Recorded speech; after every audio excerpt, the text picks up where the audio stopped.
In the 30,000th year before the era, the sovereign of the celestial realm led countless beings to resist the invasion of malevolent entities from beyond the domain.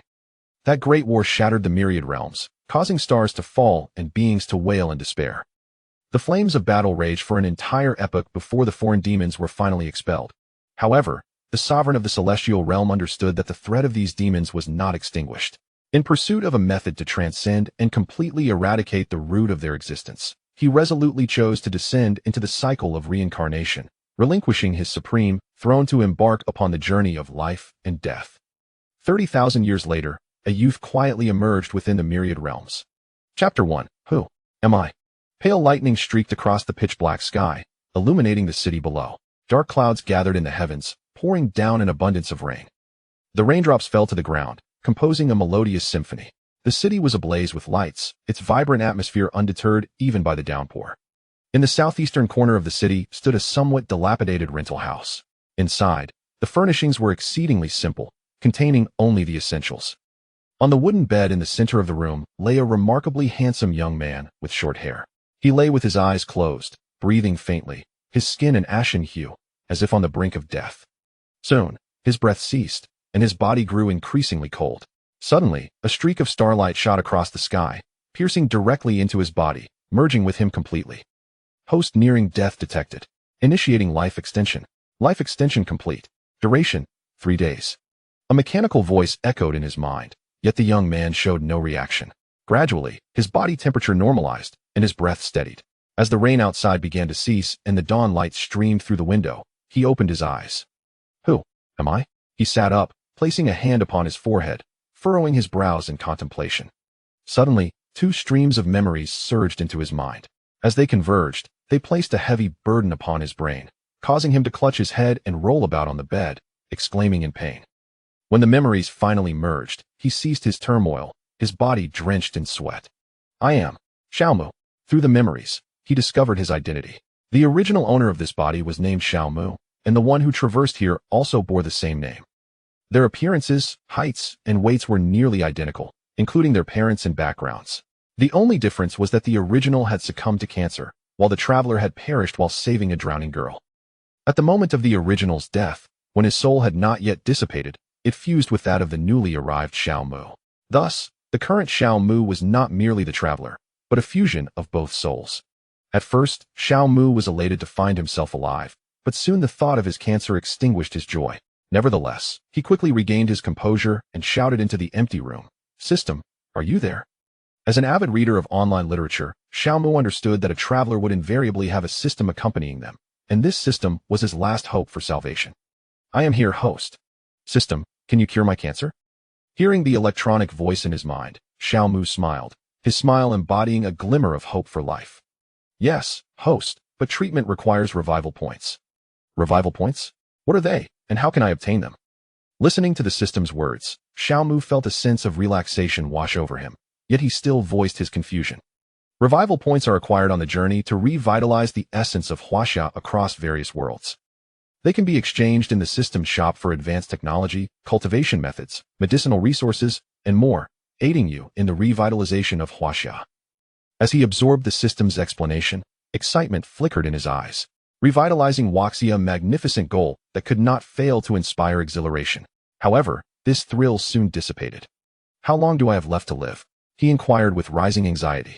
3 days remaining. The system's unfeeling electronic voice resonated in Xiaomu's mind, leaving him profoundly disheartened. He had hoped for more than just a meager 3 days. System, is there a beginner's gift package? He asked eagerly, hoping to find something useful within it, such as items that could enhance his vitality or extend his lifespan. Yes, the beginner's gift package has been deposited in the warehouse. The host may view it at will. Open the warehouse. As soon as he spoke, a screen materialized before him, inscribed with the word warehouse at the top. Apart from the beginner's gift package, there were no other items in the warehouse. Xiaomu tapped on the beginner's gift package, which revealed 4 items: a Xingtian summoning device, a rejuvenation pill, exoskeleton technology, and a teleportation talisman. Upon seeing the rejuvenation pill, he clicked on it to read its description. Rejuvenation pill, a first-grade medicinal pill capable of healing ordinary injuries. Understanding that this was a cultivation elixir likely capable of curing his mortal affliction, he eagerly retrieved it. In a flash of radiant light, a round, plump pill, exuding a fragrant aroma, appeared in his hand. Just by inhaling its scent, he felt his weakness diminish. Xiaomu swallowed the rejuvenation pill. As it entered his mouth, it transformed into liquid, flowing down his esophagus. Soon, a warm sensation surged within his abdomen, spreading throughout his body and dispelling his frailty, bringing a flush of color to his skin. Once he felt rejuvenated, he inquired of the system, "What is the name of the world I currently inhabit?" "You are now in the world of Transformers, Prime." "Transformers, Prime world?" Xiaomu could not suppress a gasp, immediately recalling the dangers of this universe, such as the Cosmic Emperor and Cybertronian technology. He sighed, feeling the monumental challenge of revitalizing Huaxia in this world. Although the anime had not mentioned Huaxia, he could surmise its plight in this universe. However, he quickly regained his determination, believing in his ability to restore Huaxia, especially with the system by his side. "I wonder if the plot has begun. I need to check, but first, I should take a shower." Displeased by the odor of sweat on his body, he remarked. He rose from the bed, donned a fresh set of clothes, and made his way to the bathroom. Moments later, the sound of water echoed from within. Shortly thereafter, Xiaomu emerged, his damp short hair dripping with water. After stepping out, he opened the warehouse and retrieved the Xingtian summoning device. With excitement, he examined the device before securing it at his waist. Xingtian, unite. In an instant, armor enveloped him. He gazed at his armored form with exhilaration, striking several poses. "Fire horse!" he shouted joyfully as he leaped from the window of the rental house onto the ethereal fire horse that had manifested. The fire horse was summoned by the system through the Xingtian summoning device. Xiaomu piloted the fiery steed, racing towards the distant ocean. Chapter 2. The Rescue of Flyover Mountain. Jasper, as the sun began to set, cast a golden hue across the vast sky. A Toyota sedan roared down the arid road.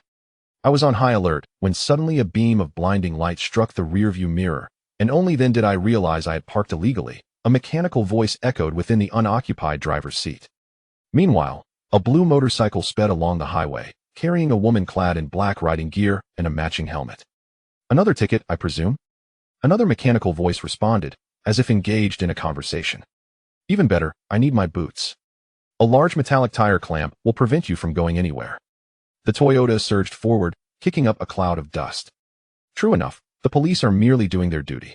I allowed them to drag me to the corner of the street, at which point I kicked off my new boots. Did the police elite soil their trousers? Inside the Toyota, the steering wheel turned without any hands guiding it. "You know me, RC, I cannot let Flyover Mountain down. Just wait for the repercussions." Flyover Mountain traversed a dirt hill, continuing onward. However, this seems to contradict the first law of the Autobots: we must remain inconspicuous. RC cautioned Flyover Mountain, her tone lighthearted. "How to put it? Searching for Energon in this desolate wilderness is rather lonely. I find myself missing the Decepticons." RC navigated a turn, listening to Flyover Mountain's grievances, feeling quite exasperated. "Jasper in Nevada is no party. Here we are profoundly isolated." Suddenly a beep. The display in the cockpit of Flyover Mountain lit up with an alarm. The screen quickly transformed into a map, with a red indicating a location. "Signal detected. Need assistance?" RC inquired. "Do you underestimate me so?" Flyover Mountain veered towards the red dot on the map. Before long, Flyover Mountain arrived near a vast pit. "I have located a large concentration of Energon." Flyover Mountain exclaimed with excitement. Suddenly, a massive spaceship loomed overhead, causing Flyover Mountain to gasp in awe. The ship's cannon aimed at Flyover Mountain and fired.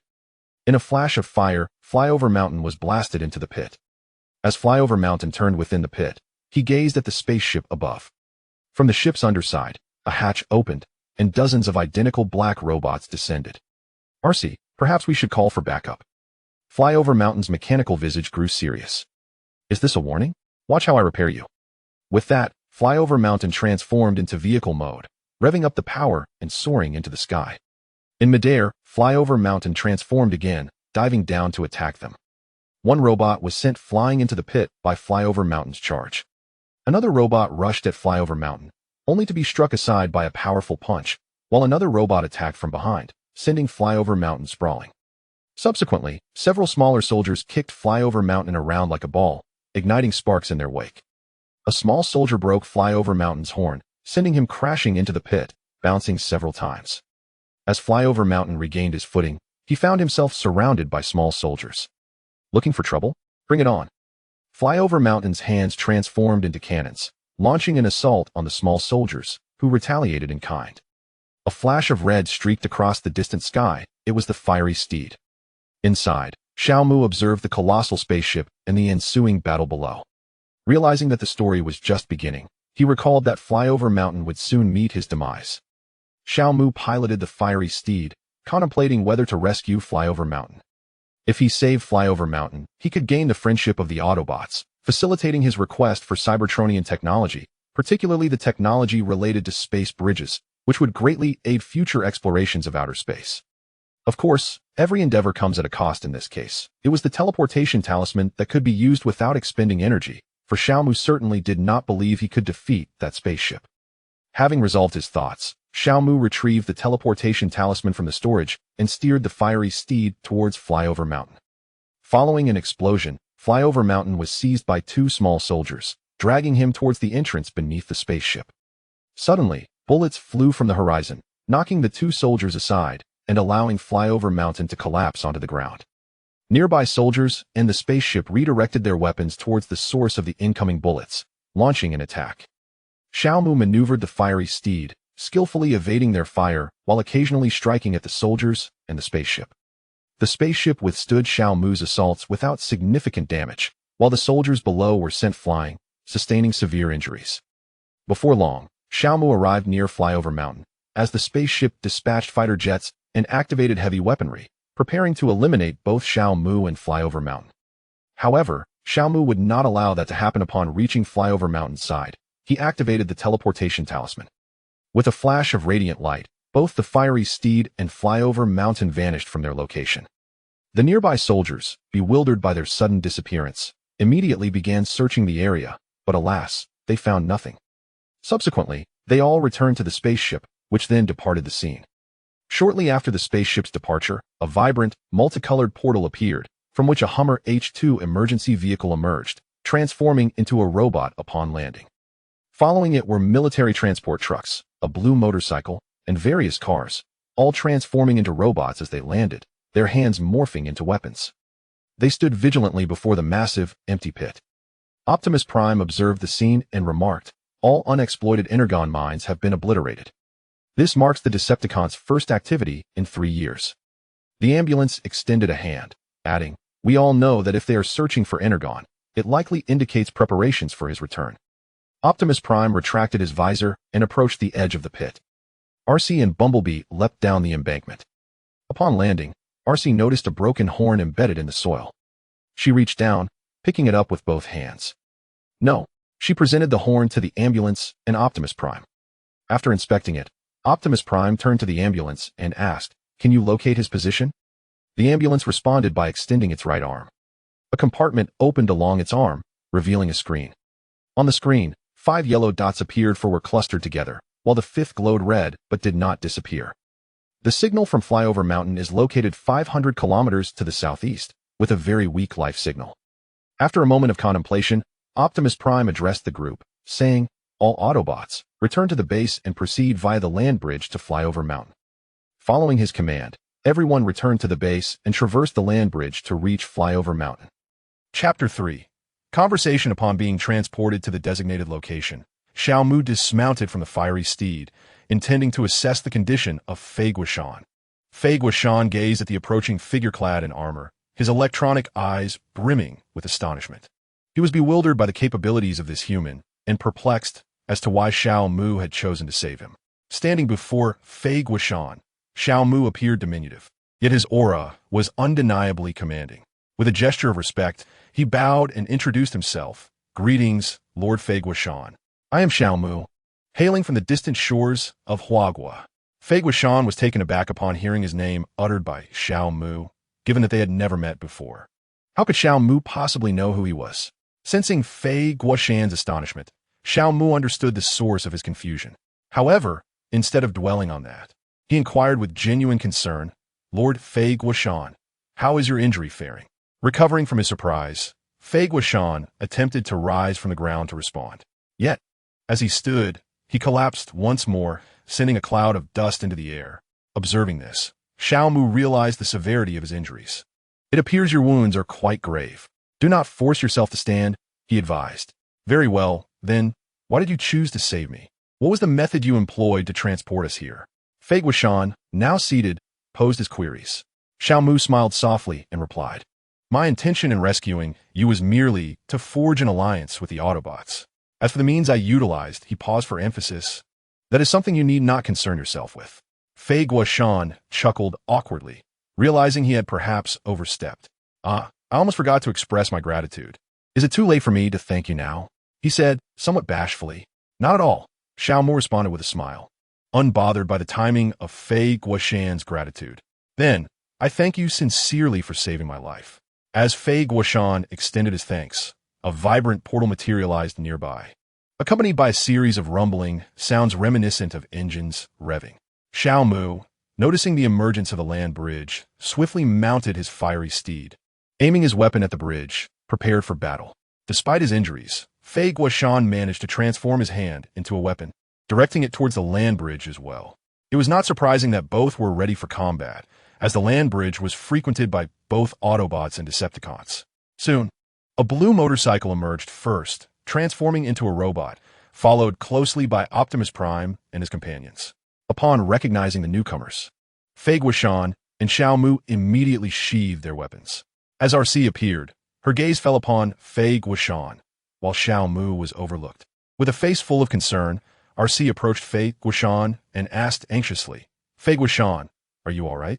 Elsie, do I appear to be unscathed? Fei Guoshan jestingly remarked, gesturing to the injuries adorning his body. Allow me to take a look. The medic, Ambulin, approached Fei Guoshan to assess his condition. The injuries are severe. Immediate return to base for treatment is imperative. Optimus. Ambulin turned to Optimus Prime, reporting the dire situation. Very well. Ambulin, please escort them back for Fei Guoshan's treatment.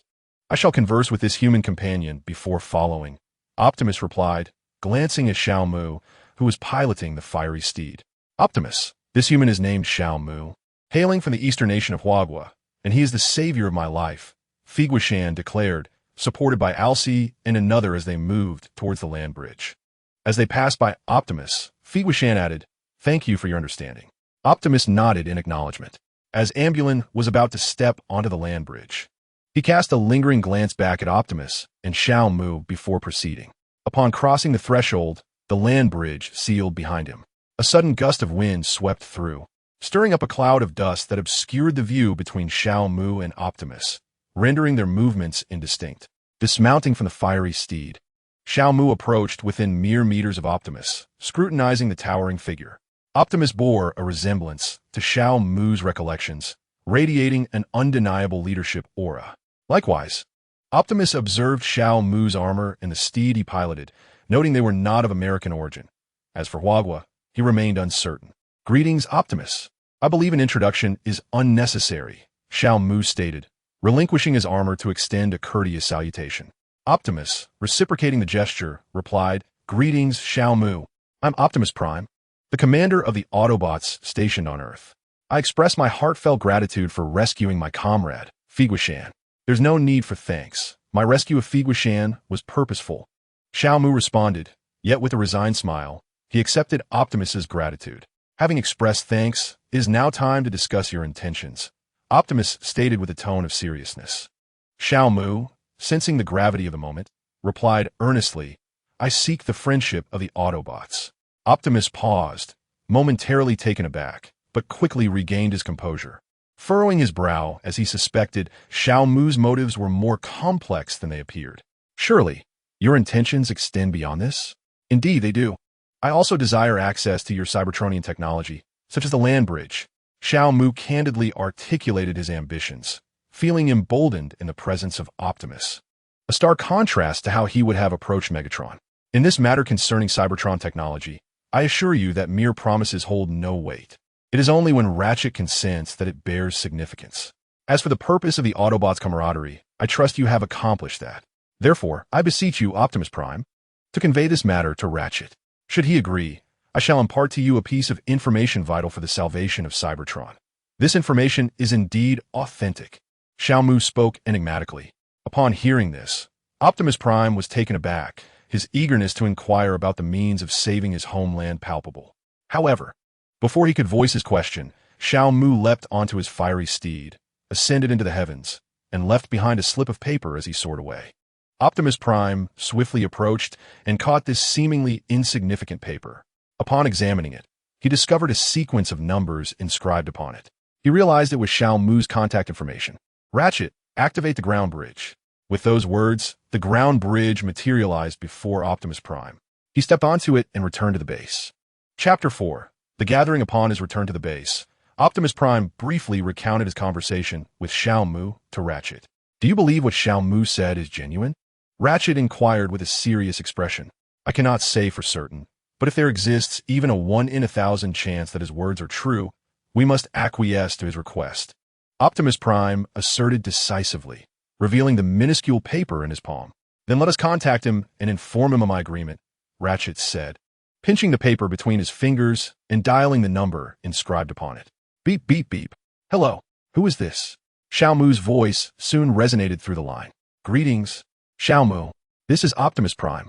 Your purpose, Ratchet has consented to it. Can you now divulge the information regarding the salvation of Cybertron?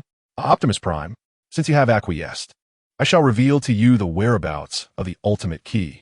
We shall meet in 3 days. The exchange will be conducted in person at the very location where we conversed, Xiao Mu replied before abruptly ending the call.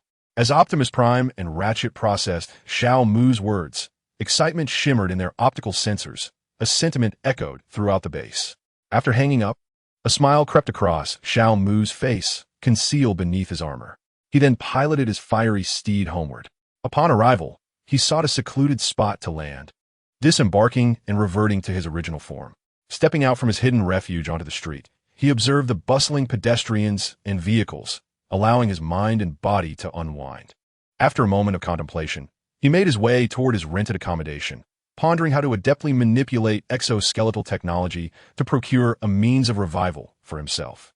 Suddenly, a ringing sound emanated from his pocket, snapping him from his reverie.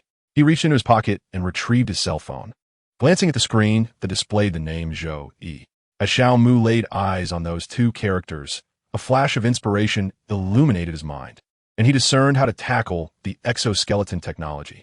With a smile, he answered the call and held the phone to his ear. Old Xiao, are you attending the university reunion this time? If you are, I'll ride over to pick you up, came Zhou Yi's cheerful voice through the receiver. Xiao Mu's lips curled slightly as he softly replied, I won't be attending, but I plan to gather Guozheng and the others tonight for a get-together. Sounds good. I'm sure Zhu Guozheng and the others will be delighted. It's quite rare for us to reunite since graduation, with everyone going their separate ways. Zhou Yi responded with a hint of anticipation. Where shall we meet? Are we going to the old spot, the Rongqing Rustic Restaurant? After a moment's contemplation, Xiao Mu replied, The Rongqing Rustic Restaurant is indeed charming and evokes nostalgia, but this time, I propose a barbecue gathering instead. We could prepare our own food, which not only satisfies our appetites, but also nurtures our bonds. There is a lovely outdoor barbecue venue nearby that can be rented with a serene environment. What do you think? Zhou Yi's interest peaked immediately. Hey, that's a brilliant idea. A barbecue gathering allows us to relish delectable food while engaging in heartfelt conversations.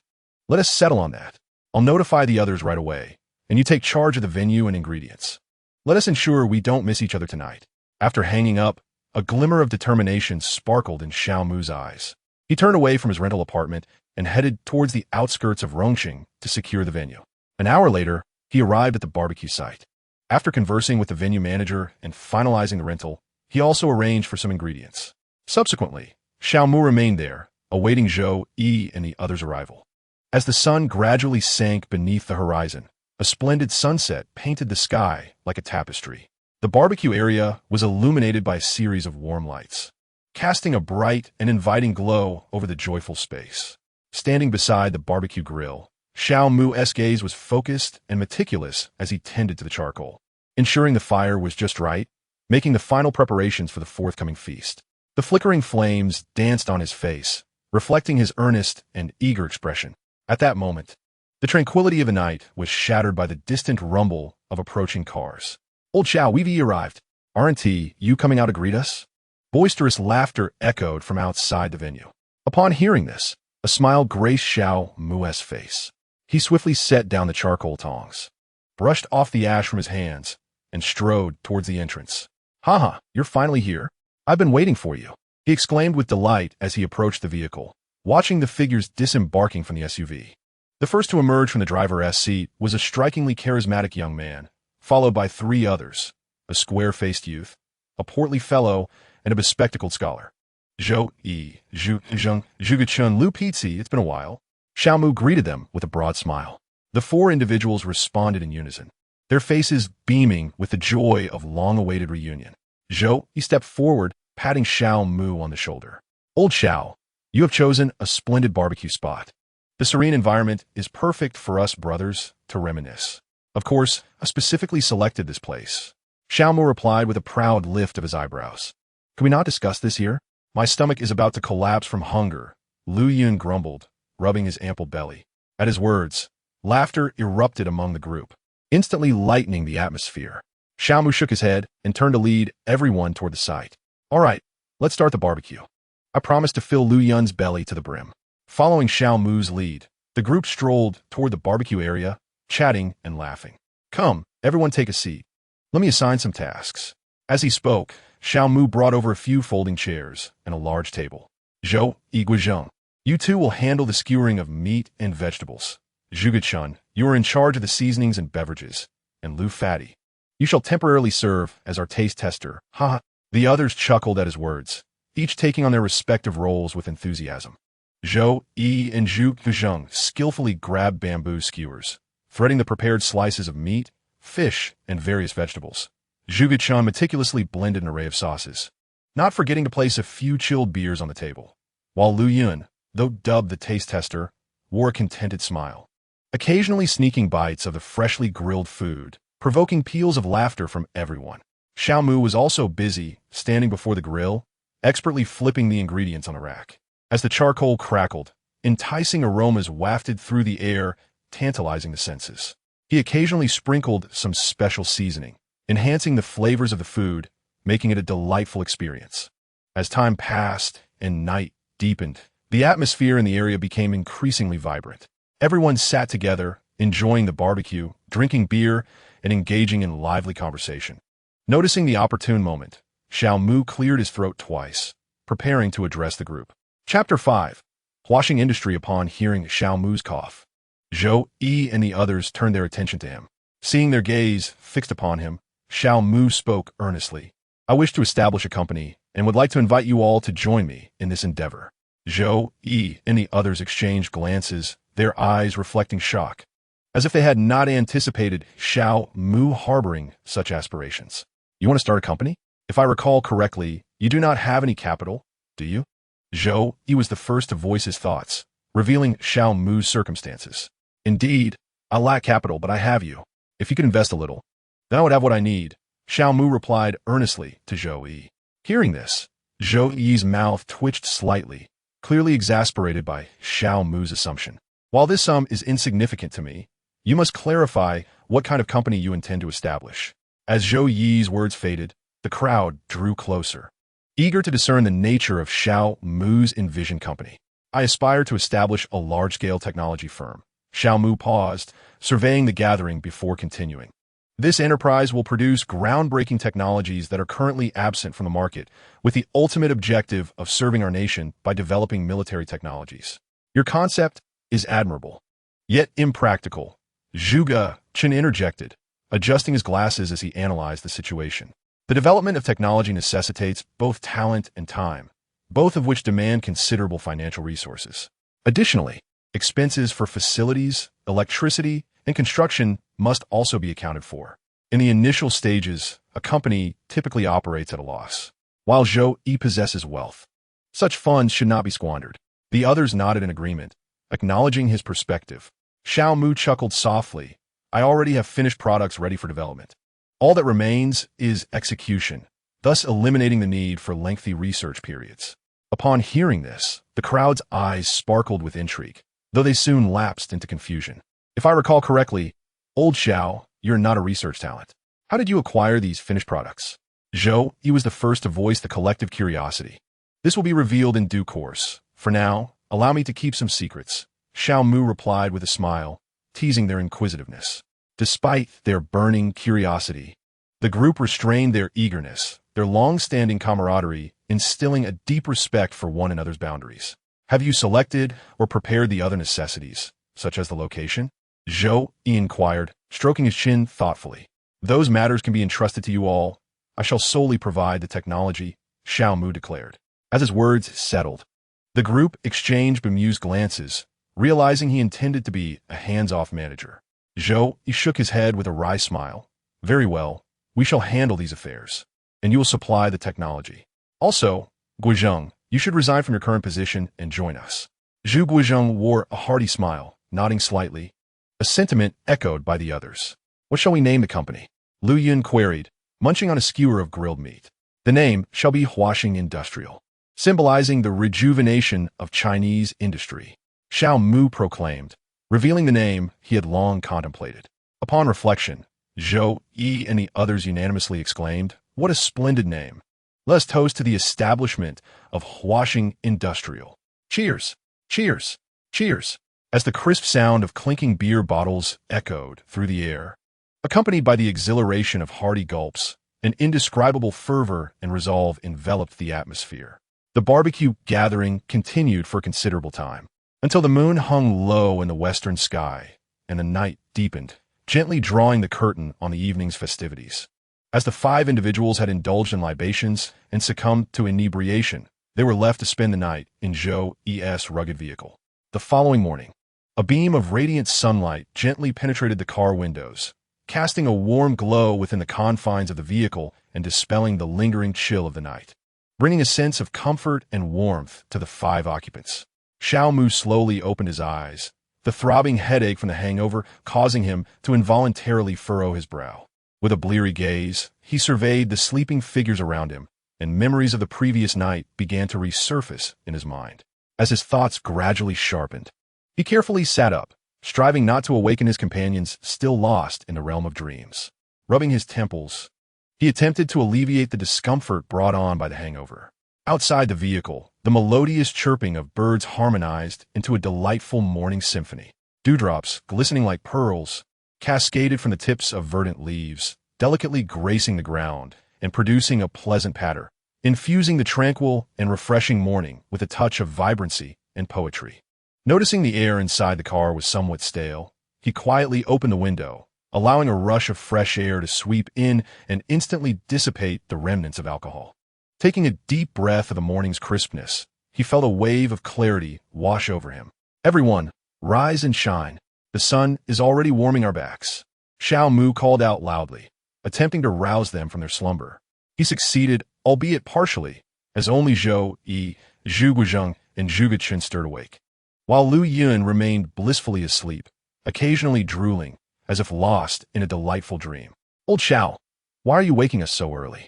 Zhou Yi mumbled, rubbing his bleary eyes, his voice heavy with fatigue, a sentiment echoed by the others who appeared equally unrest. "Of course, it's time for breakfast," Xiao Mu replied with a slight smile, giving Zhou Yi a gentle pat to dispel his drowsiness. The moment he did so, Zhou Yi's sleepiness vanished without a trace. Once fully awake, Zhou Yi rubbed his temples, casting a resigned glance at Xiao Mu. "All right, let us head out for breakfast," he conceded, then maneuvered through the narrow aisle of the vehicle, inadvertently kicking Zhu Guizheng in the process. "Zhou Yi, watch your feet," Zhu Guizheng exclaimed, jolted awake by the unexpected kick, his voice laced with irritation. "Be more careful next time. Be more careful." Zhou Yi apologized profusely, swiftly retracting his foot from Zhu Guizheng's lap. Zhu Guizheng, seeing the gesture, huffed in annoyance before brushing off his clothes. Zhou Yi then took his place at the driver's seat, retrieved the keys, and inserted them into the ignition. Soon enough, the car roared to life, with Zhou Yi steering them toward their breakfast destination. Upon arrival, Xiao Mu had already roused Lu Yun, employing the simple yet effective phrase, "It's time to eat," to awaken him. As Lu Yun came to, he immediately scanned his surroundings, seemingly in search of something, murmuring the words, "It's time to eat," repeatedly. As he surveyed his surroundings for a moment, he realized he was in the car, without any food, and a palpable disappointment began to etch itself across his face. "Aren't you getting out? Aren't you going to have breakfast?" Xiao Mu called out to Lu Yun from outside the vehicle. Upon hearing this, Lu Yun's expression brightened, and he stepped out of the SUV, his belly protruding proudly. Chapter 6. Standing bare once he alighted from the vehicle. Lu Yun was greeted by a delightful sight, a beef noodle shop exuding an enticing aroma. Outside, several rustic wooden tables were scattered about, already occupied by diners savoring their meals. One table, in particular, caught his attention. Zhou, Yi, and two others were gathered around, laughter and joy filling the air as they relished the steaming bowls of beef noodles. Upon noticing Xiao Mu and Lu Yun's arrival, the three of them waved enthusiastically, smiles adorning their faces. "Why did you take so long? We've been waiting for ages." Zhou, Yi complained half-jokingly, though his eyes sparkled with mirth. "Blame Lu, the fatso.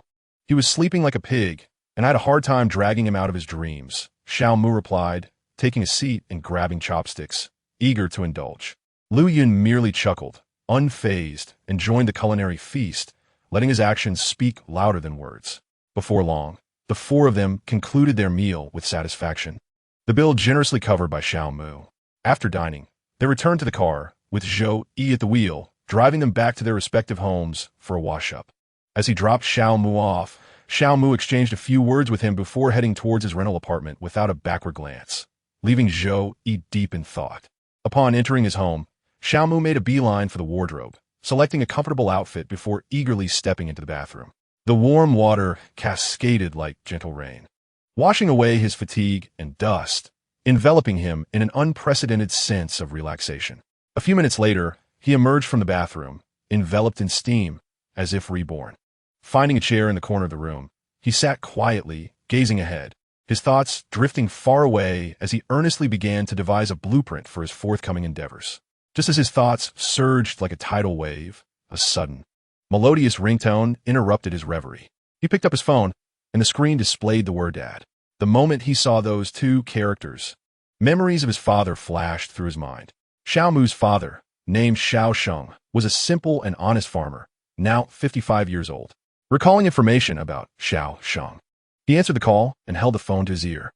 "Hey, you rascal, why did it take you so long to answer?" came Xiao Sheng's voice, tinged with reproach, yet unmistakably laced with concern. Hearing that voice warmed Xiao Mu's heart.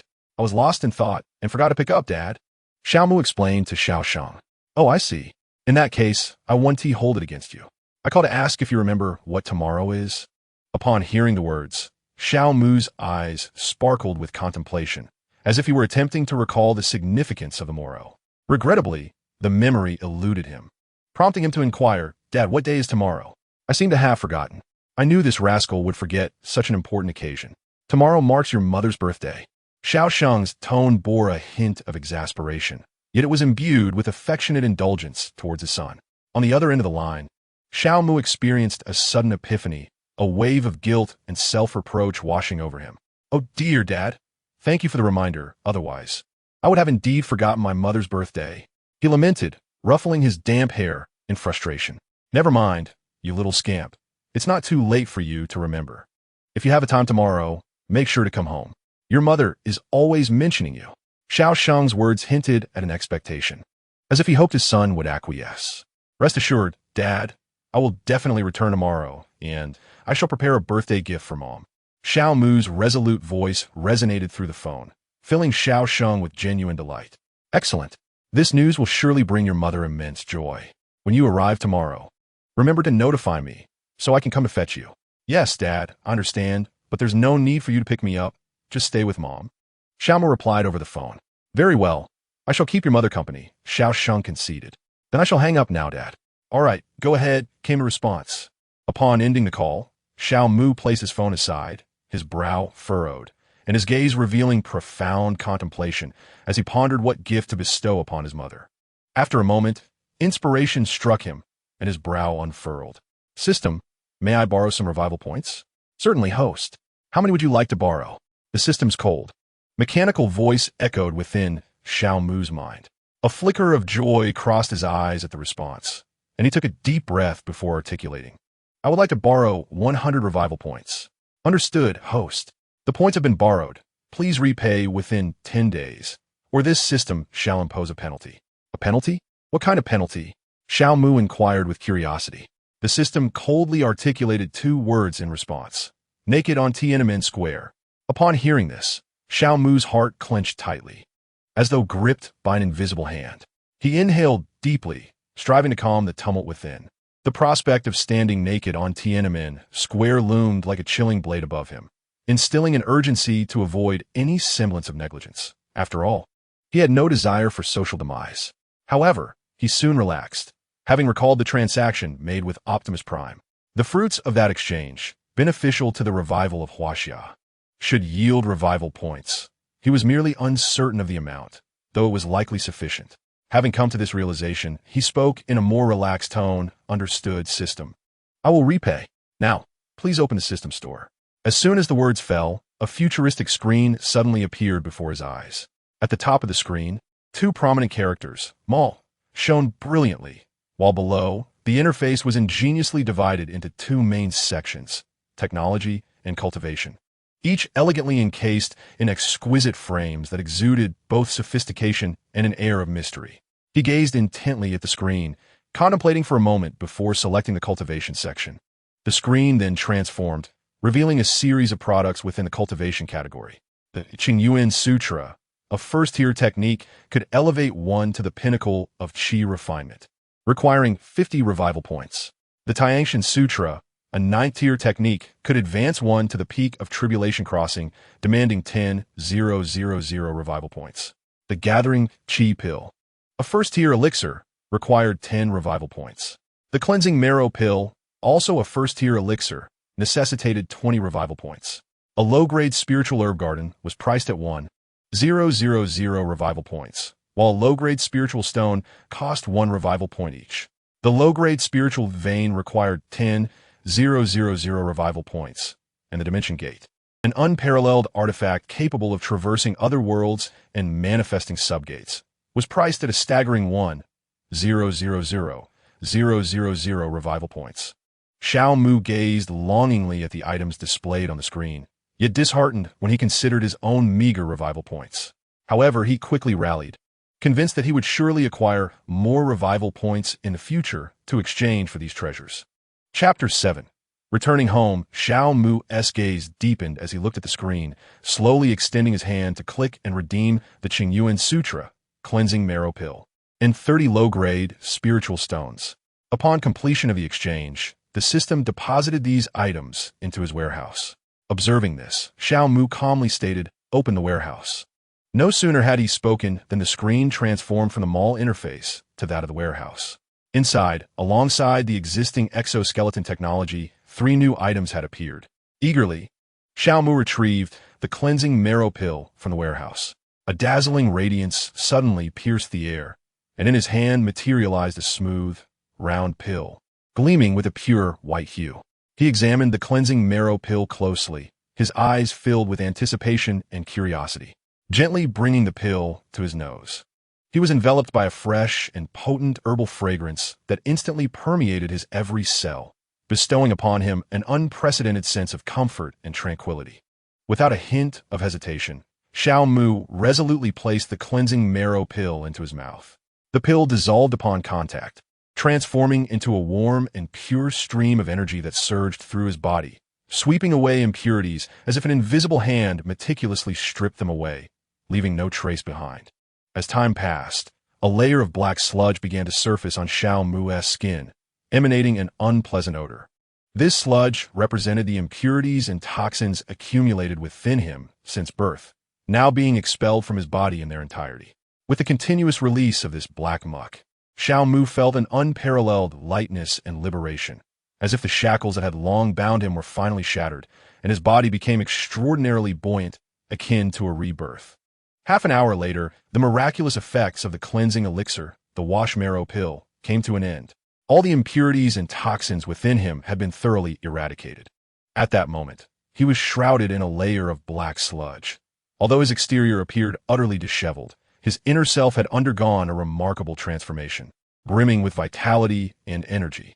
Xiao Mu, detecting the foul odor emanating from his body, exhibited a look of disdain in his eyes. He dashed into the bathroom, intent on taking another shower. Hot water cascaded like rain, washing away the dark mud and revealing his now fair skin, transformed by the effects of the Wash Marrow Pill. A few minutes later, he emerged from the bathroom, his body unclothed, and strode towards his bedroom in search of garments.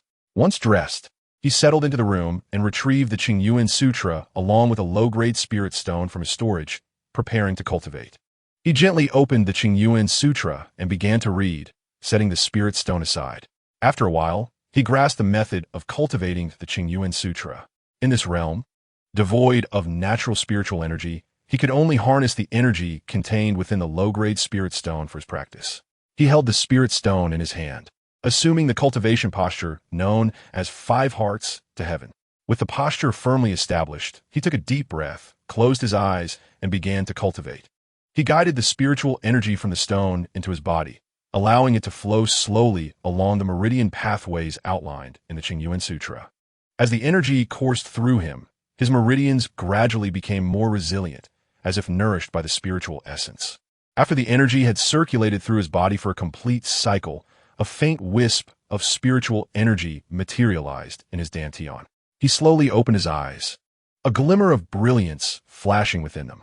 Although this session of cultivation did not elevate him to the first level of qi refinement, he had nonetheless accumulated a trace of spiritual energy. Xiaomu mused to himself. Lowering his head, he gazed at the low-grade spirit stone in his hand. The stone, which had once twinkled with a soft glow, now lay dull and lifeless, having exhausted all its spiritual energy.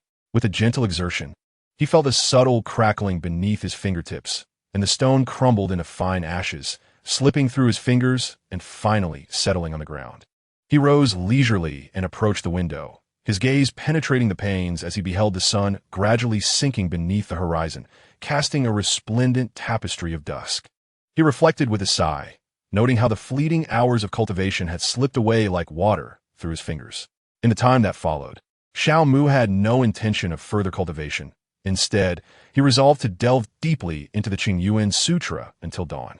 As night descended, the world fell into a tranquil silence. Yet his dwelling remained brightly lit, a constellation illuminating the slumbering city. As the prelude to dawn quietly commenced, the sun slowly peeked over the horizon, showering golden rays of morning light that gently awakened the sleeping city. The beams, like fine threads, pierced through the mist, draping every corner of the city in a dreamlike golden veil. A gentle beam of light penetrated the window panes, softly cascading into Xiao Mu's bedroom, bestowing a golden radiance upon his figure as he diligently studied the Qingyuan Sutra. Although Xiao Mu had not slept a wink throughout the night, his spirits remained remarkably high. After carefully putting away the Qingyuan Sutra and adjusting his attire, he departed from his rented room, making his way toward the nearby flower shop. Upon reaching the entrance of the flower shop, he inhaled deeply and stepped inside. The interior was a vibrant tapestry of blossoms, each flower competing in a dazzling display of colors, creating a feast for the eyes and the senses. The air was saturated with a rich yet refreshing fragrance, enveloping him in the essence of a floral paradise, evoking a sense of tranquility and enchantment. Xiaomu gracefully navigated through the displays, his gaze delicately skimming over each resplendent bloom, until he finally paused before a charming bouquet of red carnations. As he gazed at the red carnations, the meaning of their bloom flashed through his mind, a wish for his mother's health and longevity. A smile unconsciously graced his lips, for he felt this bouquet was perfectly suited as a gift for his mother. Gently extending his hand, he brushed his fingertips across the soft petals, as if he could feel the warmth and blessings they conveyed. "Please wrap this bouquet for me," he said with a smile to the shopkeeper. The shopkeeper, a kindly middle-aged woman, approached with a warm smile, expertly wrapping the vibrant red carnations with care.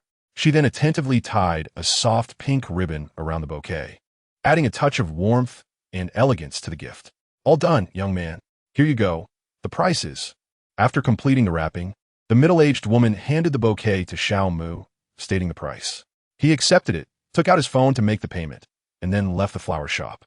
After leaving the shop, he headed toward the nearby supermarket to purchase some health supplements. Once he had secured his items, he placed the supplements alongside the flowers in his storage, preparing to find a discreet location devoid of surveillance. Soon, he discovered a secluded spot. He retrieved the Xingtian summoning device and, as he had done previously, transformed. Upon successfully transforming, he summoned the fire steed and mounted it, commencing his journey. Concurrently, he activated the radar jamming function on the fire steed. As he piloted the fire steed, he ascended into the skies, heading towards his hometown.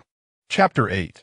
Childhood Companions in the Boundless Horizon. A brilliant flash of red light suddenly erupted, akin to flames slicing through the heavens, revealing the magnificent figure of Xiao Mu soaring on the fire steed with tremendous momentum. After 10 minutes of flight, he arrived near his hometown. Xiao Mu's childhood home was nestled in a rural village named Guhuang, in a concealed area on the outskirts of Guhuang. He skillfully guided the fire steed to a gentle descent, nimbly dismounting. He then calmly deactivated his transformation, reverting to his original form, and retrieved the health supplements and flowers from storage. He then made his way towards the entrance of Guhuang village, carrying his belongings. A few middle-aged women were seated nearby, casually snacking on sunflower seeds while engaging in lively conversation. Observing them, Xiao Mu understood they were likely gossiping about the villagers. As he passed by, a strikingly beautiful yet elderly woman was the first to notice him. "Oh, isn't that Xiao Mu? It's been a year, and you've become even more handsome." The other women turned their heads, their faces lighting up with smiles as they regarded Xiao Mu. Indeed, time flies. A year has swiftly passed. "How have you been, Sister Yu?" Xiao Mu responded with a warm smile, genuine concern evident in his tone. "Oh, quite well, thank you. It's just that my daughter Xiuwei often talks about you." Sister Yu's words were tinged with jest, yet carried a sincere undertone. At her mention, Xiao Mu reminisced about everything related to Jiang Xiuwei. They had grown up together, inseparable since childhood, attending the same elementary, middle, and high schools, even sharing a university. However, after graduating, Xiao Mu ventured out into the world, while Jiang Xiuwei returned home to pursue a career in education as a teacher. Nevertheless, their bond remained intact, frequently communicating through WeChat. A smile involuntarily graced Xiao Mu's lips, a wave of warmth swelling within him. He gently shook his head and chuckled. "Xiuwei remains nostalgic. I often think back on the times we spent together." The women exchanged knowing smiles, as if they could sense the emotions lurking beneath the surface. Notably, Sister Yu regarded Xiao Mu with a gentle and expectant gaze, reminiscent of a mother assessing her future son-in-law, filled with approval and affection.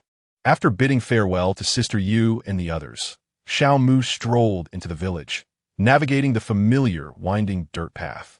Each breath he took was infused with the fresh, earthy aroma of the soil.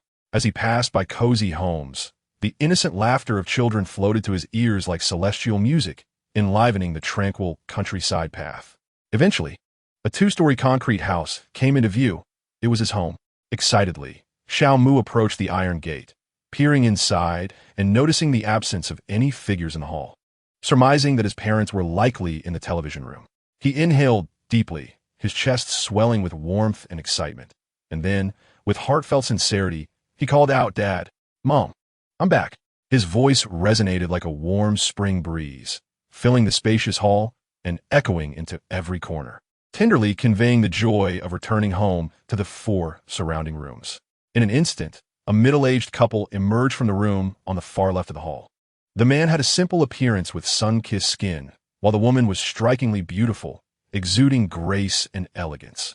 Despite the gentle passage of time, which has etched a few delicate lines upon their faces and introduced strands of silver to their hair, it has done nothing to diminish their grace and charm.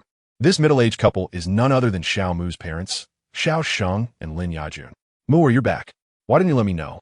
Lin Yajun exclaimed, her face alight with surprise, yet tinged with reproach. "I wanted to surprise you, Mom. Besides, didn't Dad know I was coming back? Why didn't he tell you?" Xiao Mu replied, casting a quizzical glance at Xiao Sheng. Upon hearing this, a sly smile flickered across Xiao Sheng's face. "If I had informed your mother, then where would the surprise be? Moreover, you little rascal, did I not ask you to call me once you arrived? Why did you forget?" "I simply forgot," Xiao Mu admitted sheepishly. Feigning anger, Xiao Sheng shot his son a mock glare, though the amusement in his eyes remained unmistakable. With a light-hearted step, Xiao Mu approached, gently placing the health supplements he had brought down before retrieving a vibrant bouquet of crimson carnations from the side, which he warmly presented to Lin Yajun. "Mom, happy birthday. This meticulously chosen bouquet of carnations symbolizes my profound love and blessings for you. May it add a splash of brilliance to your day." Lin Yajun's eyes glistened with tears as she trembled slightly while accepting the fiery red flowers, a radiant smile illuminating her face. Muir, the fact that you remember your mother's birthday fills my heart with immense joy, she said, her voice laced with a hint of emotion, yet predominantly filled with the happiness and satisfaction of love. Observing this tender moment between mother and son, Xiao Sheng felt reassured that his prior notification had been well placed. A smile gracing his own features. Mom, Dad, these health supplements are my gift to you, Xiao Mu declared as he retrieved the items and handed them to Xiao Sheng. Xiao Sheng accepted them with a smile and nodded in acknowledgement before turning to head towards the storage room to put them away. As Lin Yajun watched her husband depart, she leaned in towards Xiao Mu and asked Muir, how long do you plan to stay this time? Her voice was imbued with anticipation. Reflecting on his plans for the following day, Xiao Mu replied honestly, Mom, I can only stay for a day. I have matters to attend to tomorrow. Oh, I see, Lin Yajun said, her face falling with disappointment. Yet, she quickly regained her composure, concern etched on her features as she inquired, Muir, have you had breakfast yet? Not yet, Mom. I would love to eat the noodles you make, Xiao Mu expressed with eagerness. Hearing this, Lin Yajun's expression softened with affection. All right, I'll go prepare it for you. You wait in the dining room. Okay, Mom, Xiao Mu replied, obediently heading to the dining room while Lin Yajun made her way to the kitchen. The dining room and kitchen were connected, with the kitchen situated slightly further inside. During the brief wait, Xiao Sheng approached and whispered, You little rascal. Is this all you have prepared for your mother's birthday gift? Certainly, there is more than this, my son. I have also prepared a grand gift. However, I do not wish to reveal it just yet. With a mysterious smile, Xiao Mu spoke, his words imbued with intrigue. Xiao Sheng observed his son's demeanor and couldn't help but chuckle. By the way, Dad, have you ordered Mom's birthday cake? Xiao Mu suddenly recalled and inquired. It has already been arranged. It will be ready for collection at noon today. Chapter 9. The lesson, that's splendid. Xiao Mu nodded in satisfaction. Seeing his son in such high spirits, Xiao Sheng reached out with his rough hand to playfully pinch Xiao Mu's cheek. What do you mean by that? As the father and son engaged in their playful antics, Lin Yajun emerged from the kitchen, carrying a bowl of ordinary noodles containing eggs. She placed the bowl on the square dining table and called out to Xiao Mu, Muir, it's ready. Come and eat. All right, Mom. Xiao Mu halted his playful banter with Xiao Sheng and approached the square table, where he sat down and eagerly picked up his chopsticks to indulge in the meal. The flavor remains as delightful as ever. It is still so delicious, Xiao Mu exclaimed as he savored the dish. Muir, if you enjoy it, eat more. I can see you've lost some weight, Lin Yajun said with a face full of affection. I understand, Mom, Xiao Mu replied, his words slightly muffled as he continued to eat. Beside him, Xiao Sheng watched the scene, swallowing hard with a look of longing, hoping Lin Yajun would serve him a bowl as well. To his dismay, Lin Yajun paid him no mind, her attention solely on Xiao Mu. Xiao Sheng could only manage a helpless smile in response. Before long, Xiao Mu finished his meal under their watchful eyes. Afterward, he picked up his bowl, ready to wash it, but was stopped by Lin Yajun. Muir, this bowl is for your father to wash. You needn't do it. Isn't that a bit awkward? It's not customary for a father to wash his son's dishes, Xiao Mu replied, a hint of embarrassment in his tone. What is awkward about it? Just look at your father. I doubt he would dare to protest. Lin Yajun shot a glare at Xiao Sheng. Seeing this, Xiao Sheng could only accept the bowl with a resigned smile and headed towards the kitchen to wash it. Oh, and remember to wash the bowl from last night as well, Lin Yajun called after him. Upon hearing this, Xiao Sheng paused momentarily before continuing on his way. Understood. Seeing that Xiao Sheng was already washing the dishes, Lin Yajun turned her attention to Xiao Mu, inquiring about how he was faring in the city and whether he needed any financial assistance. A warm current flowed through Xiao Mu's heart as he fabricated reassuring responses to his mother's questions. When Xiao Sheng emerged from the kitchen after finishing the dishes, Xiao Mu and Lin Yajun had completed their conversation. Noticing that both his parents were present, Xiao Mu announced, Mom, I have another birthday gift for you. Please do not be surprised by what you are about to see. Xiao Sheng and Lin Yajun exchanged curious glances but refrained from asking further questions, merely nodding in acknowledgement. Upon witnessing this, Xiao Mu retrieved the Qing Yuan Sutra along with 2 low-grade spirit stones from the storage.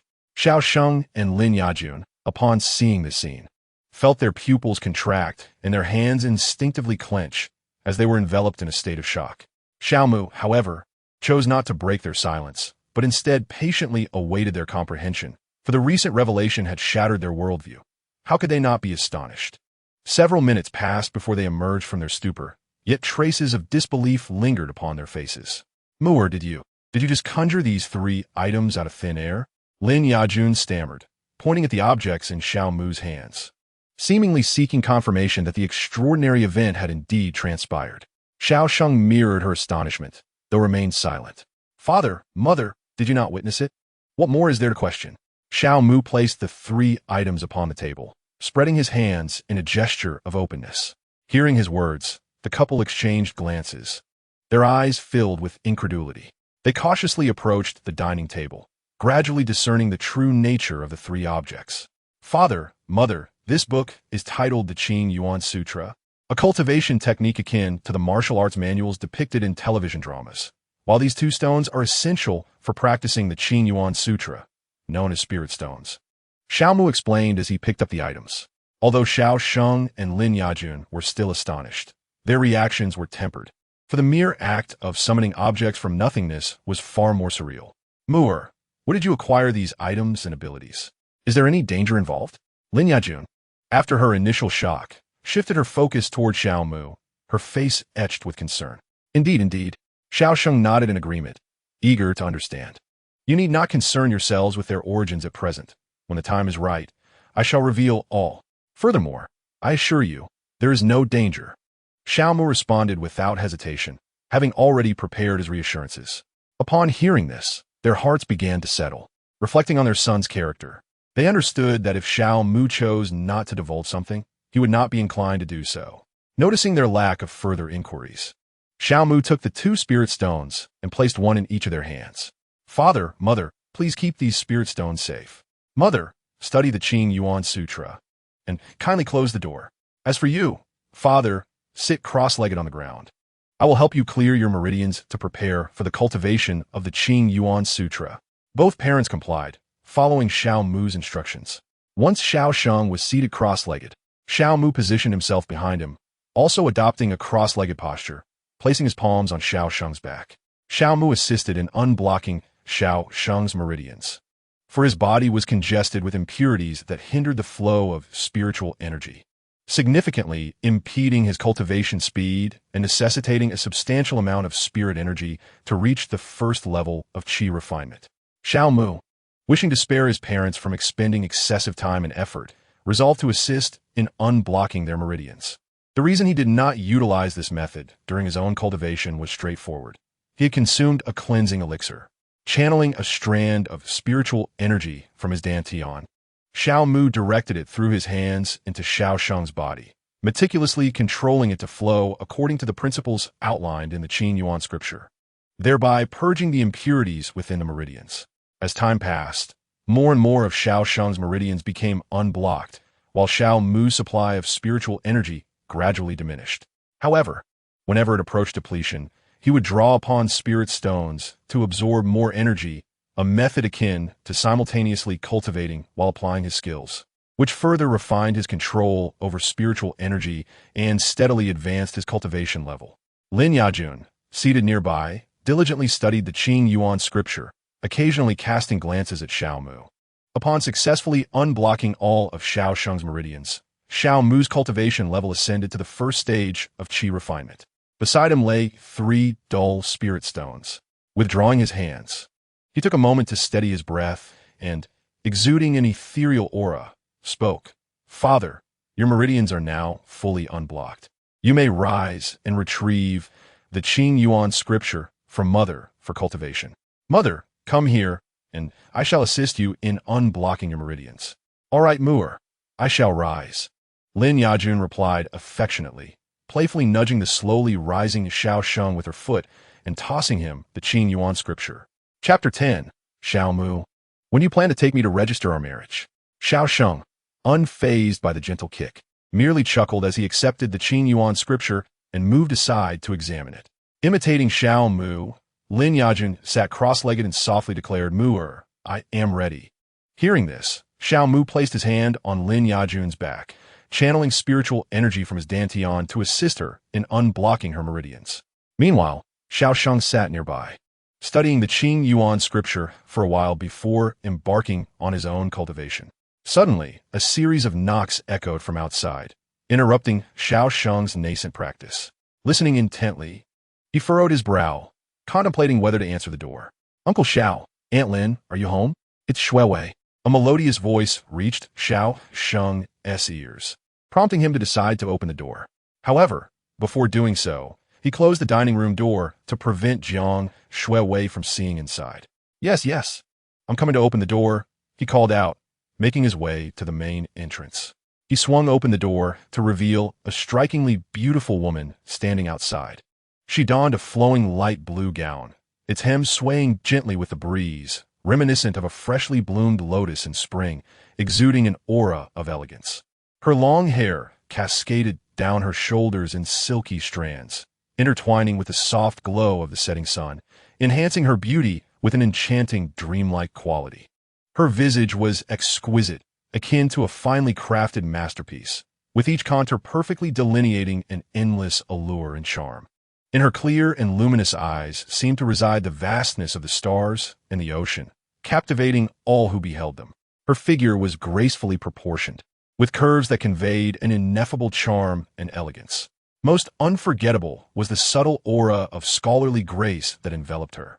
It emanated a cultural depth and intellectual beauty from within, evoking a sense of transcendent elegance and tranquility. Bathed in the golden hues of the setting sun, she appeared even more extraordinary, radiating an ethereal glow. Xiao Sheng gazed out at Jiang Shuiwei, a satisfied expression gracing his features, reflecting his contentment with his daughter-in-law. "Xiao Wei, what brings you here so late?" Xiao Sheng inquired, feigning ignorance. "Uncle Xiao, I came to find Xiao Mu. I heard he has returned," Jiang Shuiwei politely responded. Upon hearing this, Xiao Sheng's face revealed a knowing expression. "That lad is not at home. It seems he's gone out." "Oh, so he's not at home." Jiang Shuiwei's disappointment was palpable. Observing her disheartened demeanor, Xiao Sheng felt a pang of sympathy. After contemplating the time required for Xiao Mu to assist others in unblocking their meridians, he believed he would not be long. Thus, he urged her to stay. However, "Xiao Wei, do not be too anxious. That boy has been out for quite some time. He should return shortly. Why not wait here for a while?" Upon hearing this, the look of disappointment in Jiang Shuiwei's eyes gradually dissipated, replaced by a warm smile akin to the gentle caress of spring. She nodded softly, her voice tender. "Very well. Uncle Xiao, I shall wait here for him to return." Seeing her response, Xiao Sheng stepped aside to make way for Jiang Shuiwei to enter the house. Once inside the hall, she noticed the dining room door was closed, an unusual sight since it was typically left open. Though a sense of curiosity stirred within her, she refrained from questioning Xiao Sheng out of politeness. "Xiao Wei, stand here for a moment. I will fetch a chair for you to sit," Xiao Sheng said as he headed towards the room where the chairs were kept. "No need, Uncle Xiao. I'm fine standing." Jiang Shuiwei quickly waved her hand, a warm smile gracing her face, wishing to spare Xiao Sheng any unnecessary trouble. Yet, Xiao Sheng hastily made his way to the room, murmuring, "How can I let you stand here? It is much more comfortable to sit." Before long, he returned with a wooden chair, gently placing it beside Jiang Shuiwei and gesturing for her to take a seat. She felt a surge of warmth in her heart, casting a grateful glance at Xiao Sheng before softly expressing her thanks and slowly settling down. Barely had she taken her seat when the sound of footsteps echoed from outside the hall. The noise immediately captured Jiang Shuiwei's attention, recalling Xiao Sheng's earlier words. She stood up excitedly and made her way towards the entrance. Beyond the threshold of the hall, a young man appeared with an elegant grace, his striking features and translucent skin reminiscent of the purest jade bathed in moonlight. He moved with a lightness, as if treading upon clouds, exuding an ethereal aura that captivated all who beheld him. Inside the threshold, Jiang Shuiwei gazed at the familiar, yet unfamiliar youth, a flicker of confusion crossing her eyes. However, upon closer observation, she immediately leaped toward him. The young man, witnessing Jiang Shuiwei's dash toward him, blossomed into a radiant smile akin to sunlight. He opened his arms wide, enveloping her tightly in his embrace. They stood there, locked in each other's arms, feeling the rapid cadence of their heartbeats, a silence more profound than words. Xiao Sheng stood within the hall, observing the two in their embrace, a look of astonishment flashing across his eyes. He hurried to the entrance of the dining room and opened the door, only to find an empty space. Glancing toward the kitchen, he saw Lin Yajun washing vegetables at the sink with the kitchen window ajar. At that moment, Xiao Sheng comprehended everything. Hearing the sound of the door, Lin Yajun turned and spotted Xiao Sheng at the entrance. "What are you standing there for? Hurry and come and help," she called out.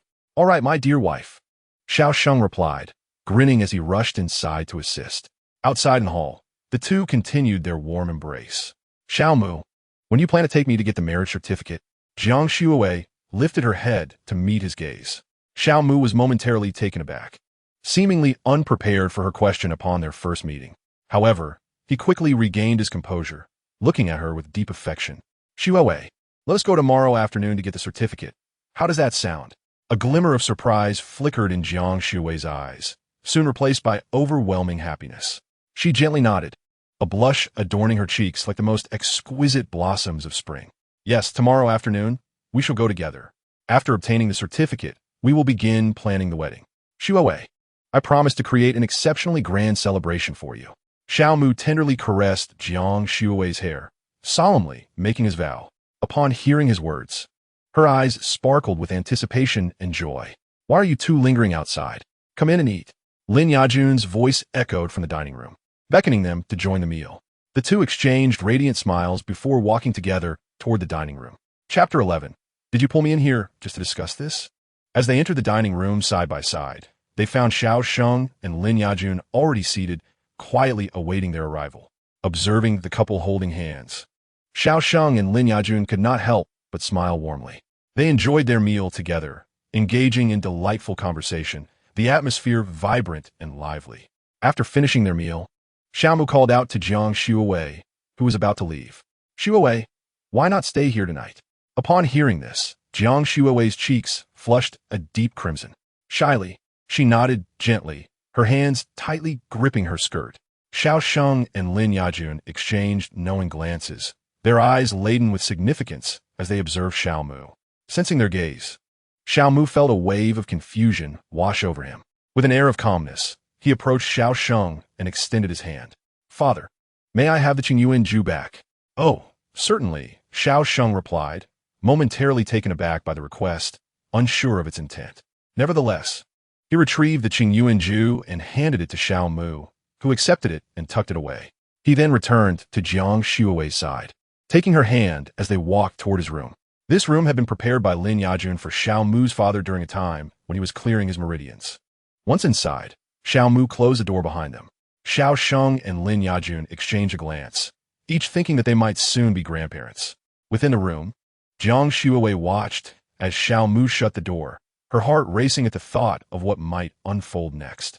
After securing the door, Xiao Mu turned to Jiang Shuowei.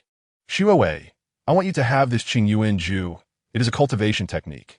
He presented the Qingyuan Ju to her. Taken aback, Jiang Shuowei momentarily froze before she regained her composure and placed her delicate hand on Xiao Mu's forehead. "Are you feeling unwell? Why would you say such nonsense?"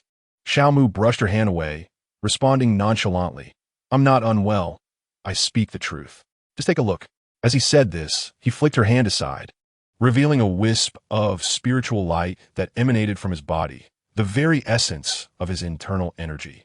Jiang Shuowei's eyes widened as she beheld the ethereal glow.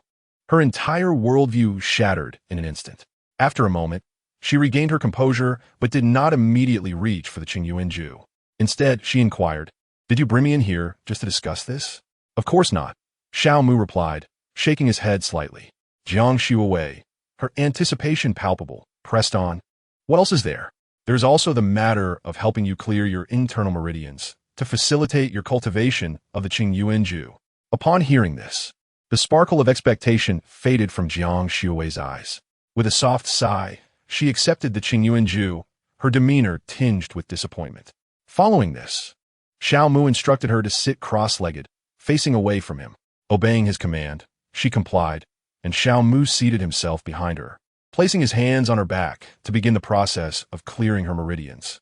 As dawn broke, the sun gradually ascended, casting resplendent golden rays that illuminated the fiery meteors streaking across the sky. Those blazing meteors represented the steed of fire that Xiao Mu commanded. After bidding farewell to his family and leaving behind 10 spirit stones, he set forth on his journey. At this moment, Xiao Mu remained within the borders of Huagua, yet to soar to the realm of the United States where Jayaspai resided. Jayaspai, a place saved beyond the mountains, lay still in desolation, unchanged and barren. Suddenly, a vibrant portal materialized, from which Optimus Prime and his companions emerged. Trailing behind them was a woman, stealthily followed by 2 men. The ambulance, surveying the desolate expanse, spoke up.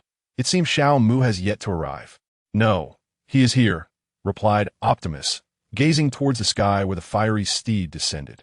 Soon, the fiery steed approached, gradually descending before them. Once landed, Xiao Mu emerged, clad in the formidable armor of Xingtian. Wow, what is this? A feminine voice rang out, capturing everyone's attention. A girl rushed forth to Xiao Mu, her excitement palpable as she beheld the armor. The 2 boys beside her quickly followed suit. Observing their enthusiasm, Xiao Mu realized that events were unfolding as anticipated, causing his expression to darken. Meichi, why did you come here? Were you not instructed to remain at the base? Optimus lowered his head and addressed Meichi and her friends. It would be dreadfully dull at the base. How could it compare to the excitement here? Wouldn't you agree, Laffy?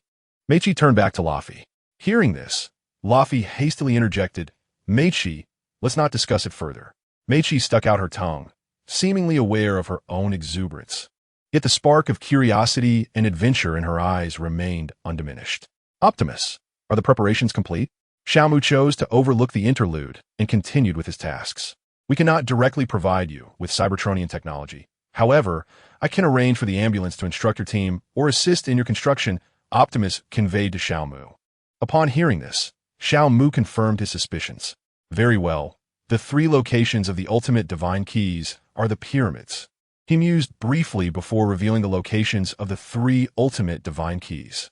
The ambulance and others erupted in joy, sensing hope for the revival of their homeland. Yet, Optimus did not share in their elation, for he understood that there was still one key's whereabouts that Xiao Mu had not disclosed. Noticing their jubilance, Xiao Mu continued. The final ultimate divine key resides within the body of a transformer named Smokescreen, who is currently en route to Earth from space. Upon hearing this, a flicker of doubt crossed Optimus's eyes as he inquired, how do you know that the final ultimate divine key is within a transformer, and that this transformer's name is Smokescreen? Xiao Mu, unfazed by the inquiry, responded without surprise, for he recognized the fantastical nature of his words. In Huawa, there exists a profession known as Taoist, who can foresee the intricacies of the world, and I am one such Taoist. All of this is what I have divined. He articulated his premeditated response with confidence. Ah, I see. Optimus Prime displayed a look of sudden realization. By the way, I have recently calculated something that appears to be related to Megatron, Xiao Mu said with a serious expression. What is it? Optimus Prime inquired. He has discovered the dark energon in space and is preparing to recruit an army of the undead, with the recruitment ground being Cybertron. Wow, are you talking about zombies? Meichi exclaimed from the side. It's rather similar, Xiao Mu replied with a smile towards Meichi, though she couldn't see him due to the armor he was wearing. Meichi, Jack called out from the side. All right, I won't interrupt anymore, Meichi said with her hands raised in resignation. Chapter 12. The 5 Sacred Beasts Transforming Mechas. Moreover, did you not already know that the Decepticons have constructed a space bridge? Can you imagine the appearance of the undead army arriving on Earth through the space bridge? Xiao Mu spoke to Optimus Prime and the others, involuntarily recalling the depiction in the anime of the undead army arriving on Earth, which sent chills down his spine. Upon hearing this, Optimus Prime's expression changed drastically, the gravity of the situation evident on his face. Then, do you know the precise location of the space bridge? He asked in a low voice. It is currently hovering in Earth's orbital path, Xiao Mu quickly responded, his memory enhanced by his cultivation level, allowing him to recall such intricate details with clarity. All Autobots, return to the base immediately and prepare to proceed to the location of the space bridge via the land bridge. We must prevent Megatron from bringing the Dark Energon to Cybertron, Optimus Prime decisively ordered, and the ambulance promptly activated the luminous gate of the land bridge. The group swiftly traversed the land bridge, returning to the familiar base. Simultaneously, Xiao Mu followed closely behind, everything here resonating with the animated scenes from his memories, adding a touch of familiarity. Once again activating the land bridge, targeting Earth's orbit, Optimus Prime raised his arm and proclaimed, "Autobots, we set forth." Except for the ambulance remaining behind, the other warriors transformed into vehicle forms, roaring towards the unknown journey ahead.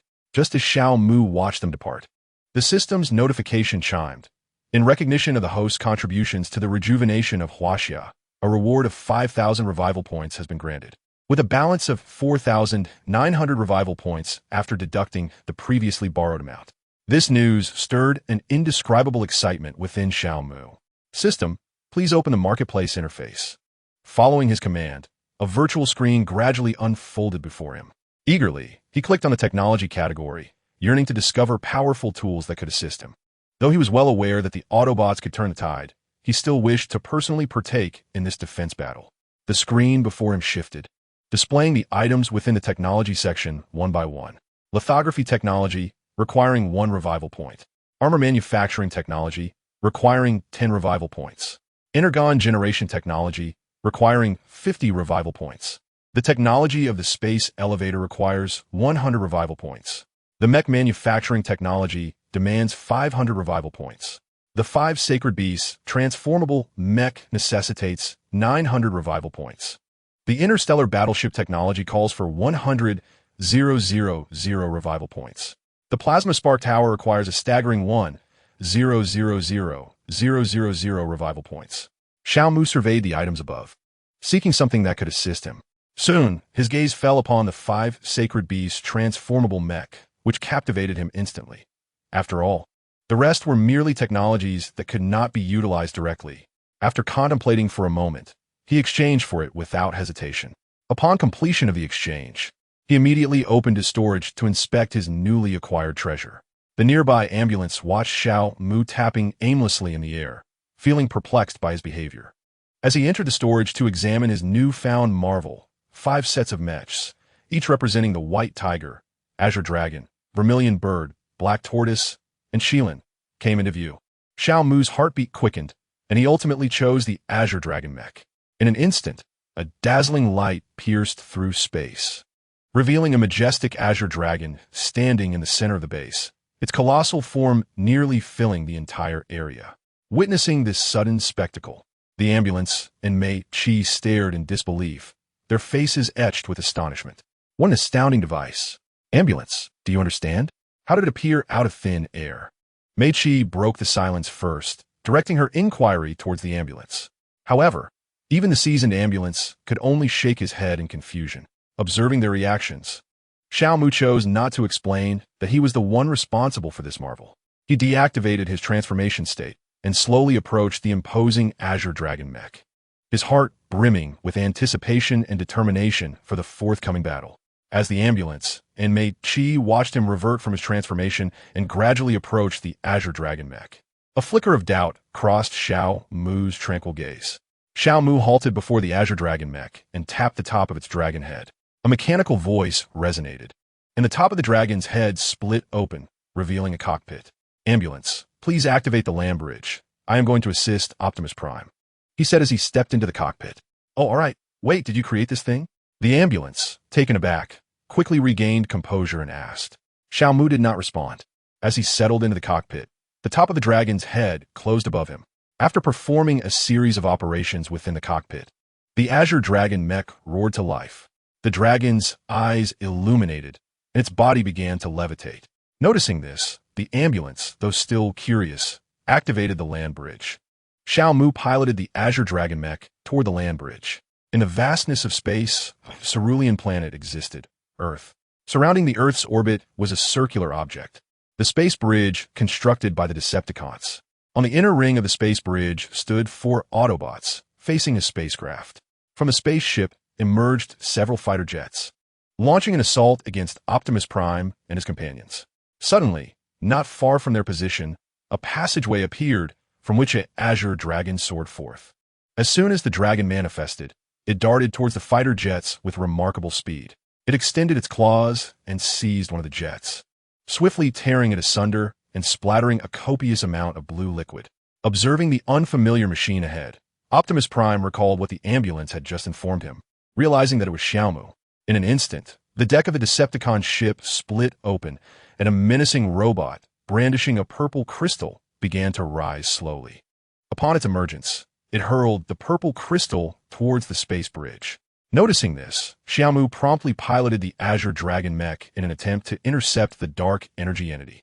Unfortunately, as he approached, he was beset by numerous fighter jets, significantly delaying his progress and allowing the dark energy entity to traverse the space bridge and plummet into a metallic planet. Once it descended, countless Cybertronians resurrected, transforming into spectral mechs and advancing towards the space bridge. Witnessing this unfold, Xiaomu understood that the narrative was proceeding as expected, and his interference had proved futile. Nevertheless, he was resolute in his determination to effect some change. He activated the communication system of the Azure Dragon mech to establish contact with Optimus Prime. Optimus, I implore you to lead everyone back to the base via the land bridge. I intend to obliterate the space bridge. Xiaomu's voice resonated through Optimus's communicator, prompting him to recognize the need for retreat. Ambulance, activate the land bridge and signal all Autobots to retreat. No sooner had he spoken than the land bridge materialized nearby. Optimus leaped into it first, followed closely by RC and the others. Chapter 13. The Man in the Black Cloak. After witnessing their departure one by one, Xiaomu immediately activated the protective shield of the Azure Dragon mech, which then began to undergo a transformation, ultimately evolving into a space cannon. Once transformed, it commenced to draw in energy from its surroundings, absorbing various forms of power, including solar energy. The Decepticon soldiers outside the protective shield, witnessing this spectacle, launched a frenzied assault, with Megatron and the ship joining the fray. However, regrettably, their attacks proved entirely ineffective. As the energy absorption concluded and the cannon prepared to fire, a portion of a spectral army emerged from the space bridge. A tremendous roar erupted as a brilliant beam of light erupted from the space cannon, hurtling towards the space bridge. Wherever the beam passed, everything was annihilated. Ultimately, the cannon's light pierced through a segment of the space bridge's circular structure. Subsequently, Xiaomu maneuvered the space cannon along the circumference. As the beam dissipated, the space bridge erupted in a cataclysmic explosion, obliterating everything in its vicinity. Once the explosion subsided, the Decepticon ship, the Nemesis, had already fled, leaving behind only the remnants of the destroyed space bridge in this celestial expanse. After the explosion, Xiaomu did not depart immediately. He transformed the Qinglong mech once more, shaping it into a cerulean robotic form. Guiding the Qinglong mech, he soared towards the debris-laden area, intent on seeking something there. He searched diligently for a considerable time, yet found nothing of significance. Ultimately, he stood upon a fragment of the space bridge, ceasing his quest. He was aware that Megatron had not perished, yet the reason for his elusive presence remained a mystery. However, Megatron's survival posed little threat to Xiaomu at that moment, for he recalled that in the animated series, Megatron lay dormant for an extended period thereafter. During this time, he could strengthen the might of Huaxia. Having concluded this, he contacted Optimus Prime. Optimus Prime, please activate the ground bridge. Shortly after his words, a ground bridge opened not far from him. Witnessing this, Xiaomu piloted the Qinglong mech towards the bridge. Soon, he arrived at the entrance and stepped inside. Not long after Xiaomu's departure, a spatial rift suddenly materialized in the debris field of the space bridge. From this rift emerged a figure clad in a black cloak, behind whom lay the shattered form of Megatron. As he appeared, darkness enveloped the surroundings, resembling a black hole that consumed all light in its vicinity. He stood at the core of this darkness, exuding an aura of annihilation. The cloaked figure gazed intently at Earth, raising a hand that resembled withered wood, as if to obliterate the planet entirely. Yet, for reasons unknown, he ultimately lowered his hand without striking. He turned and walked towards the spatial rift, leaving Megatron's severely damaged body abandoned amidst the remnants of the space bridge. Upon entering the rift, it gradually sealed, restoring the area to its original state, as if nothing had transpired, save for the presence of a broken body. As Xiaomu piloted the Qinglong mech into the Autobot base, he was greeted by a girl's exclamation. "Wow, what is this?" Mei Chi exclaimed, approaching the foot of the Qinglong mech with astonishment. However, Before she could come too close, Xiao Mu retracted the mech. With the Qinglong mech stowed away, Xiao Mu began to employ the lightness technique he had learned from the Qingyuan Ju, reducing his body weight to ensure a gentle landing from the air. As he steadied himself upon the ground, he realized that the spiritual energy stored within him had been nearly exhausted. Not overly concerned by his depleted energy, he bypassed Mei Qi and approached Optimus Prime. Optimus Prime, I have successfully destroyed the space bridge. Here, I apologize for undermining your route home. He made a gesture of contrition before Optimus Prime. Upon witnessing the situation, Optimus Prime promptly remarked, Xiao Mu, there is no need for such concern. I understand that your actions are for the sake of your homeland. Hearing this, Xiao Mu sighed with resignation, fully aware that it was indeed the case. Thank you for your understanding, Optimus Prime. However, as a gesture of apology, I shall share 2 pieces of information that I have foreseen. The first is that the space capsule you discover in the Arctic in the future is a trap set by iron-eating worms. The second is that there exists an energy-collecting device within a museum in Greece. I believe these revelations will prove invaluable to you. As soon as Xiao Mu finished speaking, Optimus Prime responded, these 2 pieces of information are indeed extremely beneficial to us. Thank you, Xiao Mu. As long as they are useful, Xiao Mu replied. Ambulance, please assist me in activating the land bridge to this address, and accompany me as we fulfill the necessary obligations to educate the populace. Xiao Mu retrieved his phone and sent the address to him. This address had been procured by Zhou Yi 2 days prior, and he had sent it to Xiao Mu the following evening. Once the ambulance received the address, it glanced at Optimus Prime, who nodded in acknowledgement, signaling the next course of action. The ambulance proceeded to set the land bridge to the specified location and activated it. Observing this, Xiao Mu stepped onto the land bridge first, with the ambulance promptly following suit. In Jinan, Shandong Province, China, Zhou Yi had designated this area for the establishment of Huaxing Industries. Currently, the construction of the factory complex is at a standstill, with all workers having returned home. A decision made by Zhou Yi. At this moment, the factory complex lay deserted, with only Zhou Yi and a few research talents present. They were awaiting developments within one of the already completed factories. Zhou Yi, recalling the conversation he had with Xiao Mu over the phone, paced excitedly. Not long ago, Xiao Mu had just completed the process of unblocking Jiang Shuawei's meridians. He stood up, gently lifted the sleeping Jiang Shuawei, and placed her on his large bed. Gazing at her serene and exquisite features, a smile graced his lips. Suddenly, he felt a tremor in his pocket. His phone was vibrating. He reached into his pocket, retrieved the phone, and held the screen before his eyes. The name Zhou Yi gleamed prominently on the display. Realizing that the task he had assigned to Zhou Yi was successfully accomplished, he grasped the phone and stepped outside. Before long, he found himself outside the house, where sounds could not penetrate the walls, ensuring that Xiao Sheng and the others remained undisturbed. The night sky was adorned with countless stars. Xiao Mu answered the call and placed the phone to his ear. Old Xiao, I have located the address and the research talents you requested. I will send you the address now. Zhou Yi's cheerful voice resonated through the phone. Chapter 14. Indeed, drinking can lead to mishaps. Yes, Zhou Yi. Thank you for assisting me with these matters. With heartfelt gratitude, Xiao Mu spoke into the phone. Hey, old Xiao, given the bond we share, expressing thanks feels rather formal. On the other end, Zhou Yi's cheerful voice resonated, filling Xiao Mu with warmth.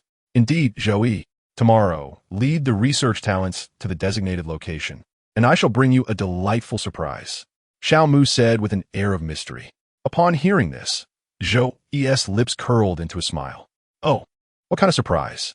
You will find out tomorrow. By the way, how did things go with Guozheng and the others resigning? Xiao Mu seemed to recall suddenly. Ah, you mean Guozheng and the team? Their resignations went relatively smoothly. However, even if there were difficulties, I could assist in resolving them, Zhou Yi declared confidently, patting his chest. Well, that's splendid. Make sure to rest well. I shall end the call now. With that, Xiao Mu hung up and returned to his training. Meanwhile, Zhou Yi, upon seeing the call end notification on his phone, speculated about the surprise awaiting him and proceeded to sleep. As Zhou Yi reveled in his excitement, pacing back and forth, a vibrant, multicolored passageway suddenly materialized within the factory. The moment this passage appeared, it captivated the attention of everyone present, their faces alight with curiosity and astonishment. Before long, Xiao Mu and the ambulance emerged from the passage. Upon spotting Xiao Mu, Zhou Yi rushed over in haste. Old Xiao, what is that robot behind you? How did you come out of this colorful passage? What is this passage all about? Zhou Yi bombarded Xiao Mu with inquiries. Seeing his enthusiasm, Xiao Mu smiled patiently and explained, this robot is called Ambulance. He is my dear friend. This passage is known as the land bridge, a spatial conduit. And I just returned from Ambulance's base. Zhou Yi's eyes widened in shock, his expression one of disbelief. However, he quickly regained his composure, the astonishment fading away, revealing his remarkable capacity for acceptance. The other research talents, initially taken aback, soon displayed fervent admiration, their gazes fixated on the ambulance as though it were their beloved. Noticing their rapt attention, Xiao Mu coughed lightly to remind them. Upon hearing his cough, they recalled his earlier words, and their fervor gradually subsided. Old Xiao, this is indeed the surprise you mentioned. Quite astonishing, Zhou Yi said, gently patting Xiao Mu's shoulder with a smile. This is not the surprise I referred to. My surprise pertains to something else, which I shall reveal shortly. For now, I must attend to pressing matters, Xiao Mu replied with a serious demeanor. He turned around to face the ambulance and said, Ambulance, these individuals are the ones I have entrusted to your guidance. They are all talented researchers from our great nation, though not among the very top echelon. He then pivoted once more to address the researchers, stating, You must learn from the ambulance. Without waiting for a response from either the ambulance or the researchers, Xiao Mu swiftly pulled Zhou Yi away from the factory. Observing this, the ambulance and the researchers ceased their chatter. After exchanging glances, they began to introduce themselves to the ambulance. Xiao Mu brought Zhou Yi outside the factory and then halted. Turning to Zhou Yi, he proclaimed, Zhou Yi, I shall now reveal the surprise I have prepared. With that, he retrieved a copy of the Qing Yuan Ju from the warehouse. This copy had been made with the assistance of the system just the day before, requiring no revival points, totaling 11 copies. Zhou Yi gazed in astonishment at the ancient tome that had suddenly appeared in Xiao Mu's hands, though his surprise quickly dissipated. Old Xiao, what is this? He asked, filled with confusion. This is a cultivation technique. What? Zhou Yi exclaimed. This is a technique for cultivating immortality? Despite having weathered many storms, he was still taken aback by this revelation. Indeed, Xiao Mu affirmed with resolute certainty. Trusting his brother implicitly, Zhou Yi accepted Xiao Mu's words without doubt. He reached out with trembling hands to take the Qing Yuan Ju from Xiao Mu and began to examine it closely. After a moment, he took a deep breath and slowly tucked it away. Seeing him put away, Xiao Mu produced several items, 20 low-grade spirit stones, 4 marrow cleansing pills, and 3 additional copies of the Qing Yuan Ju. These items have been recently exchanged from the system's marketplace, costing a total of 100 revival points. These are all for you, Xiao Mu said, including the spirit stones and the cleansing pills. Take your share, and the remainder can be distributed among Guozheng and the others. Oh, I understand now, old Xiao, Zhou Yi responded, his face lighting up with joy as he accepted the items. Also, this world lacks spiritual energy. One can only cultivate using spirit stones, Xiao Mu reminded him. Upon hearing this, Zhou Yi's curiosity was piqued, and he wondered where Xiao Mu had acquired such items. However, he refrained from asking, knowing that Xiao Mu would share the information when he was ready. By the way, I remembered something. You previously mentioned that there is an elder in your family who is a founding figure of our nation. Xiao Mu remarked, as if recalling a memory. What did I say that? I don't recall at all, Zhou Yi replied, a look of skepticism on his face. You mentioned it while intoxicated, Xiao Mu explained. No wonder I have no memory of it. Indeed, drinking leads to mishaps. There is an elder in my family akin to a founding figure. That would be my grandfather. Why do you ask about this? I aspire to meet with the esteemed elder to discuss certain matters. Xiao Mu candidly expressed his thoughts. Upon hearing this, Zhou Yi exhibited a hint of relief upon his countenance. This task is not particularly arduous. I merely need to inform my grandfather, and he shall undoubtedly acquiesce. For he has long desired to meet you. After speaking, Zhou Yi seemed to recall something, and a pleasant smile blossomed upon his face. In that case, I shall entrust this to you, Zhou Yi.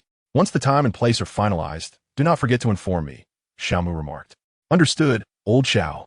Once I have made the arrangements, I will notify you. Zhou Yi gently nodded in response. Sensing this, Xiao Mu bid farewell to Zhou Yi. He retrieved the Xing Tian summoning device, transforming before Zhou Yi's astonished gaze.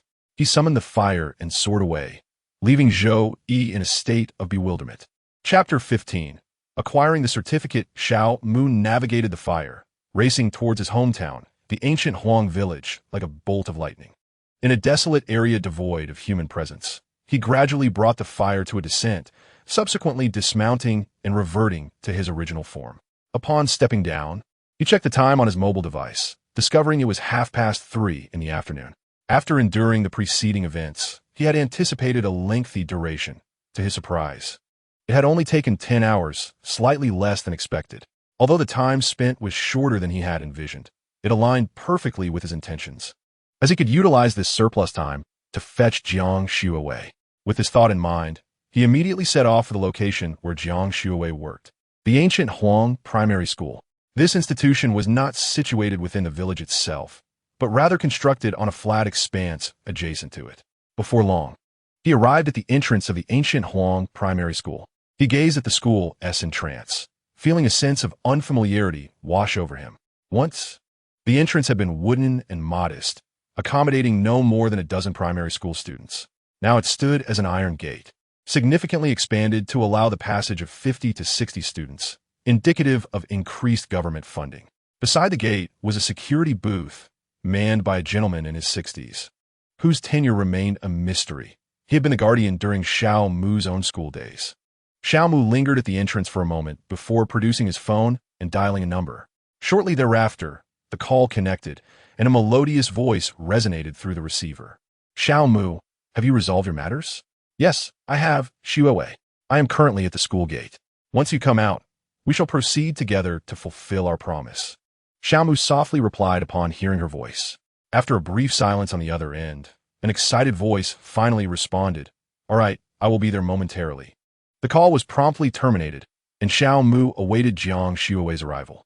Not long after, a melodious sound of footsteps approached from a distance, capturing Xiao Mu's attention. He turned his head, fixating on the enchanting figure slowly emerging from the security room, clad in a light cyan dress, with her inky black hair gathered into a ponytail. She radiated a profound, scholarly aura. As Jiang Shuowei stepped out, she surveyed her surroundings, seemingly searching for someone. Upon spotting Xiao Mu, her eyes sparkled with delight, and a captivating smile graced her lips. Noticing her presence, Xiao Mu promptly moved toward her, and she mirrored his actions. The distance between them appeared tantalizingly close, yet simultaneously distant, each moment stretching into eternity. Soon, they converged. Standing before her, Xiao Mu extended his hand, taking hers. And with a smile, he said, Shuowei, let us fulfill our promise. Jiang Shuowei, her cheeks flushed, nodded shyly. Seeing her acquiescence, Xiao Mu led her toward the Civil Affairs Bureau in Guhuang Village, having already prepared the necessary documents for their marriage certificate. As they emerged from the bureau, their marriage certificate was successfully obtained. Xiao Mu took a deep breath, gazing at the sun gradually sinking in the west, its twilight hues painting the sky like brocade. A brilliant smile blooming on his face. Shall I escort you home, Shuowei? He inquired with a warm smile. Jiang Shuowei nodded in agreement. They strolled along the village's earthen path, their hands intertwined. The soil beneath their feet exuded a rich, fragrant aroma, a testament to the earth's essence, simple yet profound. The evening breeze was particularly gentle, akin to a tender messenger, softly caressing their bodies and bringing refreshing coolness. Their garments fluttered in the wind, as if rejoicing in its embrace. The remnants of the setting sun cast a warm glow upon them, elongating their shadows. Surrounding them was a serene and beautiful scene, with only the sound of their footsteps and breaths lingering in the fragrant, earthy air. In the gentle caress of the evening breeze, they seemed to forget the clamor of the world, lost in this fleeting tranquility and happiness.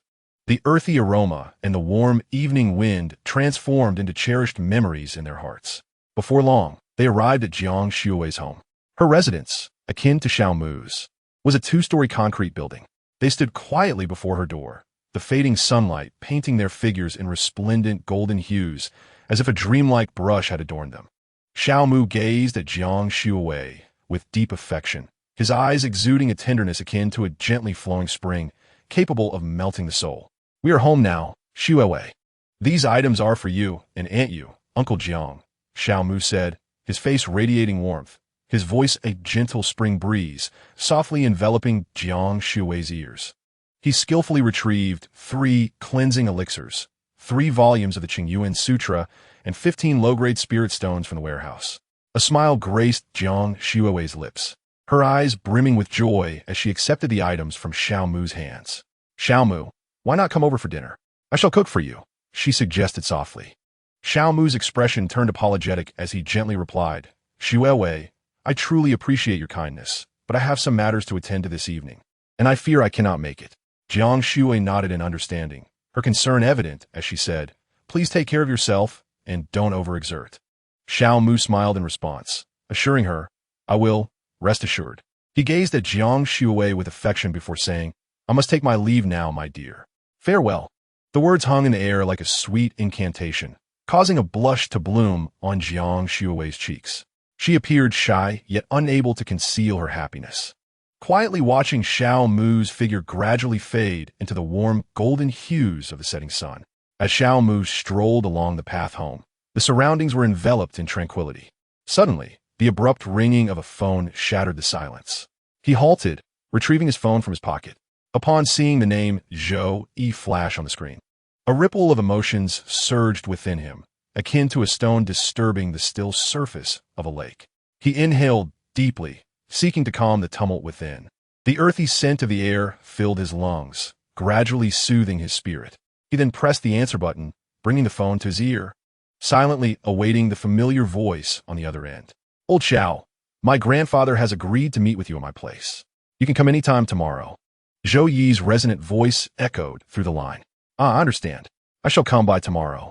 By the way, have you distributed the items I gave you to Guizheng and the others?" Xiao Mu's voice maintained a tranquil tone, laced with concern. "Yes, we have begun our cultivation, though our progress has been somewhat slow." "Old Xiao, do you have any methods to expedite it?" Zhou Yi's words conveyed a hint of urgency. "Do not be greedy. The opportunity to cultivate is already a blessing. To wish for swifter progress is but a folly," Xiao Mu replied with steady composure. "All right then, we shall meet tomorrow." With that, Zhou ended the call. Gazing at the disconnected phone, Xiao Mu realized that the wheels of fate had begun to turn. China was destined to ascend to the pinnacle of the universe, witnessing an unparalleled grandeur. He stood for a moment before making his way home. Meanwhile, high above the vast skies of Huagua, an ethereal golden dragon suddenly materialized, its form flickering in and out of visibility, exuding an aura of mystery and majesty. It raised its head towards the heavens, emitting a sound of excitement, an inaudible dragon's roar that seemed to resonate from ancient times, infused with boundless strength and hope, heralding the imminent rise of Huaxia into a glorious new epoch. This dragon's roar flowed like an invisible torrent, traversing numerous realms. In every place where the bloodline of Huaxia is inherited, a corresponding dragon's roar echoed in unison. It was the voice of Huaxia's destiny, gathered from myriad worlds, coalescing into a force that shook the very foundations of existence, causing the entire universe to tremble. Similarly, this dragon's call resonated like a great bell, awakening certain exalted beings from their slumber. Within this desolate and chaotic expanse, the dragon's roar erupted like thunder, a resounding clash that shattered the long-held silence. The sound seemed to call from the ancients, a proclamation of the future, its overwhelming power tearing through the shroud of tranquility. The sound waves surged like a tumultuous flood, rampaging through the chaos. Where they passed, the chaotic essence roiled violently, akin to boiling water. Pairs of eyes, imbued with the principles of the Tao, gradually opened, resembling brilliant stars illuminating the shadowy world. Endless mystery and majesty emanated from those eyes, as if the fate of the entire universe resided within them. Their gaze, sharp as lightning, cleaved through the darkness of chaos, each beam of light embodying the ultimate power of creation and destruction. Under the illumination of this radiance, a newly born world emerged like a dream. However, the encroachment of chaotic essence, relentless as a merciless demon, swiftly devoured these nascent realms, rendering them fleeting like a momentary bloom. These gazes, brimming with infinite power, sought to pierce through countless worlds in pursuit of the source of the dragon's roar. Yet, just as they were about to touch it, a mysterious formation appeared out of thin air, acting as an impenetrable barrier that firmly obstructed their sight, leaving the source of the dragon's roar shrouded in an enigmatic veil.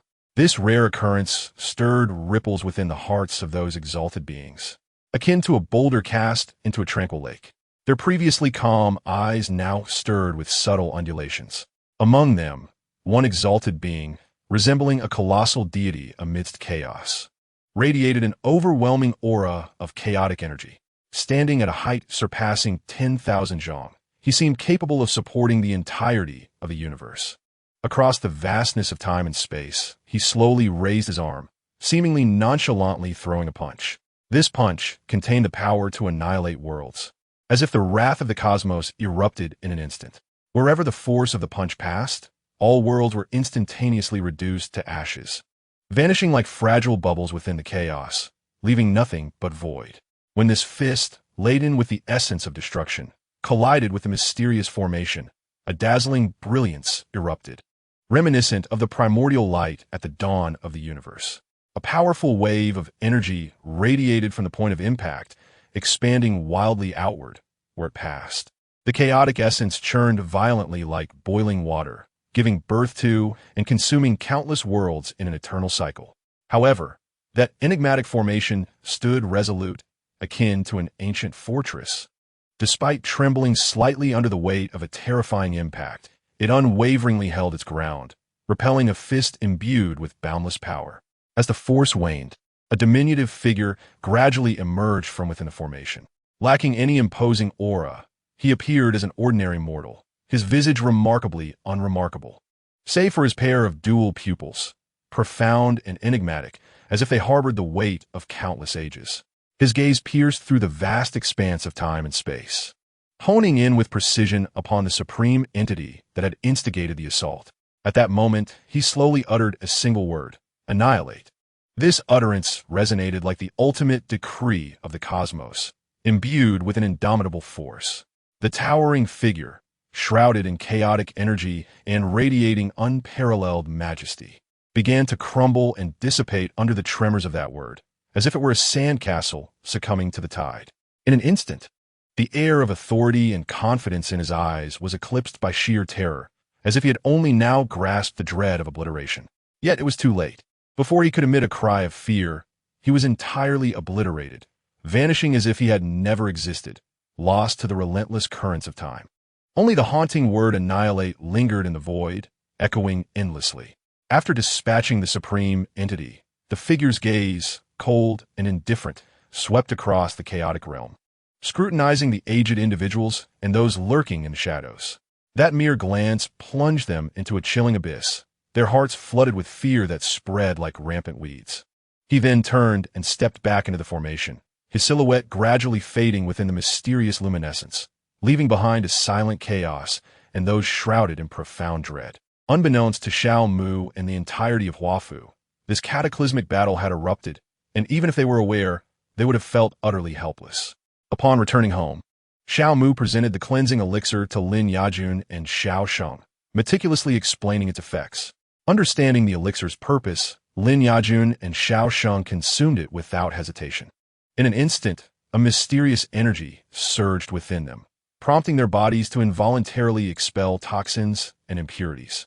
The noxious substances rendered their forms a deep shade of black, as if cloaked in a shroud of darkness. Yet, they did not succumb to panic. Noticing the blackened residue on their bodies, they exchanged knowing smiles and, in unison, dashed toward the bathroom, eager to cleanse themselves of exhaustion and filth. The bathroom door creaked open, warm steam enveloping them like a sacred sanctuary capable of purifying all. As they stepped inside, the sound of flowing water rose, harmonizing into a melody of rebirth. Meanwhile, Xiao Mu returned to his bedroom to commence his cultivation. Chapter 17. The meeting in the early morning, as the first rays of sunlight gently slipped through the window's crevice, caressing every corner of the bedroom like delicate threads. It draped the tranquil space in a resplendent golden veil. Xiao Mu gradually opened his eyes, releasing a deep sigh. Although he had yet to attain the second level of qi refinement, he was not far from it. Merely 3 or 4 more hours of diligent practice would enable him to achieve a breakthrough. With this thought in mind, he retrieved his phone to check the time, discovering it was now 7 in the morning. Realizing it was still early, he placed the phone back and continued his focused cultivation. Time flowed like a fleeting shadow, and before he knew it, it was already 1 in the afternoon. Xiaomu slowly opened his eyes, a fleeting glimmer of brilliance sparkling within their depths. As he sensed the cultivation of the second level of qi refinement within him, a smile of joy emerged on his face. Beside him lay 6 dull, low-grade spirit stones, quietly awaiting his attention. He rose slowly, picked up the 6 stones, and ground them into fine powder, placing the remnants into a plastic bag, intending to use the powder as fertilizer for his fields. Although the spiritual energy had been completely extracted from the stones, they would still serve as excellent nourishment for the soil. Having completed this task, he opened the bedroom door and stepped outside. The hall was empty, the door securely shut. And understanding that his parents were likely engaged in their own cultivation, he chose not to disturb them. He quietly approached the hall door, opened it, and stepped outside. Standing in the doorway, he inhaled the fresh air of the rural afternoon deeply, feeling an indescribable sense of vitality coursing through him. The gentle afternoon sunlight cascaded down upon the earth, and Xiaomu reveled in its warmth, savoring the caress of the breeze that carried the earthy fragrance of the soil and the refreshing scent of the greenery, lifting his spirits immensely. Unhurriedly, he took out his phone from his pocket and deftly dialed a familiar number. Before long, a familiar voice resonated through the receiver, prompting him to press the phone firmly against his ear. "Old Xiao, did you call to tell me you're coming over?" Zhou's cheerful laughter flowed through the speaker like sunlight. "Yes, indeed. By the way, should I bring a gift for your grandfather?" Xiaomu's voice held a hint of amusement. There was a brief pause on the other end before Zhou replied, "No need. My grandfather isn't that particular." "All right then. I shall set off for your house now." "Okay, old Xiao. I'll be awaiting your arrival." As Zhou finished speaking, Xiaomu promptly ended the call and tucked his phone back into his pocket. He casually sought out a secluded spot, retrieved the Xingtian summoner from the warehouse, successfully transformed, and summoned the fire execution horse, directing it to race towards Zhou Yi's residence at breakneck speed. Naturally, this was only after activating the cloaking system. As Xiaomu guided the fire execution horse, it etched a graceful arc across the sky. Half an hour later, he arrived in the vicinity of Zhou Yi's home. He gracefully maneuvered the fiery steed, descending slowly into a secluded, lush grove where the branches swayed gently in the breeze, as if performing a delicate dance to commemorate his arrival. Xiaomu leaped down from his magnificent mount, firmly planting his feet upon the fertile earth of the verdant woodland. Reverting to his original form, he stowed away the fiery steed, determination glinting in his eyes as he advanced toward Zhou Yi's home. Unbeknownst to him, a seemingly ordinary tree concealed a camera, silently capturing every moment. The lens resembled a hidden eye lurking in the shadows, coldly observing Xiaomu's every action, meticulously recording this previously unnoticed scene. After a brief stroll, a modest farmhouse nestled within the trees came into view. The dwelling was unpretentious, a testament to its owner's yearning for a simple and tranquil life. The walls bore the marks of time, hinting at the stories of yesteryears. Surrounding trees stood as loyal guardians, infusing the farmhouse with a touch of natural charm. The gate stood slightly ajar, and, as Xiaomu gently pushed it open, a refreshing scent of earth greeted him. In the courtyard lay an assortment of agricultural tools, somewhat weathered yet neatly arranged. In one corner, a patch of vegetables flourished, their tender green leaves dancing softly in the breeze. The absence of human presence hinted that the inhabitants were indoors. Contemplating this, Xiaomu approached the door and rapped 3 times. Before long, footsteps echoed from within, gradually growing louder. With a creak, the door swung open, revealing a familiar face to Xiaomu. "Old Xiao, why have you arrived so late? I've been waiting for almost half an hour," Zhou exclaimed, unable to contain his complaints upon seeing him. "Not so late, considering the distance between us. Arriving in half an hour is quite commendable. Spare me the unkind words." Xiaomu replied, a flicker of annoyance crossing his lips. Zhou shrugged. All right, I suppose I misjudged you. My grandfather is waiting for you inside. Let us not waste any more time." Xiaomu nodded. "Yes, let us proceed." The two entered the abode, where the decor was simple yet elegant. Zhou's grandfather, Zhou Qinglai, sat in a chair, holding a somewhat worn book. Upon their arrival, he lifted his gaze. "Ah, you've arrived, Xiaomu. Ear often speaks of you. Seeing you in person is indeed more impressive than mere words. His voice carried a hint of weariness, yet exuded warmth. A gentle smile graced Xiao Mu's face as he replied softly, "Grandfather Zhou, you flatter me. It is truly an honor to visit you." Zhou Qinglai smiled and waved his hand lightly. "It is enough that you have come. Please, take a seat." Xiao Mu and Zhou Yi complied, settling into their seats. "Xiao Mu, I hear from Yi that you seek something from me?" Zhou Qinglai regarded the two as they took their seats, his demeanor warm as he inquired, "Is there something you wish to discuss?" "Indeed, Grandfather Zhou, I have a matter of significance," Xiao Mu replied, drawing a deep breath before continuing. "I've been bound to a system that mandates my role in the revival of Huaxia. Throughout this process, it has rewarded me with an item known as revival points, which can be exchanged for various goods within its realm." Upon hearing this, a flicker of astonishment crossed Zhou Qinglia's eyes, quickly replaced by an expression of excitement.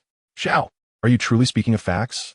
"Yes, it is indeed true, Grandfather Zhou," Xiao Mu affirmed, his face earnest and his gaze sincere. Beside them, Zhou Yi appeared to have an epiphany, as if he had grasped something profound. "Old Xiao, so this is the origin of what you gave me. You've kept this from me for so long." Chapter 18. The Cosmic Emperor, what is it? Zhou Qinglai inquired. Curiosity etched upon his features as the earlier excitement was tempered by a seasoned perspective. He understood that such exhilaration could not endure indefinitely. "It is this, cultivation techniques and spiritual stones. Grandfather," Zhou Yi presented the Qingyuan Sutra and a spiritual stone for Zhou Qinglai's inspection. Zhou Qinglai contemplated these items, convinced that his grandson would not deceive him. Moreover, Xiao Mu did not strike him as a person prone to falsehoods, leading him to trust what Xiao Mu had conveyed. "How many revival points do you have remaining, Xiao? What can they be exchanged for?" Zhou Qinglia's true inquiries veered towards the origins and intentions of the system. Yet he refrained from pressing too boldly, fearing it might abandon Xiao Mu or worse, extinguish his life, which would spell catastrophic loss for both him and the nation. He suspected Xiao Mu might also be unaware of the full extent of the matter. Thus, he posed the aforementioned question. "Please wait a moment. Grandfather, I shall check," Xiao Mu replied, activating the system's marketplace to assess his remaining revival points. Zhou Qinglai waited patiently, while Zhou Yi, feeling somewhat restless, observed Xiao Mu's actions. After a brief interval, Xiao Mu concluded his review and informed Zhou Qinglai, "Grandfather Zhou, I currently possess 785 revival points, which can be exchanged for technological and cultivation products. For example, technologies from mecha manufacturing, interstellar warships, weather control, cultivation techniques, spiritual veins, and elixirs." Xiao Mu divulged all he knew, leaving both Zhou Yi and Zhou Qinglai in stunned silence. Moments later, they regained their composure, with Zhou Qinglai being the first to recover. With a profound gaze fixed on Xiao Mu, Zhou Qinglia's mind raced with countless thoughts. He recognized that the items obtainable with these revival points could usher in a transformative era for the world. He spoke slowly. "Xiao Mu, what can you currently exchange your revival points for?" "Various items, such as mecha manufacturing technology, photolithography technology, and armor fabrication techniques, can all be exchanged." Xiao Mu succinctly outlined the available options. As Xiao Mu's words fell, Zhou Qinglia's heart surged with tumultuous waves, restless and unyielding. Yet, he seemed to possess an extraordinary skill, suppressing the inner turmoil beneath an unruffled exterior. His benevolent visage resembled an impenetrable mask, concealing any flicker of emotion that might betray his true thoughts at that moment. "Grandpa Zhou, I believe you are aware of the Autobots and the extraterrestrial invader, Megatron?" Xiao Mu ventured, as if recalling something significant. "Indeed, I am aware." Zhou Qinglai nodded slightly. Xiao Mu, unsurprised by this, recognized that as a founding figure of the nation and a prominent official, it was only natural for him to possess such knowledge. "Since you are informed, Grandpa Zhou, allow me to share some details regarding the Autobots and Megatron." Clearing his throat, Xiao Mu continued, "Megatron is the leader of the Decepticons, while Optimus Prime heads the Autobots. Both hail from Cybertron, a metallic planet. They each lead their respective factions in a war initiated by Megatron, which eventually spread to Earth. Megatron seeks to conquer Earth and enslave humanity, while Optimus Prime stands in defiance. Their conflict is never-ending. Furthermore, our planet, Earth, is referred to as the Cosmic Emperor in the legends of the Autobots. symbolizing chaos and darkness. In a few months or years, it shall awaken, and when it does, it will herald the end of humanity. Only Megatron and Optimus Prime can halt its rise. Zhou Qinglai and Zhou Yi listened intently, their faces etched with gravity. They had not anticipated that their home, Earth, was the cosmic emperor. The mere thought of its awakening sent shivers of dread coursing through them. Xiao Mu, can you assure me that this information is unequivocally accurate? Zhou Qinglai asked in a low tone, a subtle tremor lacing his words. Xiao Mu nodded solemnly, affirming, yes, Grandpa Zhou. I acquired this information from the system and personally participated in the fierce battles between the Autobots and the Decepticons. I intend to make this knowledge public, but I must conceal my identity as a traveler, for one must remain vigilant against potential threats while harboring no ill intentions. The system serves as a credible source for this information. With this thought, he recounted his earlier statements. What? You participated too, old Xiao? Zhou Yi exclaimed in astonishment. Yes, I did, Grandpa Zhou and Zhou. Come with me. I shall show you the equipment I used during my involvement. With that, Xiao Mu rose and assisted Zhou Qinglai as they made their way towards the forest beyond the farm, with Zhou Yi following suit. Upon entering the outer woods, Xiao Mu retrieved the Qinglong mecha from the storage, a towering figure in humanoid form. Zhou Qinglai and Zhou Yi gazed at the colossal mecha, their eyes wide with disbelief. This is the Azure Dragon mecha, a member of the 5 Sacred Beast Transformation mechas, requiring a total of 900 revival points, explained Xiao Mu. Standing beneath the colossal figure of the Azure Dragon mecha, Zhou Qinglai and Zhou Yi felt as though they had been transported to a different realm of science fiction. Sunlight filtered through the leaves, casting dappled patterns on the cold metallic surface of the mecha, enhancing its futuristic allure and enigmatic charm. Xiao Mu, you mentioned this is one of the 5 Sacred Beast Transformation mechas.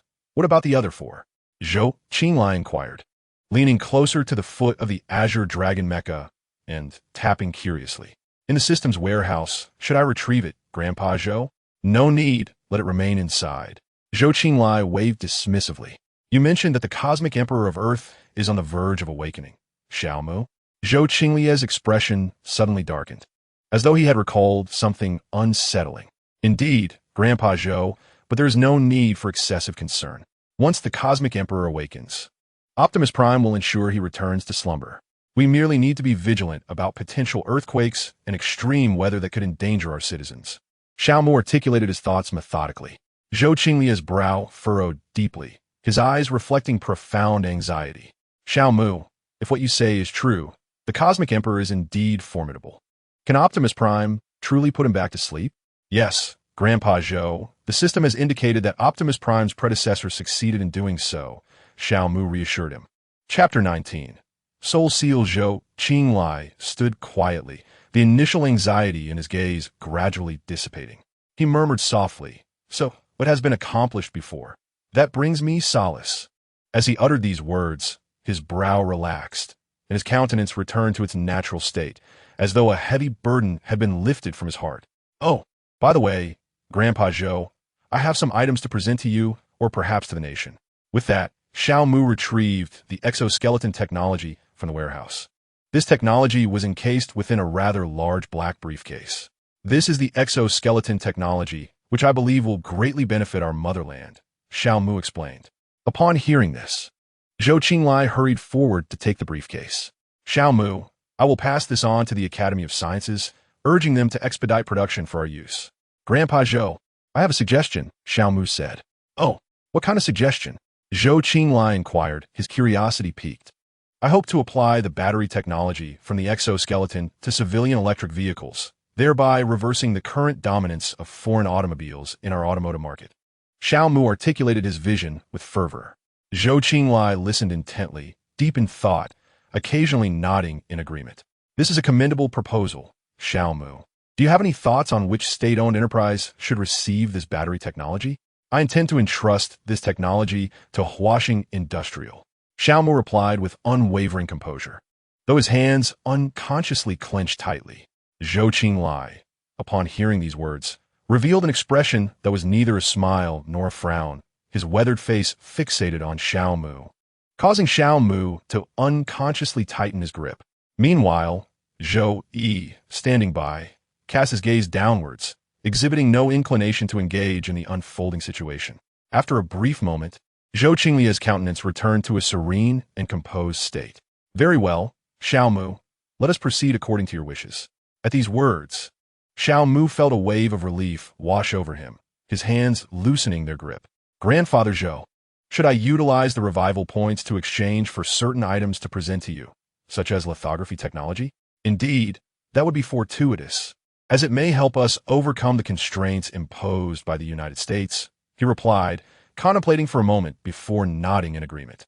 Seeing this, Xiao Mu opened the system's marketplace to make the exchange, also acquiring armor manufacturing technology, mecha creation technology, and super energy body generation technology.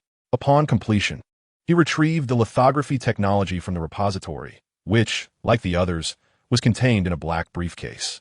However, instead of handing it to Zhou Qinglai, he entrusted it to Zhou Yi, who took it with great solemnity, fully aware of the significance of its contents. Grandfather Zhou, I also hope that the nation can utilize satellite resources to monitor the dynamics of outer space constantly, particularly to keep an eye out for unidentified spacecraft entering Earth's orbit. Should anything be discovered, I kindly ask that you inform me of the landing location, he implored earnestly. Zhou Qinglai nodded in acknowledgement, indicating his understanding. With this, Xiao Mu felt a sense of ease, believing he could now ascertain the location of the Black Widow and the smoke screen as they descended to Earth, enabling him to capture and control her for commanding the mechanical insect army on the planet. A smile unconsciously crept upon his lips, eliciting puzzled expressions from both Zhou Yi and Zhou Qinglai. After a moment, Xiao Mu regained his composure and addressed Zhou Qinglai. Grandfather Zhou, I would like to request your assistance. What is it? I wish for you to replicate this Qingyuan Sutra and select personnel within the military to begin their cultivation. The spiritual stones I can provide for this endeavor are but 1,000. With that, Xiao Mu retrieved the last copy of the Qingyuan Sutra from the repository and presented it to Zhou Qinglai. I can assist with this, Zhou Qinglai replied, taking the sutra and flipping through a few pages before nodding in agreement. Seeing this, Xiao Mu promptly activated the system marketplace, exchanging for 1,000 low-grade spiritual stones, which he then extracted from the repository, stacking them high before Zhou Qinglai. Grandfather Zhou, if there is nothing else, I shall take my leave as I have other matters to attend to. With all arrangements settled, Xiao Mu prepared to depart. No further matters, Xiao Mu, you may go, but do take care. Zhou Qinglai waved his hand dismissively. Old Xiao, once I have completed my current tasks, I shall gather Guizheng and the others for a reunion. Zhou Yi called out to Xiao Mu, who was in the process of retracting the Qinglong mecha and preparing to depart. All right, I understand. Once the matter is resolved, do remember to inform me, Zhou Yi. Additionally, you must relay the situation regarding the ambulance to Grandpa Zhou. Xiao Mu responded as he walked away. I comprehend, old Xiao.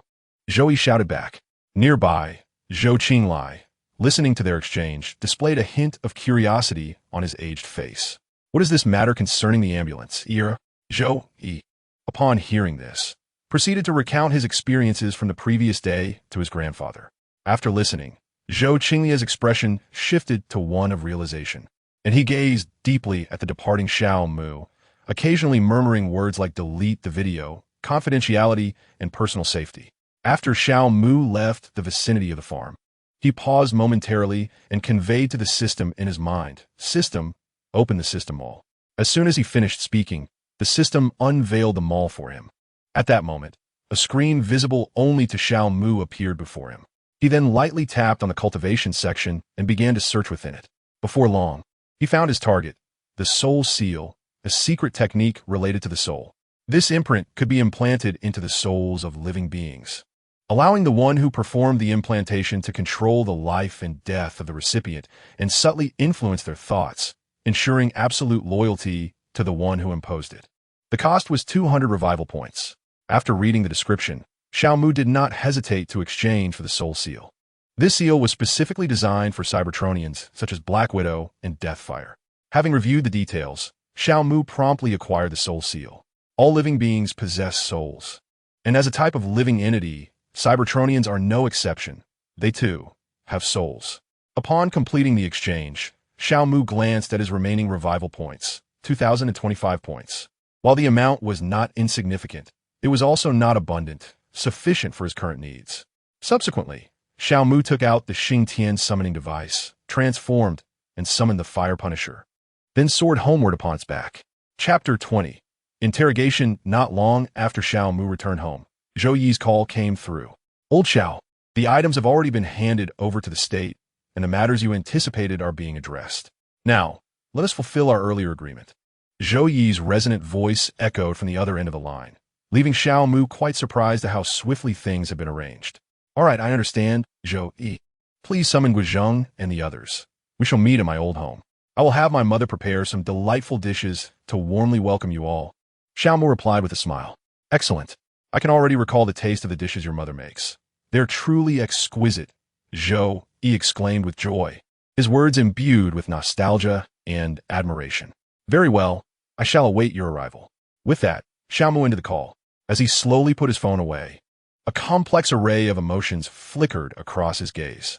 He took a deep breath, as if to shield himself from the distractions of the outside world.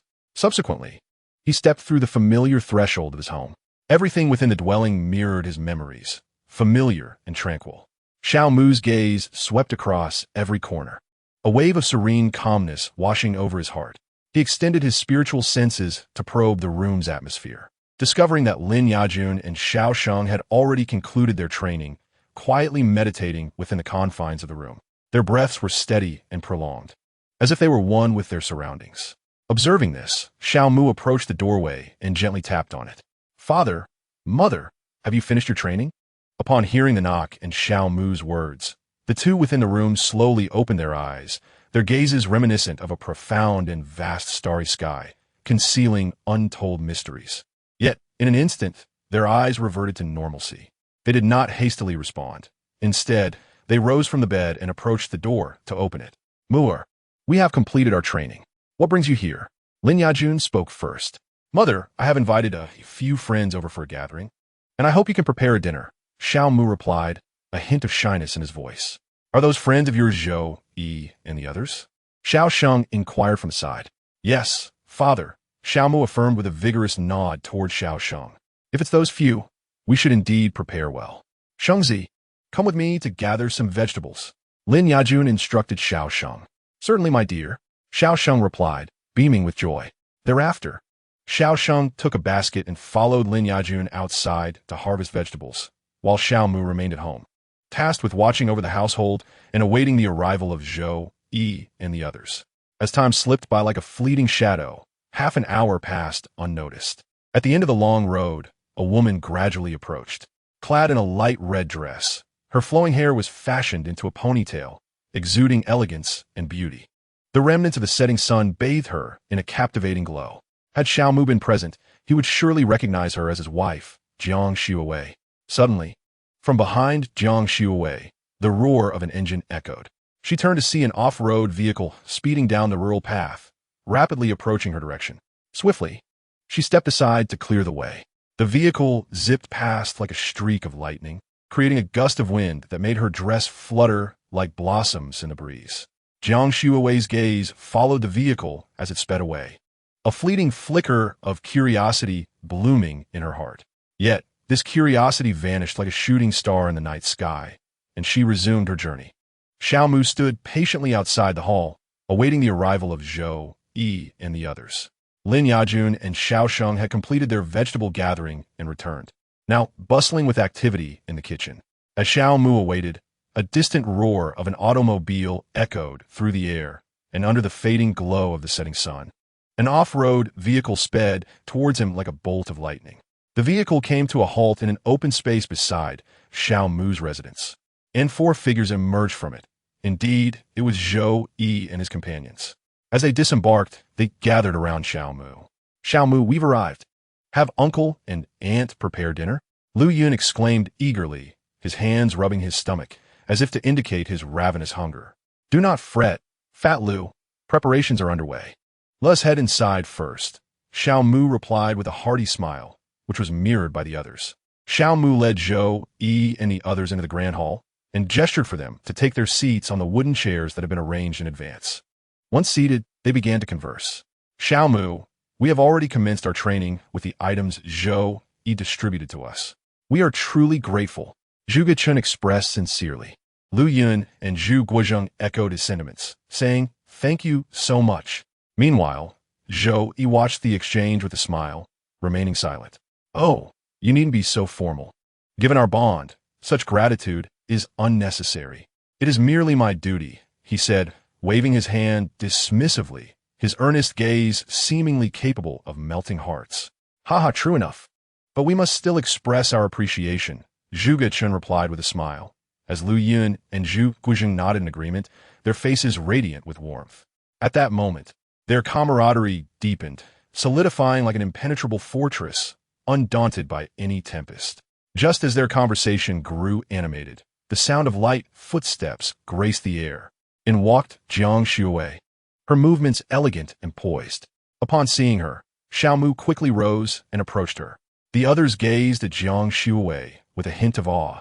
Soon recalling the enchanting lady they had encountered during their drive, it was indeed her. "Xuewei, what brings you here?"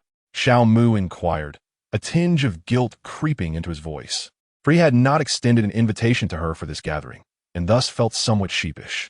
"Why can't I come to see you? What kind of couple doesn't live together after obtaining their marriage certificate?" Xiaomu's gaze faltered, unable to meet the reproachful look in Xuewei's eyes.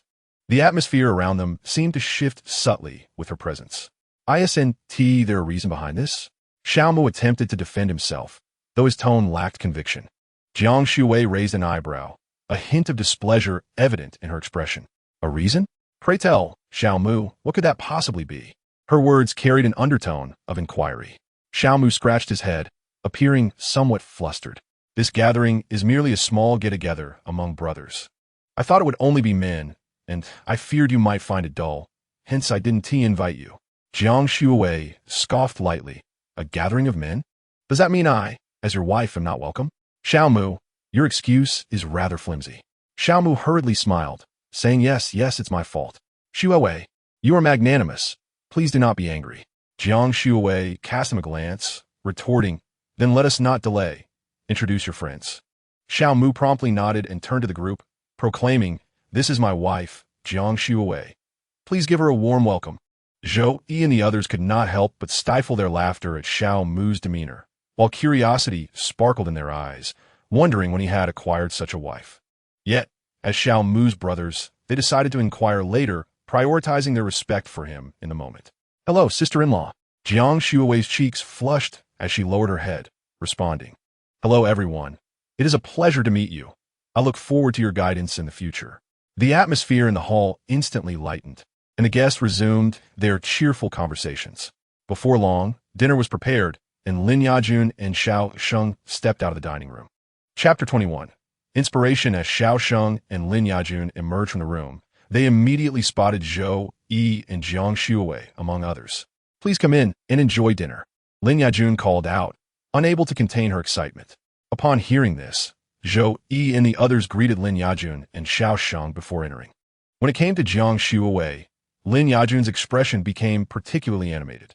"Xiaowei, you and my son have already registered your marriage, right? Does that mean we need to change how we address you?" Xiao Sheng chimed in with a playful grin. "Mom, Dad, I'm going in," Jiang Xuewei declared, her face aglow with shyness yet unwavering courage. "Ah, splendid.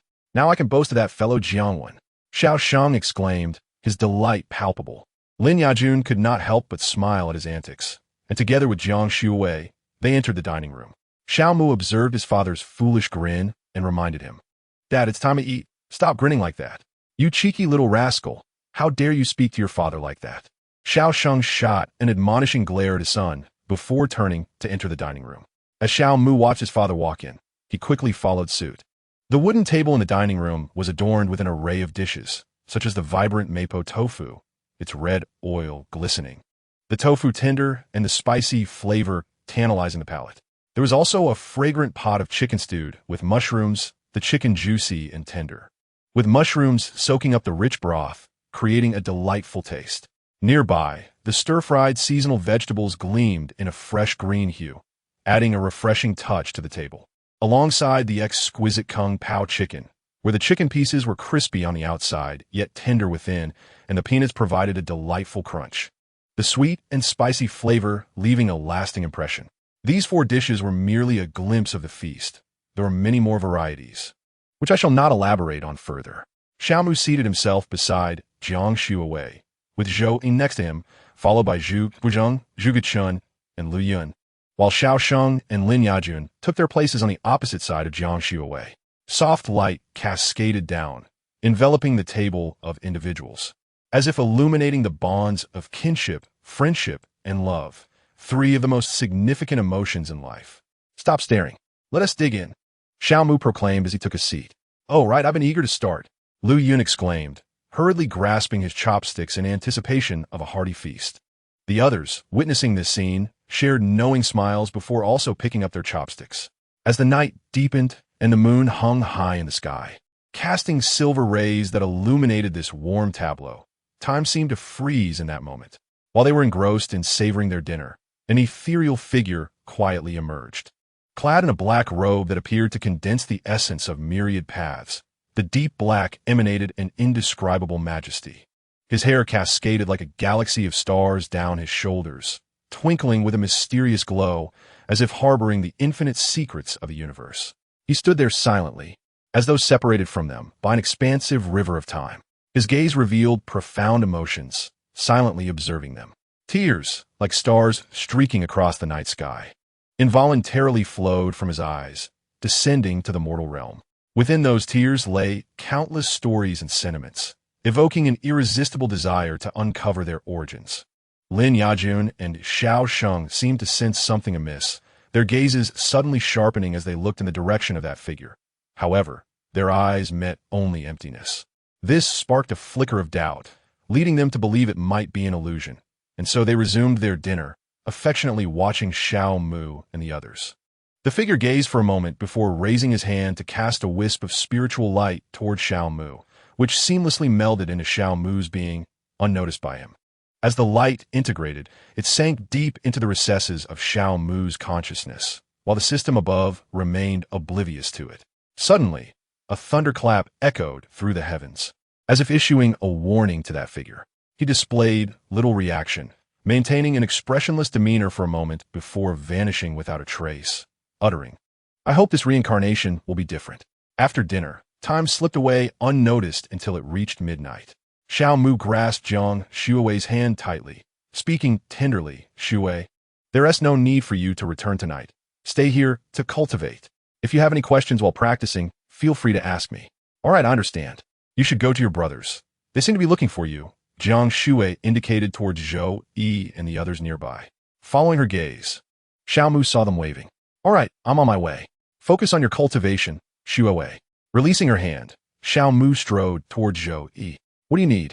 he inquired directly upon reaching them, without any preamble. "It's nothing urgent. We just want to know when you met Jiang Shuwei and when you got your certificate. Why not say something to your brothers?" Zhou Yi inquired first, his words laced with curiosity. Zhu Guizheng and the others also gathered around, eager to hear the answer. "Jiang Shuwei and I have been childhood friends, inseparable since our youth. We obtained our marriage certificate the day before yesterday. And the reason I didn't inform you all was merely to avoid unnecessary commotion."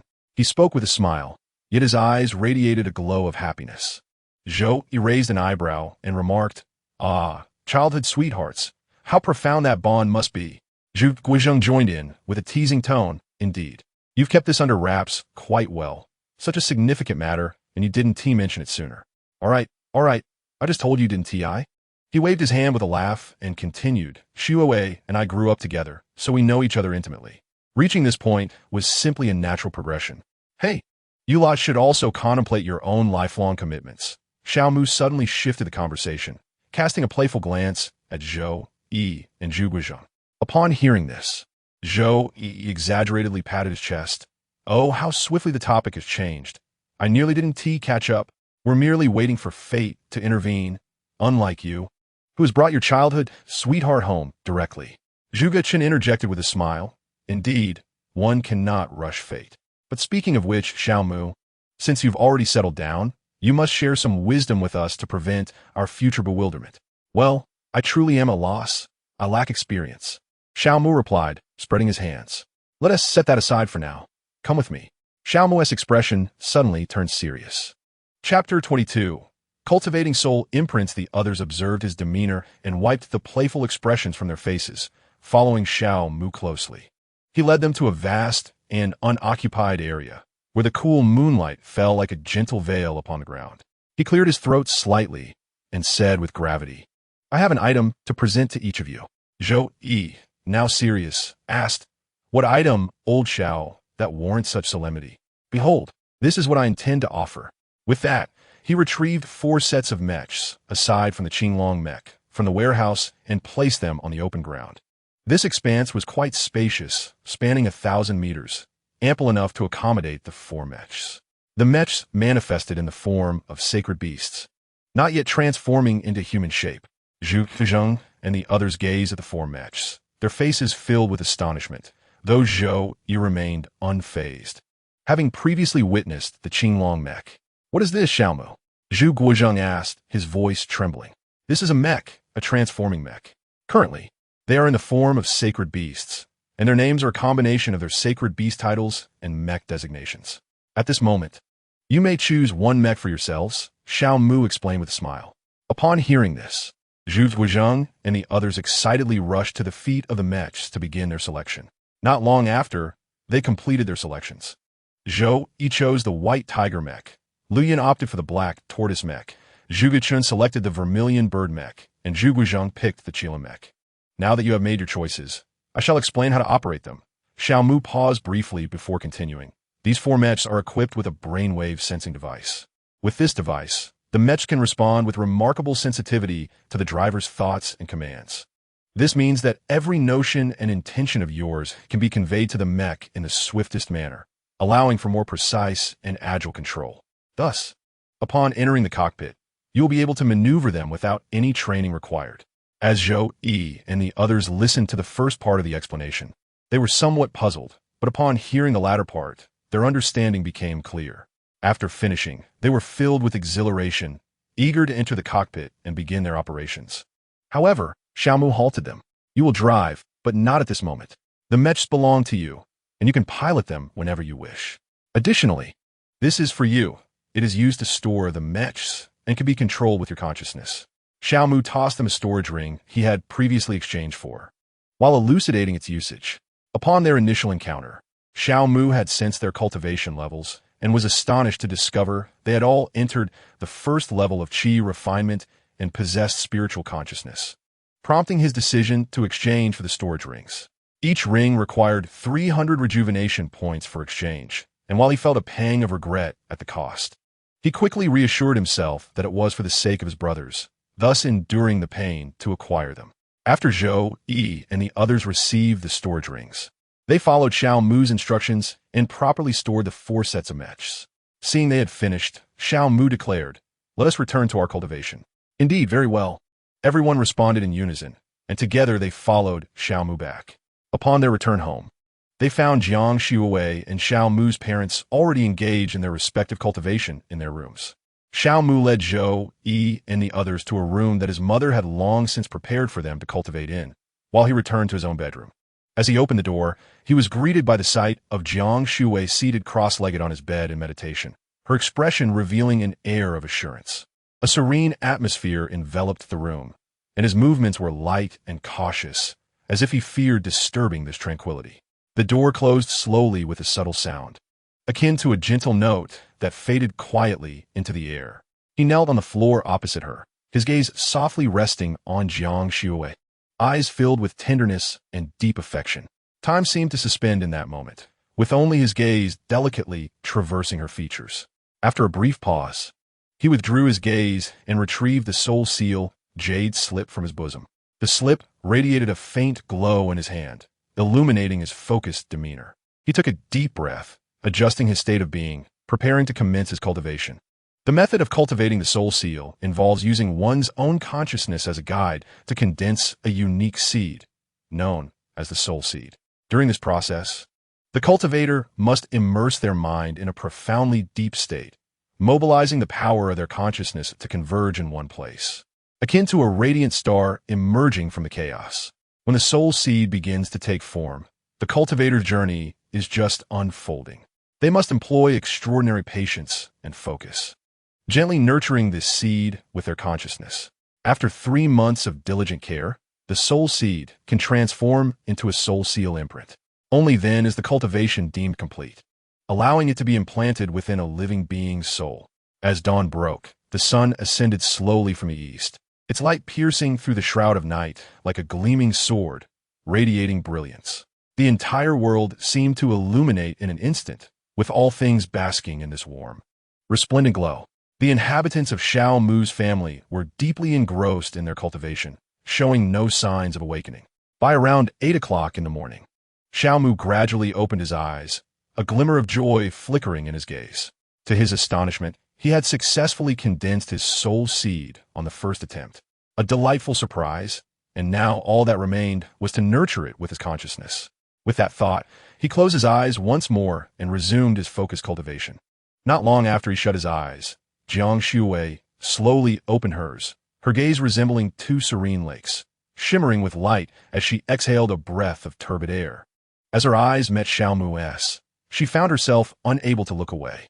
Jiang Shuwei gazed at him quietly, her eyes filled with tenderness and affection. In that moment, time seemed to stand still, the world around them fading into oblivion, leaving only the two of them.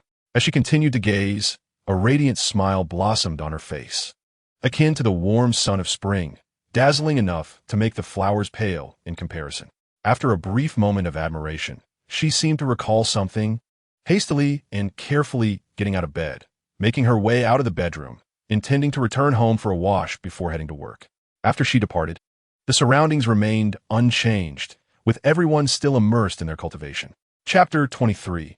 Mountai and Light of the Host's generous provision of exoskeleton technology and lithography machine technology, which enabled Huaxia to successfully emerge from its predicament and enhance its national strength.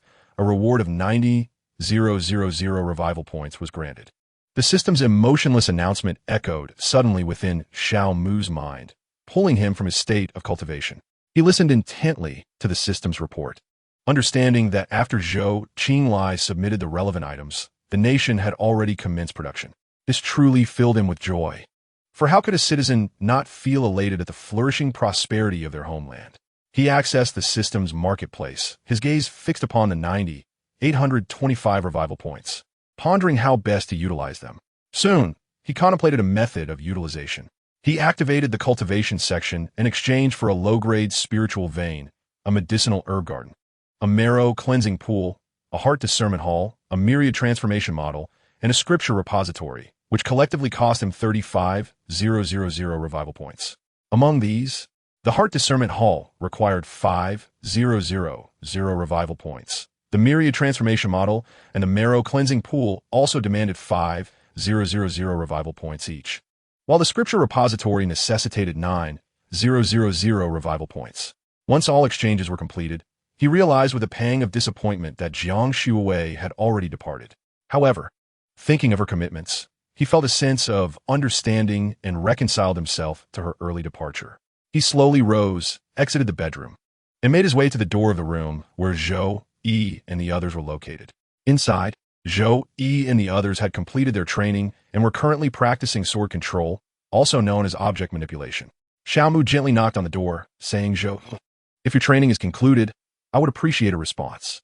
Upon hearing his words, everyone in the room stood up, approached the door, and opened it. As the door slowly creaked open, Xiao Mu's figure became visible. "Old Xiao, what brings you here?" Zhou Yi was the first to speak. Xiao Mu smiled lightly and replied, "I am here to take you to a place and let you experience the sensation of piloting mechas. What are we waiting for? Let us hurry," Zhou Yi exclaimed, urging them on.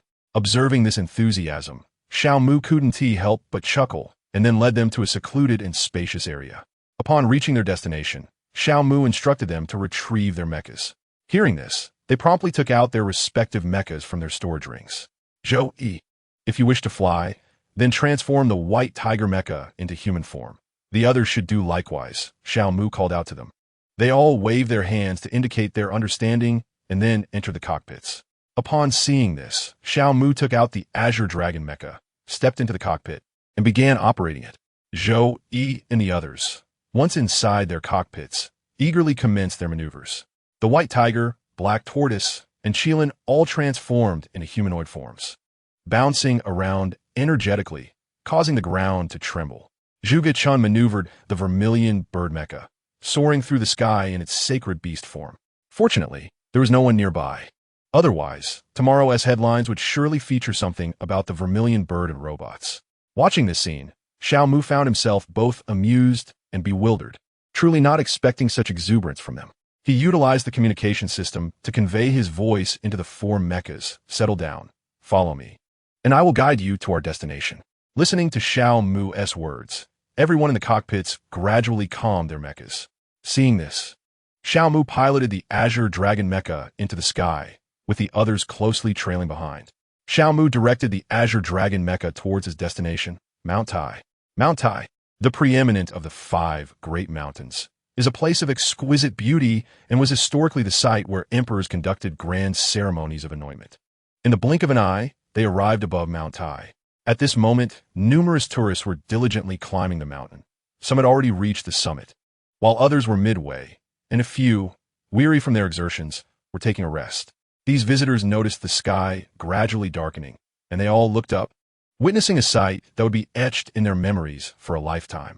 5 towering mechas hung in the sky, and one of them, a cerulean machine, slowly began to gather a sphere of light in its grasp.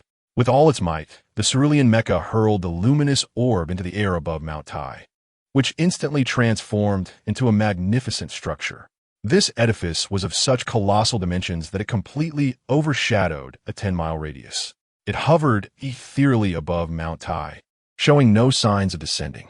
At that moment, some tourists, regaining their composure, took out their phones and began recording videos. After carefully setting up the myriad transformation model, Xiao Mu proceeded to fuse it with a low-grade spiritual vein.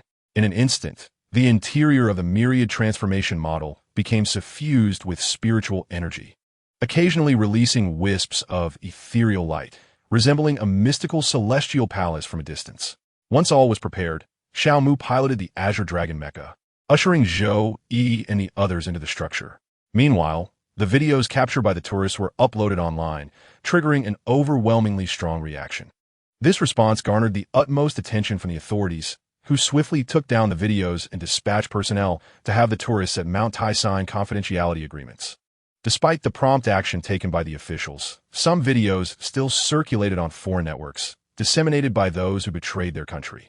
The authorities quickly identified these individuals through their online activities and apprehended them all, erasing the offending videos. Although the videos were deleted, they still attracted the scrutiny of officials from various nations. Upon entering the building, Xiao Mu exited the cockpit of the Azure Dragon mecha, followed closely by Zhou, Yi, and the others. No sooner had Xiao Mu stepped out than his phone rang abruptly. He hurriedly retrieved it and answered. Xiao Mu, what on earth have you done at Mount Tai to cause such a stir across the internet? Although the situation was handled swiftly, it has still drawn the attention of various nations, came the aged voice of Zhou Qinglai over the line. Grandpa Zhou, didn't I already explain what I was doing in the video? I firmly believe that our country no longer fears others, which is why didn't he feel the need to conceal anything? Xiao Mu replied with confidence. He had anticipated the repercussions of his actions, yet proceeded nonetheless, for he had faith in his country's formidable strength. Alas, Xiao Mu, never mind, but tell me, what is the purpose of that building you created? Zhou Qinglai sighed and inquired. Grandpa Zhou, with the college entrance examinations approaching, I thought to establish a cultivation university. Once the idea struck me, I resolved to bring it to fruition, which led to the scene captured in the video. Xiao Mu paused briefly before continuing. Moreover, after I entrusted those items to Grandpa Zhou, the system rewarded me with 90,000 revival points.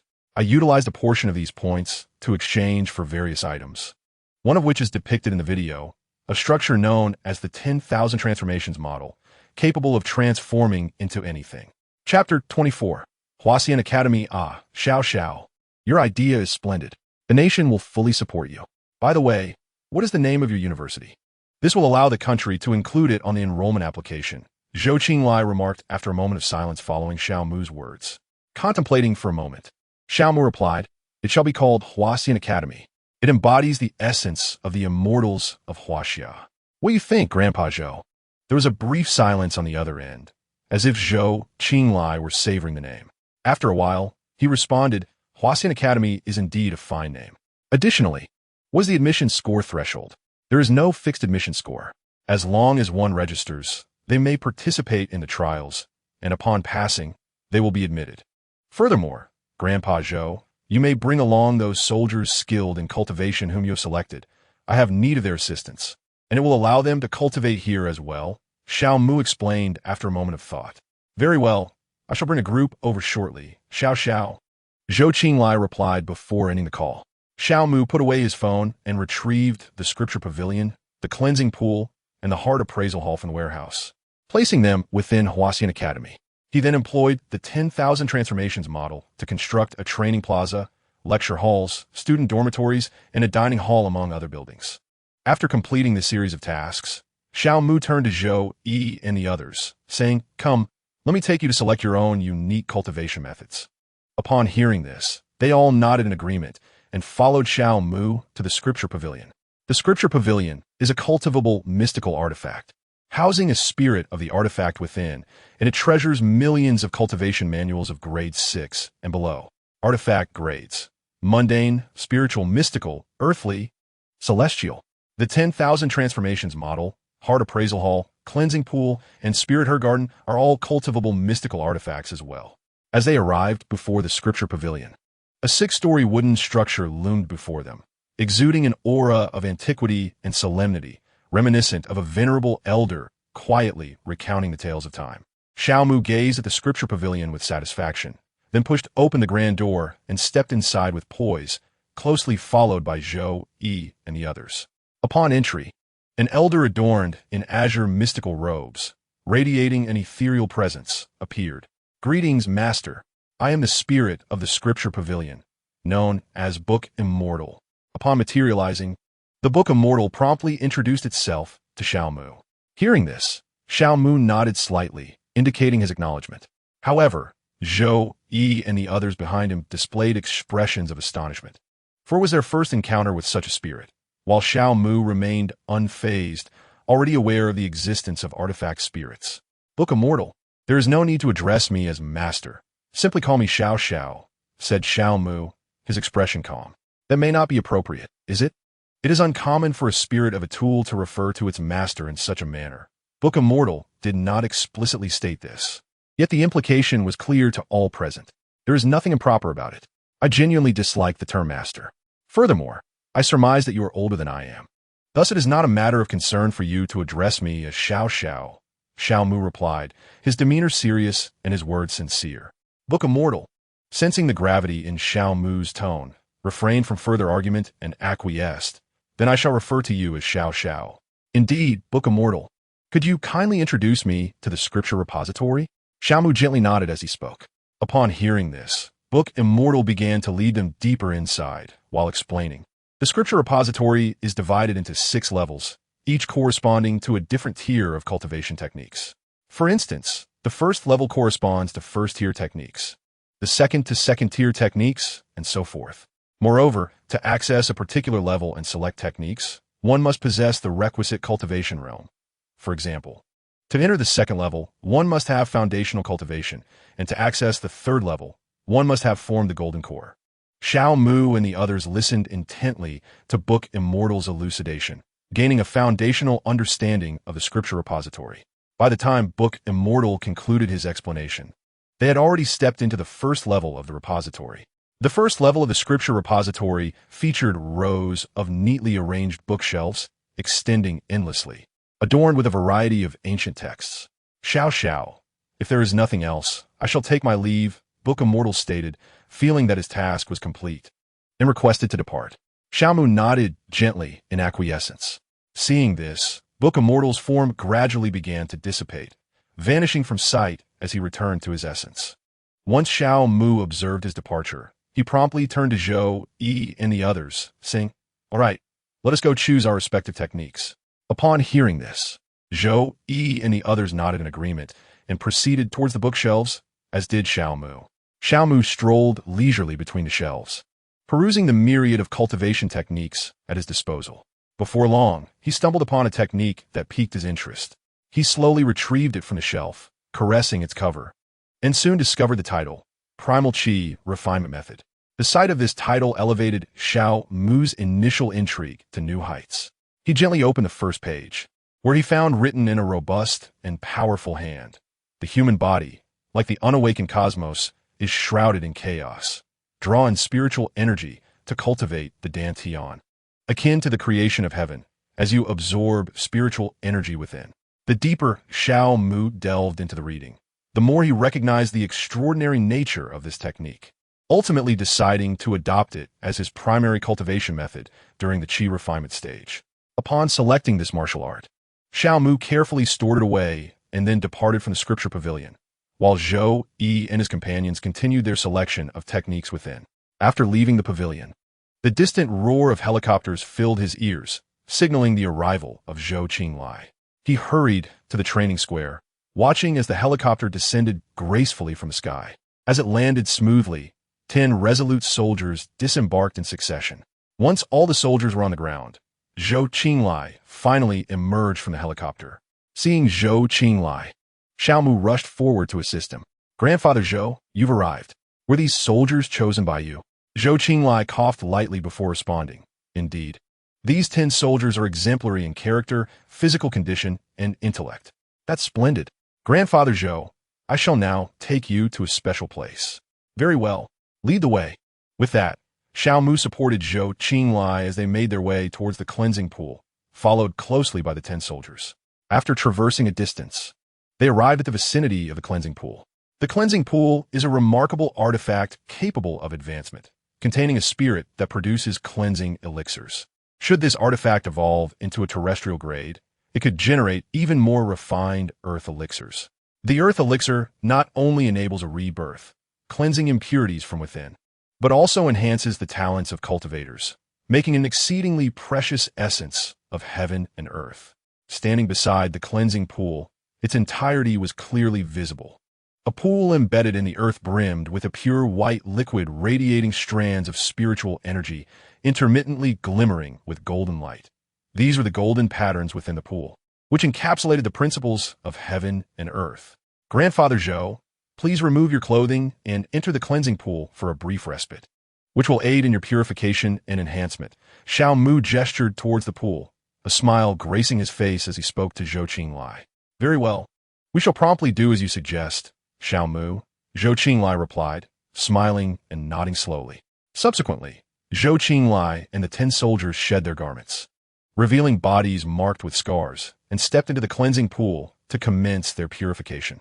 Observing their entry, Xiao Mu remained in place, retrieving the Hunyuan Qi refining method, intending to study it in preparation for his future cultivation. As he began to delve into the text, a figure quietly materialized before him. Xiao Mu looked up to behold this apparition. Chapter 25. Innate Unity Qi Skill Master. I am the spirit of the cleansing pool, named Huayan. Should I address you in a manner akin to the Book Immortal? Huayan, sensing Xiao Mu's gaze, hastily introduced itself. The ranks of artifacts are divided into 3 grades: lower, middle, and upper, each corresponding to the 3 major realms of cultivators: Yuan-Ing, Huashan, and Liansu. The Wanhomojian, Jinshin Hall, Sanjing Pavilion, and Shisui Pool all belong to the esteemed category of profound artifacts, possessing the strength equivalent to the realm of refining the void. Thus, Huayan's comprehension of the dialogue between Xiao Mu and Shuxian did not astonish Xiao Mu. Gazing intently at Huayan, Xiao Mu pondered briefly before speaking. "You may address me simply as Xiao Mu. If there is nothing else, you may take your leave." Upon hearing this, Huayan nodded in acknowledgement and promptly dissipated, returning to his original form. With Huayan's departure, Xiao Mu resumed the task he had previously left unfinished. In the Sanjing Pavilion, Zhou Yi had been searching for his martial arts technique for quite some time without success. As he gazed upon the seemingly endless sea of books, a wave of helplessness surged within him. Suddenly, an idea struck him, and his eyes gleamed with newfound determination. He took a deep breath and called out loudly, "Shu Xian, please come forth. I have matters to discuss with you." As soon as his voice fell, Shu Xian's figure manifested before him. "My young friend, what brings you to seek my presence?" Shu Xian inquired with a warm demeanor. Zhou Yi regarded the figure before him, feigning nonchalance as he replied, I merely wish to inquire how one might swiftly discover a martial arts technique suited to oneself. Ah, my young friend, to address this query, simply close your eyes and concentrate your heart and mind, and you shall find your answer, Shu Xian responded, imparting the method to Zhou Yi. Following Shu Xian's guidance, Zhou Yi proceeded accordingly. Moments later, an ancient tome emerged from the sea of books, floating gracefully to his side. Sensing its arrival, Zhou Yi slowly opened his eyes and fixed his gaze upon the ancient text. The title of the martial arts technique, Xiantian Yikigong, was inscribed clearly on its cover. Upon beholding this technique, Zhou Yi grasped it eagerly and began to leaf through its pages. Observing the title, Shu Xian appeared slightly taken aback, seemingly surprised that the technique resonated so profoundly with Zhou Yi. After a brief perusal, Zhou Yi concluded that this technique was indeed perfectly aligned with him and carefully stored it away. Noticing his actions, Shu Xian cast a meaningful glance in his direction before vanishing from sight. As Zhou Yi discovered a technique that harmonized with his essence, Zhuge Chun and the others also experienced their own revelations. Zhuge Chun unearthed the Hua Fun Lian Qi Ju, Lu Yun found the Wan Lian Ju, and Zhu Guizheng uncovered the Tai Yuan Jing. After their findings, they made their way towards the entrance of the Canjing Pavilion, fortuitously crossing paths with one another. Guizheng, have you all found your martial arts techniques? Zhou Yi inquired first. Isn't that an unnecessary question? We are all prepared to leave the Canjing Pavilion. If we had not found our techniques, how could we depart? Zhu Guizheng replied with a smile. Ah, indeed. But have you seen Lao Shao? I did not catch a glimpse of him when I exited. Zhou Yi remarked, scratching his head in slight embarrassment. Ah, he seemed to have chosen his technique long ago and has been gone for some time. I do not know where he might be now. Zhuge Chun adjusted his glasses and remarked. Suddenly, a sound of footsteps echoed outside the scripture repository, accompanied by a voice that resonated. Grandfather Zhou, this is the scripture repository. You may enter to select your cultivation techniques. Leading the way was Xiao Mu, guiding Zhou Qinglai and the others into the repository. Upon entry, they were greeted by the sight of Zhou Yi and others standing by the entrance. Old Xiao, we were just mentioning you, and here you are. What a coincidence. Zhou Yi said with a smile, approaching Xiao Mu. He also greeted Zhou Qinglai with a respectful grandfather.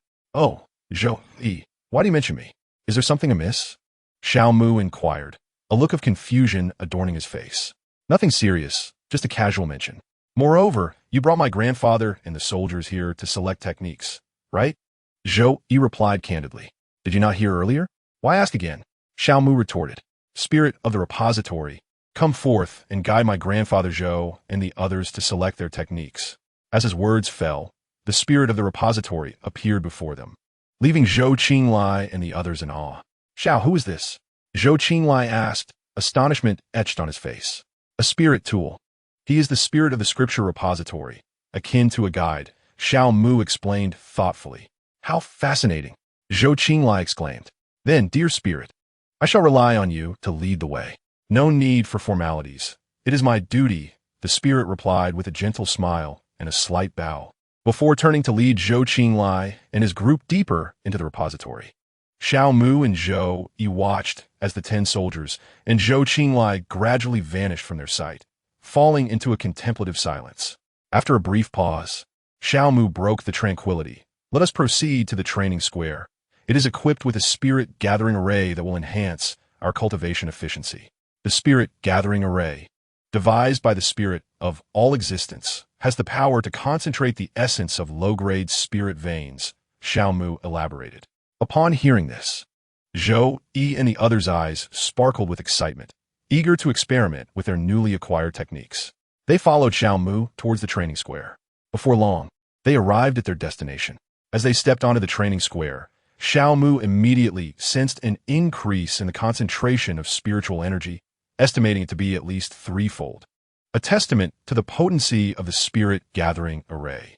Exchanging glances, they dispersed to search for suitable spots for their cultivation. The training square was expansive, roughly the size of 2 football fields, providing ample space for them to find their ideal locations. Once settled, Xiao Mu crossed his legs and seated himself firmly on the ground, his gaze resolutely fixed ahead. Taking a deep breath, he gradually regulated his breathing, preparing to disperse his energy. Xiao Mu understood that to cultivate the primordial qi refining technique, he must make the challenging decision to disperse his energy and begin anew. This cultivation method demands a harmonious unity. Only by completely dispersing the existing cultivation within one's body and subsequently refining it anew can one reach this exalted realm. Xiao Mu slowly closed his eyes, shutting out all external distractions and allowing his heart to become as serene as a tranquil lake, devoid of any ripples. In this moment, his mind was entirely immersed within himself as he commenced the dispersal of his energy. After a brief period, no trace of spiritual energy remained in his dantian, signifying the successful completion of his dispersal. He then began to practice the techniques recorded in the primordial qi refinement method. Chapter 26. The 4 Essential Elements of Cultivation on June 28th, the day for college entrance examination applications.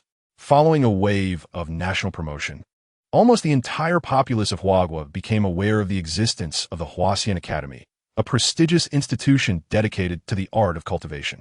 As a result, nearly all students of the current examination cohort chose Huaxian Academy as their preferred institution. Whether their academic performance was subpar, exceptional, or merely average, they all opted for this university.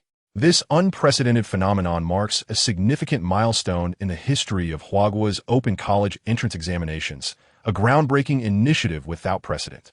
Upon completing their applications, the names of all candidates were stored by the state and subsequently transferred to the principal of Huaxian Academy, Xiao Mu. Upon receipt, he handed the list to the spirit of transformation, Wan Hua, instructing him to convey all the names to the academy. For Wan Hua, possessing the strength of the void refinement realm, this task posed no challenge. By employing spatial magic and spiritual awareness in tandem, he could teleport everyone to Huaxian Academy. Before long, Wan Hua relocated a portion of the individuals corresponding to the names on the list to the training square of Huaxian Academy. This group numbered as many as 150,000, nearly filling the training square to capacity, yet this was merely 1/10 of the names listed, including some duplicates. The examinees in the training square, having been informed of the impending teleportation, exhibited no signs of panic. Rather, they curiously observed their companions and the surrounding environment. Xiao Mu gazed at this vibrant assembly of youth, recognizing them as the hope of the nation, albeit excluding those of questionable character. He invoked the primordial qi refinement method to perform the primordial sky control technique, enabling him to soar to a height visible to all. With his cultivation reaching the 8th level of qi refinement, he could momentarily utilize this technique. He then focused his mind and stabilized his breath. Addressing everyone with solemnity, "Welcome to Huaxian Academy. I am Xiao Mu, the principal of this esteemed institution. From this day forth, our nation shall usher in a new era, a fresh epoch of cultivation. Among you, some will emerge as pioneers, while others will remain mere witnesses. The pivotal factor determining your roles lies in your ability to successfully navigate the trials of our academy today. Through the trials, one shall emerge as a pioneer. Those who falter shall remain mere witnesses." Xiao Mu's words resonated powerfully, compelling the candidates present to straighten their spines, their eyes brimming with anticipation and tension. "The first trial is murder," Xiao Mu stated calmly. Upon hearing this declaration, the atmosphere in the training square instantly froze, as if even the air trembled in response. The candidates' faces revealed expressions of disbelief and shock. Murder? Could this truly be the initial trial on their path to immortality? "Principal, are you serious?" A trembling voice emerged from the crowd, tinged with incredulity and fear. Xiao Mu lowered his gaze, fixing it upon the questioner, a boy barely on the cusp of adulthood, his countenance rife with trepidation. After a brief moment of contemplation, Xiao Mu withdrew his gaze and a smile blossomed on his face as he softly replied, "Of course. It is a jest. The first trial is, in fact, one of perseverance." Xiao Mu's response alleviated the tension in the training square, yet the air remained thick with expectation and anxiety. The candidates exchanged glances. Although they felt a sense of relief, curiosity about the nature of the forthcoming trial only deepened. "As long as you can endure for an hour, steadfastly standing on the training square, you will have passed the first trial," Xiao Mu proclaimed with a smile. The audience was taken aback by his words, not anticipating such simplicity in the initial trial, which allowed them to relax somewhat, though not all shared this sentiment. As the trial commenced, Xiao Mu cast a glance at Wan Hua. Understanding the unspoken command, Wan Hua nodded and promptly activated the double gravity mode of the training square. In an instant, 1,000 individuals were crushed to the ground, while others staggered a few steps, their faces turning pale as if bearing an immense burden. The sudden increase in gravity transformed what once seemed a simple trial into a harsh ordeal. Xiao Mu glanced at the fallen 1,000 and commanded Wan Hua, transport these individuals and any future fallers back to their original positions. Understood, Xiao Mu, Wan Hua replied, swiftly returning the 1,000 individuals to their previous locations. The 4 essential elements of cultivating immortality are aptitude, temperament, perseverance, and fortune, with fortune holding particular significance above the others. The trials set by Xiao Mu were designed to assess perseverance and temperament, while aptitude was deemed inconsequential due to Xiao Mu's system, and fortune remained elusive and difficult to measure. With Wan Hua's actions, those students who had been overwhelmed by gravity vanished from the training square in the blink of an eye, as if they had never been there. The remaining candidates gritted their teeth, their faces taut, their bodies trembling under the weight of the oppressive gravity, yet they resolutely endeavored to maintain their standing position. Each passing second felt like an interminable ordeal, sweat cascading down like rain, dampening their garments. Time flowed mercilessly as one by one, individuals succumbed to the weight of pressure. Slowly collapsing, the indifferent forces of fate ushered them away, and the crowd in the square dwindled, leaving the resolute figures standing alone, increasingly solitary yet steadfast in the vastness of the plaza. As the final minutes countdown echoed, the training ground seemed enveloped by an invisible force, thick with a palpable tension and indomitable spirit. 50,000 candidates bore a mix of fatigue and determination in their eyes, sweat trickling down their cheeks, falling onto the hard ground with a subtle yet resolute sound. Among the throng of examinees, one boy captured Xiao Mu's attention. He was a frail lad clad in remarkably inexpensive clothing, his humble background evident. At this moment, his attire was drenched in perspiration, his eyes vacant and hollow, teetering on the brink of unconsciousness, yet he remained upright. If one approached him closely, they would hear him muttering unconsciously, "I must hold on. I must save my mother." Xiao Mu observed and listened intently to this scene, a fleeting glimmer of profound light flickering in his gaze. Chapter 27. The command of Huaxian time's up. Xiao Mu's voice rang out, and the forces of gravity ceased their relentless grip, restoring the training ground to its normal state. Those who still stood upright, akin to shedding a heavy burden, collapsed wearily to the ground, gasping for breath, yet their faces radiated the joy of victory. Congratulations, you have successfully passed the first trial. Now, follow me, and I shall guide you to the second challenge. Xiao Mu hovered above, surveying the remaining 10,000 below. Indeed, in the final minute, 40,000 had been eliminated. Upon hearing his words, the candidates attempted to rise, but were ultimately unsuccessful. Witnessing this, Xiao Mu understood they had exhausted their strength, their bodies reaching their limits. Thus he addressed Wan Hua. "Wan Hua, heal them." Of course, without delay, he invoked a healing spell. In an instant, a vibrant emerald light enveloped the 10,000, akin to a gentle veil of luminescence. This radiance contained boundless vitality, reminiscent of nature's generous gifts. The candidates gradually sensed a warm energy surging within them, their extreme fatigue slowly dissipating, and the injuries incurred from their limits began to mend under this wondrous glow. The boy who had piqued Xiao Mu's interest, feeling the changes within his body, instinctively clenched his fists, the light in his eyes growing ever brighter. Moments later, the radiance faded, and the stamina of the 10,000 was fully restored, their physical prowess enhanced. Observing this, Xiao Mu turned to Wan Hua. "Wan Hua, bring in the next batch of candidates to face the trial." Wan Hua nodded, signifying his understanding. Upon witnessing this, Xiao Mu gradually descended from the sky to the ground, facing the multitude of 10,000. "Come, I shall guide you to face the second trial." With that, Xiao Mu turned and departed, leaving no time for the crowd to respond. Observing his actions, they hastily swallowed their words and instinctively lined up, closely following Xiao Mu. Seeing Xiao Mu lead the group away, Wan Hua began his own task. He once again transported 15,000 individuals to this place, delivered a brief opening address, and activated a gravitational mode to initiate the trial. After walking a considerable distance, Xiao Mu and the 10,000 arrived before the Hall of Heart Reflection. This hall, resembling a grand palace, was a superior-grade artifact capable of discerning the nature of one's heart and constructing illusions that allowed individuals to experience the journey of a lifetime. Should one successfully ascend to the level of an earthly artifact, they would be granted the opportunity for reincarnation, with all memories and insights gained during this process proving beneficial in the present world. For instance, if one cultivated to the golden core stage during reincarnation, they could swiftly ascend from the ground up to that level in the present, leveraging their prior experiences and realizations. As Xiao Mu approached the Hall of Heart Reflection, a woman emerged gracefully from within. She was as ethereal as a celestial being, exuding an aura of otherworldliness. She was the spirit of the hall, named Yun Shi. At the moment she appeared, the 10,000 candidates behind Xiao Mu, regardless of gender, were spellbound. Xiao Mu offered a slight nod to Yun Shi as a form of greeting, to which she gently inclined her head in acknowledgement. "We have arrived. You shall enter the Hall of Heart Reflection in turn to partake in the trial.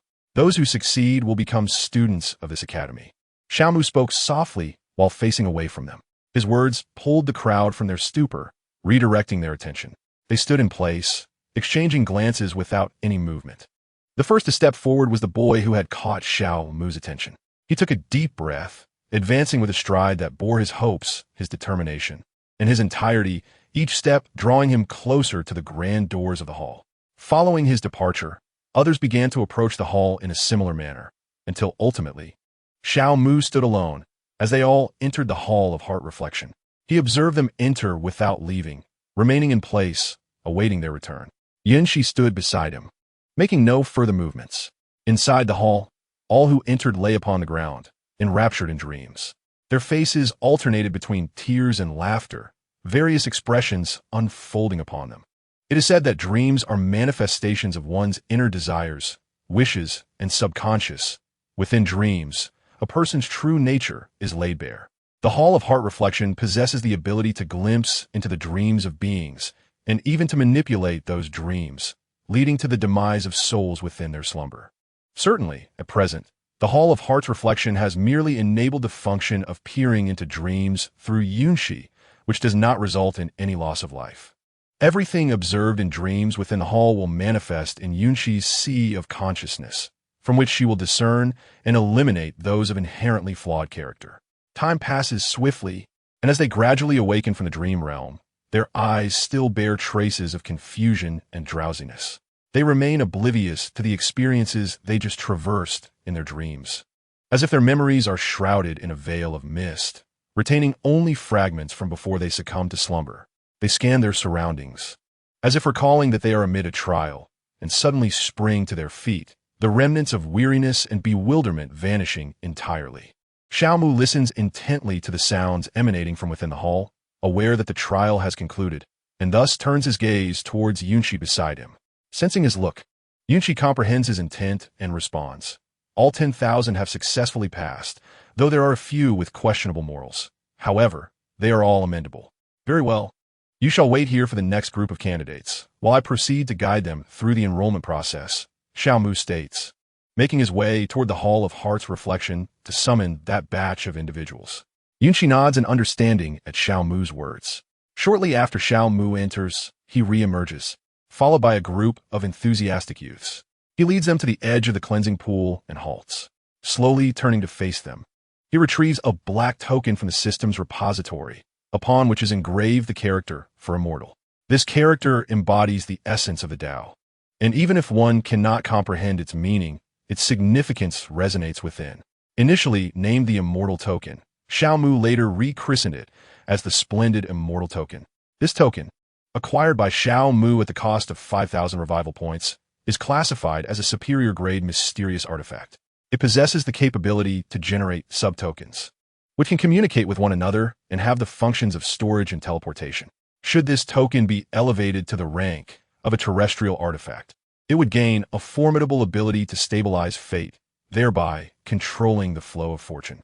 Chapter 28. Sienna Xiao Mu presents the Splendid Immortal Token, suspending it in the air, and then declares, Sinner, awaken, it's time to rise.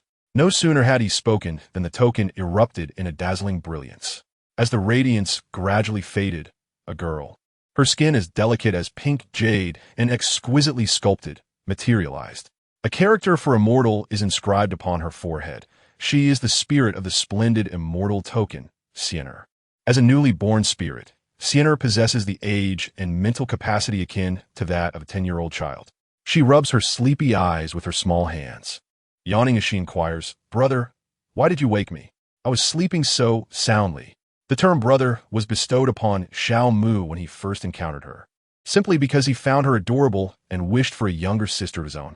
Xiao Mu gazed at the adorable Sinner before him, a tender smile gracing his face as he spoke. "Sinner, dear sister, I have a matter that requires your assistance." Sinner blinked her large, glistening eyes, curiosity evident in her voice as she inquired, "What is it, brother?" "I wish for you to help me generate 500,000 tokens. These tokens are of great importance to me." Xiao Mu articulated his request, sharing his estimated number of participants as well. Upon hearing this, Sinner's delicate face illuminated with excitement, reminiscent of a flower blooming in the warmth of spring. With a graceful flick of her slender fingers, the Hua Xianling in her hand radiated a brilliant light.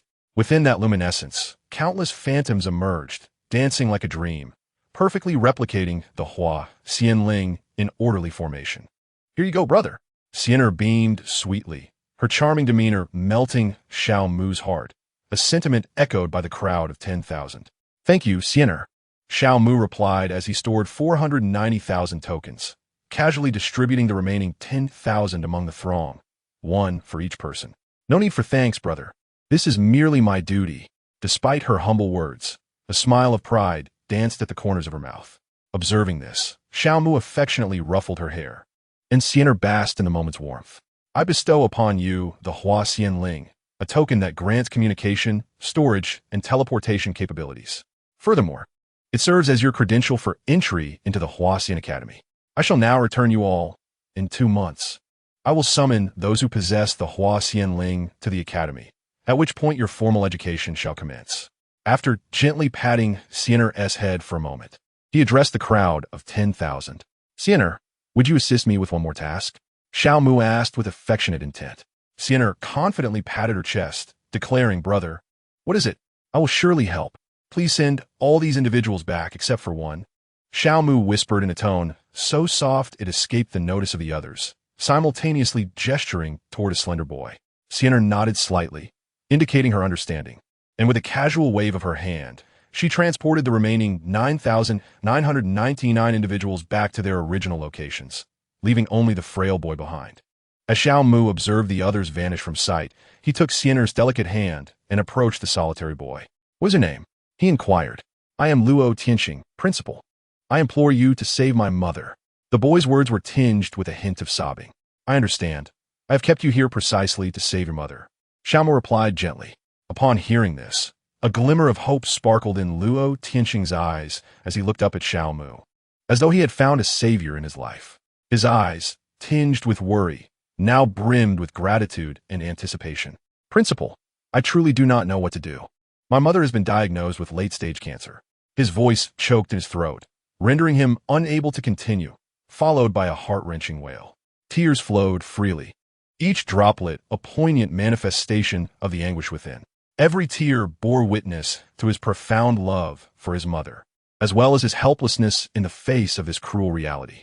His cries echoed nearby, a son's lament against the fate of his mother, steeped in despair. Xiao Mu stood quietly beside Luo Tianxing, allowing his tears to dampen his clothing, refraining from interrupting this emotional outpouring. As Luo Tianxing's sobs gradually subsided, Xiao Mu gently spoke. "Do not weep. Tears will not resolve the issue, but I can." With that, he retrieved a precious elixir from the warehouse, the rejuvenation pill that had cured his own cancer. "This pill is for you. Administer it to your mother, and it will heal her cancer. Moreover, you must safeguard it diligently, for ordinary people bear no fault. It is the possession of treasures that invites calamity." Xiao Mu handed the rejuvenation pill to Luo Tianxing. With careful instructions, trembling, Luo Tianxing accepted the fragrant pill, his eyes shimmering with disbelief. He looked up at Xiao Mu, his voice brimming with gratitude as he exclaimed, "Thank you, Principal, thank you." Each expression of thanks was laden with the weight of his emotions. Clutching the rare rejuvenation pill tightly, hope glimmered in his eyes, a fervent wish for his mother's recovery. Observing his fervor, Xiao Mu wished to expedite his return to save his mother, thus addressing Xian "Please send it back." "All right, brother," Xian replied, waving her hand once more, returning Luo Tianxing to his original place. "Xian are you planning to rest? Or shall I accompany you for some fun?" After Luo Tianxing's figure vanished, Xiao Mu affectionately inquired. After a moment of contemplation, Xian replied, "Brother, I shall return to sleep. Next time, I'll join you in play." "Very well, then you may rest," Xiao Mu said with a smile. "Goodbye, brother." With that, Xian transformed into a stream of light, disappearing into the Huaxian Ling. After Xian returned, Xiao Mu carefully stored the Huaxian Ling and proceeded to the Jinxin Hall, intending to distribute the sub-tokens to those who had passed the trials. Time flowed like a swift stream, and 2 days had quietly slipped away. During this period, a total of 400,000 individuals had successfully passed. Among them were the top scholars from the National College entrance examination. Chapter 29. Xiao Yin. After distributing the Huaxian Ling to 400,000 people, there remained 90,000 tokens. These remaining tokens could be reserved for next year's examinees. With this in mind, Xiao Mu chose not to utilize the surplus Huaxian Ling. Meanwhile, Xiao Mu pondered the first challenge that the Huaxian Academy would face upon its reopening, the issue of faculty. Currently, the academy was sorely lacking in teachers. Xiao Mu had considered appointing Yun Shi and others as instructors. However, he soon abandoned this notion. Yun Shi and her companions were spirit beings, not cultivators.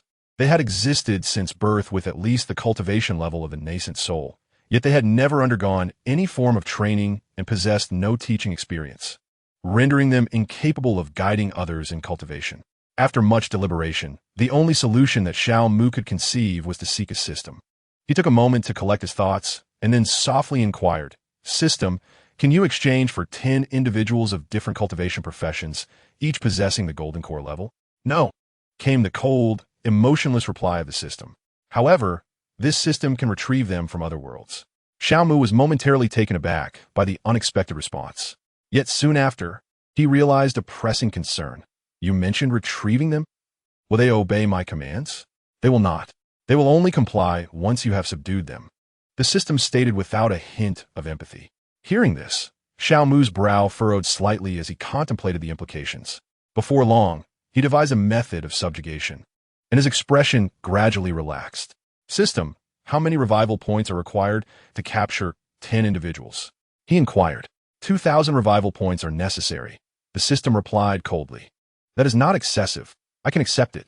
I wish to acquire alchemists, smiths, formation masters, talisman masters, sword cultivators, culinary cultivators, music cultivators, heavenly machine masters, knife cultivators, and demonic cultivators, all possessing golden core level cultivation." Xiao Mu articulated his desired professions. Transaction successful. 2,000 revival points deducted, leaving you with 48,825 revival points. The system responded with its characteristic chill. Simultaneously, in the Tianyuan realm, Central Continent, Tianxing Dynasty, Tianxing Jiuzhou, and Tianshu Prefecture, a remarkable young man clad in a sleek black outfit, adorned with an ancient ring on his finger, darted through the forest of the Liang mountain range with remarkable speed. Not far behind him, a multitude of vibrant lights pursued fervently. Yet, amid this fervent chase, the sky suddenly tore apart, and a colossal, ethereal hand emerged without warning. This hand seemed to originate from another realm, exuding an irresistible pressure as it seized the young man. Struggling desperately within the grasp of the phantom hand, his eyes flared with defiance and rage, unleashing all his strength in that moment. Yet, the hand was as immovable as a mountain, rendering his efforts utterly futile. The pursuers, witnessing this scene, were instantly overtaken by fear, their faces paling in terror. Once the ethereal hand vanished along with the young man, they found themselves drenched in cold sweat. In this instance, Xiao Yin is undoubtedly facing an inescapable calamity. Having been captured by such formidable beings, even with his wings, escape seems impossible. The leader, having regained composure from his initial panic, suddenly lit up with joy as if a thought had struck him. "Let us return to the sect," he called out, leading the others back into the sky.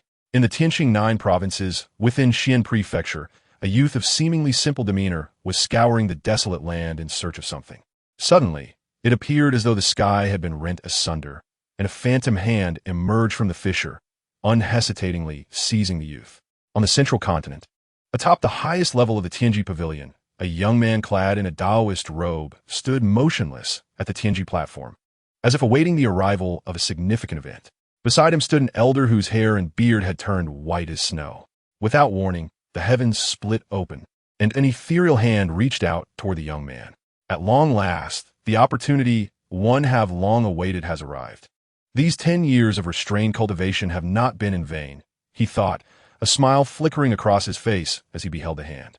The phantom hand grasped the youth and retreated towards the rift. "Grandfather, we shall meet again," he called out, waving goodbye to the elder, who nodded with a smile in return. In Xian Prefecture, at the Qingyun Sect Spirit Kitchen, a plump figure was diligently chopping vegetables with a knife, seemingly preparing a meal. Suddenly, a crack appeared behind him, exuding a powerful suction that whisked the unsuspecting young man away. Thus, in the Tianyuan realm, several illusory hands emerged, abducting various individuals, all possessing the golden core cultivation level. Among them were both demonic cultivators and sword cultivators, representing a wide array of backgrounds. This strange occurrence sent shockwaves throughout the Tianyuan realm, prompting various sects to dispatch powerful beings to investigate. Yet it was as if stones had sunk into the sea, yielding no leads. Anxiety spread among the populace, fueling rampant speculation and rumors. However, as time quietly passed, the uproar gradually subsided, and the people of the Tianyuan realm began to cast the incident from their minds. Shortly after Xiao Mu struck a deal with the system, 10 beams of light suddenly manifested before him. Simultaneously, he summoned Wan Hua to his side. As the brilliance faded, the silhouettes of 9 men and 1 woman gradually became distinct. Upon their appearance, all but one remained vigilant, scanning their surroundings as if anticipating impending danger. As Xiao Yan emerged, he swiftly surveyed the area with apprehension, his body instinctively adopting a stance of readiness for combat. In his glance, he spotted Xiao Mu standing not far from them. Observing Xiao Mu's modern attire, a flicker of surprise crossed his eyes, but this astonishment was soon met with clarity. Xiao Mu gazed at the assembly, cleared his throat, and then spoke, "Greetings, esteemed friends, I am Xiao Mu." The words of Xiao Mu echoed in the ears of the crowd, and aside from Xiao Yan, the others wore expressions of bewilderment, unable to comprehend the language he had just uttered. Upon hearing Xiao Mu's words, a flicker of joy crossed Xiao Yan's face. With palpable excitement, he stepped forward to address Xiao Mu. "Hello, Xiao Mu. Are you from Huaxia?" Xiao Mu listened intently to Xiao Yan, his countenance revealing a fleeting look of disbelief. In an instant, Xiao Mu's expression transformed, and with a warm demeanor, he slowly replied, "Indeed, I hail from Huaxia, and the place I currently inhabit is none other than Huaxia itself." Chapter 30. Subjugation is what you say truly the case? Xiao Yan's face was a tapestry of incredulity. Xiao Mu, wearing a gentle smile, chose to remain silent, merely nodding slightly, as if to indicate his acquiescence. Witnessing this, Xiao Yan could not conceal his elation. He rejoiced at the thought of returning to his homeland, but this joy swiftly faded from his visage. "What is your name? In your Huaxia, do entities akin to transformers exist?" he inquired, a look of confusion marring his features. "Yes, indeed," Xiao Mu affirmed with a slight nod. Upon receiving Xiao Mu's confirmation, Xiao Yan's expression instantly morphed into one of despondence. However, it was not long before his spirits were rekindled. After all, he had traversed numerous challenges, and this minor setback was insufficient to plunge him into despair for long. Xiao Mu, observing his demeanor, deduced that Xiao Yan was not a native of this world. "Greetings, Xiao Mu. I am Xiao Yan, from Huaxia, a Huaxia devoid of transformers." After regaining his composure, Xiao Yan extended his hand, wearing a smile. Xiao Mu reciprocated, grasping his hand in greeting. Once their hands were released, Xiao Mu was the first to inquire, "Xiao Yan, what was the world you traversed like? What is your golden finger?" "The world I traversed is known as the Tianyuan realm, a place where one can cultivate to the point of becoming an immortal. As for my golden finger," Xiao Yan gently caressed the ring on his finger, falling silent. Xiao Mu, witnessing this, had already inferred the nature of his golden finger. And you, what about yourself? Xiao Yin inquired after a moment of contemplation. Ah, the world in which you currently reside is the very one I traversed into. It is the realm depicted in the anime Transformers Prime. My golden finger, however, is the system. Xiao Mu responded with a smile. Xiao Yin, upon hearing this, was slightly taken aback, as if he had not anticipated that Xiao Mu's world was this one. However, upon deeper reflection of Xiao Mu's words, he discerned the nature of the world they occupied. Since in your case the golden finger is the system, does this place contain celestial treasures capable of restoring primordial spirit powers, as well as bodies suitable for souls to inhabit? Xiao Yin appeared to have an epiphany and hurriedly inquired. There should be. Allow me to show you, Xiao Mu replied. As he spoke, Xiao Mu opened the cultivation section of the system's marketplace and began to browse. Xiao Yin, filled with excitement, remained in place, eagerly awaiting. Meanwhile, the 9 individuals had long been intimidated into immobility by the overwhelming pressure exerted by Wanhua. After a brief search, Xiao Mu found what he was looking for: the flesh-to-bone pill, a 7th-grade elixir that enables the alchemist's primordial spirit to acquire the most suitable corporeal form, requiring 3,000 revival points, and the primordial soul flower, also a 7th-grade herb, which can enhance or replenish the alchemist's spiritual power, necessitating 2,000 revival points. Xiao Mu gazed at these 2 items, his eyes narrowing as he weighed the pros and cons in his mind. Before long, he reached a decision and chose to exchange them. After the transaction, he retrieved the items from his storage and handed them to Xiao Yin. These are the flesh-to-bone pill and the primordial soul flower, just what you need. Xiao Yin received them with trembling hands, his face alight with joy, as if a revelation had struck him. Observing his reaction, Xiao Mu continued, Xiao Yin, I wish to invite you to become a teacher at my Huaxian Academy. This academy is a cultivation university that I have established. Upon hearing this, Xiao Yin tucked the items away and looked at Xiao Mu, realizing that this was the purpose of bringing them here. Indeed, Xiao Mu nodded slightly. Furthermore, allow me to assist you in communicating with them. They do not understand Chinese. Xiao Yin offered. Now it made sense. No wonder you were the only one to respond when I greeted earlier, Xiao Mu realized. I entrust this to you, Xiao Yin. Xiao Yin nodded slightly, then turned to face the 9 individuals who remained paralyzed by Wanhua's oppressive aura. Among them, some exhibited expressions of fear and curiosity, while others appeared calm. There is no need for alarm, dear friends. We do not intend to harm you, but merely hope for your cooperation, Xiao Yin said with a reassuring smile, speaking in the Tian Yuan language. The 9 listened, their faces reflecting skepticism. A young man clad in a Taoist robe spoke gently. I will heed your words and act as a teacher.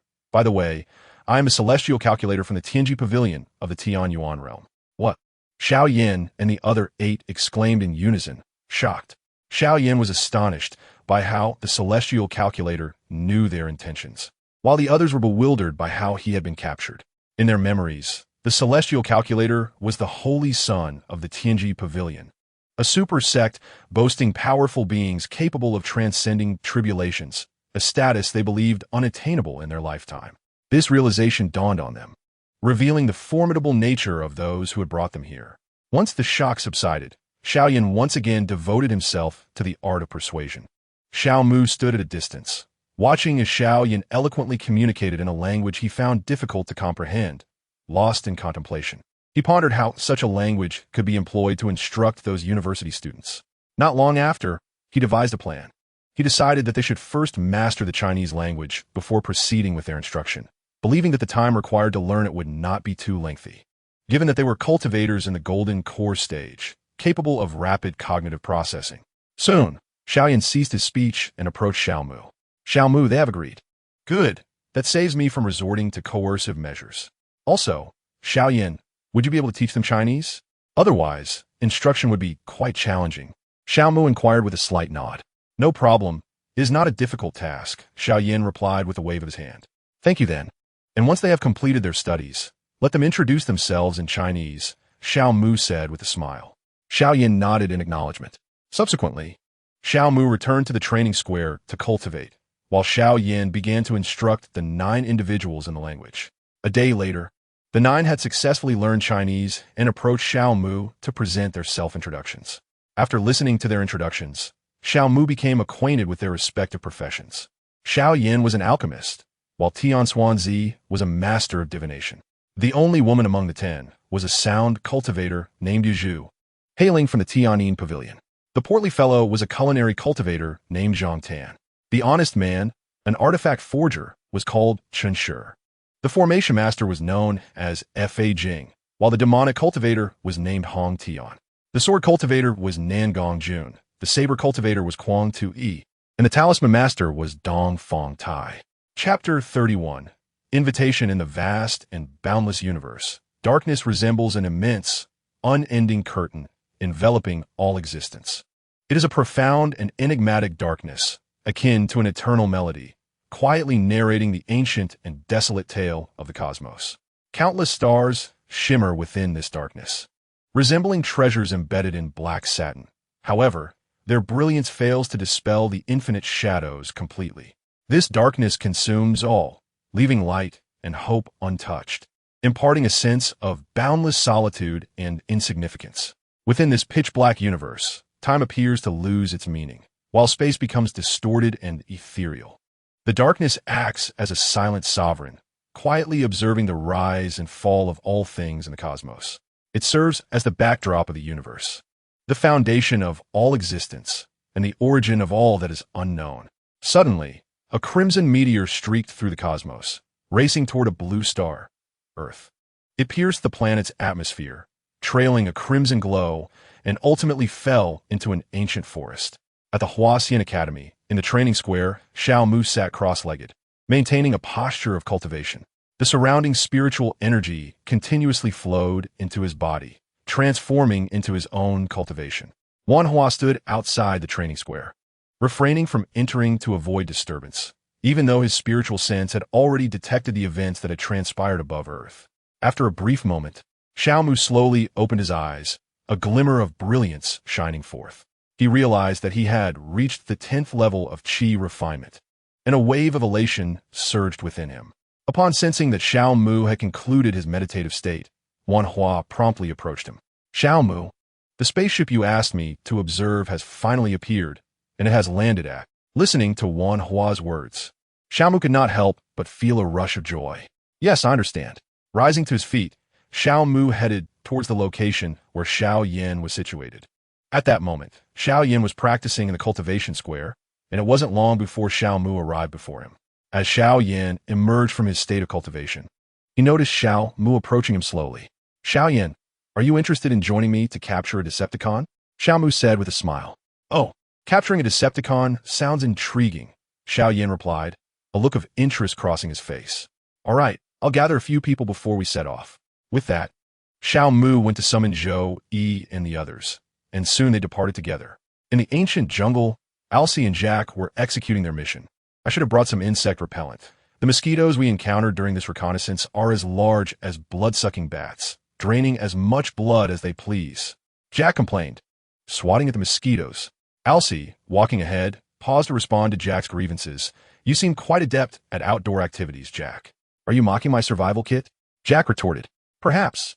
Alcy shot a glance at Jack before returning her focus to the detector. I may not have a metallic shell to ward off mosquito bites, but in the blink of an eye, I can whip up a quick meal of cheesy macaroni using my multifunctional folding knife and magnesium fire starter, Jack boasted, patting his tool pouch proudly. You have your tools, and I have mine. Alcy gestured with her detector. Suddenly, the detector emitted a series of alarm signals, as if it had detected something. Alcy glanced at the detector and remarked, strange, the ambulance's scan results are quite accurate. Yet the underground energy mineral readings are not this high. With a sense of curiosity, Alcy moved forward with the detector, and Jack hastily followed behind. After a few steps, they arrived at a chasm created by a crash. What is going on? Jack inquired, staring at the gash in the ground. Emergency landing, Alcy replied, turning to Jack. Stay behind me and be cautious. With that, Alcy carefully made her way toward the chasm's end, with Jack closely trailing her. A massive spaceship had crash-landed at the far end of the chasm. Jack gazed at the vessel and asked Alcy, is it Autobots or Decepticons? Hard to say. You stay here, Alcy responded, transforming her hand into a pulse gun as she approached the spaceship, while Jack remained behind, watching her enter. After a brief moment, RC entered the cabin and was confronted by a sight that instilled fear within her. Various specimens of strange beings. After observing them, she staggered out of the cabin. RC, Jack, witnessing her condition, hurried over with concern. RC leaned against the ship's wall, momentarily lost in thought, as if recalling a distant memory. She shook her head to regain her composure, and then noticed Jack approaching. RC, what is wrong? Jack inquired anxiously. I know whose spaceship this is, RC said, placing her hand to her ear to contact the base. Base, I need to activate the land bridge immediately. Wait, why? Whose spaceship is this? Jack interrupted, ignoring his question. RC continued, Base, do you copy? After a moment of silence with no response from the base, she cursed under her breath. Damn it, the communication is down. This ship must be emitting some sort of high-frequency interference pulse. RC, what on earth is happening to you? Jack pressed, closely following her. Wait here, RC exclaimed, glancing at the trees ahead and the tracks left on the ground, stirring more memories within her. RC, Jack called out, seeing her lost in thought. Upon regaining her senses, RC looked at Jack and urgently transformed into a blue motorcycle. Get on. Upon hearing this, Jack solemnly mounted the motorcycle and secured his helmet. As soon as Jack was on, RC swiftly started the engine and sped off into the distance, causing Jack to exclaim in surprise. RC, as Jack shouted in astonishment. RC leapt over a massive ditch. After crossing, she came to a halt. Jack, seated on the motorcycle, removed his helmet and asked, Why are you driving so fast? RC ignored him and attempted to contact the base again. Base, she called out, but still received no response. Damn it. Listen, I've faced danger before, but this time I'm serious. Jack chuckled at first, but then continued. You wouldn't tell me anything earlier, and now you want to leave me behind. Remember, I'm your partner. No, Jack, you're still a child. You came here because this mission was supposed to be without risk. Understand? RC transformed into her human form, leaning closer to Jack's face. Before he could respond, she morphed back into a motorcycle and soared over the ditch, heading deeper into the forest. Jack watched her depart, then approached the edge of the ditch, contemplating for a moment before climbing down. Chapter 32. Mark of the Seed. RC followed the traces left behind and soon came to a stop. She transformed back into her human form, one hand morphing into a pulse gun, and cautiously advanced. After a short while, she encountered a half-corroded tree. Gazing at it, memories of her time on Cybertron flooded back. In a lush woodland, a tent stood firm upon the ground. Not far from the tent, a black widow approached with deliberate grace. Her piercing gaze seemed to penetrate the fabric, revealing the man within. My first local prey. It is time for humanity to taste my sting, the black widow mused, eyeing her sharp fingers with eager anticipation. As she inched closer to the tent, just as she was about to make contact, Alcee suddenly appeared and hurled her away. Thus began a tumultuous roll until they landed beneath a cliff. Upon striking the rocky surface, they were both repelled. The Black Widow's 8 legs firmly grasped the ground as she turned to face Alcee, who was slowly rising. Alcee, the universe is indeed small. Too small, Black Widow. Alcee replied, her expression grave. Do you still harbor hatred towards me? The war has long since passed. Save such words for the Decepticons. Alcee warned, taking a defensive stance as the Black Widow approached. I have chosen to fly solo now, to indulge my new cravings. Alcee's eyes flickered, reminiscent of the sights within the ship's cabin. So what do you think of my spoils? Quite splendid, is it not? Indeed, it is quite impressive, Black Widow. However, my interest in you is far greater. Before she could finish, a voice suddenly interrupted, drawing their attention to the newly arrived Xiao Mu and his companions. They stood there without mechs, while Xiao Yin, now possessing golden core strength, had no need for such machines. The Black Widow regarded these fearless humans with intense intrigue, unable to suppress her desire to turn them into specimens. Sensing her gaze, Xiao Mu involuntarily recalled the Black Widow's cruel tendencies. He slowly turned to face Wan Hua, who had indeed come, just as Xiao Mu had wished. Wan Hua, bring her before me, Xiao Mu commanded. Wan Hua nodded slightly in acknowledgement and then raised his arm, gesturing towards the Black Widow. The Black Widow observed them with calm composure, curious as to what these insignificant, feeble humans could concoct. Alcee stood nearby, her gaze icy, ready to strike at the slightest provocation. As Wan Hua reached out into the void, the Black Widow's expression shifted dramatically. She sensed a colossal hand imbued with the power of the void seizing her entire being, drawing her slowly toward Xiao Mu. Alcee, witnessing this, wore an expression of shock, evidently unprepared for the presence of such a formidable ally beside Xiao Mu. Black Widow, I have heard you wish to claim us humans as your trophies. Is this true? Xiao Mu narrowed his eyes, locking onto the Black Widow with an icy glare. Absolutely not. That was merely a jest. The Black Widow responded with a smile. Yet a flicker of malice passed through her eyes. When Xiao Mu heard her words, he let out a cold laugh, harboring no trust for her rhetoric. That is well. However, do not entertain thoughts of resistance. Do you understand? Otherwise, I shall not hesitate to reduce you to a pile of scrap metal. I understand. The Black Widow replied, though her heart grew increasingly sinister. Xiao Mu slowly closed his eyes, drawing forth the soul mark that had already taken form within his consciousness, allowing it to manifest in his hand. Once the soul mark appeared, he opened his eyes and directed it toward the Black Widow. Observing this extraordinary scene, a flicker of astonishment crossed her gaze. Ultimately, the soul mark merged into the Black Widow's forehead, intertwining with her essence, thereby implanting the mark. The Black Widow attuned herself to the changes within her body following the mark's entry, only to find nothing amiss, which stirred a sense of doubt within her. What I have placed within you is known as the soul mark. It can directly govern your life and death, or extinguish your flame, Xiao Mu declared. With a subtle shift of his mind, he activated the soul mark. At that instant, a suffocating aura of death enveloped the Black Widow, compelling her to believe Xiao Mu's words without reservation. Concurrently, some of her internal machinations dissipated into thin air. Seeing her resigned acceptance, Xiao Mu ceased the activation of the soul mark. He then turned to Wan Hua, giving a slight nod, signaling that he could release the Black Widow. Observing this, Wan Hua promptly let go. The moment he did, the Black Widow collapsed to the ground. Xiao Mu scrutinized her for a moment before shifting his gaze to Arcee and Jack. Jack had arrived just as Xiao Mu implanted the soul mark. Arcee, I am aware of the enmity between you and the Black Widow. However, she now belongs to me, and you ought to comprehend how to proceed, Xiao Mu stated. Upon hearing this, Arcee's eyes flickered between Xiao Mu and the Black Widow before she slowly nodded. Though her agreement stemmed from the current circumstances, the resentment in her heart remained unabated, and she understood that Optimus Prime would not wish for her to act in such a manner. Noticing her acquiescence, Xiao Mu smiled broadly.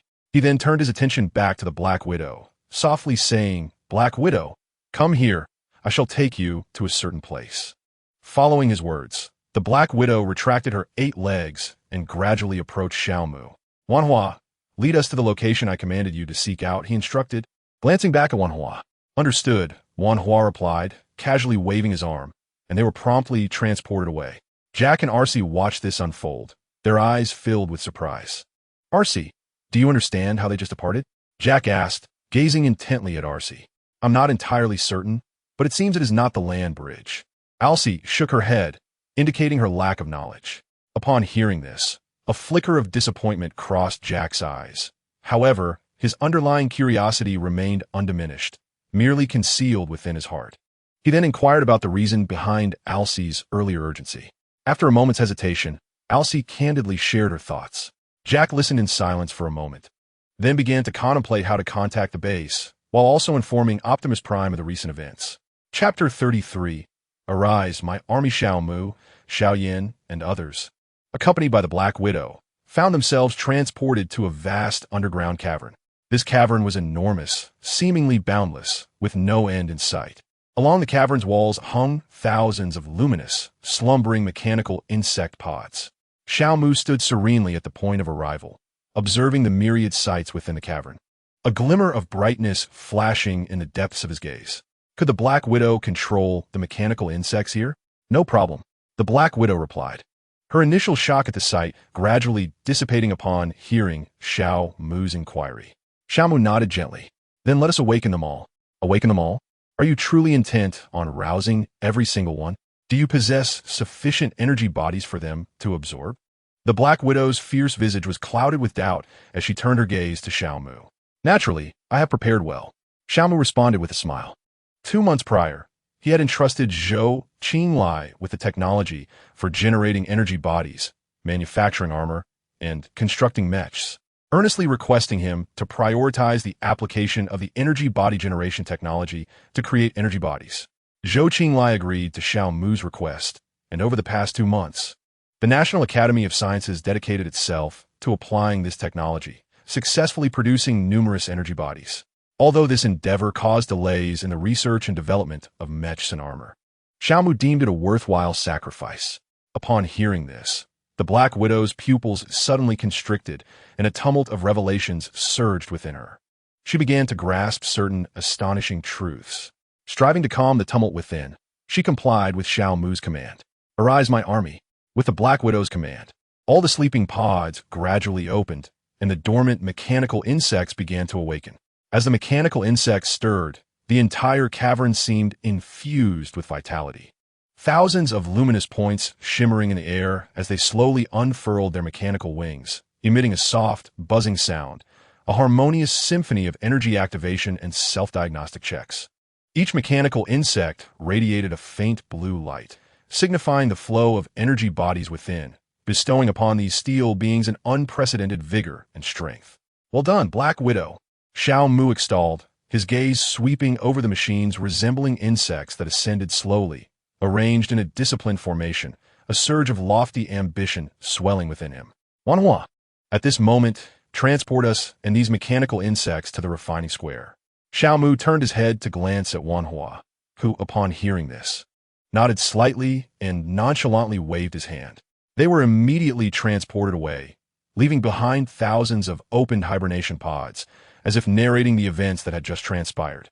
Not long after their departure, a vibrantly colored passage suddenly manifested above the mine, known as the land bridge. From this bridge, Optimus Prime and his companions emerged slowly. Once they stepped out, they began to survey their surroundings, only to discover that they were merely in a desolate Decepticon mine, which dampened their spirits, prompting them to retreat. As the brilliance faded, Xiao Mu and his companions had already arrived at the refining square. Upon returning, Xiao Mu hastily took out his phone to contact Zhou Qinglai. "Grandpa Zhou, could you come over? I have some items to submit to the state." "Oh, what items?" "You'll understand once you arrive, Grandpa Zhou." "All right, I'll be there shortly." With that, Zhou Qinglai hung up the phone. Seeing this, Xiao Mu put away his phone. In light of the host gathering the mechanical insect army under his command, endowing Huaxiao with the strength to stand atop the world, he was awarded 500,000 revival points. The system's cold and indifferent voice echoed abruptly in his mind. He listened to this frigid sound, yet a wave of joy surged within him. He promptly opened the cultivation section of the system store, eager to browse the items he had longed to exchange. The Ascension Talisman, capable of elevating any artifact by 3 tiers without damage, required 15,000 revival points. The Superior Spirit Vein demanded 100,000 revival points. The Spirit Storage Ring, a low-grade earth artifact, could contain countless superior, medium, and inferior spirit veins, requiring 10,000 revival points. The Divine Armory, a superior profound artifact, housed medium profound artifacts and those of lower grades, needing 9,000 revival points. The Alchemy Pavilion, also a superior profound artifact, asked for 5,000 revival points. The Formation Tower, another superior profound artifact, contained formations of the 6th grade and below, requiring 9,000 revival points. Xiao Mu fixed his gaze on the items above. His eyes filled with fervor as he swallowed hard. After a moment of contemplation, he decisively exchanged for all of them. Upon completing the exchange, Xiao Mu retrieved an Ascension Talisman from his inventory. He had acquired a total of 10 Ascension Talismans, using 1, and still had 9 remaining. After taking out the Ascension Talisman, he promptly directed it towards the Scripture Pavilion. At the instant of usage, the Ascension Talisman transformed into a beam of light, surging toward the Scripture Pavilion. This ancient and solemn edifice, upon receiving the gentle radiance of the Ascension Talisman, seemed to be enveloped by an invisible force. A gentle, ethereal aura began to ripple through the air, as the surrounding elemental energies of the universe joyfully converged towards the Sutra repository, forming resplendent whirlpools of spiritual currents. As time progressed, intricate runic patterns gradually emerged on the surface of the repository, their brilliance resonating with the energy released by the Ascension symbols, weaving together profound images. At that moment, The entire structure seemed to be infused with a renewed vitality, becoming more robust and shrouded in mystery. A low, rumbling sound erupted from within the repository, and in an instant, its height transformed from 6 to 9 stories, exuding an overwhelming aura of power. This pressure manifested briefly before dissipating, as if absorbed by the repository itself.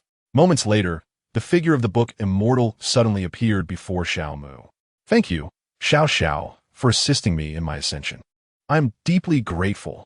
You need not express such gratitude, Book Immortal. My assistance in elevating your rank is driven by other motives, and besides, I am your master." Xiao Mu replied, waving his hand dismissively. "Indeed, then I shall take my leave, Xiao Xiao," the Book Immortal said, slowly vanishing thereafter. Beside them, the Black Widow observed the scene with astonishment in her eyes. Despite her extensive experiences throughout the cosmos, she remained profoundly shaken by the spectacle. Chapter 34. Collection. Once Xiao Mu noted that the Book Immortal had departed, he proceeded to tend to his unfinished tasks. He retrieved the spirit-gathering ring from the warehouse, directing it towards the ground of the training square, intending to absorb a low-grade spiritual vein that intertwined with the myriad transformations. Taking a deep breath, Xiao Mu calmly articulated, "Why does the spirit of the spirit-gathering ring not manifest?" As he spoke, the ring in his hand suddenly radiated light, and a phantom figure gradually materialized. Upon its appearance, the figure bowed to Xiao Mu. "Greetings, Master. I'm called Spirit Gathering." "Yes, I understand. Please refrain from calling me Master. Simply refer to me as Xiao Mu." He gently nodded in acknowledgement. "Understood, Master Xiao Mu."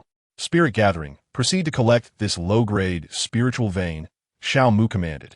"Very well, Xiao Mu," Spirit Gathering replied, taking control of the Spirit Gathering ring to absorb the spiritual vein. The surface of the ring began to emanate a faint spiritual light, initially minuscule, yet rapidly expanding. Once the light reached a certain intensity, it began to seep into the ground. As the spiritual light delved deeper, the earth appeared to unveil a delicate veil, revealing the mysterious vein hidden beneath. The low-grade spiritual vein intertwined with the myriad transformations. This vein resembled a slumbering dragon, quietly lying beneath the square, emanating subtle waves of spiritual energy. Observing this vein, Spirit Gathering immediately enveloped it with the light emitted from the Spirit Gathering ring.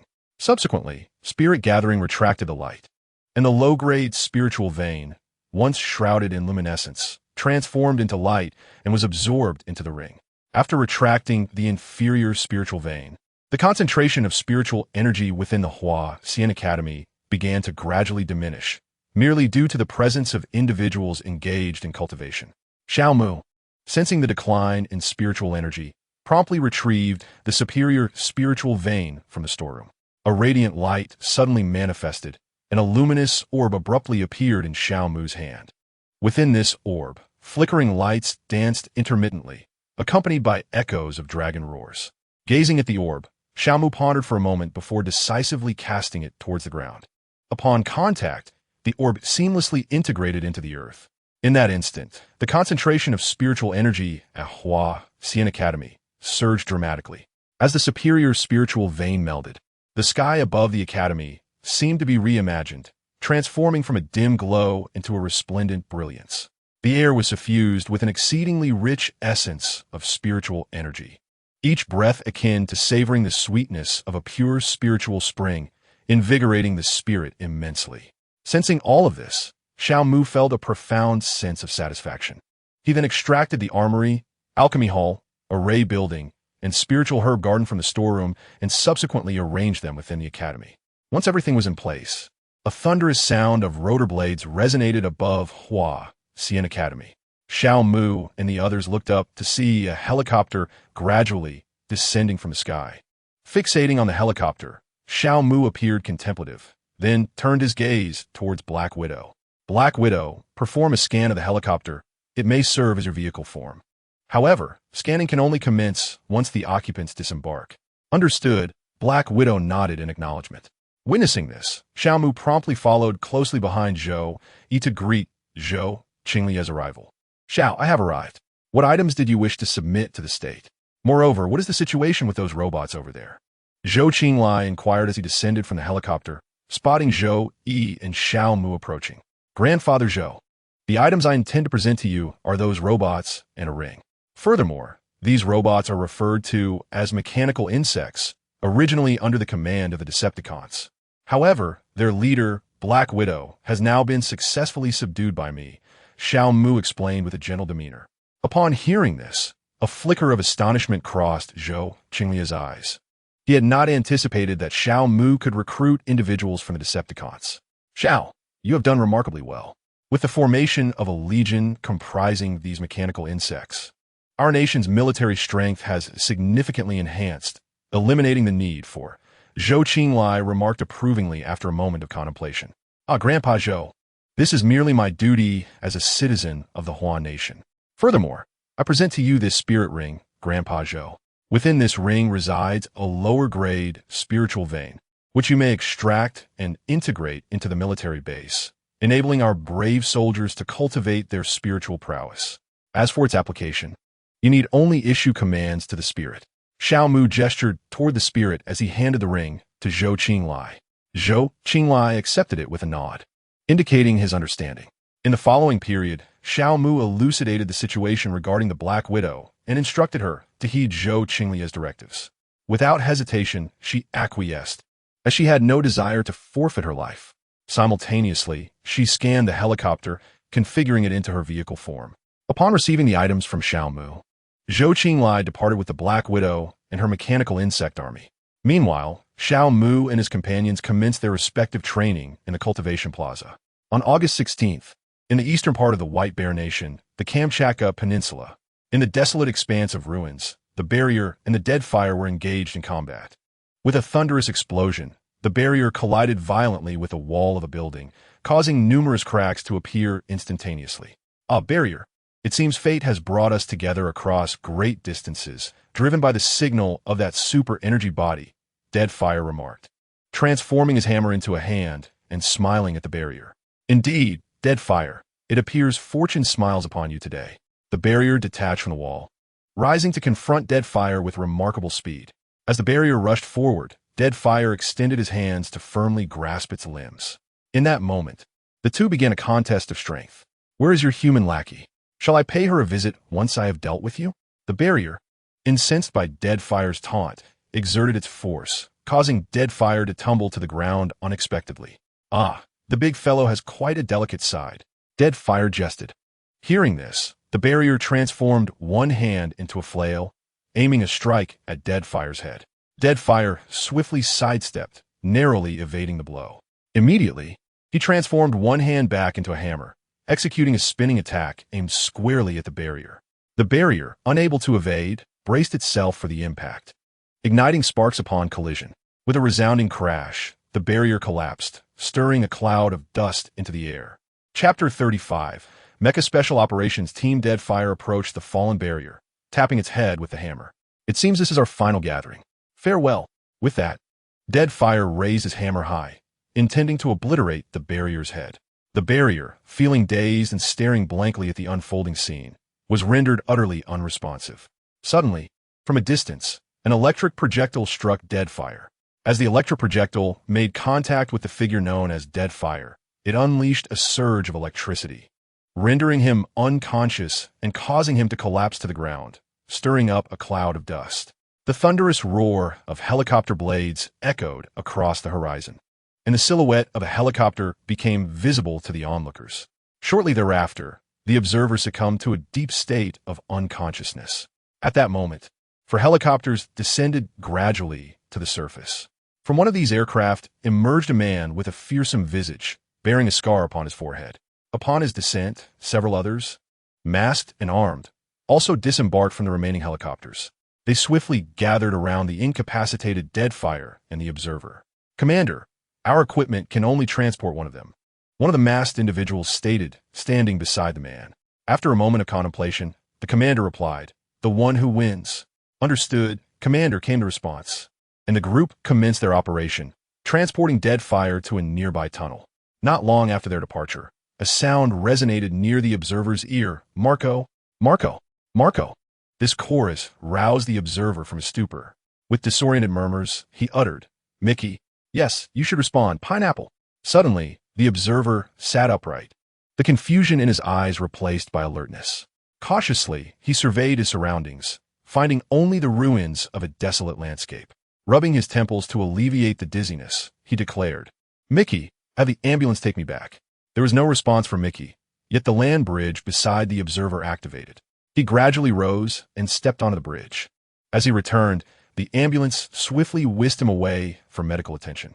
During his treatment, Optimus Prime approached the observer, admonishing, "Engaging the enemy alone is a foolish endeavor. Deadfire ambushed me. I could have dealt with him," the observer retorted, his agitation evident as his body tensed slightly. "Stay still," the ambulance personnel shouted. "That guy must have been thoroughly beaten by you, right?" Mickey, leaning against the railing, exclaimed excitedly, drawing the attention of both the observer and the ambulance crew. "Well, sort of," he replied. "You didn't subdue him?" Mickey asked, her expression filled with confusion. "I can't quite recall. I accidentally fell," the observer recounted, lost in thought. "Oh," Mickey sighed, disappointment etched upon her face. "When I awoke, Deadfire was already gone. I only remember the sound of helicopters and something about Fuller's power. That wasn't me, but I know who it was." "Where was Deadfire taken?" Fuller retorted, walking with confidence. Upon hearing this, the ambulance hastened its efforts to treat the observer, intending to pull up the map once the treatment was complete. Wasion Academy, Refinement Square. Xiaomu gradually opened his eyes. Emerging from the realm of cultivation, his mind occupied with thoughts concerning the foundational stage of cultivation. His cultivation had already reached the pinnacle of the 12th level of Qi refinement, and it was indeed time to prepare for the foundational establishment. The foundational stage represents the true commencement of a practitioner's journey in the realm of immortality, whereas Qi refinement is merely a phase for mortals, not qualifying one as a genuine cultivator. Upon entering the foundational stage, one's lifespan could extend to 200 years, enabling the ability to abstain from food and allowing spiritual energy to manifest in a liquid form, among other capabilities. To advance to the foundational stage, there exist two distinct paths. The first involves the consumption of a foundational pill to facilitate the breakthrough. The second relies solely on one's own strength, without the aid of external substances. Each of these methods possesses its unique characteristics. The path of consuming the foundational pill offers a relatively effortless ascent, yet it results in a somewhat fragile foundation. Conversely, achieving a breakthrough through personal strength while establishing a robust foundation presents considerable challenges. Xiaomu understood well that the path of cultivation is long and arduous, requiring steadfastness at each step. He inclined towards the latter method, preferring to rely on his own strength for foundational establishment, thereby laying the most solid groundwork. Thus, he resolved to temporarily set aside thoughts of the foundational pill and instead focus on enhancing his cultivation and mental state. Suddenly, the voice of Wan Hua echoed in his ears. "Xiaomu, the individuals you advised me to keep an eye on have appeared. I wonder if they are the ones you seek." Turning his head to the side, Xiaomu noticed Wan Hua already waiting there. "Oh, they have revealed themselves. Let us go and take a look," he said, a smile gracing his lips, though it lacked warmth, filled instead with an icy demeanor. "Very well.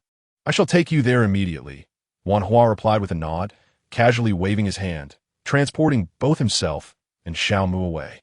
"This is the location where the partition can be found." The ambulance slightly veered, allowing the others to clearly see the map displayed on the screen. The Kamchatka Peninsula in the eastern part of the White Bear Nation, which has been a desolate ruin since the volcanic eruption 20 years ago. According to intelligence, the Mecha Special Operations Team visited there today, Fuller stated, gazing intently at the map. "Could it be those technological fanatics?" Meichi inquired. "They're also among the few who know we exist on Earth," the ambulance interjected. "They will undoubtedly keep a close watch on our sentries." The partition remarked with a serious expression. "What do they want with us?" Meichi asked, her chin resting in her hand. "What does it matter to us?" Alxi said, shrugging. Indeed, De Huang chimed in from the side. "Huh."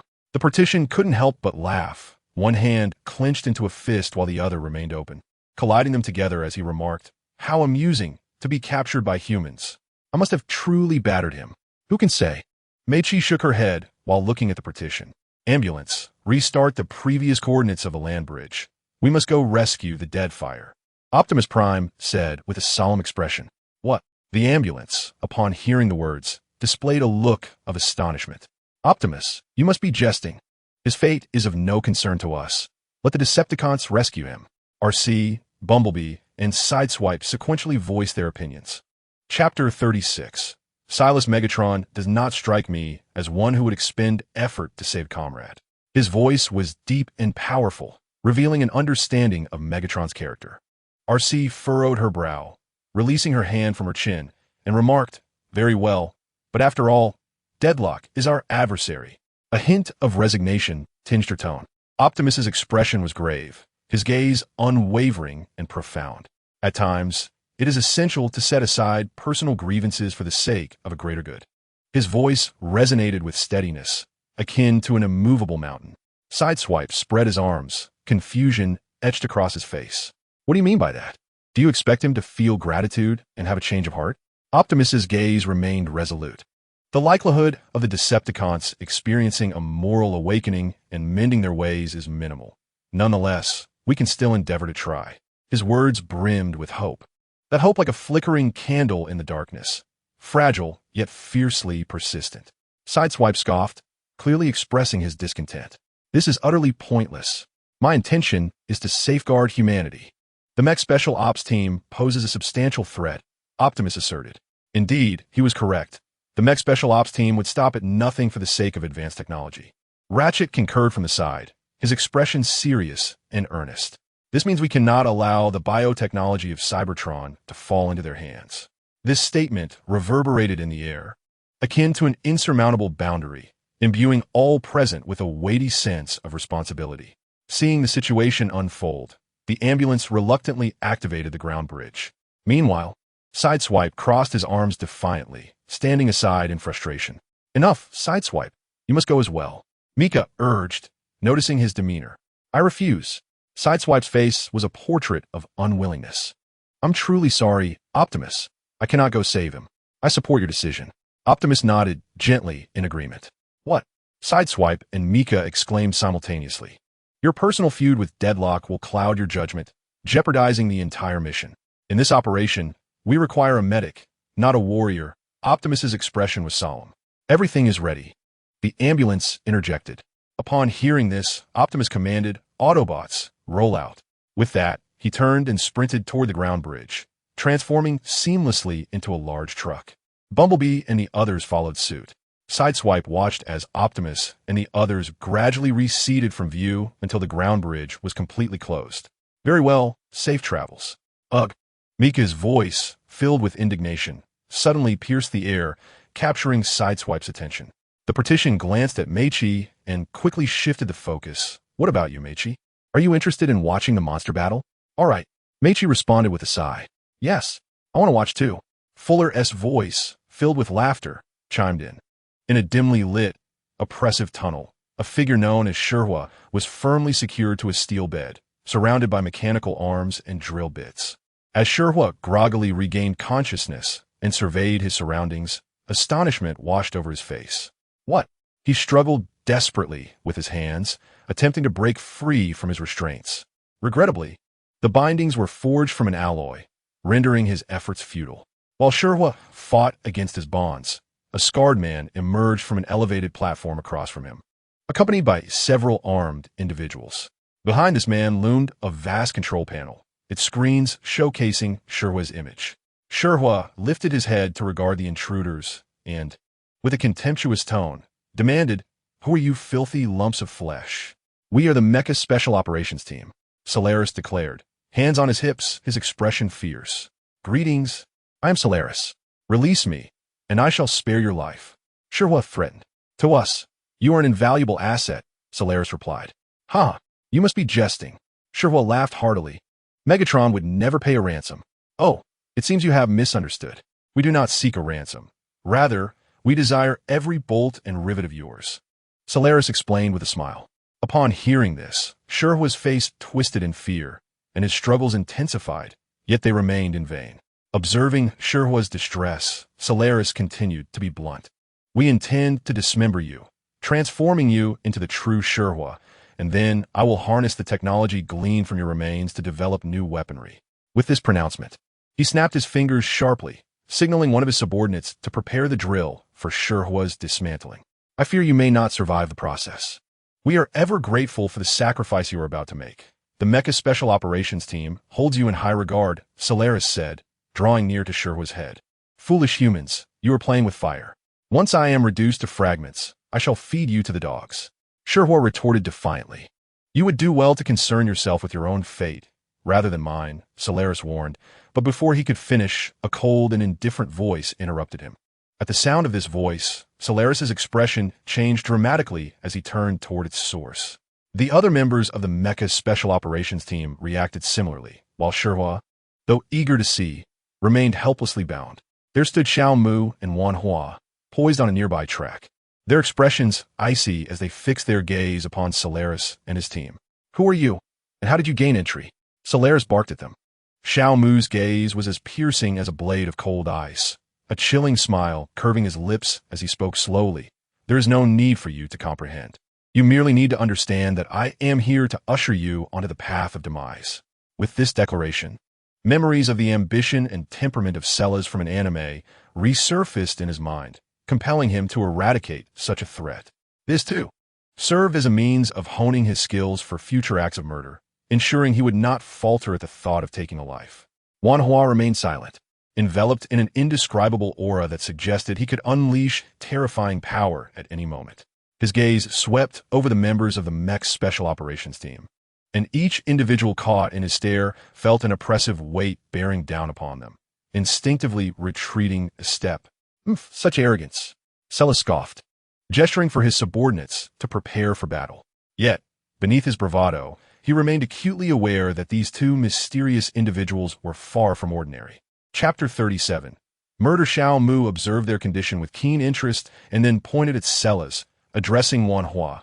Wan Hua, eliminate everyone here save for this man. As you command, Xiao Mu, Wan Hua replied. With that, he swiftly altered his intent, eradicating all but Sellas, transforming them into a mist of crimson. Sellas's eyes widened in horror as his body trembled uncontrollably from sheer terror. He stared at the blood mist, emitting a garbled whimper from his throat. Xiao Mu's expression remained frigid, devoid of emotion as he watched the scene unfold, an icy resolve glimmering in his eyes. However, beneath that cold exterior, turmoil surged within him. The gruesome imagery relentlessly assaulted his senses, a wave of nausea rising from his stomach to his throat, which he struggled to suppress, determined not to display a hint of discomfort. In that moment of brutality, time appeared to stand still. The only sound echoing through the air was Sellas's muffled sobs, an elegy of despair. Gradually, his gaze shifted to Sellas, his eyes scrutinizing him as though he were a worthless insect. The air around them seemed to freeze, leaving only Sellas's labored breaths and the lingering scent of blood. In this profound silence, Xiao Mu spoke slowly. Sellas, your time of death approaches.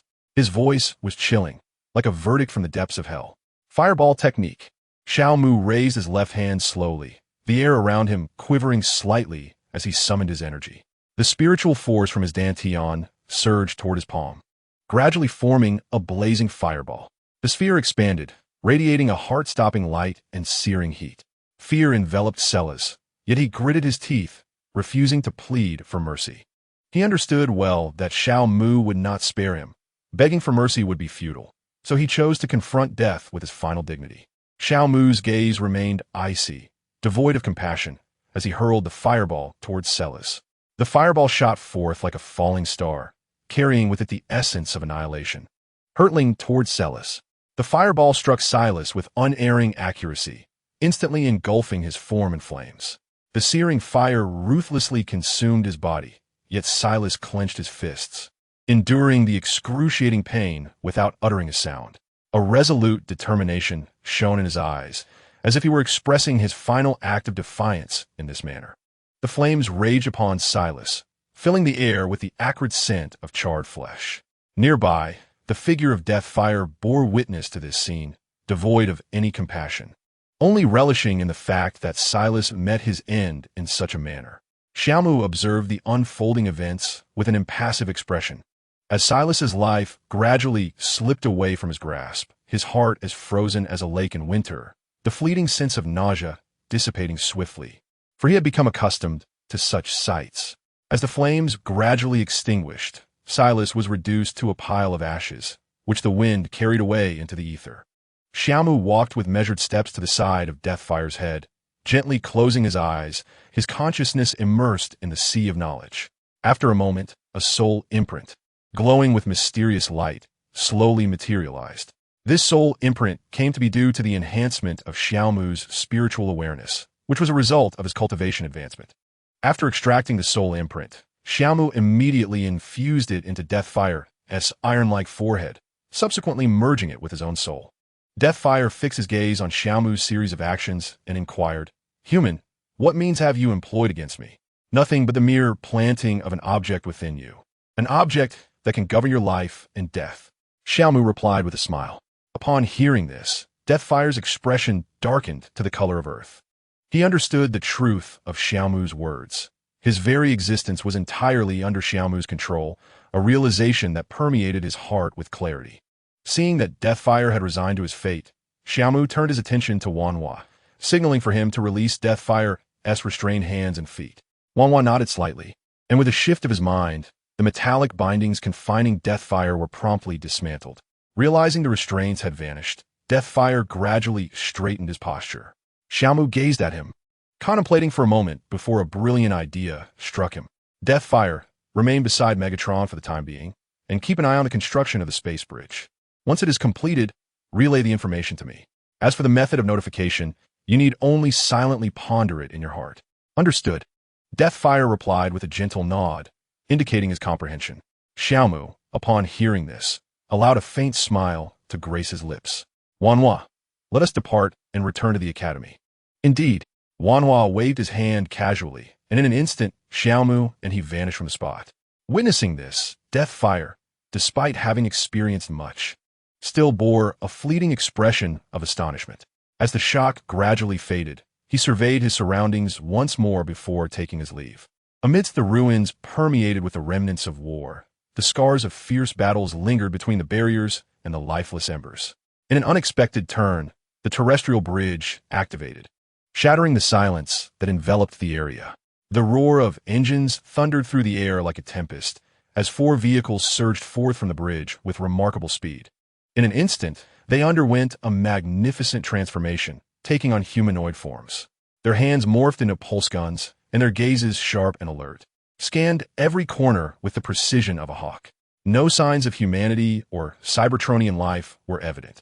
Optimus Prime surveyed the surroundings and remarked, "There are tire tracks here." Bumblebee noted the marks on the ground.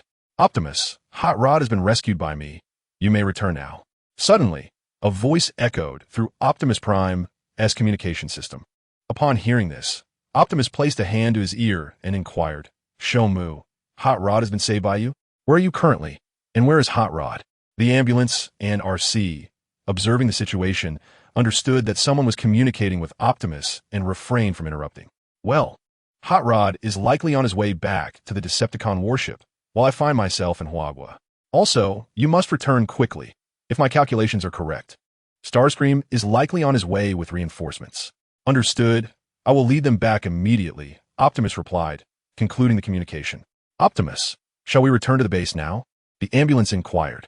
"Yes, let us return to the base," Optimus nodded gently.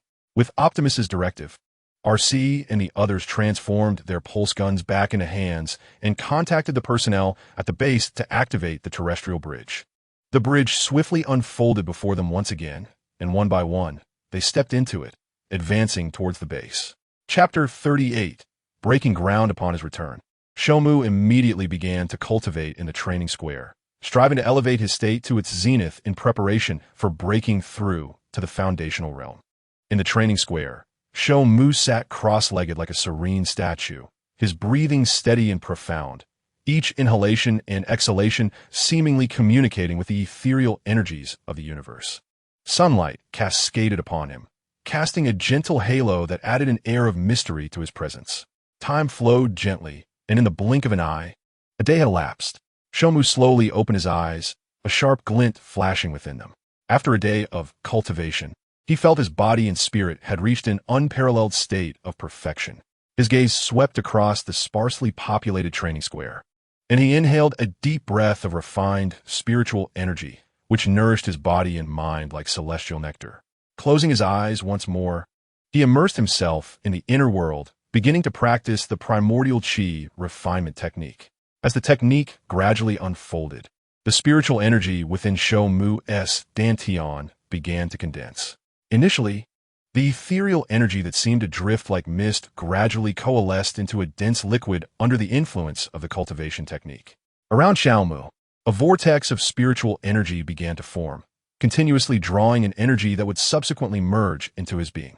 As the energy continued to gather and compress, transformations occurred within Xiaomu's body. Black sludge slowly seeped from the surface of his skin, a remnant of impurities from the marrow-cleansing elixir he had consumed. Over time, the seepage of the black sludge gradually diminished until it ceased entirely, revealing a subtle, radiant sheen beneath his skin, as if he had been meticulously sculpted anew, exhibiting a more delicate and vibrant vitality. His aura became increasingly steady, resonating in an unprecedented harmony with the fluctuations of the surrounding spiritual energy. A day later, a resounding roar erupted within Xiaomu, signifying his successful advancement to the foundation establishment stage.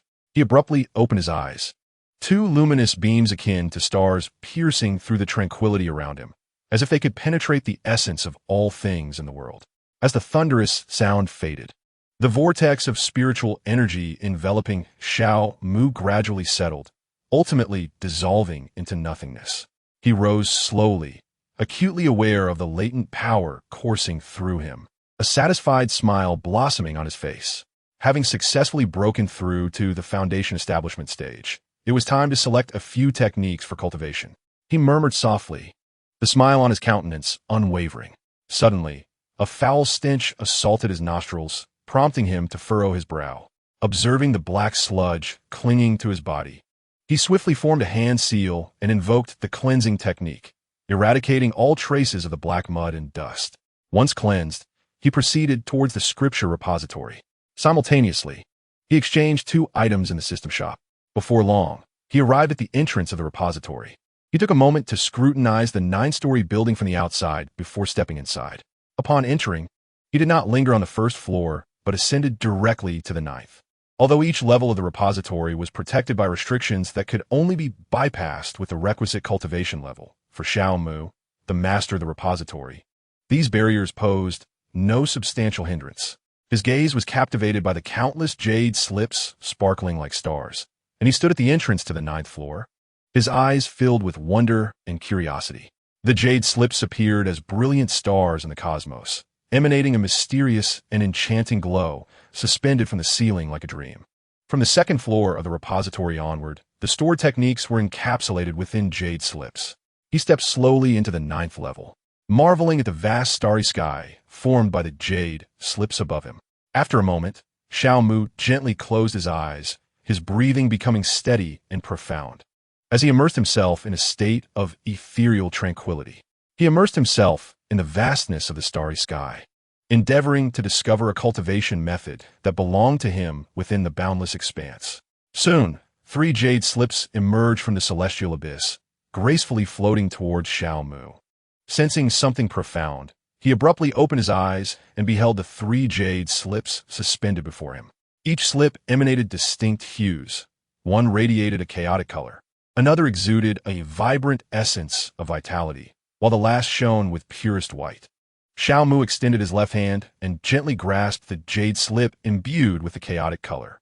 The moment he held it, a brilliant light erupted, illuminating the surrounding darkness like a flash of lightning. In an instant, the jade slip transformed into a streak of light, swiftly merging into Xiaomu's forehead. The chaotic true scripture, he exclaimed instinctively, comprehending the information within his sea of consciousness. This scripture belonged to the 9th tier of cultivation techniques. Mastering it to its pinnacle would grant him the ability to comprehend the chaotic path amidst the myriad of 3,000 avenues upon attaining immortality. As Xiaomu absorbed the knowledge from his consciousness, a sense of satisfaction ignited within him, akin to a spark kindling a fervent curiosity for the other 2 jade slip secrets.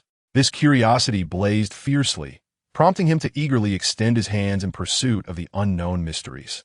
He gently touched one slip with his left hand while his right rested upon the other. At the moment of contact, the slips seemed to come alive, instantly transforming into two radiant streaks of light that swiftly penetrated Xiao Mu's forehead, vanishing without a trace. Receiving the information from his consciousness, he discerned the nature of these two techniques. The first was the 9 refinements spirit division technique, a 9th-tier method that would enhance the strength of one's spiritual awareness.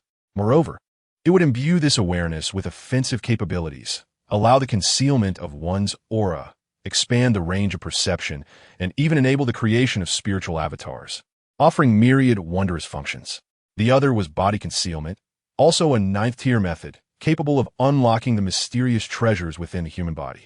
If cultivated to the utmost peak, it could expand the body's secret repository into a universe, encompassing the 3,000 paths. Once Xiao Mu fully absorbed the information in his consciousness, he promptly departed from the scripture repository and arrived at the training square. He seated himself cross-legged on the ground and retrieved the enlightenment pill and observing humanity scripture he had exchanged from the warehouse. The enlightenment pill, a 9th-tier elixir, could elevate the user into a state of sudden realization. In this state, one could comprehend techniques or even derive a new technique from nothingness requiring 100,000 revival points for redemption.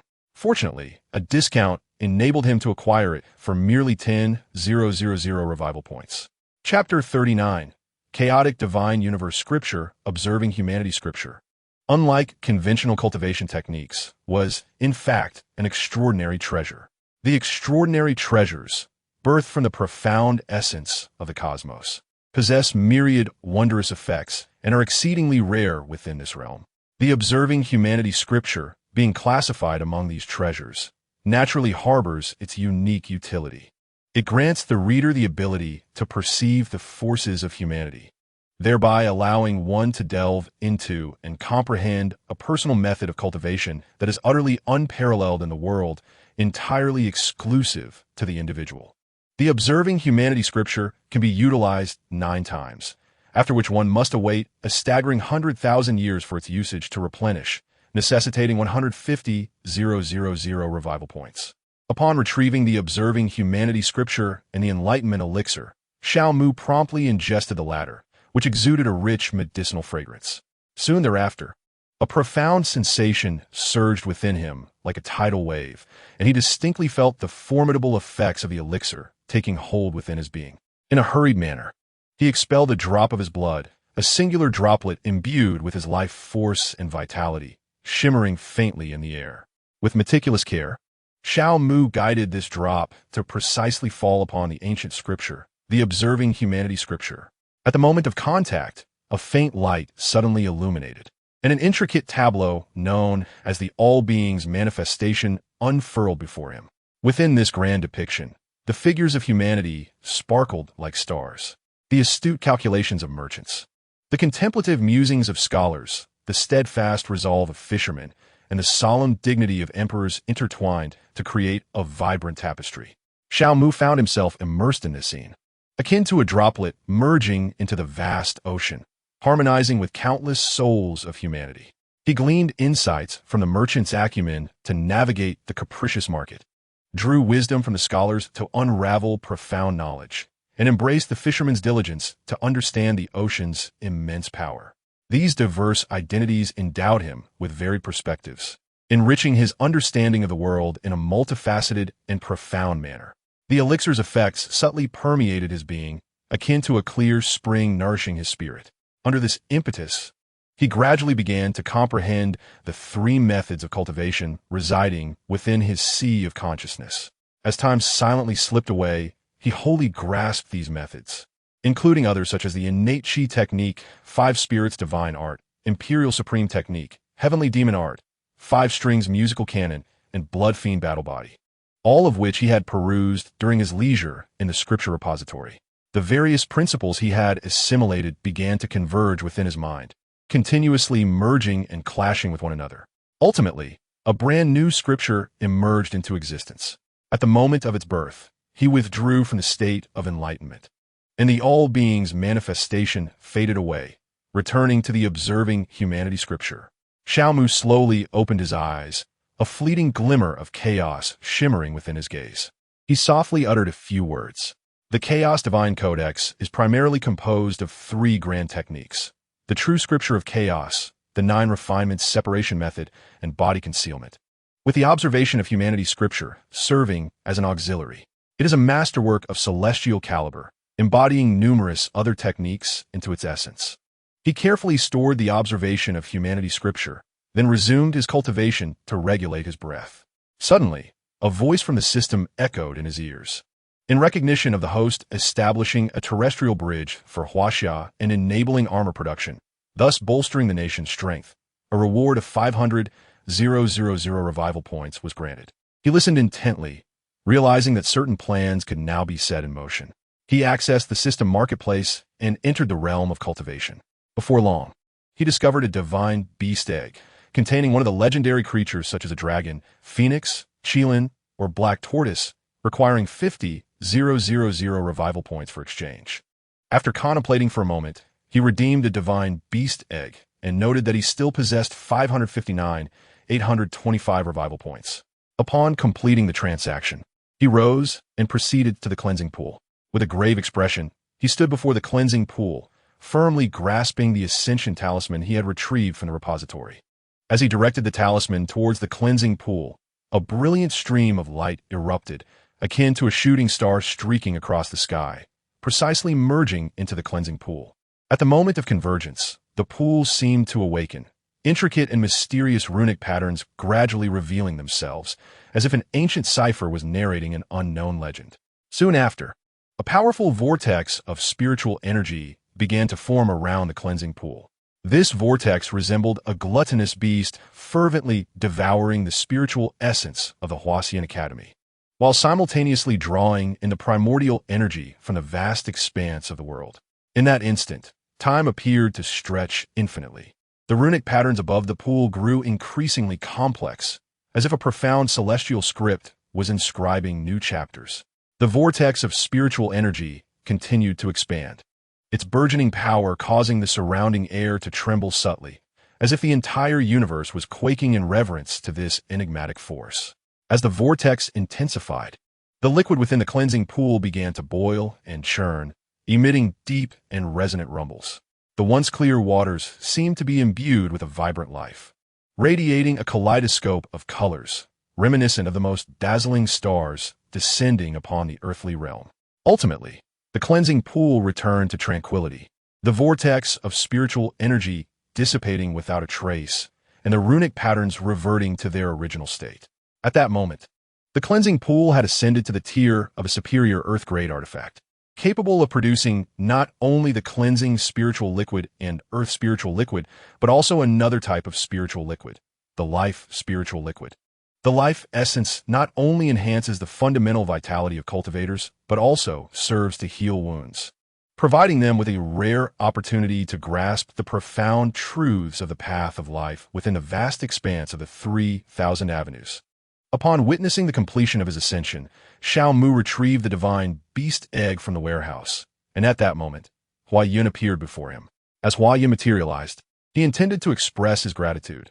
However, before he could utter a word, Xiaomu preemptively spoke. Huayin, there is no need for elaborate thanks. I merely hope that you will diligently care for this divine beast egg, allowing it to absorb the life essence fully, thereby expediting its hatching process. That alone would suffice as my gratitude. Huayin parted his lips, yet remained silent, merely nodding gently as he took the egg from Xiaomu's hands, placing it into the cleansing pool before returning to his original form and departing. With the first step of his plan set in motion, Xiaomu resumed his cultivation. Chapter 40. The beginning of school at the dawn of August 31st, the world seemed to linger in the dreamlike realm of the previous night, reluctant to part. Yet, the morning sun, brimming with impatience, eagerly unveiled its presence.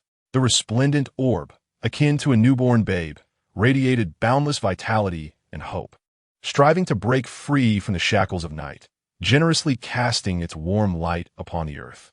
The golden rays enveloped the myriad of worldly things like a delicate veil, bestowing a sacred brilliance upon the morning. In this poetically beautiful dawn, Xiao Mu sat serenely suspended in the air above the Huaxian Academy. His countenance exuded calmness as he faced the rising sun, gradually performing his cultivation technique, meticulously drawing in the purplish aura that accompanied the dawn. Since successfully breaking through to the foundation establishment stage, this mode of cultivation had been initiated and had continued for some time. The purplish aura he absorbed was directed towards his eyes, nourishing them with its essence. As the sun fully ascended, Xiao Mu concluded his morning practice. He exhaled slowly, the purple hue in his eyes gradually fading. Descending gently from the sky, he stood firmly on the ground of the training square. Once grounded, Xiao Mu contemplated briefly before retrieving the Huaxian token from the warehouse. Gazing at the token in his hand, a gentle smile unfolded on his face.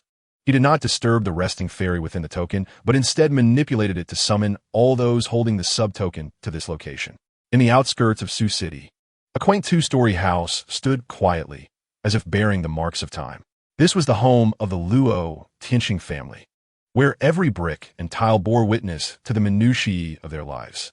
In the past, Luo Tianxing's mother had been shrouded in the shadow of cancer, destined for prolonged treatment in a hospital. However, 2 months prior, the miraculous elixir brought back by Luo Tianxing rescued his mother from the depths of suffering. The shadow of cancer has gradually receded, and the mother's health has been restored.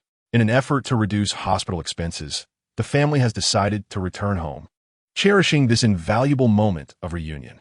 Upon witnessing his mother's recovery, Luo Tianxing sought to alleviate the financial strain caused by borrowing for her treatment by working nearly 2 months during the summer vacation, returning only last night.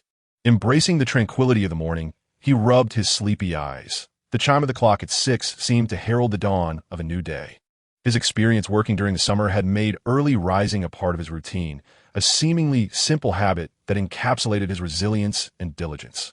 He tiptoed towards the washroom, striving to make no noise so as not to disturb his parents and younger sister, still lost in slumber. After freshening up, he returned to his room with a sense of anticipation, carefully retrieving the Huaxian Lingzi card from his backpack. Gazing at the enigmatic card, his thoughts drifted back to the principal's words. Today marked the beginning of a new school term. In that moment, his heart surged like tumultuous waves, brimming with fervor. Suddenly, the Huaxian Lingzi card in his hand erupted with a dazzling light, akin to a lively sprite, swiftly enveloping Luo Tianxing in its radiant embrace. Then, as abruptly as it had appeared, the light dissipated, taking Luo Tianxing with it into oblivion. Nanjing, a city steeped in profound history, resembles a venerable tome of chronicles. The splendor of the 6 dynasties lingers like a dream, leaving behind resplendent imprints in the river of time. The once bustling pavilions and bustling thoroughfares seem to whisper tales of past glory. However, the horrific massacre, akin to a nightmare, shattered Nanjing's prosperity. Blood stained the earth, and wails echoed through the skies as former magnificence turned to ashes in an instant. That dark chapter in history remains an everlasting ache in Nanjing's heart, an indelible scar on the fabric of Chinese civilization.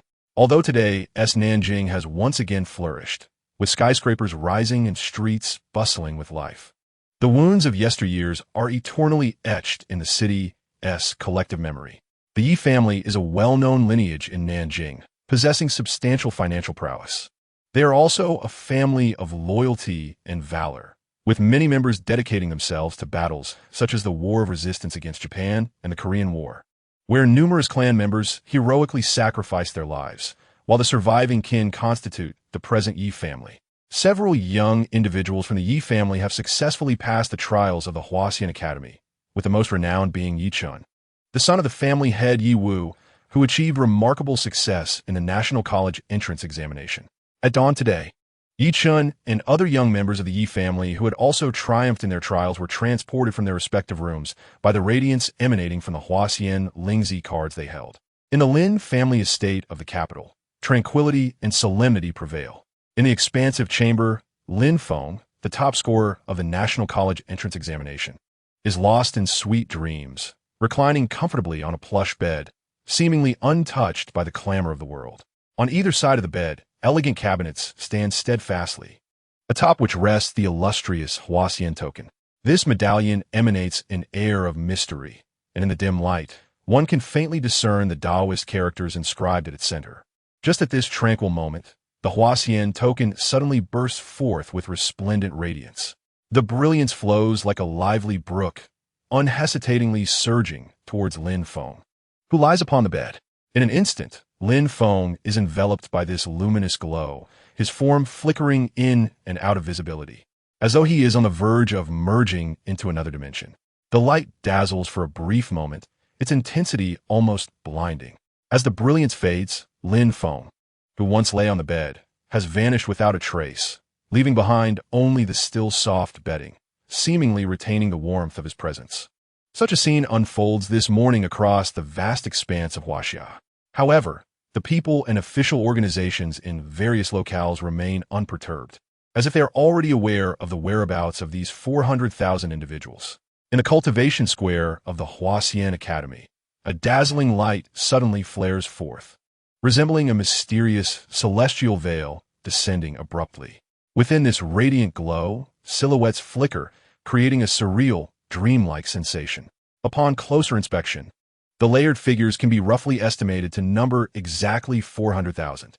Xiao Mu stands serenely amidst this spectacle, his countenance as tranquil as still water, with no hint of disturbance in his profound gaze, as though such a breathtaking scene is commonplace for him. As the brilliant light gradually dissipates, akin to stars fading in the night sky, Xiao Mu leisurely stows away the Huaxian token. Chapter 41. Inward reflection in the moment when the radiant light gently recedes. Xiao Mu's eyes reflect the 40,000 figures, as if a grand and sweeping epic is unfurling before him. In the cultivation square, myriad scenes unfold, each individual exhibiting unique postures. Some recline comfortably on the ground, lost in sweet reveries. Others sip from cups, attempting to wash away the drowsiness of morning. Still others stand tall like pines, embodying resilience. Beyond these, countless other stances abound, defying mere description. A soft cough from Xiao Mu emerges, imbued with a subtle force of consciousness that swiftly spreads like invisible ripples. This sound carries an enigmatic charm, quietly penetrating the ears of the 400,000. Those who are already awake, upon hearing this sound, instantly straighten their bodies like taut bowstrings, their spirits invigorated. Meanwhile, those still ensconced in slumber find the cough akin to a thunderous clap, abruptly yanking them from their dreams. They awaken suddenly, hearts racing, the sensation akin to an electric current coursing through their bodies, sharpening their awareness in an instant. As they regain consciousness, they survey their surroundings, noticing that they are amidst peers of similar age. Gazing upon these contemporaries, a profound realization dawns upon them regarding the significance of this particular day. Upon this reflection, they hastily rose to their feet, mimicking the postures of their more alert peers, standing tall and straight. As they observed everyone standing in an orderly fashion, a glimmer of satisfaction flickered in Xiao Mu's eyes. Dear students, today marks a propitious occasion. Our illustrious Huaxian Academy officially commences its academic year today. Xiao Mu's voice resonated powerfully and passionately across the training plaza, akin to a gentle spring breeze that caressed the hearts of all present, instantly transforming the atmosphere into one of fervor and solemnity. Sunlight pierced through the clouds, softly cascading upon Huaxian Academy, adorning it with a sacred radiance.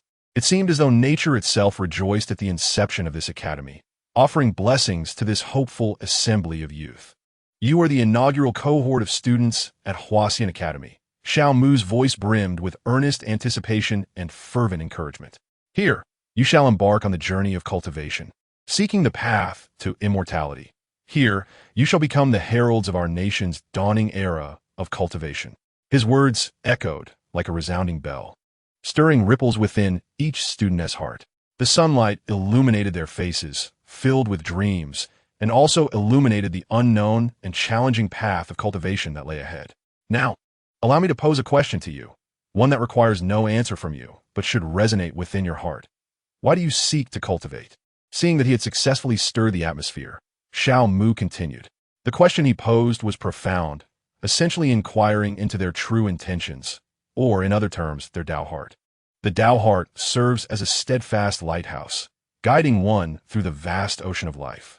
Those with a resolute Tao heart can withstand the tempests of life, remaining unyielding to external temptations, thus avoiding the perilous descent into darkness. The demon referred to here is not the conventional malevolent force, but rather the lurking malevolence and greed within the depths of the human heart. A dark power that can erode the soul and obscure the light. When a person's Tao heart lacks stability, these malevolent thoughts may stealthily infiltrate, spreading like a plague, gradually consuming one's reason and conscience, leading to confusion and despair, ensnared in an endless vortex of darkness for which escape seems impossible. For these 400,000 students, they are akin to newly blossomed flowers, brimming with vitality and energy, yet due to their relative lack of life experience. Confronting such profound questions feels akin to scaling a steep mountain, replete with challenges. However, Xiaomu's intent was not to demand that they instantaneously discover perfect answers, but rather to plant a seed of hope and strength deep within their pristine, white paper hearts. This seed resembles a dormant star, awaiting the nurturing of time, longing to emerge from its cocoon through the currents of time, taking root and sprouting, ultimately growing into a towering tree that provides shade along their life's journey, illuminating the path ahead. As soon as Xiao Mu posed his question, a kaleidoscope of expressions illuminated the eyes of the 40,000 individuals gathered at the training square. Yet amidst this brilliance, there was not a trace of confusion. A gentle breeze swept through, bringing with it a refreshing coolness, seemingly dispersing the fog of uncertainty that lingered in their hearts. The wind caressed each face tenderly, akin to a mother's hand, offering solace and encouragement. Under the caress of this zephyr, the students' thoughts appeared to crystallize, and the seed of their true aspirations quietly began to flourish. You may have already discovered answers, whether genuine or illusory, yet such matters can be reserved for further contemplation in the future. For now, I shall bestow upon you an item. After speaking, Xiao Mu casually waved his hand, and the system's repository presented a precise depiction of the grand layout of the Huaxian Academy before the eyes of the 40,000. This map had been requested from the authorities 15 days prior, illustrating the overall structure of the academy, marked with locations such as the scripture pavilion and dormitories. Noticing their attention had converged, Xiao Mu proceeded with his introduction. Upon hearing this, the crowd extended their hands to grasp the floating map, their eyes brimming with curiosity and anticipation as they gently unfolded it for a meticulous examination. Each annotation on the map resembled a portal to an unknown realm, igniting their boundless imaginations. After a brief exploration, they contentedly folded the map, stowing it away with care, and once again turned their gaze toward Xiao Mu, awaiting his next words in silence. Seeing them tuck away the map, Xiao Mu nodded in satisfaction and continued, as the principal of this institution, I recommend you first visit the cleansing pool to purify your sinews and marrow, and then proceed to the scripture pavilion to select your cultivation methods. Furthermore, your formal classes will commence tomorrow, and the schedule is indicated on the map. With this, Xiao Mu turned and departed. As he left, a smile graced his face, and he softly murmured, the second step of the plan has commenced. It is time to prepare for the third. Luo, Tianxing, and the others watched in awe as Xiao Mu's figure gradually receded until it vanished entirely, prompting a fervent wave of discussion to erupt throughout the training square. The topics of conversation predominantly revolved around aspirations for their futures and the desire to serve their country through cultivation. Naturally, a portion of the crowd chose not to engage in discussion, but instead set off directly towards the cleansing pool. Chapter 42. Support for classes and border defense warriors. The following day, at 8 in the morning, the sunlight pierced through the somewhat sparse clouds, gently cascading upon the earth. Lin Feng, Luo, Tianxing, Yi Chun, and Chu Tian walked side by side, emerging from their cozy four-person dormitory, radiating vitality as they made their way towards the teaching building. Along the way, their laughter and lively banter echoed, a testament to the exuberance of their youth. Before long, they arrived at the teaching building and found the classroom designated for them. The grandeur of the Huaxian Academy is truly remarkable, boasting a staggering 100,000 private dormitories and 80 lecture halls capable of accommodating 5,000 individuals. To an outsider, this may appear to be an immense undertaking. However, for Wanhua, it is merely a fleeting thought. Upon their arrival in the classroom, they found that half of the seats had already been occupied. The arrangement of the classrooms at Huaxian Academy mirrors that of prestigious universities in Huaxia, albeit on a far grander scale. The four of them proceeded forward without drawing the attention of the early arrivals. With the front rows fully taken, they were compelled to select seats towards the back. Once settled, they began to await in hushed silence. Before the scripture pavilion, Xiao Yin stood quietly, his gaze fixated on the venerable elder whose hair and beard were as white as snow. The elder's gait was slow yet steady, each step seemingly imbued with the weight of accumulated years and the brilliance of wisdom. Sunlight cascaded upon the eaves of the pavilion, casting a gentle golden glow. Within this luminous aura, the elder's figure appeared increasingly solemn. His frost-like hair and beard swayed slightly in the gentle breeze, as if whispering tales of endless yesterdays. Hoping that the master might find what he seeks here, I too must embark on my task, Xiao Yin mused. With that thought, he deftly performed a spell. Streams of magical energy surging through his meridians and converging at his fingertips. As he softly chanted, the surrounding air trembled slightly in response to his incantation. In an instant, a radiant burst of magical power erupted forth, and Xiao Yin executed a rather rudimentary technique of creating doppelgangers. Though this technique was of a low grade, classified as a third-tier secret art, it would serve some purpose in the present moment. When the brilliance faded, 80 doppelgangers resembling Xiao Yin appeared by his side. These apparitions were somewhat ethereal and their auras rather feeble, yet they possessed a hint of Xiao Yan's charisma. He regarded these doppelgangers with a satisfied nod. Then together, they made their way toward the teaching building. Before long, Xiao Yin and his companions arrived at their destination. They paused briefly at the entrance before dispersing to their respective classrooms. After taking a few steps, Xiao Yin found himself before one particular classroom. He looked up at the number beside the door, confirming that he had indeed arrived at the correct location. This was the first class of the cultivation program, commonly referred to as Class 1.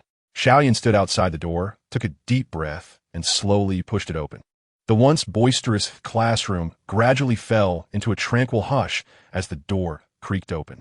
Stepping in with measured strides, sunlight streamed through the windows, illuminating his silhouette.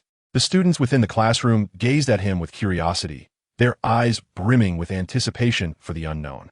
He walked steadily toward the podium, his gaze calm and resolute as it swept across the 5,000 attendees, including the figures of Luo, Tianxing, and the others, who also caught his eye. Standing on the podium, Xiao Yin presented a tall and upright figure, akin to a pine tree. He cleared his throat twice, and his voice resonated with calm authority. "Good morning, students. I am your teacher in the art of alchemy, named Xiao Yin. I hope to receive your support in the future." As his words settled, he deftly wielded the chalk, inscribing 2 prominent characters for his name on the blackboard. The strokes were robust and powerful, much like himself, leaving a lasting impression. Upon completing the writing, he turned promptly, placing the chalk on the podium, and with a warm smile, he inquired, "At this moment, do any of you have questions? If so, please raise your hands." As soon as he finished speaking, hundreds of students raised their hands in unison. Observing this scene, Xiao Yin kindly selected one student and asked, "What question do you have?" The chosen student appeared somewhat anxious, yet he did not forget the intent behind his raised hand and proceeded to ask, "Teacher Xiao, how many realms exist in the cultivation of immortality? And what exactly is the profession of alchemy?" The cultivation of immortality encompasses 9 realms: Qi refinement, foundation establishment, core formation, nascent soul, spirit transformation, void refinement, body integration, tribulation crossing, and great ascension. As for your inquiry regarding the profession of alchemy, I shall elucidate that in due course of our lesson. For now, do you have any further questions? Xiao Yin responded with a smile. "No, Teacher Xiao." The student gently shook his head. Seeing this, Xiao Yin continued, "Then you may take your seat. Now, do any of the other students have questions?" Upon hearing this, the student settled down, while the rest of the class listened attentively to Xiao Yan's query, none raising their hands to ask. Xiao Yin scanned the room, and upon noticing no further hands raised, he slowly spoke, his voice clear and magnetic. "Since no one has any questions, let us officially commence today's lesson. Initially, I will expound upon the fundamentals of the alchemical profession. Alchemy is, in essence, the process of harnessing the spiritual energy of the universe. Utilizing spiritual herbs and medicines as a foundation, and through the application of flame and alchemical furnaces, concocting elixirs that assist in cultivation, heal ailments, or enhance one's strength. The creation of each elixir embodies the dedication and wisdom of the alchemist. Xiaoyan continued to elaborate on the lesson, periodically jotting down notes on the blackboard, while the students below listened intently. In the remote borderlands of Heilongjiang, amidst the silver-white expanse, Xiao Mu stood quietly, as if seamlessly blended with the icy landscape. The cold wind howled freely, and snowflakes danced joyously, rendering the entire realm a picture of desolation. The border soldiers resembled towering green pines, standing proudly amidst the wind and snow. Their figures represented the most resolute presence in this frozen world. Each flake of snow that fell seemed a test of their resilience. Every gust of frigid wind appeared to forge their will. Nevertheless, their spines remained straight, and their gazes unwavering. Snowflakes accumulated upon their shoulders, transforming into symbols of their honor. The cold wind brushed against their cheeks, leaving traces of their loyalty. In their eyes blazed an indomitable flame, a profound affection for their homeland and a solemn pledge to their people. Xiao Mu gazed at them, his admiration swelling like a tide within his heart.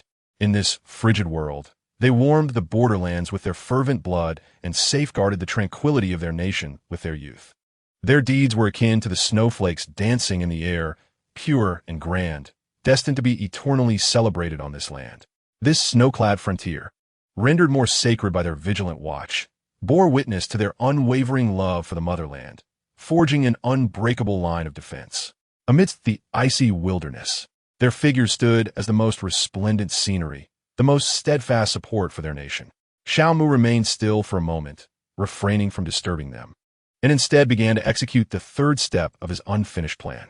His expression was grave, and his eyes radiated strength as he slowly retrieved the rune obtained through exchange from the system's repository. This rune, merely the size of a palm, seemed to bear the weight of the world in his grasp. Upon its surface, mysterious patterns shimmered like distant stars, their faint glow seemingly concealing boundless secrets, as if recounting the formidable power distilled from ancient times. Xiao Mu's gaze was filled with reverence as he delicately cradled the rune, his movements gentle yet focused. Each subtle action carried an air of solemnity, as though he were performing a sacred rite concerning life and death. Gradually, he infused the rune into the void of this region.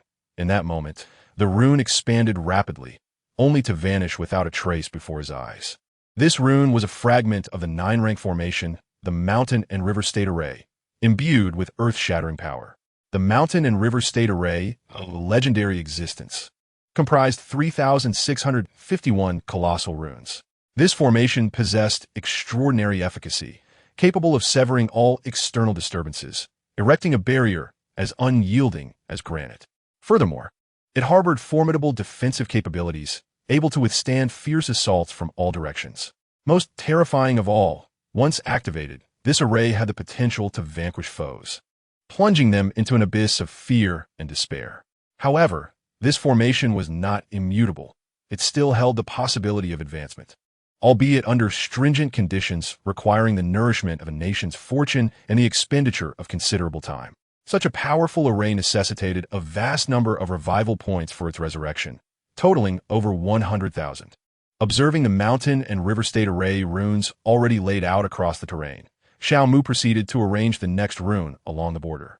Prior to his arrival, he had already positioned 1,000 runes in the borderland, leaving 2,650 yet to be deployed.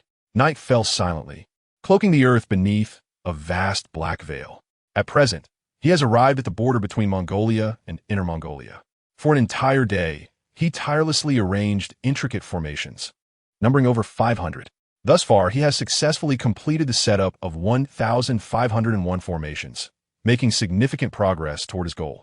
Throughout this arduous journey, Xiao Mu frequently caught sight of the border guards.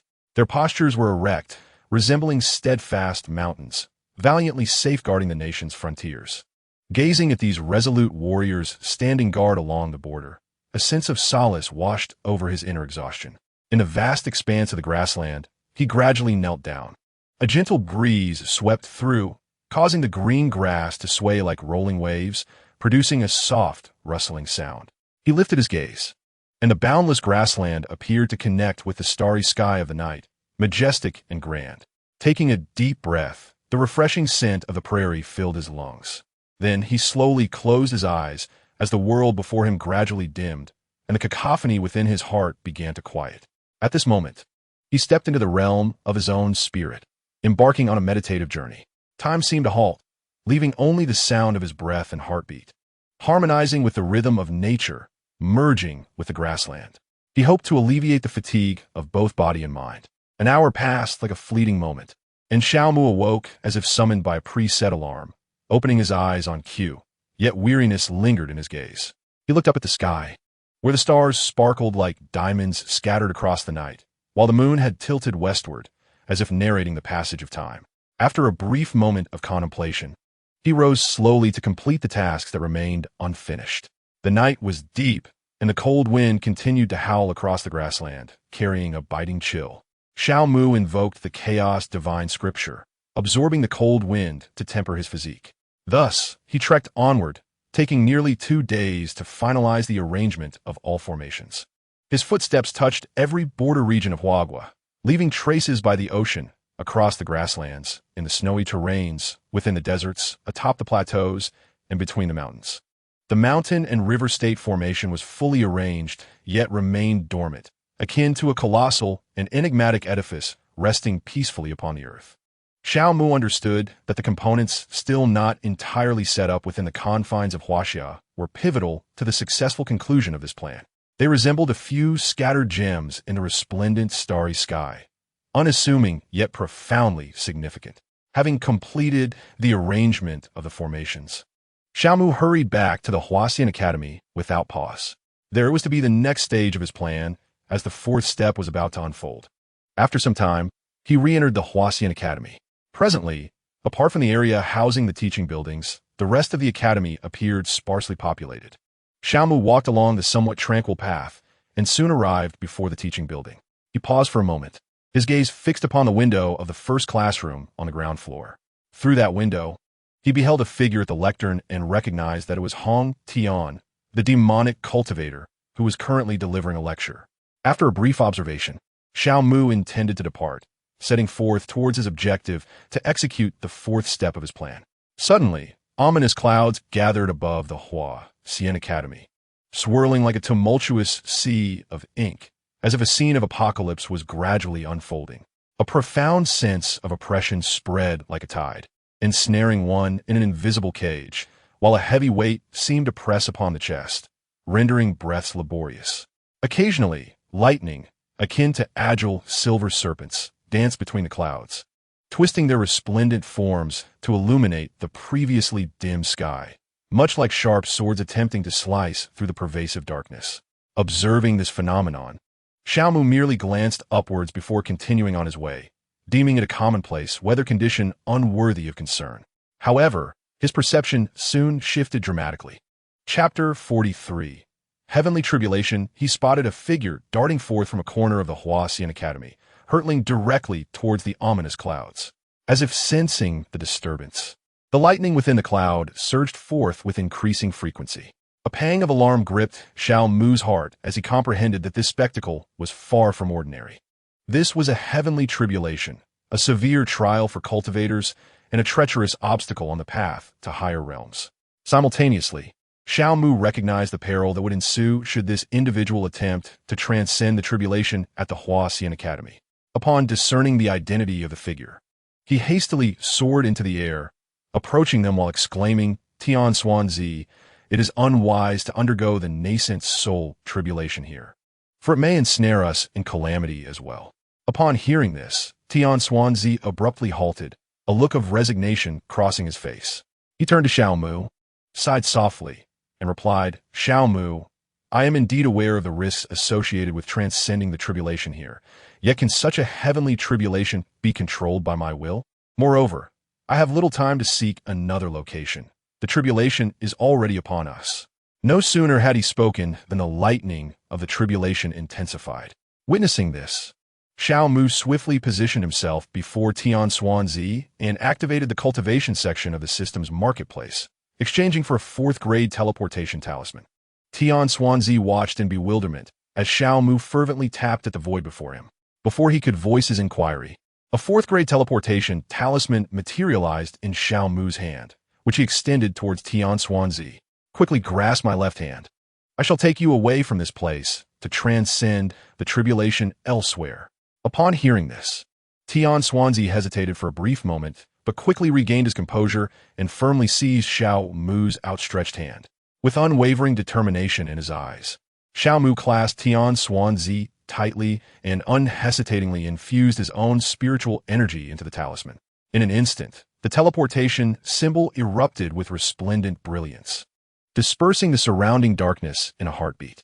Enveloped by this radiance, the figures of Xiao Mu and the celestial calculator appeared to merge with the light. As the brilliance flickered intensely, their forms gradually became indistinct until they vanished entirely beneath the threat of the heavenly tribulation. Yet, the tribulation did not relent. It resembled a tenacious hunter that swiftly transcended the barriers of space, teleporting to the destination where Xiao Mu and the celestial calculator had arrived.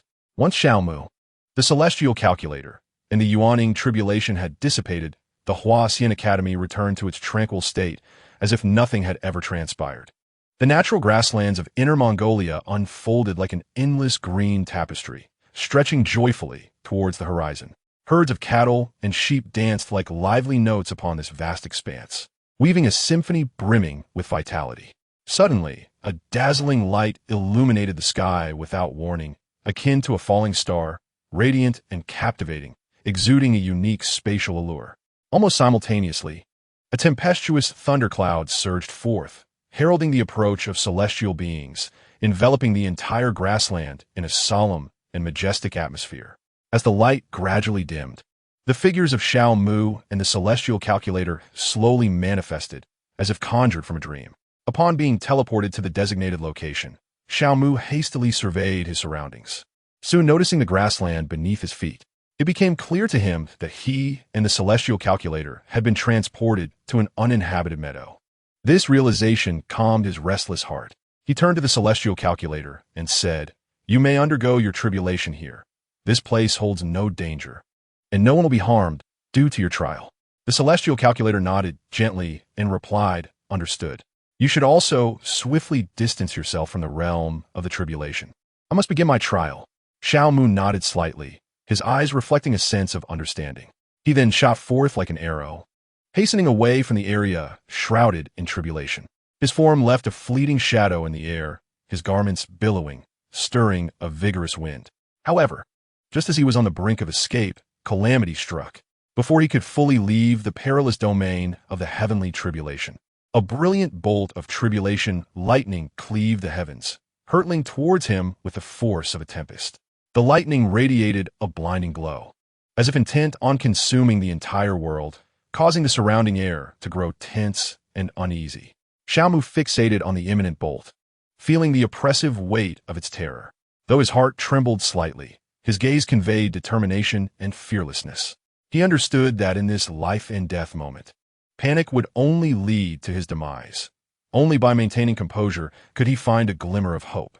At this moment, his mind resembled a clear mirror, distinctly reflecting the significance of every decision he faced.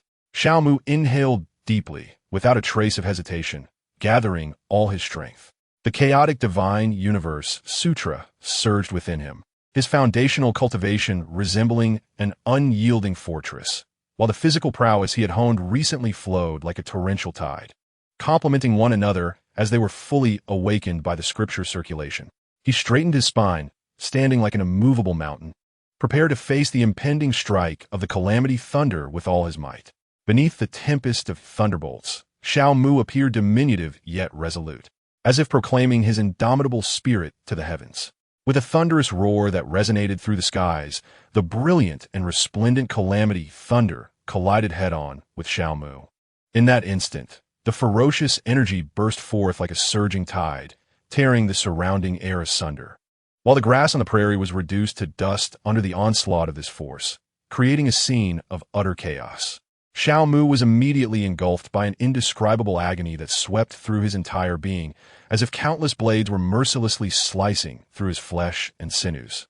Yet his gaze remained steadfast, devoid of any semblance of fear. The chaotic divine universe sutra within him functioned like a blazing furnace, striving to absorb the power of the calamity thunder.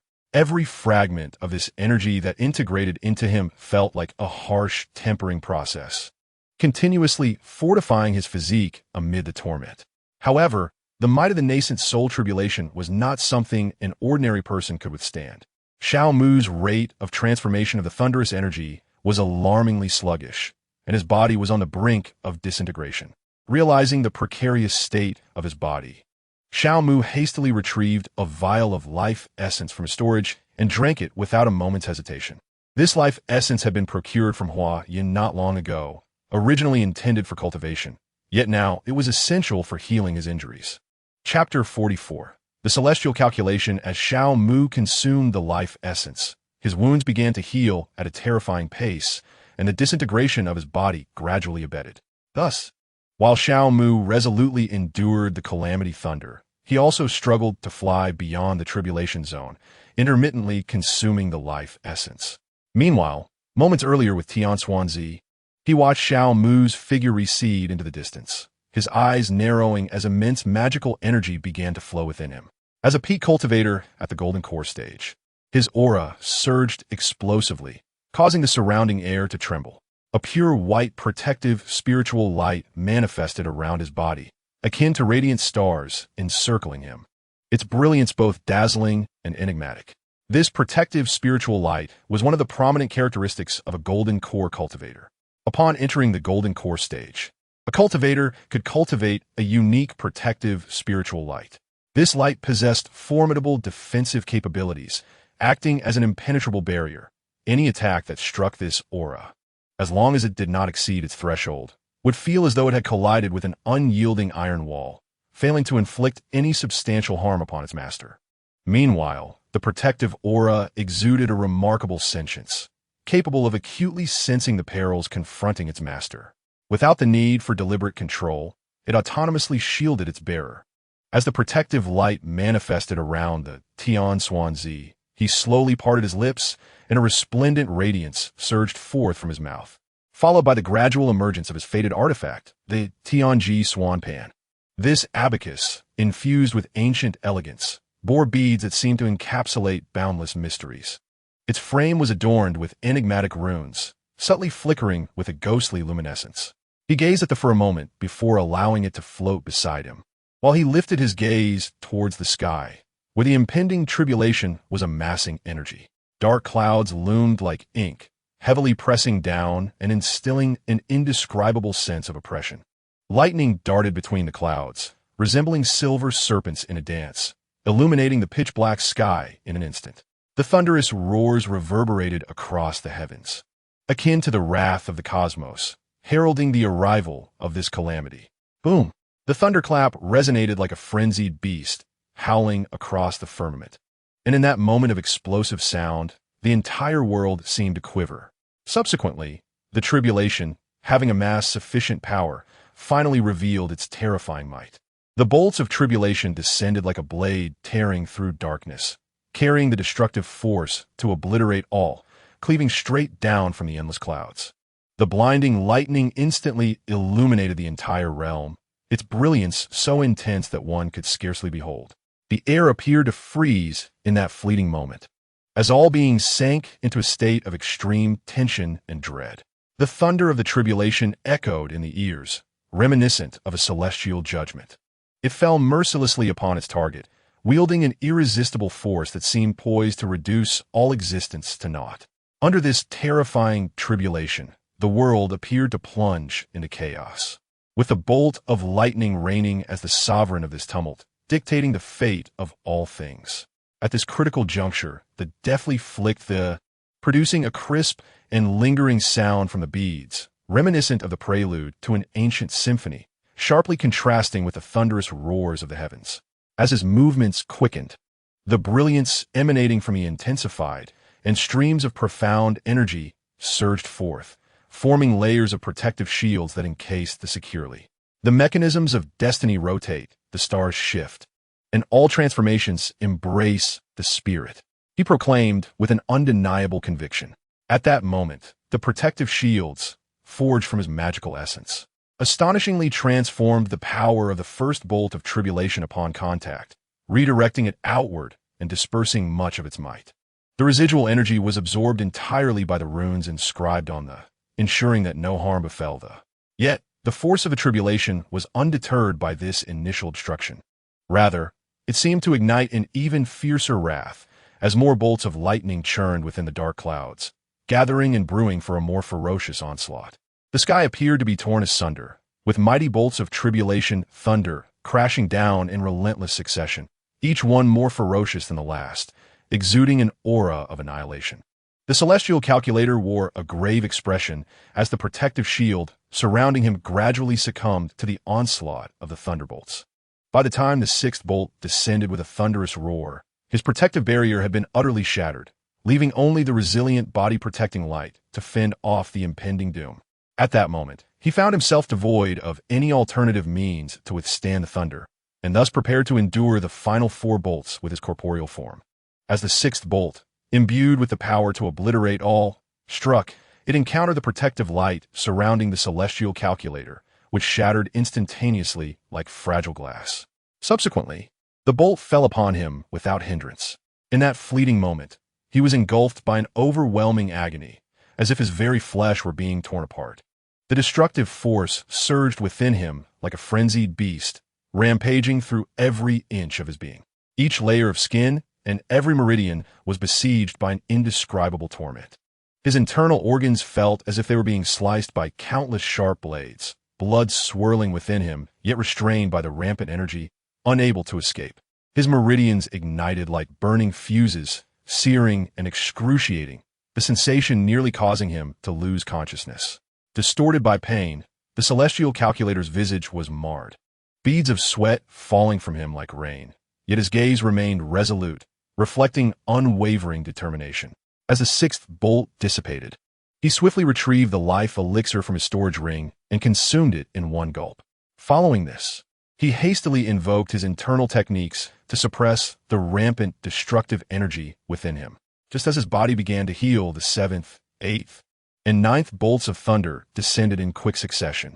Witnessing this, the celestial calculator, with no other recourse, braced himself to endure these 3 bolts despite his injuries. With sheer willpower, he managed to withstand the 3 bolts, and as he did, the ominous clouds in the sky gradually dispersed, signaling the end of the tribulation. At that moment, the celestial calculator's body was charred and battered, yet thanks to the life elixir, he began to mend. Simultaneously, the aura emanating from him transformed. Growing increasingly potent, through the use of his divine sense, he gazed into his dantian and discerned a miniature version of himself, his primordial spirit. Realizing this was his Yuan-ing, he understood that he had successfully ascended to the Yuan-ing realm. From a distance, Xiao Mu approached slowly, observing the celestial calculator and softly congratulating him. Congratulations, celestial calculator, on your successful breakthrough to the Yuan-ing realm. Upon hearing this, the celestial calculator promptly concealed his aura and smiled, saying, "There is no need for congratulations. I must express my sincere gratitude for the life elixir you bestowed upon me days ago. Were it not for the elixir, I would surely have perished beneath the heavenly tribulation. By the way, what has caused your own chart appearance?" With that, a hint of curiosity flickered across his face, which had been darkened by the thunder. Upon hearing the words of the celestial calculator, Xiao Mu was momentarily taken aback, but soon a smile graced his countenance as he remarked, "Ah, you mean that I was unable to escape the area of her nascent soul tribulation in time, which is why the tribulation commenced, and I was struck by several bolts of tribulation lightning." The celestial calculator, upon hearing this, experienced a fleeting moment of astonishment, akin to a stone cast into a tranquil lake, stirring ripples across his usually composed visage. He was taken aback by Xiao Mu's tenacity in surviving the terrifying bolts of lightning. He was well aware of the formidable power of such tribulation strikes, having personally endured their wrath. The memory of that moment, when he was bombarded by the lightning, a force capable of obliterating all, still instilled a lingering fear within him, a profound reverence for the might of the heavens and earth. However, It wasn't long before he seemed to grasp certain revelations regarding Xiao Mu's ability to successfully navigate those bolts of lightning, and an answer began to form in his mind. Nevertheless, even with the conclusion forming within him, understanding that Xiao Mu's physical state was unblemished, he felt compelled to inquire further. Do you currently have any serious issues with your body? Xiao Mu's lips curled into a confident smile, his eyes radiating assurance and tranquility. There are no issues whatsoever. In fact, my physical prowess has now attained a strength that rivals that of the foundation establishment stage, for which I must truly thank your tribulation. At that moment, he resembled a slumbering giant awakening suddenly, his aura erupting forth like a volcano, intense and fierce. In an instant, his form surged forward like a bolt of lightning. His fist concealed an immeasurable force. The might of his punch was formidable, so powerful it seemed capable of annihilating all obstacles that lay before him. The fierce wind generated by his punch roared as it swept through the air, causing it to churn and bubble like boiling water.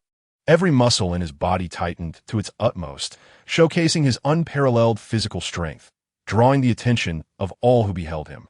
The celestial calculator, witnessing this spectacle, was overwhelmed with a myriad of emotions. He had not anticipated that those bolts of tribulation lightning would not only fail to claim Xiao Mu's life, but instead bestow upon him an unexpected opportunity. Indeed, it echoed the adage that misfortune and fortune are intertwined. After a brief exchange of words with the celestial calculator, Xiao Mu promptly began to pack his belongings. With practiced ease, he donned a clean set of garments, instantly radiating vitality. He then softly murmured, and the brilliance of the cleansing mantra burst forth from him, eradicating all traces of dust. With everything prepared, Xiao Mu did not hesitate. He shot forth like a bolt of lightning towards the direction of the Huaxian Academy. The celestial calculator followed suit, though instead of flying, he employed the art of teleportation. This technique is a capability accessible to those who have just entered the nascent soul realm, one of its defining characteristics. The celestial calculator's aura surged and flowed around him, as if he were seamlessly merging with the very fabric of the heavens and earth. In the blink of an eye, his form seemed to meld into the vast, boundless void, leaving no trace behind, save for a profound stillness. Subsequently, in the emptiness 100 miles away, a radiant light suddenly erupted. The figure of the celestial calculator gradually materialized, exuding an air of tranquility, as if traversing the 100-mile expanse of void was a commonplace affair for him. Thus, the celestial calculator swiftly returned to the Huaxian Academy through the art of teleportation, while Xiao Mu continued his journey. After Xiao Mu and his companions departed, the surrounding herdsmen soon appeared to assess the situation. Their eyes betrayed an unmistakable astonishment, as though they had not anticipated witnessing such a celestial tribulation. However, after circling the site of the tribulation a few times, they departed without a hint of attachment, returning to their pastoral duties. Meanwhile, they resolved firmly within their hearts to ensure that their children would be admitted to the Huaxian Academy. After nearly 4 hours of relentless travel, Xiao Mu finally arrived at the Huaxian Academy. He had journeyed tirelessly, without a moment's respite, and made his way directly to the location of the transforming clouds. His gaze was imbued with expectation, fixated on the divine beast egg that was absorbing the essence of life within the cleansing pool. Yet, the scene before him shattered his hopes. The divine beast egg remained unchanged, seemingly abandoned by time in a forgotten corner. After a brief silence, Xiao Mu turned to Huayun and requested some essence of life for his cultivation needs. Having secured the essence, he proceeded to his residence within the Huaxian Academy. Here, Xiao Mu's dwelling was considered the safest place. It was under the constant surveillance of the consciousnesses of Wan Hua, Yun Shi, and other spirit tools, and protected by the 7th grade 5 elements Qian Kuan formation set by the spirit array of the array building, making it the most secure location on Earth, free from concerns of unauthorized intrusions. Upon returning to his abode, Xiao Mu navigated a series of intricate steps to unlock the underground chamber and stepped inside. Within this concealed space, he contemplated the 4th step of his plan. He accessed the cultivation section of the system shop, searching for the items requisite for this stage of his strategy. Before long, he successfully located them, the Qian Kuan coin casting furnace. A rare treasure capable of minting coins from any material, required 100,000 revival points.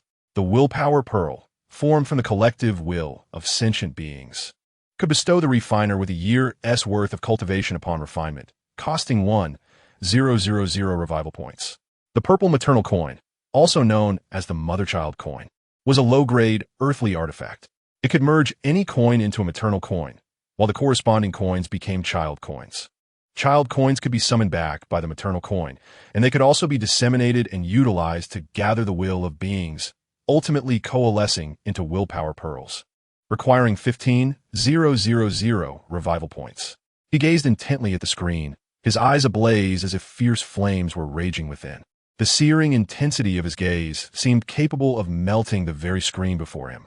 His breath quickened, and his heartbeat resounded like a drum, as if he were ensnared by an invisible force. The ethereal glow from the screen bathed his handsome visage, and he deftly extended his fingers, skillfully navigating the interface to exchange all that he desired. Chapter 46, The Coin Without Hesitation. He completed the exchange and promptly retrieved the Qian Kuan coin casting furnace from his warehouse. In an instant, a brilliant radiance erupted forth, illuminating the chamber as bright as day. As the brilliance faded, a mysterious furnace revealed itself at the center of the room. The furnace was perfectly spherical, resembling a globe imbued with boundless secrets. Atop its lid, a majestic Piccio stood proudly, its gaping mouth seemingly capable of devouring all the wealth of the world, exuding an awe-inspiring presence that threatened to sweep away the riches of the realm. Beneath the furnace, a three-legged golden toad firmly supported it, holding within its mouth an ethereal coin that radiated a peculiar glow, hinting at the hidden mysteries of immense wealth. Xiao Mu contemplated the Qian Kuan coin casting furnace for a moment before stepping closer, placing his hand upon the Piccio's head and allowing his consciousness to penetrate its depths, seeking to uncover its method of use.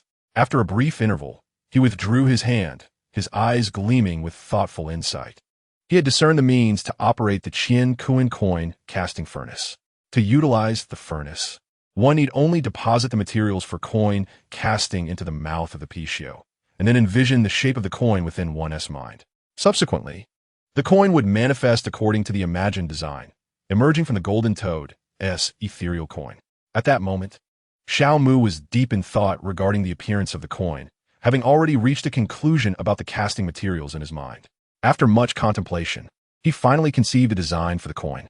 Eagerly, he retrieved a willpower pearl and a piece of high-grade spirit stone from the warehouse, tossing them unhesitatingly into the Piccio's mouth. He then summoned his own magical energy, infusing it into the Qian Kuan coin casting furnace, while simultaneously sketching the coin's shape in his consciousness.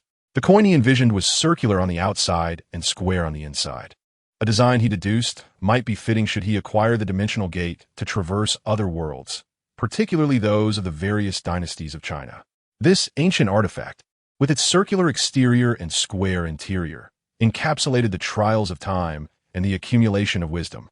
From the unification of the Qin dynasty to the early Republic of China, this form remained unchanged, akin to a brilliant pearl within the long river of Chinese civilization, radiating its unique brilliance. The outer circle symbolizes heaven, representing unity and harmony. The inner square signifies earth, denoting principles and order. This distinctive design embodies the ancients' reverence for the cosmos and their quest for social order. Xiao Mu deeply understood that the design of the coin, characterized by its outer circle and inner square, transcended mere currency. It was a continuation of culture, a testament to history. In his vision, this coin would ultimately serve as a bridge connecting different realms and times, consolidating the glory and wisdom of various dynasties of Huaxia, embarking on a brand new journey. However, all of this awaited the unlocking of the dimensional gate. For now, the completion of the plan was paramount. Once the design of the coin was finalized, the Qingquan Mint began its work.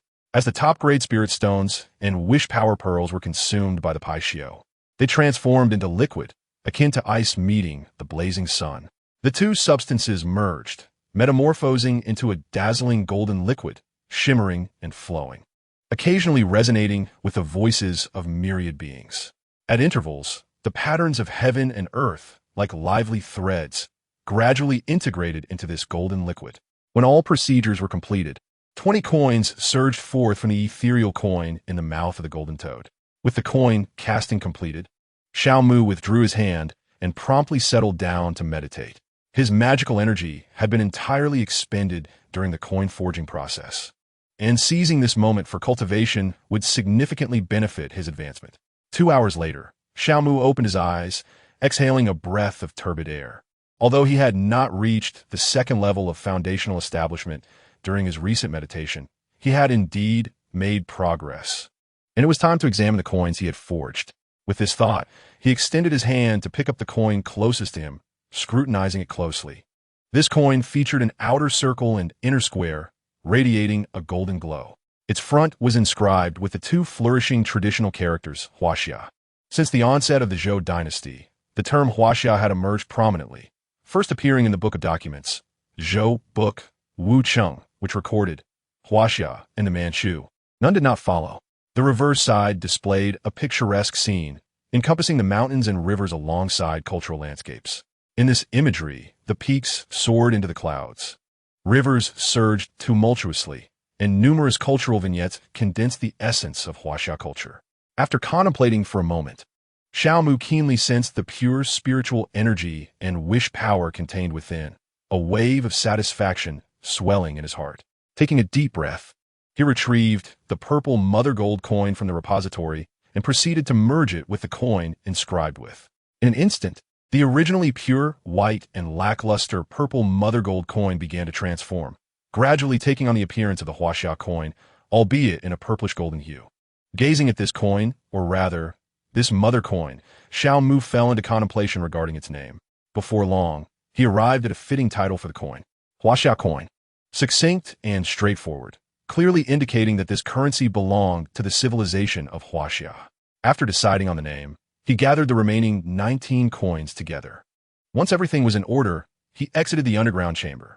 In the present day, it is not the opportune moment to mint coins. One must await the successful completion of the initial steps of the plan before embarking upon this endeavor. Upon exiting the underground chamber, he proceeded towards his residence. The faint light of dawn, akin to a silent blade, subtly pierced the heavy veil of night. The sky outside resembled a gradually illuminated canvas, gently brightening. The rising sun appeared as a bashful child, slowly peeking from the eastern horizon, casting its soft glow tenderly upon the earth. As Xiao Mu stepped out, he beheld this magnificent spectacle, his heart brimming with emotion. The timing is perfect. It is an ideal moment to engage in cultivation. With that thought, he gradually ascended, pausing steadily at a certain height. Facing the rising sun, his gaze resolutely fixed ahead. He then assumed a meditative posture, suspended in the air like a sacred statue. Taking a deep breath, Xiao Mu commenced the operation of his cultivation technique, and the surrounding energies seemed to respond to an unseen force, flowing gently in alignment with his movements. At that moment, with the sun just rising, a mysterious purple aura quietly manifested. Xiao Mu's eyes narrowed as he swiftly absorbed it, drawing it into his eyes to nurture and accumulate strength for unveiling the secrets within. Under the nourishment of this purple aura, his eyes glimmered faintly with a violet light. Chapter 47. Forging the body after absorbing the morning's purple aura. Xiao Mu gently descended to the training square of the Huaxian Academy. Upon landing, he retrieved the azure dragon mecha from the storage. As he took hold of the mecha, he promptly entered the cockpit, steering it towards the vastness of outer space. Once beyond Earth's atmosphere, he focused intently on the operation of the Chaos Divine Universe Sutra, feeling the energy within him surge like a tide. Gradually, he entered a state of inner breath, capable of sustaining himself without reliance on external air. Resolutely, he opened the cockpit, exposing himself to the void of space. In that instant, the Chaos Divine Universe Sutra surged violently within him, akin to an infinite furnace, continuously absorbing the myriad energies emanating from the cosmos.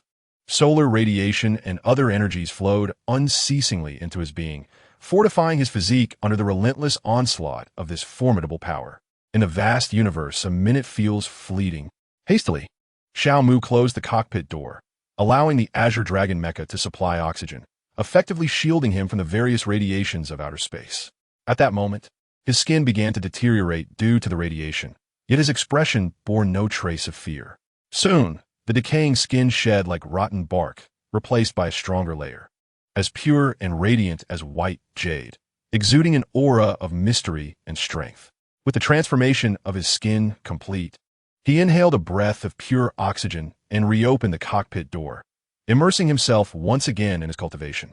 Thus, he devoted himself to training for a full 2 hours, during which his skin underwent dozens of transformations.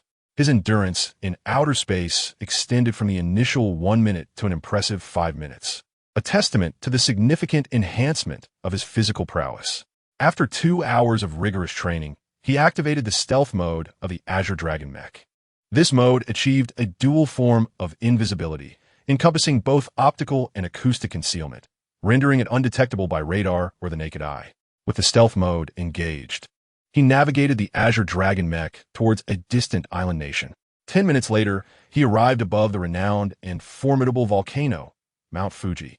Gazing at the optical screen within the cockpit, he observed the surrounding cities and towns, inhabited by the local populace, and an involuntary look of disdain flickered in his eyes.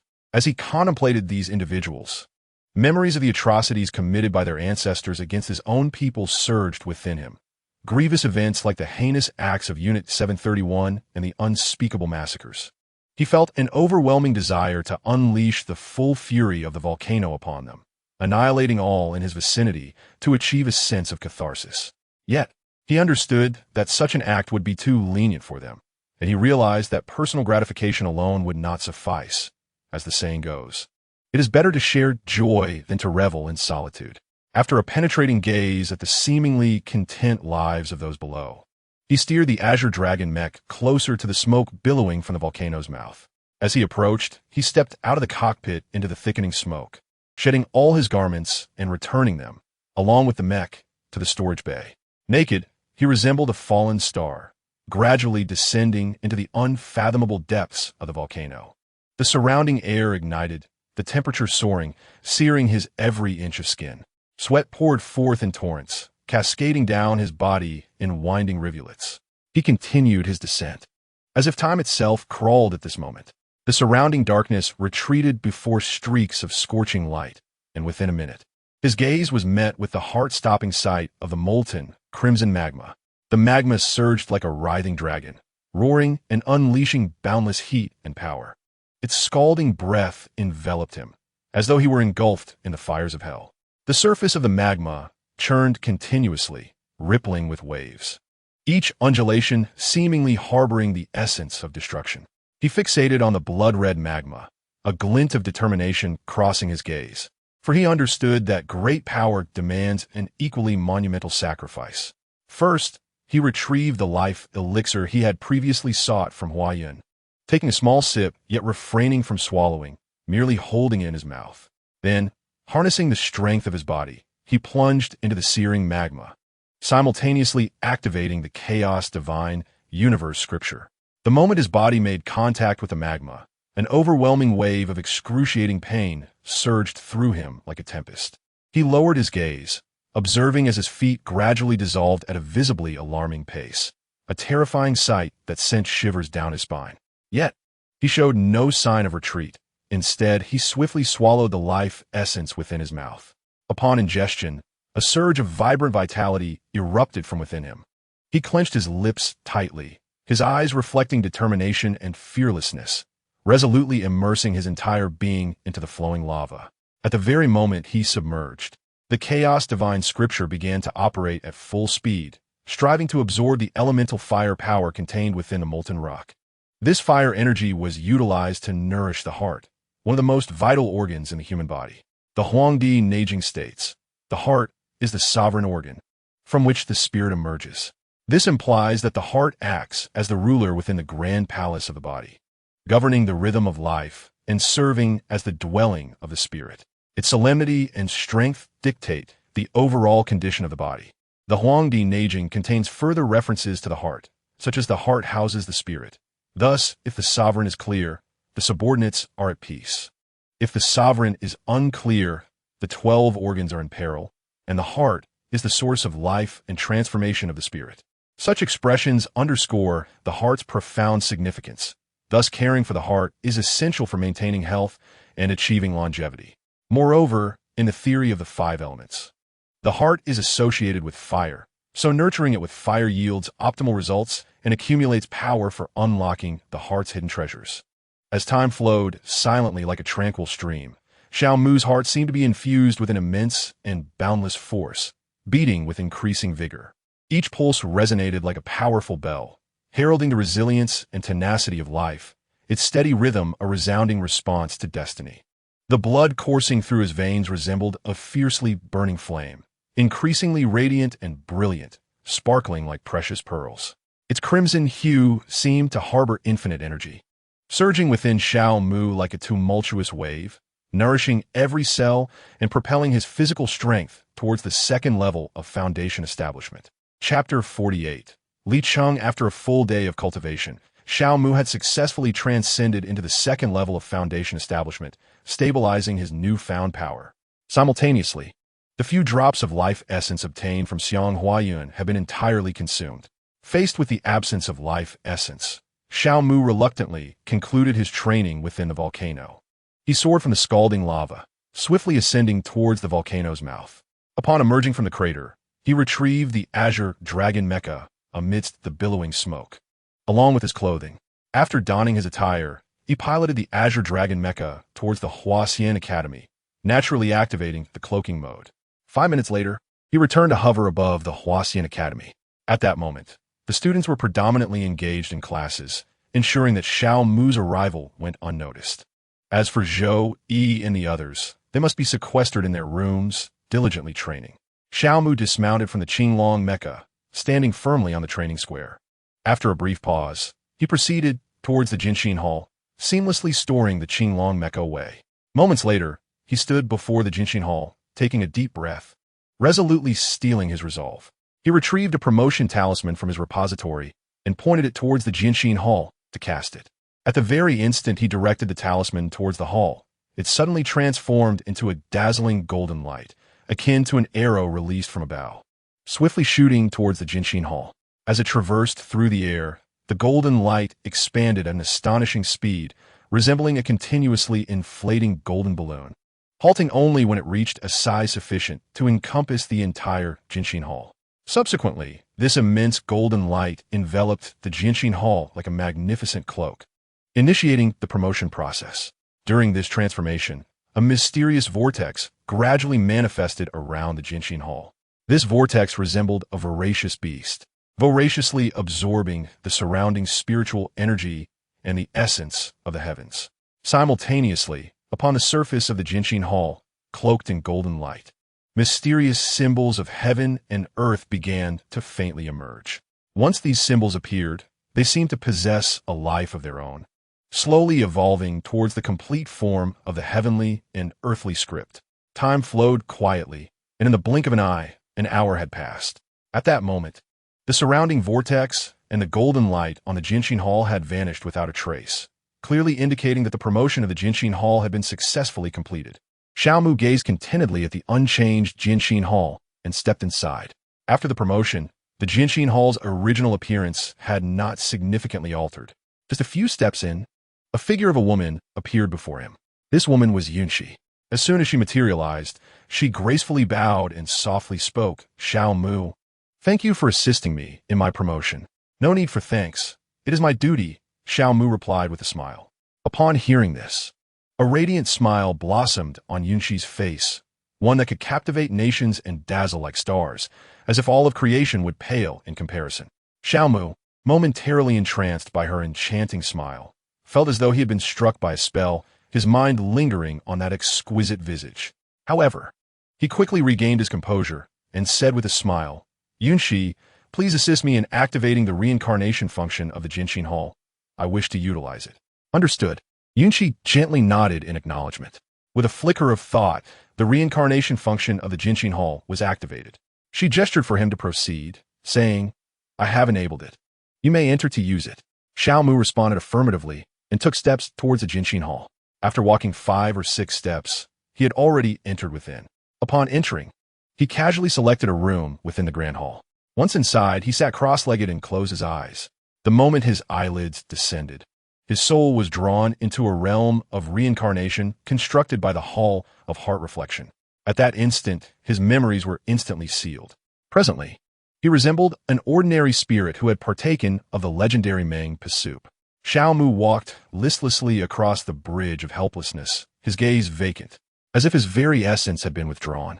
The other spirits beside him ambled forward like soulless husks, their steps heavy, enveloped in an atmosphere that was both eerie and oppressive. Beneath the bridge, the river of forgetfulness surged tumultuously, emanating an unsettling aura. Xiao Mu gazed ahead at the cliff of resurrection, the destination of their journey and the starting point of rebirth. Towering into the clouds, the cliff was encircled by 6 streams of white light, swirling like a mysterious vortex, enticing numerous spirits to plunge into its depths. The brilliance of the light fluctuated, at times radiant and at others faint, as if narrating the mysteries of reincarnation. Xiao Mu, swept along with the crowd, gradually approached the 6 streams of white light. His heart shrouded in confusion. He was unaware of which light he would immerse himself in, nor could he fathom what fate awaited him in his next life. At this juncture between life and death, everything felt so ephemeral and elusive. Ultimately, Xiao Mu surrendered himself to one of the white lights, which was designated as the path of humanity. In that fleeting moment of entering the path of humanity, his consciousness plunged into chaos. The illusory realm, a dreamlike world crafted by the Hall of Heart Reflection. Upon the mainland of the heart of the illusory realm stood the Qianlong dynasty. The sovereign of the Qianlong dynasty was Li Shi. On this day, his heart brimmed with joy, for his wife, Empress Chang's son, had been diagnosed with pregnancy. Overcome with happiness, he decreed a nationwide celebration, and the entire Qianlong dynasty basked in a wave of elation. Li Shi held a banquet in the imperial garden, inviting esteemed officials and royal relatives to jointly celebrate this joyous occasion. At the feast, the melodious sounds of silk and bamboo instruments filled the air, accompanied by graceful dances and continuous laughter.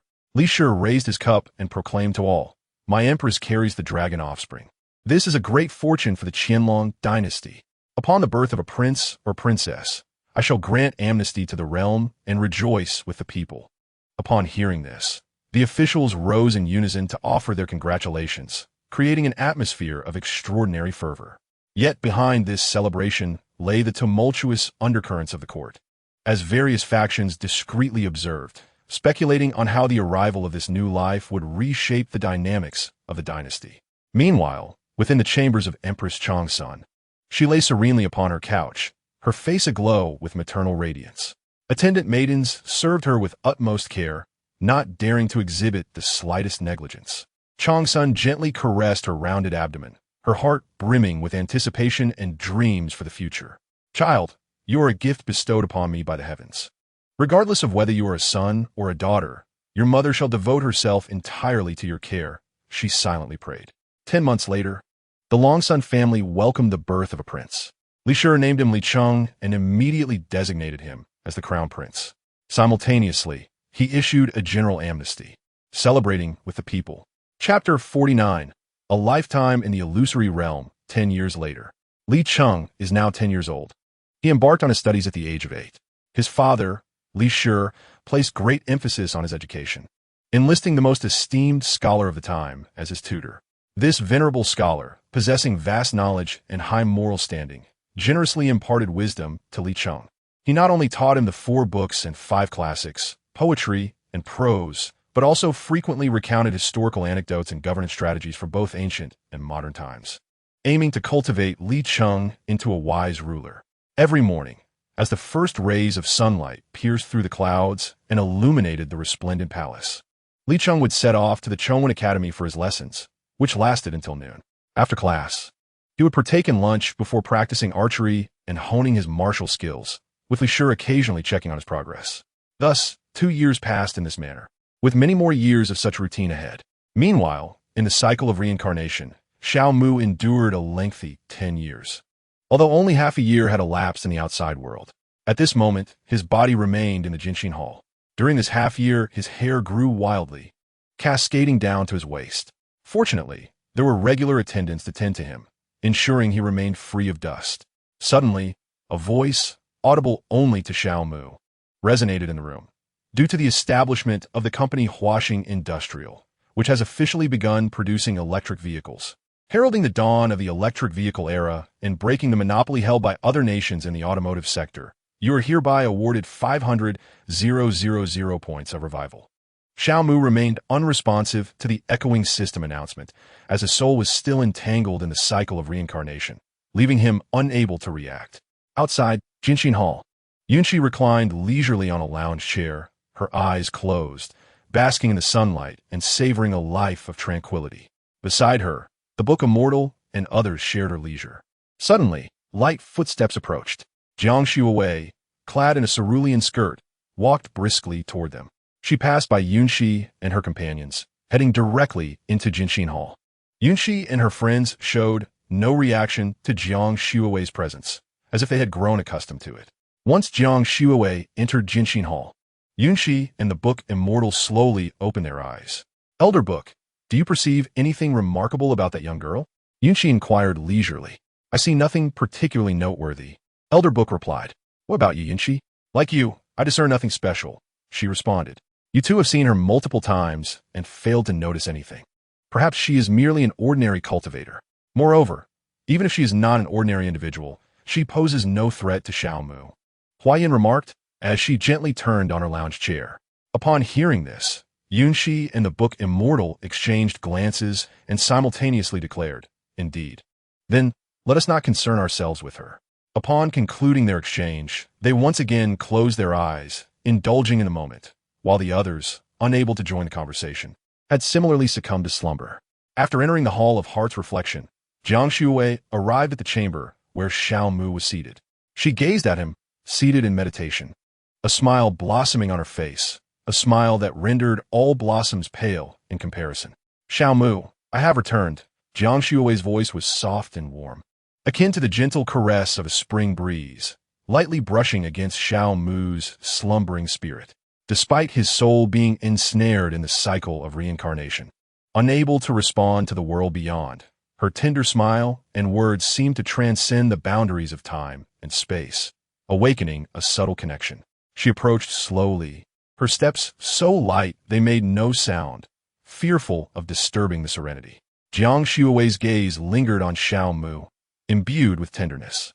As she drew near, she gently took her seat, her eyes ever filled with warmth, yet growing ever deeper, as if she could see through Xiao Mu's corporeal form into the essence of his being caught in the cycle of rebirth.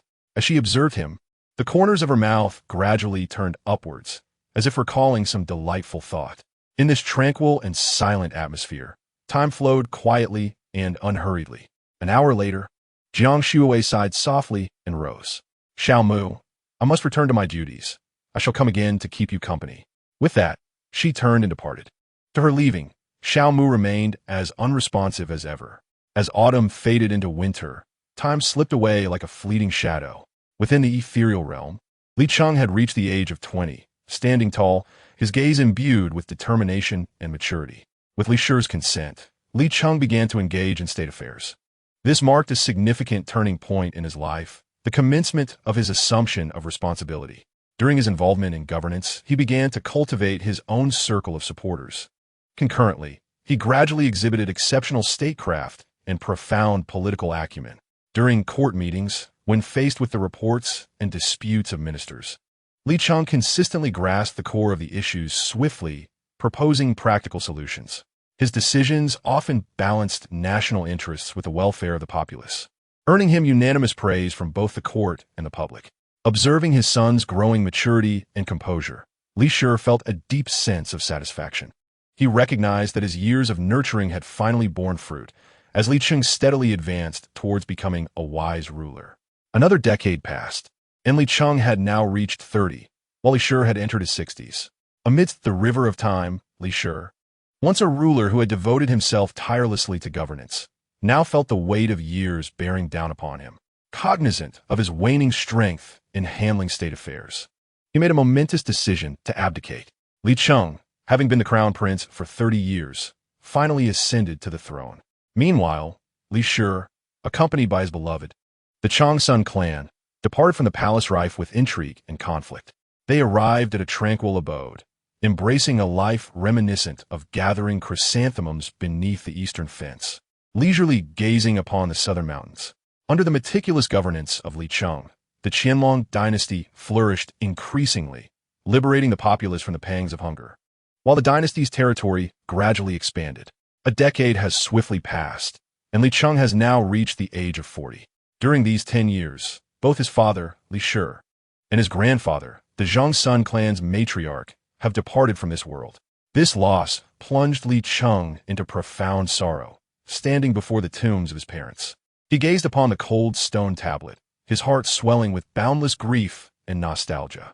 A gentle breeze brushed past, stirring the edges of his robes, as if mourning alongside the emperor who had lost his dearest kin. Father, mother, I shall not disappoint your expectations, but will govern the Qianlong dynasty to greater prosperity. Li Cheng vowed silently, his eyes shimmering with resolute determination. Upon returning to the palace, Li Cheng diligently engaged in state affairs, devoting all his energy to the governance of the realm. Through his tireless efforts, the strength of the Qianlong dynasty reached unprecedented heights. The people lived in peace and joy. Culture flourished, and nations came to pay homage. However, the zenith of power is often accompanied by solitude and peril. Within the court, various factions stirred beneath the surface, some coveting the throne, others harboring nefarious schemes. Yet, Li Cheng skillfully resolved each challenge, solidifying his rule. In the blink of an eye, several decades passed, and Li Cheng entered his twilight years. His body began to weaken, yet his spirit remained vigorous. He started to prepare for abdication, hoping to pass his throne to a trustworthy and capable successor. After much contemplation, he selected his eldest son as his heir, confident that his son would uphold his legacy and lead the Qianlong dynasty towards further glory.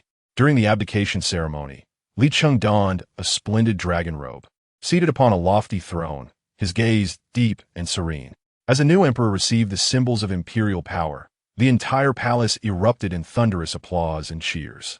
Li Cheng slowly rose, surveying the crowd below, a look of contentment gracing his features.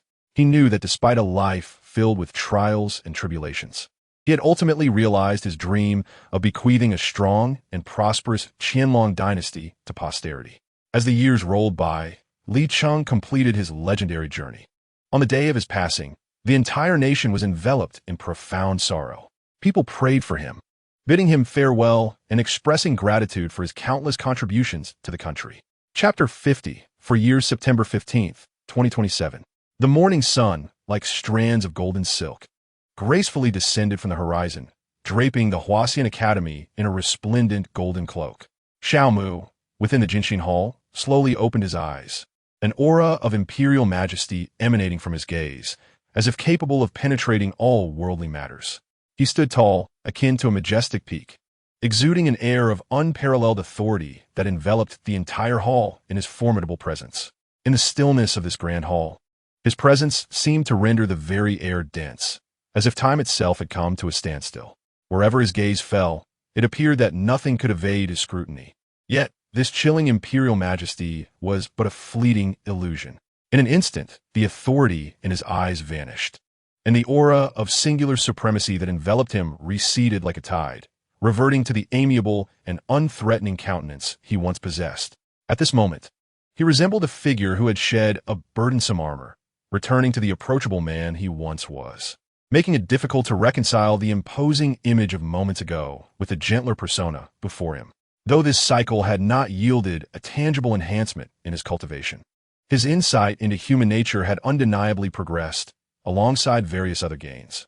Overall, this reincarnation could be deemed quite favorable. Reflecting on this, he rose slowly, his cascading hair trailing down to the ground with his motion. His gaze fell upon the strands upon the floor, a glint of brilliance flickering in his eyes as he murmured, "It seems this reincarnation has consumed considerable time."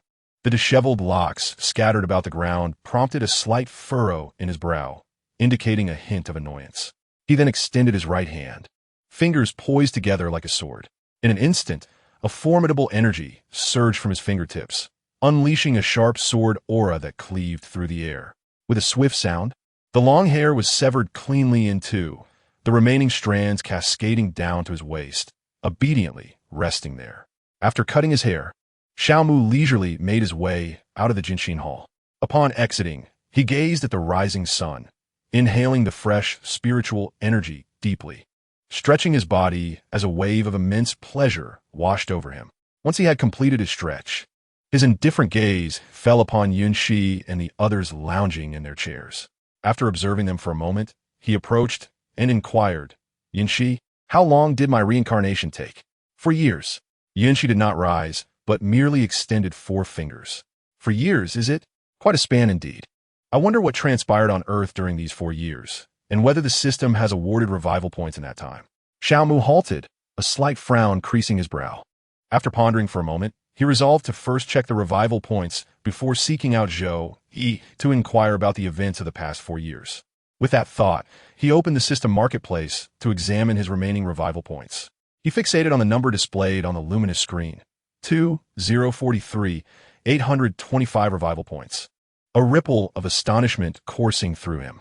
He had not anticipated such a substantial accumulation, which made his reincarnated heart tremble involuntarily for a moment. After a brief contemplation, he swiftly navigated to the cultivation section, eager to exchange for the final item he needed and the supreme artifact, the dimensional gate. Upon completing the exchange, he found that he had only 825 revival points remaining. Having observed that the exchange had concluded, he set forth towards Zhou Yi's abode. Moments later, he arrived at the threshold of Zhou Yi's residence. The dwellings of Zhou Yi, Xiao Yin, and Lu Yun were all quaint, single-person ancient courtyards. Xiao Mu gently extended his hands and forcefully pushed, causing the gate to creak open. The world beyond the door gradually unveiled itself, revealing a narrow path paved with gray pebbles, akin to a passage leading to a realm of mystery. Flanking the path were lush spiritual herbs cultivated by Zhou Yi, their verdant leaves swaying gently in the breeze, releasing wafts of refreshing fragrance. These herbs were the fruits of Zhou Yi's labor, having been transplanted from the spiritual herb garden. They thrived in this new soil, embodying vibrant life, whispering tales of Zhou Yi's care and affection. Sunlight cascaded upon the herbs, casting a faint golden glow that rendered the entire scene dreamlike. After observing Zhou Yi's courtyard for a while, Xiao Mu stepped onto the path, proceeding towards the house at the end of the road. Upon reaching the front of the house, the door slowly swung open. Seeing this, Xiao Mu paused, awaiting Zhou Yi's emergence. As Zhou Yi stepped out, he was met with the sight of Xiao Mu, disheveled and standing before him, a flicker of puzzlement crossing his face. "Who are you? What brings you to my doorstep?" Xiao Mu, taken aback by the inquiry, momentarily hesitated, but then a thought crossed his mind, prompting a gentle smile. He slowly raised his hand, pointing subtly towards the weeds in the medicinal field. In an instant, an invisible force surged forth, severing the weeds as if drawn by an unseen hand, swiftly bringing them before Xiao Mu. He calmly grasped the cut grass with practiced ease. He then gathered his inky long hair, binding it securely with the weeds. As the breeze brushed by, his hair danced lightly, and the gathered locks not only spared him from appearing disheveled, but also added an air of nonchalance and elegance. "Zhou Yi, now do you recognize me?" Zhou Yi focused intently, and the sight before him stunned him momentarily before a radiant smile blossomed on his face. "Old Xiao, it's you, you rascal. The cycle has come to an end." Xiao Mu nodded with a smile, stepping inside the abode. The interior was simply yet warmly adorned, with a faint aroma of tea wafting through the air. He found a seat, followed closely by Zhou Yi, and the two, as if having endless stories to share, immediately fell into fervent conversation. During their exchange, Zhou Yi poured Xiao Mu a cup of steaming tea, its fragrant steam intertwining with the smiles on their faces. "Old Xiao, your journey through the cycle has indeed been lengthy. 4 years, no less. The world outside has undergone numerous changes," Zhou Yi remarked, his eyes reflecting both joy at his friend's return and a lamentation for the passage of time. Xiao Mu took a delicate sip of tea, savoring the warm liquid as it flowed down his throat, imparting a gentle warmth. Indeed, for years may pass in the blink of an eye for a cultivator, but for one who has traversed the cycle, it feels akin to living an entire lifetime. He shook his head slightly, a flicker of intricate emotions crossing his eyes. "Pray tell, what significant events have transpired on Earth over the past 4 years?" Xiao Mu set his teacup down, leaning forward, evidently brimming with curiosity about this interval. Chapter 51. The Birth of the Divine Dragon. Upon hearing this, Zhou Yi's face contorted with disdain. In truth, there had been nothing particularly remarkable during these 4 years. If one were to insist on mentioning something, it would be the American aircraft carrier fleet encroaching upon our waters, coercing us to share certain technologies, all while pompously claiming it was for the betterment of the world. Such hypocrisy was utterly nauseating. Oh, such events have occurred. Yet considering the American propensity for thievery, it is hardly surprising. What transpired thereafter? What else could have happened? Naturally, the Americans fled in disgrace. After receiving our technological assistance, our military prowess burgeoned to unprecedented heights. We dispatched a mech to soar past their fleet, causing them to scurry away in fright. The sight was nothing short of comical. Once he finished recounting the tale, Zhou Yi seemed to recall something, then burst into hearty laughter. Observing his mirth, Xiao Mu too conjured an image of the American fleet retreating in a panic, and he couldn't help but join in the laughter.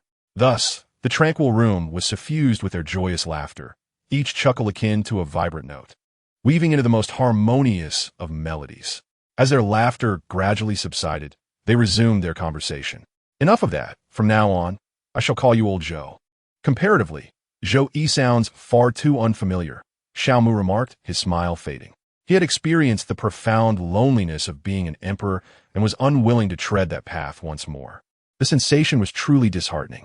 Zhou Yi, upon hearing Xiao Mu's words, paused momentarily, sensing a palpable change in him, though he could not quite articulate what it was. Nevertheless, he quickly regained his composure, choosing not to dwell on it. After all, in his eyes, Xiao Mu would always be Xiao Mu, regardless of any transformations. As long as Xiao Mu remained his dear brother and friend, that was sufficient.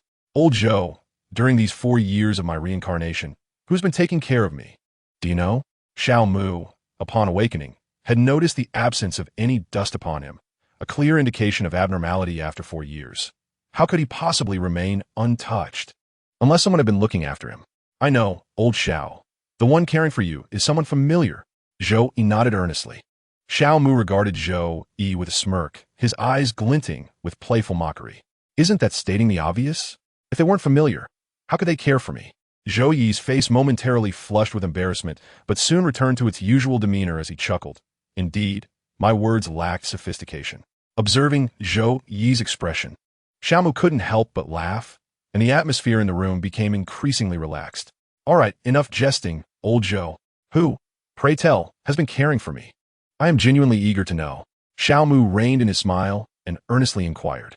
Zhou Yi, gazing into Xiao Mu's curious eyes, gradually articulated, in truth. You should have already deduced it, for you are so well acquainted with us. Is it Shui Wei? A hint of tenderness glimmered in Xiao Mu's eyes, yet a shadow of doubt subtly passed through their depths. Zhou Yi nodded with a smile, affirming, indeed, it is she. She visits the Jianxin Hall every day to accompany you for an hour, regardless of the weather. During this hour, she sometimes tends to your needs, or merely gazes upon you, seeking nothing more. Xiao Mu fixed his gaze upon Zhou Yi, the resonance of his affirmation echoing in his ears. As warmth swiftly flooded his heart, the long-embedded doubts, which had shrouded his mind like a persistent haze, were decisively buried at that moment, as if sinking into an unfathomable abyss, never to resurface. After all, such a wonderful wife is a rarity in this world. Observing Xiao Mu's demeanor, Zhou Yi surmised he was contemplating Jiang Shui Wei, and thus lifted the teacup before him, savoring a small sip and relishing the flavor of the tea. Suddenly, a resounding dragon's roar echoed through the heavens, shattering the tranquility. The sound, akin to rolling thunder, emanated with unparalleled force from the Huaxian Academy, spreading wildly in all directions. This dragon's roar, possessing the might to rend the skies and shatter the earth, instantaneously disrupted the serenity of the realm. Visitors atop Mount Tai, who had been admiring the magnificent scenery or reveling in the joy of their excursions, were now startled by the abrupt and thunderous noise. Their faces were etched with astonishment and trepidation as their gazes involuntarily turned towards the source of the sound, the Huaxian Academy hovering above Mount Tai. Within a radius of 500 kilometers, all beings, both human and animal, felt the powerful shockwave of sound. The animals seemed to sense an overwhelming majesty, instinctively kneeling upon the ground. Birds ceased their flight, perching on branches, trembling, while wild beasts lowered their proud heads, their bodies quivering, displaying a profound reverence. The very earth seemed to tremble in response to the dragon's roar, creating a spectacle that was nothing short of breathtaking. As the dragon's roar persisted, the sky appeared to change hue. The once clear night sky was veiled by a delicate shroud of mist, within which flickering lightning could be faintly discerned, as if the cosmos itself were responding to this resounding call. Hearing the dragon's roar, Xiao Mu's expression brightened with realization, and he swiftly rose to his feet, turning towards the Shisui pool and beckoning Zhou Yi to join him. "Old Zhou, let us go and see." Zhou Yi nodded slightly, his form like lightning, immediately following behind Xiao Mu. They moved with the swiftness of the wind, and in the blink of an eye, arrived beside the Shisui pool. Just as they reached their destination, teachers and students from the academy began to arrive in succession, drawn by the deafening, resonant dragon's roar, as if it possessed an enchanting allure. At this moment, the area around the cleansing pool was bustling with people, all eyes fixated on the source of the mysterious dragon's roar, their hearts brimming with curiosity and a thirst for exploration. Xiao Mu observed this scene with a furrowed brow, sensing a hint of trouble. However, he soon conceived a solution, and his brow relaxed. Drawing in a deep breath, he called out in a commanding tone, "What are you students doing congregating here? Shouldn't you return to your own affairs?" Upon hearing his voice, the students turned to discern its origin. Their expressions shifted dramatically as they exclaimed, "That resembles the statue from the training square. It's the principal. We must leave at once." This shout struck like thunder among the students, igniting a flurry of activity as they hastily employed their respective means of departure. In an instant, various spells erupted in a dazzling display of light. Chapter 52. Father Xiao Mu listened intently to the students' departing remarks, a flicker of confusion passing through his deep-set eyes. He turned to Zhou Yi beside him and inquired, "Old Zhou, what is this statue from the training square that the students mentioned?" Zhou Yi, with a smile playing on his lips, replied, "Ah, that statue. It was constructed by Wan Hua while you, Old Xiao, were still in the cycle of reincarnation, intended to familiarize the incoming freshmen with the likeness of their principal." Following this, Zhou Yi pointed towards the departing students. "See? It worked splendidly. They all clearly recognize you as the principal." Xiao Mu followed Zhou Yi's gesture, observing the students he had just admonished, and shook his head in resignation. "You certainly have a knack for creating quite the spectacle," he remarked with a wry smile. "Nonetheless, it has spared me considerable effort. Of course, have you forgotten who my brother is?" Zhou Yi laughed heartily, patting Xiao Mu on the shoulder, his voice brimming with pride. Seeing Zhou Yi's exuberance, Xiao Mu couldn't help but smile more broadly.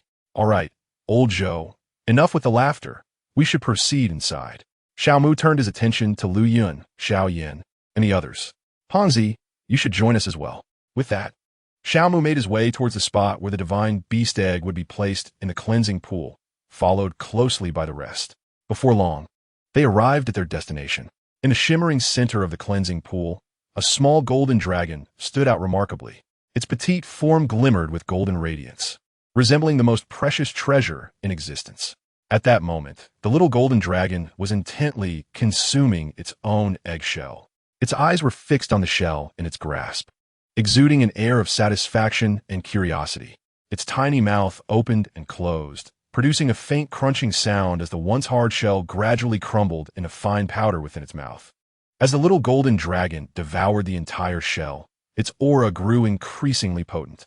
Xiao Mu gazed intently at the golden dragon, scrutinizing its form, yet found himself unable to fathom its cultivation level. This indicated that the dragon's prowess surpassed his own, perhaps residing above the foundational realm.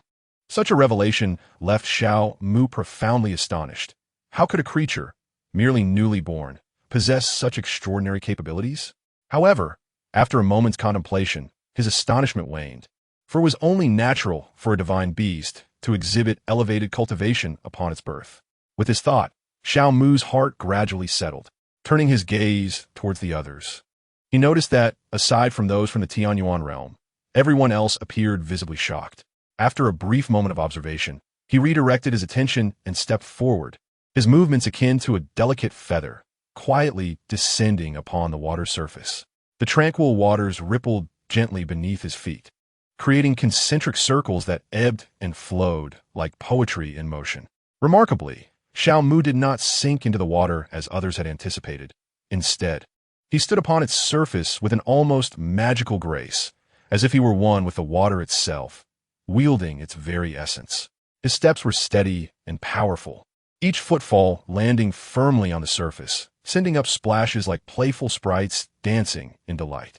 1 step, 2 steps, 3 steps, he approached the little golden dragon unwaveringly, his figure exuding an imposing presence, illuminated by the shimmering water. Xiao Yin and the others, witnessing Xiao Mu's actions, followed closely behind him. The little golden dragon seemed to sense the approach of these individuals, its body tensing, each scale seemingly narrating its vigilance. A look of human-like wariness crossed its draconic visage, the golden vertical pupils glinting with sharp intensity, unwaveringly directed toward the approaching figures. Yet, as its gaze fell upon them, a flicker of confusion danced within its golden eyes. It was filled with questions. Why, amidst this unfamiliar assembly of humans, did one individual evoke an inexplicable sense of familiarity? This sensation felt like a buried memory, quietly awakened yet shrouded in obscurity, plunging the dragon into deep contemplation.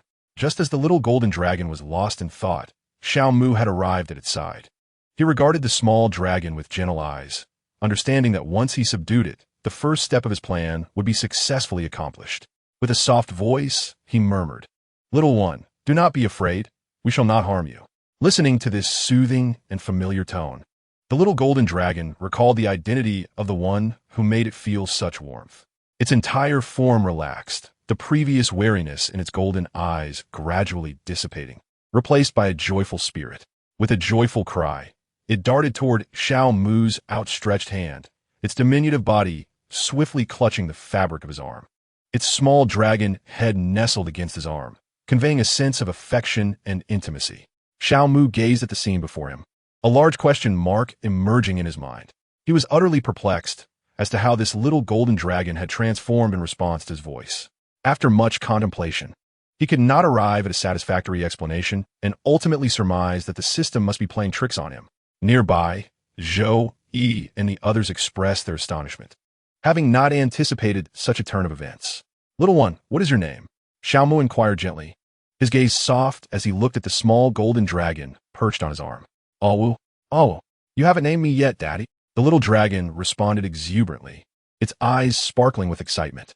Simultaneously, its consciousness, which could be termed as dragon awareness, resonated with Xiao Mu's own, allowing him to comprehend the creature's words. Xiao Mu listened intently, his expression one of shock. He had not expected the little dragon to address him as Daddy, and he began to understand that the creature regarded him with affection, perceiving him as a paternal figure. Stunned for a moment, he quickly clarified, "I am not your father. Our races are entirely different." However, the little golden dragon seemed unfazed by Xiao Mu's explanation. Its golden vertical pupils radiated determination and reliance, as if it had already concluded that Xiao Mu was indeed its kin. It gently patted Xiao Mu's arm with its paw, as if to emphasize its point, while continuing to call out with hopeful "Awu, Awu." Zhou, Yi, and the others listened to Xiao Mu's words, their faces quickly lighting up with curiosity. They were eager to understand why Xiao Mu had made such a statement. Chapter 53. Ao Tian curiosity piqued. Zhou Yi decided to be straightforward and inquired, "Old Xiao, what did you mean by that? You're not anyone's father?" His voice brimmed with intrigue. The others around also awaited Xiao Mu's response with bated breath. Hearing Zhou Yi's question and observing the expressions of Xiao Yin and the others, Xiao Mu sighed helplessly and replied, "This little golden dragon considers me its father." At this revelation, the group was taken aback. Zhou Yi's eyes widened in disbelief.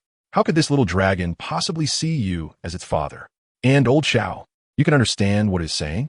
Xiao Yin, equally puzzled, could not help but press on. "Xiao Mu, what is going on here?" The others chimed in, voicing their own questions in a flurry. Faced with the barrage of inquiries, Xiao Mu gently sighed and said, "I truly cannot fathom why it perceives me as its father, and it appears to be entirely indifferent to my explanations, stubbornly believing I am indeed its dad. Furthermore, I can understand its words.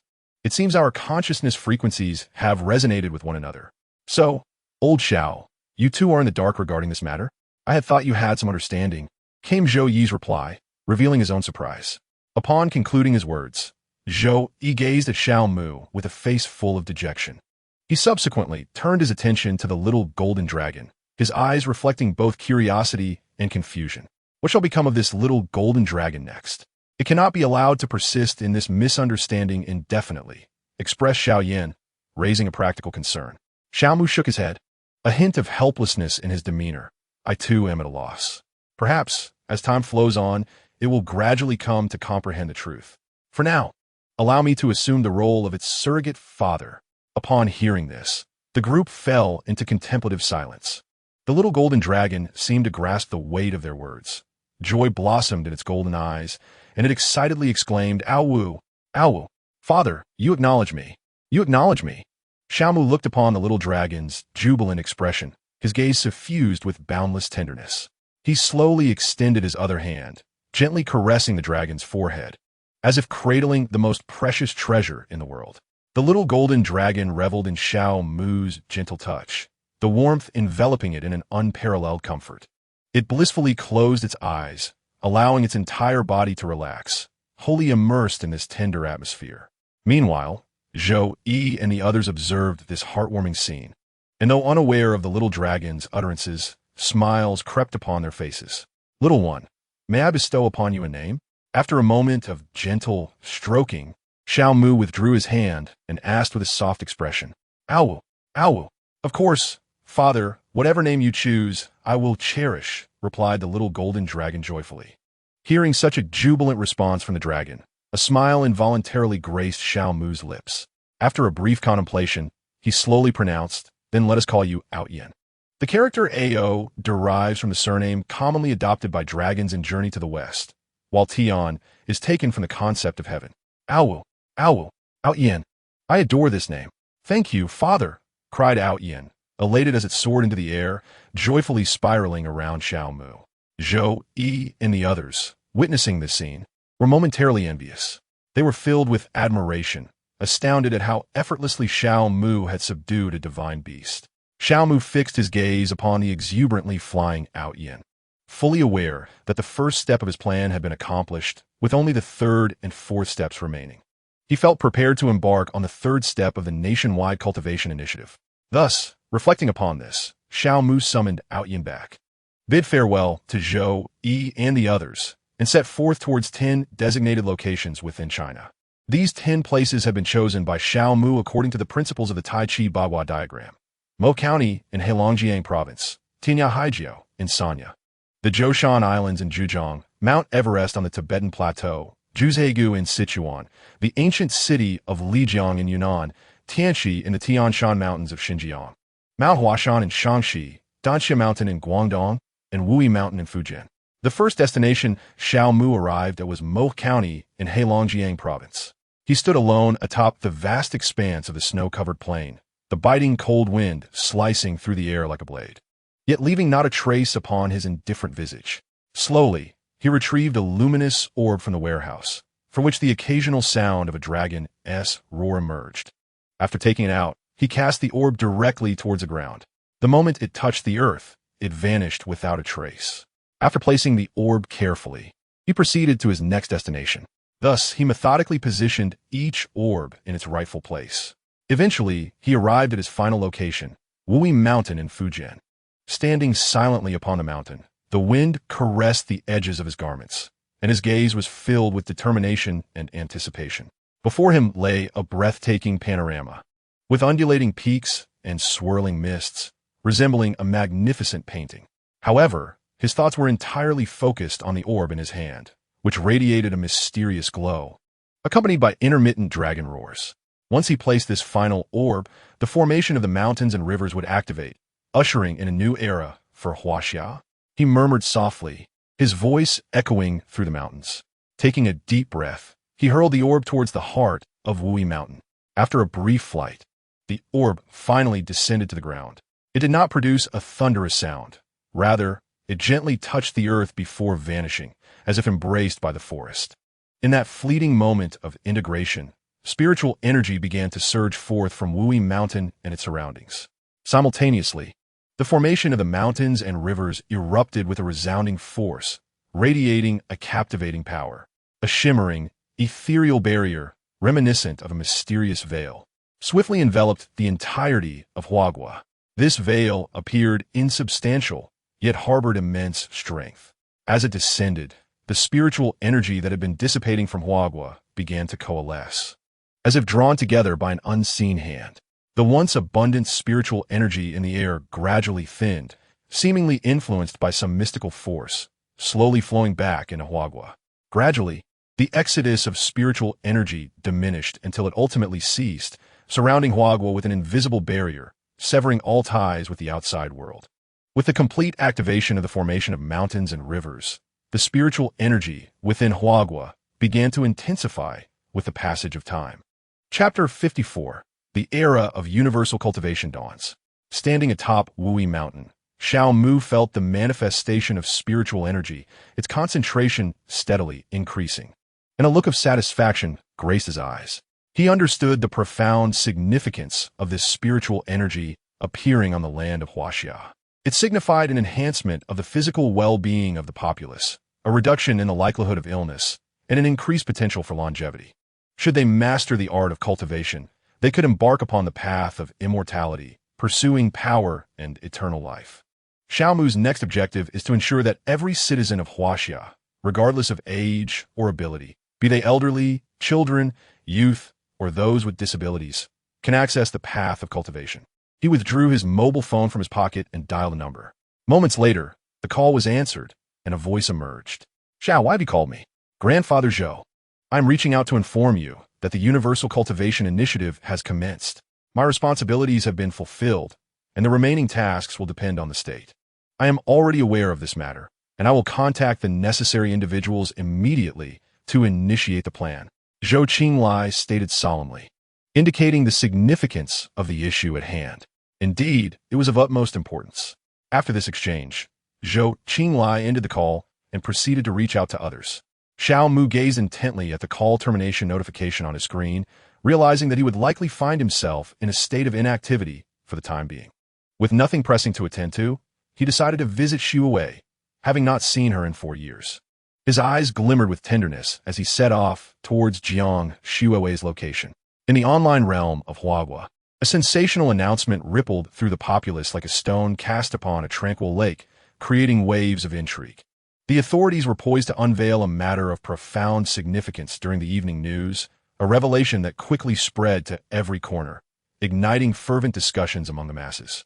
Netizens' imaginations soared like drifting snowflakes, and a multitude of speculations emerged. Have you heard? There's big news tonight. The officials are being so cryptic. Could it be an announcement of an alien invasion? Come on, I think it might pertain to technological breakthroughs or renewable energy. After all, environmental protection and technological advancement are hot topics. I have a feeling it's something more revolutionary. The tone of the preview suggests a groundbreaking policy is about to be introduced. Is the state planning to widely promote a new technology? Insiders have hinted that it relates to public health. Could it be an upgrade to universal healthcare? Or perhaps the government is implementing a new wellness regimen. On social media, the fervor of this discussion swelled like crashing waves, each surge more intense than the last. People eagerly shared their thoughts and conjectures, yearning for the evening news to arrive and unveil the truth behind the enigmatic veil. As public excitement reached its zenith, nightfall descended quietly, and households across Huagua synchronously turned on their televisions, their eyes fixed on the screen, awaiting the momentous announcement. In the streets, cafes, and even online live streams, a palpable tension and exhilaration enveloped the atmosphere, as if the entire nation held its breath for this moment. The prelude to the evening news gradually began, and the host commenced with a steady and solemn tone. Good evening, dear viewers. Tonight, we are poised to announce an unprecedented and momentous decision that will resonate throughout our nation and indeed the world. A decision that concerns the welfare of every descendant of the Huaxia, one that will profoundly reshape our way of life. As the host's words fade, the scene shifts to reveal a dignified national leader clad in formal attire, his countenance exuding authority, his gaze imbued with resolve and hope. fellow compatriots, he begins at this historic juncture. I stand before you to declare that the era of universal cultivation has officially commenced. Upon hearing this proclamation, viewers before their screens momentarily staggered before erupting into incredulous discussions. The online realm, too, was set ablaze, with comments cascading like shooting stars across the screen. What? Did I hear that correctly? Universal cultivation? Is this for real? Surely this isn't a science fiction film? Amidst the astonishment and uproar, the leader's voice continued to resonate firmly yet gently in the hearts of every Hua Xia descendant. Indeed, you have not misheard. The principal of the Hua Xian Academy, Xiao Mu, has announced that spiritual energy has begun to manifest across the expanse of Hua Xia, a phenomenon that can be harnessed for cultivation. Furthermore, he has unequivocally stated that repositories of ancient texts have been established throughout the land, accessible to all citizens wishing to embark on the path of cultivation. Simultaneously, the state shall introduce cultivation courses in primary and secondary schools, with instructors sourced from the students of the Hua Xian Academy. In addition, a new form of currency will be issued in a year's time, designed to facilitate the cultivation process. Shortly thereafter, the screen displayed the locations of various repositories, aiding the public in their quests. The camera then delved into several representative cities and rural areas, showcasing the newly completed repositories. Their ancient yet solemn architectural style radiated an air of mystery under the night sky, with throngs of curious citizens gathering before each repository, some marveling at the grandeur of the structures, while others excitedly discussed the forthcoming journeys into cultivation. Before a repository nestled in the heart of a bustling metropolis, a young mother grasped her child's hand, her eyes sparkling with visions of a transformative future. Little treasure, let me take you to a place that can alter our destiny. The child gazed up at her, eyes brimming with curiosity and excitement. Meanwhile, at a repository in a remote mountainous region, elderly villagers leaned on one another for support, their steps unsteady yet resolute as they approached. At this age, who would have thought we would have the chance to experience such a miracle? One elder reflected, his face aglow with an unprecedented light of hope. Simultaneously, discussion surrounding universal cultivation had reached an unparalleled crescendo online. On social media, individuals shared photographs and videos of their visits to the repositories, exchanging their initial understandings of cultivation techniques and insights. Some spirited youths even spontaneously organized online study groups, motivating one another to progress collaboratively. It became evident that cultivation was not an unattainable dream. It was indeed within our grasp. A young netizen excitedly posted on Weibo, accompanied by a photo of himself earnestly studying martial arts within the Sutra repository. Within those walls, a myriad of events unfolded. This marks the dawn of a new era, wherein the blind shall no longer wander in darkness, and the disabled can lead lives of normalcy.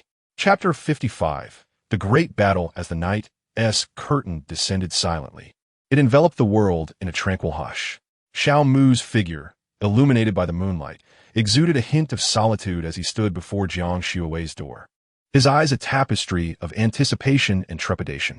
That door appeared as a threshold to the unknown, drawing his gaze, while his mind swirled with myriad thoughts. Gradually, he inhaled deeply, striving to calm the tumult within. The air circulated slowly in his chest, bringing a touch of coolness that steadied his spirit. He then raised his hand and gently rapped on the door. Knock, knock. The crisp sound of his knocking reverberated through the stillness of the night, shattering the evening's serenity. Moonlight cascaded like water upon him, outlining his resolute silhouette. He stood in quiet expectation, awaiting the opening of the door and the arrival of the person he longed for. From within, the faint sound of footsteps approached, each step striking against Xiao Mu's taut nerves. His gaze remained steadfastly fixed on the door, as if he could pierce through the iron barrier and glimpse the figure he yearned for. With a soft creak, the door slowly opened, revealing Jiang Xue's face, slightly surprised. The moonlight danced in her hair, bestowing upon her an air of grace and mystery. A flicker of astonishment flashed in her eyes, akin to ripples suddenly breaking the calm surface of a lake. The moonlight gently cascaded over her, the moisture in her gaze sparkling like fallen stars. Her lips quivered softly, her voice a whisper carried by the night breeze, yearning to convey the myriad emotions within her heart, yet caught in her throat.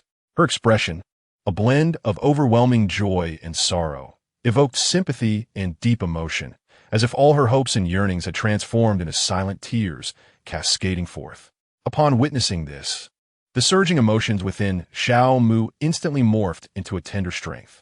He stepped forward gently, almost instinctively reaching out to wipe away the tears glistening at the corners of her eyes. His gaze was filled with compassion and tenderness, his voice low and magnetic. "Xiaowei, it has been a long time. Thank you for your care over the past 4 years. You need not thank me. It is my duty as your wife." Jiang Xiaowei replied with a smile, grasping his hand that had brushed away her tears. As Xiao Mu beheld her, his eyes were brimming with warmth. He embraced Jiang Xiaowei softly, as if the entire world had faded away, leaving only the two of them, wrapped in the gentle embrace of the moonlight. Their figures nestled closely together. Time seemed to stand still in that singular moment. Xiao Mu's embrace was warm and steadfast, enveloping Jiang Xiaowei in an endless sense of reassurance. Nestled against his chest, she listened to the steady, powerful rhythm of his heartbeat, a profound happiness and tranquility coursing through her heart. "Tonight, my parents are not at home," Jiang Xiaowei said softly, her face flushed with shyness. Upon hearing her words, Xiao Mu gazed down at her, understanding the implication behind her statement. He let out a hearty laugh, wrapping his arms around her waist and striding toward the bedroom. As they stepped into the room, Xiao Mu and Jiang Xiaowei lay down on the bed together. He looked deeply into her eyes, filled with affection, and spoke tenderly. "Xiaowei, that night, I wish to dedicate to the day of our wedding. I have always remembered the promise I made to you." Initially, Jiang Xiaowei felt a twinge of disappointment, but she softly replied with an observing her reaction. Xiao Mu lay down beside her, and soon they drifted into slumber. He did nothing and thought nothing, quickly succumbing to the realm of dreams. On September 17th, 2027, amidst the silence of the cosmos, 47 celestial bodies of varying shapes seemed to be guided by the hand of fate, aligning quietly like pieces on a chessboard. They floated serenely in the boundless darkness, emitting a mysterious and enduring glow. On Earth, near an obscure active volcano, a fierce battle concerning the destinies of the Autobots and Decepticons was unfolding. "Megatron, today you will pay for all you have done to Cybertron and for your atrocities against humanity." Optimus Prime emerged resolutely from the land bridge, fixing his gaze on Megatron in the distance, his tone unwavering. "If it is not your death, then it shall be mine," Megatron retorted, followed by a fierce declaration. "You shall perish, Optimus." With that, they charged at each other like cannonballs, each shouting as they surged forward with thunderous might. Each step resonated with resolute power, causing the ground beneath them to tremble slightly. Ultimately, each struck the other's face, igniting a shower of sparks. In that moment, time seemed to freeze, the surroundings blurring, while the fierce collision and the dazzling sparks remained strikingly vivid. Both were propelled apart by the force of the blow, the friction beneath their feet producing a sharp sound. Once separated, they rushed toward each other again. Megatron's gun, poised in his right hand to strike, was deflected by Optimus Prime's fist. Immediately, Optimus transformed his right hand into a pulse gun, launching an attack at Megatron. However, Megatron skillfully evaded the strike by raising his arm, redirecting the shot into the air. Thus, the two engaged in a relentless back-and-forth exchange, trading blows repeatedly. In the final round, their guns met, and both initiated their attacks. The result was a cancellation of force, sending them both flying backward, shrouded in a cloud of dust. Optimus Prime rose from the ground, transforming his right hand into a blade as he charged towards Megatron. The latter retaliated with his firearm, launching several attacks at Optimus, each of which was deftly deflected by the blade. Ultimately, Optimus closed the distance and leaped forward, harnessing gravity to strike down upon Megatron. In response, Megatron's wrist sprouted a sword, which he raised to parry the blow. Engaged in a fierce contest of strength, they exchanged taunts. "Your defeat today was foretold by those who came before you. The prophecy states that the weak shall surely perish. Do not blindly trust what you perceive." After their confrontation, they separated and commenced a brutal melee. The clash between Optimus and Megatron resonated with thunderous intensity, each strike sending shockwaves through the air, as if they could tear it asunder. Their figures, obscured by volcanic ash, flickered like phantoms, each collision stirring a cloud of dust that enveloped the surroundings in chaos. Eventually, Megatron was felled, his face a mask of resentment. "My fate is not yet sealed," he protested, but was abruptly silenced by a kick from Optimus. "This outcome is unacceptable," he declared resolutely, raising his blade to strike Megatron once more, determined to prevent any alternative conclusion. Chapter 56. Send someone. The rumbling of the volcano served as a prelude to their battle, as purple smoke coiled like the tentacles of a demon, spreading unchecked. Optimus widened his eyes in disbelief at Megatron, who stood barehanded against the blade. Shock and confusion danced in his gaze. In contrast, Megatron, now adorned with purple markings, resembled a malevolent deity emerging from the abyss, exuding an aura of terror. With a slow yet deliberate force, he tightened his grip on the blade, proclaiming his absolute power. "What of your grand declarations, Optimus?" His taunts pierced through the air like a chilling wind, striking at Optimus's core. With a sudden surge, Megatron shattered the blade. The sound crisp and resolute. Without hesitation, he plunged the remnants into Optimus's chest, freezing time in that instant. Optimus's form shuddered slightly, pain contorting his features, though obscured by his visor. Megatron offered no respite. A left hook struck like lightning, followed swiftly by a right, each punch imbued with boundless fury and strength. Under this tempest of blows, Optimus staggered, his body teetering on the brink of collapse. Ultimately, Megatron's uppercut landed with the force of a sledgehammer against Optimus's jaw.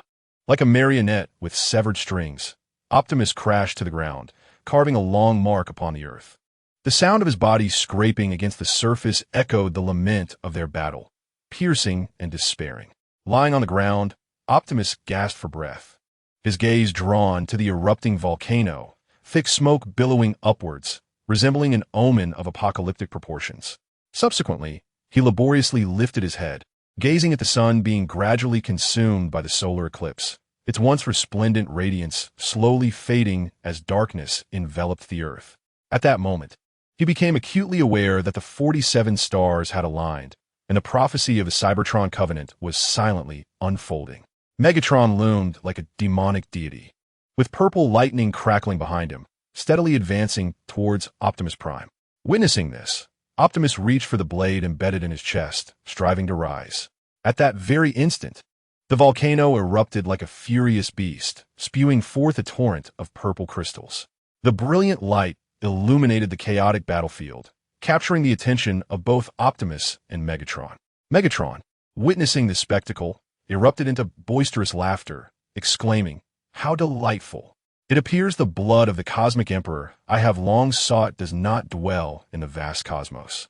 But right here, Optimus, in disbelief, gazed at the dark energy entity plummeting from the sky, questioning why the blood of the cosmic emperor would erupt from the earth. "Optimus, you shall take this question to your grave." With that, Megatron prepared to act, intent on ending the life of his lifelong rival, the last of the 13 apostles. Suddenly, a land bridge opened nearby, and a panel surged forth, wielding a flail and sending Megatron flying. A fierce battle ensued between the panel and Megatron. Amidst their intense confrontation, RC and the ambulance rushed out from the land bridge. Upon exiting, the ambulance shouted, "Hurry, let us get him inside." RC, snapping back to reality from the shocking scene, joined the ambulance in pulling Optimus into the land bridge. Once inside, RC called out to the panel that had been struck away by Megatron, "Panel, retreat quickly." Upon hearing her command, the panel immediately transformed into vehicle mode and sped towards the land bridge. This entire sequence unfolded with remarkable fluidity, devoid of any hindrance. Megatron watched as the panel departed, yet he made no attempt to pursue. He dismissed the notion. To him, even if they escaped now, it would only delay their demise at his hands, for he possessed an abundance of dark energy entities sufficient to forge an army. Meanwhile, upon returning to the base, Optimus was assisted by the ambulance and RC to a medical bed, where he began to recuperate. In Huagua, at Jiang Shui's home in Guang Village, Xiaomu stirred on the large bed, stretching languidly, enveloped in an overwhelming sense of comfort, marking it as perhaps the most restful day he had experienced in years. Reflecting on a cycle of 80 years, the latter decades haunted him like a nightmare. During those years, he remained ever vigilant, for the night was fraught with peril. Assassins from foreign lands lurk like phantoms in the shadows, ever poised to take his life. Each night, he dares not succumb to a deep slumber. His nerves remain taut, fearful that a moment's negligence could plunge him into irretrievable peril. Now, being able to sleep soundly as he does at present is indeed a precious gift.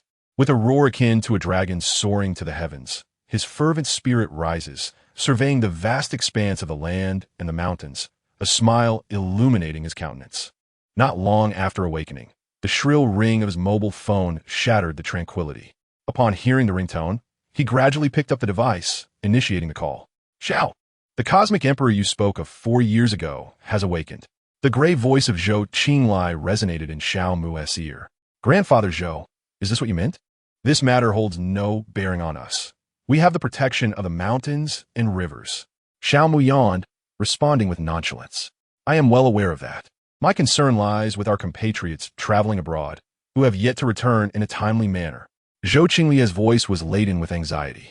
Upon hearing this, Xiao Mu's demeanor instantly shifted to one of solemnity. Rest assured, Grandfather Zhou, I shall promptly arrange for personnel to deal with the Cosmic Emperor and ensure the safety of our compatriots. With your assurance, Xiao Mu, I feel at ease. I shall end the call now and not trouble you further. Zhou Qinglai concluded with a lighter tone before disconnecting. Xiao Mu gazed at the now terminated call on his phone. Slowly rising from his bed, his conversation had not disturbed anyone. Jiang Shuwei had already left for work. After getting out of bed, Xiao Mu departed from Jiang Shuwei's home and made his way outside to retrieve the Qinglong mecha from the warehouse. He climbed aboard the mech and set off towards the Huaxian Academy. Before long, he arrived at the entrance of the Huaxian Academy. Disembarking from the Qinglong mecha and storing it away, he strode confidently into the academy. Upon entering, he called out, Huayun, I have urgent matters to discuss with you. Do not delay your appearance. As soon as the words left his lips, Huayun materialized before him. Xiao Mu, what brings you here in such haste? Huayun inquired. A look of curiosity etched upon his face. I require your assistance in capturing the soul or spiritual essence of the Cosmic Emperor residing within the Earth's core, ensuring that it remains separated from its corporeal form during the process. Furthermore, I need you to seize those spacecraft that frequently wander above Earth along with their leader. Xiao Mu commanded with a grave expression. He had grown weary of the actions of and sought to put an end to their interference. Huayun nodded slightly. I understand. I shall attend to it immediately. Remain here and await my return. With that, Huayun vanished in a flash. Xiao Mu gazed intently in the direction where the clouds dissipated, his eyes occasionally flickering with a piercing cold light, akin to the frost blades of a frigid winter, both chilling and sharp. Yet this chill was fleeting. With remarkable self-discipline, he swiftly reined it in, his gaze returning to its former depth and tranquility, as if the momentary glimmer of coldness had been merely a transient illusion. Deep within the Earth's core, a massive purple orb of light radiated an extraordinary and resplendent brilliance. It hung silently above a mysterious triangular platform, reminiscent of a pulsating heart, representing the seed of the cosmic sovereign. Suddenly, ripples coursed through the space as Huayun gradually revealed his form within. He stared quietly at the orb, his eyes calm like a profound lake, devoid of any turbulence. Huayun slowly raised his hand, tracing an arc in the air, his palm adopting a grasping posture, emanating a formidable aura. At that moment, a colossal hand of magical energy materialized from the void. This giant hand resembled a towering mountain, exuding overwhelming power and enigmatic radiance. Without hesitation, it lunged toward the purple orb with a speed that sliced through the void like lightning. The giant hand plunged into the orb, causing its inner light to flicker violently, as if engaged in fierce resistance. However, the might of the magical hand was evidently superior. It thrashed within the orb before seizing hold of an object. As the giant hand slowly withdrew from the orb, a soul entity, adorned with horns and clad in armor, was forcibly extracted. You wretched and grotesque parasites, how could you possess such formidable strength to capture me, the cosmic sovereign, under the suppression of the magical hand? The cosmic sovereign continued to struggle and writhe, roaring fiercely, desperately attempting to break free from the binds. Yet, the vast and potent magic rendered its resistance utterly futile.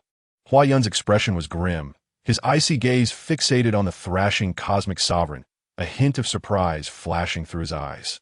He had not expected this creature to possess the strength of the void refinement realm. Alas, it was still far too weak, and I find your words exceedingly displeasing.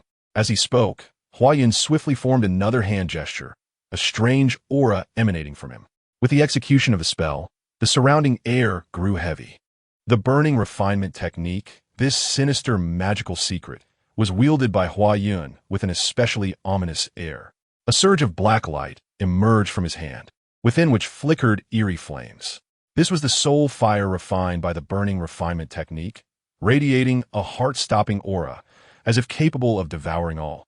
With his cold gaze, Hua Yun directed the mysterious soul fire, which instantly traversed the space to land precisely upon the cosmic sovereign. In that moment, the cosmic sovereign felt as though he had plunged into hell. The soul fire possessed seemingly infinite penetrating power, reaching deep into the very essence of his soul. The searing flames ravaged and consumed his very soul, inflicting unbearable agony. The visage of the cosmic emperor contorted in torment, his throat emitting heart-wrenching wails that reverberated through the cosmos, yet offered no respite from his suffering. As the emperor's cries gradually diminished, the brilliance that once radiated from him began to wane, his former arrogance thoroughly subjugated by the incantation of the burning technique wielded by Hua Yun. However, he had not been granted a moment's mercy throughout this ordeal. Observing the cosmic emperor's soul teetering on the brink of exhaustion, Hua Yun ceased his torment, retracting the soul fire conjured by the burning technique.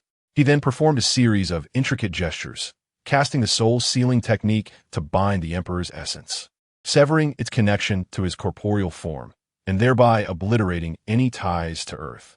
Upon completing these actions, he lifted his gaze, directing his consciousness downward, penetrating the Earth's core, and firmly locking onto the ship known as the Vengeance. Extending his hand, he grasped at the vessel identified within his mind. Far beneath the sky, the Vengeance sailed smoothly through the air. Yet, abruptly, an immense hand of magical might manifested, akin to the divine grasp of a deity, seizing the ship with unyielding strength. The members of the Decepticons aboard the Vengeance were instantly thrown into disarray, having never encountered such an unforeseen assault. The ship trembled violently, alarms blaring, and the screens flickered with an array of urgent signals. Soundwave, what is happening? What force is this? Bellowed Megatron from the ship's control center. Soundwave offered no reply to Megatron's inquiry. Instead, his optical display showcased a myriad of images, seemingly searching for something. Observing Soundwave's silence, Megatron issued commands to the other Decepticons. Quickly, take control of the warship and break free from this colossal hand. At once, the Decepticons sprang into action, striving to liberate themselves from the magical grip. Alas, their efforts bore no fruit, for Hua Yun's consciousness remained firmly anchored to the Vengeance, his magical hand tightening its hold like a vice. The hull of the ship buckled under the immense pressure, while internal systems began to fail one by one. Bring it to me, Hua Yun commanded, and the magical hand exerted a sudden surge of power, flooding the vessel with overwhelming strength. Empowered by this force, the Vengeance shot forth like a brilliant meteor, racing across the heavens with relentless momentum. The thunderous roar echoed throughout the realms, akin to a battle hymn heralding the apocalypse. The mountain and river formation did not impede the Vengeance's trajectory. It barreled through the barrier, racing toward the Hua Xian Academy. Meanwhile, Hua Yun had already teleported from the Earth's core to hover above the Academy. Chapter 58. The Emperor's Seal. Hua Yun gazed upon the Vengeance, hurtling toward him like a bolt of lightning, and with a subtle parting of his lips, uttered a single command: stop. With the sound of a halt echoing, the once swiftly advancing punishment ship came to an abrupt stop, as if an invisible and formidable force compelled it to a standstill. Subsequently, Hua Yun once again wielded his powers, conjuring a colossal magical hand that firmly grasped the punishment ship, subsequently placing it upon the refinement square. Once it was set down, he instantaneously teleported to stand before Xiao Mu, who was currently standing within the refinement square, gazing at the punishment ship descending from the heavens. His expression as tranquil as the still waters of an ancient well, devoid of any turbulence. Xiao Mu, this is for you, Hua Yun declared as he materialized, promptly producing a jade vial and tossing it toward Xiao Mu. Xiao Mu deftly caught it, scrutinizing Hua Yun before calmly inquiring: Does this contain the soul or spiritual essence of the cosmic emperor? Hua Yin smiled slightly and nodded, confirming, indeed, it contains the soul of the cosmic emperor. Although he possesses the strength of the void refinement realm, he is sealed by me and poses no threat to you. I see. Then you need not concern yourself further. You may continue to bask in the sunlight with them, Xiao Mu remarked, examining the jade vial in his hand and gesturing dismissively at Hua Yun. Very well. I shall take my leave, Hua Yun responded, turning to head towards the spot where he and Ling Junzi often enjoyed sunbathing. After a moment of careful inspection of the jade vial, Xiao Mu placed it into his system warehouse, intending to deal with the cosmic emperor contained within at a later time. Once secured, he set off towards the punishment ship. Meanwhile, the Predacons aboard the punishment ship must have been utterly bewildered, standing there with confusion etched on their faces, entirely oblivious to their current whereabouts. Megatron stood in the command center, his expression one of perplexity. Since the moment his battleship was captured, he had sensed a complete severance of his connection with the cosmic emperor, reminiscent of the state before the emperor's revival. However, soon he set these thoughts aside. The most pressing matter was to ascertain their current location. Soundwave, where are we? Megatron inquired. Upon receiving Megatron's question, Soundwave's screen displayed a map of Earth, followed by a location lock, ultimately pinpointing their position at Mount Tai and Huagua.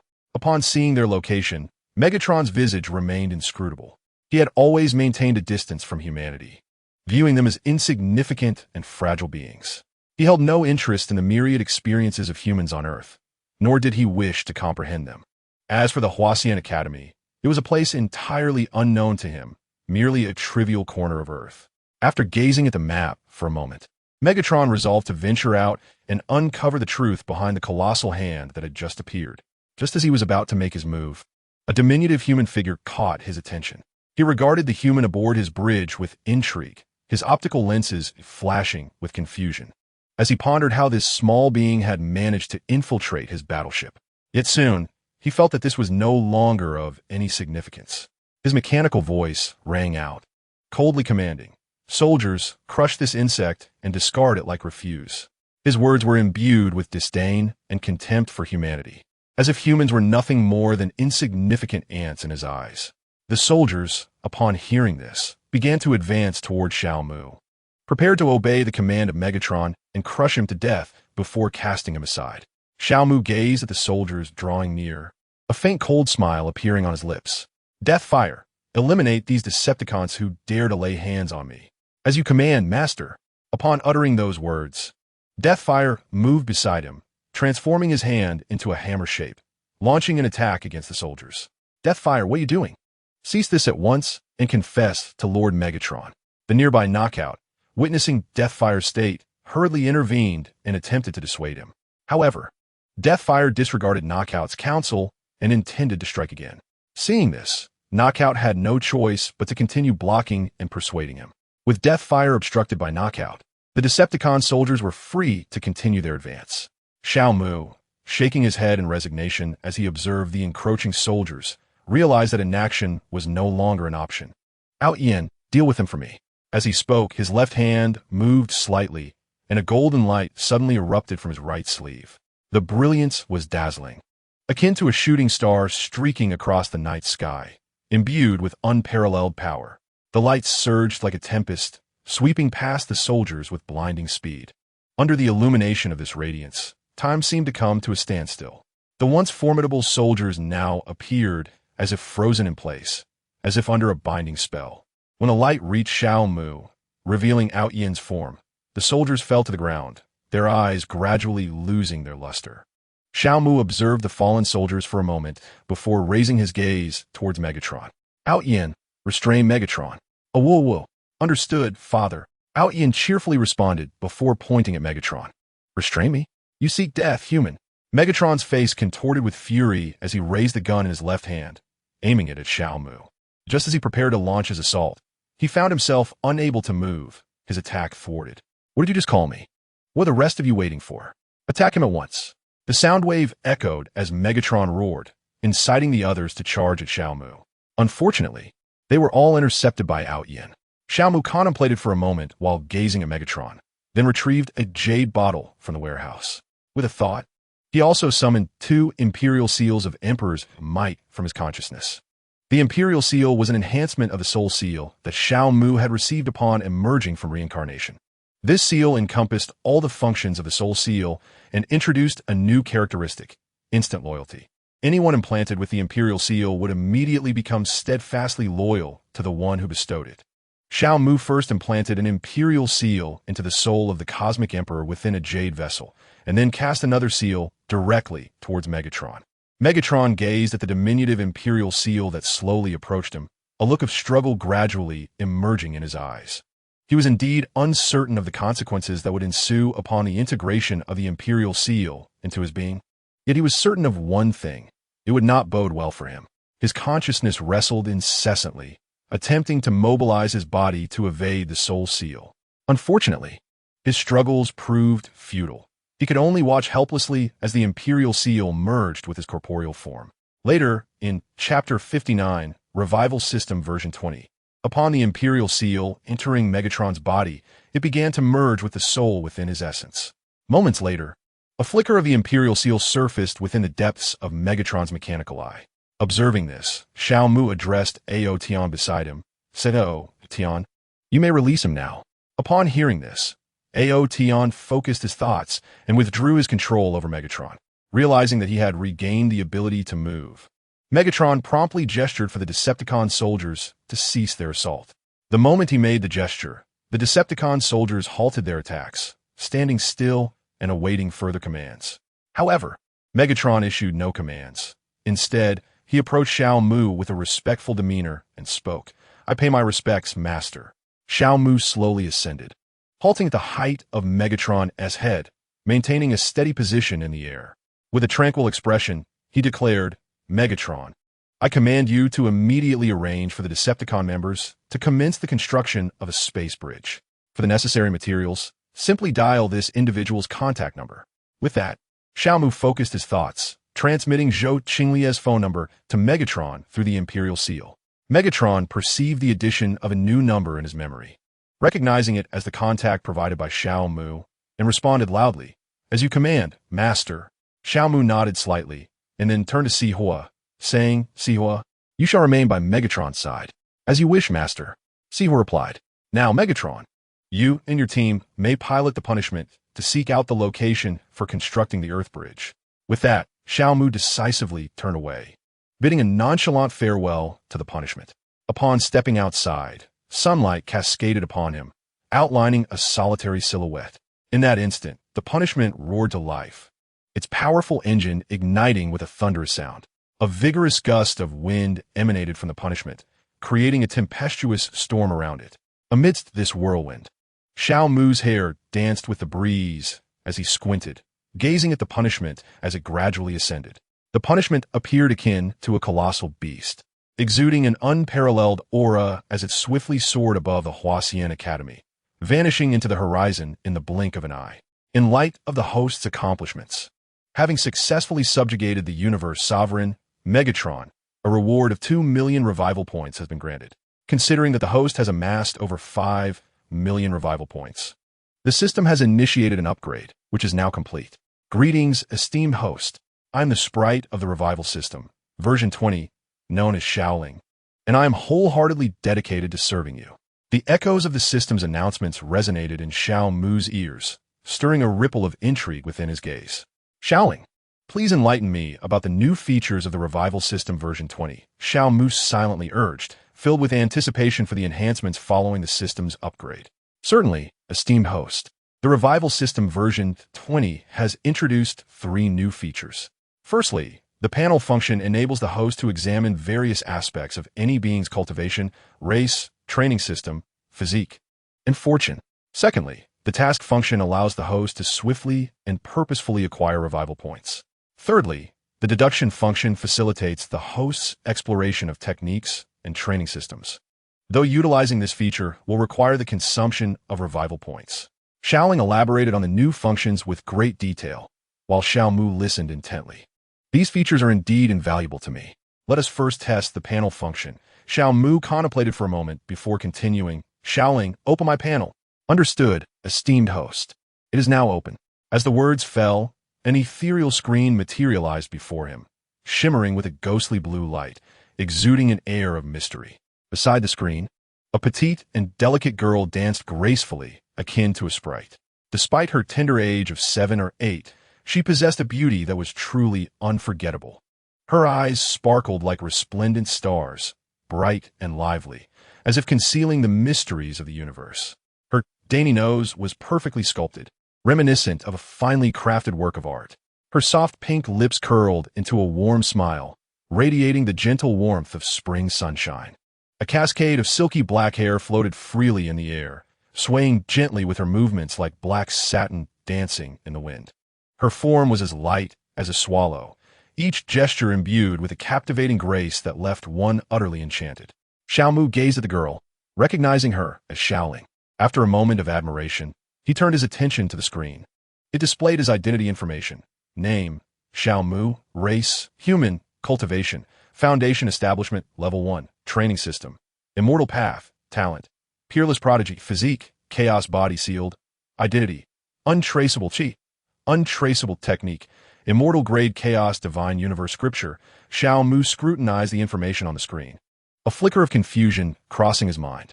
Why do I possess the chaotic body constitution, and why is it sealed? Additionally, why can my fortune and identity not be discerned? Little spirit, the host, I can only answer one of these inquiries. The rest elude my knowledge, replied the little spirit, her rosy cheeks reflecting a serious demeanor. Oh, which one? The question regarding the chaotic body. So it is this, then please respond, and I shall refrain from further inquiries.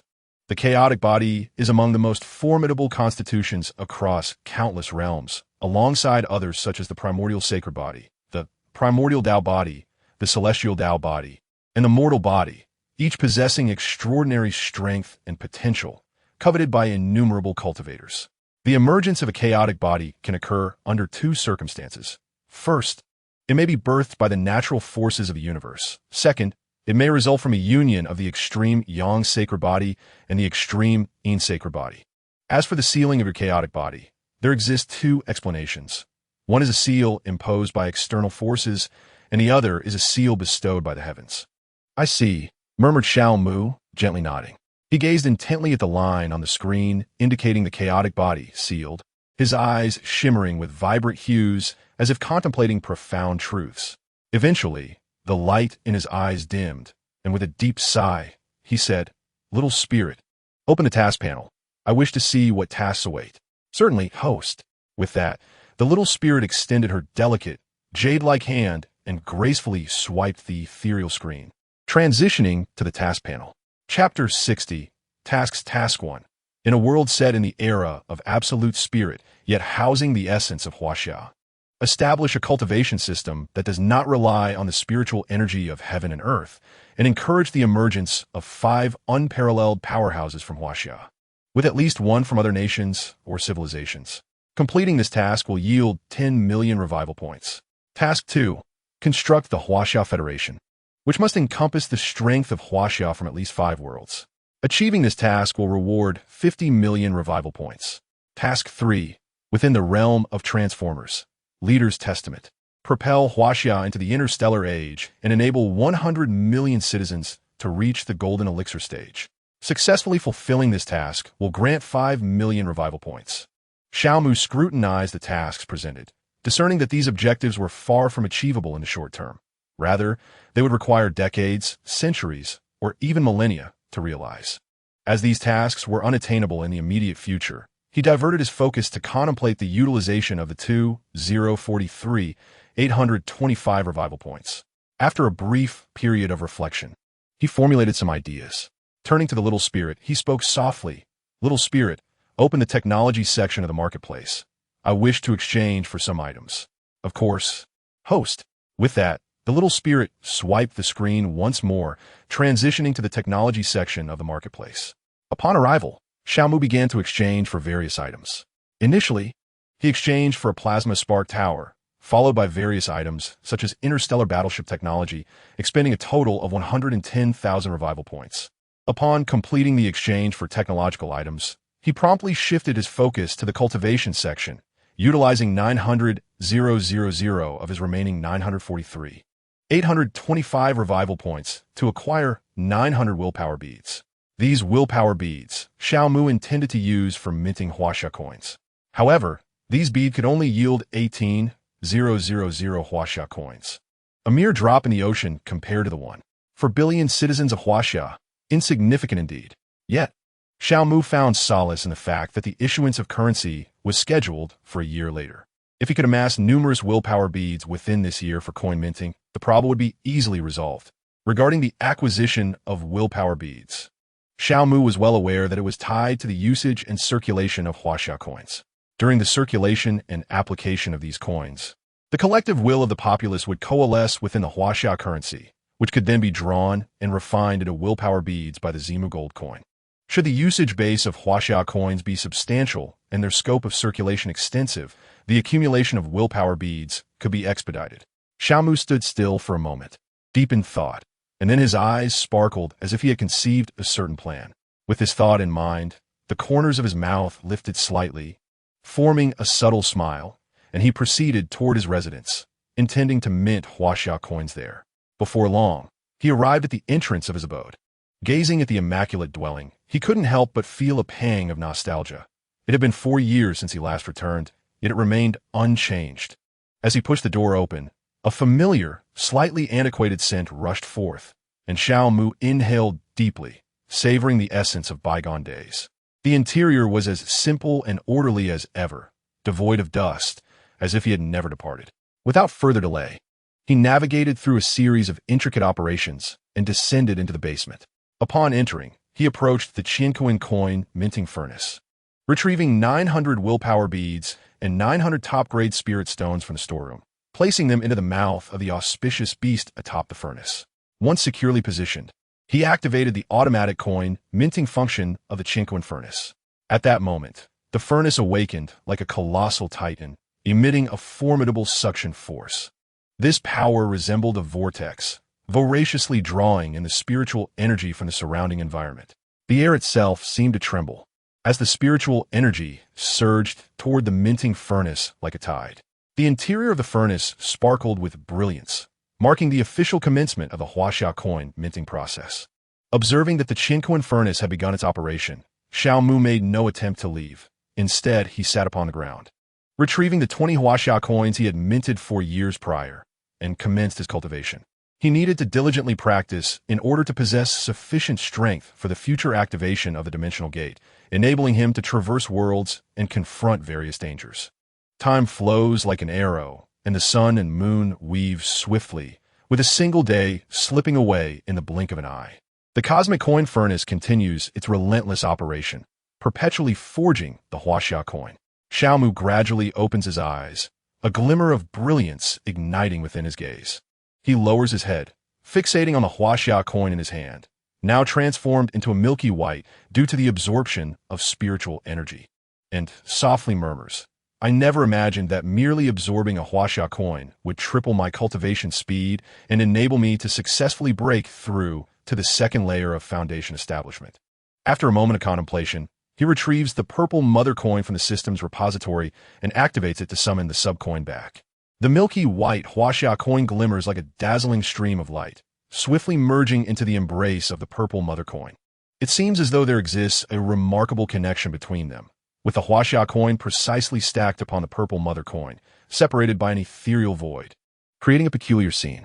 The purple mother coin begins to unleash its unique abilities, fervently drawing in the spiritual energy from the heavens and earth. The energy rushes in like a tide, continuously flowing into the Huaxia coin. During this process, a willpower pearl gradually manifests. Xiao Mu gazes at the formation of the willpower pearl, a flicker of delight crossing his eyes. He had contemplated the rate at which the purple mother coin could condense the willpower pearl. However, he never anticipated it would occur so swiftly, which genuinely fills him with joy. When the willpower pearl is fully formed, he removes it from above and begins to examine it. He notices that, aside from being smaller in size compared to the one exchanged in the system, it is identical in every other aspect. A willpower pearl of this specification is unlikely to forge 20 Huaxia coins, but it should at least be capable of producing 5, 10, or even 15 coins. Xiao Mu muses to himself, filled with confidence that he will be able to gather enough to forge Huaxia coins for the entire populace within a year. After toying with the willpower pearl for a moment, he places it back in the repository along with the purple mother coin. He picks up another Huaxia coin, glances at the still operating cosmic coin furnace, and then absorbs the spiritual energy within the Huaxia coin, tripling his cultivation speed before immersing himself in rigorous practice. 15 days later, the cosmic coin furnace has ceased operation, and the 18,000 Huaxia coins have been successfully forged, spilling forth from the mouth of the golden toad mold, illuminating the basement floor with a radiant golden glow. At this moment, Xiao Mu slowly opens his eyes. Chapter 61. The Huaxian Comprehensive Center. Xiao Mu's gaze is immediately captured by the dazzling golden Huaxia coins scattered across the ground. Their brilliance is resplendent, resembling a dreamlike vision. He gazes at these Huaxia coins, a glimmer of joy flickering in his eyes as he murmurs to himself, "Truly a double blessing. Not only have I stepped into the third layer of foundation establishment, but I have also successfully forged 18,000 Huaxia coins." Upon finishing his words, a smile unconsciously graces his lips, a smile that radiates amidst the interplay of darkness and golden light. He rises slowly, and with a gentle wave, he collects the 18,000 Huaxia coins into the repository. Upon receiving the message, he exited the basement and ascended to the room above. Stepping outside, he gazed at the lingering hues of the setting sun, inhaling deeply as he made his way towards the hall of heart reflection. During his journey, a voice emerged from the core of the Emperor's seal within his consciousness. "Master, I am the Deadfire. The space bridge has been constructed. Shall I activate it?" Hearing this voice resonating from the Emperor's seal filled Xiao Mu with renewed joy. Indeed, today was a fortuitous day, with good fortune arriving in succession. After a moment of exhilaration, he pondered and activated the Emperor's seal, responding to the Deadfire. "There is no need for activation at this moment. Simply inform me of the construction's location, and when the time comes, I shall visit to utilize it. Additionally, please relay to Megatron to guard the vicinity of the space bridge and not to stray elsewhere." "Understood, Master. I shall notify Megatron. The construction location is right here. You have truly chosen an excellent site. Thank you for your kind words, Master." With that, the Deadfire fell silent, as it presumably went to inform Megatron. Xiao Mu, sensing this, chose not to dwell on the Emperor's seal any longer and continued his path towards the Hall of Heart Reflection. Not long after, he spotted a row of lounge chairs, nearly all occupied by individuals reclining upon them. These beings were the spirit entities of Wan Hua and Yun Shi. They lay back, indulging in a leisurely passage of time, which evoked a sense of envy within Xiao Mu. He yearned to live as they did, in tranquil ease. Yet he was acutely aware of the burdens he bore. He was tasked with ensuring that the splendor of Huaxia stood tall among the worlds, leaving no room for complacency. Approaching Wan Hua amidst the lounge chairs, he spoke softly. "Wan Hua, please construct a grand hall near the Hall of Heart Reflection, and inscribe the words Huaxia Comprehensive Center upon the plaque at its entrance." "Understood, Xiao Mu. It is already completed." As he spoke, Wan Hua's thoughts swirled, and suddenly, a majestic hall rose from the ground beside the Hall of Heart Reflection without warning. The hall, entirely constructed of timber, exuded an ancient and elegant aura.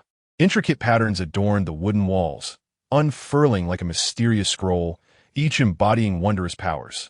Before the grand entrance, a plaque of verdant wood hung prominently, with the characters Huaxia Comprehensive Center soaring and dancing, as if yearning to break free from its confines and soar into the heavens. Xiao Mu gazed upon the hall's form, a wave of profound satisfaction washing over him. "Wan Hua, from now on, you shall oversee the management of this hall, while also conveying its functions to all students and teachers of the Huaxia Academy." "Indeed, I understand. What, then, is the purpose of the Huaxia Comprehensive Center?" "This center shall accept commissions from the people and officials of Huaxia, dispatching tasks to students for them to undertake and complete. Upon successful completion, they shall receive Huaxia coins in accordance with the task's difficulty. I will provide you with the Huaxia coins shortly. Furthermore, it possesses the function of issuing Huaxia coins, a valuable resource for cultivation.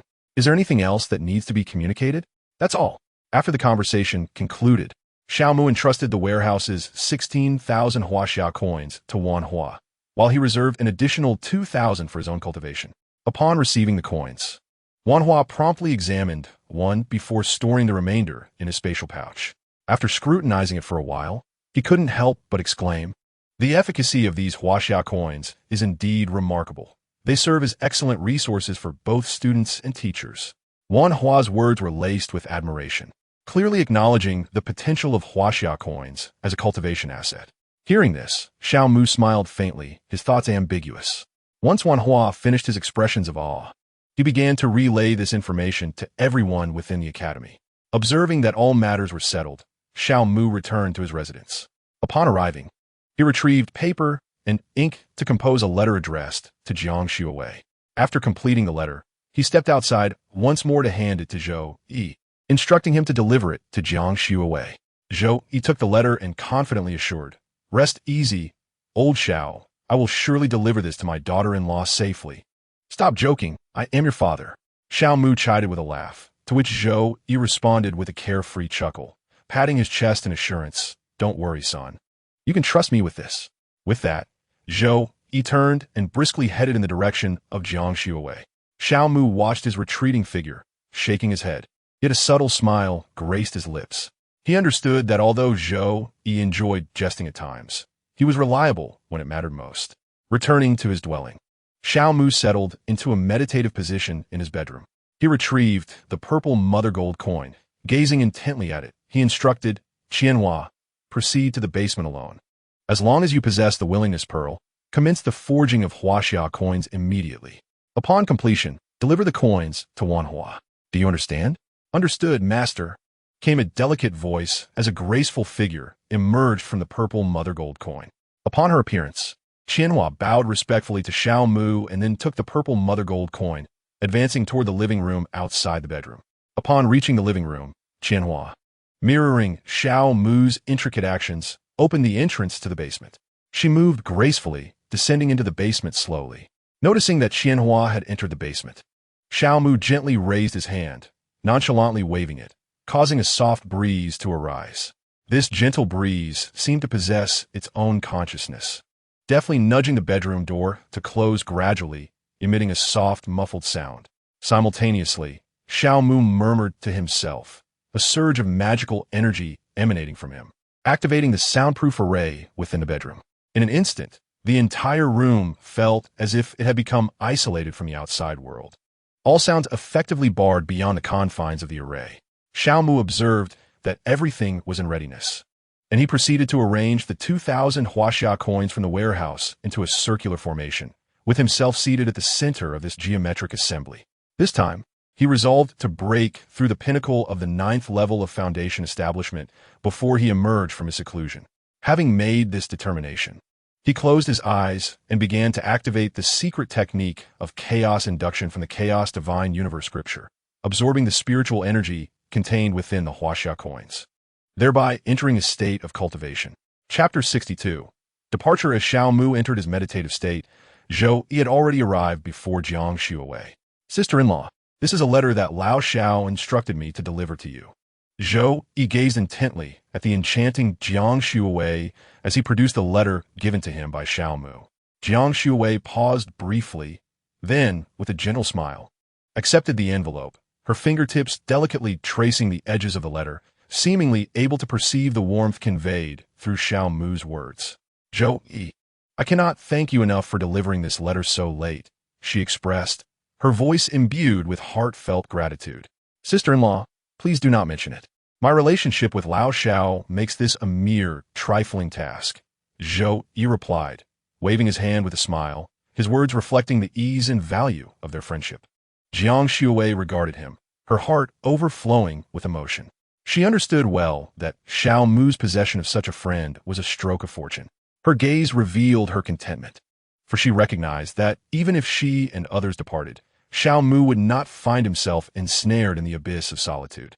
She recalled Xiao Mu in his previous life, or rather as Li Cheng, in the twilight of his years, enveloped in profound loneliness, a specter that clung to him relentlessly. His heart had grown callous, his icy demeanor capable of freezing all warmth. His actions had been ruthless, treating life with utter disregard, instilling terror in those around him. Yet in this moment, as she observed the friends surrounding Xiao Mu, Jiang Shuwei felt a flicker of solace.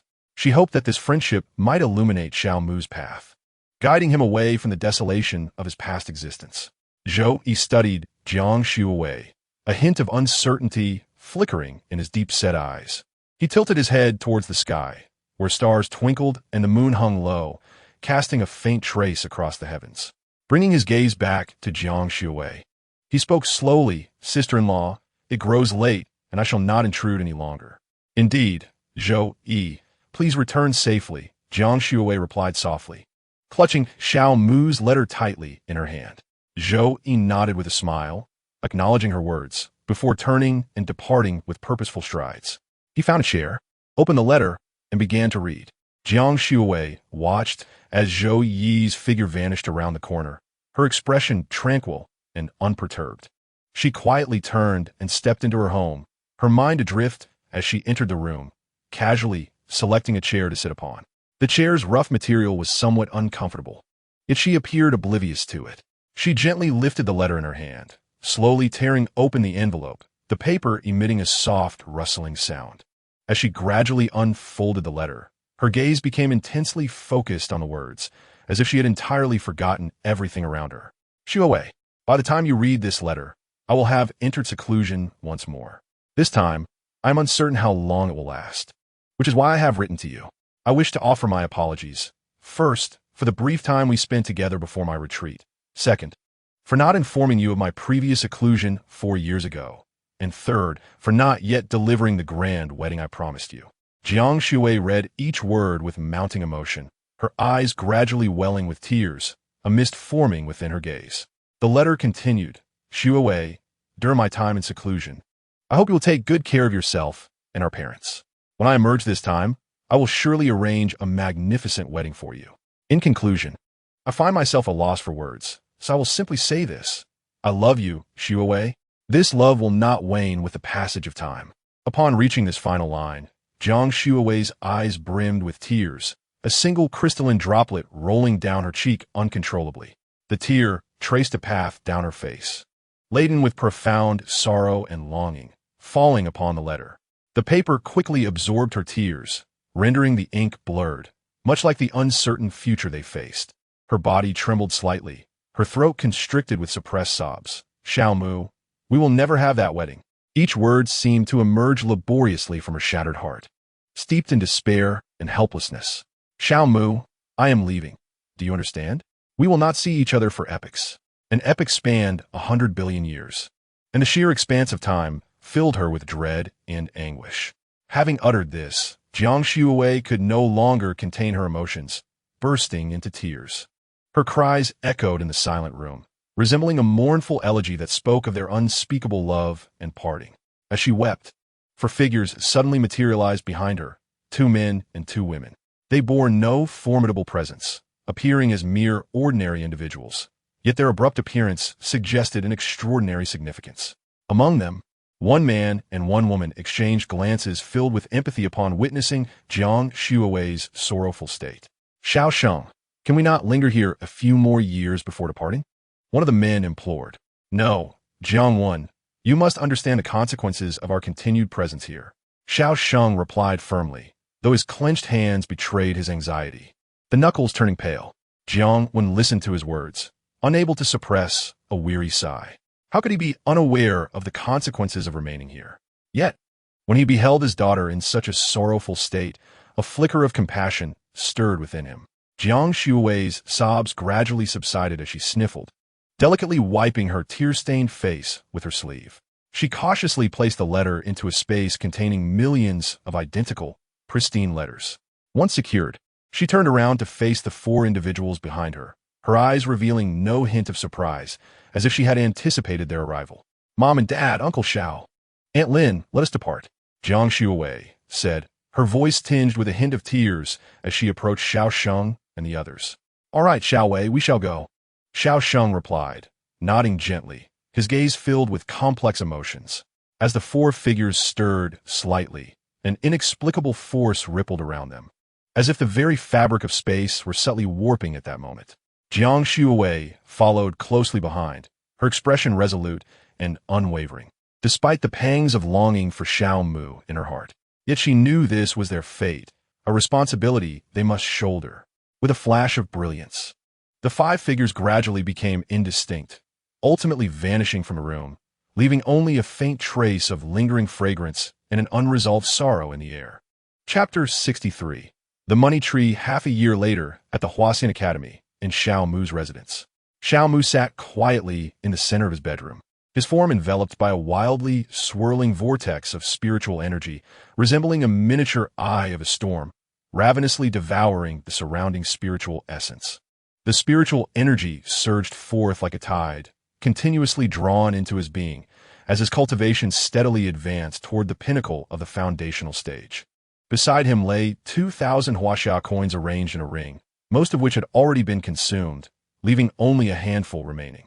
As time silently flowed by, those remaining coins gradually diminished, while Xiao Mu's aura grew increasingly potent. Just as the final few coins were on the verge of exhaustion, his aura finally reached its zenith. This pinnacle served as a threshold. Once crossed, he would enter an entirely new realm, and the essence of life would undergo transformation. Upon reaching this peak, Xiao Mu's aura began to stabilize, and the vortex of spiritual energy slowed its tumultuous spinning. When his aura became fully steady and the vortex vanished, Xiao Mu's eyes slowly opened. In his gaze, two beams of brilliance shot forth as if tangible, piercing through the room's dimness and illuminating it with a dazzling radiance. As his eyes gradually opened, a torrent of imposing imperial pressure surged from him, sweeping through the room like a tsunami. This pressure was imbued with an unparalleled authority, evoking an involuntary sense of reverence. Yet, beneath that majesty lay an undercurrent of solitude and ruthlessness. Under the weight of this pressure, the air in the room seemed to grow heavy. Xiao Mu sat serenely, his gaze profound and frigid, akin to an impervious statue of an emperor. An aura emanated from him that deterred all who dared approach, a formidable presence forged from the trials and tribulations of life. Realizing the weight of his own aura, Xiao Mu hastily retracted his imperial demeanor, allowing his icy gaze to soften. This was a recurring challenge. Why was it so difficult to temper his presence? It seemed his cultivation still lacked refinement. Otherwise, how could he falter even in such trivial matters? Frustration clouded his thoughts as he rapped his forehead. His brows furrowed in concentration. After a moment's contemplation, he deemed this a minor obstacle that could be overcome with diligent practice in the future. Yet his frown persisted, as another, more pressing issue loomed in his mind. What had caused that unsettling sensation?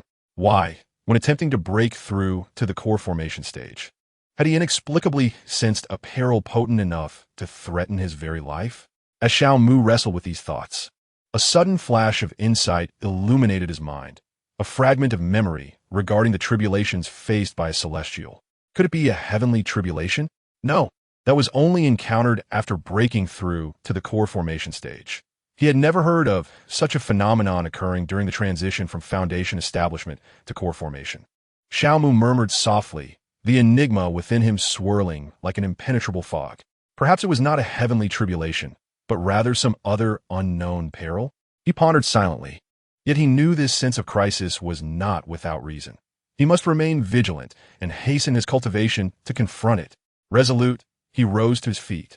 Glancing at the 5 remaining huaxia coins beside him, he smiled faintly, acknowledging the considerable expense incurred during this seclusion, albeit one he had anticipated.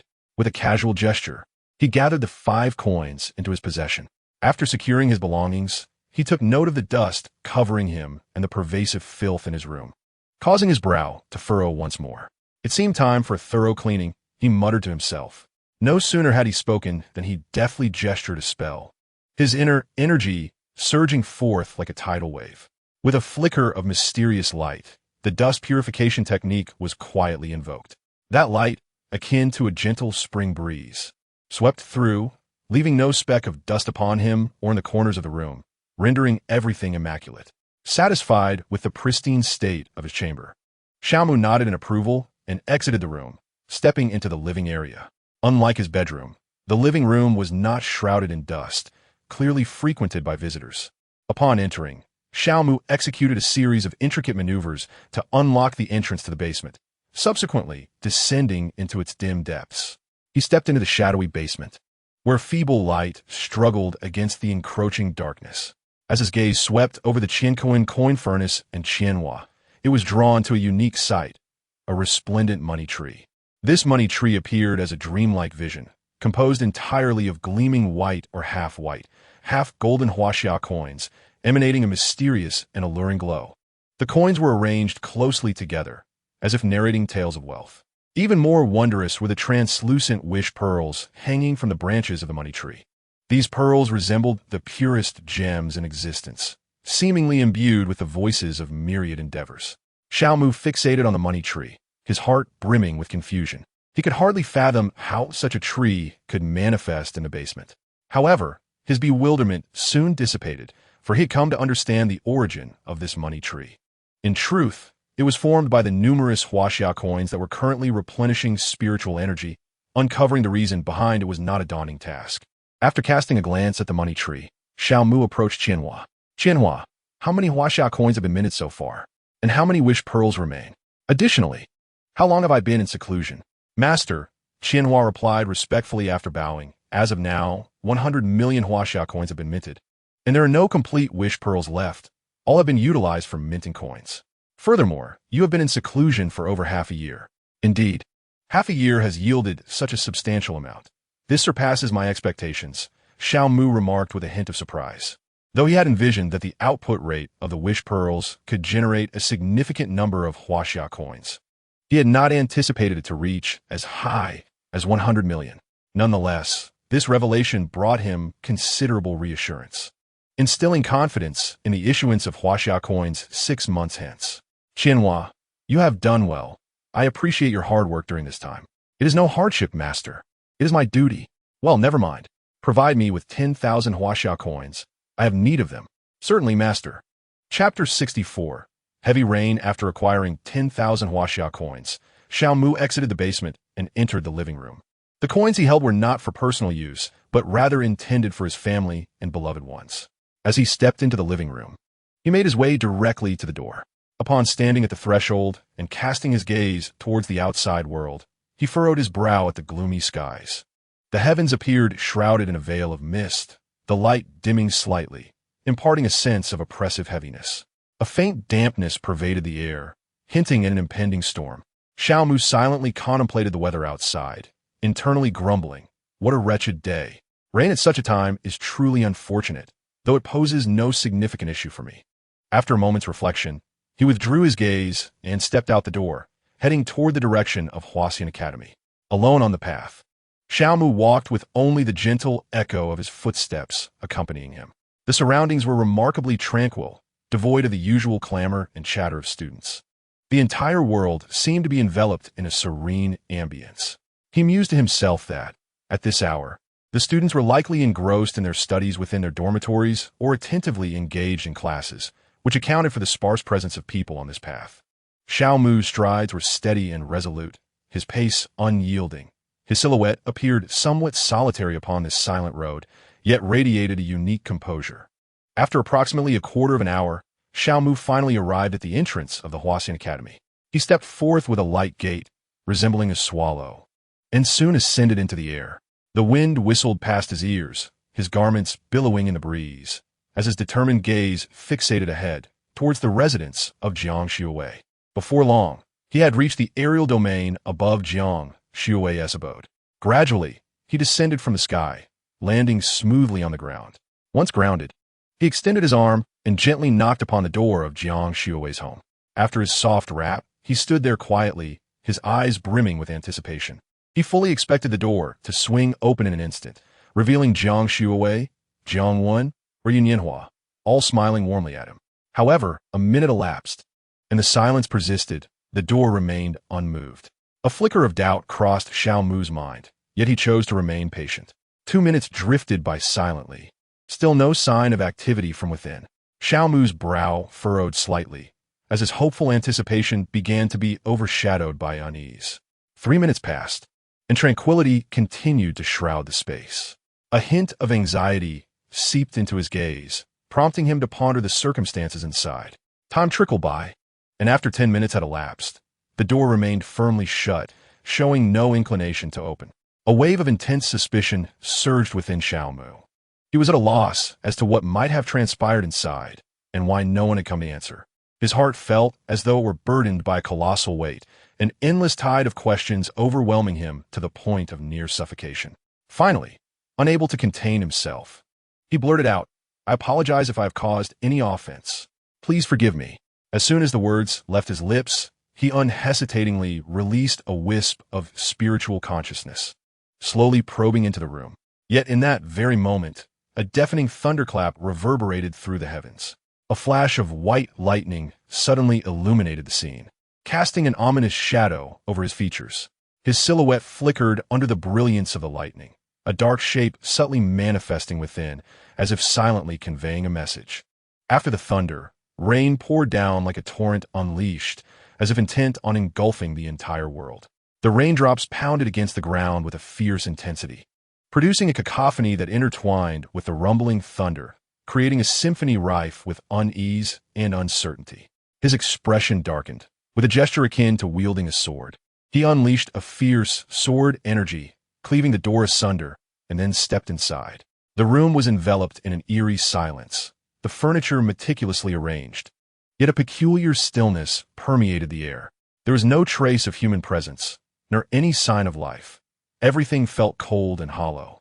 Xiao Mu gazed upon the scene before him, his expression growing increasingly somber. He approached the wooden table in the living room. Raindrops occasionally cascading from his hair and the edges of his garments onto the floor, forming a wet trail. His eyes fixated on the peculiar jade stone resting before him, an icy aura emanating from his gaze, occasionally exuding an imperial pressure. Slowly, he extended his hand, attempting to grasp the stone. The moment his fingertips made contact, a brilliant light erupted. As the radiance gradually faded, a strikingly beautiful figure appeared before him. As he beheld this apparition, the chill in Xiao Mu's eyes slowly dissipated, replaced by a tenderness reserved for only a select few. "Xiao Mu, when you encounter this manifestation of my consciousness, it signifies that my family and yours have departed from this world." Jiang Shuowei spoke softly, her eyes brimming with affection, yet deep within, a hint of concealed sorrow lingered. "What do you mean by that, Wei? What does it mean that you have left this world?" Xiao Mu asked anxiously, concern etched across his features. Jiang Shuowei sighed softly, her ethereal form swaying gently, as if poised to vanish at any moment. "As you surmise, Xiao Mu, we have indeed left this world for another." "Another world?" "Just as I suspected, Wei, your identities and mine must be extraordinary." Xiao Mu gazed intently at Jiang Shuowei, his expression betraying the certainty of his thoughts. Since his return from the cycle of reincarnation, a flicker of doubt had lingered in his heart regarding his parents' identities. After all, during reincarnation, his parents bore an uncanny resemblance to his real-life mother and father, both in appearance and character. Especially upon realizing his own chaotic physique, he became utterly convinced of the extraordinary identities of Xiao Sheng and Lin Yajun. "Indeed, our identities are exceptional, yet I am unable to divulge further, Xiao Mu. This is Uncle Zhao's wish." "Oh, my father's wish? Then I shall refrain from inquiring about that, and instead ask, Wei, to which world have you gone? When shall we meet again?" Xiao Mu inquired eagerly, anticipation lighting his face. "You will come to know the answers to those questions when your cultivation reaches a certain level." "Xiao Mu," Jiang Shuowei said gently, suppressing the sorrow within her heart. "Oh, I see. Wei, why does your form appear even more ethereal?" "Regarding that, Xiao Mu, my consciousness manifestation is nearing its limit. Hence it has become more insubstantial," Jiang Shuowei replied, her figure growing increasingly elusive. "Indeed, Wei, you need not speak any further. Return to rest swiftly," Xiao Mu urged, his eyes brimming with concern. "There is no need, Xiao Mu. If I utter but a few more words, I shall vanish." Jiang Shuowei replied gently, "Brother Mu, take good care of yourself. I shall await your arrival." With that, Jiang Shuowei's spiritual presence dissolved into nothingness. Chapter 65. Persona Xiao Mu fixed his gaze upon the direction in which Jiang Shuowei had departed, his expression gradually turning as frigid as frost, the chilling aura seemingly capable of encasing everything around him in ice. In one of his eyes, the coldness intensified, resembling an unfathomable abyss of frost, exuding an imperial pressure. Li Cheng, get back. Do not disturb me here. Xiao Mu bellowed, the other eye radiating a piercing cold light, akin to a sharp blade, threatening to rend the very fabric of the void before him. Disturb? We are but one entity, Xiao Mu. At this moment, Xiao Mu, nay, he ought to be referred to as Li Cheng, wore a smirk that was tinged with mockery, embodying a hint of unruliness and arrogance. Cease your verbal sparring here, Li Cheng. Be quick and return. Do not make me resort to force. Xiao Mu's voice resonated like a thunderclap, imbued with an undeniable authority, as if the entire realm lay within his grasp. Understood, understood. I shall return at once. Yet do not forget to remain vigilant against me, for I may seize control of this body at any moment. Ha ha ha. Li Cheng laughed heartily, his words dripping with sarcasm. As that laughter gradually faded, the imperial pressure in Xiao Mu's eye dissipated, leaving behind an icy chill. Realizing that Li Cheng had retreated into the recesses of his mind, Xiao Mu involuntarily relaxed, the frost in his gaze slowly melting away. Once again, this recurrence. When might these days of vigilance come to an end? Xiao Mu sighed wistfully, for such a life had quietly commenced since his return from the cycle of reincarnation. Li Cheng, the name Xiao Mu bore during that cycle, was a remnant of the memories he had carried for over 80 years, giving rise to a persona within him, perhaps more aptly referred to as a personality. This persona inherited both Xiao Mu's and Li Cheng's memories, yet leaned predominantly on Li Cheng's recollections, thus identifying itself as Li Cheng. From its inception, Li Cheng had persistently sought to wrest control of the body from Xiao Mu, aiming to restore a feudal dynasty in this contemporary era. Upon grasping the extent of this ambition, Xiao Mu resolutely refused to acquiesce, for he was profoundly influenced by the ideals of his educators and would never allow the resurgence of feudal imperialism. Consequently, he remained ever vigilant against Li Cheng, lest he unwittingly permit the latter to usurp control. To date, Li Cheng's attempts had yet to succeed. However, this relentless cycle of vigilance and opposition had rendered Xiao Mu profoundly weary. He had once contemplated completely eliminating Li Cheng, yet he discovered that no method proved effective. For ultimately, the two were merely different facets of the same individual's persona. With a sigh, Xiao Mu raised his hand to pick up the jade stone. Xiaoling, activate the panel of this jade. As Xiao Mu grasped the jade, he spoke. Understood, host. No sooner had the words left his lips than a panel unfolded before him, with Xiao Ling appearing beside it. Xiao Mu gazed intently at the newly revealed panel. Name: Spirit Communicating Jade. Function: it can be used to forge a personal magical artifact, endowing it with sentience and nurturing the spirit within it. As he absorbed the information on the panel, a tender glimmer flickered in his eyes. He understood that this spirit-communicating jade was deliberately left for him by Jiang Xuewei, aimed at assisting him in crafting his own magical artifact.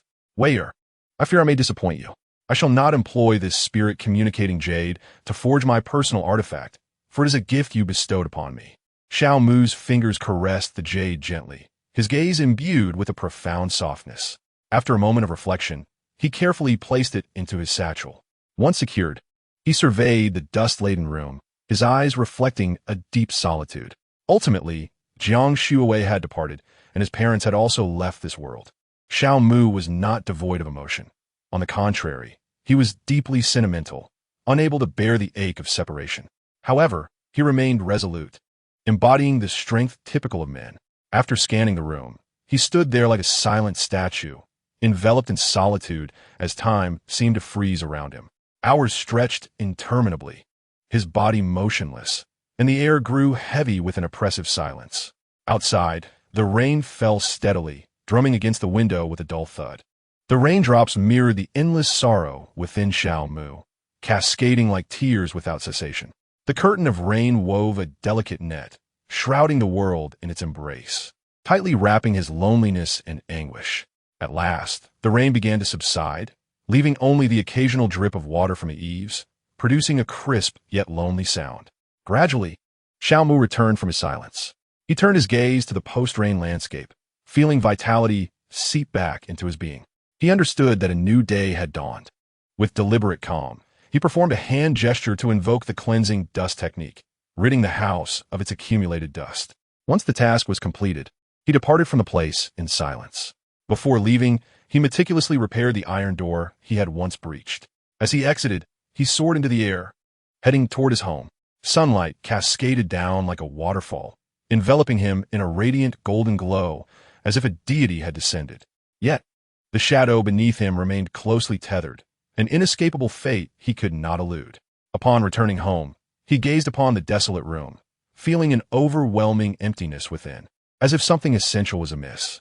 Slowly, he entered Xiao Sheng's chamber, his eyes resting upon a slightly yellowed photograph. In that moment, time seemed to freeze. The corners of his mouth lifted ever so slightly, yet that smile bore an unbearable bitterness, akin to a flower wilting in the cold wind. In the photograph, Xiao Sheng and Lin Yajun wore expressions of pure happiness, their smiles radiant like the warm glow of spring sunlight. Between them stood a delicate boy, his face aglow with innocent joy, emanating a happiness that seemed capable of touching the entire world. Xiao Mu stood in silent contemplation, tears unexpectedly streaming down his cheeks. Blurring his vision, his hands trembled slightly as he wiped away the rolling tears, yet the sorrow surged from the depths of his heart like an endless abyss. No matter how hard he tried, he could not erase it. During his time at Jiang Shuiwei's home, he buried all his emotions deep within, feigning a facade of strength. On the journey back, he struggled to suppress the pain within, determined not to let it surface. However, at this moment, he could no longer bear the weight of this burden. All his pretenses shattered in an instant, and he resembled a lost child, allowing the tears to flow freely. With tears uncommonly shed, yet without finding solace. Chapter 66. The dimensional gate. Xiao Mu stood in the room, tears cascading like pearls from a broken string, falling incessantly.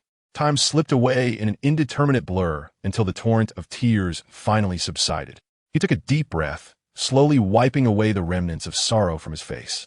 After this bout of weeping, Xiao Mu felt a slight easing of the heaviness within. He cast one last, lingering gaze at the slightly yellowed photograph on the wall before departing from the room. He stood in the living room, fingers weaving intricate gestures, employing the cleansing dust technique to eliminate the dust from every room in the building. Once this task was completed, Xiao Mu stepped out the door, calling out, "Father, Mother. Shuiwei, Aunt Yu, Uncle Jiang, wait for me. I will find you." As he spoke, a gust of wind swept through, stirring his flowing hair and sleeves, resembling a painting filled with vitality unfurling in the breeze. His voice resonated in the crisp air, melodious like celestial music, yet imbued with a steadfast strength. That voice rose with the wind, drifting towards the boundless horizon, as if to break through all earthly barriers, embodying his unwavering resolve. The wind became his messenger, scattering his determination to every corner of the world. Immersed in the wind, Xiao Mu soared forward, hastening towards the Huaxian Academy. Upon returning to the academy, he arrived at the entrance of Zhou Yi's courtyard. He stood at the threshold, intending to request Zhou Yi's assistance with a matter. Yet he needed to ascertain Zhou Yi's cultivation level before proceeding, for he did not wish to place Zhou Yi in a perilous situation. Contemplating this, he silently uttered, "Xiao Ling, open the panel for Lao Zhou Zhou." Understood. Host, came Xiao Ling's melodious voice, resonating in Xiao Mu's ears as a panel materialized before him. Name, Zhou Race, Human, Cultivation, Third Stage of Foundation Establishment, Destined Artifact, None, Cultivation System, Immortal Path, Talent, Extraordinary Genius, Physique, Innate Tao Embryo, Awakening Pending, Identity, Friend of the Host. Others omitted. Fortune Level, Purple, Fortune Grades, Gray White, Red, Yellow, Blue, Cyan, Gold, Purple, Purple Gold. Techniques, 9 rank, Innate 1 Chi Technique, etc. Xiao Mu gazed at the information displayed on the panel, a flicker of astonishment crossing his face. He had not anticipated that Zhou Yi possessed a unique physique, one that rivaled his own chaotic body, and that his fortune level was astonishingly purple. If memory served him correctly, purple fortune should rank just below that of purple gold. However, amidst his surprise, Xiao Mu felt an unwavering confidence that Zhou Yi could comprehensively address the matter he intended to entrust to him, without any peril involved. Having formulated his plan, Xiao Mu slowly pushed open the door and stepped inside. Simultaneously, he joyfully called out, "Lao Zhou, I'm here. Aren't you going to come out and welcome me?" Barely had his voice faded when a response echoed from within the courtyard. "Old Xiao, you old rascal. Have you finally emerged from seclusion?" Hearing this, Xiao Mu smiled faintly, offering no reply, but instead watched as Zhou Yi emerged from the house. And he too walked toward him. As Zhou Yi stepped out and caught sight of Xiao Mu approaching, the joy on his face intensified. The two of them, moving in opposite directions, embraced each other tightly upon meeting. After a moment of brotherly camaraderie, they parted ways. Once separated, Zhou Yi spoke first. "Go on, old Xiao. What brings you here?" A flicker of perplexity crossed Xiao Mu's gaze as he replied, "Old Zhou, how did you know I was looking for you regarding something?" "Huh. Given how well I know you, it's clear that you're here for assistance or to inquire about something, rather than merely to reminisce or engage in idle chatter," Zhou Yi declared confidently. At this, Xiao Mu couldn't help but chuckle, patting Zhou Yi on the shoulder. "Indeed, only old Zhou understands me. Actually, I've come to seek your help with a matter." Zhou Yi raised an eyebrow, feigning seriousness. "Speak, as long as it's within my capabilities. I shall not hesitate to brave any challenges." "It's not that grave," Xiao Mu waved his hand dismissively. "I merely hope you can assist me in traveling to another planet to capture a robot and bring it back." Upon hearing Xiao Mu's request, Zhou Yi's brow furrowed slightly, clearly contemplating the feasibility and difficulty of the task. He inquired, "Another planet? Which specific planet are we discussing? Moreover, what distinguishes that robot? Why is there a need for you to capture it?" Xiao Mu sighed and began to explain slowly. "That planet is Cybertron, as you may know, so I shall refrain from elaborating further. I wish for you to go there and capture a Decepticon named Shockwave. He is a scientist who possesses certain Cybertronian technologies that would be immensely beneficial to our nation." Upon hearing this, Zhou Yi's expression shifted to one of realization. "So, it is that planet." "Indeed, I am aware, as you have mentioned it before, old Xiao. Capturing Shockwave is certainly not a daunting task for me.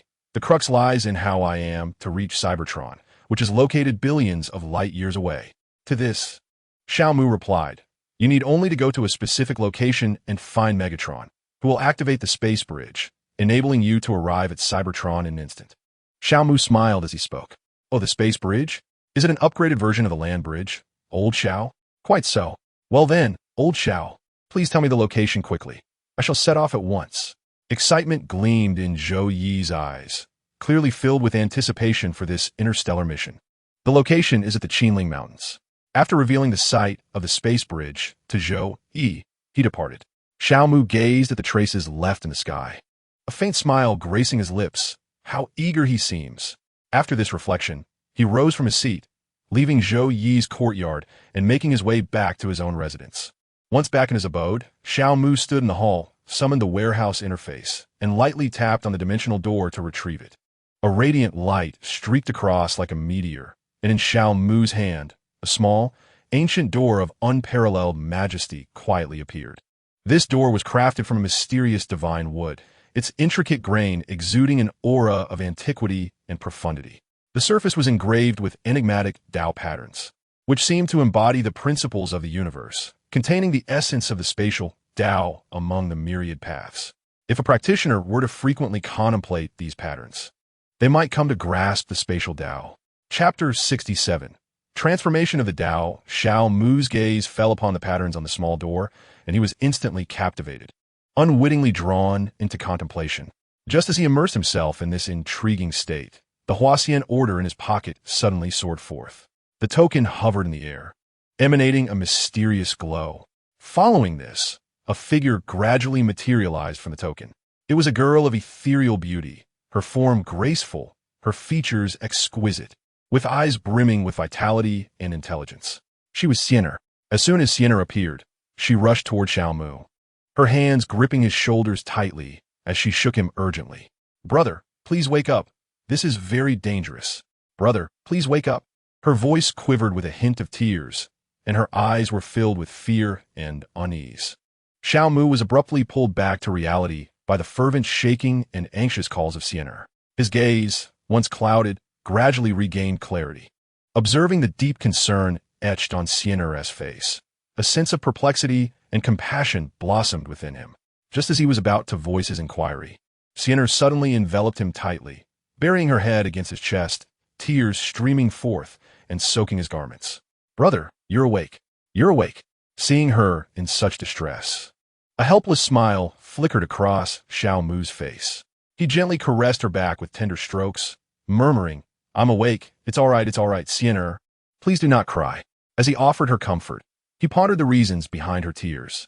It soon dawned on him that her distress was likely due to his unconscious contemplation of the profound pathways within the essence of space. It is known that to grasp the essence of spatial pathways, one must attain a cultivation level of the 9th tier. Otherwise, any attempt to comprehend these pathways below this threshold could result in the practitioner being transformed, merging with the essence of space itself. Realizing this, Xiao Mu's expression turned grave. He gazed at the small door, still radiating an enigmatic luminescence, and a wave of trepidation washed over him. Had Sienna not appeared in time to awaken him, he might truly have been transformed, becoming a mere fragment of the essence of space. Sensing the shift in Xiao Mu's demeanor, Sienna slowly lifted her head, her tear-filled eyes searching his, her voice trembling slightly. "Brother, do you realize how perilous your situation was just now? The essence of space is infinitely profound, something you cannot lightly approach at your current level. Thankfully, I sensed that something was amiss and managed to rouse you. Otherwise, the consequences would have been unimaginable." Hearing her words, a warm current surged within Xiao Mu. He gently grasped Sienna's delicate hand and softly reassured her, "I understand, Sienna. I will be more cautious in the future." As she absorbed his promise, Sienna's heart gradually settled. She withdrew from his embrace and stood quietly to the side, saying, "Brother, you continue with what you must do. I will just watch over you." "Very well then." With that, Xiao Mu prepared to activate the dimensional gate. He redirected his magical energy into the gate he held. At the moment of input, a stream of information surged into his mind from the dimensional gate. After perusing the details, he grasped the limitations and various aspects of its usage. This dimensional gate could be activated 5 times every 100,000 years. Once those 5 uses were exhausted, it would automatically absorb the essence of heaven and earth to replenish its expended energy. Furthermore, the gate offered 2 methods of traversal. First, if one possessed the coordinates of a world, they could directly traverse to that corresponding realm. Second, one could traverse freely to any desired world. However, choosing the latter method would entail significant uncertainty, as the exit of the dimensional gate would be random, potentially depositing one in any corner of a world, or even in perilous forbidden territories. After Xiao Mu comprehended this information, he unhesitatingly activated the second mode of the dimensional gate. In an instant, the gate burst forth like a wild stallion, soaring from the palm of his hand and landing steadily on the open ground before him. The mysterious portal then expanded at an astonishing pace, as if it were intent on engulfing the entire space. The door slowly creaked open, and a silvery light illuminated the surroundings, imbued with enigmatic spatial fluctuations that shimmered like the surface of a glistening lake, captivating all who beheld it. A silvery passageway revealed itself, seemingly leading to an unknown world, brimming with endless allure and challenges. With an expressionless glance at the spatial corridor, Xiao Mu extended his hand towards Sienna. "Sienna, come, take your brother's hand and step into this new world together." Xiao Mu's demeanor was cold, yet resolute as he scanned the passage, before reaching out to Sienna once more. "Sienna, come, grasp your brother's hand and journey into this uncharted realm with me." "All right, brother," Sienna replied, extending her delicate hand, resembling jade, to gently clasp Xiao Mu's. As he held her soft, smooth hand, akin to that of refined jade, his heart remained as tranquil as a still lake, devoid of any ripples. The two, hand in hand, stepped into the dimensional gate leading to the unknown. Within the passage, the silvery light enveloped Xiao Mu and Sienna tenderly, as the spatial undulations flowed around them like a soothing melody. Each step they took felt as if they were traversing an infinite expanse, where time seemed to lose its significance, leaving only their intertwined forms to bravely explore what lay ahead. "Brother, what kind of place do you think we will arrive at?" Sienna's voice carried a hint of curiosity and anticipation as she gazed up at Xiao Mu, her eyes shimmering with dreams of the future. Xiao Mu smiled gently, his gaze profound as a fathomless abyss. "I do not know, but what I hope for is a world that will bring me benefit." As his words hung in the air, their figures, wrapped in silvery light, appeared increasingly small and mysterious. The spatial passage seemed endless, with each step creating subtle ripples in the fabric of space, marking their journey through different dimensions. Thus, the two wandered on, unaware of the passage of time, until the scenery ahead suddenly sharpened into focus, revealing a wooden door before them. The door stood firmly closed, intricately carved with profound patterns, identical in appearance to the dimensional gate. Xiao Mu stared intently at the wooden door, understanding that he was on the verge of reaching his destination. He took Sienna's hand and quickened his pace towards the door. They arrived before it like the wind, and with a deep breath, Xiao Mu reached out to pull the door's latch. With a click, the wooden door swung open. Chapter 68. The hero saves the Beauty Red Crow star system, Earth. In the city of Huaxia, within the depths of a shadowy alley, a classic scene of heroism unfolds, though the worthiness of this hero remains questionable. At this moment, the so-called hero, Gu Xiaoluan, lies on the ground, undergoing the awakening of his super genes. Beside him, a ruffian gently slaps his face, attempting to rouse him. A short distance away, three figures stand, two men and a woman. The woman huddles timidly against the wall of the dark alley, her gaze directed towards Gu Xiaoluan, while the two men watch in alarm as the ruffian tries to awaken him. As Gu Xiaoluan completes his awakening, he slowly opens his eyes, a hint of confusion lingering in his gaze. Noticing his revival, the ruffian hurriedly moves closer to the two men, exclaiming, "Hey, he's awake. Thank goodness he's not dead. You scare me to death." Lu Chuang clutches his chest, visibly shaken, and admits, "Who the hell got me into this trouble?" He points a finger at Gu Xiaoluan, questioning the two men beside him. "I don't even know him. He came to me swinging bricks, and I thought he was your enemy." One replies, "Exactly." The other two echo in agreement. As the three discuss the matter, Gu Xiaoluan stands up and turns to face Lu Chuang and the others. "Be careful. This guy's not right in the head," one of Lu Chuang's companions warns. Listening to their words, Gu Xiaoluan nonchalantly wipes his mouth with his hand and retorts, "Scum. Hey, do you know who I am?" Lu Chuang, with a hint of amusement, responds, "Do you know? You're harassing that girl. It doesn't matter who you are." Upon hearing Gu Xiaoluan's words, Lu Chuang and his companions burst into laughter, as if they had heard the grandest of jokes. "Ah, so this is a hero saving a damsel in distress, is it?" Lu Chuang quips, walking towards Gu Xiaoluan without hesitation, delivering a slap that sends him crashing to the ground. "I'm the big brother, not a villain. You need to understand that. I'm not being a rogue. I'm being sentimental." With that, Lu Chuang swiftly raises his foot to deliver a harsh kick to Gu Xiaoluan. However, he finds himself unable to land it. Gu Xiaoluan, enraged by Lu Chuang's attack, retaliates with a powerful kick that sends him flying far away. Lu Chuang crashes to the ground, utterly silent, reminiscent of Gu Xiaoluan's earlier state of awakening. Lu Chuang's companions, witnessing his sudden collapse, urgently call out, "Hey Chuang, Chuang." With no response, Lu Chuang lies still, as if lifeless. Alarmed by this sight, his brothers rush towards him to check on his condition. Is he dead? Gu Xiaoluan observes this scene, his tone tinged with panic and a hint of fear. "No way. You brought this on yourself. There must be surveillance here, right?" Ignored by all, he continued to speak fervently. "It was that scoundrel who bullied this young lady. I am merely acting out of righteousness." Just as Gu Xiaoluan began to ramble incoherently, Lu Chuang spat contemptuously, propping himself up with his hands and gradually rising. "I have no regard for any warrior or glory. I simply wish to vent my anger. What does it have to do with you? I wasn't even speaking to you." Lu Chuang turned around, shouting indignantly at Gu Xiaoluan. After expressing his ire, he scanned the surroundings in search of a weapon. He spotted several bottles resting atop a nearby trash bin, seized one, and charged at Gu Xiaoluan, exclaiming, "I'll take you down." Caught off guard, Gu Xiaoluan was struck squarely in the face. The bottle shattered upon impact, yet astonishingly, his face bore no marks. Not a drop of blood. His skin was as resilient as steel. Staggering from the blow, Gu Xiaoluan barely managed to regain his footing and, in a swift motion, grabbed a plastic garbage bin beside him, hurling it at Lu Chuang. Lu Chuang did not evade. Instead, he braced himself for the incoming assault and stumbled back a few steps. Once he regained his balance, he launched a counterattack. Just as their fierce struggle intensified, a wooden door, etched with countless scars, suddenly appeared behind Gu Xiaoluan. Lu Chuang caught sight of this unexpected door and was momentarily taken aback, forgetting his conflict entirely.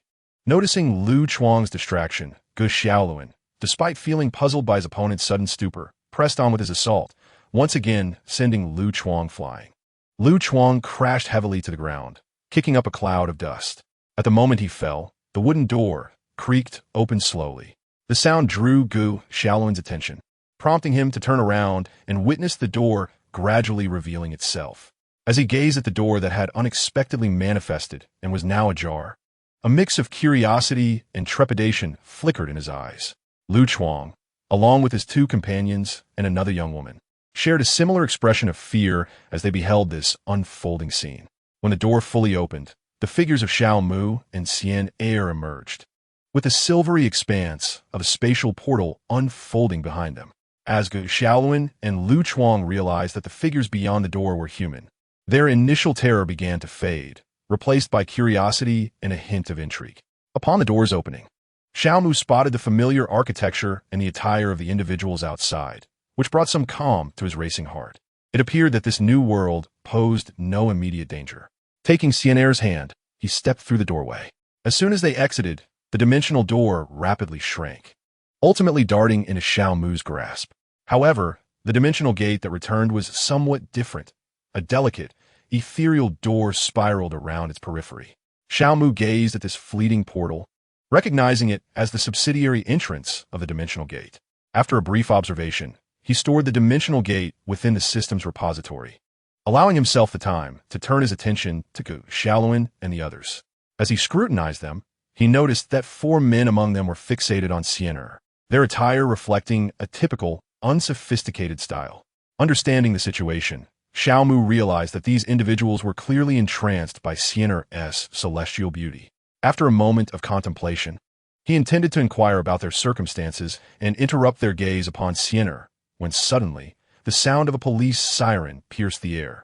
Chapter 69, Martial Arts, Dragon Elephant Realm. Upon hearing the siren, Xiao Mu discreetly sealed his lips and turned a glance behind him. He observed a police car stationed at the mouth of the alley, from which 3 officers emerged. Among them were 2 men and 1 woman, the latter possessing striking features and an alluring figure. "What are you doing? Everyone get down!" The 2 male officers shouted as they approached. The female officer unsheathed her firearm, adopting a stance that indicated her intention to fire, signaling Xiao Mu and the others to crouch down. At her command, Gu Shaolin and the others finally diverted their gaze from Xian Er and prepared to comply. Xiao Mu, however, merely cast a fleeting glance at them before addressing Xian Er. "Xian Er, teleport us to another location." "Understood, brother." Xian Er nodded in acknowledgement. The 3 officers exchanged bewildered looks, deeming Xiao Mu to be somewhat eccentric. Yet, their perceptions swiftly shifted as they witnessed Xiao Mu genuinely vanish from their sight without a trace. After executing their teleportation, Xiao Mu and Xian Er left the officers in a state of confusion, having witnessed a spectacle that profoundly challenged their worldviews. Nonetheless, as trained law enforcement officials, they quickly regained their composure and began to address the brawl involving Gu Shaolin and Lu Chuang. Inevitably, during the course of their inquiry, they would pose questions to Gu Shaolin regarding Xiao Mu's identity and whether they were acquainted with him. However, the answers to these inquiries would remain elusive. In the vibrant nightscape of Juxia City, the city lights sparkled like a resplendent gem set against the earth. Xiao Mu and Xian Er suddenly materialized atop a hotel rooftop, where a gentle breeze playfully tousled their hair. From this elevated vantage point, the intricate tapestry of the city unfolded before them. The vehicles on the streets resembled flowing constellations, their taillights flickering like stars, weaving together a kaleidoscopic canvas. The lights of the skyscrapers flickered in a harmonious disarray, outlining the city's silhouette, akin to a modern, dreamlike metropolis. With a sense of curiosity, Xian Er admired the breathtaking scenery, while Xiao Mu silently called out to Xiao Ling, urging her to reveal the panel of the heroic figure who had just saved the day. "Very well, host," came Xiao Ling's cheerful voice, resonating in Xiao Mu's ears as a panel appeared before him. "Name, Gu Shaolin. Race, human. Cultivation level, none. Innate artifact, none. Cultivation system, none. Talent, extraordinary prodigy. Physique, none. Identity, chosen one of the Super God Academy. Fate, purple. Cultivation method, none." Gazing at the information displayed on the panel, Xiao Mu's understanding deepened, illuminating the nature of the world he had entered. To his astonishment, he found himself in the realm of the Super God Academy. If memory served him correctly, this world lacked the presence of spiritual energy. In other words, it was an era devoid of vitality. A look of contemplation crossed Xiao Mu's face as he realized that he could now commence the first task within the system's quest functionality. He then inwardly pondered, Xiao Ling, how many revival points are required to deduce a complete cultivation system? Replying to the host, a complete cultivation system requires 100 million revival points. Xiao Ling responded lightly beside the panel. Such a substantial amount. Yet, it was within my expectations considering the complexity of a complete system. After speaking, Xiao Mu stroked his chin, deep in thought. After a brief moment of reflection, an idea sparked in his mind. Xiao Ling, what is the revival point requirement for deducing the first cultivation realm of a cultivation system? That would be 40,000 revival points. Xiao Ling replied without hesitation. What a coincidence. I happen to have precisely 43,825 revival points. Xiao Mu remarked, a hint of suspicion gleaming in his eyes. Xiao Ling, you wouldn't have deliberately set this price, would you? Host, what nonsense are you speaking? I am an elite system personally created by the Blue God. How could I engage in such lowly tactics? You are clearly slandering me. An apology is in order. Xiao Ling's face flushed with indignation, her words laced with anger. Observing Xiao Ling's irate demeanor, Xiao Mu couldn't help but chuckle, waving his hand dismissively. All right, it was merely a jest. No need to take it so seriously. If the price is agreeable, let us proceed with the deduction of the first cultivation realm. That is more like it. Xiao Ling puffed her cheeks in annoyance, turning her head away momentarily before swiftly returning her focus, adjusting the panel to the deduction interface. Please proceed, host. Upon hearing this, Xiao Mu glanced at the deduction interface. Name of the cultivation system. Characteristics of the first realm. After examining the interface, a contemplative expression emerged in Xiao Mu's eyes. He had not anticipated that deducing the first realm of a cultivation system would necessitate such detailed information, prompting him to delve into profound thought. After pondering for several minutes, a sudden flash of inspiration illuminated his mind, and he realized how to fill in the form. The name of the cultivation system would be martial arts. Martial arts is a unique existence of the human race, focusing on the human body as the primary object of cultivation, adhering to the principle of self-reliance without depending on external substances or the natural world, solely relying on oneself for practice. The first realm of martial arts represents the fundamental aspect of this practice, emphasizing the absorption of energy from all things in the universe to refine the body, aspiring to gain immense power akin to that of dragons and elephants. Thus, this realm is referred to as the dragon-elephant realm. Xiao Mu articulated the thoughts he had just conceived, eagerly sharing them with Xiao Ling for assistance in filling out the form. Xiao Ling, listening to Xiao Mu's requests, could only helplessly comply, as it was a regulation of the Blue God that the host's commands must be obeyed without question. After completing the form, Xiao Ling initiated the system's deduction function. Once activated, Xiao Ling turned to Xiao Mu and said, Host, the deduction of the martial arts cultivation method will take half a day. You may take Sienna to the amusement park during this time, as she has never been there and has always stayed by your side. Xiao Mu listened to Xiao Ling's suggestion, tilting his head slightly to gaze at Sienna, who was absorbed in the night scenery, his eyes filled with affection. Xiao Ling, your idea is excellent. After praising Xiao Ling, Xiao Mu turned back, took Sienna's hand, and gently spoke, Sienna, would you like to accompany your brother to a wonderful place? It will be truly enjoyable. As long as brother is with me, I will go wherever you decide. Sienna replied innocently, her beautiful eyes reflecting only Xiao Mu's figure. Chapter 70. Martial ancestor Xiao Mu gazed into Sienna's eyes, which mirrored his own, and smiled faintly at her words. Very well, Sienna. I shall create a consciousness avatar here, and then we will proceed to that place. With that, he closed his eyes, immersing his spirit in his sea of consciousness, slowly guiding out the refined consciousness he had already cultivated. Meanwhile, Sienna quietly watched him, making no other movements. Moments later, a figure appeared before Xiao Mu. This figure, in both attire and appearance, was an exact replica of Xiao Mu, as if he were looking at another version of himself. At that moment, this figure, like Xiao Mu, had his eyes tightly closed. As Xiao Mu gradually opened his eyes, the figure simultaneously did the same. The two exchanged glances, both smiling warmly. You should know where you need to go and what you must do, right? I understand, my original self. You and Sienna can enjoy the amusement park together. Indeed. Let's part ways here. Xiaomu nodded gently. Sienna listened to the conversation between Xiaomu and his avatar, realizing that Xiaomu's decision to leave a consciousness avatar was for a specific purpose. Though curiosity stirred within her regarding Xiaomu's intentions for creating a doppelganger, she understood that such matters were beyond her purview. Thus, she chose to remain silent, offering her silent support through her bright, expressive eyes. Sienna, let us depart, Xiaomu declared. With that, he gently took Sienna's delicate hand, gracefully leaping from the rooftop of the tavern, and soon they were suspended in midair, making their way towards the amusement park in Giant Canyon City. The doppelganger stood atop the tavern, quietly observing their departure.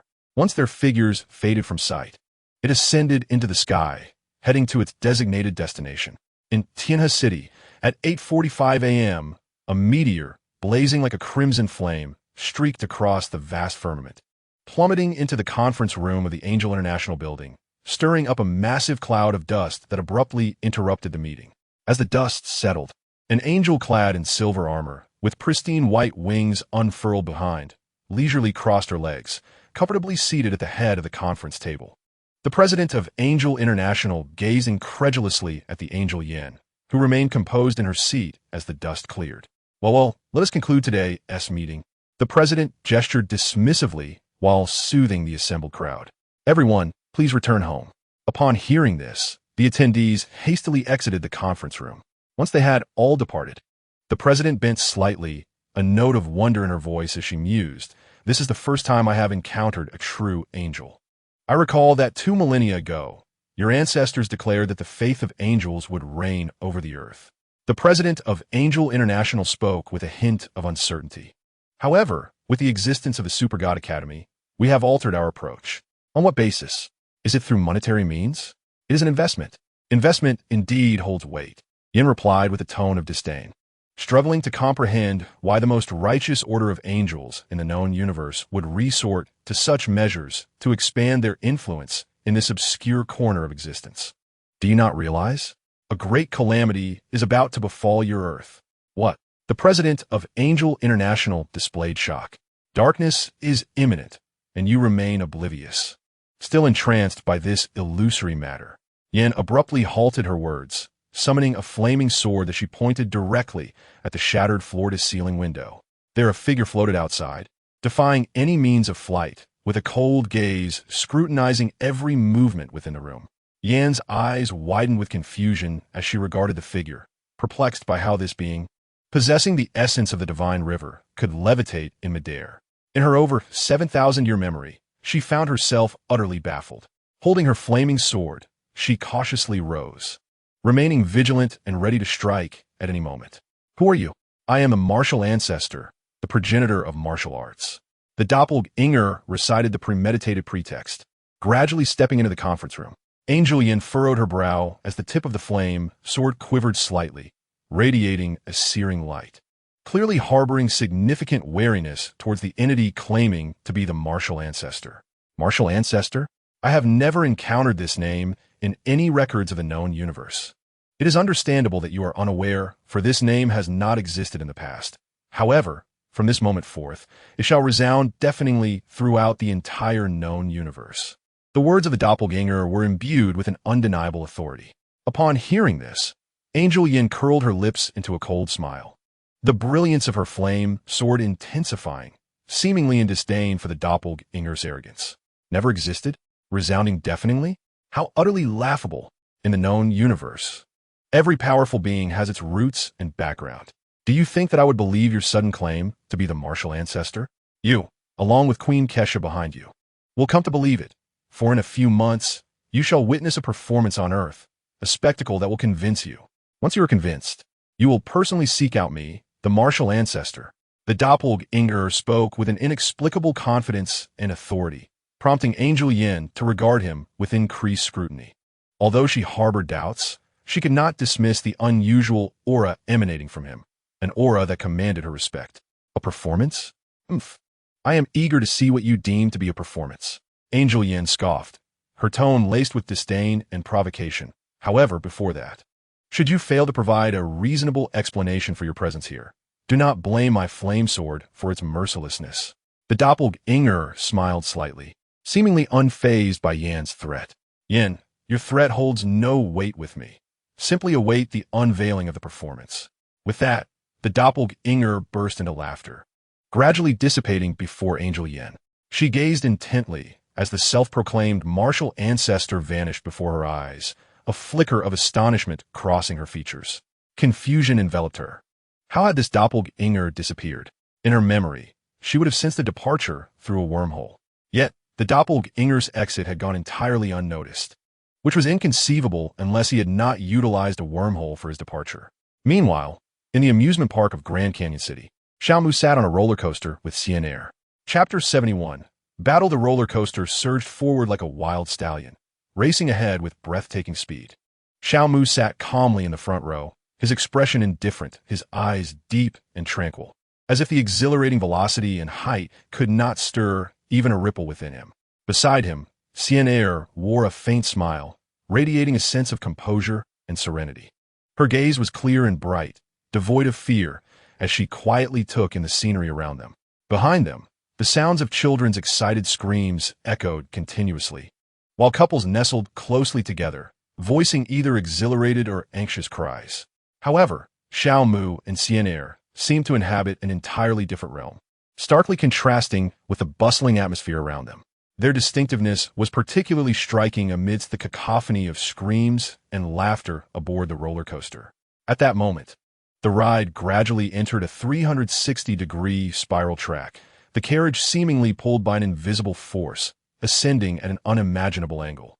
The surroundings flipped in an instant. The sensation of gravity became indistinct, and most passengers instinctively closed their eyes, gripping the safety bars tightly, while only Xiaomu and Xian maintained their composure. Suddenly, Xiaomu's expression shifted dramatically as he murmured to himself, "It seems the task on the other side has been accomplished. With that, I shall eliminate another Taotai tonight, and then await a visitor, allowing me to return and begin preparations for a grand spectacle." Listening to Xiaomu's soliloquy, Xian understood that her brother would embark on a mission to slay the Taotai this evening, and she spoke up, "Brother, would you like me to accompany you tonight?" Xiaomu slightly turned his head, gazing at Xian's flawless visage, and softly replied, "No, tonight you should remain at the hotel and enjoy your mobile games."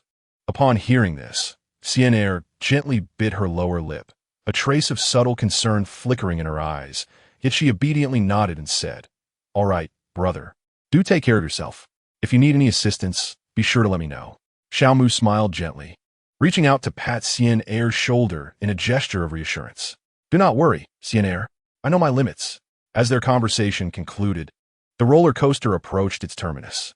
Gradually slowing down, it finally came to a steady halt at the station. The passengers within the carriage unbuckled their safety belts, stepping out with varied expressions. Some remained exhilarated, animatedly discussing the thrilling experience they had just undergone. Others appeared somewhat shaken, but could not conceal the excitement and delight within. Xiaomu and Xian also disembarked, their expressions calm as they strolled towards the other attractions within the amusement park. The sun bathed them in warmth, and laughter resonated throughout the park. Xiaomu looked at Xian, his gaze filled with tenderness and affection. He knew that there was still ample time, and there was no need to rush back to the hotel they had booked that morning. He wished for Xian to revel in this joyous place, creating beautiful memories. Yet, joyful moments often slipped away swiftly, and before long, it was already 5:30 p.m., with the amusement park nearing closing time. Gently holding Xian's hand, he led her out of the park towards a hotel. Before long, they arrived at the entrance of the hotel. "Xian, you may go in now. Once you are inside, I shall be on my way," Xiaomu said with a smile to Xian. "Okay, brother, I'm heading in now." With that, Xian walked into the hotel, though she turned back 3 times before finally stepping inside. As Xiaomu observed Xian enter, he set off towards his destination, the airport road in the Filia district of Juxia City. The night enveloped the area like black ink, softly shrouding the airport road in a tranquil darkness. As the city lights flickered to life, their gentle glow spread through the stillness, yet failed to dispel the profound serenity that prevailed. Occasionally, vehicles sped by, creating a brief cacophony, only to be swallowed once more by the deep silence. Beneath the shadow of a grand tree near the airport road, Xiao Mu stood silently, his gaze as cold as the stars in a frigid night, meticulously scrutinizing every corner of the airport road in the Filia district. Time passed quietly. He had been waiting for a while, yet the gluttonous warrior he anticipated had yet to make an appearance. As Xiao Mu patiently awaited, the night deepened, and at last, the figure he sought emerged. On the airport road, a gluttonous warrior clad in blue and white armor, adorned with dual mechanical wings and wielding a firearm, appeared seemingly out of nowhere. Surrounding this warrior was a host of modern military personnel, with police officers intermittently dispersing the crowd to ensure the safety of the citizens. With a cold smirk curling at the corners of his mouth, Xiao Mu fixed his gaze on the warrior, who was poised to fire upon the soldiers of Huaxia. He raised his right hand, forming it into a sword-like gesture, and with a subtle flick towards the gluttonous warrior, unleashed a bolt of sword energy that shot forth like lightning, slicing through the air with a fierce momentum aimed directly at his opponent. Simultaneously, he stomped his feet with force, causing the ground beneath him to sink momentarily. Like an arrow released from a bow, he surged forward with astonishing speed, rendering him a mere blur as he darted towards the gluttonous warrior. The warrior suddenly sensed a shift, a flicker of danger igniting within him, prompting an instinctive sidestep. Just then, the sword energy hurtled past him, grazing his cheek with a perilous whisper, akin to a sharp blade cleaving through the trees ahead. A resounding crack echoed as a multitude of trees were abruptly severed, their branches and leaves scattering in disarray. Yet the peril was far from over. Before he could discern the origin of the sword energy, a powerful, flesh-and-blood fist hurtled towards him with tremendous force. With a thunderous impact, the fist crashed against the armor on his chest, causing the once sturdy plating to cave in under the immense pressure, sending him staggering backwards. Before he could regain his footing, Xiao Mu's fists moved like a tempest, striking with astonishing rapidity. The speed was breathtaking, as if he had transformed into countless phantoms, unleashing a barrage of blows that descended upon the warrior like a storm. The very air seemed to tear apart under the weight of his formidable strength, producing a chorus of howls. Under this relentless onslaught, the gluttonous warrior could only barely raise his arms to shield his vital points. As deafening metallic clashes rang out from his armor, sparks flying in all directions, terror and despair gradually filled his eyes, clearly unprepared to confront such a formidable adversary. As the surrounding forces of the Huaxia army and police bore witness to this spectacle, they stood agape, their weapons rendered impotent in the face of such supernatural might. Nevertheless, they did not falter, striving to maintain order and safeguard the populace. Xiao Mu's onslaught intensified. Each punch seemed capable of shaking the very heavens and earth. The fearsome warrior, overwhelmed, let out a piercing wail, his body hurtling backwards like a kite severed from its string, crashing heavily against a parked car, which crumpled and contorted under the impact. He then collapsed lifelessly to the ground, the glow of his armor dimming, clearly devoid of combat capability.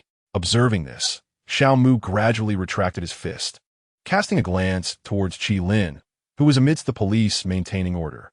With a sudden surge, he propelled himself forward, akin to an arrow released from its bow, swiftly departing the scene. In Chapter 72, The Observer, Qi Lin stood among her fellow officers, a flicker of confusion dancing in her eyes, while her colleagues busied themselves. The cacophony of their voices enveloped the air, yet her thoughts seemed frozen in that singular moment. Did he just look at me?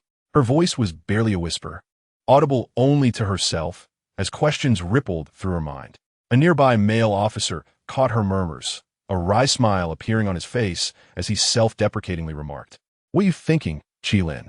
A person like that wouldn't even notice us insignificant ones." His words carried a hint of resignation and acceptance of reality. Qi Lin nodded gently, seemingly in agreement, acknowledging, "You might be right. Perhaps I am overthinking it." She sought to erase the peculiar moment from her mind. Yet that gaze lingered like a brand, faint yet unmistakable.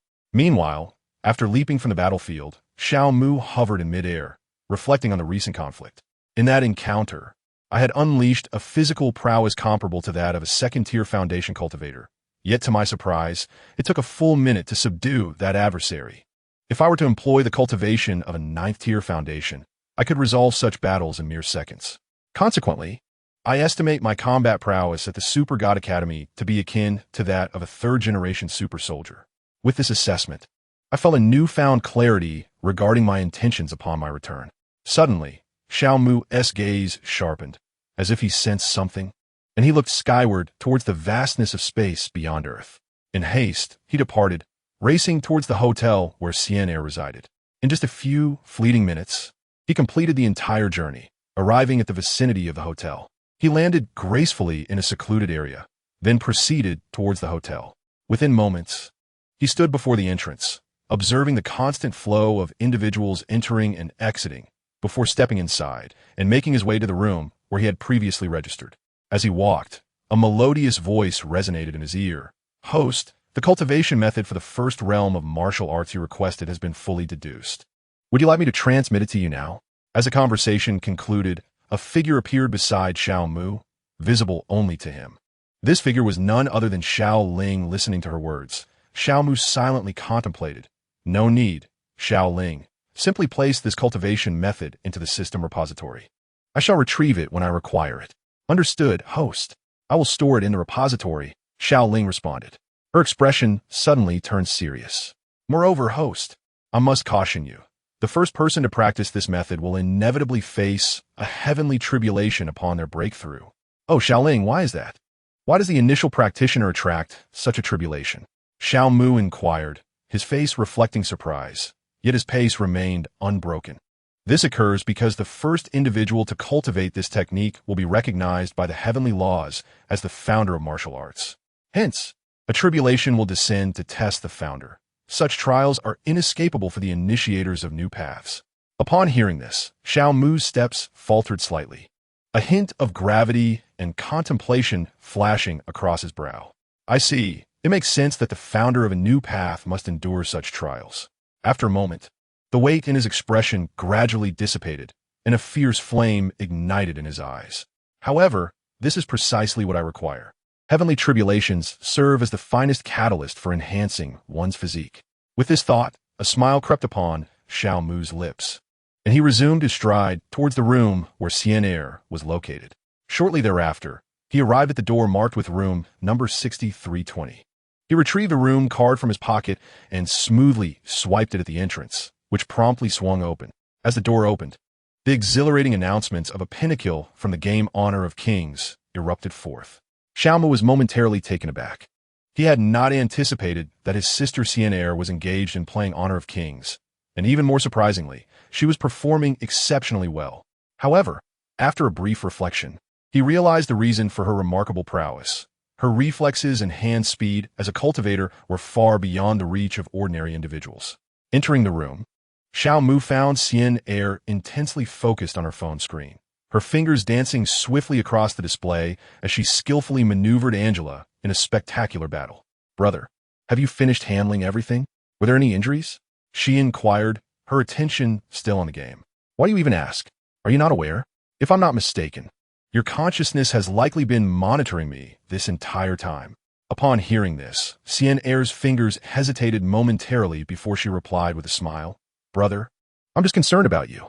Xiao Mu chuckled and shook his head, his gaze filled with affection. "All right, I appreciate your concern. I'm unharmed. The battle has been resolved. You may continue your game while I focus on my cultivation."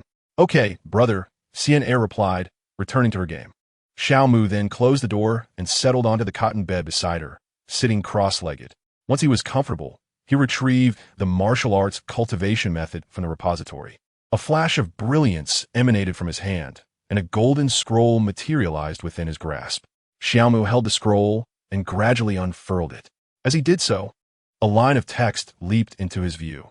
In the nascent realm of martial arts, one must ground oneself in the human form, refine one's essence to absorb the myriad energies of the cosmos, thus achieving the strength of dragons and elephants. This was the first volume of the martial canon. The Dragon and Elephant Scroll, accompanied by an illustration of myriad forms for practitioners to study.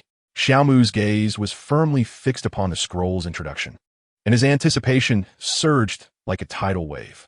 Eagerly, he unfurled the scroll completely, revealing a mysterious and grand illustration of myriad forms before him. The images within seemed to harbor endless secrets, captivating all of Xiaomu's attention.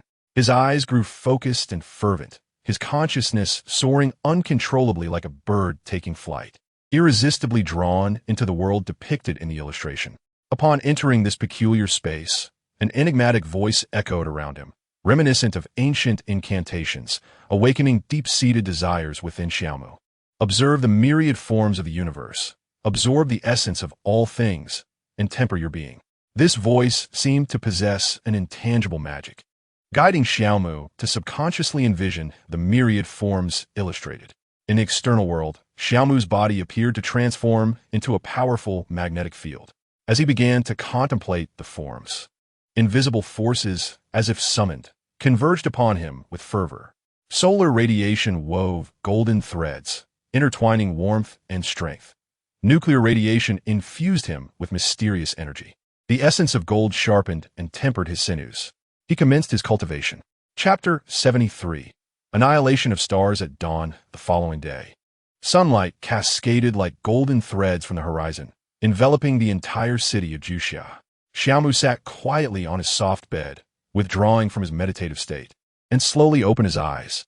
As he did, he silently pondered and inquired, Shaoling, how is the minor realm of the dragon and elephant realm delineated? Host, Shaoling replied earnestly. The dragon and elephant realm is divided into 10 tiers, classified according to strength. The first tier requires a power of 5,000 kilograms. The second tier demands 10,000 kilograms, and so forth, until the fifth tier, which necessitates 25,000 kilograms. The sixth tier represents a qualitative leap, requiring a force of 75 tons, and each subsequent tier increases by 50 tons. Thus, to reach the 10th tier of the dragon and elephant realm, one must possess 275 tons of strength. Furthermore, beyond the 10th tier lies an ultimate realm, known as the extreme realm, which requires a staggering 500 tons of power. Shaoling appeared before Xiaomu, her eyes filled with earnestness as she responded. Upon hearing Xiaoling's explanation, Xiaomu's eyes sparkled with contemplation as he gently nodded, seemingly digesting the information. So, Shaoling, what tier of the dragon and elephant realm do I currently reside in? Shaoling, after scrutinizing Xiaomu carefully, replied, Host, due to your regular physical training, your strength has now reached 100 tons, placing you at the 6th tier of the dragon and elephant realm. The 6th tier of the dragon and elephant realm? Xiaomu murmured softly, his tone devoid of any emotion. As Xiaomu pondered, Xian Er, who was still engrossed in her mobile device, suddenly spoke, Brother, there is a monkey outside that has transformed into a human form and is approaching this room. Oh, Xian Er, I'm aware. Xiaomu replied softly, a flicker of intrigue passing through his deep-set eyes. Outside, Sun Wukong, clad in casual attire with headphones draped around his neck, was walking down the corridor of the hotel, heading towards the room where Xiaomu resided. Just moments ago, he had been frolicking in his mountain abode, but now the old rascal Du had summoned him for a conversation. Yet, Sun Wukong felt no significant anger. After all, the task entrusted to him by old Du was for the sake of Huaxia. As long as it pertained to Huaxia, he bore no grievances. After a few strides, Sun Wukong arrived at the door of Xiaomu's room. He raised his hand, just as he was about to knock, when the door swung open of its own accord. Xiaomu gazed at the figure outside and smiled slightly. Welcome, the victorious fighting Buddha, Sun Wukong. I have been anticipating your arrival. Sun Wukong was slightly taken aback. Then a flicker of seriousness crossed his brow. To see through my disguise, this person possesses some skill. However, that is not the crux of the matter. You must truthfully disclose your true identity and the purpose of your visit to Earth, or else I, Sun Wukong, will not hesitate to employ more forceful methods. Listening to Sun Wukong's threat, Xiaomu remained unfazed and instead gestured for him to enter. Sun Wukong, I believe it will be prudent for you to step inside so that we may converse further. Upon hearing this, Sun Wukong nodded slightly and stepped into the room without hesitation. The moment he entered, Sun Wukong scanned the surroundings and noticed Xian Er sitting on the bed. Fixating on her, he instinctively sought to uncover information about her hidden dimensions, only to realize he was unable to, just as with Xiaomu. This heightened his alertness considerably. Observing Sun Wukong's vigilant demeanor, Xiaomu couldn't help but smile wryly before closing the door. Once the door was secured, he turned to face Sun Wukong, his expression shifting to one of seriousness. Sun Wukong, I understand that you harbor many doubts about me, which is entirely reasonable. However, please believe that I harbor no ill intentions. As for my identity and purpose for coming to Earth, I shall elucidate it to you gradually. Sun Wukong crossed his arms, his gaze piercing as he fixed it upon Xiao Mu, seemingly awaiting his elaboration. First, allow me to introduce myself. Xiao Mu began slowly. I am Xiao Mu, hailing from another world known as Huaxia, and this is my sister, Xiao Xianer, who originates from the same place. He gestured towards Xianer, who was still engrossed in her game. Upon hearing this, Sun Wukong furrowed his brow slightly, evidently surprised and intrigued by the notion of another world. He squinted, scrutinizing Xiao Mu as if assessing the veracity of his words. Young man, do you think I, Sun Wukong, am someone easily deceived? The voice of Sun Wukong carried a hint of authority, while his gaze revealed a subtle vigilance. I harbor no such intentions, Sun Wukong. My words are sincere. Xiao Mu shook his head, adding, if you doubt me, I can provide some evidence. As he spoke, he cast a glance at Xianer, perceiving Xiao Mu's look. Xianer extended a hand as smooth as jade, producing a crisp snap of her fingers, while her other hand continued to maneuver her game character. At the moment the snap resonated, the very fabric of space transformed, and in an instant, Xiao Mu, Sun Wukong, and Xianer found themselves amidst the cosmos. In the vast, boundless universe, Sun Wukong felt as though the world was spinning around him. The next moment, he discovered himself in an unfamiliar realm, surrounded by a colossal dead star, emanating an eerie aura. His eyes widened in astonishment, his mouth slightly agape, as if struggling to articulate his thoughts. However, before he could utter a word, he was rendered speechless by the scene before him. Xianer, with an expression of calm detachment, lightly pointed at the immense dead star. In an instant, a formidable force surged from her fingertip, striking the star with an irresistible impact, causing it to shatter into countless tiny particles, resembling a brilliant nebula, which slowly dispersed throughout the universe. These particles eventually transformed into cosmic debris, vanishing into the infinite darkness. Sun Wukong's eyes widened in disbelief, his heart brimming with awe for Xianer's formidable power and the miraculous spectacle unfolding before him. After obliterating the dead star, Xianer snapped her fingers once more, and they were instantly transported to a hotel in Giant Gorge City. Sun Wukong, do you believe this evidence can affirm our identities? Xiao Mu inquired amiably, his tone suffused with warmth. Yet, this warmth took on a different meaning in Sun Wukong's ears. Very well, I now believe in your identities, he replied, regaining his composure, his tone now more subdued. Though his gaze remained sharp, it had lost some of its wariness. Taking a deep breath, he seemed to be processing the extraordinary events he had just witnessed. In his understanding, a being with the power to annihilate stars, commanding both authority and strength, would surely not deceive him lightly. Chapter 74. The Return Journey. Listening to Sun Wukong's words, Xiao Mu smiled gently. That's good. It was worth having Xianer destroy a planet as evidence. Sun Wukong, upon hearing this, returned a faint smile to Xiao Mu, though it appeared somewhat forced. Since you believe now, Sun Wukong, could you relay a message to Decao for me? Oh, what message? Sun Wukong inquired, his face a mask of confusion. The Taodai fleet will invade Tianhe City. Be prepared for battle at any moment. Also, here, Sun Wukong. With that, Xiao Mu produced a copy of the Wujing Longxiang scroll from his storage. This copy had cost him 100 revival points to reproduce. Upon hearing Xiao Mu's words, Sun Wukong's expression immediately turned grave. Is what you say true? Will the Taodai fleet truly invade Tianhe City? Do you think I would fabricate such a tale? Now, quickly take this scroll. Listening to Xiao Mu, a contemplative glimmer flickered in Sun Wukong's eyes as he extended his furry hand to retrieve the copied scroll. What is this? Xiao Mu, this is the martial arts manual, Wu Jing. You can cultivate it to enhance your strength. Furthermore, at this stage, you must practice it alone. Do not share it with others. Xiao Mu's voice resonated with solemnity. I understand. I want to share it with anyone. Sun Wukong replied with a smile as he tucked the scroll away, planning to unfurl it upon his return. Seeing that Sun Wukong had secured the scroll, Xiao Mu murmured to himself, now that you have taken the item and spoken your part, it is time for my return. Xianer, please finish the game quickly. We must depart, Xiao Mu urged. Without turning back, Sienna responded, I know, brother. I will conclude this game shortly, so do not fret. Sun Wukong, overhearing the exchange between the siblings, exhibited a spark of curiosity. Oh, you're heading back? I would like to observe how you accomplish that. Suit yourself.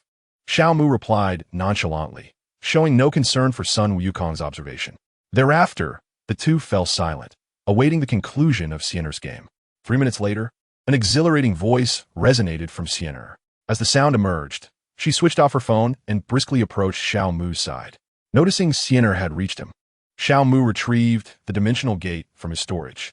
He gazed intently at the gate, which floated in the palm of his left hand, his eyes deep and contemplative. Taking a deep breath, he gradually focused his mind, allowing his internal magical power to flow like a gentle stream, converging towards the dimensional gate. At the moment his power infused the gate, the ethereal small door that had been revolving beside, it seemed to be drawn by some mysterious force, detaching from the dimensional gate and soaring towards the void before Xiao Mu. The small door rapidly expanded in the emptiness, transforming into a regular-sized door that stood firmly in place. Witnessing the unfolding events, Sun Wukong's face displayed a hint of astonishment. He had not anticipated that Xiao Mu's means of traversing worlds was merely through a door, rather than relying on some wormhole. Xiao Mu gazed at the portal and slowly extended his hand to grasp the doorknob. With a gentle pull, the door swung open, revealing a silver-white spatial passage that captivated Sun Wukong's attention. Xiao Mu confidently stepped into the shimmering expanse beyond the door, with Sienna swiftly following suit. Standing within the threshold, Xiao Mu bid farewell to Sun Wukong, saying, Sun Wukong, until we meet again. With that, he gently closed the door behind him. Once the door was securely closed, it vanished before Sun Wukong, and simultaneously, his words were rendered inaudible to Xiao Mu. Xiao Mu, until we meet again. After a brief pause, Sun Wukong opened the door to the room and proceeded towards the entrance of the inn. Upon stepping outside, he discerned the direction and soared towards the giant gorge. Xiao Mu and Sienna traversed the silvery expanse of the spatial corridor for approximately 10 minutes before another door materialized before them. Xiao Mu opened this door and, alongside Sienna, stepped out, returning to his residence within the Huaxian Academy. As he exited, Xiao Mu turned back, his gaze fixed intently upon the partitioned door. He activated the dimensional gate in his hand, causing the door to gradually shrink before it flew back to its original position, ultimately being stored within his system's warehouse. After completing this task, Xiao Mu addressed Sienna, Stay here for a while, dear sister. I shall attend to some other matters. All right, brother. I will remain here quietly. Sienna replied with a graceful nod. Observing her demeanor, Xiao Mu departed from his residence and made his way to Zhou Yi's courtyard.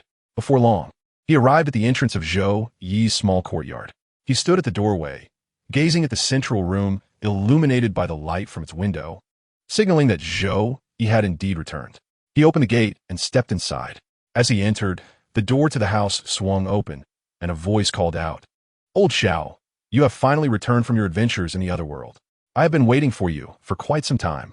Zhou Yi, wearing a smile, emerged from the room and approached Xiao Mu directly. Listening to Zhou Yi's words, a flicker of confusion crossed Xiao Mu's eyes. Old Zhou, how did you know I went to another world? And what do you mean by saying you have waited for me for so long? Zhou Yi reached Xiao Mu, patted him on the shoulder, and explained with a grin, I learned of your travels to another world after inquiring with old Shu. As for the latter, I had intended to hand over the shockwave after retrieving it, but I couldn't find you, so I had to wait for 2 days until you returned from the other realm. Oh, I see, Xiao Mu nodded gently, falling into contemplation as he grasped the temporal disparity between the Super God Academy world and the world of the Leader Certificate. After a moment of reflection, he looked up at Zhou Yi and asked, Where's the shockwave? Where have you placed it now? Zhou Yi pointed towards the direction of the Jinshin Hall, saying, I have placed it over there in the Jinshin Hall, under the watchful eyes of old Shu's equipment spirits. Upon hearing this, Xiao Mu nodded, already formulating a plan in his mind. He turned to Zhou Yi and inquired, By the way, old Zhou, did you encounter any trouble while retrieving it? Zhou Yi waved his hand dismissively and chuckled, With my golden core cultivation, what trouble could I possibly face? Now, let us proceed to the shockwave and attend to it. Indeed, let us go. After concluding their conversation, Xiao Mu and Zhou Yi made their way towards the Jinshin Hall. Chapter 75, the demons march forth, accompanied by the moonlight.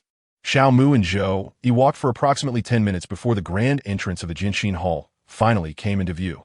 At the entrance, a row of lounge chairs were quietly arranged, with most of the occupants closing their eyes, enveloped in the gentle caress of moonbeams. Observing the scene, Xiao Mu couldn't help but twitch the corner of his mouth. Having visited this place several times, he was often met with such leisurely sights, which left him feeling somewhat helpless. Nevertheless, he could empathize with them, for they truly had nothing to occupy their time and could only pass it in this manner. After a brief observation, Xiao Mu and Zhou Yi bypassed the lounging figures and stepped through the grand doors of the Jinshin Hall. "Old Zhou, in which room have you confined the shockwave?" Xiao Mu inquired, standing at the entrance and gazing at the rows of chambers within the hall. "I've secured shockwave in the largest room at the innermost part of the Jinshin Hall, Old Xiao," Zhou Yi replied with a smile. Pondering the size of that room, Xiao Mu concluded it was indeed a fitting space for a towering mechanical entity like shockwave. After their exchange, the two proceeded slowly down the long, dimly lit corridor. The stone path, polished smooth by the passage of time, bearing the weight of their somewhat heavy footsteps. With each step, a faint echo reverberated through the silence, reminiscent of ancient chimes narrating tales of yore. The moonlight cascaded like a delicate veil upon the corridor, intertwining with the faint glimmers seeping through the door cracks, as if mysterious sprites were dancing gracefully, collectively weaving an atmosphere of haunting enigma and tranquility. As they approached the grand door, their footsteps involuntarily slowed. This door stood tall and imposing, appearing more magnificent than the surrounding entrances. Xiao Mu raised his gaze, fixating on this imposing portal, and slowly extended his hand to push it open. With the doors opening, a new world unfolded before Xiao Mu's eyes. A towering robot, cloaked in a mysterious shade of purple, sat in the center of the room. Its left arm was equipped with a cannon, and its head resembled a camera. At that moment, this unique robot was seated on a cushion in the center of the room, lost in thought. Xiao Mu regarded this robot, fully aware that it was Shockwave, the chief scientist of the Decepticons, who had successfully replicated the space bridge and cloned formidable beings of immense power. The camera-like head of Shockwave dipped slightly, casting a glance at the diminutive human before him before returning to its contemplative state. Observing this, Xiao Mu decided against speaking, instead closing his eyes and immersing his spirit into his consciousness, summoning forth an imperial seal. Subsequently, his consciousness transformed into a hand, grasping the imperial seal and hurling it towards the colossal shockwave, which was many times larger than himself. The imperial seal traced a graceful arc, precisely landing within the crimson gaze of the shockwave, merging with the soul that resided within.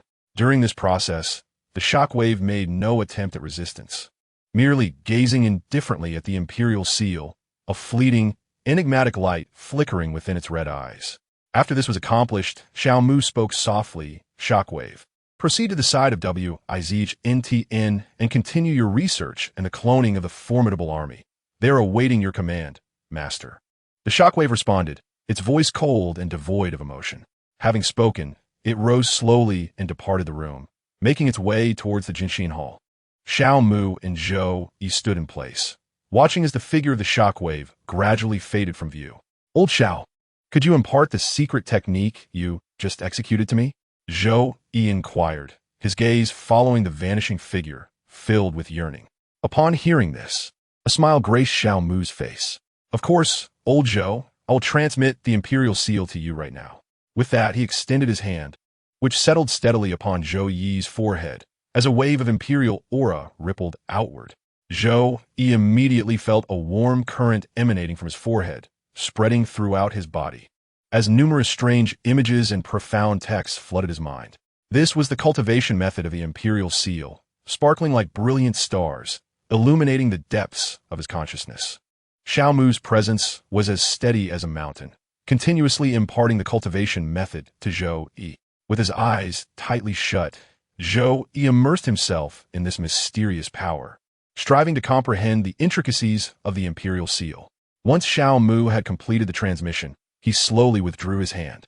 Observing Zhou Yi still enraptured in contemplation, he smiled faintly and decided to remain in place until Zhou Yi concluded his understanding. 3 minutes later, Zhou Yi opened his eyes and exclaimed, "The cultivation method of the imperial seal is indeed unique, and its capabilities are remarkable." Xiao Mu, regarding the awestruck Zhou Yi, gently remarked, "Are you finished with your reflections? It is time for us to depart." After expressing his sentiments, Zhou Yi surveyed the surroundings, where moonlight reigned in the absence of light. Xiao Mu nodded slightly and took a few steps before suddenly recalling something. He turned to Zhou Yi, who was closely following, and said, "By the way, old Zhou, could you use your phone to contact Guizheng and the others, asking them to gather at the training square? I have matters to discuss with them." "Old Xiao, why don't you use your phone instead of mine?" Zhou Yi halted, his face a mask of confusion. "Because I often retreat for cultivation, and when I do, it lasts for over 6 months. After emerging, I have been preoccupied with other matters, so my phone has long been broken and remains unfixed," Xiao Mu replied, scratching his head with a hint of embarrassment. Zhou Yi, witnessing this, couldn't help but chuckle in resignation. "All right, old Xiao, I will assist you in contacting Guizheng and the others." Zhou Yi retrieved his photonic screen mobile phone, deftly unlocked it, and swiftly dialed Zhu Guizheng's number. With a roaring dragon's ambition, my fervent spirit soars amidst the winter's chill, gazing upon the expanse of the Great Wall as the mountains and rivers unveil a smile. He mused. As the phone rang, Xiao Mu couldn't help but pause, a nostalgic glimmer in his eyes. "After all these years, old Zhou, you have yet to change your ringtone. It truly evokes a sense of reminiscence."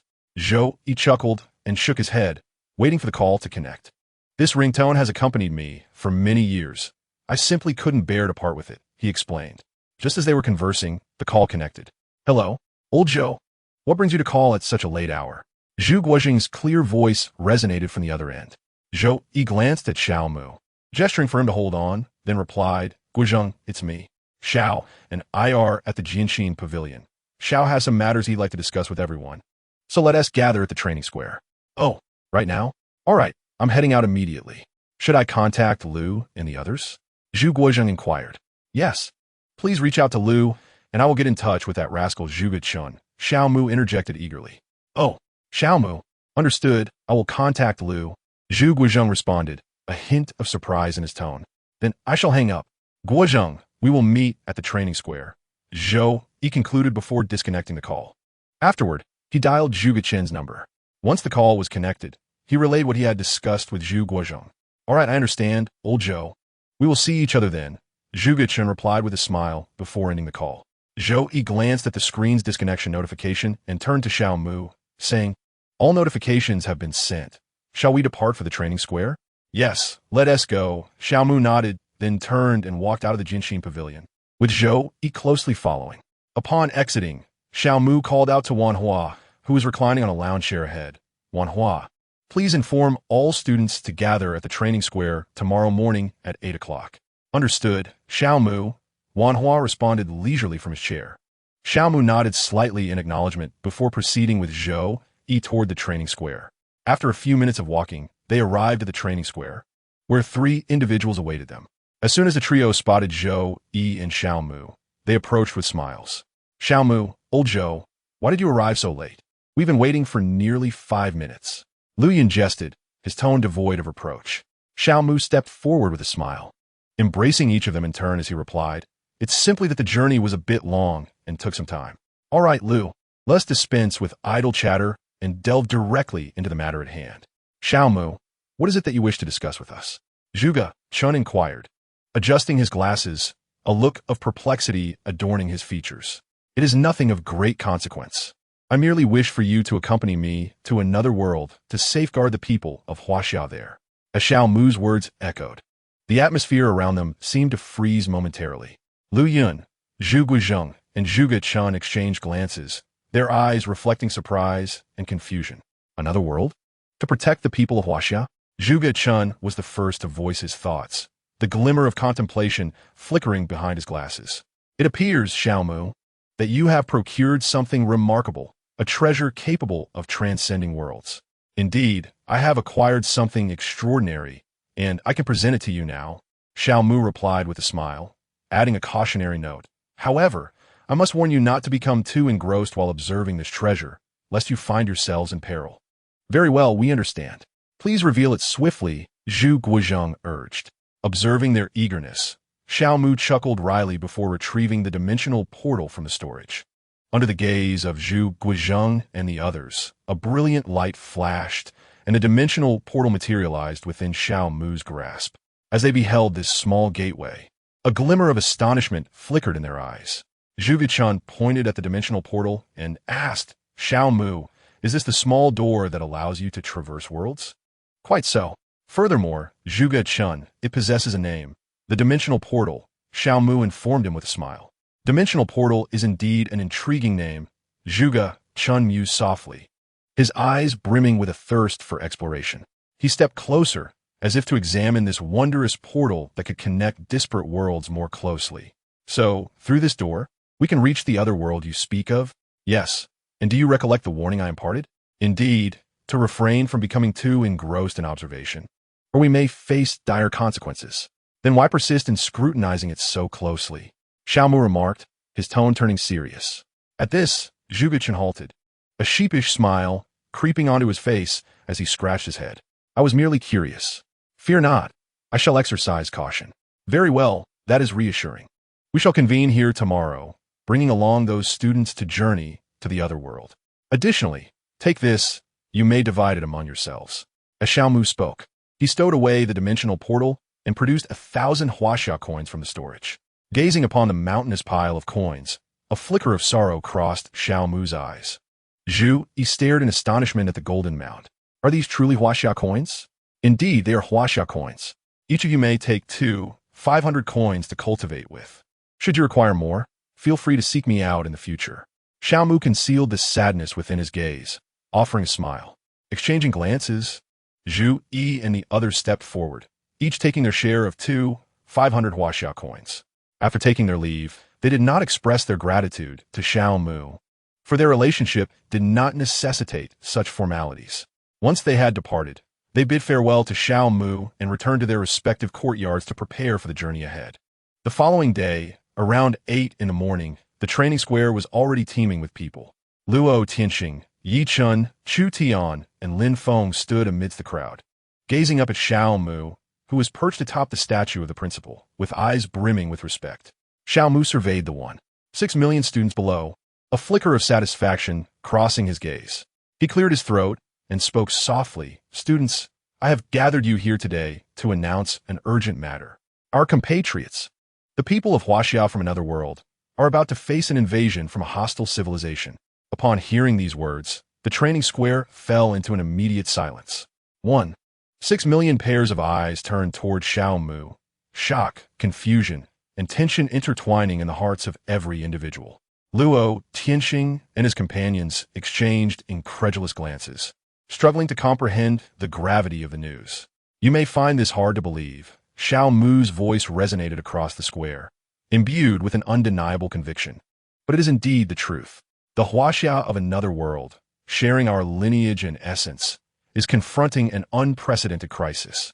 We cannot remain idle. Therefore, I intend to lead all students of Foundation Establishment and above to assist our brethren. Moreover, this will be your first combat experience, and I hope you will gain invaluable practical knowledge from it. Additionally, this is an opportunity for those among you who cultivate demonic arts to forge the 10,000 souls human emperor banner. I urge you to cherish it. As he concluded, nearly 600,000 individuals in the crowd displayed expressions of excitement, all of whom had reached the Foundation Establishment realm. Among them, a particularly striking group of approximately 50,000, possessing extraordinary beauty, could not help but emit eerie, cackling laughter. In contrast, the remaining 1 million appeared somewhat despondent, some being merely a step away from Foundation Establishment, while others were considerably distant from it. Observing the dejected expressions of the 1 million students, Xiao Mu spoke in a tone of encouragement. Those who cannot join us need not lose heart, as long as you strive to enhance your cultivation. The next time you will surely achieve your desires. Upon hearing Xiao Mu's comforting words, the pallor of despair gradually dissipated from the eyes of the 1 million students. They exchanged glances, finding in each other's eyes a shared sense of determination and defiance, silently vowing that next time, they would be among those able to step forward and protect their compatriots. Seeing their spirits rekindled and their resolve to cultivate reignited. Xiaomu could not help but smile with satisfaction. Now all students of Foundation Establishment and above, take to the skies. We shall depart at once. Upon hearing this, Luo, Tianxing, Lin Feng, Chu Tian, and Yi Chan exchanged glances, smiled subtly, and leaped gracefully into the air. The remaining students above the foundational level also ascended into the air. Xiaomu gazed at the 60,000 students soaring upwards, his demeanor tranquil. With a gentle wave of his hand in the system repository, a dimensional gate materialized in his palm. Subsequently, he infused it with magical energy, setting the dimensional gate into motion. In an instant, the gate's subsidiary doors burst forth like untamed steeds, breaking free and hovering in the void. Soon, these doors expanded at an astonishing pace, resembling a cosmic singularity in the process of inflation. Before long, a magnificent colossal gate stood before the crowd, grander than the illustrious Huasian Academy, stretching seemingly without end. It loomed silently in the air, emanating an overwhelming aura of authority, its immense power capable of subduing all, instilling a profound sense of awe in everyone present. At that moment, we embark on our expedition. As a resounding battle cry echoed, the colossal gate gradually opened, revealing a silvery spatial passage beyond. Excellent. The students echoed in unison, promptly following Xiaomu into the great portal, racing towards another world. Once all had crossed the threshold, several figures suddenly appeared from the distance, swiftly darting into the colossal gate. After their entrance, the great gate slowly closed and then vanished into the void, leaving no trace behind.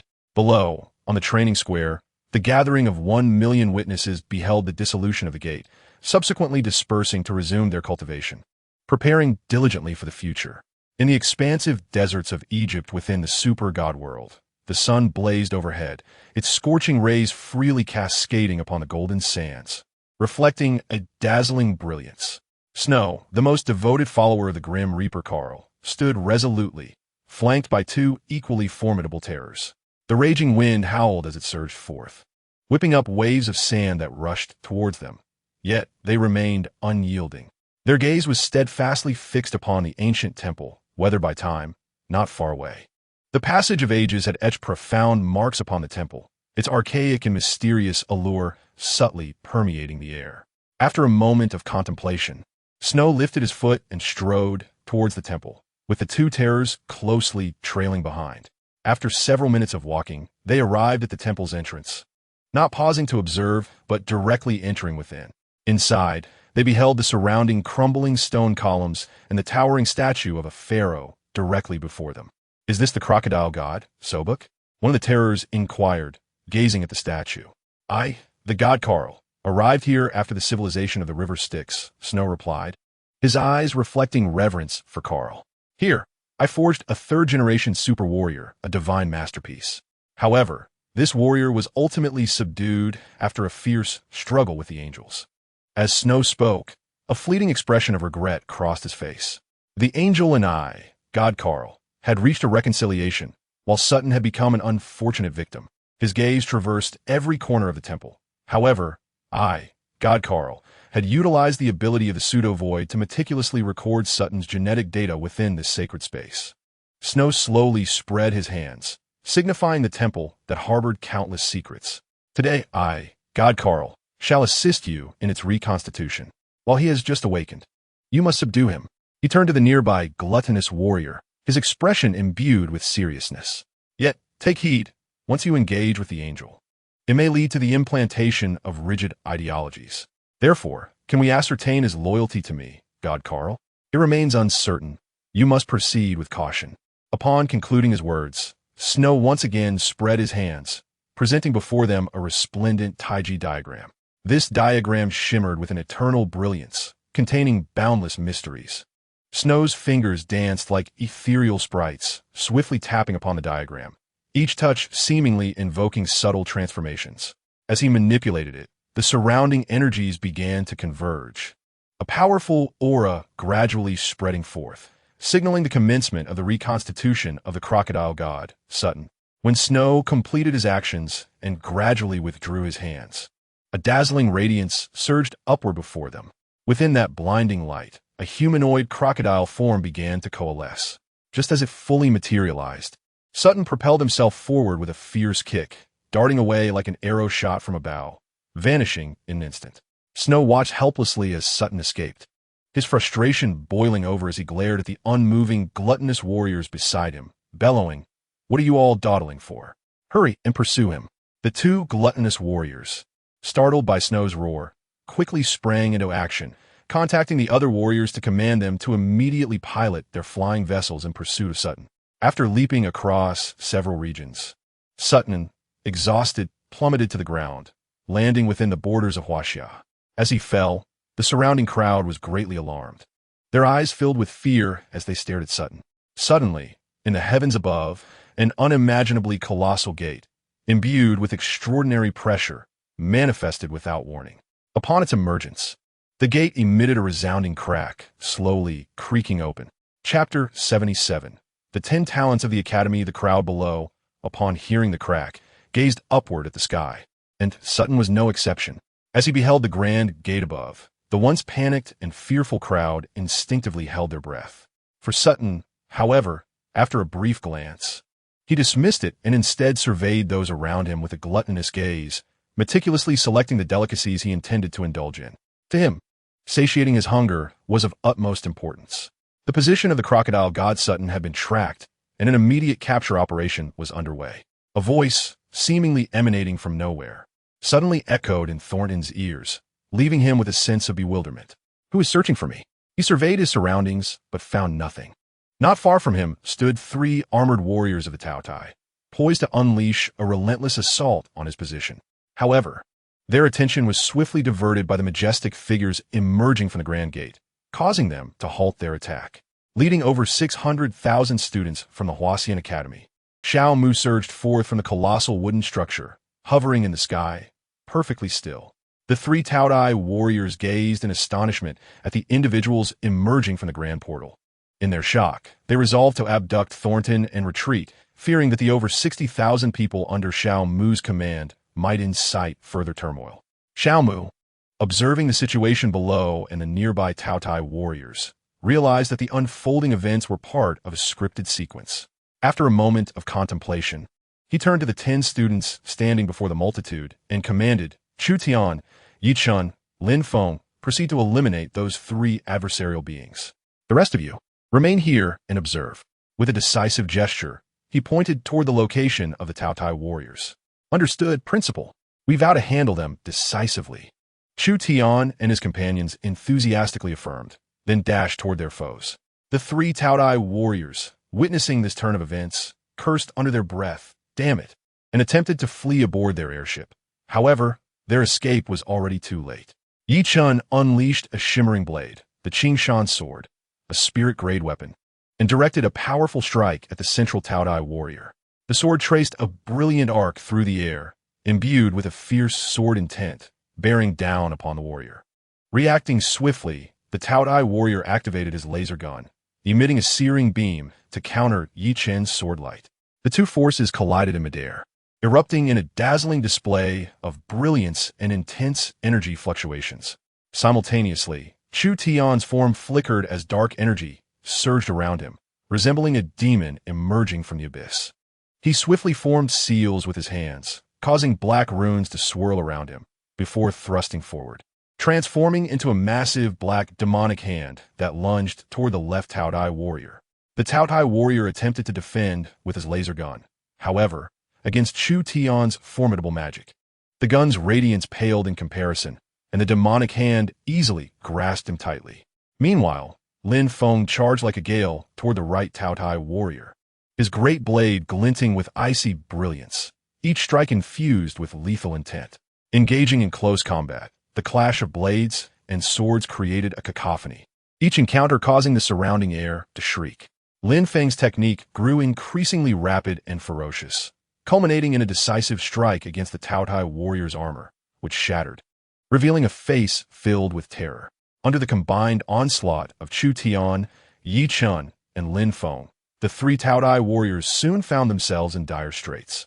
Though they possessed advanced weaponry and armor, before these cultivators, the might of technology seemed to diminish to insignificance.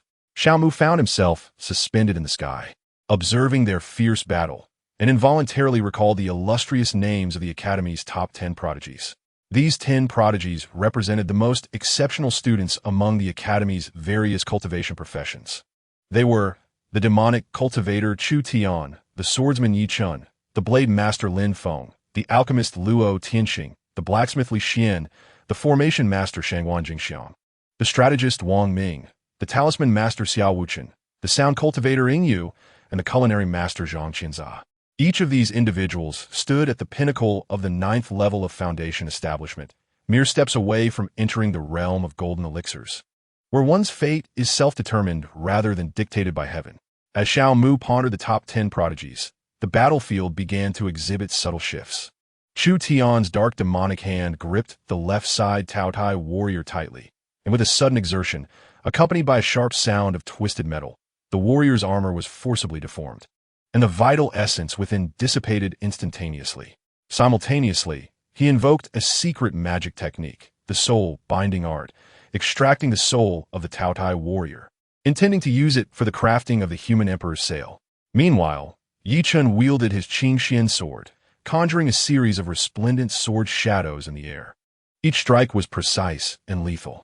The Tao Tai warrior at the center, despite valiantly retaliating with a laser gun, ultimately found himself retreating under the onslaught of Yi Chun's swordplay, culminating in a fatal thrust through his heart, causing him to fall from the sky, dimming in brilliance. The clash between Lin Feng and the Tao Tai warrior on the right was even more brutal, as their figures entwined rapidly in the sky, with a glimmer of blades and shadows intertwining. Each of Lin Feng's moves showcased his profound understanding and mastery of the blade. Ultimately, after a violent collision, Lin Feng discerned a slight opening in his opponent's defense, and with a decisive slash, he cleaved the Tao Tai warrior in two, sparks flying, marking the conclusion of this fierce encounter. As the battle drew to a close, Chu Tian, Yi Chun, and Lin Feng gracefully approached Xiao Mu, their faces alight with the joy and pride of victory. Regaining his focus, Xiao Mu, observing their triumphant demeanor, resolved to temper their arrogance. Thus, he spoke with a grave tone. What were you just fighting against? It took you an astonishing 3 minutes to resolve the conflict. Yi Chun, while your Qingxian sword technique is commendable, it appears somewhat rigid and lacks decisiveness, resulting in a battle that should have concluded in a minute being prolonged unnecessarily to 3. Chu Tian, your great demonic hand is quite commendable, yet your foundational cultivation and combat techniques are markedly weak, leading to a significant waste of mana, which could swiftly deplete your stamina and render you vulnerable to defeat by peers of equal standing. Lin Feng, your blade techniques are robust and fierce, with each strike accurately targeting vital points. This is undoubtedly your strength. However, one must remain vigilant regarding their own defenses. In the heat of battle, one cannot solely focus on offense. Should you encounter a more formidable adversary, you may find yourself in a precarious situation. Remember, only by mastering both offense and defense can one secure an invulnerable position. Xiao Mu elucidated the shortcomings exhibited by the trio during their recent skirmish. Chapter 78. Accompaniment in training. Lin Feng, Chu Tian, and Yi Chun listened intently to Xiao Mu's counsel, their expressions of joy gradually fading into contemplation. Observing their pensive demeanor, Xiao Mu felt a sense of satisfaction, knowing that his words had resonated with them. After a brief interlude, the three emerged from their reverie, their expressions respectful as they clasped their fists and bowed in gratitude, thanking the principal for his guidance. With a gentle smile, Xiao Mu waved his hand, his eyes sparkling with encouragement. There is no need for formality. If you manage to grasp the insights I imparted, that will be the most bountiful reward for me. The gratitude in Lin Feng's eyes deepened at his words. Noticing the appreciation reflected in their gazes, Xiao Mu felt a swell of contentment, recognizing them as virtuous youths. The hope of tomorrow. Enough standing idly outside. Return to your ranks. One of the 5 standing beside, Xiao Mu softly prompted. Understood, Vice Principal Zhou. They responded in unison, promptly rejoining the formation of over 60,000 individuals. Upon returning to the ranks, they engaged in lively discussions, boasting about the principal's guidance and their performance in a recent battle. Observing their spirited demeanor, Xiao Mu was inspired to address the gathered multitude of students. My dear students, In this world devoid of spiritual energy, one can only replenish it with huaxia coins and elixirs. Should anyone find themselves depleted of either, feel free to approach me for assistance. Understood, Principal, they replied in chorus, their voices resonating like thunder. The crowd below gazed skyward, their eyes brimming with curiosity, seemingly oblivious to the lurking threat posed by Sutton. At that moment, Sutton's stomach growled with hunger, and he eagerly prepared to rise and enjoy the meal he had meticulously selected. Just as he was about to make his move, a figure appeared before him like a specter. Clad in a flowing yellow robe that danced with the wind, the figure exuded an air of mystery. His pale left hand gripped a yellow talisman, which emitted a faint and eerie glow. As the talisman shimmered, a surge of potent magical energy erupted, transforming it into a resilient rope that shot towards Sutton with blinding speed. Instinctively, Sutton attempted to evade the rapidly approaching rope. However, his weakened body failed to react in time. Due to a severe lack of strength and energy, he ultimately could not escape, becoming ensnared by the rope, securely bound. Was it truly this simple to capture him? There is no sense of achievement whatsoever. Clad in a yellow robe, Xiao Wuchen gazed at the humanoid crocodile ensnared by his binding talisman, his face etched with disappointment. Meanwhile, a vigilant police officer, gun trained on Thornton to prevent any harm to the public, mustered his courage and, with a quivering voice, inquired, "Who are you?" Xiao Wuchen offered a gentle smile. Shifting his gaze from Thornton to the anxious officer, his tone calm and assured, "We are students of Huaxian Academy." After speaking, Xiao Wuchen hoisted the securely bound Thornton and ascended towards where Xiao Mu awaited. The officer watched Xiao Wuchen's departing figure, softly murmuring the words students of Huaxian Academy. Approaching Xiao Mu, Xiao Wuchen declared, "Principal, I have successfully captured this creature." "Well done, Xiao Wuchen." Xiao Mu nodded approvingly. Upon hearing the principal's commendation, Xiao Wuchen instinctively lifted his chin, casting a glance towards Li Xian and Shangguan Jingxiang, as if to say, "Did you hear that? The principal praised me." Noticing Xiao Wuchen's gaze, Li Xian's handsome face broke into a subtle smile, seemingly in response. However, Shangguan Jingxiang remained oblivious to Xiao Wuchen's attention, her exquisite features devoid of expression. Xiao Wuchen, undeterred by Shangguan Jingxiang's indifference, was accustomed to her aloofness. He redirected his focus back to Thornton, furrowing his brow in contemplation. "Principal, how shall we handle this creature? Should we dispose of it here?" As he spoke, Xiao Wuchen retrieved another talisman inscribed with the character for explode, aimed at Thornton, as if awaiting Xiao Mu's command to execute him. After a moment of deliberation, Xiao Mu surveyed the 60,000 students before finally resting his gaze on Thornton. He spoke slowly, "No need. He will serve a greater purpose alive. As long as he is well-fed, he can act as a sparring partner for you students, enhancing your practical experience." Surprised by Xiao Mu's decision, Xiao Wuchen paused briefly before nodding and putting away the explosive talisman. Seeing Xiao Wuchen stow the talisman, Xiao Mu gestured for him to step aside before floating towards Thornton. "Thornton, would you care to join me? I can offer you a life of luxury." "Human, do you take me for a mere food container?" Thornton shouted back. Xiao Mu sighed softly. "I had no intention of using the Imperial Seal, but you leave me no choice." He closed his eyes slowly, summoning the Imperial Seal from his consciousness. Once the seal was successfully drawn forth, he placed it gently upon Thornton's forehead. As soon as the Imperial Seal made contact, it seamlessly merged into Thornton's body, intertwining with his very soul. As Xiao Mu observed the Imperial Seal firmly established, he turned to Xiao Wuchen beside him and said, "Xiao Wuchen, the binding rope talisman may now be retracted." "Yes, Principal." Xiao Wuchen replied with a slight nod, pointing towards the rope that bound Sutton.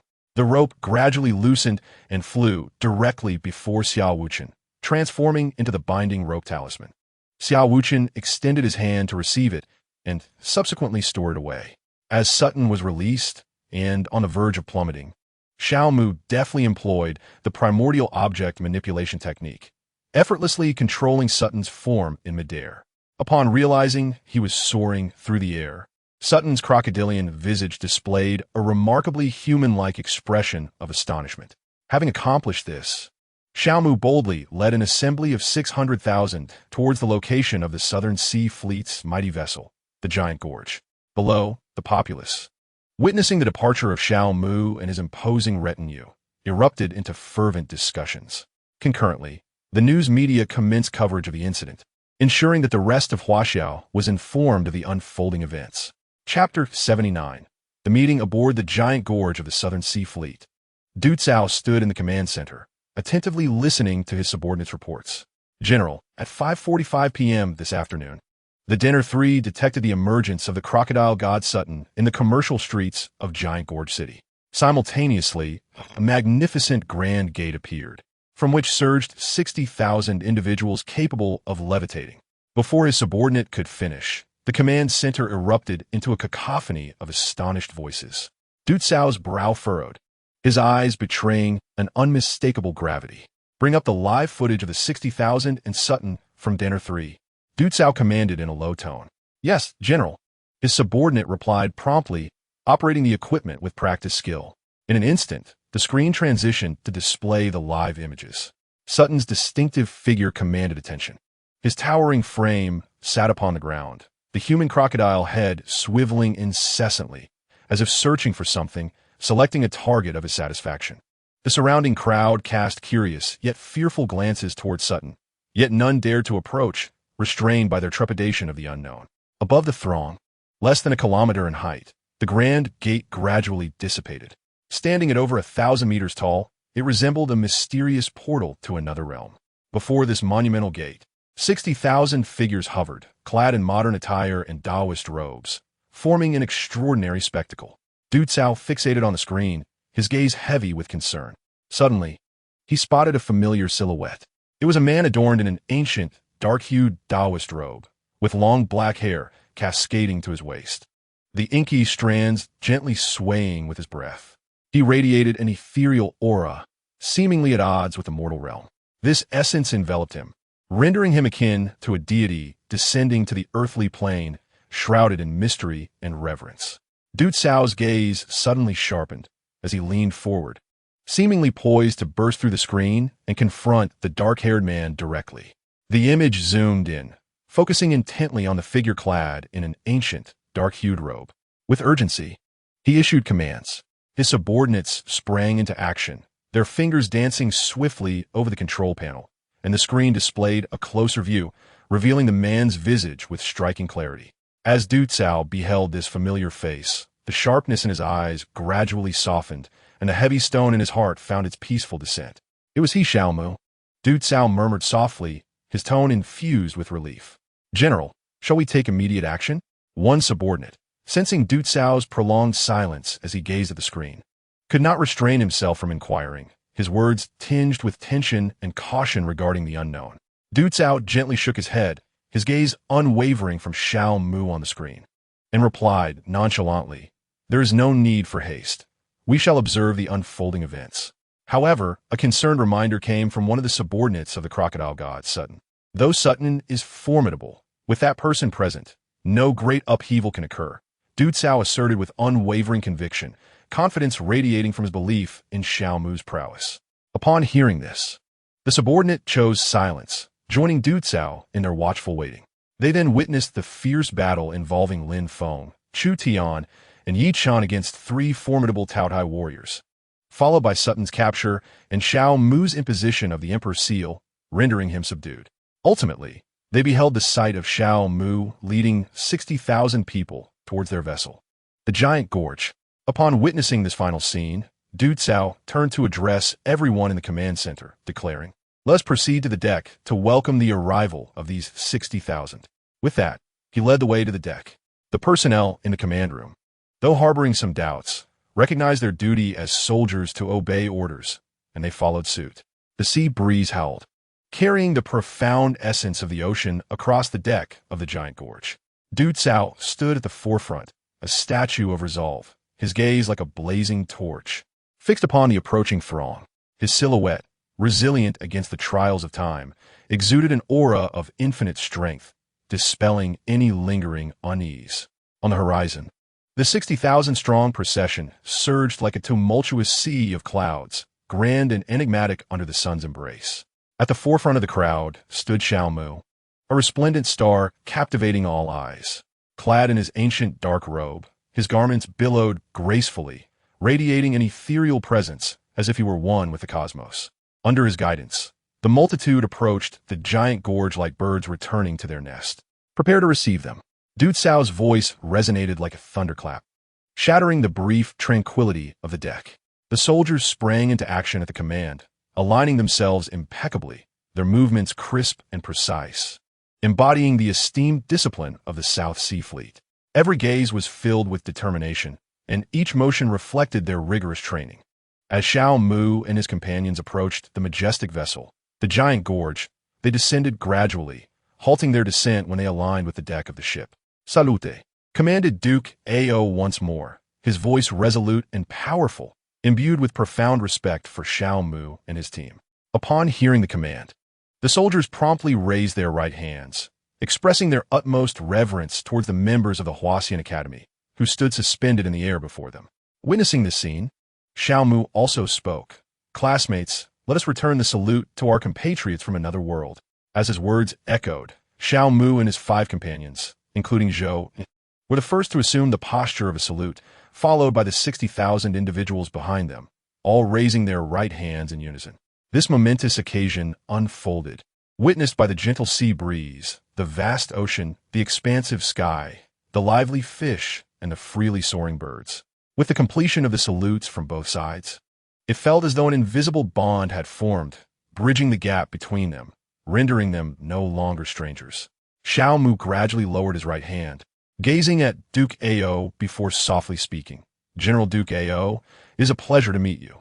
Your warm welcome is deeply appreciated. Comrade Xiao Mu, you are too kind. It is our duty as hosts, Duke Ao replied with a smile. Hearing this, Xiao Mu smiled in silence. Observing his demeanor, Duke Ao continued, Comrade Xiao Mu, with such a great number of people accompanying you, is there a specific matter that requires our attention? Xiao Mu responded with a smile. We aim to resolve the issue of the voracious invasion in Tianhe City after several months, and to disseminate our teachings in this realm. Disseminate? What teachings? Duke Ao inquired, perplexed. You shall soon discover, General Duke Ao, Xiao Mu replied with a smile. Upon hearing this, a glimmer of curiosity and anticipation flickered in Duke Ao's eyes, and he nodded slightly, his expression turning solemn. Since you say so, I shall refrain from further inquiries. I trust that you, Comrade Xiao Mu, would never undertake any actions detrimental to Huaxia.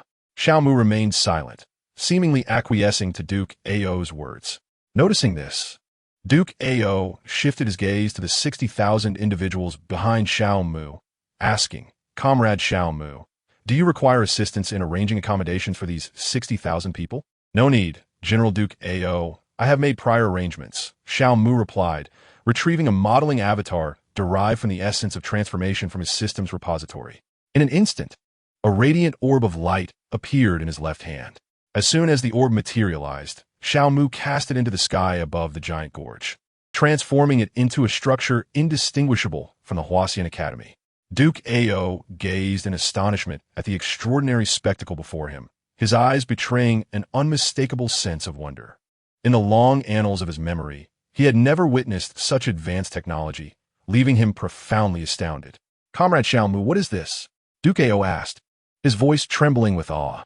Xiao Mu smiled gently and explained, General Du Cao, this is a universal modeling device, a magical artifact. It is akin to your dark alloy weapons and black armor, yet it exists on a much higher plane, more challenging to articulate. As Du Cao listened to Xiao Mu's elucidation, he felt as though his mind had become ensnared in a fog, utterly perplexed and unable to grasp the concept. However, he quickly composed himself, displaying the composure and respect befitting a general. I see, such magical artifacts are indeed awe-inspiring. Hearing Du Cao's admiration, Xiao Mu smiled softly and proposed, General Du Cao, would you care to join me for a closer look? Listening to Xiao Mu's invitation, Du Cao's expression remained impassive, yet his heart surged with tumultuous waves. He replied softly, Of course, Comrade Xiao Mu. After uttering those words, he turned to murmur a few phrases to the officer beside him. Once he had concluded, he turned back to Xiao Mu, a smile gracing his face. Observing that Du Cao had settled matters, Xiao Mu extended his hand, saying, General Du Cao, take my hand, and I shall guide you upwards. Very well, Comrade Xiao Mu, Du Cao responded, extending his somewhat rough hand to firmly grasp Xiao Mu's fair and delicate palm. Xiao Mu held Du Cao's hand tightly, then addressed the 60,000 students behind them, softly declaring, "Students, we shall embark." "Yes, Principal," the students responded in unison, promptly following Xiao Mu as they ascended towards the esteemed halls of the Huaxian Academy. Du Cao felt as though he were a mere leaf, uplifted by Xiao Mu, his astonishment rippling through him like waves. He had initially believed that these 60,000 were the elite forces of another world, Huaxia, only to discover that they were merely students of a school. This realization struck him like a heavy blow to the heart. He gazed at the densely packed crowd behind him, his eyes brimming with disbelief. Each of these students possessed extraordinary abilities. What manner of powerful nation could cultivate such a multitude of exceptional talent? A tempest brewed within Du Cao, prompting him to re-evaluate a world he had never truly understood. Meanwhile, Xiao Mu remained blissfully unaware of the tumult within Du Cao's heart. Even if he were cognizant, he would likely respond with a tranquil smile, regarding it with indifference. To him, while the Huaxian Academy held a certain status in that world of Huaxia, it was merely second to the official authority, an undeniable truth and a testament to the strength of that world as Huaxia. As they ascended higher, General Du Cao's perspective widened. Below, the massive battleship, the distant ocean and land, and even the faint outlines of cities further afield gradually shrank into exquisite miniatures. The once unattainable azure sky above now seemed within reach. Xiao Mu guided Du Cao to hover gently before the grand entrance of the Huaxian Academy. With a casual flick of his sleeve, a gentle breeze emerged, seemingly imbued with spirit, flowing softly and carrying a refreshing coolness towards the closed gate, which appeared to respond to an unseen call and slowly swung open. As the gate creaked ajar, Xiao Mu soared in with Du Cao, followed closely by the remaining 60,000 individuals who entered in unison. Once inside, Xiao Mu and Du Cao steadied themselves upon the surface of the cultivation square. After settling, Xiao Mu turned to address Lin Feng and the others behind him. "Dear classmates, you may return to your quarters for cultivation. The accommodation here is identical to that of the Huaxian Academy." "Understood, Principal," they replied, and with that, the students dispersed swiftly like birds taking flight, leaving only 5 individuals lingering in place. Xiao Mu fixed his gaze upon these 5, producing 5 golden scrolls and tossing them their way. "Lao Zhou, Xiao Yin, Guozheng, Fatty, Zhuge Chun, please catch these scrolls and begin your cultivation upon your return. This is my promise to you." Xiao Yin and the others reached out to grasp the golden scrolls, casting a glance at Xiao Mu and Du Cao before turning to depart, their silence rendering gratitude unnecessary given their relationship. As Xiao Mu watched them recede into the distance, a subtle smile graced his lips, his eyes reflecting the depths of a serene abyss. "General Du Cao, come, allow me to show you around the Huaxian Academy," Xiao Mu said with a smile. Du Cao nodded slightly, following Xiao Mu as they meandered through the academy. They first visited the cultivation square, followed by the Huaxian Comprehensive Center, the Scripture Pavilion, the Hall of Heart Reflection, and the Spirit Herb Garden. Except for the Huaxian Comprehensive Center, the rest were mere projections. At each location, Du Cao expressed profound astonishment, his eyes alight with both shock and curiosity. Once Du Cao's tour concluded, Xiao Mu escorted him back to the Titan. Standing on the deck, they engaged in conversation. "General Du Cao, I must remind you that there is an awakened super soldier left outside. Her name is Qilin, and she is a police officer. Thank you for the reminder. Comrade Xiao Mu, I shall promptly incorporate her into the elite brigade." "Very well. Also, General Du Cao, I wish to serve as a teacher for your elite brigade, to train them and select 4 promising candidates for further instruction."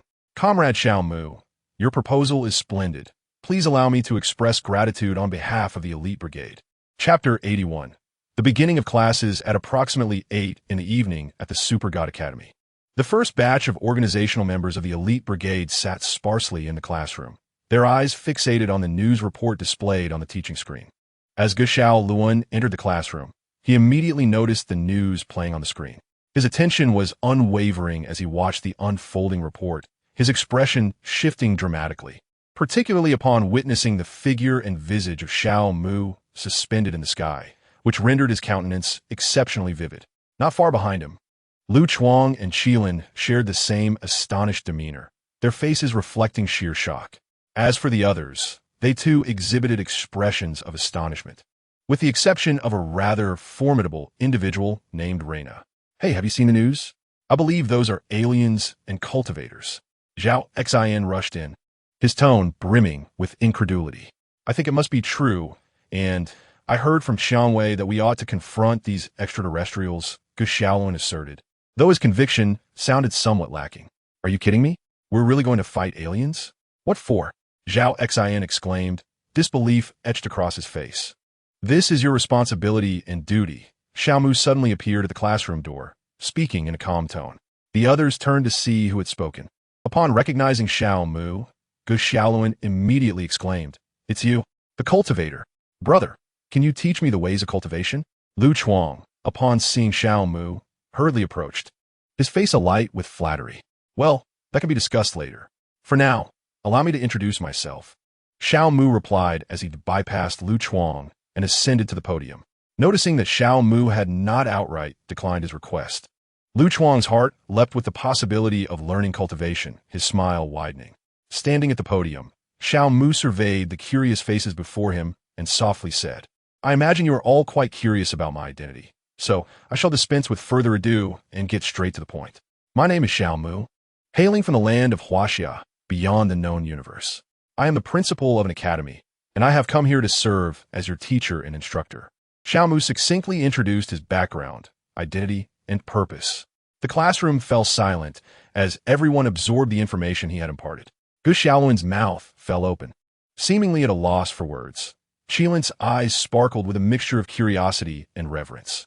Zhao Xin rubbed his eyes in disbelief, ensuring he had not misheard or misseen. A world beyond the known universe, how intriguing, Reina murmured to herself, a smile unconsciously gracing her lips as she felt she had arrived at the right place. Far more interesting than the realm of the blazing sun. Xiangwei wore a puzzled expression, wondering why her father had not informed her about the arrival of a person, a Huaxia individual from beyond the known universe, to serve as her teacher and instructor. "If you have questions, you may ponder them later. For now, I shall commence your first lesson." He cast a glance at Reina and continued, "Miss Reina, as the supreme deity of the Liang civilization, please have Gu Xiaolun and the others don black armor so that I may begin my teaching." "Certainly." With that, Reina casually waved her hand, and a multitude of black armor pieces crashed through the walls, landing on Gu Xiaolun and the others. Gu Xiaolun, Lu Chuang, Zhao Xin, and Rui Mengmeng looked on, exhilarated by the sensation of the black armor enveloping them. As for Qilin, Rose, and Cheng Yaowen, their attention was not focused on the surroundings, but rather on Xiao Mu, eager to discover what lesson he would impart. Observing that they had donned their black armor, Xiao Mu smiled and announced, "I shall now escort you to our classroom." With that, he channeled his magical energy and employed the primordial manipulation technique, lifting them into the air. Gu Xiaolun and the others reveled in the extraordinary sensation of soaring through the sky, their eyes filled with wonder. With a casual wave towards the ceiling, Xiao Mu caused it to part from the walls below, revealing a vast chasm. They sped through this opening, ascending towards the heavens, their forms as agile as birds, gradually distancing themselves from the ground. Upon reaching an altitude of 10,000 meters, Xiao Mu adeptly discerned their direction, guiding them toward the Huaxian Academy above the South Sea. Along the journey, Zhao Xin and the others could not contain their awe, their exclamations echoing their genuine admiration for this miraculous experience of flight. "We can fly!" Their cheers danced upon the wind. Within a mere minute, they arrived before the grand entrance of the Huaxian Academy. Like delicate leaves, they gracefully floated into the academy and landed gently on the ground. Xiao Mu steadied himself, casting a sharp gaze towards Gu Xiaolun and the others, and solemnly instructed, "Stay close to me. Should you lose your way here, do not blame me." His words were resolute and left no room for dissent. Without hesitation, he turned and strode purposefully towards the Hall of Insight, unfazed by the astonished murmurs that trailed behind him. Gu Xiaolun and his companions, akin to inquisitive children, were brimming with questions about their surroundings. What was this structure? How could they fly? A myriad of inquiries poured forth, to which Xiao Mu responded with patience. They advanced, the distance to the Hall of Insight diminishing with each step, until its silhouette gradually emerged in their sight. Without pausing, Xiao Mu led Gu Xiaolun and the others directly into the hall. The moment they entered, the grand doors of the Hall of Insight slammed shut with a resounding thud. Yet, immersed in their curiosity about the interior, Gu Xiaolun and the others remained oblivious to the sound of the closing door. Xiao Mu guided them into the main chamber of the Hall of Insight, standing slightly elevated as he turned to them with a smile, declaring, "For our first lesson, we shall practice killing." Except for Rose, Reina, Qilin, and Cheng Yaowen, the expressions of the others shifted to sheer panic. "Teacher, are you really saying we will practice killing?" Zhao Xian stammered, his body trembling uncontrollably, fear washing over him like a tidal wave. "Indeed, our inaugural lesson is the practice of killing." Xiao Mu's smile took on an eerie quality, as if it concealed an unfathomable depth that sent chills down their spines. Gu Xiaolun and his companions gazed upon Xiao Mu's smile, an inexplicable chill rising within them, akin to being ensconced in a frigid cellar, their bodies involuntarily shivering. Chapter 82, Sea of Blood. Observing their demeanor, Xiao Mu felt a measure of understanding. After all, not long ago, they had been mere ordinary individuals, and now they were expected to commit murder, a burden they would undoubtedly find difficult to bear. Nevertheless, while understanding was one thing, action was another. With a gentle snap of his fingers, 9 robust men materialized within the grand hall, absent of the elderly, the weak, or women and children. Following this, he snapped his fingers again, and 8 long swords appeared before Gu Xiaolun and his companions. These swords were razor-sharp, capable of slicing through iron as though it were mud, truly formidable instruments of death. These individuals were all death row inmates, entirely under my control. They would not resist. "You may kill them at your discretion." Xiao Mu's voice was laced with indifference as he proclaimed, "Now, allow me to demonstrate how to take a life." With a stoic expression, he advanced, the sword that had appeared in his hand exuding a chilling aura. He gradually halted before one of the 9, the terror in the man's eyes swelling like a tide, the emptiness within them evoking a sense of dread. Xiao Mu's gaze was frigid. With a subtle flick of his wrist, the sword flashed like lightning. In an instant, the man's head severed from his body, rolling across the hall with a muffled thud. Crimson blood gushed forth from the severed neck, splattering onto Xiao Mu, transforming him into a harbinger of death. The ground became saturated with blood, creating a horrifyingly vivid scarlet pool, as if a scene from hell had manifested in the realm of the living. Amidst this sanguinary atmosphere, Xiao Mu appeared as a merciless deity of death, his figure shrouded in blood and mortality, emanating a chilling presence. After completing this grim display, Xiao Mu turned and approached Gu Xiaolun. As he walked, the blood continued to drip, echoing a rhythmic plop against the floor. "Gu Xiaolun, pick up that sword and go kill someone."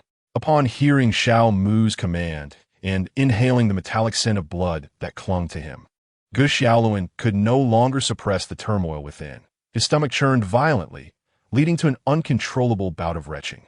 Witnessing Gu Xiaolun's reaction, Xiao Mu moved away, approaching Qilin instead. "Qilin, take that sword from the ground and go kill someone." "Yes, Teacher Xiao," Qilin replied, forcing back her nausea as she saluted. Although she was a police officer who had encountered numerous murder scenes, witnessing such a visceral act of killing firsthand, particularly one so drenched in blood, was a first for her, and she found it challenging to acclimate. With measured resolve, Qilin lowered her right hand, crouched down, and grasped the long sword from the ground. She tightened her grip on the weapon and took deliberate steps towards one of the remaining 8 men. She took a deep breath, closed her eyes, and averted her gaze from the terror and pleading reflected in the man's eyes, gently swinging her longsword. After the swing, she felt a warm liquid splatter onto her face, slowly trickling down and producing a crisp sound with each drop. From a distance, Xiao Mu observed Qi Lin's completion of the task, a satisfied smile gradually forming on her bloodied face. He then approached the remaining members of the elite troop, instructing them to pick up the long swords from the ground and slay a man. They complied, albeit with a touch of trepidation, seeing that they had all finished. Xiao Mu snapped his fingers crisply, and in an instant, the grand hall began to expand, becoming immensely vast, large enough to accommodate tens of thousands. Once the expansion ceased, 10,000 figures suddenly materialized within the hall. "Now, aside from Reina, the 7 of you must slay these 10,000, one by one, with the swords in your hands." Listening to Xiao Mu's cold and merciless words, Gu Xiaolun and the others felt a tremor in their hearts. Even Reina, typically unyielding, was affected. Xiao Mu gazed at them and spoke in a tone laced with temptation. Have you ever yearned for immortality? Have you ever desired the power to resurrect the deceased and restore them to the world? Have you ever aspired to protect your nation and become a hero of your people? If you desire it, then unleash your blades. If you cannot even overcome this trial, you shall merely be a withered husk in pursuit of eternal life and power. Such versions of yourselves are not worth my effort. It will be better for you to withdraw from the elite troop and become mere ants destined to be ruled by others. As he spoke, a hint of authority involuntarily seeped into Xiao Mu's words. Hearing his provocative and alluring rhetoric, a fervor fueled by blood and greed ignited in Gu Xiaolun and the others, compelling them to break through their inner barriers and charge into the crowd, recklessly slaying. Within the hall, the clamor of battle and cries of anguish echoed, swords glimmering like a weaving tapestry, while blood mist enveloped the scene. Gu Xiaolun and the others continued to swing their swords, their expressions shifting from initial hesitation and fear to unwavering coldness. With each strike, life extinguished. It seemed to fortify a belief deep within their hearts. As time passed, the scene within the hall grew increasingly brutal. In the pools of blood, distorted faces reflected the intertwining of despair and fear, crafting harrowing images. Their movements, once clumsy and tentative, gradually became fluid and decisive. Each time the blade cut through, it was a ruthless judgment on life, yet simultaneously a reinforcement of their inner convictions. After the slaughter of 10,000, they were drenched in blood, surrounded by corpses, with the blood on the ground accumulating into a lake, ominously transforming towards a sea of blood. Observing the crimson stains on their bodies, Xiao Mu smiled and said, "Congratulations. You have completed the task of the first lesson. Now, I shall reveal a truth to you." As he spoke, he snapped his fingers. The instant the sound echoed, all traces of blood on their bodies vanished without a trace, and the corpses and blood on the ground also disappeared completely. The sword, stained with blood and exuding a menacing aura, likewise vanished. What you have just experienced was merely an illusion I created. You have not truly committed murder, but have only slain phantoms conjured by the illusion.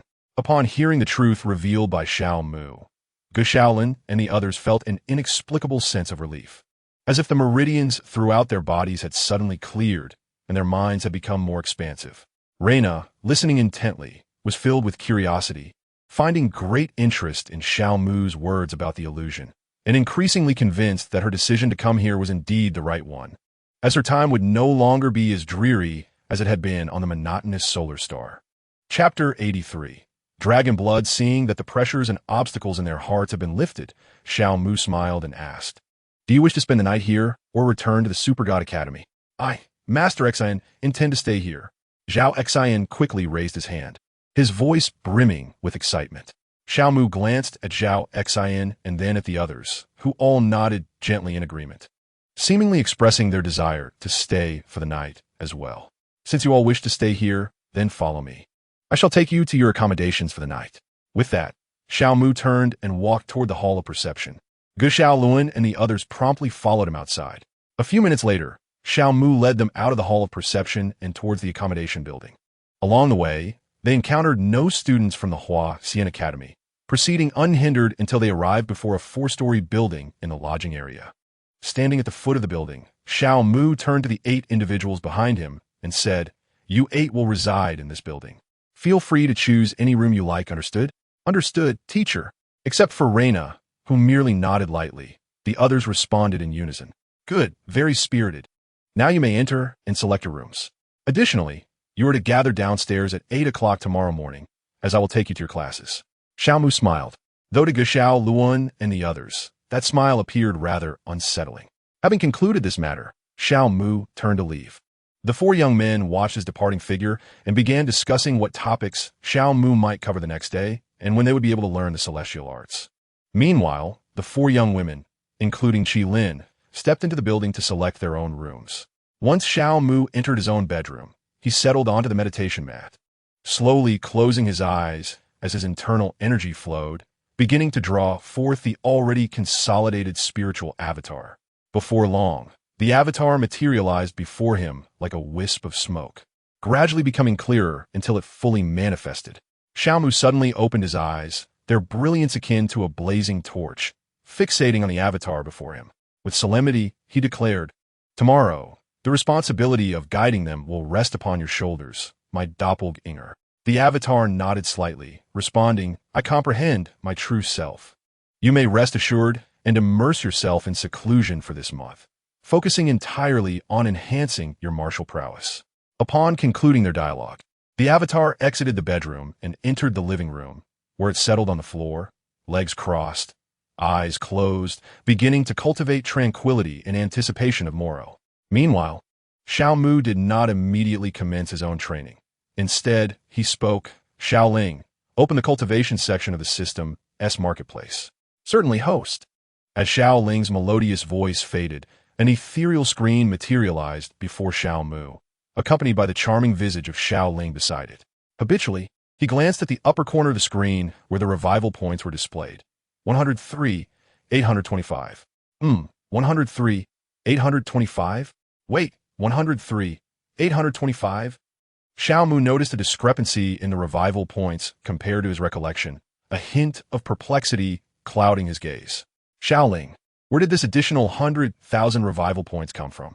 "This surplus of revival points was a recent reward bestowed upon you by the system, though I had not informed you until now," Xiao Ling replied, crossing her arms with a touch of pride.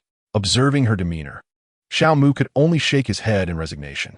Afterward, he disregarded Xiao Ling's presence and began to navigate the screen with his fingers, searching for treasures that could elevate his martial abilities. Noticing his quest for items, Xiao Ling chose to remain silent, observing quietly from the side. After a minute of searching, Xiao Mu finally discovered what he sought. The blood of the young dragon, the essence of a true dragon's offspring, could significantly enhance one's physical strength upon consumption. However, only those who had attained the Yuaning realm or above could safely ingest it. Otherwise, an untimely consumption would lead to catastrophic bodily rupture, costing 5,000 revival points. Gazing at the description above, Xiao Mu's eyes shimmered with fervent intensity. He was convinced that this item was perfectly suited to him and would undoubtedly facilitate his swift ascent from the 6th level of the dragon elephant to the pinnacle of his potential. As for the prerequisite of being at least in the Yuaning realm to consume it, Xiao Mu had already devised a solution: the life essence. With the properties of life essence, the peril of bodily explosion could be entirely mitigated. After a moment of contemplation, he decisively exchanged for the item and retrieved it from storage. Raising his left hand slightly, a radiant light erupted, dazzling in its brilliance. Within this luminescence, a droplet of crimson young dragon blood gradually materialized, hovering serenely above his palm. This droplet resembled a burning gem, vibrant and glistening, exuding an awe-inspiring draconic aura. The air thickened with its majestic presence, as if the very heavens and earth were enveloped by its might. The blood contained immeasurable energy, akin to a dormant volcano, poised to unleash cataclysmic power at any moment. The surrounding air seemed to be influenced by this surge of energy, quivering slightly and emitting a faint hum. Suddenly, a small golden dragon sprang forth from the sleeve of Xiao Mu's right hand. Ao Tian's golden vertical pupils fixated upon the droplet of dragon blood, recognizing its aura as strikingly familiar. Shortly thereafter, he discerned the source of this familiarity. Turning swiftly, he gazed at Xiao Mu and softly inquired, "Father, why do you keep the blood you shed at birth?" During Xiao Mu's 6-month seclusion, Ao Tian had already mastered the Chinese language. Xiao Mu, upon hearing Ao Tian's words, was taken aback, a large question mark appearing on his face. "Ao Tian, are you mistaken? I am of the human race. How could I possibly bleed dragon blood, let alone my childhood blood?"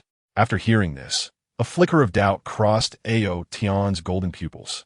He scrutinized the droplet of young dragon blood floating in Xiao Mu's hand once more, his small head slowly shaking as if he were desperately trying to recall something. "Father, this is indeed your childhood dragon blood. I can assure you, I am not mistaken." After a moment of reflection, Ao Tian's face displayed a resolute expression as he spoke. Hearing this, Xiao Mu noticed Ao Tian's certainty and chose not to argue further. However, although he remained silent, he still felt that Ao Tian must be mistaken. As a human, how could he have shed dragon blood? He then instructed Aotion to return to his sleeve and retrieve the life essence from his storage, preparing to commence his training. Chapter 84. Training. He first consumed the life essence, then swallowed the droplet of dragon blood. The moment the dragon blood was ingested, within less than a second, Xiao Mu felt the tumultuous force raging within him. His body ignited like a pile of kindling, growing hot and flushed. The heat radiated from his throat throughout his entire being, every inch of his skin seemingly engulfed in searing flames. His face turned crimson, beads of sweat the size of peas continuously trickling down his forehead. Yet he gritted his teeth, straining to endure the intense onslaught of this sudden power. Under the impact of this force, his body began to exhibit signs of impending explosion, but just as he approached the critical point, the life essence began to take effect. A vibrant surge of vitality spread from his abdomen throughout his body, staving off the signs of explosion. His body instinctively activated the chaotic divine universe scripture, initiating the refinement of the dragon blood. His consciousness involuntarily began to visualize the myriad forms in the myriad forms diagram, drawing upon all the energy around him to temper himself. His martial prowess was steadily advancing. At dawn the following day, his doppelganger had already stepped out of the room and awaited below the dormitory building. After approximately 10 minutes of waiting, at exactly 8 o'clock, Rose was the first to appear on stage. As she stepped out, she greeted the doppelganger, saying, "Teacher, I have arrived on time and await your instructions." "To stand by," came the reply. "Yes." With a graceful demeanor, Chang Wei stepped beside Xiao Mu, standing with utmost poise. After nearly a minute, Cheng Yaowen, Qi Lin, Gu Xiaoluan, Zhao Exan, Lu Chuang, Rui Mingming, and Reina made their entrances in succession. Once all the avatars were present, one of them spoke softly, saying, "Consider these compressed beef as your breakfast. After you finish, I shall escort you to your class." As he spoke, he conjured the compressed beef procured from Du Cao and handed it to them. Upon seeing this, Gu Xiaoluan and the others approached one by one, each taking 1 or 2 pieces before promptly beginning to chew. The compressed beef melted in their mouths, although small in size. It was imbued with an extraordinary amount of energy. After a few chews, expressions of astonishment appeared on their faces, as they seemed pleasantly surprised by the delicacy and efficiency of this food. They quickly finished, their eyes sparkling with anticipation and excitement for the new day of training ahead. "Teacher, this beef is truly delightful. I feel quite satisfied," Zhao Exan exclaimed, patting his belly contentedly. The avatar smiled faintly and nodded, saying, "Since you are well fed, let's set forth." With that, he turned and led the way, striding confidently towards the training square. The group followed his lead, traversing the tree-lined path of the dormitory area. The morning sunlight filtered through the sparse leaves, casting a dappled pattern of light and shadow upon the ground. A gentle breeze brushed against their faces, carrying a refreshing chill that invigorated their spirits. After approximately 3 minutes of walking, they arrived at the training square. Upon arrival, Gu Xiaoluan and the others immediately noticed the majestic statue standing in the center of the square. Gazing at the statue, then at the avatar, they observed the striking resemblance between the two. Reflecting on Xiao Mu's words from the previous night, they truly grasped the reality of his position as the principal. After all, who else but the principal would have a statue erected in such a prominent place, excluding national heroes and great figures? Once Gu Xiaoluan and the others were brought into the square, the avatar turned to them and announced, "This morning, the first lesson will be running. You are to run a lap around the entire square under double gravity. Regardless of the time taken, completing the run is what matters. Moreover, Reina, you have the option to run or not. The choice is yours." No sooner had the avatar finished speaking than Gu Xiaoluan's voice, filled with confusion, rang out, "Teacher, what is double gravity?" With a subtle smile, the avatar replied calmly, "Double gravity is simply what you are feeling right now." As he spoke, he gently snapped his fingers, and the double gravity mode in the training square was instantly activated. What does this mean? Before Gu Xiaoluan could finish his sentence, a powerful force of gravity surged forth like a torrential tide, abruptly cutting off his words. He felt an overwhelming weight descend upon him, as if an invisible mountain pressed down, nearly causing him to stumble. In that moment, he truly comprehended the meaning of the avatar's words regarding double gravity. "Now, you may run freely or take a leisurely stroll." The avatar observed the trembling legs of the crowd, seemingly on the verge of collapse. Yet they wore smiles and spoke in a relaxed tone.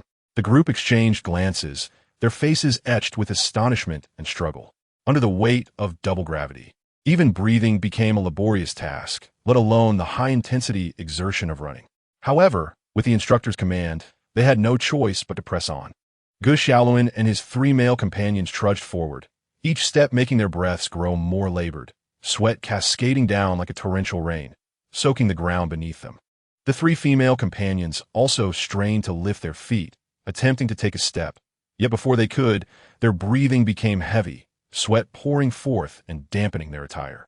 As for Reina, her breathing quickened slightly, but otherwise she appeared unaffected, as if the gravity posed no significant challenge to her.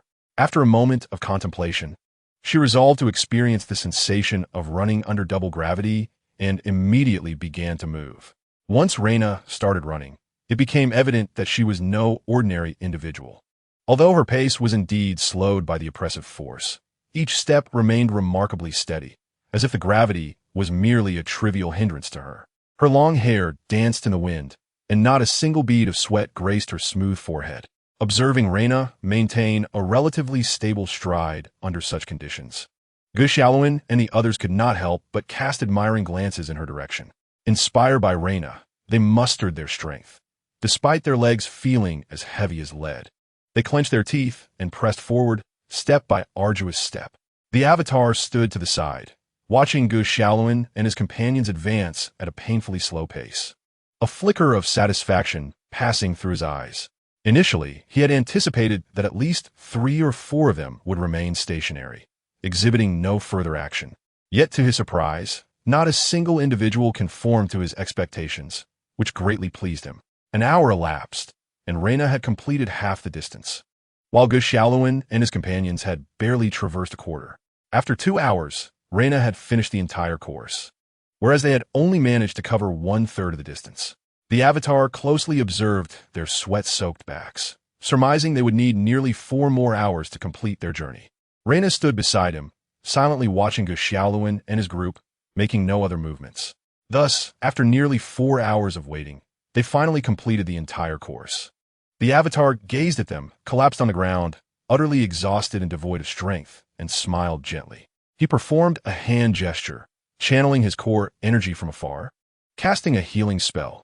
In an instant, a vibrant green light, imbued with life energy, enveloped Gu Xiaoluan and his companions. As the radiant light permeated, their utterly fatigued bodies began to gradually regain vitality, their complexions shifting from pallid to a healthy flush. Once the brilliance subsided, an expression of disbelief illuminated Gu Xiaoluan and his companions' eyes. They could distinctly sense that their stamina had been restored as if reborn from a cocoon, infused with boundless energy, and their entire beings felt imbued with inexhaustible strength. Gu Xiaoluan slowly rose to his feet, curiosity sparkling in his eyes as he gazed at his doppelganger. "What miraculous ability did you just employ, Master? It allowed our vitality to be restored in an instant." It was merely the most ordinary healing spell, the rejuvenation technique. The doppelganger explained with a smile. Upon hearing this, Gu Xiaoluan's yearning for the path of immortality intensified, mirrored by Lu Chuang and the others beside him. However, they remained oblivious to the fact that Xiao Mu had never intended to impart the secrets of cultivation to them, only contemplating the impartation of martial arts techniques. Noticing the longing for immortality in their eyes, the doppelganger gently shook his head. "Do not indulge in such thoughts here. I shall now lead you to the second lesson of the day." With that, he turned and proceeded towards the hall of hard examination, where the second class would commence. Gu Xiaoluan and the others, roused from their fantasies of immortality by the doppelganger's words, hurriedly followed in his wake. After traversing several hundred meters, they arrived before the grand entrance of the hall of hard examination. Gazing upon the hall, Gu Xiaoluan and his companions could not help but recall the previous night's lesson on murder, their bodies and minds trembling involuntarily. Though they understood that the individuals they had slain were mere illusions, the reality remained that they had indeed taken lives, counting to 10,000. "Master, our second lesson today, it cannot possibly involve murder, can it?" Zhao Xen inquired, his tone tinged with trepidation as he glanced furtively at the doppelganger. The doppelganger smirked slightly and replied, "Rest assured, The second lesson is a practical combat class, not a lesson on murder. The third lesson tonight will pertain to that subject. Upon hearing this, Zhao Xian's expression shifted momentarily, but then relaxed, for he had anticipated that the murder lesson would not vanish so swiftly. Ge Xiaolun and the others listened to the exchange between the doppelganger and Zhao Xian, a bittersweet smile gracing their faces as they comprehended that they would once again endure the process of killing, albeit hoping for fewer casualties this time. The doppelganger led Ge Xiaolun and the others into the main hall of the Hall of Heart Examination. The scene within mirrored that of the previous night. Unchanged in any respect, the doppelganger leisurely snapped his fingers, and in an instant, 8 shadows materialized within the hall. Each shadow wielded an ethereal weapon, a great sword, a massive axe, a dagger, a pair of gauntlets, a spear, a short sword, a halberd, and a long knife. Following this, he snapped his fingers once more, and before Ge Xiaolun and his companions stood the tangible forms of these 8 weapons. Ge Xiaolun and the other 7, excluding Reina, each picked up the weapons before them and proceeded towards the shadows wielding identical arms, eager to learn the techniques of their weapons. The doppelganger observed Ge Xiaolun and the others, speaking in a detached tone, following the doppelganger's instructions. They each took hold of the weapons positioned in front of them and advanced toward the shadows. As if sensing their approach, the shadows began to move, merging with Ge Xiaolun and the others, skillfully manipulating their bodies to execute a variety of fundamental techniques, thereby instilling muscle memory within them. Their consciousness absorbed the techniques being performed, diligently committing them to memory. Seeing that Ge Xiaolun and the others had commenced their practice of basic weapon techniques, Reina turned to the doppelganger and inquired, "Xiaomu, what about me? What should I do?" "Reina, you should take up the long sword before you and engage in practice with the shadow that wields a similar blade to enhance your melee capabilities," the doppelganger replied, gesturing toward the shadow that wielded a seemingly tangible long sword.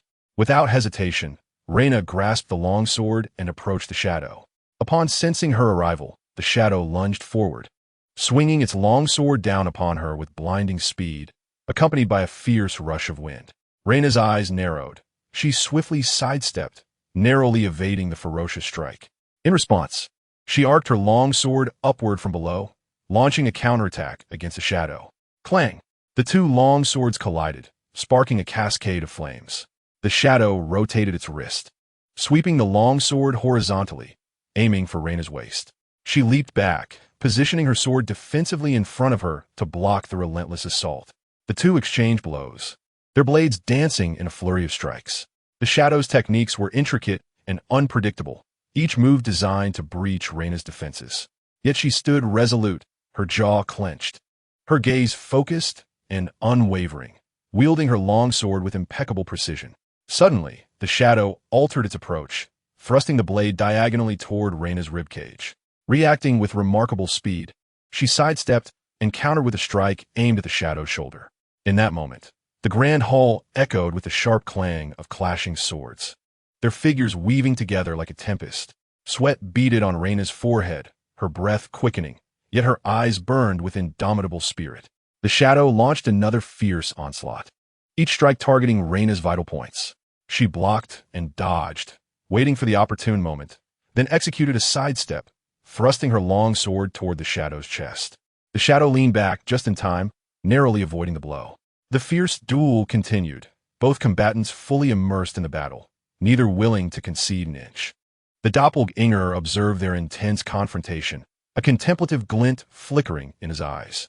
He pondered whether, after concluding their lessons tonight, he should venture alone to the heart of Reflection Hall to practice the foundational techniques of the longsword. Not long after, he completed his contemplation, resolutely deciding to practice the fundamental techniques of the longsword. Chapter 85, Battle with Morgana. For hours slipped by like a fleeting moment, and it was now past 6 in the afternoon, signaling the conclusion of Reina and her companion's practical combat class. The avatar gently snapped its fingers, and in an instant, the shadow confronting Reina, along with those inhabiting Ge Xiaolun and his companions, dissipated like wisps of smoke. The afternoon's practical session had come to an end, paving the way for the evening's lethal lesson. The avatar turned to Ge Xiaolun and his group, softly stating, You seven shall each wield your weapons and evenly distribute these 80,000 individuals as targets, employing the techniques you learned this afternoon. The Avatar's gaze then shifted to Reyna. As for you, Reyna, you may join if you wish, or abstain if you prefer. Upon hearing the Avatar's words, Reyna hesitated for a brief moment, determination flickering in her eyes as she softly replied, Xiao Mu, I do not wish to participate, but I would like to continue the practice from this afternoon. I have yet to defeat that shadow. Very well, I shall fulfill your desire, Reyna. With that, the Avatar snapped its fingers once more, and a shadow wielding a long sword materialized a few meters in front of Reyna. As soon as the shadow appeared, it charged forth like a wild stallion, executing a fierce horizontal slash towards Reyna. Reyna's beautiful eyes narrowed. Her footwork was swift as the wind, and she leaned back just in time to narrowly evade the deadly strike. Before the shadow could retract its blade, Reyna sprang into action, her long sword sweeping horizontally through the air, rushing toward the shadow's midsection with a whoosh. The shadow reacted with lightning speed, raising its sword to block Reyna's fierce attack. The clang of metal echoed through the grand hall, and brilliant sparks flew in all directions. Thus, the two were once again engulfed in fierce combat. The Avatar glanced at the struggle unfolding between them before directing its attention to Gu Xiaoluan and his companions.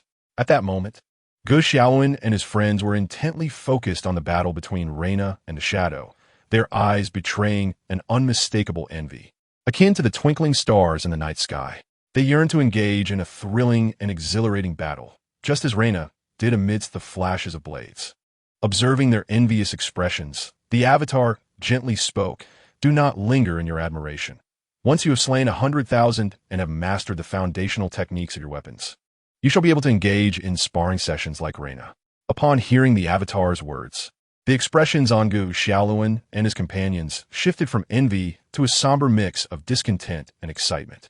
Before the Avatars could fully discern their expressions, they tightened their grips on their weapons and surged into the crowd like a torrent of wrath, unleashing a ruthless slaughter. The Grand Hall was instantly engulfed in chaos and bloodshed as the weapons wielded by Gu Xiaoluan and his companions rose and fell mercilessly, each movement signifying the extinguishment of a life. 3 hours elapsed, and Gu Xiaoluan and his comrades had ruthlessly annihilated the entire 80,000, regardless of age. The duel between Reyna and the shadow, however, remained unresolved. With a gentle snap of his fingers, the acrid scent of blood dissipated, and the horrifying river of crimson vanished without a trace. The hall regained its former solemnity and serene tranquility. The lesson for today has concluded. You may return to rest, the Avatar softly declared, placing his hands behind his back. Upon hearing these words, Gu Xiaoluan and his companions relaxed, exhaling deeply as they prepared to retire to their dormitory. As they departed, Lu Chuang seemed to recall something urgent and hurriedly approached the Avatar, inquiring, Master, when will you teach us the methods of cultivating immortality? When the time is right, I shall teach you. For now, you need only to rest well, he replied. Understood, Master, Lu Chuang sighed in resignation, turning to hastily follow the main group towards their dormitory. Once everyone had left, the Avatar stood silently in the Grand Hall, a grave expression upon his face. He summoned the vast powers of his true self, coalescing a resplendent energy blade within his palm. As soon as the blade formed, he methodically practiced fundamental techniques of cutting, sweeping, stabbing, intercepting, blocking, shattering, slashing, and wiping until the early morning of the next day at 7 o'clock, when he finally ceased his training. After concluding his practice, he made his way to the base of the dormitory where Gu Xiaoluan and his companions resided, patiently awaiting their emergence to conduct 3 lessons identical to those of the previous day. A month later, in Huaxia, Huang Village, the weather was splendid today, with gentle sunshine. The villagers of Huang Village strolled leisurely down the streets, warmly greeting familiar neighbors. The recent events involving aliens and a massacre of 600,000 had stirred little commotion in these remote rural areas. They continued their early rising and diligent cultivation of their fields. Amidst this monotonous tranquility, an unforeseen calamity descended abruptly. The demon Queen Morgana appeared before the astonished villagers of Huang Village, their eyes wide and mouths agape in disbelief. Upon her arrival, Morgana surveyed the encircled villagers. Wow, not bad at all, exclaimed Yu Baosheng, wielding a hoe with exuberance. His voice caught Morgana's attention, prompting a slight, enticing smile to grace her lips. As she intended to approach Yu Baosheng and transform him into her loyal subordinate, Otto, the ground beneath her feet suddenly revealed a complex array of intricate patterns, densely packed within a 5-meter radius. The array shimmered with a kaleidoscope of colors, emanating an aura of extreme danger that sent chills down the spine. Activate the 5 elements spirit-binding array. A melodious yet chilling voice resounded through the air. With that sharp command, the vibrant colors of the array surged upward like a frenzied dragon emerging from the depths, intertwining to form a radiant barrier that ensnared Morgana tightly within.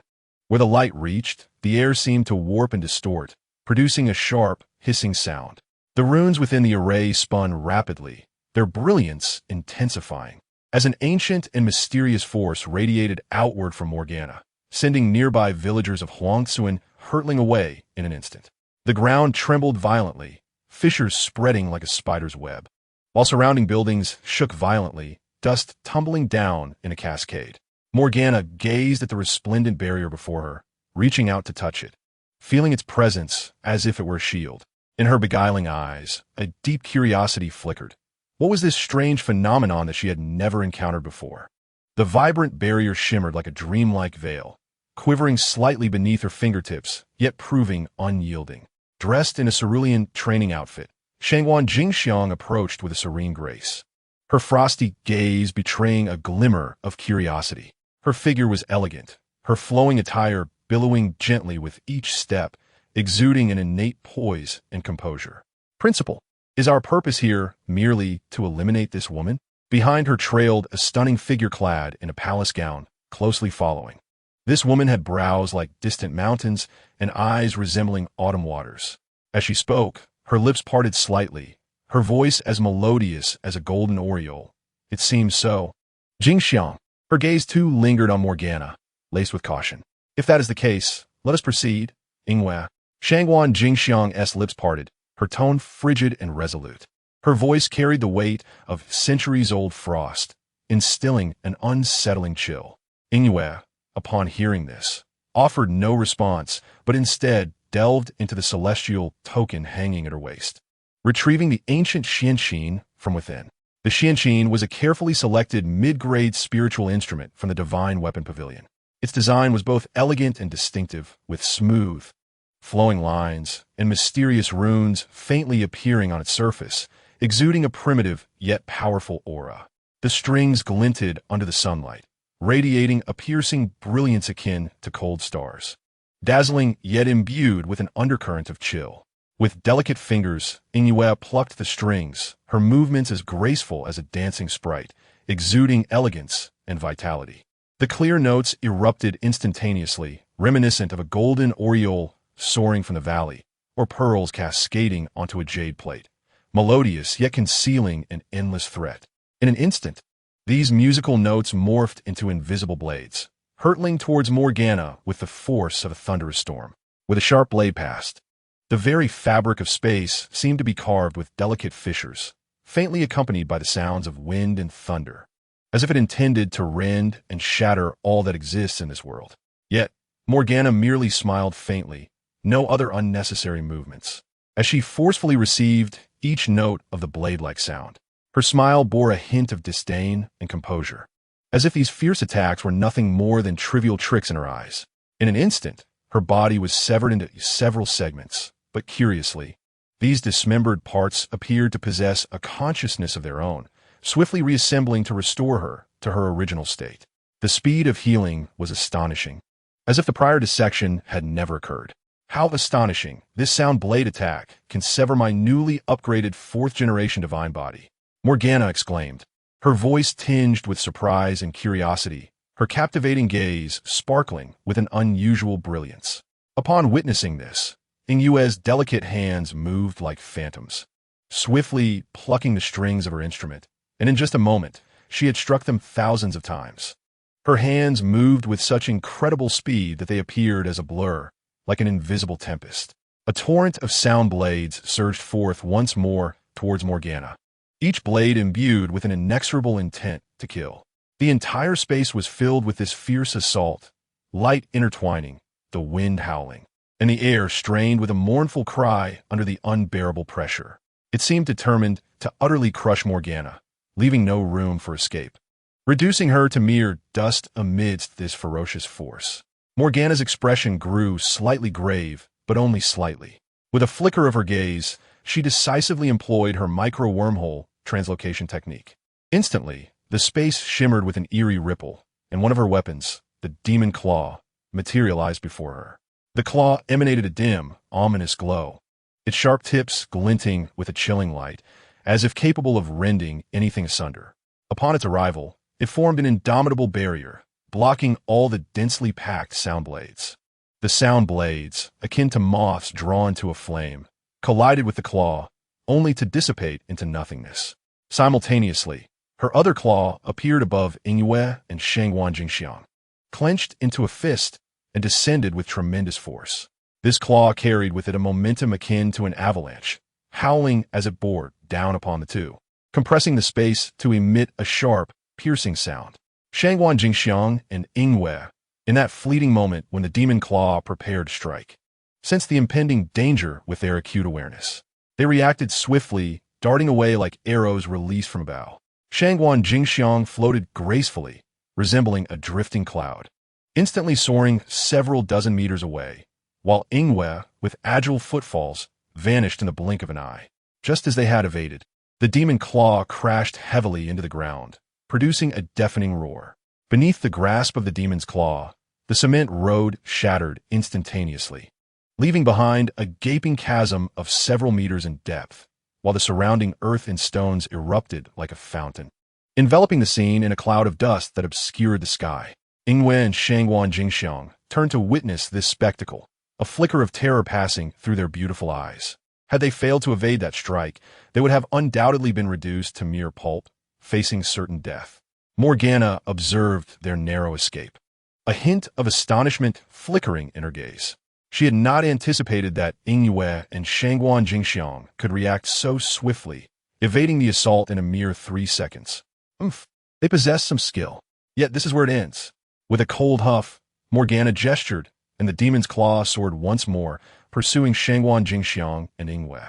As Shangguan Jingxiang and Yingyue prepared to evade the demon's claw, a figure materialized before them. Clad in a robe adorned with countless intricate patterns resembling twinkling stars and enigmatic runes, the figure presented a dazzling tapestry. Their long hair cascaded like a waterfall, dark as satin, swirling freely in the wind, each strand imbued with an extraordinary vitality. The figure stood still, yet emanated an intangible pressure, as if the very air around them had thickened in response to their presence. Raising a hand slightly, they flicked their fingers at the demon's claw, and an invisible force surged forth, effortlessly propelling the claw away. The demon's claw soared into the sky, vanishing beyond the horizon. The figure regarded the claw, surprised that it had not shattered under the weight of their minuscule power. It is worth noting that this force was sufficient to obliterate a cultivator at the first stage of the core formation. Who are you to possess such formidable strength? Morgana's body tensed, her gaze fixed on the figure with a blend of inquiry and wariness. The figure's amiable countenance broke into a gentle smile as they spoke softly. Young one, this is a matter you need not concern yourself with. Furthermore, your role in the trials of my 2 juniors has been fulfilled. You may depart. Also, refrain from propagating your extreme notions of freedom within the borders of Huaxia. Do not transform the people of Huaxia into your demonic likeness, or I shall not hesitate to ensure your eternal disappearance. The voice was warm and rich, yet carried an undeniable authority, resonating like the morning bell and evening drum, echoing profoundly. Morgana's fists clenched in fury, her joints paling from the strain, her crimson lips parted slightly, her pearly teeth biting down tightly. Caught in a tumult of unspoken words, her once alluring eyes were now ablaze with indignation and resentment, yet her throat felt constricted, and after a prolonged silence, she managed to force out a single word. The figure gazed at Morgana's demeanor and spoke once more. Young one, if you do not depart, I shall reconsider my decision. Faced with this formidable presence, Morgana, compelled by necessity, summoned her 2 demonic claws to strike at the resplendent barrier before her. A deafening crack echoed as the barrier shattered under the ferocity of her assault, disintegrating like fragile glass. The five elements' spirit-binding array was thus torn asunder, its radiance dissipating into countless specks of luminescence that vanished into the ether. With the array successfully dismantled, Morgana wasted no time. Her delicate form soared into the heavens like a fierce raptor breaking free from confinement, propelled by the tumultuous winds toward the Pacific. In the blink of an eye, her silhouette disappeared beyond the horizon, leaving behind a serene void, as if the echoes of their recent clash still lingered in the air. Seeing Morgana had departed, Shangguan Jingxiang offered a slight bow to the figure. "Elder Ling, thank you for your assistance. Without it, we might have." Though her words trailed off, Ling Junzi and the similarly bowing Yingyue understood the unspoken implications. There is no need for thanks, young ones. If you feel compelled to express gratitude, direct it toward your principal, Xiao Mu. It is he who has sent me to accompany and safeguard you. Ling Junzi replied with a gentle laugh, the breeze caressing his garments, revealing both reverence for Xiao Mu and concern for the two young women. Upon hearing this, Shangguan Jingxiang and Yingyue exchanged glances, their pupils dilating with the realization of the truth. When they first accepted the mission from Xiao Mu, they had anticipated that he would dispatch someone to protect them. Yet they had not imagined that it would be the esteemed Ling Junzi himself. Figures of Ling Junzi's caliber were exceedingly rare, with only 5 such luminaries within the illustrious Huaxian Academy. As this thought crossed their minds, they could not help but feel the weight of Xiao Mu's regard for them. Together, Shangguan Jingxiang and Yingyue bowed once more, speaking in unison with utmost sincerity. Regardless of the circumstances, we are deeply grateful for Elder Ling's assistance. Ling Junzi nodded slightly, a flicker of satisfaction crossing his eyes, silently acknowledging that Xiao Mu truly had taken on 2 exceptional students. "Now, rise, and let us return for your debriefing," he said. With that, he took a light step, an action seemingly effortless, yet it stirred an unusual wave of energy in the surrounding space. An invisible force surged like a vortex, swiftly enveloping Shangguan Jingxiang and Yingyue. In an instant, the 3 vanished from their location, as though they had never existed, leaving behind a tranquil silence that seemed to narrate the miraculous moment that had just transpired. Nearby, the villagers of Huangcun, witnessing this sudden disappearance, hurried forward to inspect the battlefield, their curiosity piqued. Whispers of speculation filled the air, some villagers pointing and others crouching to examine the traces left behind. An elder stroked his beard, lost in contemplation, while a child hid behind an adult, wide-eyed with fear. The myriad states of the mortal realm were all laid bare in that moment. After Ling Junzi returned the 2 individuals, he immediately returned to the formation tower to rest his eyes. Following their farewell to Ling Junzi, Shangguan Jingxiang and Yingyu approached the Jinshin Hall, preparing to report back to Xiao Mu. The doppelganger stood within the grand hall of Jinshin, resembling a silent sculpture, observing Gu Xiaoluan and his companions, who were immersed in a flurry of blades and shadows, drenched in sweat. Each held their weapons, engaging fiercely in practice with phantasmic figures. Every slash and every parry was infused with their utmost strength and concentration. Half a month prior, Gu Xiaoluan and Lu Chuang, along with 5 others, had completed their foundational and assassination training courses, after which the doppelganger commenced a new curriculum tailored for them. This new program was designed to hone their unique abilities. For instance, Gu Xiaoluan's was to endure blows, while Qilin's focused on sniping in various environments. It was a bespoke refinement, aimed at maximizing their special talents, transforming them into indomitable blades on the battlefield. Suddenly, the doppelganger seemed to sense something, his previously impassive expression shifting slightly. He turned, his gaze landing on Shangguan Jingxiang and Yingyu, who were entering slowly. His eyes were as gentle as the warm sun of spring and as profound as the vast starry sky, as if capable of perceiving all. Under the weight of that gaze, Shangguan Jingxiang and Yingyu did not falter in their steps, reaching the doppelganger in mere seconds. "Principal, we were unable to accomplish the task you entrusted to us," Shangguan Jingxiang said, slightly bowing, her tone respectful. Yingyu promptly added, "If it weren't for the assistance of Elder Ling, we might not have even returned. That is to be expected.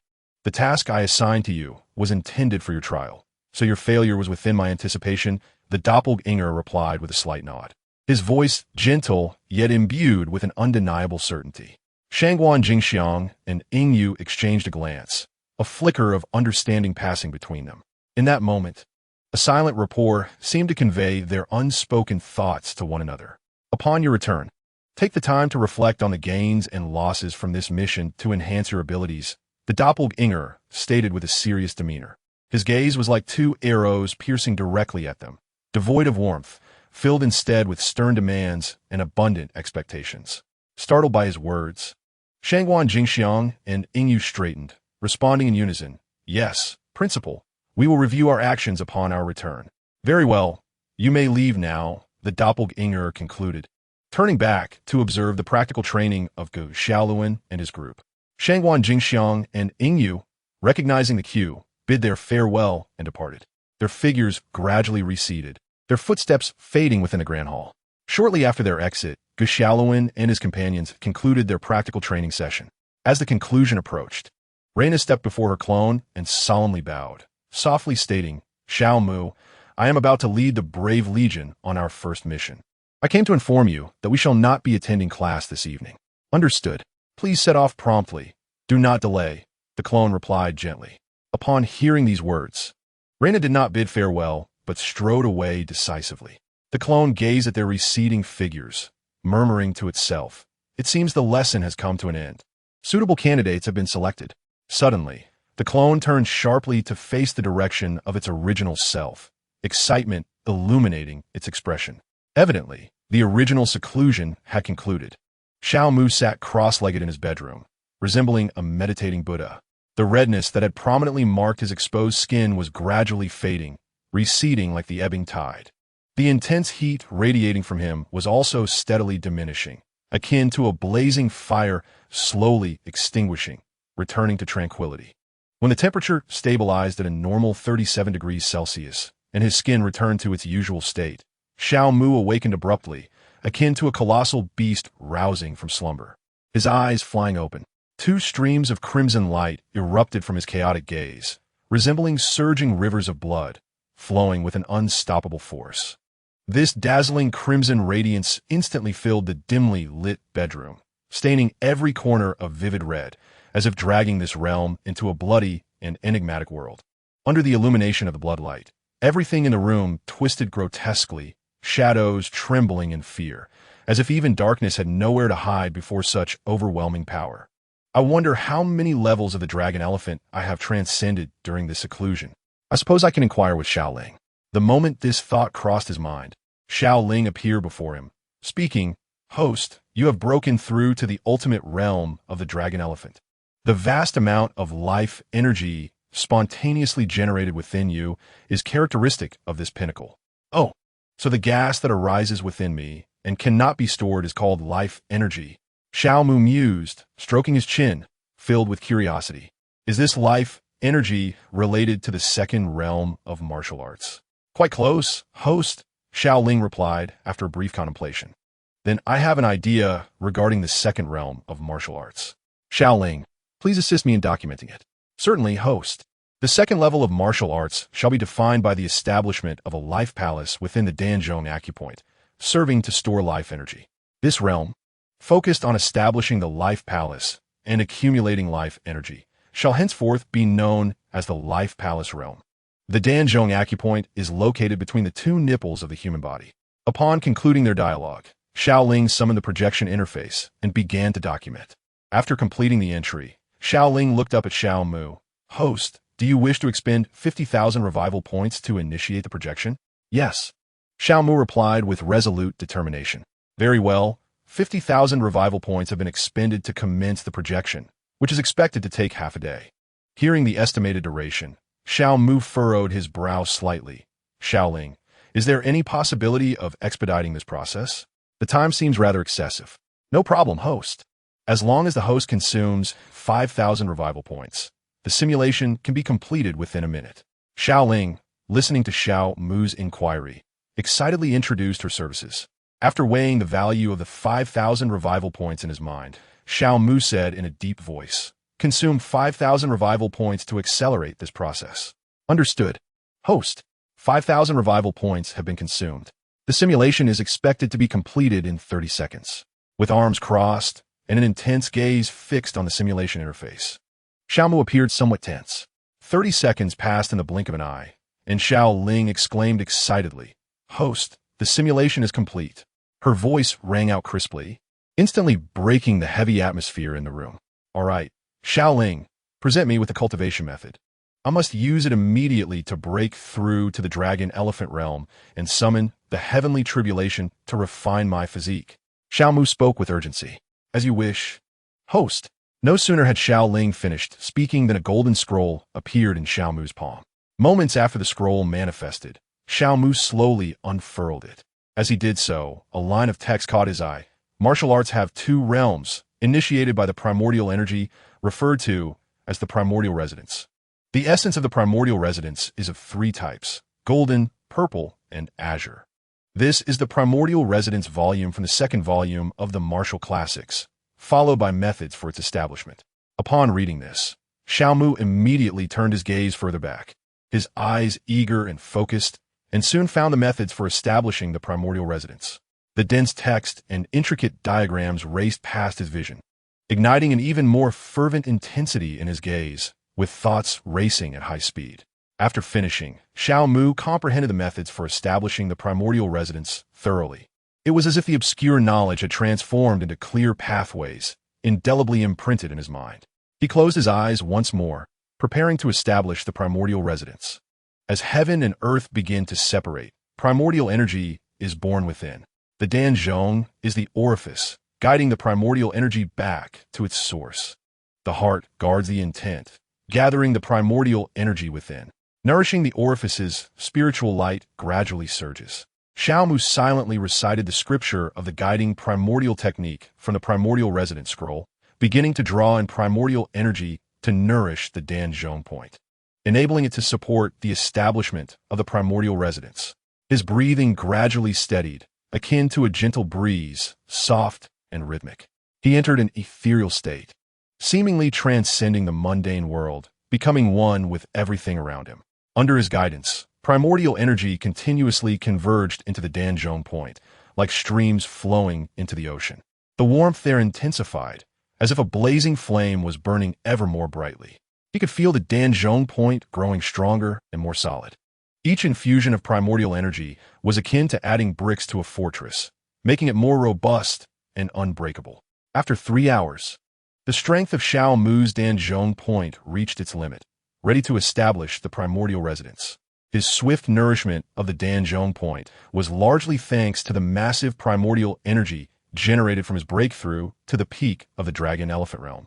That immense primordial energy surged like a mighty river, continuously nurturing the Danzhong point, swiftly enabling it to meet the conditions for establishing the primordial residence. If it were merely an ordinary dragon elephant tenfold, it would require at least several days to fully nurture. In contrast, Xiao Mu's breakthrough to the extreme realm saved him a considerable amount of time and energy, allowing him to take a more solid step on his martial arts journey. At this moment, Xiao Mu took a deep breath, focused his mind, and prepared to officially open his Yuan mansion. Chapter 87. 3 Ancestors. 1 Emperor. Just as Xiao Mu was about to commence the opening of the Yuan mansion, he furrowed his brow slightly, as if recalling something. Should he establish his Yuan mansion here? Once successful, the heavenly tribulation would likely descend immediately, engulfing all the students of this academy. This cannot be allowed. I do not wish for my students to perish in this calamity. Xiao Mu rose to his feet, casting a serious glance around, murmuring to himself, I must find a safe location, one that allows for a smooth breakthrough without endangering others. With that thought, he slowly exited his bedroom, leaving the living room, and made his way outside the Huaxin Academy. After a brief walk of several minutes, Xiao Mu arrived before the grand entrance. He stood there for a moment, awaiting something. Soon, a series of footsteps approached from behind him. The footsteps were gentle and rhythmic, breaking the momentary silence. You've arrived? Xiao Mu said, with his hands clasped behind his back. Indeed, his avatar softly replied, stepping closer. If you are here, then I entrust Ao onto you. Upon speaking, Xiao Mu drew forth Ao Tan, who had been coiled around his arm in slumber, and presented him before his avatar. The avatar extended a hand to gently receive him. Gazing at Xiao Mu and softly declaring, I shall take good care of him, my original self. Very well, then I shall take my leave. Xiaomu inhaled deeply and slowly stepped out the door, soaring towards the center of the South Sea. That place was somewhat distant from the Huaxian Academy, and should remain unaffected. The Avatar silently watched as Xiaomu's figure gradually receded into the distance. In his arms, Aotian seemed to sense something amiss. His expression turned grim, as if he were trapped in a nightmarish dream.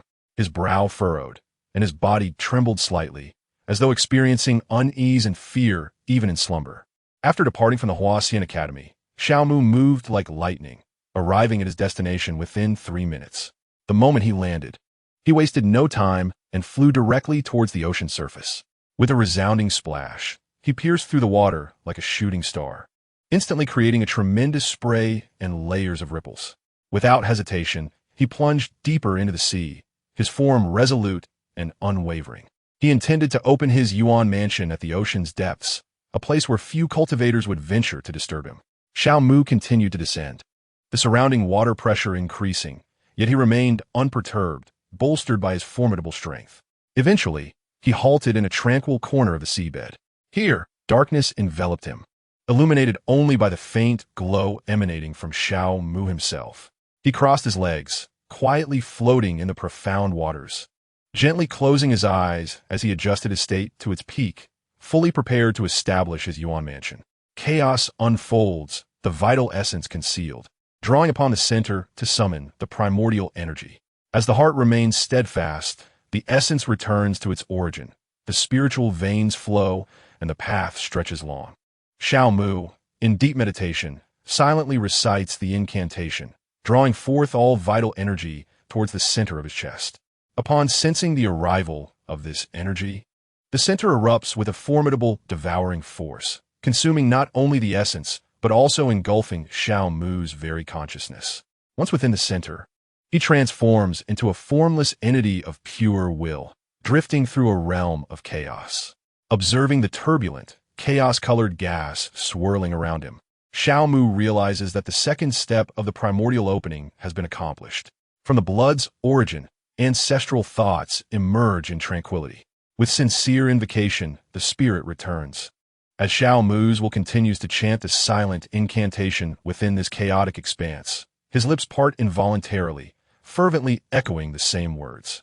With each recitation, a soft glow emanates from his blood, shimmering like countless stars dancing within the crimson tide. Particularly from the heart, the radiance intensifies, resembling a miniature sun, dazzling in its brilliance. Upon the emergence of this light, it responds to a mysterious summons, all converging towards the center, coalescing into a brilliant stream, eagerly rushing forth as though destined to engender some wondrous transformation. Within that chaotic space, faint glimmers gently materialize, gradually coalescing into 3 ethereal and enigmatic figures. These 3 figures exude an ancient and profound aura, clad in simple garments fashioned from animal hides. Xiaomu gazes upon them, filled with reverence and awe, silently uttering, "Descendants of future generations, I pay homage to the 3 ancestors." These figures, the cultural progenitors of the Huaxia civilization, the nest builder, the fire starter, and Fuxi, remain silent, standing still as if awaiting something. Realizing their lack of response stems from their nature as mere echoes of ancestral consciousness, devoid of independent will, Xiaomu implores, 3 ancestors, open, heaven, split, earth. As his words resonate, the 3 figures suddenly radiate with brilliant light, akin to 3 blazing suns illuminating the entire chaotic realm. The chaotic essence roils violently under this intense radiance, as if an inexhaustible force is on the brink of eruption. The nest builder strikes forth with a mighty punch, unleashing a monumental power that stirs the chaotic energies, giving rise to earth, wind, water, and fire. This formidable force seems poised to shatter the chaos entirely, forging a new world. Simultaneously, the flames in the fire starter's hands transform into a fierce fire dragon, weaving through the chaotic expanse with wild abandon. The flames blazed fiercely, stirring the chaotic energies into a renewed upheaval. The elemental forces of earth, wind, water, and fire grew ever more potent, enveloping the entire space in an essence of destruction and rebirth. In Fushi's eyes, the intricate patterns of the Bagua array blossomed forth, imbued with the profound principles of the universe. He guided and stabilized these four elemental forces, leading them gradually towards equilibrium. Under the influence of this mysterious power, the initial form of the Yuanfu began to slowly take shape, heralding the arrival of a brand new world. As the three ancestors continued their primordial creation, the radiant brilliance emanating from them began to wane. With the diminishing light, the expansion of the Yuanfu's space steadily decelerated. Observing this, Xiao Mu hastily recited the incantation of the chaotic essence, drawing forth the primordial energy from the external world into his dantian. His heart focused on returning the essence, and with the spiritual meridians opened, the path of the Tao stretched long. This mantra summoned the primordial energy birthed from the world around him, all rushing into his dantian. As the primordial energy entered the chaotic space of his dantian, it surged into the figures of the three ancestors, reviving their dimming radiance slightly and enhancing the expansion speed of the Yuanfu space. However, as time passed, the rate at which Xiao Mu generated primordial energy ultimately could not match its consumption. The luminescence surrounding the ancestors gradually faded, albeit at a sluggish pace. Eventually, after an extended period, the light surrounding the three ancestors completely vanished, and they too disappeared from sight. Shortly after their disappearance, the chaotic space returned to its usual tranquility, save for a vast estate hovering above a certain area, measuring tens of thousands of feet in width and length, radiating a resplendent golden glow. This estate was none other than the Yuanfu that Xiao Mu had established, and it was indeed the highest grade, golden Yuanfu. Xiao Mu gazed upon this magnificent Yuanfu with great satisfaction, exiting his dantian. No, it should now be called Yuanfu. Just as he stepped out, he felt a surge of energy locking onto him. Following the source of this energy, he discovered it emerged from above the sea. Realizing that the heavenly tribulation had arrived, a grave expression crossed his face. Xiao Mu immediately surged from the depths of the ocean towards the surface. His form darted like lightning, cutting through the water with incredible speed, displacing it and creating a tumultuous whirlpool. With a splash, he burst through the surface, standing atop the waves and gazing skyward. In the distant expanse of space, ominous dark clouds began to emerge, capable of shrouding the entire earth. These clouds, as if born from ancient behemoths, spread their claws and fangs, enveloping the vast universe in a manner that obscured the sun. Layer upon layer, they piled up, dense as lead, seemingly bearing the weight of infinite destructive power, instilling a sense of dread. The brilliance of the stars dimmed beneath their cover, plunging the entire cosmos into oppressive darkness. Witnessing this scene, Xiao Mu's pupils constricted sharply. Such a powerful heavenly tribulation, capable of engulfing the entire solar system, was something he had never encountered before, nor did he feel capable of overcoming such a trial. Thus, he could only seek assistance from the system, Shaoling. Is there any way to navigate through this heavenly tribulation? Indeed, but host, you cannot exchange for it. I have warned you long ago that the first person to cultivate this method would attract a heavenly tribulation. Suddenly, Shaoling shifted the conversation. However, host, there is still a way for you to overcome this calamity, which is why I haven't forcibly prevented you from cultivating. What method? Speak quickly. The heavenly tribulation is imminent. As Xiao Mu rushed beyond the earth, he urged on. Host, the seal on your chaotic body can aid you in transcending this heavenly tribulation. And if you are daring enough, you might even use this tribulation to break a corner of your chaotic body seal. A corner? Such a formidable heavenly tribulation can merely break a corner of the seal? Just how powerful is the seal on my chaotic body? Xiao Mu exclaimed, his tone brimming with disbelief. Well, I cannot ascertain its exact strength, but I can assure you it is countless times more formidable than this heavenly tribulation, Xiaoling declared with unwavering confidence. Listening to Xiaoling, Xiao Mu wore a look of exasperation. In the brief exchange, Xiao Mu had already arrived in the vastness of space beyond Earth. As he appeared in the cosmos, dark clouds from the universe unleashed a purple tribulation lightning. When this purple lightning struck Xiao Mu, his body disintegrated into ash, dead beyond resurrection. As if sensing Xiao Mu's demise, the heavenly tribulation began to dissipate slowly. Before it could completely vanish, a voice that penetrated the universe, commanding the entire world with supreme authority, resonated. Time rewind. This voice echoed like the primordial chaos of creation, carrying an overwhelming force that pierced through the endless firmament. It seemed to emanate from an ancient, mysterious spell akin to the ultimate decree of the universe's origin, causing the entire world to tremble. The tone, steeped in majesty, seemed to manipulate the flow of time and govern the fate of all things. Each syllable erupted like thunder, crashing through existence itself, akin to a tempest surging against the world. As this mysterious voice resounded, the very fabric of time and space appeared to warp under an invisible force. The river of time began to flow backward, and the ash that was once Xiao Mu's body gradually restored to its original form. The inky clouds receded, retreating to the very moment of their emergence, and Xiao Mu's form returned to the depths of the sea. Beneath the heavenly tribulation, a man emanating supreme imperial might, clad in a black robe woven from the essence of 3,000 paths, stepped forth from the river of time. His figure was ethereal, seemingly one with the universe while transcending all existence. His face, sometimes indistinct, sometimes reflecting myriad beings, uttered a chilling word. This voice resonated like the icy breath from the depths of the abyss, akin to the final echoes of the universe's end, carrying an undeniable, absolute authority. Merely a single character, yet it appears to possess the cataclysmic power to still the very fabric of space around it. In that fleeting moment, time itself seemed to halt its relentless march, and all existence succumbed to an absolute silence. This force raged fiercely, obliterating the heavenly tribulations within the cosmos.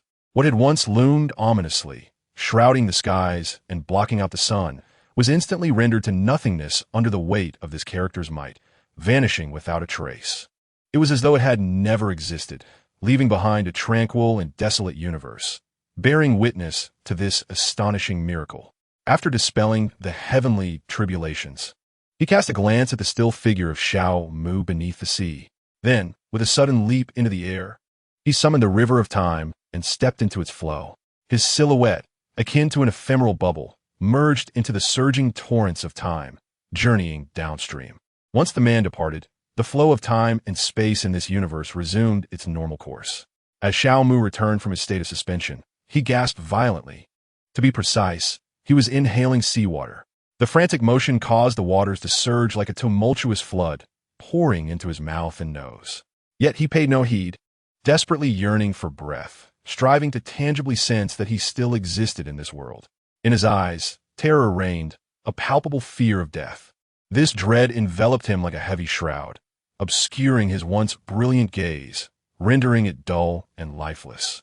The water surrounding Xiao Mu roiled fiercely, countless bubbles ascending to the surface. As the fear in his eyes gradually dissipated, he became aware of the bubbles surrounding him and the seawater he was incessantly swallowing. Am I not dead? How could I be at the bottom of the sea instead of in the underworld? Host, you indeed perished. But a powerful being capable of traversing the river of time employed temporal arts to rewind the entire world's time back to the moment you first broke through to the Yuanfu realm. And even conveniently dealt with the heavenly tribulations before departing, came the response. Upon hearing this, shock etched itself upon Xiao Mu's face. The surrounding silence was profound, filled with questions and an insatiable curiosity about this enigmatic powerhouse. Chapter 88. 9 Grades of Yuanfu Shaoling. Can you detect that powerful being's panel? I wish to express my gratitude once I attain a certain level of strength. Xiao Mu silently mused, his eyes brimming with curiosity. I cannot, host. That being has transcended the river of fate. I am unable to probe further. Xiao Ling responded with a grave tone. I see. Then let it be, Xiao Mu replied, his voice tinged with dejection, disappointment evident on his countenance. However, this sense of disappointment was fleeting, soon replaced by a calm demeanor. As small fish and shrimp swam past him, oblivious to his emotional fluctuations, Xiao Mu appeared to have an epiphany and posed a question to Xiao Ling. By the way, how is the minor division of the Yuanfu realm classified? The host revealed that the realm of Yuanfu is divided into 9 tiers. The first 3 tiers involve filling the Yuanfu with primordial energy, thus generating divine thoughts. The middle three tiers focus on condensing the yuan ding within the yuan fu. The final three tiers concern compressing primordial energy into primordial liquid using the yuan ding, ultimately filling the entire yuan fu. Xiao Ling smiled as she introduced the classification of the yuan fu realm. Xiao Mu nodded slightly, acknowledging his understanding, and recognized that his current martial cultivation was at the initial stage of the first tier of yuan fu. After a brief pause at the seabed, Xiao Mu straightened his legs and surged toward the ocean's surface. His sudden movement startled the surrounding marine creatures, causing them to flee in all directions. As he broke through the water surface, he created a massive wave and released a flurry of bubbles. The morning sunlight cascaded upon his body and the splashing water, illuminating a myriad of dazzling colors. After discerning the direction, he flew directly toward the Huaxian Academy. His avatar, cradling Ao Tian, stood before the academy's entrance, gazing outward, seemingly awaiting someone's return. Time flowed swiftly, and before one realized it, an hour had dissipated like smoke.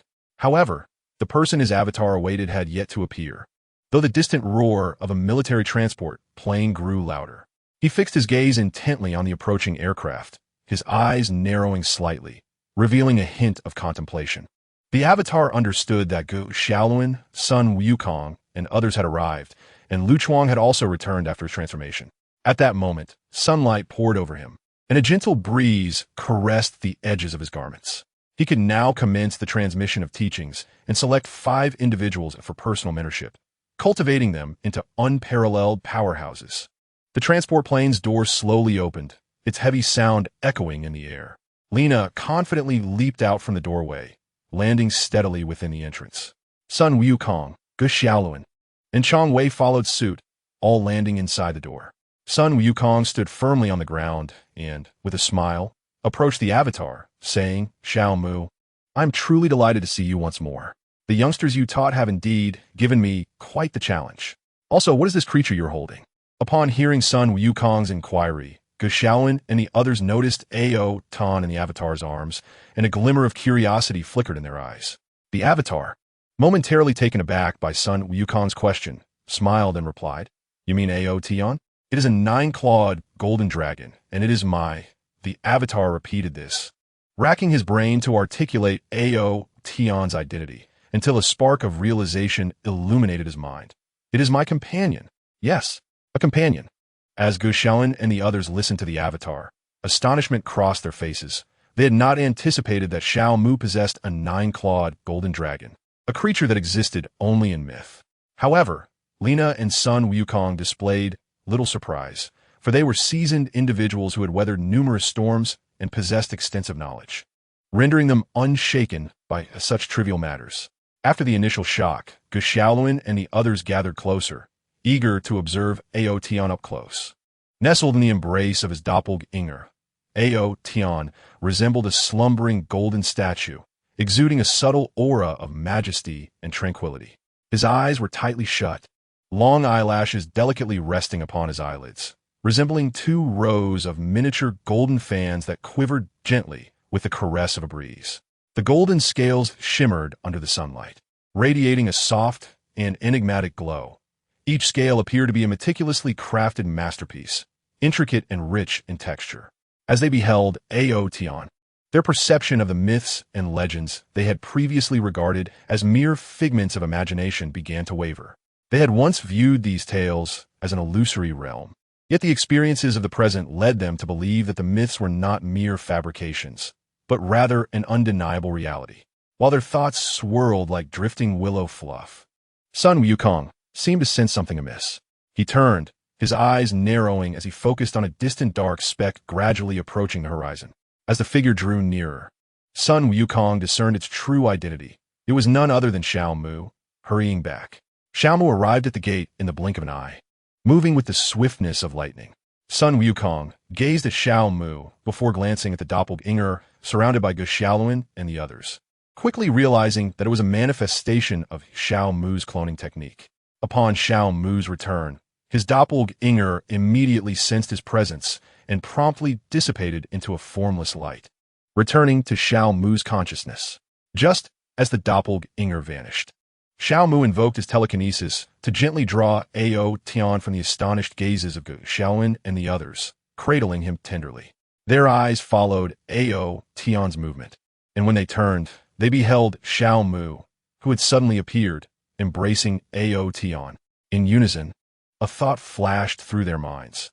Their teacher must have employed a teleportation technique, instantly reappearing outside the gate. Observing the contemplative expressions of Gu Xiaolin and the others, Xiao Mu smiled slightly and said, "Enough of standing around. Hurry to the training square. There, I shall impart some knowledge to you." Upon hearing this, Lu Chuang's face lit up with excitement, his eyes sparkling with fervent anticipation, as he believed that the teachings Xiao Mu intended to share would unveil the mysterious and fantastical ways of cultivation. Although he was aware of his identity as the war god of the Nox star, endowed with longevity and formidable strength, the allure of the cultivation path had an irresistible charm for him. This yearning for the ways of cultivation was not unique to Lu Chuang. Gu Xiaolin and the others shared the same sentiments, their eyes glinting with endless longing and desire whenever the subject of cultivation arose. Even the vast populace of the Huaxia region harbors a profound interest and fervent anticipation for the art of cultivation. Chapter 89, 5 Drops of Blood. Gu Xiaolin, Lu Chuang, and their 7 companions, brimming with excitement, made their way towards the training square. Sun Wukong gazed at these vibrant young individuals with a slight smile, trailing behind them. Followed closely by Reina, Xiao Mu observed their gradually receding figures, a gentle smile gracing his lips as he held Fun more tightly, proceeding towards the training square. In his dreams, Ao Tian sensed the warmth of an embrace, his countenance reflecting a greater sense of contentment. On this beautiful morning, that seemingly tender and blissful scene unfolded before them. Upon arriving at the training square, Gu Xiaolin and his companions assumed a standard stance, awaiting Xiao Mu's arrival. Xiao Mu did not take long to join them, standing with his hands clasped behind his back. He scrutinized their posture, imperceptibly nodding in satisfaction. After a month of training and Sun Wukong's trials, you have officially become true warriors. This brings me great joy and reassures me that you are not mere liabilities, but heroes who can bring peace to the nation and its people. As Gu Xiaolin and Lu Chuang listened to Xiao Mu's words, pride radiated from their faces. You, in this form, are deserving of my impartation of the martial classics of the dragon and elephant. With that, Xiao Mu waved his hand, and 8 golden scrolls appeared suspended in the air before them. Gu Xiaolin, Lu Chuang, and the others gazed at the golden scrolls, swallowing hard, their eyes fixed upon them. Rendered motionless. What are you waiting for? Take them. Xiao Mu chuckled softly at their eagerness, fully aware they were waiting for his command. Their actions were a result of the training undergone over the past month. At Xiao Mu's instruction, Gu Xiaolin and the others eagerly reached out to seize the scrolls and stored them away. Observing that they had all collected their scrolls, Xiao Mu spoke again. Lu Chuang, Gu Xiaolin, Qi Lin, Zhao Exen, Sun Wukong, you 5 remain.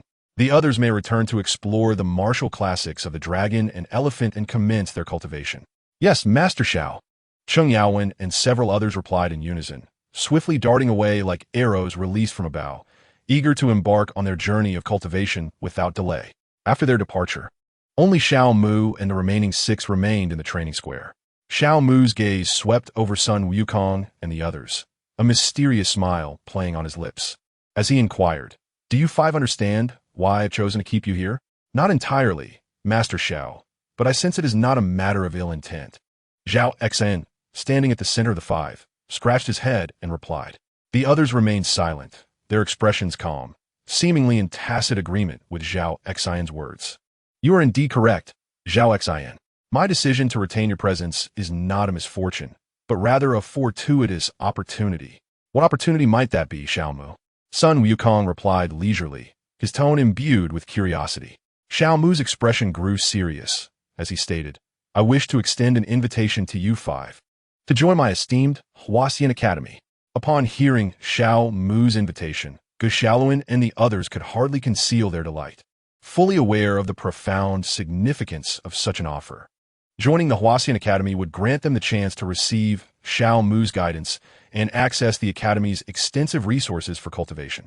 This, in turn, would enable them to swiftly enhance their own capabilities, thereby contributing greater strength to their homeland and empowering them to protect their nation and its people, while also enjoying the pleasures of companionship. Without power, the notion of safeguarding all is but a fanciful delusion. Sun Wukong was acutely aware of this. Haunted by the tragedy that transpired over a millennium ago due to his insufficient strength, it was his lack of power that had prevented him from avenging the old villain. Pan, with unwavering determination, Sun Wukong took the lead and declared, "Xiao Mu, I, the old monkey, accept your invitation to join the Huaxian Academy." Gu Xiaolun and the others promptly echoed, "Teacher Xiao, we are willing as well." A knowing expression graced Xiao Mu's profound gaze. He was well aware that Sun Wukong and the others would inevitably join. Your willingness to join is splendid. Some matters can now be entrusted to you. With that, Xiao Mu aligned his fingers into a sword-like gesture, an indomitable aura emanating from his fingertips. Subsequently, a resplendent sword energy burst forth, resembling a transparent and razor-sharp blade. Encircled by wisps of piercing essence, swiftly slicing toward the hand that held Ao Tian, leaving a fine crack upon its surface. He lightly touched the minuscule wound, and 5 droplets of vibrant blood emerged. The moment the blood appeared, the wound healed rapidly, restored to its pristine state as if it had never been harmed. The 5 droplets of blood, upon emergence, floated gently before Xiao Mu. With a deliberate gaze, he waved his arm, and they sequentially descended into the 5 suspended jade vials he had just procured. Once the blood was carefully secured, he retrieved 50 Huaxia coins from storage, dividing them into 5 equal portions, which he placed beside the jade vials. Once all offerings were arranged, the 5 jade vials along with the 5 portions of 50 Huaxia coins soared before Gu Xiaolun and his companions. The blood within these vials can be consumed during your cultivation, aiding in your advancement. Additionally, you may hold these Huaxia coins while you train, absorbing the spiritual energy contained within, which will further benefit your growth. Furthermore, you are welcome to return next month to collect additional resources for your cultivation. Gu Xiaolun and his companions listened intently to Xiao Mu's introduction, their understanding of the extraordinary utility of the object before them illuminated as if by a divine revelation. Their conviction that their decision to join was both wise and correct deepened. They each extended their hands to retrieve their 10 Huaxia coins and jade vials, expressing their gratitude in unison. "Thank you, Teacher Xiao. There's no need for thanks. These resources are rightfully yours upon joining the Huaxian Academy," Xiao Mu replied with a smile, waving his hand dismissively. After a moment of contemplation, he continued, "Gu Xiaolun, upon your return, please inform Xiangwei and the others that my course has concluded. You need not return from tomorrow onward. Furthermore, you and the 8 of them may reside aboard the giant ship, the Juxia, where you can also engage in theoretical lessons on micro-wormhole transportation technology." "Understood, Teacher Xiao." Gu Xiaolun and his 3 companions responded in unison after exchanging glances. Chapter 90. The eve of war. Xiao Mu stood silently, gazing at the receding figures of Gu Xiaolun and his companions, his eyes deep as an abyss. With over 600,000 items procured from Grandpa Zhou, now ready to be distributed, he set off towards the accommodation area for the 60,000 students, intending to hand out the items stored in the system warehouse while making necessary arrangements. A few hours later, at the Huaxian Academy branch, Xiao Mu stood firmly in the center of the training square, his gaze fixed upon the dazzling starry sky above the newly established branch. He had just completed the distribution of the 600,000 items and arrived at this spot, contemplating some matters as he stared into the heavens. A gentle breeze brushed past, lightly stirring the corners of his garments and pulling him from his reverie. He gradually spread his hands, forming several hand seals, while softly murmuring, "Heart incantation, hidden traces revealed. Buildings conceal, breaths masked. In the realm of heaven and earth, no shadow remains." As his words faded, the structures of the Huaxian Academy branch gradually became indistinct, ultimately vanishing into the horizon. Had one not been present, it would have been impossible to discern that any buildings remained. After completing the series of actions, Xiao Mu continued to perform several hand seals, softly reciting the incantations, manipulating the branch of the Huaxian Academy as it gently drifted beyond Earth into the cosmos. In the vastness of space beyond Earth, the vanguard fleet of the Tao Tai, having just arrived near the solar system, convened aboard a flagship, Our pioneering actions in the Chiwu star system may have already attracted the attention of certain divine civilizations. The eagle remarked to the thunder beside him. With our god Karl present, aside from the angels, what other deities should we concern ourselves with? Thunder replied, his words laced with disdain and a tone of contempt. According to previous intelligence reports, the city of Juxiao on Earth is home to a multitude of intelligent beings that surpass pre-nuclear civilizations. However, the city of Tianhe, which also boasts a remarkable civilization, is utterly defenseless against our insatiable vanguard. We may thus embark from this point to orchestrate death. As the eagle scrutinized the data displayed on the photon screen, he continued, currently, Earth's civilization has indeed entered the pre-nuclear era, possessing various grades of nuclear explosives. Their conventional weaponry cannot breach our defenses, and their aerial combat units stand no chance against us. However, should they resort to nuclear capabilities, it would impose tremendous pressure upon us. My proposal is to engage in low-altitude operations. They belong to the ancient river radiation civilization, which holds life ethics in the highest regard and would never dare to deploy nuclear explosives upon their own cities. Feng Lei listened attentively to the eagle's counsel, nodding gently in agreement. This notion is commendable. We shall proceed as you suggest. Offer death to our god, Karl. Offer death to our god, Karl. Their fervent cries echoed throughout the vessel. Within the Juxia, in the quarters of Reina, Yuan Li suddenly appeared from beyond Earth, initiating a wake-up operation. Goddess Reina! Goddess Reina! Goddess, stop! Goddess, I'm still asleep. Reina exclaimed irritably, sitting up from her steel bed and gazing at the one who roused her. Upon recognizing Yuan Li, she momentarily quelled her anger and, with a look of confusion, inquired, what brings you here? The gluttonous advance party is already approaching the solar system, bearing undeniable hostility. War is unavoidable. Should we engage? Yuan Li respectfully requested. Do you often spy on me while I'm sound asleep? Reina retorted, deflecting the question. Your subordinate would not dare. Yuan Li clasped his hands and bowed his head. Then how is it that you dare now? Reina asked sternly. Your subordinate believes the current situation is exceptional. If the goddess is not fully prepared, we may encounter unforeseen mishaps. I am aware that Pan Zheng is surely watching over me from the shadows. However, return and inform Pan Zheng that I am quite content on Earth and need not his concern. Furthermore, convey the details of your report to me. You may withdraw. Your subordinate takes his leave. Yuan Li, after clasping his hands again, turned to depart, but Reina called out, Mao Shun, do not let your boldness grow too great. I would not dare. Yuan Li slightly turned his head, casting a sidelong glance at Reina before vanishing like a fleeting ray of light. Reina watched him leave, a peculiar gleam flickering in her beautiful eyes, preparing to inform the military of this news after her morning classes. Yet, unbeknownst to her, the military had already been aware of the gluttonous approach for over a month. Inside Demon Number 1, Morgana held a glass of red wine, clad in a silk nightgown, exuding an enchanting allure. She stood quietly before the floor-to-ceiling window, gazing into the vast expanse of the starry sky, her beautiful eyes reflecting profound thoughts. Suddenly, a series of knocks echoed at the door. Morgana took a delicate sip from her wine glass, savoring it before saying, Come in. Addo entered upon hearing the sound, casting a fleeting glance at Morgana before hastily lowering his head and approaching her.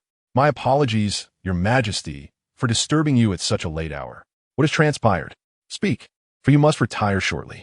Morgana languidly toyed with her wine glass, her delicate lips slightly parting.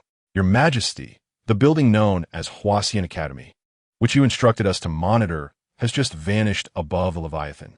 Simultaneously, the gluttonous army is poised to enter the solar system. Oh, it has vanished? Morgana inquired. Her interest peaked as she turned to face him, her graceful figure leaning slightly forward, revealing an enchanting sight. Addo dared only a hurried glance before quickly averting his gaze, unwilling to meet Morgana's eyes directly. As a warrior who had followed Morgana for many years, he understood his queen's interests well and knew how to maintain propriety.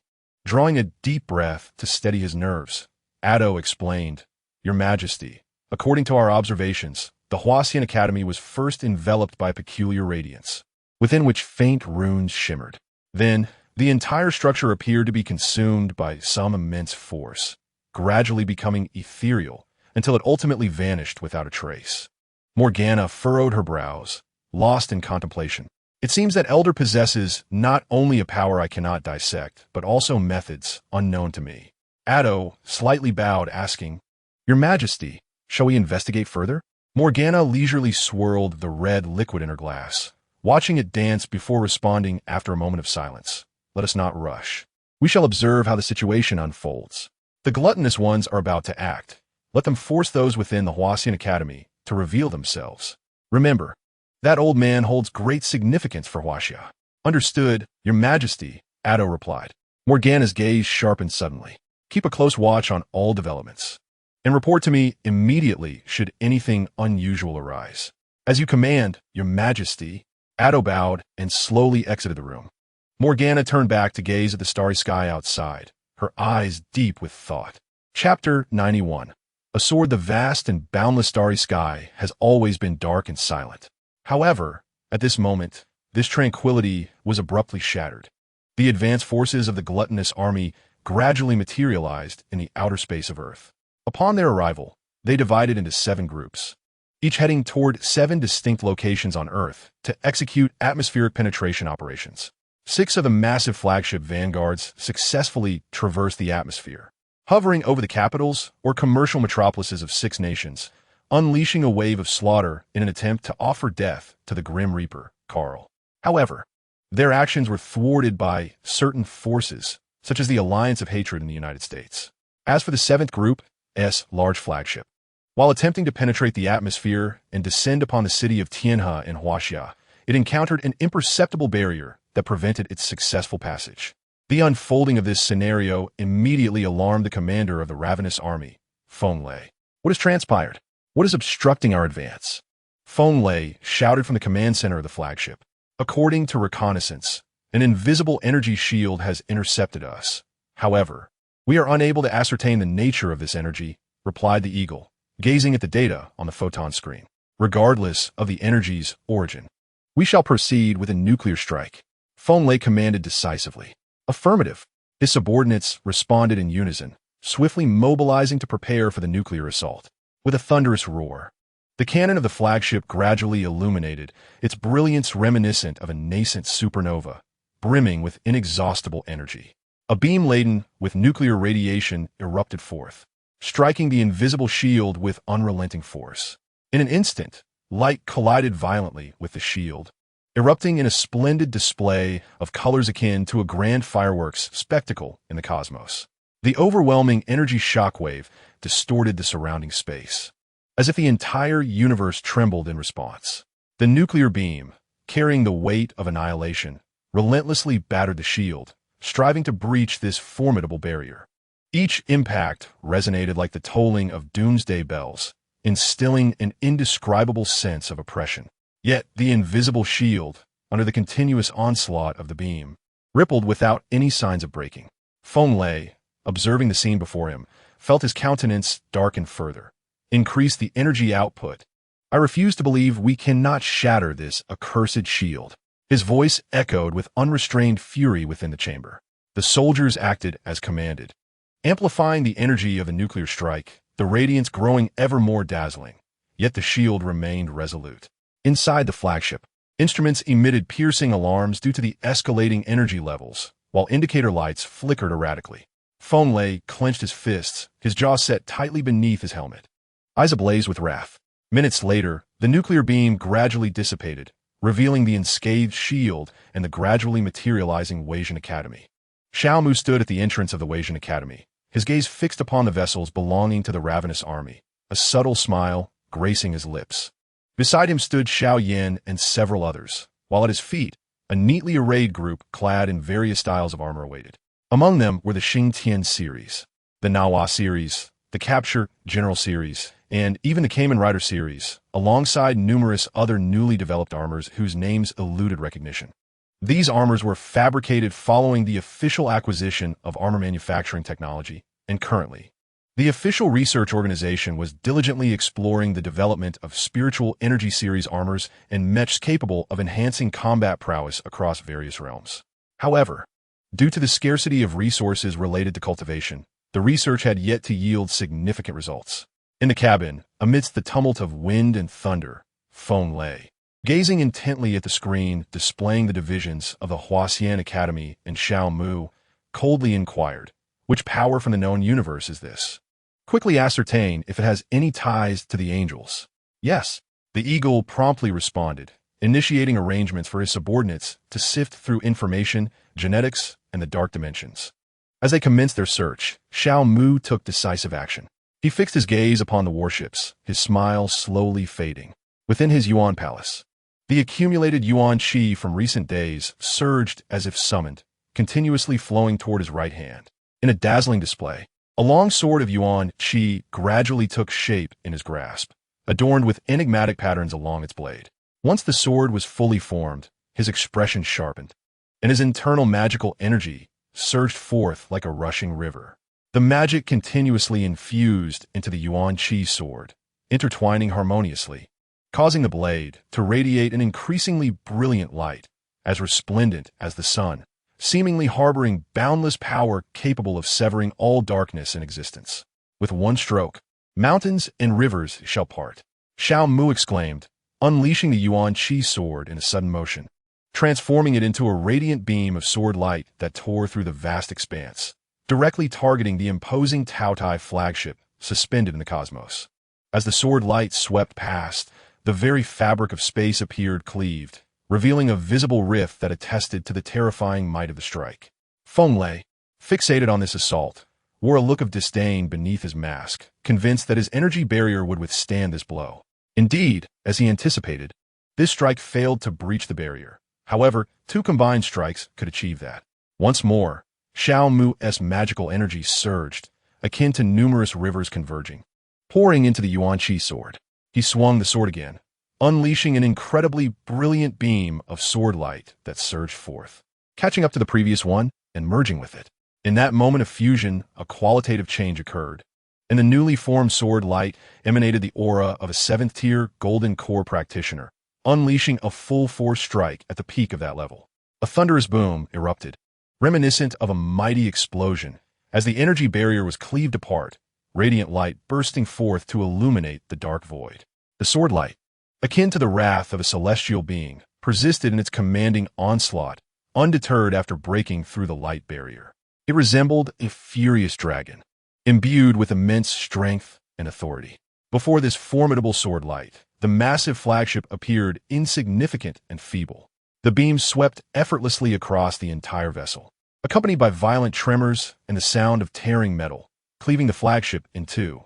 Within the flagship, Feng Lei and all his Taotai warriors had no time to react before being bisected by the terrifying sword light. Blood and remnants scattered throughout the cosmos, bearing witness to the tragic brutality of the fierce battle. Meanwhile, behind Xiao Mu, the 60,000 armored students surged forth from the Huaxian Academy, charging towards the remaining Taotai warships with fervor. As they approached, each unleashed their unique offensive techniques, intent on obliterating those warships that were devoid of any radiant energy barriers. In an instant, a dazzling array of spells illuminated the battlefield. Once the warships were vanquished, they returned to the sanctuary of the Huaxian Academy.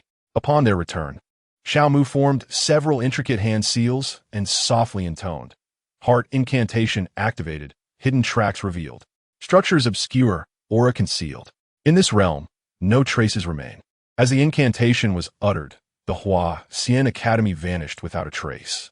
In the aftermath, the only remnants left in this space were the wreckage of warships and the corpses of the Taotai warriors.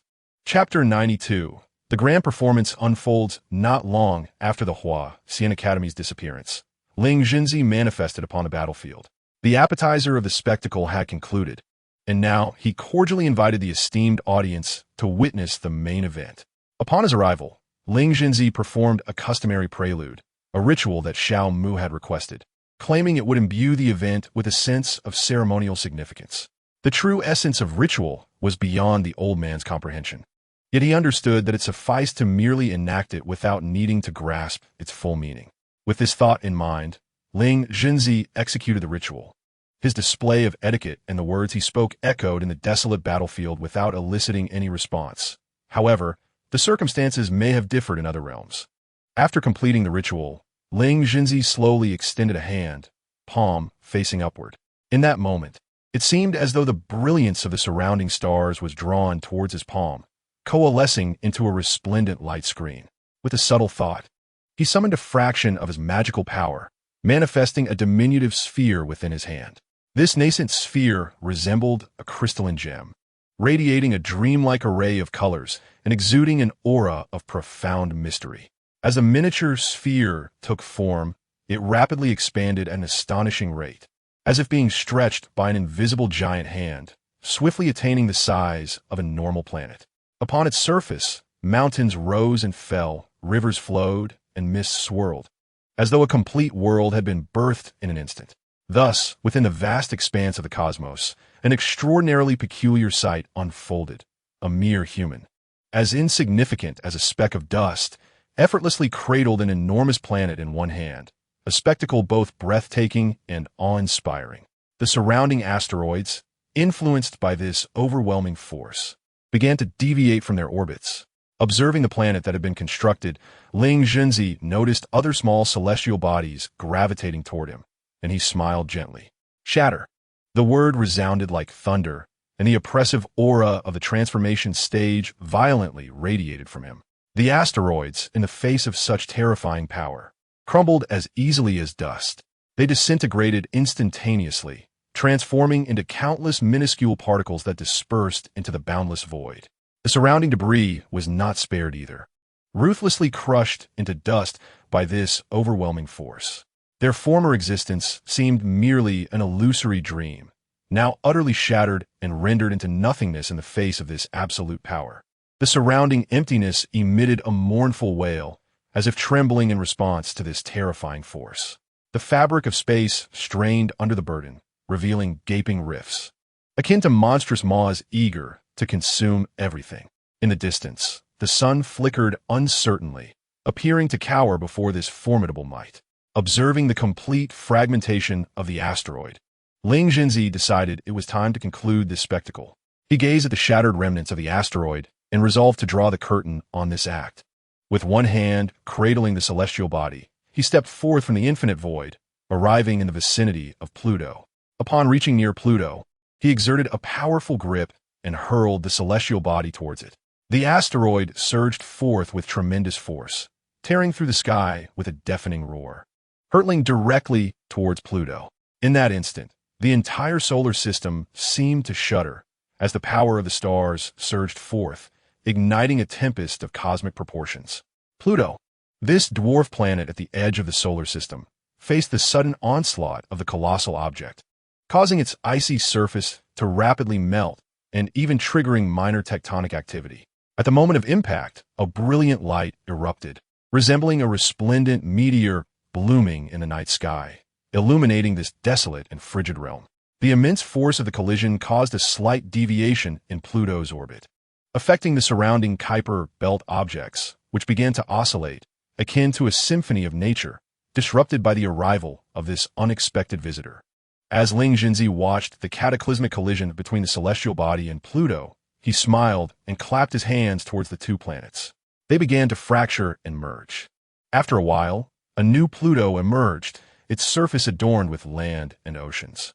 Gazing upon this Pluto, which was merely missing one element necessary for the emergence of life, Ling Jinzi initiated his next endeavor. With his gaze fixed upon this Pluto, just one component away from nurturing life, Ling Jinzi set to work again. The sun's spirit slumbered. The source of fire lay hidden in the depths. The heart incantation stirred, flames igniting. Magical energy amassed. The blazing sun was poised to appear. Consciousness guarded form. Radiance shone brilliantly.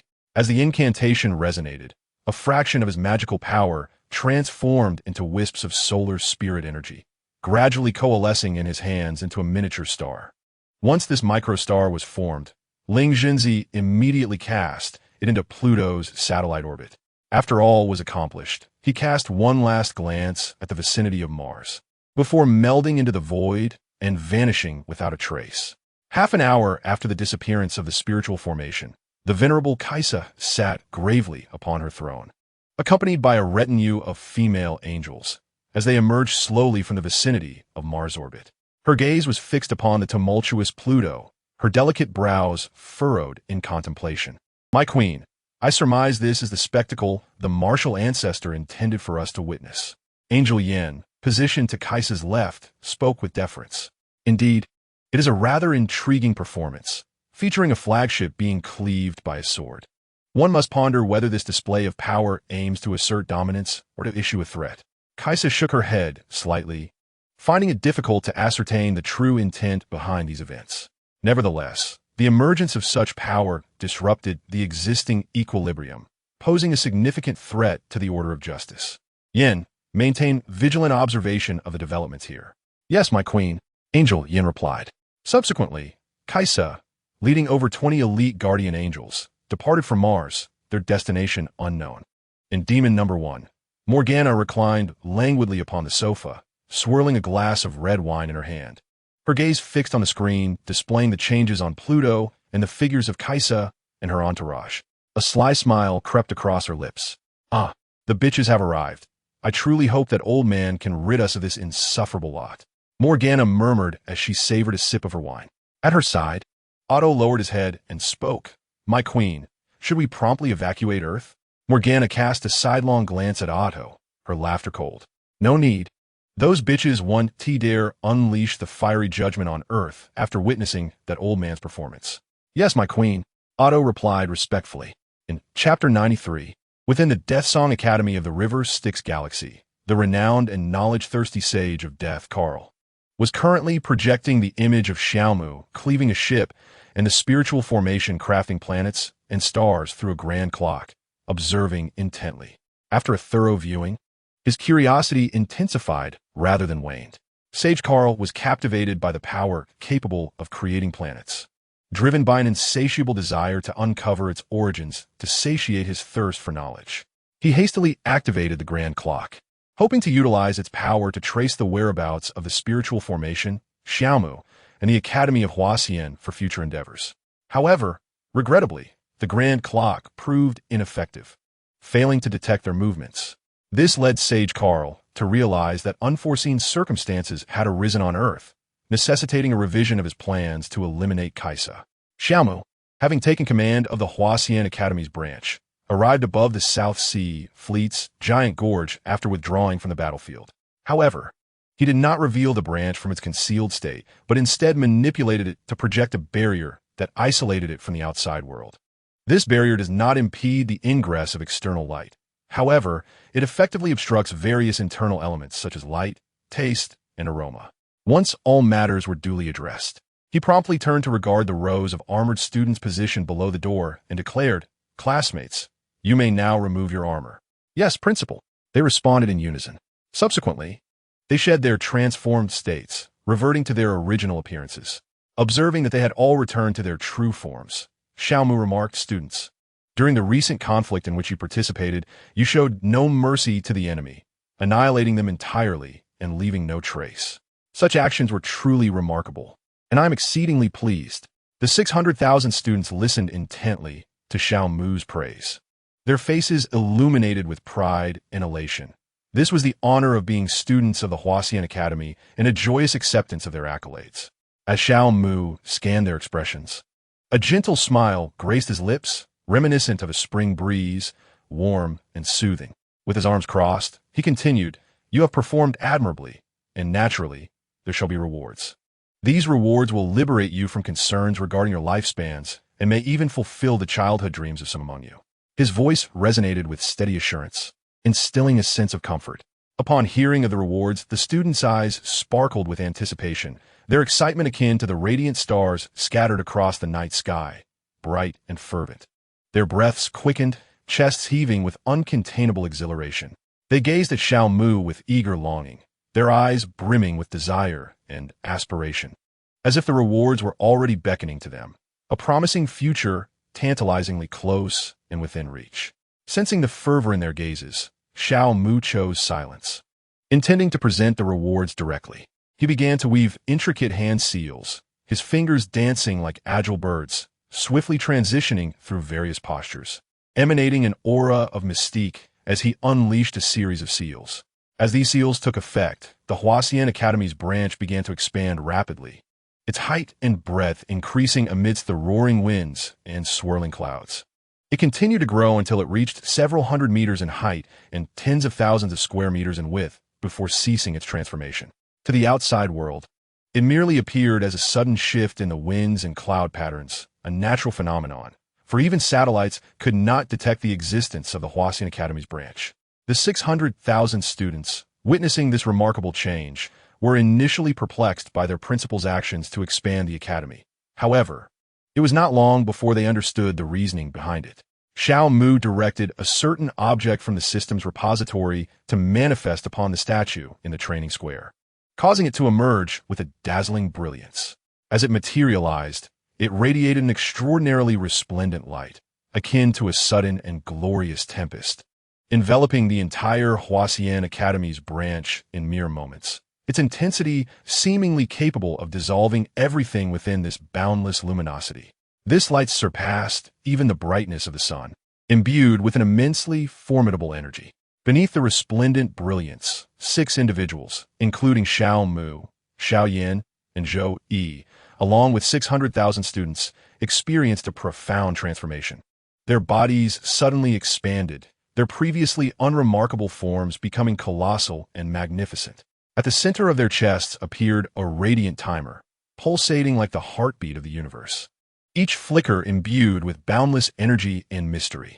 Their eyes began to shimmer, emitting a dazzling light that seemed capable of piercing through darkness, illuminating the entire world. Soon, their bodies underwent even more remarkable changes. Their muscles defined themselves with explosive power, while vibrant patterns and textures emerged, emanating an aura of enigma and majesty. Their heads began to take on unique shapes, resembling either the regal lion or the fierce eagle. Ultimately, they completed their splendid metamorphosis, transforming into Ultramen, towering figures exuding a divine and inviolable radiance, akin to valiant warriors safeguarding the peace of the universe. Dear students, are you pleased with this transformation into Ultramen? Inquired a luminary draped in hues of red, blue, and silver, whose head bore a striking resemblance to Diga. This radiant giant was none other than Xiao Mu himself. Indeed, we are immensely satisfied, Principal. The 600,000 students responded in unison, examining their new forms with awe. That is splendid to hear. Now, you may each bestow a name upon your Ultraman identities and envision the design of your transformation devices. Xiao Mu continued, not intending to retract the plasma spark tower, for he longed to relish the experience of becoming an Ultraman just as these students did, an aspiration he had cherished since childhood. As for his own Ultraman title, he had already decided upon Dino Ultraman. Under Xiao Mu's encouragement, the 600,000 students immersed themselves in the joy of naming their new identities and determining the styles of their exclusive transformation devices. The atmosphere brimming with excitement and creative sparks. They either pondered deeply or engaged in discussions, each striving to find a name for their Ultraman persona that was both distinctive and meaningful, along with the design of their transformation device. Chapter 94. Acquiring coordinates. After a while, all 600,000 students had settled upon names for their Ultraman forms and their unique transformation devices. Xiao Mu extended his hand, gesturing towards the plasma spark tower, and Xiao Ling promptly helped store it in the system's repository. Once secured, he gazed at the students who had yet to revert from their transformations and gently spoke. Students, it is time to revert. Upon your return, you will be free to soar across the globe and experiment with a variety of skills, including light beam and 8-spoke light wheel in the vast cosmos. Yes, Principal. As soon as the words were spoken, the students promptly reverted to their human forms, clutching their exclusive transformation devices with fervor. Xiao Mu similarly relinquished his transformed state, returning to his human guise, with a divine light rod firmly in his grasp. Indeed, this was the divine light rod, identical to the transformation device wielded by Ultraman Diga. Once Xiao Mu had concluded his transformation, he tucked the divine light rod securely into his bosom. After securing it, he gestured with his hands, performing a series of intricate seals that restored the scale of the Huasien Academy branch to its original state, dismantling the barriers and re-establishing its connection with the outside world. Concurrently, he also lifted the concealment over the Huasien Academy branch, revealing its true form high above the giant canyon. Upon completing this sequence of actions, he withdrew his hands and directed his gaze downward to the students, proclaiming, "Dear students, at this moment, you may return to your cultivation for a while. In due time, we shall embark on our journey home." "Understood, Principal," came the resounding reply from 600,000 voices, a chorus so powerful it resonated deeply.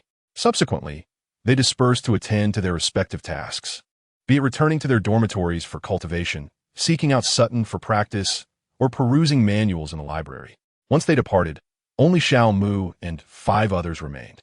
"Xiao Mu, do you possess a means to return me to the Tian Yuan realm? I have urgent matters there." Xiao Yin addressed Xiao Mu, his tone slightly brusque. An urgency and anxiety shone in his eyes, his fists clenched unconsciously. Sensing the gravity of Xiao Yan's tone, Xiao Mu understood that he must have pressing responsibilities awaiting him in the Tian Yuan realm. Perhaps there is a way. If the dimensional gate could scan your body and extract the spatial coordinates of the Tian Yuan realm, it should facilitate your return, Xiao Mu replied, his brow furrowed, uncertainty evident in his words. "Why not give it a try? It's pointless to dwell on it here," Lao Xiao suggested Zhou Yi as he listened to their exchange. "You are right. I shall attempt it now." With that, Xiao Mu retrieved the dimensional gate from the system repository. A brilliant light radiated from his hand, and after the luminescence faded, the dimensional gate floated before him. Gazing at the small portal, he summoned his magical energy and continuously infused it into the gate. At the moment of infusion, he directed the dimensional gate to scan Xiao Yan. The petite portal emanated a gentle white light, ethereal and dreamlike, akin to a delicate veil. This light then surged toward Xiao Yan, enveloping his entire being. His figure became faintly visible within the luminous embrace, as if ensconced in a mysterious barrier. Moments later, the light was withdrawn by the dimensional gate. Xiao Yan leaned forward, filled with anticipation, eagerly watching Xiao Mu, hoping to hear the answers he sought. His breath quickened, and the rhythm of his heartbeat resonated clearly in the stillness of the atmosphere. "No problem. The dimensional gate has successfully acquired the coordinates of the celestial realm." Xiao Mu excitedly shared this news with Xiao Yan. His exhilaration stemmed not only from Xiao Yan's impending return, but also from the prospect of accessing the celestial realm, a vast domain for cultivation. It is essential to note that within the current world of the Leader's Testament, in Huagua, aside from the Huaxian Academy, which possesses spiritual herbs, there exists a complete absence of natural spiritual herbs elsewhere. Even if the official organizations endeavor to cultivate spiritual herbs, it would require a considerable amount of time. Concurrently, the mining resources for cultivation within Huagua have nearly vanished, significantly hindering the advancement of national research and obstructing the implementation of plans for the populace to possess spiritual tools. Upon hearing Xiao Mu's fervent response, Xiao Yan felt an immense sense of relief, his clear eyes shimmering with a light named joy. "Wonderful, Xiao Mu. You have truly assisted me greatly," Xiao Yan exclaimed, grasping Xiao Mu's hand with heartfelt gratitude. Xiao Mu smiled and patted Xiao Yan's shoulder, saying, "There's no need for such formality. We are friends after all.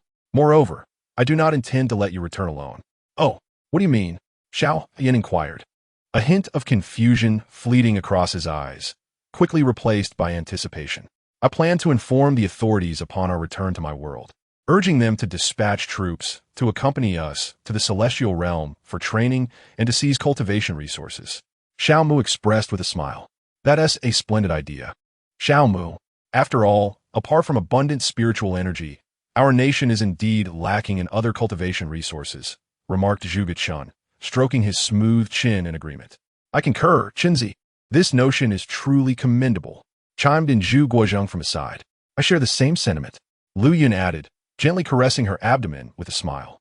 Zhou Yi suddenly slapped his thigh, exclaiming, This way, not only can we resolve the resource dilemma, but we can also facilitate rapid development of the military through practical experience. Truly a multifaceted strategy." Xiao Yin stood silently, seemingly in tacit agreement. Xiao Mu nodded, his face radiating a brilliant smile as he declared, It's wonderful that you all recognize this." He continued, "Now, you should go and cultivate for a while, making the necessary preparations. As for me, I will discuss certain matters with the consul here, and once our discussions conclude, we shall embark on our journey home." The group acknowledged him and dispersed. Xiao Yin felt particularly elated. understanding that this return to the celestial realm would finally allow him to confront the Yunshui sect that had pursued him, thus avenging his father.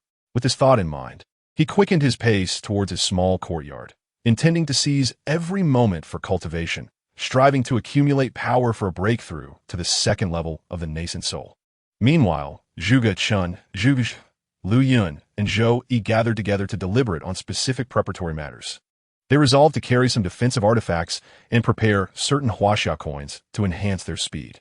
Meanwhile, they reached a decision that during this journey to the vast realm of Tianyuan, it was imperative to forge the life-bound magical artifact that had been unattainable due to a scarcity of materials. Chapter 95, Martial Arts after bidding farewell to them. Xiao Mu leaped from the grand entrance, plunging towards the majestic vessel, the Juxia. The wind whistled past his ears, reminiscent of a wild, untamed roar, while the ocean below raged like an infuriated giant spirit, its waves surging and frothing like 1,000 galloping steeds. Above, the sky appeared as an unblemished sapphire, a deep azure that stretched endlessly, occasionally graced by seagulls that flitted like ethereal sprites. In such a serene and beautiful environment, Xiao Mu gracefully landed on the deck of the Juxia, his demeanor composed. He surveyed his surroundings, intent on finding a soldier to escort him to meet Du Kaiyao. Before he could make a move, Du Kaiyao emerged from the cabin like a gust of wind, abruptly entering his line of sight. Observing Du Kaiyao approach with purpose, Xiao Mu smiled gently and stepped forward to greet him. General Du, it has been a long time. It has not been long, merely a little over a month. Du Kaiyao replied with a smile. Moreover, I must express my gratitude to Comrade Xiao for successfully leading the defense against the invasion of the Taotai army. It was but a trivial effort. There's truly no need for thanks. It is simply my duty here, Xiao Mu humbly responded. Comrade Xiao, your humility is commendable. Du Kaiyao shook his head, his expression serious. I have learned of your contributions through the Denua III. Were it not for your leadership in the defense, our military strength alone would have surely led to casualties among the people of Tiana City, even if we had prior knowledge of their invasion point. At this, Xiao Mu fell into a moment of silence. Observing his demeanor, Du Kaiyao smiled lightly and shifted the conversation. Comrade Xiao, may I inquire about the purpose of your visit today? It is nothing particularly significant. I merely wish for your assistance in locating a safe and secluded place where I can set up the Dimensional Gate S branch. Xiao Mu suddenly recalled and added, Ah, right, the Dimensional Gate branch is that enormous portal I brought with me, along with 600,000 students. You must be aware of it, General Du. I am indeed familiar with that gate, Du Kaiyao replied, realization dawning upon him, though with a hint of confusion. Comrade Xiao, are you placing the Dimensional Gate S branch to facilitate an alliance between the two worlds of Huaxia? His gaze fixed intently on Xiao Mu, seeking answers in his expression. Xiao Mu maintained a calm demeanor and replied serenely, I do indeed harbor such intentions, while also wishing to provide protection for you. For I do not believe that those extraterrestrial civilizations will relinquish their covetous desires for the land and people of Huaxia. Upon hearing this, Du Kao's eyes glimmered with gratitude as he replied, Comrade Xiao, your thoughtful intention is indeed rare. However, matters of alliance and the placement of the Dimensional Gate are of significant importance, and I cannot decide alone. I must report to my superiors and engage in discussions to provide you with an accurate response.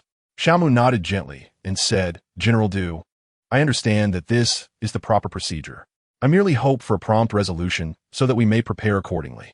Du Kao pondered for a moment before earnestly stating, Rest assured, Comrade Xiao, I will expedite this matter.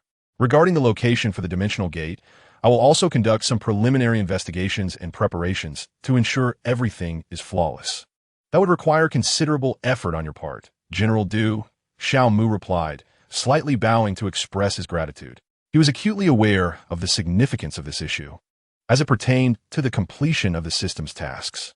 Du Kao nodded and said, Comrade Xiao, please take a moment to rest aboard the Giant Canyon. I will notify you immediately once there is news. Xiao Mu responded, Thank you. General Du He then followed a soldier to the room that had been arranged for him. The room was quite simple, and Xiao Mu sat on the edge of the bed, contemplating various matters. The skills of the martial Path Dragon Elephant realm and the Yuan Mansion realm, particularly their offensive techniques and footwork, indeed lacked compared to those of cultivation. A solution was necessary. Xiaoling, please come forth. I have something to discuss with you. Upon hearing Xiao Mu's call, Xiaoling slowly materialized before him. Master, what do you require of me? I would like you to utilize the system's simulation function to assist me in deducing offensive techniques and footwork related to martial arts. Xiao Mu articulated his needs. Xiaoling blinked her lively eyes and replied softly, Master, your request is entirely feasible, provided you're willing to spend revival points. However, you must assign a collective name to these skills for me to proceed with the simulation. I see. Xiao Mu mused, stroking his chin as he began to think seriously. After a short while, his eyes brightened as if he had conceived an idea. Let us call it martial technique. The art of martial path. Martial techniques, based on the human form, enable practitioners to unleash extraordinary combat power, whether externally or internally. Xiao Mu elaborated on his thoughts. Please record it as such and then commence the simulation of martial techniques. Upon hearing this, Xiaoling summoned the simulation interface and began to input all the details Xiao Mu had provided. Once the data entry was complete, she looked at Xiao Mu and inquired, Master, shall I expend 30,000 revival points to initiate the simulation? Absolutely. Xiao Mu's tone was resolute. Very well. 30,000 revival points have been consumed to commence the simulation, leaving a balance of 513,825 points. The estimated duration is half a day. Xiaoling clearly conveyed the remaining revival points and the time required for the simulation. Oh, there's still so many revival points. It seems I have inadvertently completed something beneficial for the revival of Huaxia. Xiao Mu sighed softly, then elegantly crossed his legs and settled into a stable position on the somewhat cold iron bed. Subsequently, he gently closed his eyes, his thick eyelashes fluttering slightly, as if whispering the tranquility within his soul. At this moment, he resembled a practitioner absorbed in his own realm, poised to leisurely traverse this passage of time through the act of meditation. Du Cao entered the command room, his countenance solemn as he took his seat at the head of the table and activated a secure communication channel. After a series of beeps, a steady voice resonated from the other end. Xiao Du, what is it? Du Cao inhaled deeply and replied, Commander, I have an urgent matter to report. Xiao Mu has proposed the establishment of a dimensional gate branch here, intending to facilitate an alliance between our worlds. After a brief silence, the voice responded, This matter is indeed significant. Please elaborate on the specifics. Du Cao then relayed the conversation with Xiao Mu in its entirety to the commander. The commander, instructed from the other end, gather the relevant personnel and convene an emergency meeting immediately to discuss the feasibility and implications of this matter. Yes, Commander, Du Cao responded, promptly beginning preparations for the meeting. In the conference room, the lighting was dim and solemn, the atmosphere slightly tense. Both sides of the long table were filled with military officers in uniform and administrative personnel in jackets, all exhibiting serious and focused expressions. Du Cao stood before the projection screen, firmly grasping a laser pointer, meticulously explaining Xiao Mu's proposal and the implications of the dimensional gate branch's establishment.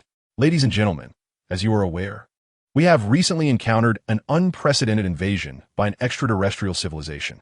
Comrade Xiao Mu, claiming to be from another world of Huaxia, has assisted us in repelling the invasion and proposed a concept to set up a dimensional gate branch in our world, facilitating an alliance between the two worlds of Huaxia.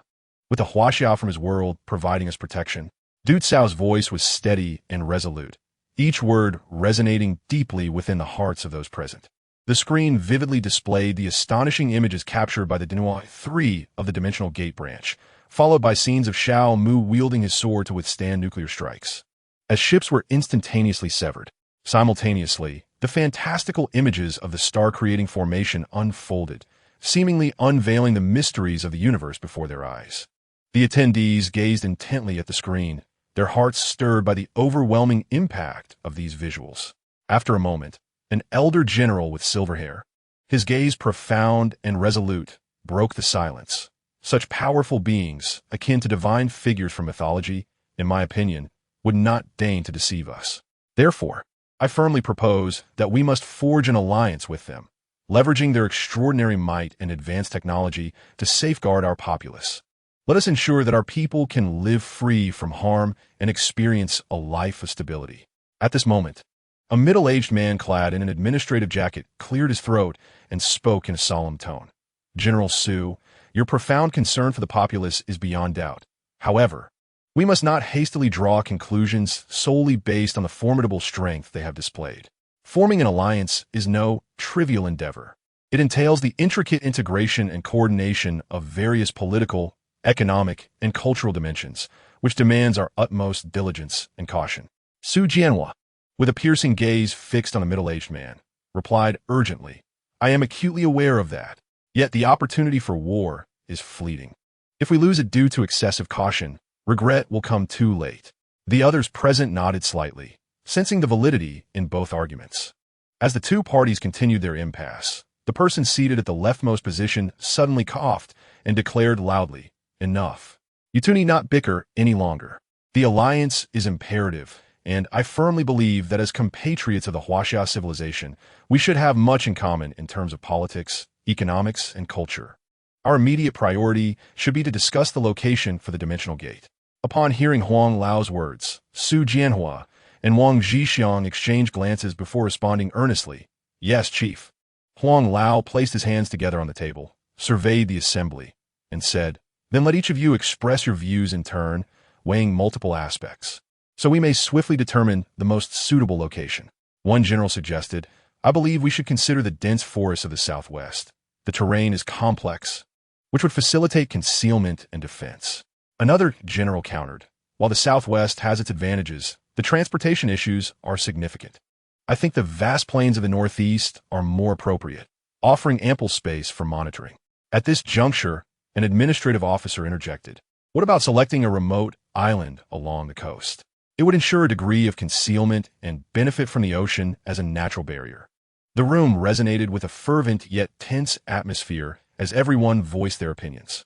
Du Kaio then spoke up, I propose we place the dimensional gate at Mangdang Mountain, as it coincides with the implementation site of the Black Great Wall Phase 2 project. We need not worry about concealment, security, or transportation issues. The assembly fell into a momentary contemplation upon hearing Du Kaio's suggestion. It was indeed a commendable proposal, one that would not disrupt the Black Great Wall Phase 2 project. After a moment of reflection, Su Jianhua agreed, I also find this proposal agreeable. Remarkably, Wang Zhixiang expressed his concurrence with Su Jianhua. The others nodded in agreement as well. Observing this, Huang Lao softly remarked, Very well, the location will be at Mangdang Mountain. Now, Xiao Du, you go inform Comrade Xiao Mu and take him to Mangdang Mountain. The rest of you should prepare accordingly. Yes, Chief. The assembly responded in unison as they rose. After the meeting concluded successfully, Du Kaio shot forth like an arrow released from its bow, setting off to find Xiao Mu. At that very moment, others appeared to be wound up like tightly coiled springs, embarking on their tasks with an urgency akin to a tempest, fervently preparing for the imminent arrangements as if orchestrating a grand banquet. In his chamber, Xiao Mu sat cross-legged, eyes shut tight, cultivating inner peace. Nearly 3 hours had elapsed, yet Du Kao had yet to seek him out. An hour slipped away like grains of sand, when suddenly, steady footsteps resonated from afar, growing ever closer. Xiao Mu lazily opened his seemingly bottomless eyes, fixating on the door as if he could peer through the iron barrier to discern the happenings outside. 3 firm knocks echoed at the door, prompting Xiao Mu to calmly say, Come in. Du Kao entered, and upon seeing Xiao Mu in meditation, he expressed a hint of apology. Comrade Xiao, I sincerely apologize for keeping you waiting. Not at all. General Du, this brief wait is of little consequence, Xiao Mu replied, rising from the iron bed. He then inquired, General Du, what was the outcome of the meeting? Du Kao smiled as he responded, We have decided to position the dimensional gate at Mangdang Mountain. I will take you there now. Upon hearing the name Mangdang Mountain, memories of the narrative unfolded in his mind, recalling the ongoing Phase 2 of the Black Wall project at Mangdang Mountain. By the timeline, the construction there should not yet be completed. However, concerns regarding safety were likely negligible. Very well, let us depart at once. Xiao Mu nodded affirmatively. The two exited the room, the corridor dimly lit. They hurriedly made their way to the helipad, where a helicopter awaited, its rotor blades whirling at high speed, producing a deafening roar. Observing the helicopter, Xiao Mu turned to Du Kao and remarked, General Du, traveling by helicopter is rather slow. Let's choose an alternative means. With that, Xiao Mu harnessed his magical energy, conjuring a colossal sword of power before him. Before he could articulate his method, Du Kao was taken aback by the sudden appearance of a radiant sword of light before him. "Step aboard, General Du," Xiao Mu invited, first ascending the hovering magical sword. "Ah, yes," Du Kao responded, somewhat dazed as he stepped onto the magical sword. "Rise," Xiao Mu commanded, propelling the sword skyward. Upon reaching a sufficient altitude, Xiao Mu activated a magical barrier and said, "Point the way. I shall lead you." "There." Du Kao raised his hand, indicating a direction. Observing this, Xiao Mu cautioned, "General Du, steady yourself." Barely had the words left his lips, then Xiao Mu's magical energy surged, propelling the colossal sword. The sword gleamed brilliantly, akin to a resplendent meteor. As it surged forward at supersonic speed under Xiao Mu's command, the air was instantaneously cleaved apart, resonating with a thunderous sonic boom that seemed to make the very heavens tremble. Their figures left an extraordinarily distinct trail across the sky, akin to a sharp blade slicing through the firmament, as they propelled themselves at full speed towards Mangdang Mountain. Moments later, they arrived at the summit with the swiftness of a gale. Xiao Mu gracefully sheathed his formidable sword of power, landing steadily beside Duke Ao on the broad, level ground. However, as soon as Duke Ao touched the ground, his legs felt as if they had been drained of strength, rendering him nearly unsteady, and he awkwardly stumbled, almost collapsing. Although he had encountered countless grand spectacles, experiencing supersonic speed in the flesh was an unprecedented ordeal, and the overwhelming force was indeed a challenge for him to withstand. Yet, it wasn't long before he regained his composure, for he was no stranger to interstellar travel. Taking a deep breath, Duke Ao gazed at Xiao Mu and remarked, "Comrade Xiao, this velocity is truly astonishing." Xiao Mu smiled in response. "Do not jest, General Duke. Let's first inspect the site for the dimensional gate." "Very well. I shall lead you there," Duke Ao replied, guiding Xiao Mu through a shadowy path that led into Mangdang Mountain. Along their journey, they occasionally observed workers bustling about. After traversing a distance, they arrived at an exceptionally spacious steel expanse, capable of accommodating hundreds of thousands. This area was cleared immediately following the conference's decision. "It can hold over 600,000 people, so your personnel's entry and exit will be ample," Duke Ao explained, gesturing towards the vast space. "I understand, General Duke. I will now proceed to install the dimensional gate," Xiao Mu stated, retrieving the dimensional gate from his system repository. A flash of radiant light enveloped his hand, revealing a small door. Duke Ao observed the small door with surprise in his eyes. "Is this the dimensional gate that traverses worlds?" "The rotating one is the dimensional gate," Xiao Mu corrected him.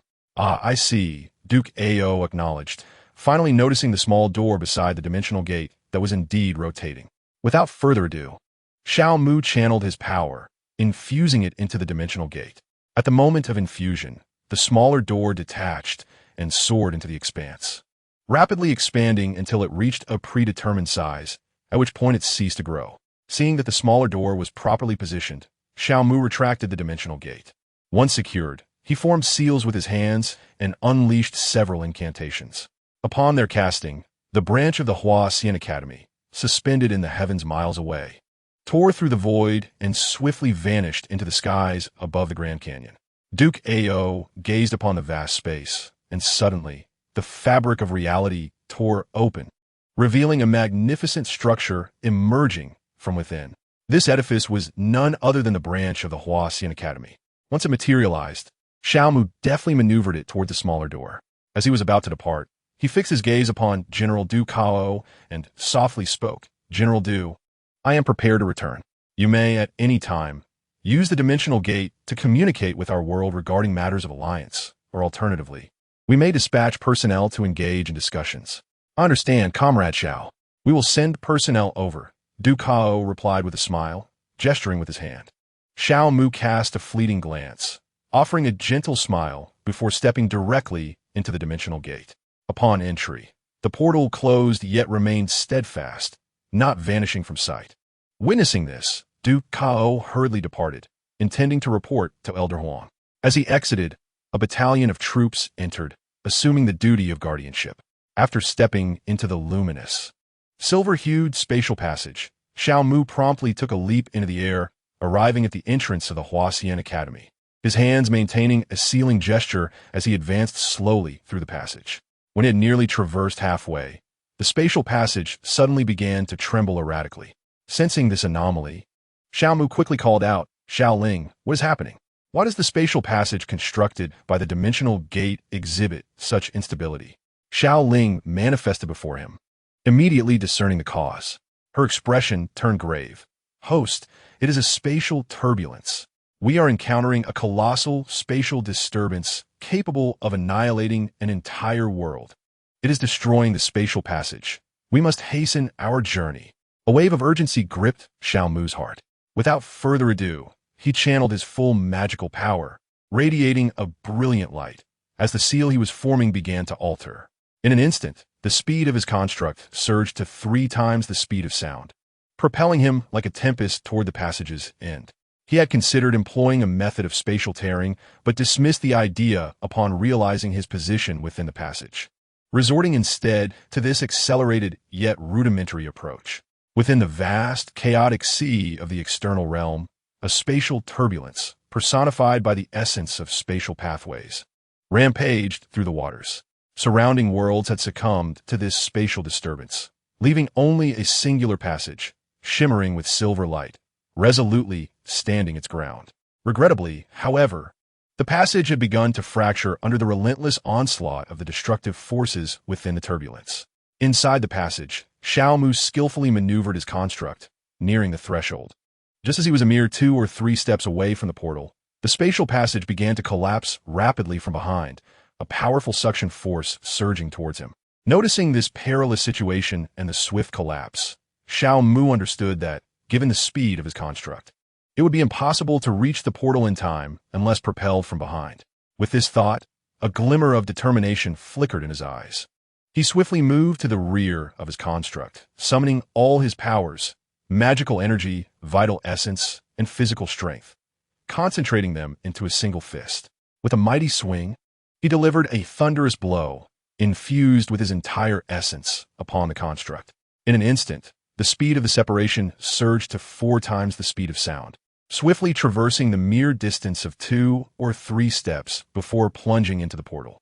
As he entered, the portal thunderously closed and subsequently vanished from sight.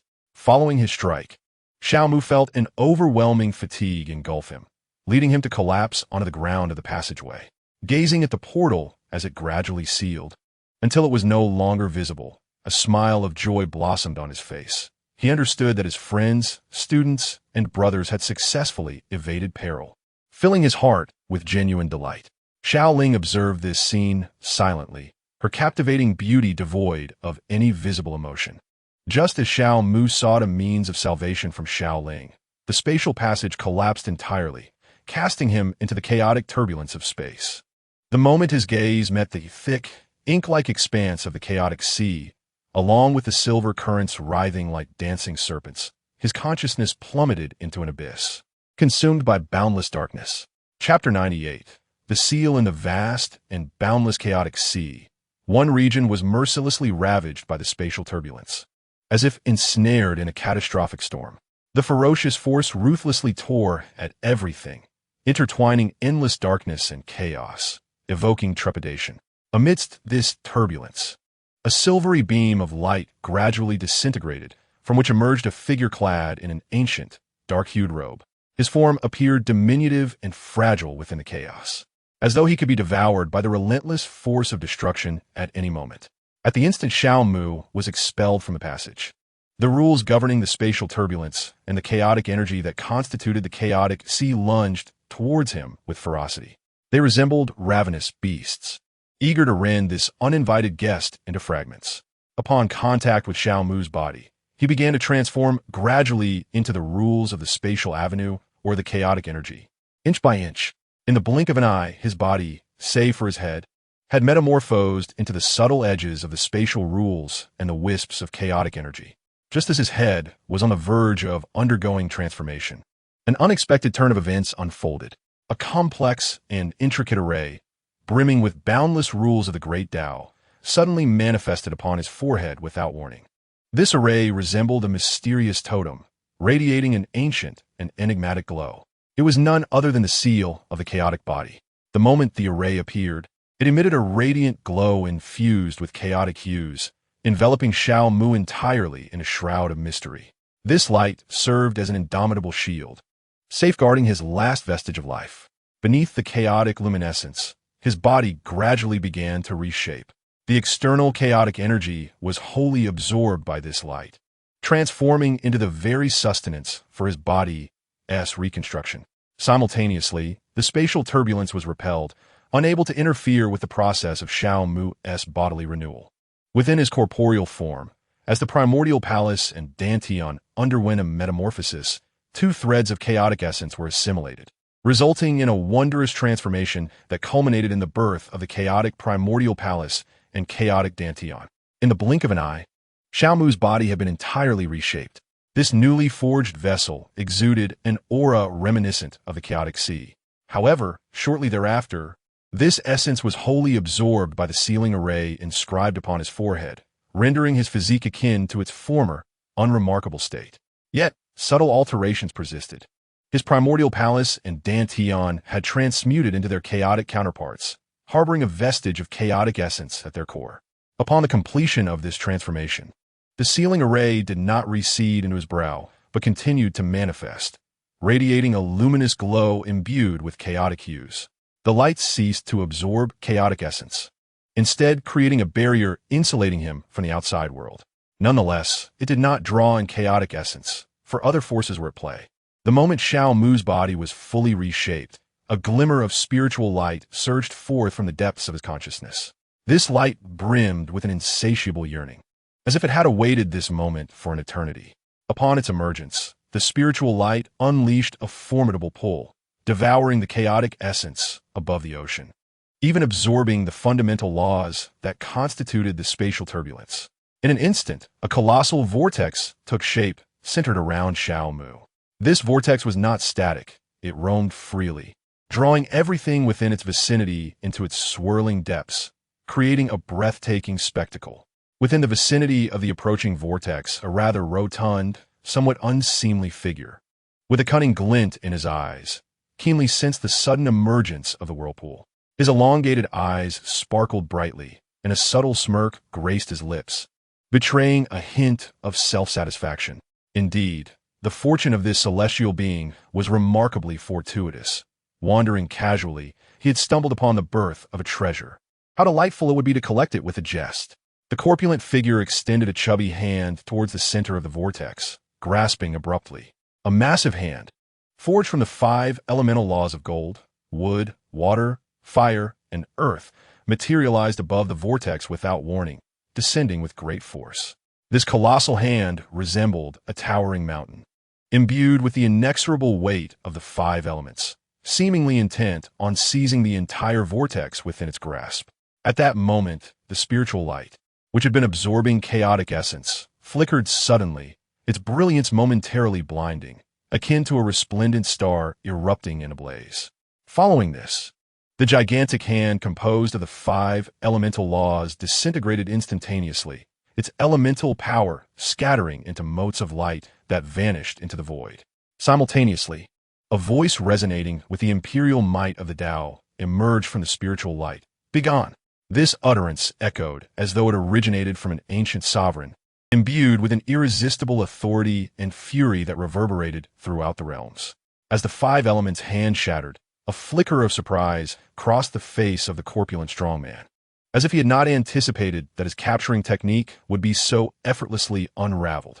It is noteworthy that this very maneuver had ensnared countless treasures of the Tao, with seldom a misstep.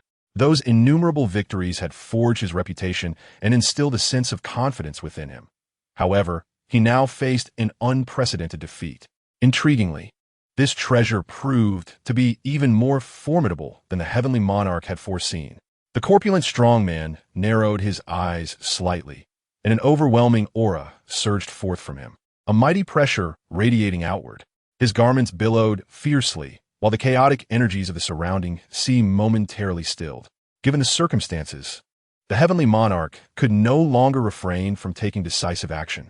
He bellowed, and just as he prepared to strike again, a resonating word imbued with imperial might echoed in his ears.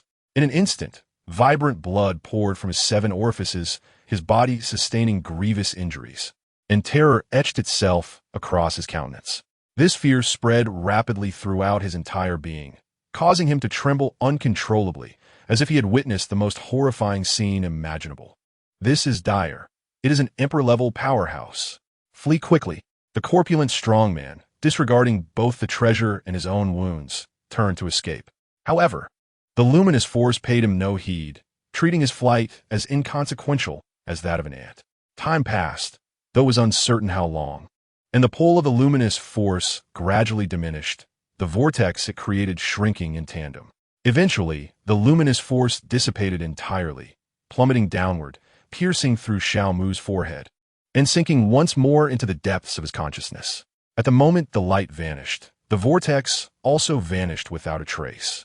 Little Spirit emerged above Xiao Mu, presenting herself in a manner unlike any before, appearing as a fully grown woman. She gazed at Xiao Mu, a unique hue glimmering in her beautiful eyes. Extending her hand, smooth as mutton-fat jade, she gently caressed his face, whispering softly, "You truly have not disappointed me, Xiao Mu." Chapter 99. A new world. Xiao Mu fell into a state of unconsciousness, akin to a solitary leaf adrift upon the chaotic sea, unaware of how many years had flowed by with the currents. Time seemed shrouded in layers of mist, making it difficult to ascertain whether he had endured decades or even centuries. Regardless of the duration, the luminous glow of chaos never waned. It steadfastly shielded Xiao Mu, protecting him from the encroaching chaotic energies. Surrounding him was an immense, colorful bubble, gently suspended atop the surface of the chaotic sea, continuously absorbing the surrounding chaotic air. Xiao Mu's body appeared to be drawn towards it, slowly drifting closer.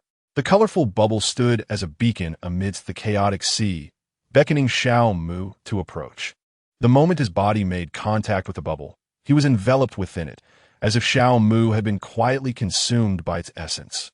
Xiao Mu seamlessly merged into the vibrant bubbles, which remained undisturbed, continuously absorbing the essence of chaos, while the turbulent sea of chaos persisted in its relentless waves, showing no signs of alteration.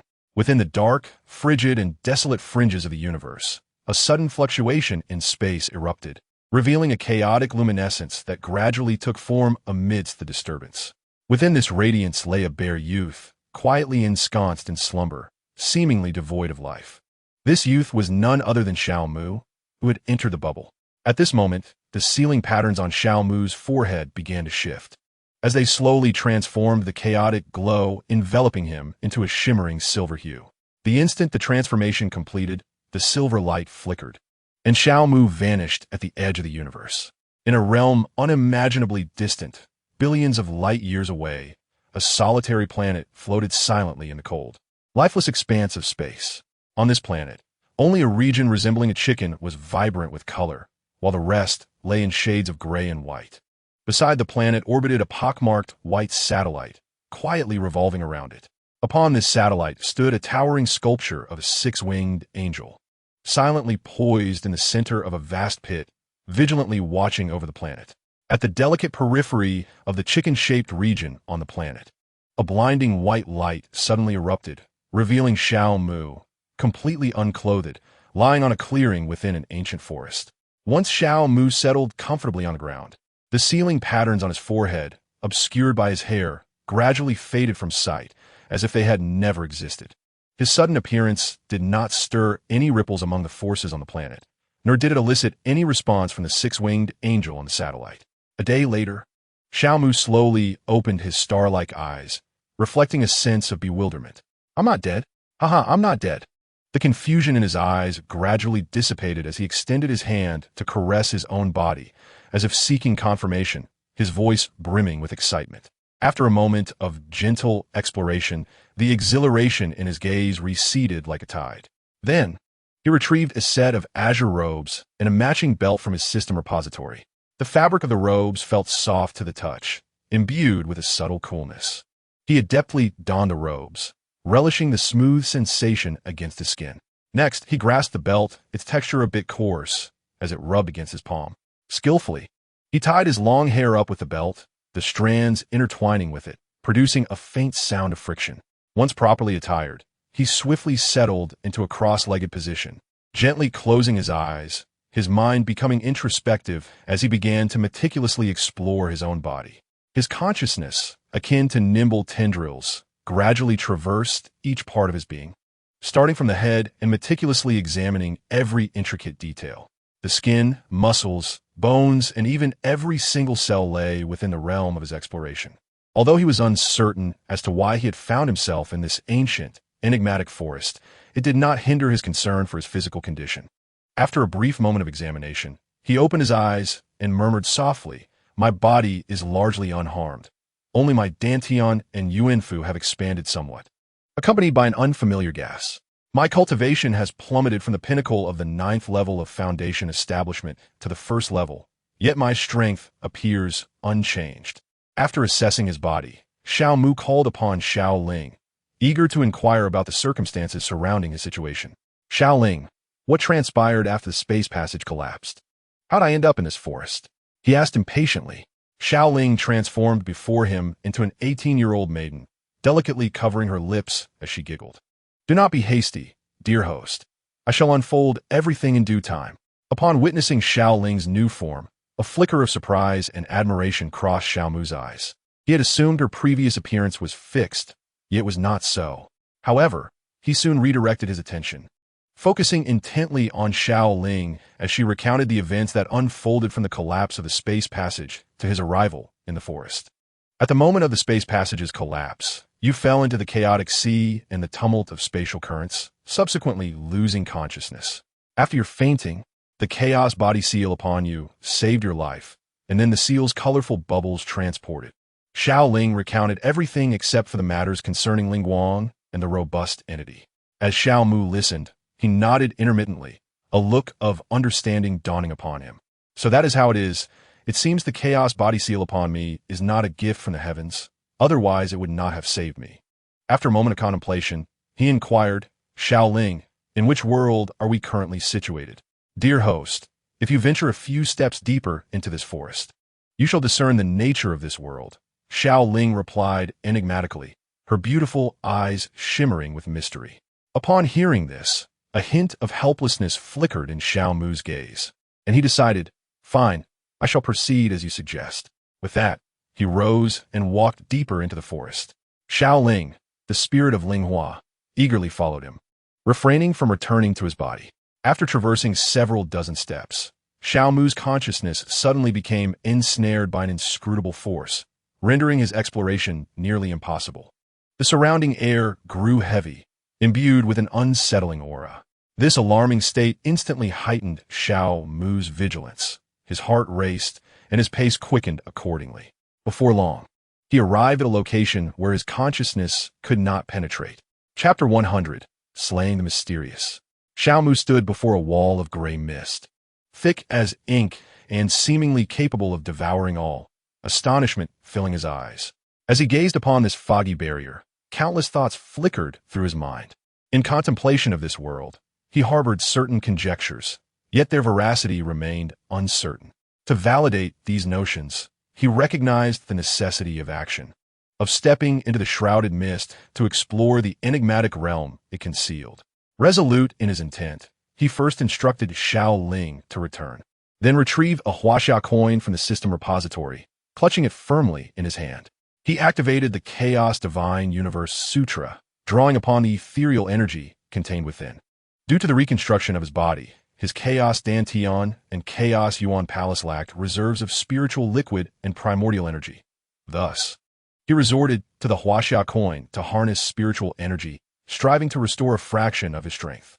After a minute of absorption, the coin transformed into a luminous white hue, its spiritual essence entirely consumed by Xiao Mu, resulting in the accumulation of a single drop of spiritual liquid within him. Delicately attuned to the essence of this drop, he estimated it sufficient to sustain half an hour's worth of magical expenditure. With clarity achieved, he redirected his magical essence to cast the defensive secret technique Chaos Veil from the Chaos Divine Universe Sutra. Instantly, a shimmering layer, as delicate as a cicada's wing and imbued with chaotic hues, manifested around him.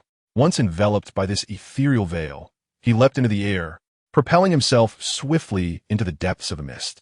Upon entering the fog, the vapor surged towards him like a ferocious beast. Fortunately, the chaos veil proved effective, safeguarding him from harm. As he ventured deeper into the mist, he summoned the spiritual radiance he had meticulously nurtured over several years from the absorption of purple chi to survey his surroundings. After a thorough inspection, he discerned a complete absence of living flora and fauna, the entire mist-laden world suffused with an eerie stillness. This revelation further solidified his initial conjectures. After nearly 10 minutes of flight, covering approximately 50 kilometers, Xiao Mu encountered a peculiar creature. This entity was remarkable, possessing 8 legs, as unyielding as steel, supporting its massive form. Strangely, its head was that of a stunningly beautiful woman, the striking contrast between her exquisite visage and the grotesque spider body evoking a chilling dissonance. The bizarre spider keenly detected the hovering Xiao Mu above, its once admired beauty now rendered terrifying by a sinister expression. Without hesitation, it arched its abdomen, launching a venomous, translucent silk thread like an arrow, slicing through the air toward Xiao Mu with alarming speed. Upon noticing the lethal thread approaching like a specter, Xiao Mu's countenance darkened, his expression turning as cold as ice. A glimmer of frost entered his gaze. He had merely intended to observe, yet if it sought demise, he would oblige. Extending a hand, fingers aligned as a sword, he summoned half of his magical essence, coalescing a formidable sword light at his fingertip.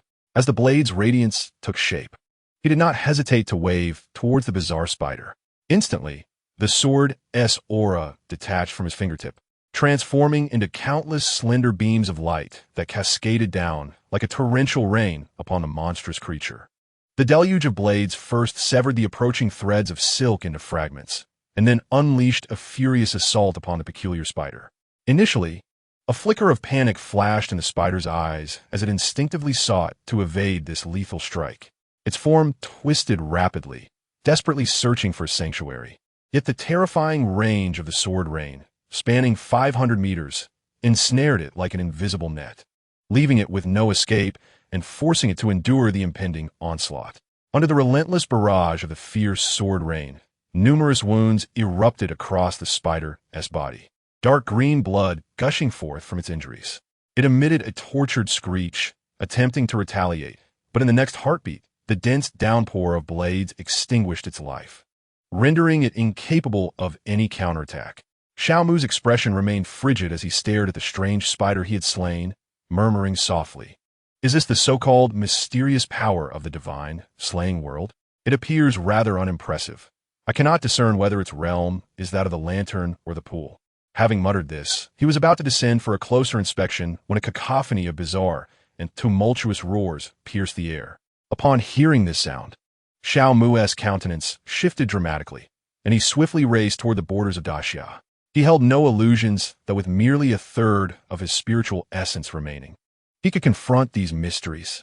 Not long after Xiao Mu departed, a horde of mysterious beings, numbering in the hundreds, surged forth from the gray mist. They spread outwards, trampling over the carcass of the bizarre spider in search of the delectable treat that was Xiao Mu. Unfortunately, their relentless pursuit yielded no results, and eventually, they had no choice but to disperse. However, their insatiable greed, akin to that of demons, ignited a bloody massacre as the multitude of entities frantically vied for the spider's remains. In an instant, the area transformed into a coliseum, steeped in the sense of death and madness.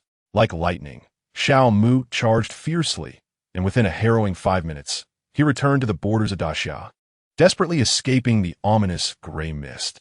Simultaneously, the last vestiges of his spiritual essence were entirely expended, and the chaotic veil adorning his body vanished abruptly, like smoke dissipating into the air. Turning to glance back at the wall of gray mist, a flicker of dread crossed his eyes. He had come perilously close to exposing himself to the fog, while he did not believe it would claim his life. It surely would have inflicted severe harm upon him. At least, this was true in the absence of his transformation into Dino Ultraman. Xiao Mu took a deep breath, as though to draw in the very essence of the surrounding air, striving to calm the turbulent waves of emotion within him. He gently closed his eyes, allowing his feelings to settle before slowly reopening them, a determined glimmer illuminating his gaze as he began to earnestly contemplate his next course of action. After a brief moment of contemplation, he resolved to seek a secure location to restore his strength, thereby facilitating his subsequent endeavors. When it came to safety, the human villages guarded by sentinels were the prime choice. With a swift motion, Xiao Mu surged forth into the distance. Before long, he had traversed the ancient forest and continued his rapid pace, all the while vigilant for any signs of villages nearby. Not long after, he beheld wisps of smoke curling gracefully towards the heavens, which brought a glimmer of joy to his countenance. He slowed his pace and made his way towards the source of the rising smoke. Chapter 101. Spruce. Approximately 3 minutes later, on the distant horizon, a village that appeared to have weathered many storms gradually came into view. Xiao Mu fixated on the somewhat dilapidated settlement, unhesitatingly advancing along the muddy, uneven path, each step splattering murky water around him. Midway through, he abruptly halted, glancing at his azure robe and the tied-back hair, realizing that such attire would likely be inappropriate for entering the village. He scrutinized his threadbare garments, convinced they would undoubtedly attract the attention of the village sentinels. It was important to remember that this was the northeastern border of the Great Xia, where the weather was frigid and ordinary folk would not dress so lightly. It would be impossible not to draw attention. Desiring to avoid the scrutiny of the Great Xia authorities, Xiao Mu resolved to change his attire before entering the village. He accessed his system repository, hoping to find a northeastern cotton coat or a military overcoat. Alas, since embarking on his cultivation journey and focusing on physical refinement, he had forsaken such clothing, leaving only ceremonial robes, plasma spark towers, a Xingtian summoner, a Qinglong mecha, and Huaxia coins in his repository. These items held little practical use for him at this moment. He could only shake his head in resignation and close the system interface. Upon shutting the interface, he pondered momentarily, a resolute determination gleaming in his eyes. He decided against entering the village and instead sought a secluded area nearby to recuperate his strength.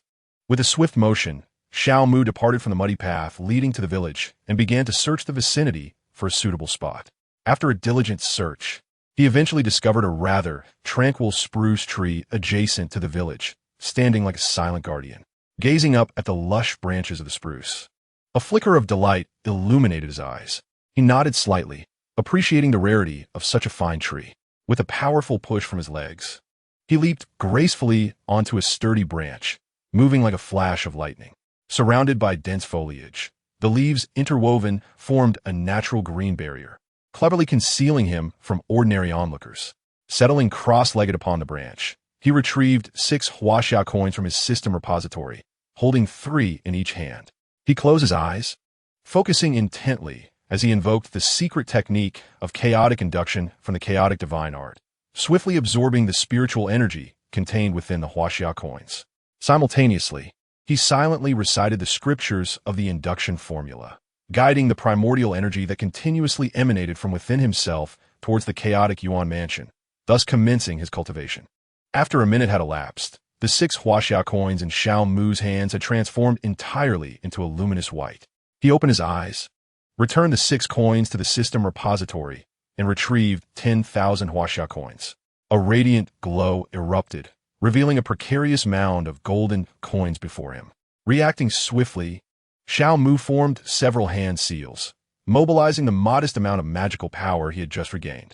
He cast minor spells of object manipulation and invisibility, ensuring the 10,000 coins were securely controlled and concealed to prevent any unwanted attention.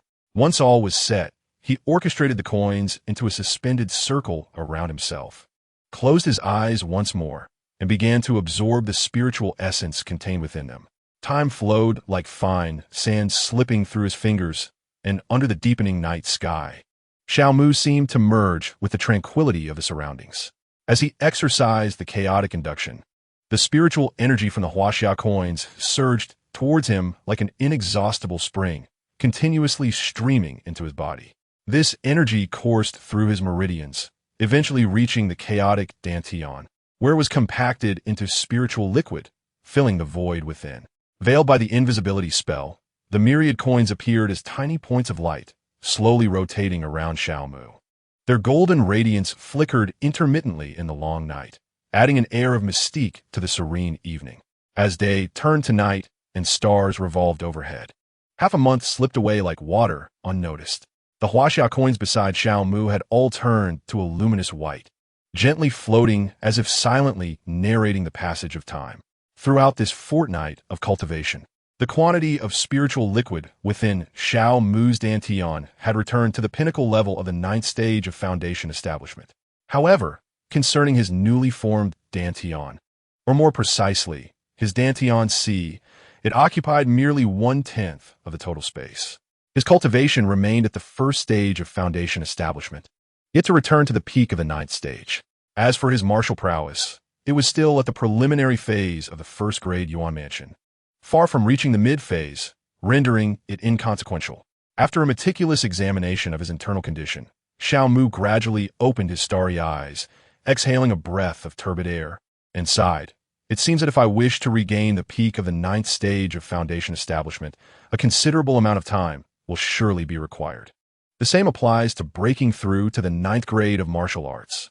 After this reflection, he began to shake his body vigorously, attempting to dislodge the snow that had seemingly solidified upon him for over half a month. The snowflakes, akin to playful children, reluctantly slid from his form, cascading like a white curtain and accumulating into small mounds upon the ground. After clearing the snow, he casually waved his hand, storing the 10,000 Huaxia coins into the system's repository. Having completed this task, Xiao Mu gracefully leaped down from the spruce tree, his footsteps so light that they seemed to leave no trace of dust. He surveyed his surroundings. The sky was gradually brightening, the dawn light revealing a delicate veil of golden silk draped over the ancient village. It was time to depart. Xiao Mu inquired with a hint of curiosity, "Little spirit, do you have a map of the Great Xia in this world?" "Indeed," Little Spirit replied, appearing before Xiao Mu with hands on her hips, her voluptuous figure accentuated, and a triumphant expression gracing her exquisite face, as if to say, "See, I anticipated your thoughts long ago." Observing Little Spirit's demeanor, Xiao Mu smiled faintly, choosing not to engage further, and directly access the system's repository interface in search of the map. Soon, he located the map in a small compartment at the bottom of the interface. With a simple tap, the map vanished from the compartment and materialized in his hands. Upon retrieving it, he unfurled the map, searching for his destination. Meanwhile, Little Spirit, feeling neglected, transformed into a streak of light and zipped back into Xiao Mu's consciousness. Chapter 102. The phantom-faced man Xiao Mu searched the map for a while before finally locating his target, Songnan City. He stowed the map away, formed a hand seal, and summoned his magical power to cast an invisibility spell. Moments later, his figure gradually faded beneath the spruce tree, disappearing from sight. With the spell successfully cast, he stepped into the air, hovering momentarily to ascertain his direction before darting away like a bolt of lightning. He zipped through the skies, leaving no trace or sound, undetected by the sordid creatures hidden in the shadows, thanks to the aid of his invisibility spell. At Sangnan's second middle school, the bell signaling the end of evening study just rang, and the school gates slowly opened, seemingly welcoming the students back home after a day of arduous study. A group of youthful boys, resembling cheerful little birds, gathered in clusters, their faces radiant with excitement, akin to the bright sunshine of spring. With light and eager steps, they hurried out of the school gates, heading towards their respective homes. Among them, a particularly conspicuous group formed a circle around a boy blindfolded with black satin. Despite the covering, the boy's handsome features remained undeniable. The students surrounded the blindfolded youth like protectors, escorting him home. Not far from them, Xiao Mu, cloaked in invisibility, gazed intently at their retreating figures, a subtle smile playing at the corners of his mouth as he murmured to himself, "The main act is about to unfold." As they gradually distanced themselves, the number of companions surrounding Lin Xie dwindled, leaving only 3 men and 1 woman in the end. Xiao Mu trailed behind them at a distance, observing their lively and chattering demeanor, which prompted a slight smile to grace his lips. With a gentle tap of his toes against the void, he swiftly ascended above them, unleashing his consciousness to survey the conditions of the surrounding streets. Below, Lin Xie seemed to sense Xiao Mu's arrival and the release of his divine awareness, abruptly lifting his head to search for something with his mental prowess. However, he ultimately found nothing, and with a resigned sigh, lowered his gaze to continue listening to Jiang Qian and the others discuss matters concerning the gray mist. While Xiao Mu was probing with his consciousness, he suddenly encountered two grotesque monsters lurking in a narrow, shadowy alley. These creatures bore ghastly visages and human bodies. At that moment, they lay on the ground, their blood-red, serpentine tongues writhing incessantly, occasionally glancing around as if greedily seeking something, evoking a chilling sensation. Observing these two monstrosities, Xiao Mu recognized them as the first ghoul-like entities dispatched by Lin Xie, the protagonist of Godslayer, in this cosmic consciousness. As Xiao Mu scrutinized the two ghoul-faced fiends, one member of Lin Xie's team turned a corner and entered the narrow alley. Wang Xiao traversed the quiet lane, reflecting on his recent conversation with Li Yifei, instinctively tightening his grip on his backpack as he quickened his pace, yearning to return home soon. The two ghoul-faced creatures, spotting him from a distance, instantly lit up with a glint of greed in their eyes, propelling themselves towards Wang Xiao like the wind. In the dim alley, Wang Xiao remained oblivious to the danger silently closing in, continuing to advance at a brisk pace, unwittingly shortening the distance between himself and the monsters. As they drew nearer, he finally caught sight of the two creatures charging towards him with alarming speed. In that instant, his complexion turned ashen, and he emitted a terrified shriek, instinctively turning to flee into the distance. Yet, as he took off, one of the ghoul-faced beings leapt into the air, its gaping maw resembling a bloodied abyss lunging towards him. Just as Wang Xiao was about to become the creature's prey, Xiao Mu intervened. In a flash, he resembled a bolt of lightning, moving with such breathtaking speed that he nearly left an afterimage, rushing towards Wang Xiao.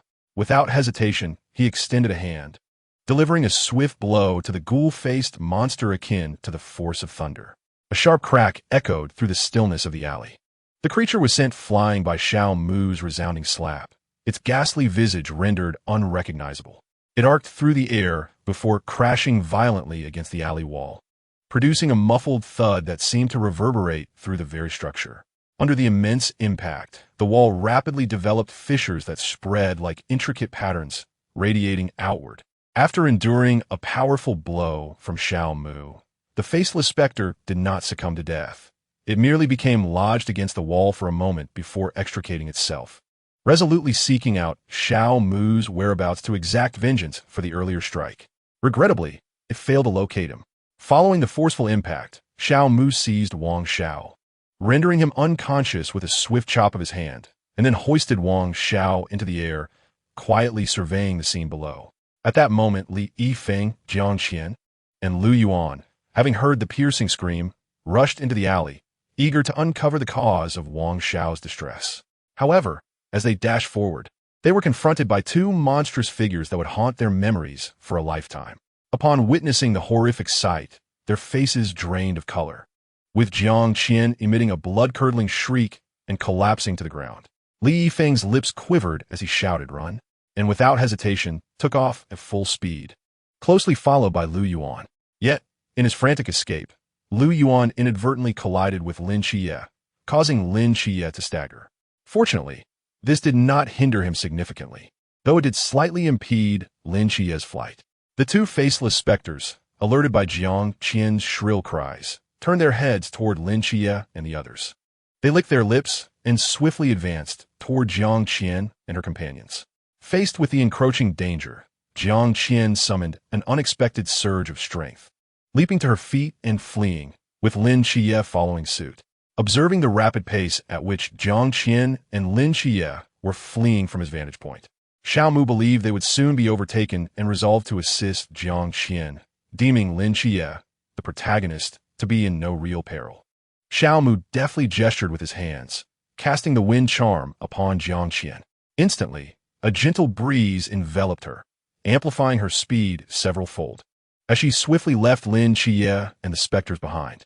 In this dimly lit corner, Lin Xie felt as though a shroud of gloom enveloped his world. Jiang Qian's sudden burst of speed stirred a flicker of confusion within him, yet that uncertainty vanished as swiftly as a shooting star. The approach of the two faceless specters brought with it a fierce wind, akin to the breath of death, that tightly coiled around Lin Xie. He sensed the looming threat behind him, and his expression darkened ominously. The desire to survive ignited within him like a blazing fire, a yearning for his aunt and Ajin, and a craving for a beautiful life.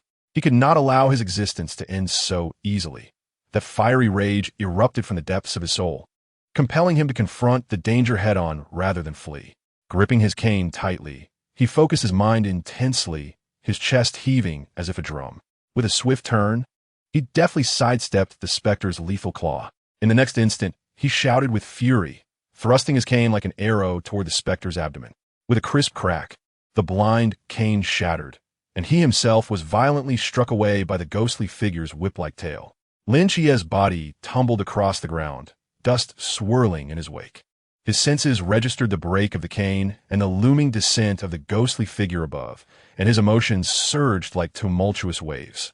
As his feelings ebbed and flowed, a peculiar sensation quietly emerged within him.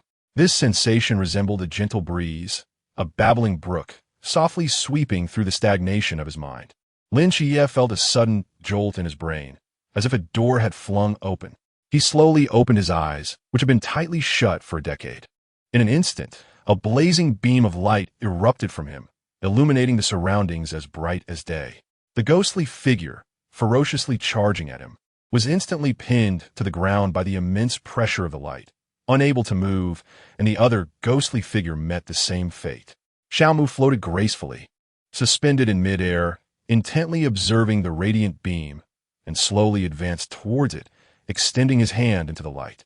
He intended to seize this moment to discern the level of power possessed by this most formidable supreme deity, which was precisely why he had refrained from aiding Lin Chie.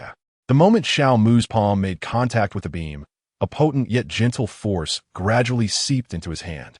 However, this power posed no threat to him, for the beam was neither controlled by any hand nor manipulated by any deity. Thus it could not launch an attack against him. He felt the residual power belonging to the Archangel Michael, understanding that its strength far surpassed his own, capable of obliterating him in an instant.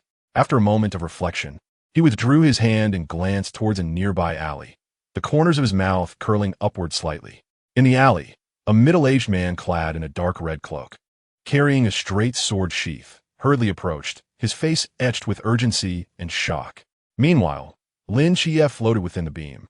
The black satin blindfold that had covered his eyes was blown away and incinerated the moment he unleashed the power of the seraph. The dazzling golden light in his eyes gradually dimmed over time, and he steadily regained his footing on solid ground. As the golden glow transformed into a faint halo, the towering beam of light dissipated. Lin Chie took a deep breath, lifted his gaze towards the two ghostly figures pinned to the ground, and surveyed his surroundings. A smile of joy unconsciously spreading across his face. This was the first time in a decade that he had opened his eyes to behold this enchanting, breathtaking world anew. A moment of bliss that words could scarcely convey. As the beam faded and the ghostly figure regained its mobility, a fierce craving for blood ignited in its eyes. With a sudden and fierce swipe, it lunged straight for Lin Chie's neck, intent on delivering a fatal blow. The moment it began its assault, Lin Chie had already discerned its trajectory, calmly retreating with astute precision. After taking several steps back, he steadied himself, held his breath, and clutched the broken cane tightly, skillfully evading to the side once more. Another claw of the ghostly figure nearly grazed him, the powerful gust generated by its movement causing his hair to whip wildly about. From high above, Xiao Mu observed their intense skirmish with an air of indifference before deciding to intervene. He first deftly hurled Wang Xiao a short distance away, then, in a swift motion, appeared before Lin Chie and delivered a resounding slap to the ghostly figure. A sharp crack echoed as the creature's head exploded, a chaotic spray of crimson and ivory matter erupting in all directions. Simultaneously, his other hand formed a sword-like gesture, slicing gently toward another nearby ghostly figure, unleashing a fierce blade of energy that cleaved directly toward its neck. The energy did not dissipate after severing the neck. Instead, it struck the ground, leaving a profound scar etched into the earth. In an instant, Xiao Mu had dispatched two ghostly figures, swiftly concluding the conflict.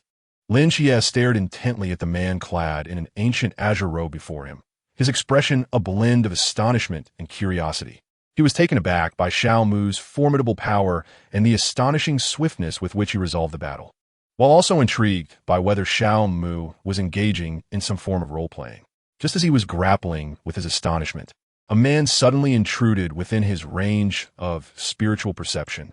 Zhao Kongcheng rushed into the alley like the wind, spotting the two ghostly figures sprawled on the ground, along with Xiao Mu and Lin Chia, who had their backs turned to him.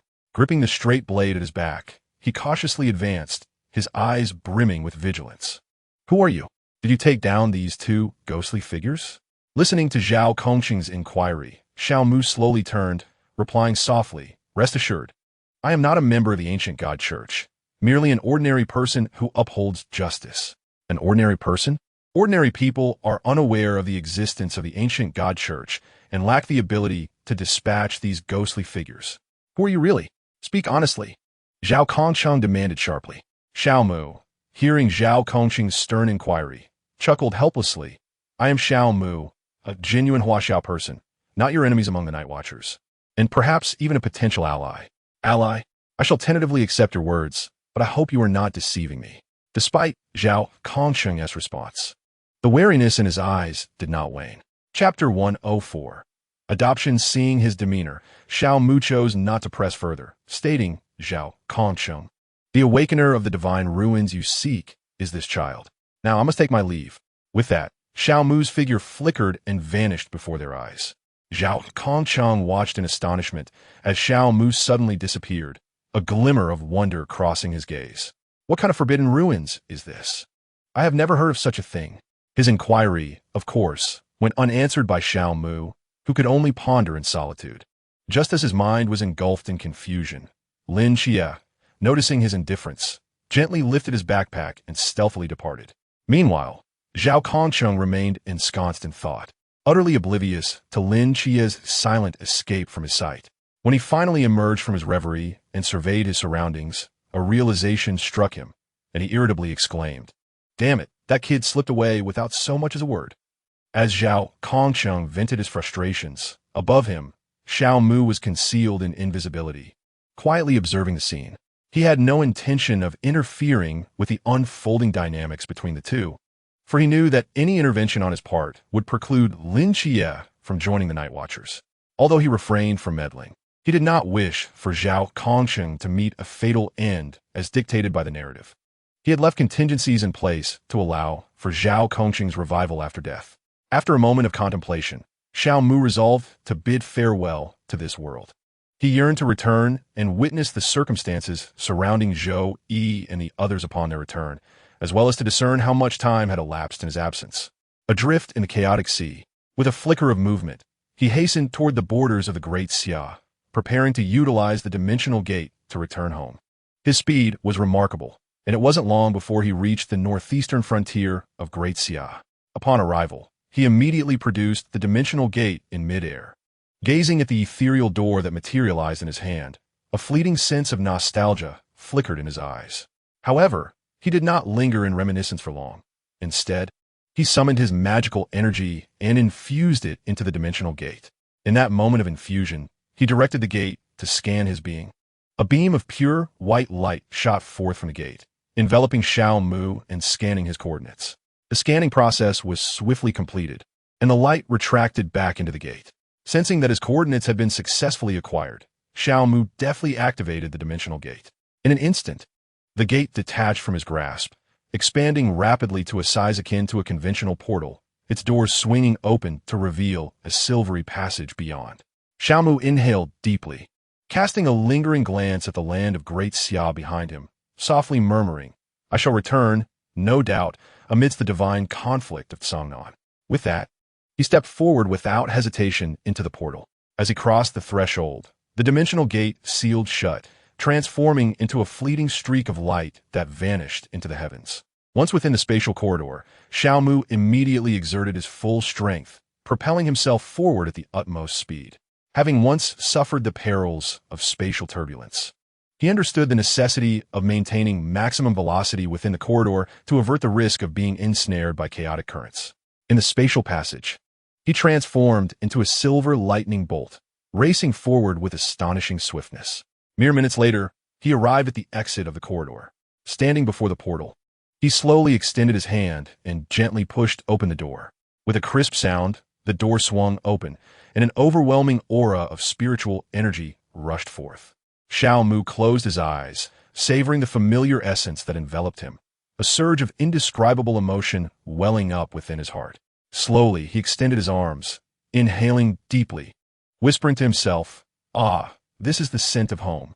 After a moment of reflection, he stepped through the threshold, officially entering his hometown. As he emerged, the dimensional door swiftly closed and shrank, returning to the palm of his hand. Gazing at the dimensional door, he willed it back into the confines of his system repository. Once everything was in order, he took the time to observe his surroundings. He found himself in a narrow alley of a bustling city, where numerous cultivators soared through the air on their swords. A closer inspection revealed that they were clad in delivery uniforms, with backpacks slung across their shoulders. As Xiao Mu surveyed the area, he was about to take flight when he heard a faint sound. Wah wah wah. He paused, calming himself to listen more intently, realizing it was the cry of an infant. Following the sound, he discovered its source near a nearby trash bin. He hurried over and found a swaddled baby abandoned there. Helplessly weeping, her little face flushed with cold, her cries tinged with sorrow and despair. A wave of compassion surged through Xiao Mu as he quickly scooped the infant into his arms, channeling his spiritual energy to warm her tiny body. Feeling the warmth, the baby's cries gradually subsided to occasional sobs, her small hands clutching Xiao Mu's garment as if grasping a lifeline. Whose child is this? How could someone be so heartless as to abandon her here? Xiao Mu furrowed his brow and mused aloud, scanning his surroundings in hopes of uncovering some clues. Yet, apart from the hurried cultivators, there were no other suspicious figures in sight. Recognizing the difficulty of locating the child's biological parents felt akin to searching for a needle in a haystack. Moreover, the absence of even a note suggested that the parents likely did not want her at all. Realizing this, Xiao Mu understood that even if he were to find her biological parents, the child might still face abandonment once more. A flicker of determination crossed his gaze as he looked down at the little life in his arms, a bond formed by fate. He resolved to adopt this child, to provide her with a warm home. From this moment on, you shall be my daughter, he softly spoke to the infant, his tone filled with tenderness and love. Gently rocking her in his arms, he lulled the baby to sleep, and she seemed to sense the safety he offered, gradually ceasing her cries and peacefully closing her eyes. Mei Wei-er, your parents come to love you as well. He thought of Jiang Shuwei and his own parents, his eyes growing moist as tears welled up, a deep sadness flooding his heart. Those glistening tears mirrored his nostalgia and reluctance to part with the past, while this sorrow surged like a tide within, weighing heavily upon his spirit. Tears cascaded down her cheeks, landing softly on the cherubic face of the infant, causing her barely visible willow-like brows to furrow slightly. Xiao Mu, sensing the situation, quickly steadied his emotions and gently wiped away the tears from the child's face, hoping to grant her a peaceful slumber. Chapter 105. Xiao Huang with tender care. Xiao Mu wiped the tears from the infant's face, watching as her tightly knitted brows gradually relaxed, and a blissful expression illuminated her delicate features. Observing the adorable visage of his adopted daughter filled him with joy, offering a modicum of solace to his aching heart. After gazing for a moment, an epiphany struck him, and a splendid name materialized in his mind. From this day forth, my daughter shall be called Xiao Huang. May you one day soar like a phoenix. Xiao Huang, peacefully asleep in his embrace, offered no response to her father. Xiao Mu gently cradled Xiao Huang, channeling his magical energy to weave several incantations, casting a protective shield around her, ensuring that she would be shielded from the biting winds during their impending flight. Having completed this task, he took a leap into the sky. Summoning his spiritual senses, he surveyed the surroundings as if searching for something. Before long, he spotted a floating structure in the far southeastern distance.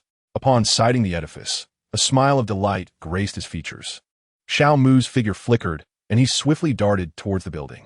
As he raced forward, cold winds swirled around him, buffeting him relentlessly. Yet, he remained unfazed by the chill, while Xiao Huang, safeguarded by the protective shield, continued to sleep soundly, untouched by the elements. Before long, Xiao Mu arrived at the entrance of the building. He gazed at the grand characters inscribed on the door. Hua, Xian Academy, and a tumult of emotions surged within him. with a casual wave of his hand. The door creaked open, revealing students who had been wandering inside. They paused, turning their gazes towards the entrance. Upon recognizing the figure standing outside, their faces lit up with astonishment. The principal has returned. The principal is back. We must hurry to inform Vice Principal Zhou of this wonderful news. Yes, indeed. Let's go at once. Excited chatter filled the air as some individuals stepped out of the crowd, hastening towards the interior of the academy. Xiaomu hovered outside, observing their exuberant reactions, realizing that he had been away for quite some time. Otherwise, their emotions would not be so fervent.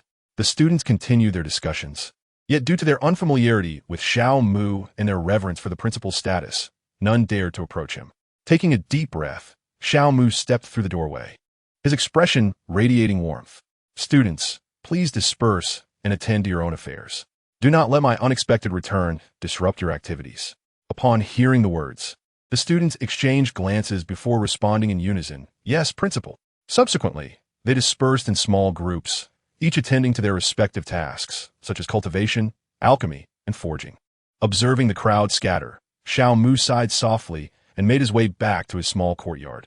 Intending to settle Xiao Huang first before seeking out Zhou Yi to inquire whether the two realms had successfully allied during his prolonged absence. Strolling along the familiar path, he gazed at the surroundings that felt so intimately known, a sense of nostalgia washing over him. Just as he was lost in contemplation, a hurried sound of footsteps abruptly echoed behind him. Curiosity piqued, Xiao Mu turned to discover the source of the commotion. In that instant, a figure rushed forward and enveloped him in a tight embrace. As he was about to be embraced, Xiao Mu instinctively tensed the muscles of the arm holding Xiao Huang, ensuring that the little princess's peaceful slumber remained undisturbed. Zhou Yi, in that moment of fervent embrace, was overcome with emotion. Tears cascaded down like a torrential flood, and his body shook as if caught in a tempest. He held Xiao Mu tightly, wordlessly relishing the warmth of his presence, confirming that he was indeed alive. Xiao Mu, taken aback by Zhou Yi's sudden display of emotion, gently patted his back and remarked, "Old Zhou, why the tears? This isn't like you." Gradually releasing Xiao Mu, Zhou Yi wiped his tears and replied, "I'm not crying. I'm merely overwhelmed with joy, old Xiao." Xiao Mu, bemused by Zhou Yi's feeble protest, couldn't help but smile, warmth flooding his heart. At that moment, several more hurried footsteps approached, capturing the attention of both Xiao Mu and Zhou Yi. They turned towards the sound and beheld Lu Yun, Zhu Gechun, and Zhu Guijing hastening towards them, each bearing an expression of urgency. Upon seeing Xiao Mu and Zhou Yi from a distance, their expressions shifted from anxiety to elation. "Xiao Mu, you have truly returned," Lu Yun exclaimed, his eyes glistening with unshed tears, voice trembling with uncontainable excitement. He quickened his pace, closing the distance to Xiao Mu, his gaze brimming with the joy of reunion and disbelief. Zhu Gechun followed closely, gently patting Xiao Mu's shoulder, tears mingling with his laughter as he said, "You rascal. Vanishing for a decade without a word. You left us in such worry." Though his words carried a hint of reproach, they were overshadowed by the relief of welcoming an old friend back. Zhu Guizheng, with a simple yet earnest smile, seemed at a loss for words, his hands fidgeting as he finally managed to utter, "Welcome back, Xiao Mu." Xiao Mu gazed at them, absorbing their words, fully aware that he had vanished from this world for a decade. Concurrently, a profound warmth surged within him, ignited by thoughts of his brother. A gentle smile graced his lips as he softly declared, "I apologize for causing everyone concern. It is my fault, and I owe my brothers an apology." With that, Xiao Mu bowed earnestly. Just as Zhou Yi and the others were about to prevent him from bowing, their attention was drawn to the infant he cradled, compelling Xiao Mu to complete his gesture of respect. Zhou Yi was the first to speak, inquiring, "Old Xiao, who is this child?" Straightening up, Xiao Mu's face radiated a fatherly warmth as he replied, "This is my adopted daughter, Xiao Huang." The group responded with expressions of surprise and delight, and Lu Yun stepped forward to carefully examine the adorable sleeping face of Xiao Huang, remarking, "What a beautiful child. She will surely grow into a stunning beauty." Zhu Gechun nodded in agreement, saying, "Old Xiao, after your sudden disappearance for 10 years, you return with a daughter. Pray tell us how this came to be." Xiao Mu chuckled softly, responding, "It is a long story. Let us return to the courtyard and discuss it at length." just as they were preparing to depart together. A voice called out from the distance, "Wait for me. Don't rush off." The five of them halted simultaneously, directing their gazes toward the source of the sound. There stood Xiao Yan, clad in a vibrant red Taoist robe. As Xiao Mu and the others paused and turned, Xiao Yan instantly appeared before them. Observing the travel-worn Xiao Yan, Xiao Mu seemed to recall something, his voice laden with remorse as he said, "I'm sorry, Xiao Yan, for failing to fulfill the promise I made to you a decade ago." His tone conveyed guilt, and his expression bore the weight of self-reproach. His gaze toward Xiao Yan filled with contrition. Xiao Yan waved his hand lightly, his demeanor calm and unconcerned as he replied, "It is of no consequence, Xiao Mu. You had your reasons for not being able to keep your promise. There's no need for guilt." Zhou Yi and the others, witnessing Xiao Yan's nonchalance, exchanged knowing glances. Their long-standing acquaintance had acquainted them with his character. Gratefully, Xiao Mu regarded Xiao Yan and said, "Let us proceed to the courtyard for a proper discussion." "Very well, very well, very well." The group chorused in unison, their voices resonant, and they followed Xiao Mu toward the courtyard. Although none spoke during the journey, the fervent atmosphere remained undiminished. Upon reaching the courtyard entrance, their steps gradually slowed. Xiao Mu stood before the courtyard, taking a deep breath, seemingly intending to inhale the fresh air and spiritual energy from outside. Then, he gently placed his hand upon the gate and slowly pushed it open. The soft creaking of the hinges resonated sharply in the tranquil environment. As the door fully opened, Xiao Mu's gaze was immediately captivated by the scene within the courtyard. The two medicinal fields remained as vibrant as when he had departed, each herb seemingly swaying gently in the breeze, showcasing its vitality. The stone path winding through the fields was immaculate, devoid of any dust, glimmering softly under the sun's rays. As Xiao Mu beheld this familiar yet foreign scene, a flicker of astonishment crossed his eyes, and his body involuntarily quivered, as if time had momentarily frozen. Zhou Yi, observing Xiao Mu's astonished demeanor, offered a tranquil smile and spoke in an almost serene tone. "Since you, old Xiao, have been away, the five of us have taken turns to tidy up this courtyard, ensuring that when you return, you will find a home that feels familiar." Upon hearing Zhou Yi's words, particularly the mention of home, a warm surge enveloped Xiao Mu's heart, and his eyes involuntarily moistened, tears swirling within. Previously, he had not wept at the reunion with his brothers, as he had not felt the profound agony of a decade's separation. To him, it had merely been a matter of days.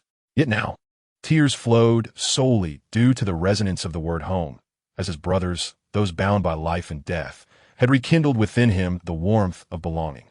This warmth, a treasure beyond measure, had not been experienced since the departure of Wei Uncle Jiang, Aunt Yu, and his parents.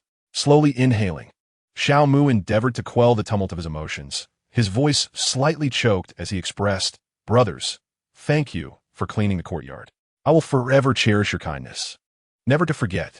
Xiao Mu, you need not speak so formally. This is what we ought to do, and we must do it," Zhuge Chun replied with a smile, his words imbued with a sense of ease.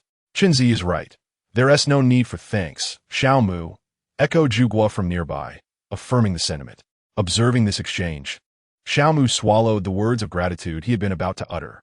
Embracing Xiao Huang, he smiled and said, "Very well, let us refrain from such formalities. Come, let us go inside." The group made their way into the courtyard, traversing the path to the living room.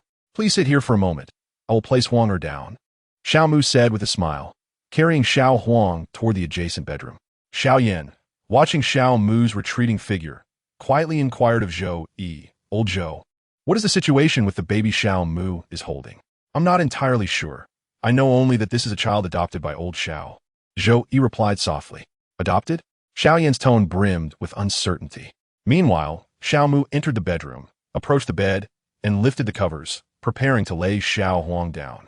However, just as he was about to set her down, Xiao Huang's delicate little hand grasped firmly onto his clothing, her sleeping face betraying a hint of unrest. Xiao Mu gazed at Xiao Huang, whose small hand clutched tightly at the hem of his garment, and observed her anxious, sleeping face. A wave of tenderness and heartache surged within him. In a gentle whisper, he reassured her, "Huanger, be at ease. Father is right here and shall not leave you." As he spoke, he tenderly caressed Xiao Huang's delicate face, attempting to impart a sense of safety and warmth. Feeling the warmth of his hand, Xiao Huang's grip relaxed slightly, and a peaceful expression returned to her slumbering visage. Witnessing this, Xiao Mu promptly laid her down on the bed and tucked her in securely. After completing these tender gestures, he quietly exited the room and gently closed the door behind him. Xiao Yin and the others observed Xiao Mu's cautious demeanor, exchanging glances and sharing a subtle smile. Xiao Mu made his way to the living room and casually selected a chair to sit down. No sooner had he settled in than Zhou Yi eagerly inquired, "Old Xiao, why did you vanish without a trace 10 years ago?" Upon hearing this, Xiao Mu sighed as he beheld the expectant expressions of his companions and recounted, "A decade ago, I was piloting the branch structure, navigating through the spatial passage of the dimensional gate, preparing to return home.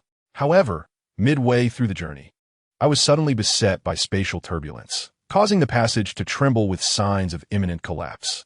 In a fit of urgency, I accelerated the branch structure, swiftly traversing nearly half the distance through the passage. Yet, just a few steps away from safety, the spatial passage collapsed completely. To ensure your safe exit, I darted to the rear of the branch structure, channeling all my strength to propel you through the portal, while I myself was cast out of the spatial passage. Upon being expelled, I lost consciousness and am unaware of what transpired thereafter, but I was informed by my system sprite, Xiao Ling, that after my expulsion, I was destined to encounter Huang in a drifting new world, where I adopted her." Chapter 106. As the villain as Xiao Mu concluded his harrowing tale, shock filled the eyes of Zhou Yi and the others. They had not anticipated that his 10-year saga was fraught with such twists and peril. "Old Xiao, your experiences are truly extraordinary. Not only did you survive, but you also found fortune through misfortune," Zhou Yi remarked with a smile, though concern lingered in his tone. "Indeed, Xiao Mu, indeed," Zhuge Chun concurred, with others echoing their agreement. In response, Xiao Mu sighed. "I would gladly forego this fortune if it meant not being separated from you all for a decade. Do not speak thus. As cultivators, our lifespans are extended, and this 10 years is but a fleeting moment," Zhu Guozheng replied with sincerity. Yet, Xiao Mu retorted in frustration, "But this fortune has subjected you all to a decade of anguish, which is hardly a blessing. It matters not. What is paramount is that you have returned safely," Lu Yin remarked nonchalantly, patting his belly. "Enough about my past. Let us discuss what transpired during my absence over the last 10 years, Xiao Mu interjected, waving his hand with curiosity. "I believe Zhou Yi is better suited to recount this, as he is more familiar with the circumstances," Zhuge Chun suggested, adjusting his glasses. Upon hearing this, Xiao Mu turned his gaze towards Zhou Yi, patiently awaiting his account. Observing Zhuge Chun gesturing for him to speak, Zhou Yi cleared his throat and, with a serious demeanor, began, "Old Xiao, after your disappearance, the alliance between the two realms of Huaxia progressed remarkably well, now known as the Huaxia Federation. The currency you requested was issued 9 years ago, and now the entire populace of Huaxia utilizes the Huaxia coin you created. Beyond that, there is nothing particularly noteworthy to report, as no significant events have transpired. That is indeed reassuring. Everything has developed as I envisioned." Xiao Mu sighed in relief. Zhou Yi and the others smiled subtly, recognizing that Xiao Mu remained ever vigilant regarding the progress of Huaxia. Subsequently, the group engaged in a profound discussion that stretched through the night, each member enveloped in a state of exhilarating enthusiasm. In the realm of god-slaying, within the old district of Sangnan City, a torrential downpour fell, seemingly heralding the onset of ominous events. In the peculiar space known as the Void Ring Domain, Zhao Kongcheng, cigarette in mouth, fixated with grave intensity on the battle-scarred, yet menacing figure of the ghost-faced king, silently lamenting his ill fortune. What a stroke of bad luck to encounter this. The ghost-faced king's bloodthirsty gaze locked onto Zhao Kongcheng, as if he were a prey awaiting slaughter. Suddenly, the creature surged forward like a bolt of black lightning. Zhao Kongcheng reacted swiftly. At the moment the ghost-faced king moved, he unsheathed the dagger from his back without hesitation and charged towards it. In an instant, blade and claw clashed violently, the sound of metal ringing out like a cacophony of fireworks illuminating the night sky. However, the ghost-faced king's strength proved overwhelming, and Zhao Kongcheng soon found himself at a disadvantage. With a dull thud, he was struck to the ground by the ghost-faced king's brutal force. exhaling the damp smoke from his mouth. He couldn't help but curse. Damn, what immense strength. Just as he grumbled, the ghost-faced king let out a furious roar, causing a ghostly visage to rapidly expand from its center. Forbidden Ruins, Sequence 176, Ghost-Faced Territory. Zhao Kongchang gazed at the grotesque countenance, his expression growing increasingly grim as dizziness enveloped him. Yet, in this dire moment, the dagger in his hand erupted with a powerful surge of energy. This force surged forth like a tidal wave, forcefully shattering the ghost-faced territory. The ghost-faced king's face contorted in disbelief, utterly astonished that its prideful ghost-faced territory had been so easily breached. What was happening? How could the Star Blade possess such power? Zhao Kongcheng questioned, confusion etched across his face. However, his bewilderment went unanswered, as he had no time to ponder. The ghost-faced king launched another ferocious assault. He swiftly raised his blade to defend, managing to intercept the attack, yet he was violently pushed back, leaving a deep gouge in the ground behind him. Zhao Kongcheng! Zhao Kongcheng! Lin Xie's voice suddenly rang out from behind him. Upon hearing that voice, Zhao Kongcheng immediately recalled who it was and angrily exclaimed, "What are you wandering around for? Hurry back and eat. What I do outside is none of your concern. Open the door and let me in. I am quite formidable right now," Lin Xie declared earnestly from outside. Formidable? Nonsense. Zhao Kongcheng retorted with a laugh. This is the Ghost-Faced King. Not just any ordinary ghost, but a being of 2 realms higher than you, you insolent brat. Enough of your bickering, you two. Lin Xie, let me tell you. Zhao Kongcheng cannot win. He will perish.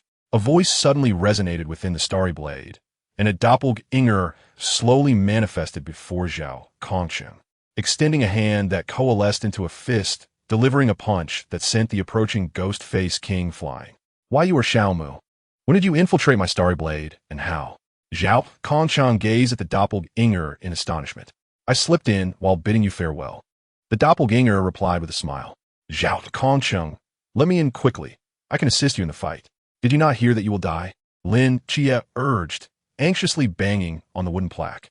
Unaware if the doppelganger could save Zhao Kongcheng, he felt compelled to enter and rescue him. Little brat, don't even think about it. I want to open the door. Hurry back to your meal. Your aunt is waiting for you. Zhao Kongcheng chuckled.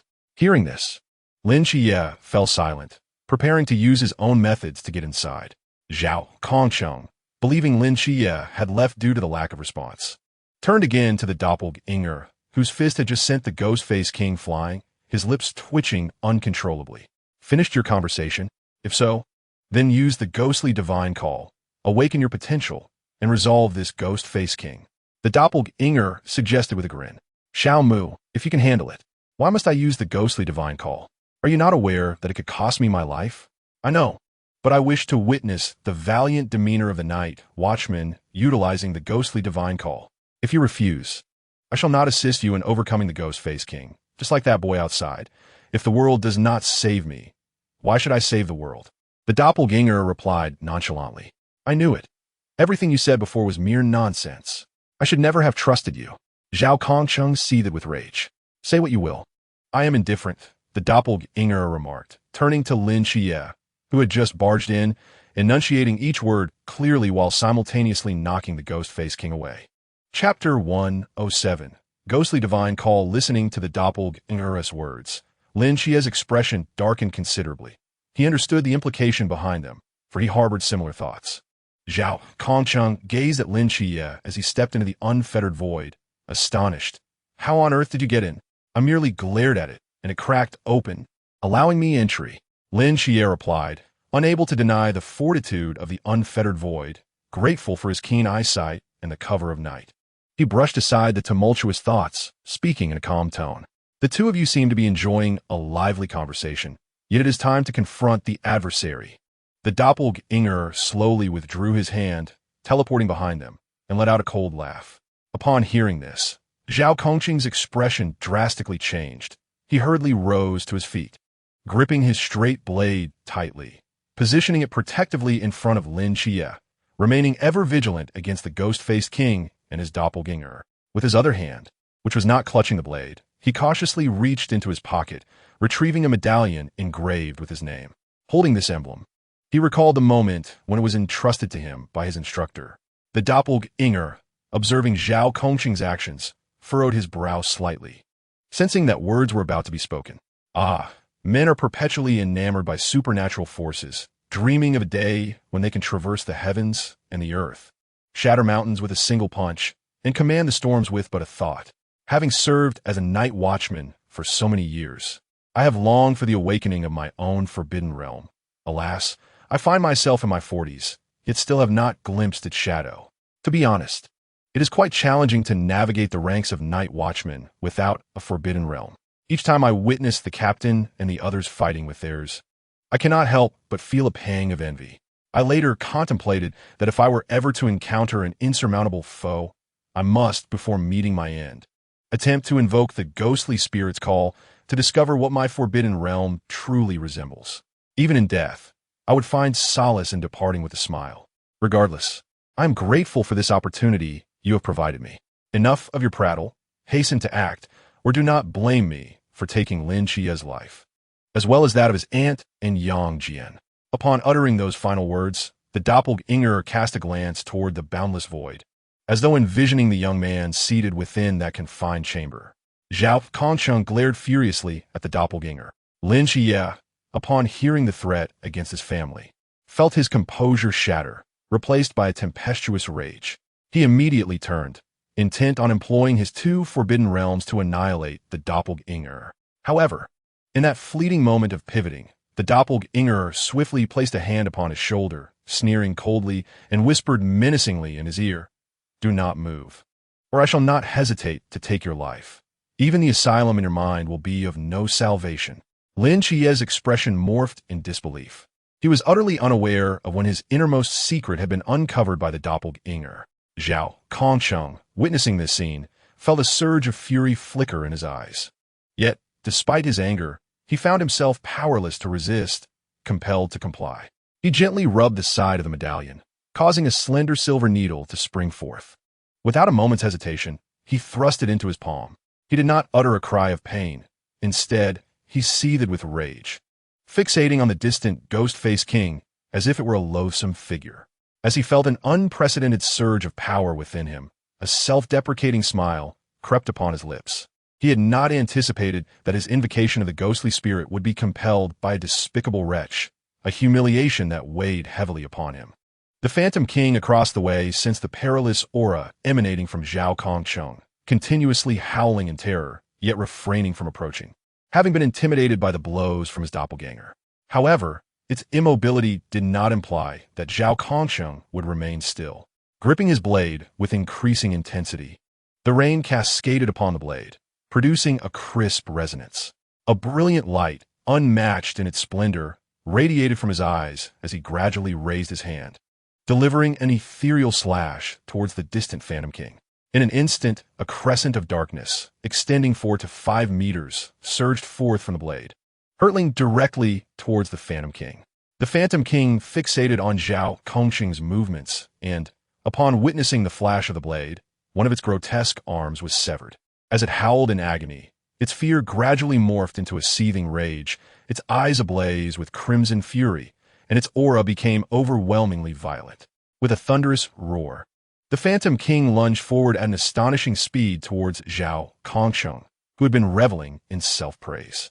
Sensing the Phantom King's advance, Zhao Kongqing ceased his self-adulation, firmly gripping his straight blade and charging towards the Phantom King with remarkable swiftness. In a heartbeat, the two figures clashed fiercely in midair, the black crescent erupting in succession, leaving deep gashes upon the ground. Initially, Zhao Kongqing found it impossible to breach the Phantom King's defenses. However, spurred by the influence of the divine spirit, and aided by his awakened Forbidden Ruins Sequence 083, Moonlight of Desolation, he successfully penetrated its defenses, leaving a series of profound gashes upon the Phantom King's corporeal form. Given sufficient time, he could vanquish the enigmatic Phantom King. Yet, time was not on his side. After nearly 10 seconds of combat, Zhao Kongqing sensed his strength gradually waning, the crescent he wielded diminishing in size. He understood that he had to swiftly conclude the battle and negotiate with his doppelganger to safeguard the life of that insufferable brat. Lin Chia, as his thoughts raced, the Phantom King detected a flaw, circumventing the straight blade and delivering a powerful punch to Zhao Kongqing's chest. With a resounding thud, Zhao was sent sprawling, crashing onto the ground beside his doppelganger and Lin Chia. The pain surged, magnified 100-fold, akin to a relentless tide battering his nerves, causing his eyes to redden dramatically. Observing Zhao Kongqing's plight, Lin Chia's gaze reflected a mix of anguish and fury. He yearned to voice his sentiments but found himself at a loss for words, intensifying his ire towards the doppelganger. With the blade in hand, Zhao Kongqing propped himself up from the ground, slowly rising, his eyes shimmering with unparalleled brilliance, disregarding his doppelganger, and declared, "Kid, behold, this strike shall be magnificent."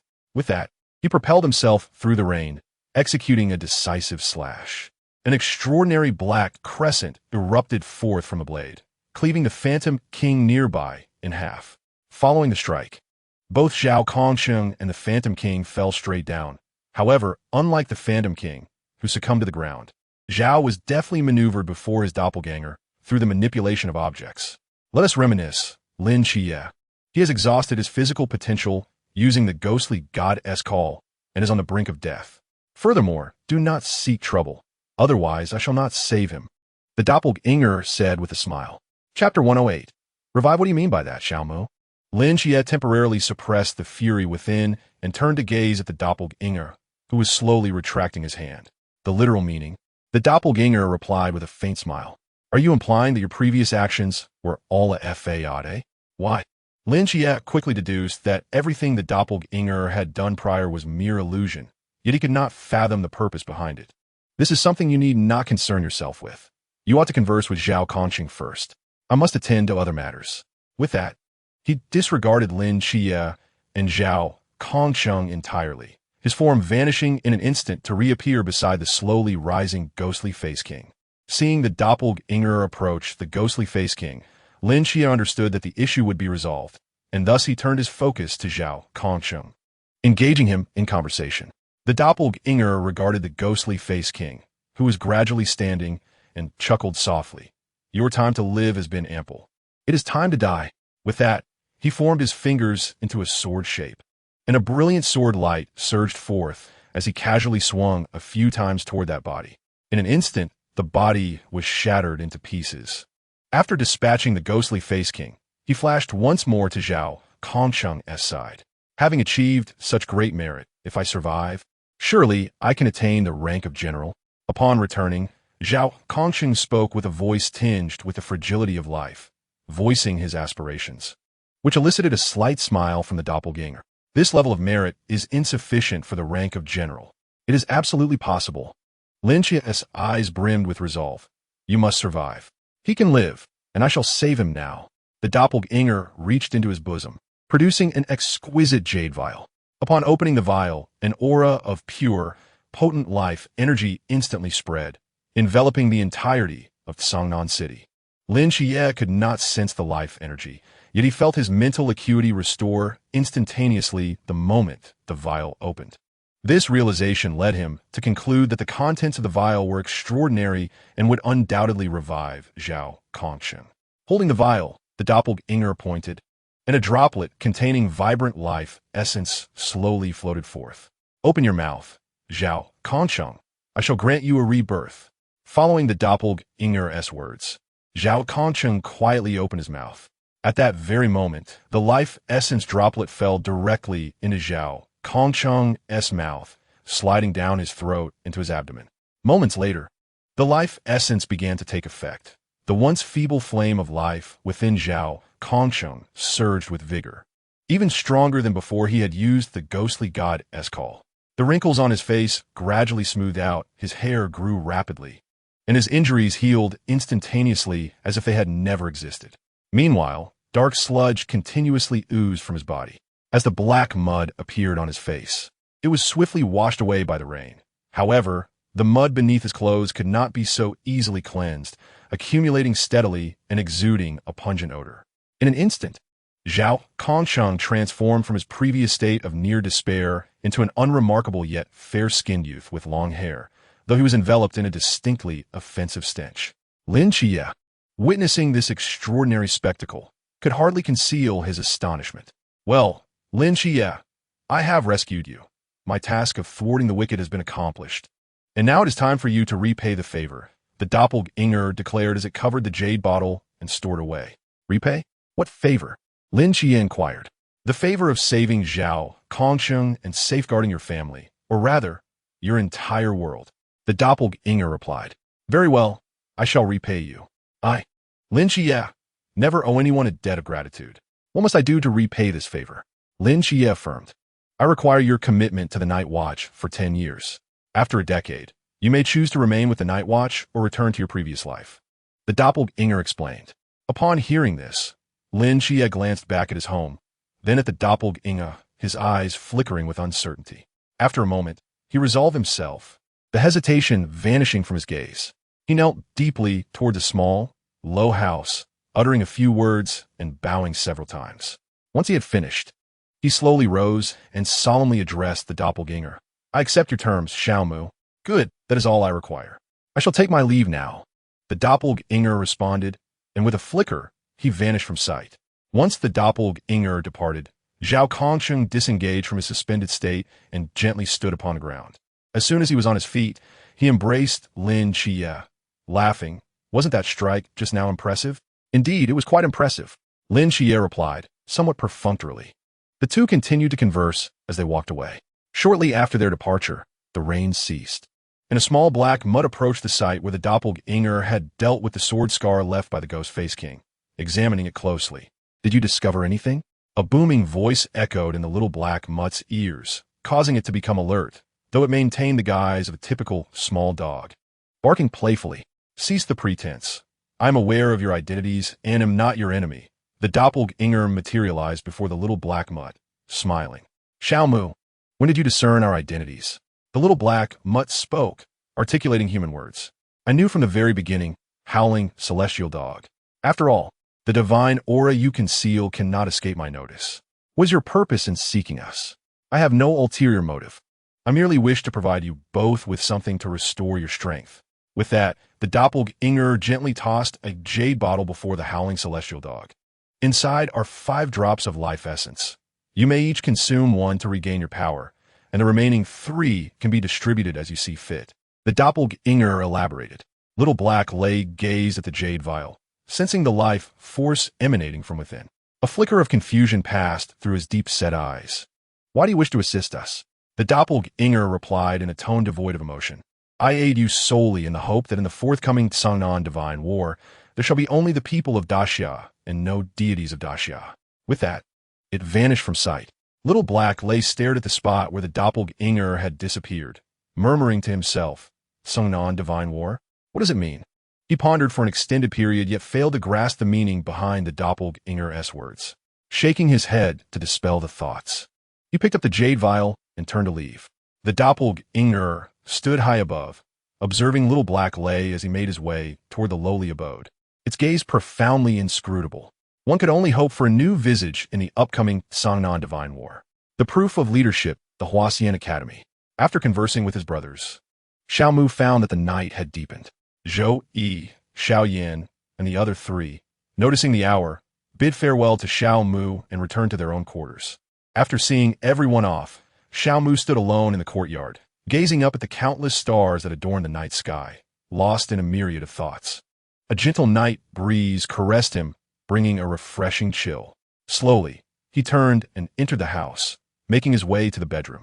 There, he found Xiao Huang sleeping peacefully, and a smile involuntarily graced his lips. Chapter 109.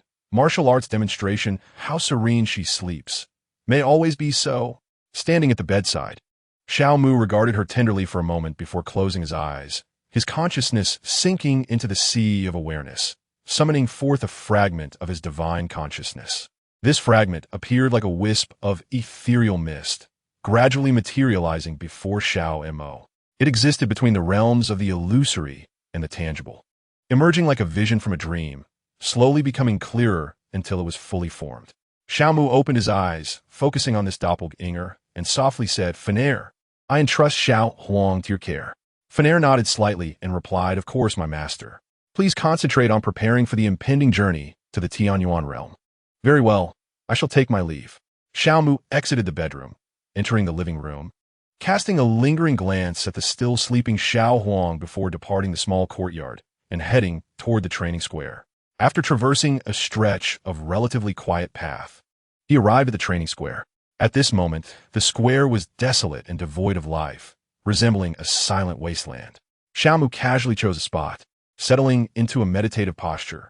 He retrieved a martial arts scroll from the system repository for Little Ling to analyze, intending to practice and refine his techniques to enhance his offensive capabilities before entering the Tianyuan realm.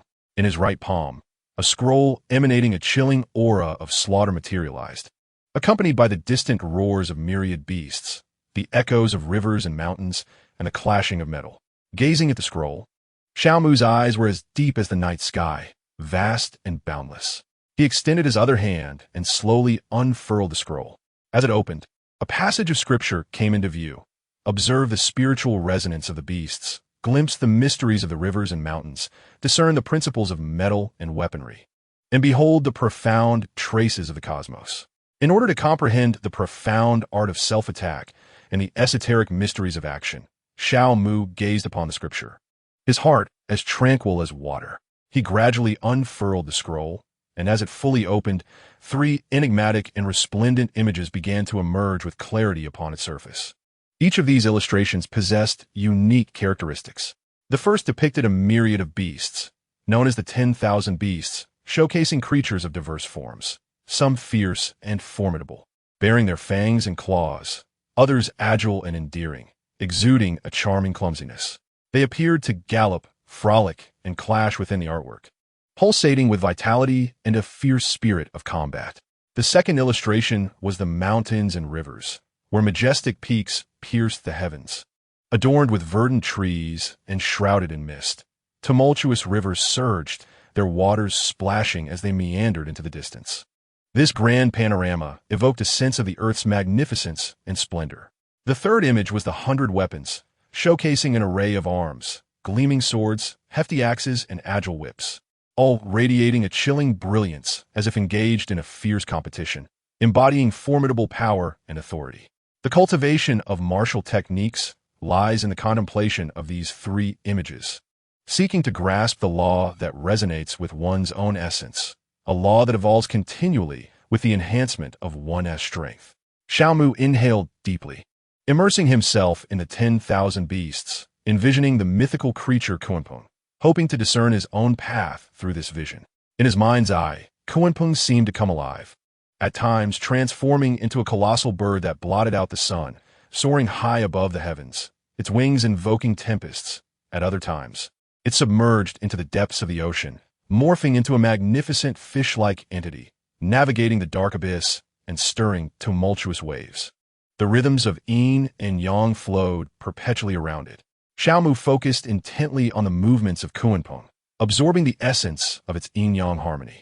Time flowed gently, and in an instant, dawn broke like delicate gauze across the distant horizon. This gentle light gradually dispelled the shadows of night, casting warm rays upon the earth. Xiao Mu slowly opened his eyes, the dual hues of black and white swirling within them, like the yin-yang symbol, deep and enigmatic. He rose with a stature as upright as a pine, seemingly imbued with boundless strength. With his left hand, he struck out like a dragon emerging from the sea, unleashing a powerful palm strike that sliced through the air, accompanied by a sharp sonic boom, as if to tear asunder the void. His right hand, akin to a tiger leaping from the forest, swiftly delivered a punch, the force generating fierce winds that howled in response. Under the intensity of his demonstration, a Kun and a Peng began to materialize slowly before him, following the motions of his hands. The Kun resembled a towering mountain, while the Peng was akin to a flash of lightning, the two chasing each other in a graceful spiral. As their rotation intensified, a mysterious aura enveloped the surroundings, gradually revealing the embryonic form of the duality of existence. The intertwining black and white radiance between the Kun and Peng resembled the primordial chaos at the dawn of creation, brimming with infinite mysteries and power. Amidst the resplendent radiance, Xiao Mu's figure appeared increasingly towering, each movement seemingly melding with the cosmos, exuding an awe-inspiring aura. Just as the manifestation of the two instruments approached its moment of solidity, Kuan and Peng abruptly broke free from their confines, vanishing in an instant without a trace.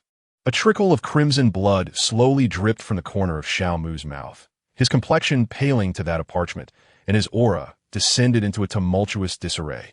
He gradually withdrew his hand, settling to the ground in a meditative posture, embarking on a journey of recuperation from the internal injuries sustained during the martial display. The atmosphere around him seemed to pulse in harmony with his breath, as strands of celestial energy gradually coalesced around him, nurturing his wounded form. He endeavored to quell the internal chaos wrought by the martial performance, seeking to restore the tumultuous flow of his vital essence to a tranquil state, re-establishing order within the disorderly currents of his breath. After an extended period, Xiao Mu finally opened his eyes, fatigue evident within their depths. It appeared that his comprehension of the Kunpeng visualization had yet to reach fruition. Otherwise, the Kunpeng technique would not elude his grasp. He assessed the recent martial exercise with a shake of his head, deeming his progress insufficient. Rising to his feet, he stretched his limbs and resolved to temporarily abandon his pursuit of the offensive techniques. With a casual wave of his hand, he retrieved the scrolls scattered upon the ground during the performance. Having completed these tasks, he steadied his mind and made his way towards his small courtyard. After traversing a short distance and encountering several students of higher cultivation, he returned to his abode. Upon entering his courtyard, he bypassed the bedroom and, following a series of actions in the living room, opened the concealed chamber beneath. Gazing into the dimly lit passage, he inhaled deeply and stepped inside. As he entered, the door to the passage sealed behind him. After several minutes of walking, he finally arrived in the underground chamber. There, he beheld the resplendent golden money tree and the continuously forging Qian Kuan coin furnace, a satisfied expression gracing his features. Shortly after Xiao Mu's disappearance and the completion of currency issuance, Qianhua exited the underground chamber, heading towards the leisurely abode of the Book Immortal and others, leaving the Qian Kuan coin furnace to autonomously draw upon the wish power beads from the money tree for self-minting. Chapter 110. The journey begins after a brief observation. Xiao Mu casually waved his hand, collecting the 100 million Huaxia coins and 10,000 wish power beads that had replenished on the money tree. With his belongings secured, he lingered for a moment longer before departing the underground chamber and returning to the living room. Just as he stepped into the room, the door of the courtyard slowly creaked open, and a child, adorned in resplendent golden garments and sporting curved, pointed horns atop their head, burst in with the fervor of a shooting star. The child, appearing to be merely 5 or 6 years of age, darted forward like a streak of golden lightning, reaching Xiao Mu in the blink of an eye, and then, akin to a small beast, leaped into his arms, embracing him tightly. In a soft voice, the child inquired, "Daddy, have you missed me?" Upon hearing that familiar voice, Xiao Mu instantly recognized the child's identity. He gently embraced the child and softly said, "How could I not wish for that, Outyin? But first, do come down from me." "All right, father," Outyin replied joyfully, releasing his tight grip around Xiao Mu's neck and gracefully landing on the ground, stirring up a cloud of dust. As Outyin touched the ground, Xiao Mu opened Outyin's panel to examine his information. Name: Outyin, race, dragon, cultivation level, 5th stage of divine transformation, cultivation system, immortal path, talent, extraordinary genius, bloodline, ancestral dragon bloodline, identity, son of the ancestral dragon, crown prince of the dragon clan in the divine dragon realm, fate, purple gold, technique, sacred grade ancestral dragon scripture. Gazing at the information displayed, Xiao Mu cast a peculiar glance at Outyin.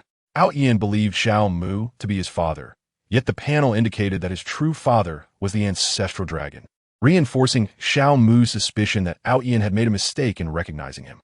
However, Xiao Mu remained unaware that he truly was Outyin's father.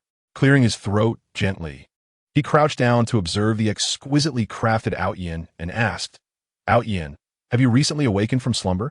"Yes, father, that is indeed the case," Outyin replied with utmost seriousness. "I awoke at Uncle Zhou's house last night. As soon as I came to, I thought of seeking you out, but Uncle Zhou advised me to wait until this morning to find you, father." Listening intently to Outyin's words, Xiao Mu recalled that it had been his brother Zhou who had cared for the slumbering golden dragon Outyin a decade ago. This realization brought a reluctant smile to his face, as he recognized yet another debt of gratitude owed to his brother. Xiao Mu silently etched this kindness in his heart, intending to repay it in the future. He gently brushed Out Yin's golden, silky hair and smiled softly, saying, "Come, Out Yin, let me introduce you to my daughter Huang." Out Yin blinked his sparkling eyes, filled with curiosity, seemingly perplexed by the sudden mention of his sister. Taking Out Yin's hand, Xiao Mu led him toward the bedroom. He slowly pushed open the door to the room and beheld Fin Er, who was meditating with closed eyes, and on the cradle crafted by Fin Er, the peaceful and slumbering Xiao Huang, her face radiating a serene smile. Out Yin gazed at Xiao Huang's adorable visage in her sleep, firmly believing her to be his sister. At least, that was his conviction. Withdrawing his hand from Xiao Mu's grasp, he cautiously approached the cradle, peering at the sleeping Xiao Huang, and gently reached out with his delicate little hand to touch her cheek. Sensing the gentle touch in her dreams, Xiao Huang quickly swatted away the hand with her chubby little palm before drifting back into deep slumber. Out Yin, watching his hand being brushed away by Xiao Huang, couldn't help but smile and continued to tease his little sister. Seeing their harmonious interaction brought Xiao Mu a sense of relief. He turned and stepped out of the living room, making his way to the courtyard. He glanced outside at the 5 individuals waiting, stepped forward, and smiled gently, saying, "Old Zhou, you all have arrived quite early. Is there something on your minds? Have you not already surmised? Old Xiao, why else would we come?" Zhou Yi replied with a chuckle, his words conveying a sense of trust toward Xiao Mu. "I indeed had an inkling, Old Zhou. We shall set off for the Tianyuan realm tomorrow morning. However, to remind Grandpa Zhou to prepare the troops to accompany us," Xiao Mu stated. He then turned to Xiao Yin, Lu Yin, Zhuge Chun, and Zhu Guzheng, saying, "Xiao Yin, you all must also make proper preparations." "Understood, Old Xiao. I will inform my grandfather immediately," Zhou Yi responded with a smile. After exchanging glances, Xiao Yin and the others spoke in unison. "Xiao Mu, we have been prepared for this for a decade." Xiao Mu nodded and said, "Very well, everyone should return and rest. Let us gather at the training square early tomorrow morning." Everyone nodded in agreement before dispersing. Xiao Mu turned back to his courtyard, entering his bedroom to find Ao Tian still playfully engaging with Xiao Huang. "Ao Tian, stop your antics and let your sister rest," Xiao Mu gently admonished. Only then did Ao Tian cease his play, following Xiao Mu out of the bedroom. "Dad, what kind of world is the Tianyuan realm that we will visit tomorrow?" Ao Tian asked, brimming with curiosity. "I am uncertain myself. All I know is that it is a realm for cultivation," Xiao Mu replied, scratching his head. "A realm for cultivation? That must be fascinating," Ao Tian exclaimed, bouncing with excitement. Seeing Ao Tian's exuberance brought a faint smile to Xiao Mu's lips. Meanwhile, Ao Tian frolicked in the courtyard, occasionally returning to the bedroom to keep Xiao Huang company. Xiao Mu seated himself on the floor of the living room, taking out huaxia coins for cultivation, hoping to make some progress in his abilities during the brief time before their journey to the Tianyuan realm. As the night passed swiftly, dawn's light, like a gentle veil, softly descended upon the courtyard. Xiao Mu slowly opened his eyes, a glimmer of brilliance reflecting within them. After a night of cultivation, he could distinctly feel a slight enhancement in his abilities. Ao Tan, rubbing his sleepy eyes, emerged from the room, mumbling, "Dad, I am well rested." Xiao Mu stood up, ruffling Ao Tian's hair, and said, "Good. Let us pack our things and prepare to head to the training square." The father and son swiftly organized their belongings and set off with determined strides towards the training square. The morning sun cast its rays upon them, elongating their shadows. Upon their arrival at the training square, they found Zhou Yi and the others had just reached as well, accompanied by a 100-member team clad in camouflage. Each member of this team exuded vigor, with the lowest cultivation level at the 9th stage of foundation establishment, while the most skilled matched Zhou Yi and the others, each at the 5th or 6th stage of core formation. Chapter 111. Blood Escape. Xiao Mu observed the 100 individuals before him, a flicker of doubt crossing his eyes. He turned to Zhou Yi and the others, inquiring, "Old Zhou, did Grandfather Zhou truly instruct us to bring along these 100 soldiers?" "Indeed, Old Xiao," Zhou Yi affirmed. "These soldiers have been meticulously selected by my grandfather for their extraordinary talents in cultivation. Their combat prowess is unparalleled within the military. For instance," he gestured toward a seemingly unremarkable man. "This is Wang Ping, the 3rd-ranked cultivator in terms of combat strength in our ranks. He also serves as the captain of this team of 100. Ah, I see, Xiao Mu replied, nodding slowly. He approached Wang Ping, extending his hand with sincerity. Comrade Wang Ping, it is a privilege to meet you. I hope that during this journey, we can collaborate harmoniously and secure the first batch of intelligence for our nation.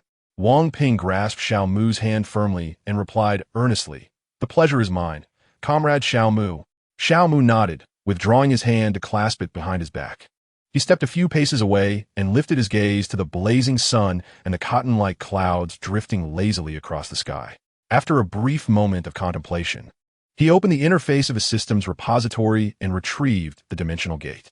As the dimensional gate materialized, it appeared in the palm of Xiao Mu's right hand. In that instant, an overwhelming surge of magical energy erupted around him, akin to a roaring tide, continuously flowing into the dimensional gate until it was completely infused.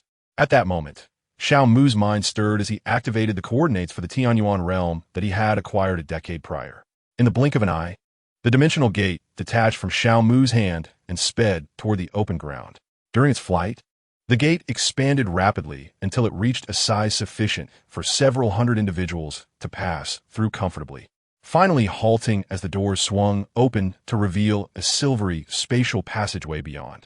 Xiao Mu, witnessing the gate's opening, proclaimed loudly, "Everyone, let us embark." In unison, the group responded yes. Xiao Mu stepped through the dimensional gate first, followed closely by Zhou Yi, Ao Tian, and the 100 soldiers who entered in an orderly fashion. Once they had all passed through, the doors thunderously closed, and the dimensional gate gradually vanished from the refinement square. Tianyuan Realm, Central Continent. In the Tianqing Dynasty, Tianfu Prefecture, Xiao Hua was fleeing desperately through the Liang mountain range, pursued relentlessly by a core formation demon cultivator, who clung to him like a malevolent specter, closing in with every step. The howling winds roared past his ears, yet they did nothing to alleviate the surging tide of fear and anxiety within him. Sweat drenched his garments like a torrential waterfall, and with every fleeting moment, it felt as though he were teetering on the brink of a precipice, engaged in a life-or-death struggle against mortality. His eyes radiated a fierce determination, his mind consumed by a singular resolute thought. He must survive. He understood all too well that should he fall into the clutches of that demon cultivator, his soul would be mercilessly ensnared within the abhorrent, soul-devouring sail, subjected to endless torment. Meanwhile, his physical body would serve as a gruesome sustenance for the demon's ascension, cruelly devoured until naught remained. Boy, you cannot escape. You may as well resign yourself to becoming the nourishment for my blood-devouring technique. Ha ha ha. The dark sorcerer erupted into a sinister laugh, his blood-red figure drawing ever closer to Xiao Hua. The chilling sound of his laughter pierced through the air, sending Xiao Hua's heart plummeting into despair. Yet, he refused to succumb to death so easily. He summoned the remnants of his dwindling magical energy, hastening his speed and widening the distance between himself and the sorcerer. Noticing Xiao Hua's unwavering determination, the sorcerer's eyes glinted with malevolence, and he let out a derisive snort. With swift movements, he formed intricate hand seals and bellowed, "Blood Demon Seal." At that moment, the sky darkened as a thick mist of crimson began to coalesce, swirling ominously and exuding a malevolent force that threatened to consume all vitality. The blood mist rapidly solidified into a complex sigil, emitting a piercing shriek as it shot toward Xiao Hua like an arrow released from its bow, its speed rendering evasion nearly impossible.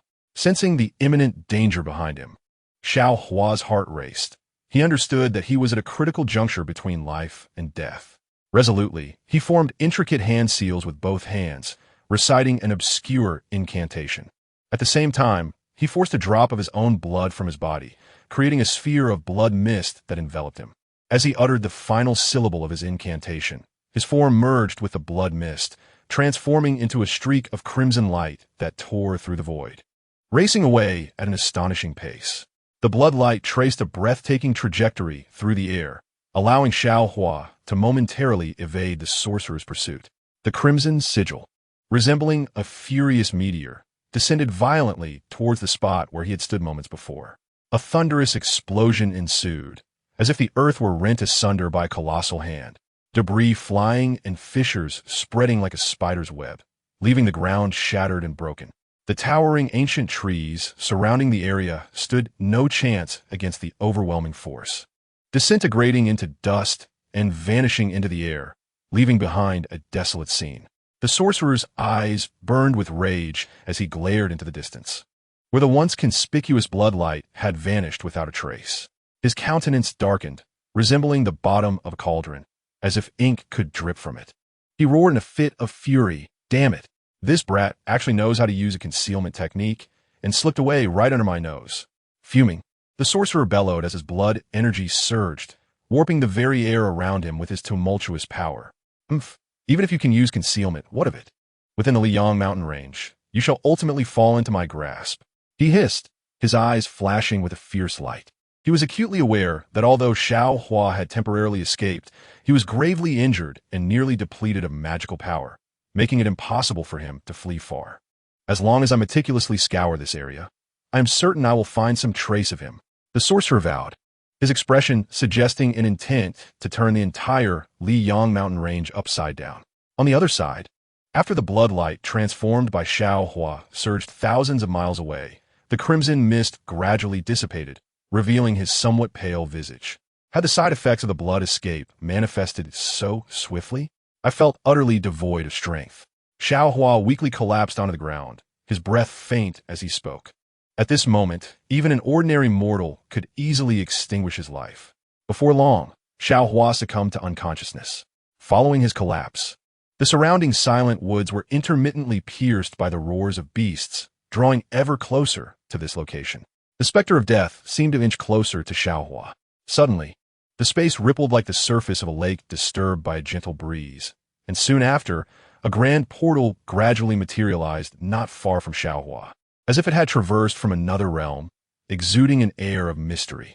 As the magnificent portal appeared, accompanied by a crisp, crackling sound, it resembled an ancient behemoth slowly opening its eyes, unveiling itself. Beyond the door lay a silvery spatial passage, shimmering with countless stars, akin to a mysterious path leading to an unknown world. Xiao Mu, accompanied by over 100 individuals, gradually emerged from the silvery passage. They crossed the portal with steady strides, their feet firmly grounding themselves, as if taking root. Their eyes sparkled with childlike curiosity, their heads swiveling as they eagerly surveyed their surroundings. "Is this the heavenly origin realm? The spiritual energy seems less abundant than in our homeland," Zhuge Chun murmured, sensing the sparse aura around him. "This is undoubtedly true, for your realm is supplied by 10 superior spiritual veins. As for the heavenly origin realm, aside from the areas occupied by certain top sects and empires, most regions are endowed with only medium or low-grade spiritual veins, and some places even lack spiritual veins entirely," Xiao Yin remarked, listening to Zhuge Chen's words. "Ah, so that is the case." Zhuge Chen nodded slightly, indicating his understanding. Xiao Mu, with a tranquil demeanor, scanned the surroundings and keenly noticed the unconscious Xiao Hua lying not far away.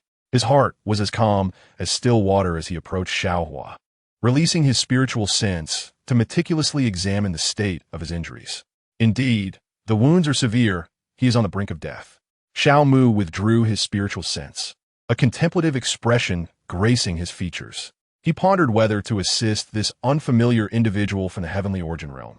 Soon, a glimmer of determination shone in his eyes. He resolved to save this person. To rescue him was not only to inquire about this place, but also to bring tranquility to his own heart. However, whether this inner peace truly belonged to him was another matter entirely. "Xiao Yin, administer one of your third-tier healing elixirs to this man, to tend to his wounds." "Understood." Upon hearing Xiao Mu call for him, Xiao Yin responded and approached Xiao Hua, crouching down to retrieve a jade vial from a storage ring. This elixir, the blood revival pill, was painstakingly concocted during my time in the core formation stage, and now this young lad is fortunate enough to benefit from it. Xiao Yin smiled faintly, reminiscent of a gentle spring breeze that brings forth a touch of warmth. He carefully uncorked the jade vial, as if unveiling a mysterious portal. In an instant, a fragrant pill tumbled forth, its hue resembling blood, with faint Dan patterns that appeared like ancient runes, imbued with boundless mysteries. Xiao Yin placed the blood revival pill into Xiao Hua's mouth, where it dissolved instantly, transforming into a soothing warmth that swiftly permeated Xiao Hua's limbs and core. As the medicinal power continued to unfold, Xiao Hua's previously pale visage, akin to winter's frost, gradually regained color, much like flowers blossoming with vibrant hues in early spring. His breathing steadied, reminiscent of a gentle breeze caressing the still surface of a lake, creating delicate ripples. Seeing that Xiao Yan had finished administering the pill, Xiao Mu inquired, "Xiao Yan, do you know where we currently are?" "I am unsure, Xiao Mu. The Tianyuan realm is replete with mountains, and these ancient trees alone do not provide enough clues for identification," Xiao Yan replied, shaking his head as he slowly rose to his feet. "In that case, we can only hope that this gravely injured individual can offer us some answers," Xiao Mu remarked, casting a glance at the unconscious Xiao Hua. Just then, the previously comatose Xiao Hua began to stir, slowly opening his eyes, still bearing a hint of confusion.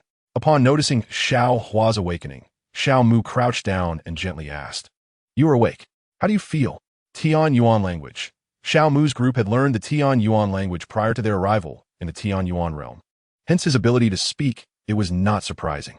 Xiao Hua momentarily froze, his gaze initially unfocused before gradually honing in on the face of the unfamiliar figure before him.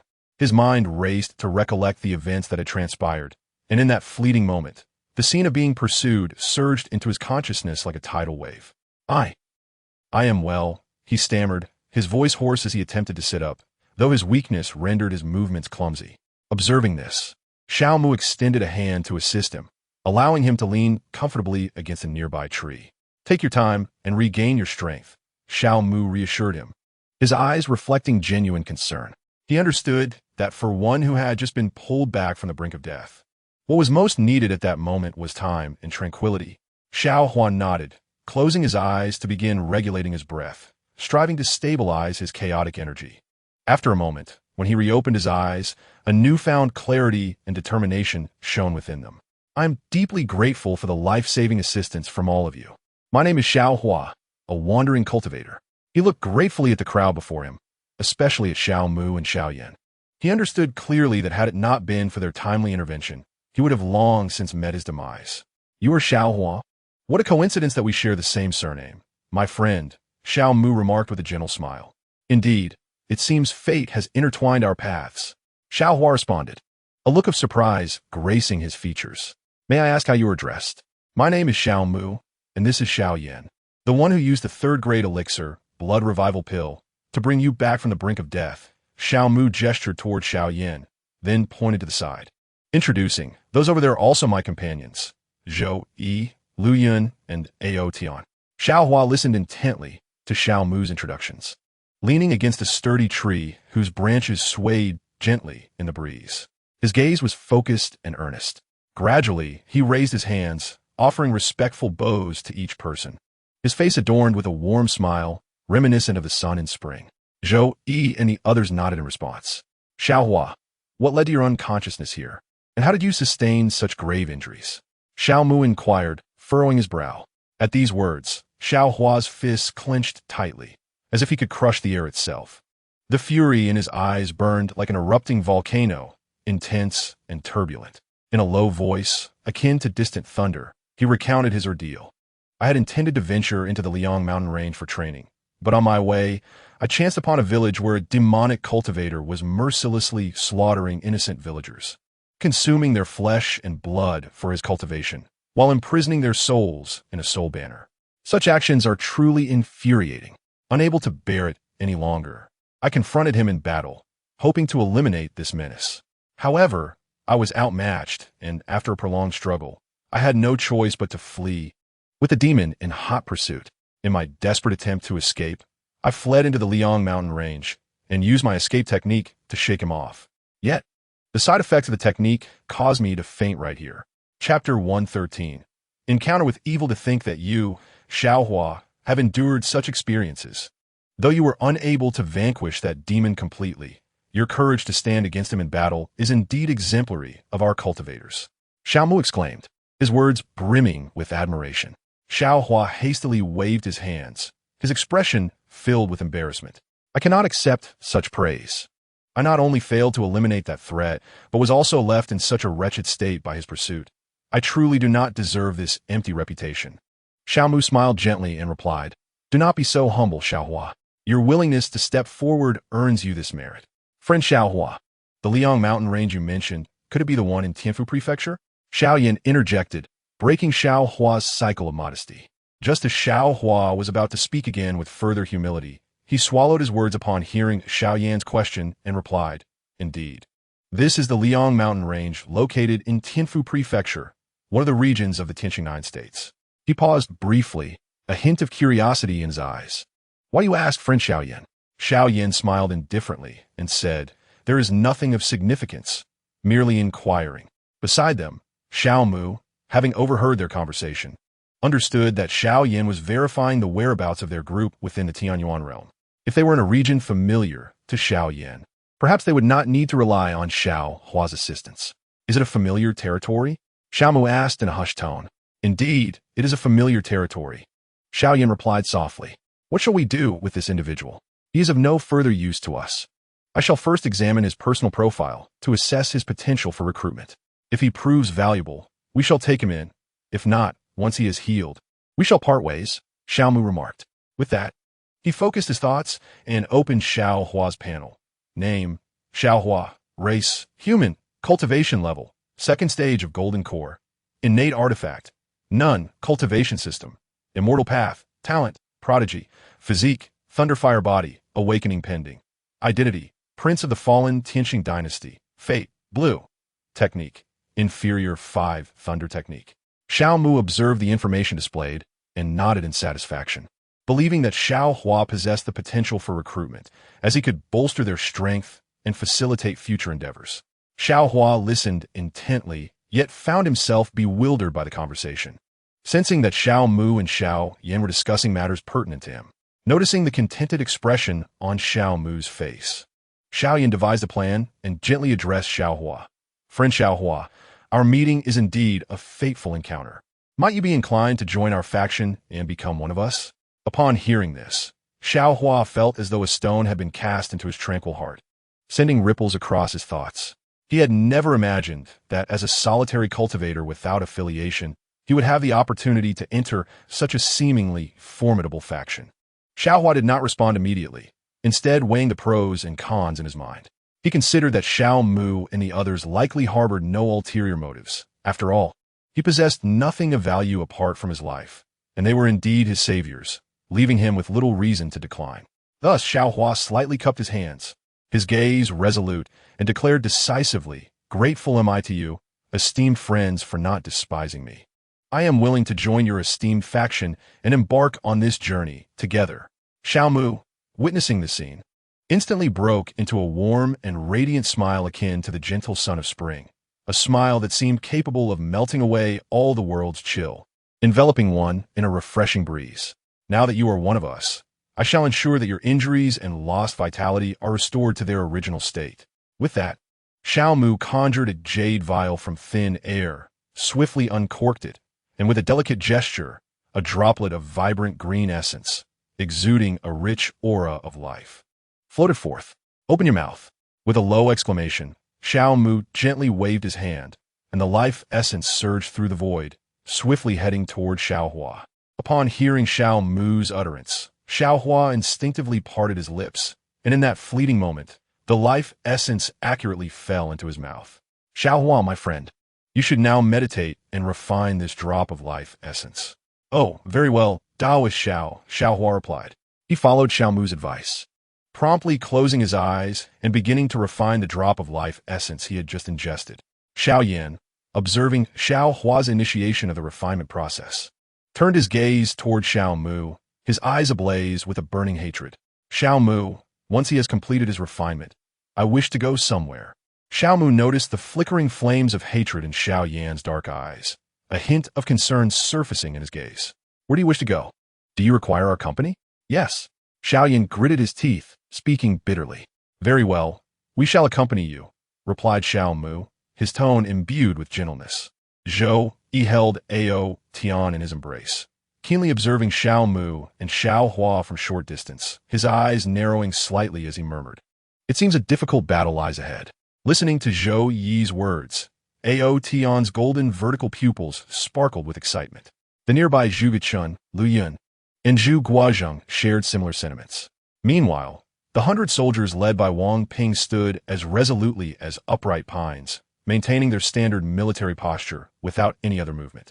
On the other hand, within Xiao Hua's body, the drop of emerald green life essence rapidly spread, transforming into waves of warm and potent vitality.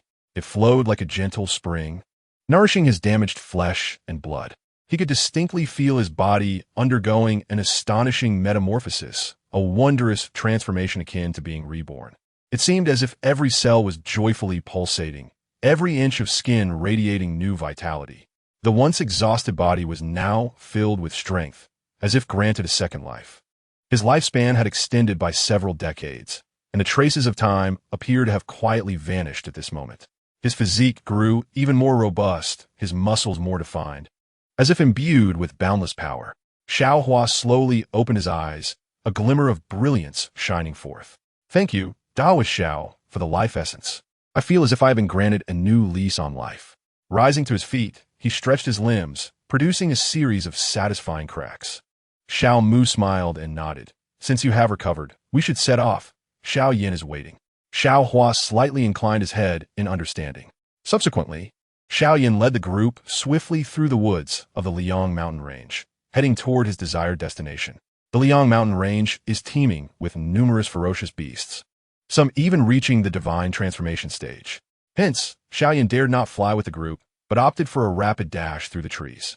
After traversing a long and arduous journey of several miles, a figure, seemingly drenched in blood, abruptly entered Xiao Yan's field of vision.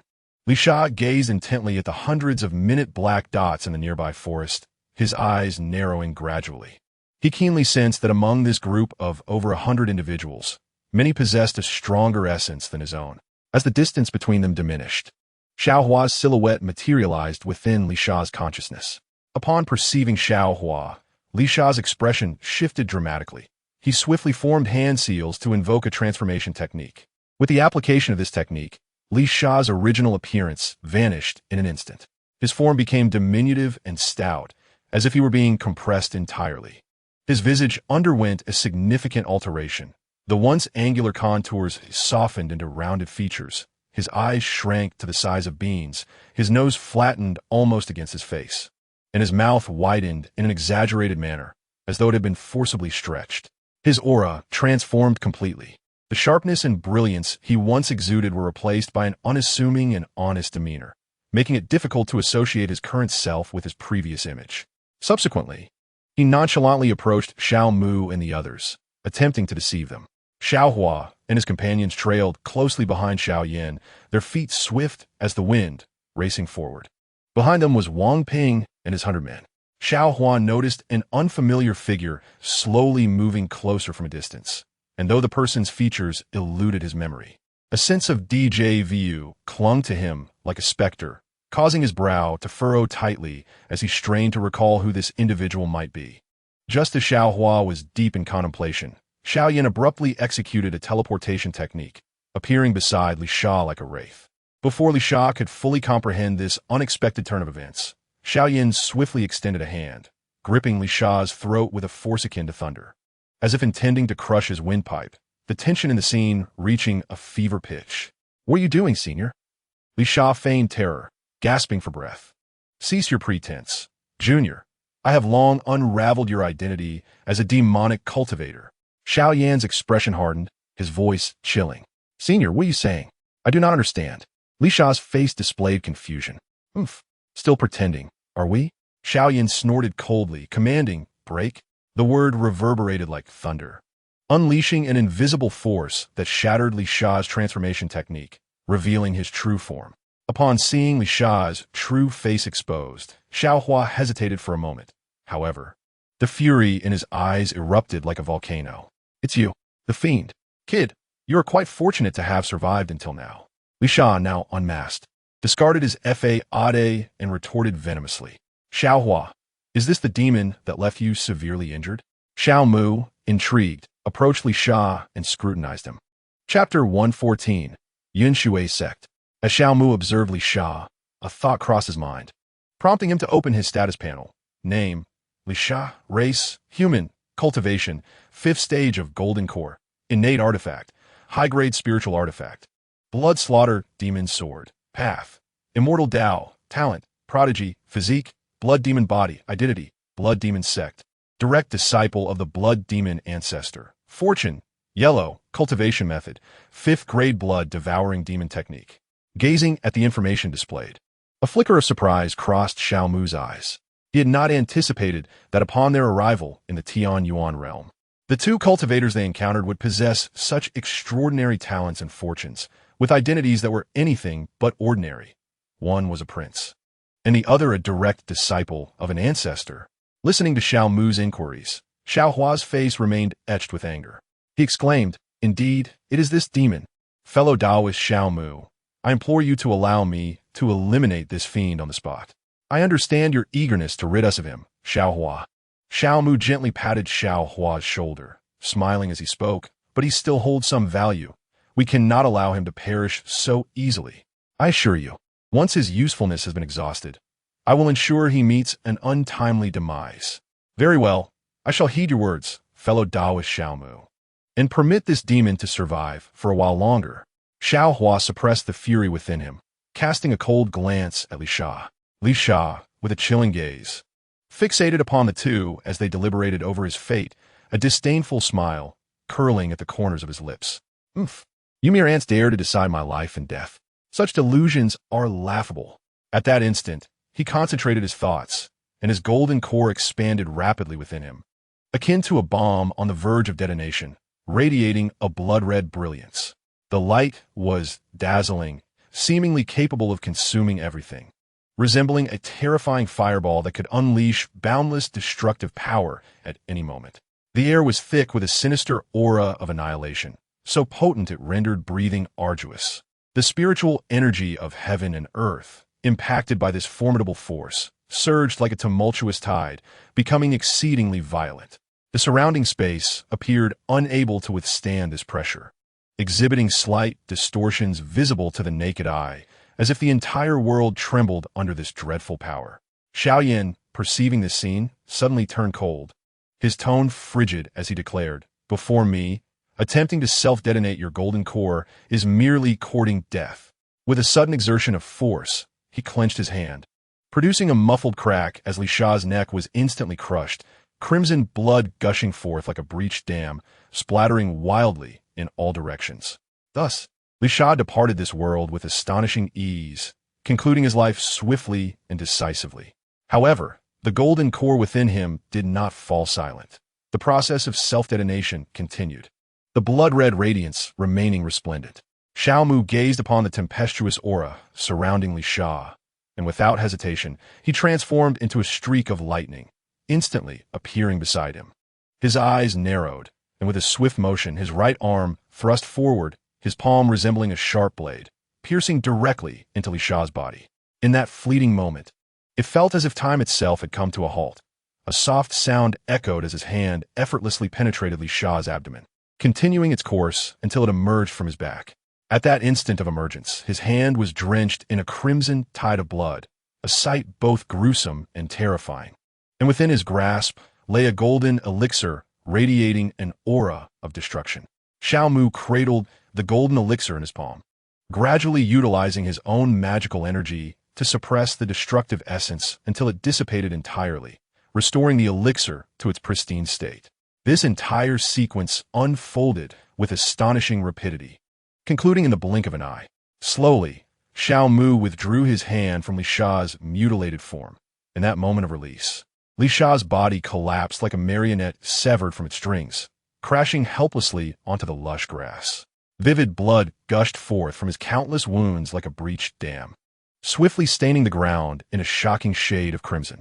The pungent scent of blood lingered in the air, enveloping the surroundings like an invisible net, making it difficult to breathe. The blades of grass, soaked in blood, trembled slightly, as if quaking in response to the horrific scene. Xiao Mu fixed his gaze on the blood-stained golden elixir in his hand and murmured softly, "It is a pity I could not measure my strength against him. However, acquiring a 5th-tier golden elixir is quite commendable. With that, he opened his mouth and directly consumed the elixir, channeling a portion of his consciousness to activate the Chaos Divine Sutra to refine it. Xiaohua, witnessing this sight, exhibited no surprise. After all, such occurrences were commonplace in the Tian Yuan realm.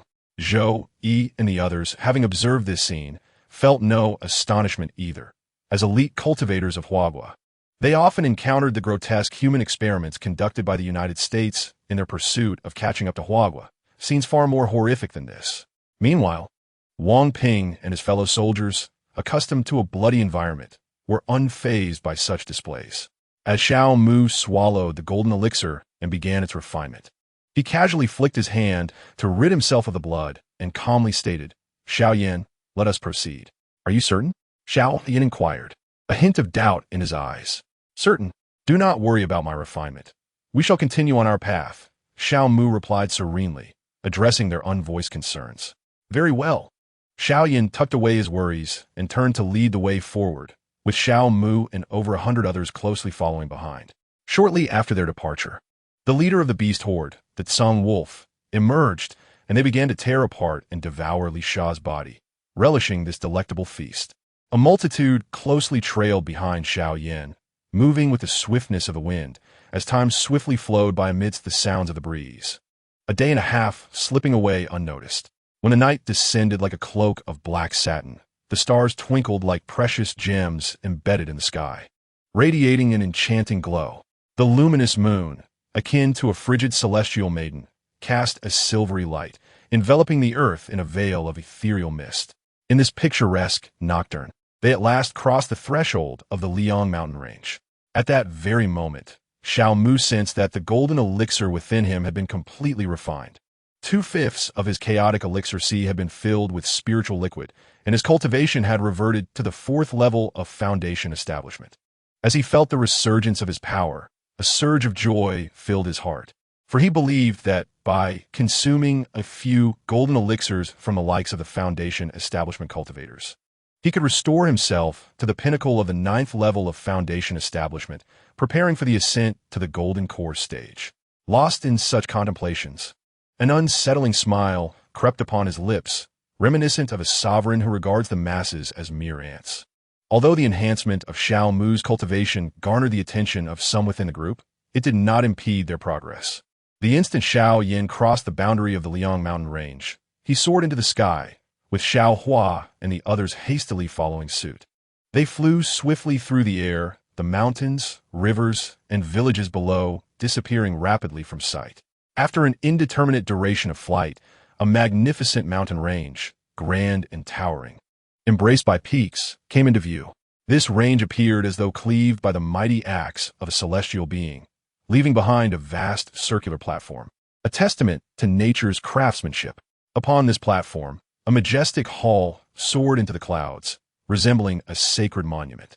Scattered throughout the mountains were ancient structures imbued with an air of immortality, as if narrating the vicissitudes and mysteries of time. At the mountain's base, a grand mountain gate stood proudly, akin to a portal to an otherworldly realm. The 3 ancient seal characters of Yinshui's sect inscribed upon the gate flowed like a dragon in flight, embodying boundless charm and power. Each stroke seemed to pulsate with ancient notes, recounting the glory and legends of the Yinshui sect. Beyond the gate, a labyrinth of azure stone steps wound like a colossal dragon, coiling among the peaks. These steps, weathered by the passage of time, remained remarkably resilient. Xiao Yin gazed at the residents of the sect, a multitude of memories flooding his mind. The scene of Nalen Qingli leading a retreat from their engagement, the 3-year pact, the villainous Yun Mu, and the treacherous Yun Hua. As the fragments of recollection surged forth like a tidal wave, his fists clenched involuntarily, knuckles turning pale from exertion. His eyes ablaze with fury akin to volcanic magma on the brink of eruption, seething and tempestuous, seemingly poised to incinerate all in their path. Suddenly, he executed a swift teleportation, arriving at the mountain summit, and bellowed, "Yun Mu, old dog. Yin Hua, old thief. I, Xiao Yin, have returned to collect my debts." As soon as the words left his lips, his right hand brushed over the storage ring, and a pitch-black giant ruler materialized in his grasp. Firmly clutching the mysterious heavy ruler, Torrents of magical energy surged around him as he suddenly cleaved forward, unleashing a formless yet formidable force that struck the protective array of the Yinshui sect. At that moment, above the Yinshui sect, the luminous barrier enveloping the entire sect rippled violently under the impact of this immense power. The radiance upon the barrier shimmered like waves of water. It did not shatter. Seeing that this strike bore no fruit, Xiao Yan let out a cold snort, once more channeling all his magical energy, preparing to launch an even more ferocious assault. Just then, alarm bells rang throughout the Yinshui sect, and figures shot forth from various palaces. Who dares to wreak havoc in our Yinshui sect? An elder bellowed furiously. Xiao Yan's lips curled into a cold smirk as he taunted, "Do you dogs not remember me? Xiao Yan?" The elder's gaze sharpened as he scrutinized Xiao Yan, and upon sensing his cultivation level, his expression changed dramatically, exclaiming, "So, it is you, scoundrel. You are not dead, and your cultivation has reached the 4th level of the nascent soul." Chapter 115, Battle. Xiao Yan's eyes widened as he shouted in fury. "In the past, because I defeated Nalan Qingli, you subjected me to merciless persecution, even leading to my father's death. At this very moment, I shall make you pay 100-fold. Yunmu, Yunmu, with a contemptuous demeanor, snorted, "Humph, even if your cultivation has improved. You alone dare to shake the foundations of my Yinshui sect? You are merely deluding yourself. Who said he stand alone?" Xiao Mu's voice rang out defiantly as he stepped into the void, positioning himself beside Xiao Yan, exuding an imperial pressure that loomed over all. Zhou Yi and the others followed suit. Yin Mu's gaze swept over Xiao Mu and the others, noticing that most of their cultivation levels hovered around the 5th or 6th level of foundation establishment, his disdain amplifying. "You rabble dare to stir chaos in my Yinshui sect? You are courting your own demise." Xiao Mu scoffed. "Is your arrogance derived from your 5 nascent soul ancestors and that elder who is currently striving for the transformation realm?"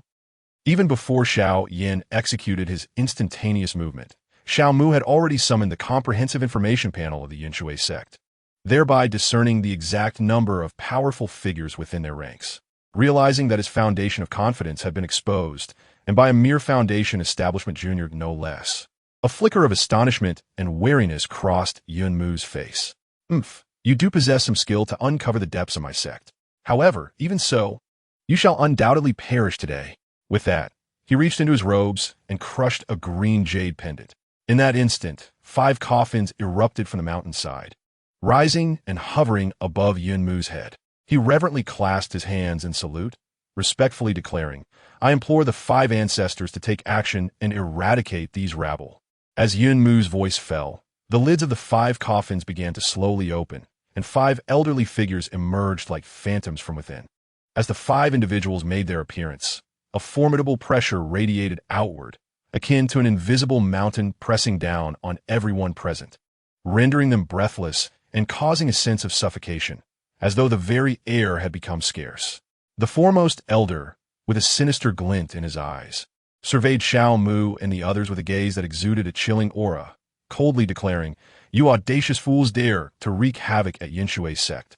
His voice pierced the air like icy daggers, with each word sending shivers down the spine, as a palpable sense of hostility enveloped the atmosphere.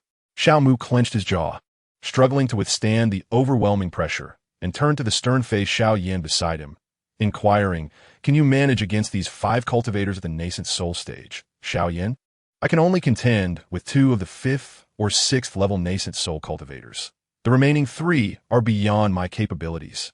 Xiao Yan responded gravely, simultaneously exuding his own aura to counteract the oppressive force of the 5, alleviating some of the burden for Xiao Mu and the 100-odd companions. "Very well, Ao Tian. Take action. Devour the nascent souls of those among them who are above the 6th level." The moment the command was issued, Ao Tian sprang into action. He unleashed his formidable divine sense, abruptly invading the consciousness of the 3 elders, and before they could react, he obliterated their nascent soul awareness entirely. Once their consciousness was eradicated, he summoned the 3 nascent souls before him, opened his mouth wide, and with a powerful inhale, consumed them whole. Ao Tian smacked his lips in dissatisfaction, grumbling, "Father, the taste of these 3 nascent souls is quite unremarkable, utterly lifeless." Hearing Aotion's complaint, Xiao Mu couldn't help but twitch the corner of his mouth. The remaining two nascent soul elders of Yinshui's sect, witnessing the swift demise of their compatriots at the hands of Aotion, displayed flickers of fear in their murky eyes. Seeing that Aotion had already dealt with 3 of the nascent soul elders, Xiaoyan immediately raised his voice. "Brothers, charge with me, break this formation, and annihilate Yinshui's sect." "Good, good, good." The crowd responded in unison, their voices resonating with such might that it seemed they could shatter the heavens. Xiaoyan was the first to strike. The energy surrounding him surged violently, an unstoppable tide, as he gripped the heavy mystic ruler, its black radiance deepening as if it could consume all existence. He parted his lips, exclaiming "break," with a forceful resonance that echoed through the skies. In that fleeting moment, a black beam resembling a shadow, capable of obscuring the heavens, suddenly flashed across the horizon. This beam, imbued with devastating power, surged forth like a black dragon, striking down upon the mysterious formation with a thunderous force. The surrounding air seemed to warp under this overwhelming might, emitting sharp, whistling sounds. Boom! Following this powerful strike, a slender crack abruptly appeared on the surface of the formation's protective barrier. Once this fissure manifested, it spread with astonishing speed in all directions, akin to a deluge bursting forth uncontrollably. Ultimately, the formation's protective barrier shattered like fragile glass subjected to a violent blow, exploding into countless tiny fragments that scattered across the ground like stars in the night sky. Yunmu gazed upon the formation's swift downfall. His expression darkened as if he could wring water from it. He understood that his sect, the Yinshui sect, was likely doomed to face annihilation today, an inescapable calamity. However, even in the face of such despair, he refused to succumb quietly to his fate. He resolved to fight valiantly for the preservation of his sect's legacy, willing to lay down his life in the process. With a forceful sweep of his hand, he boomed, "Disciples, heed my command. Evacuate the Yinshui sect territory immediately. Safeguard our heritage, so that we may one day restore our sect's former glory." Upon hearing Yunmu's order, the disciples of Yinshui's sect, though filled with reluctance and trepidation, swiftly commenced their organized retreat beyond the confines of their sect. In their eyes, a blend of despair and determination shone through, fully aware that this sacrifice was for the future of their sect. Once the disciples had successfully withdrawn, Yunmu exchanged glances with the surrounding elders, nodding slightly before summoning his life-bound artifact and leaping into the fray, aiming to buy time for his disciples' escape. Xiao Mu, observing the scene, let out a cold snort and commanded, "Wang Ping, lead your men to eradicate the Yinshui disciples. Leave no one behind, and make full use of their souls." "Understood." With that, the 100 men led by Wang Ping surged forward, charging at the retreating disciples of Yinshui's sect. Seeing this, Yunmu and his companions attempted to intervene, but they were intercepted by Xiao Mu, Zhou Yi, Lu Yun, Zhu Zheng, Zhuge Chun, and Xiao Hua, 6 formidable opponents. "You shall contend with us." Yunmu fixed his gaze on Xiao Mu, letting out a disdainful snort. "You seek death, child of Foundation establishment." As he spoke, he brandished his artifact, the Yinshui sword, and launched an attack toward Xiao Mu. Xiao Mu, with fierce intensity in his eyes, watched the incoming strike. He deftly sidestepped, allowing the vicious sword to pass narrowly by him, the sharp blade grazing his skin and drawing forth crimson blood. In an instant, Xiao Mu propelled himself forward like an arrow released from a bow, clearly intent on engaging in close combat. For only in close quarters could he hope to bring Yunmu to his demise. After all, Yunmu stood on the brink of the nascent soul stage, merely a step away from becoming a true nascent soul practitioner.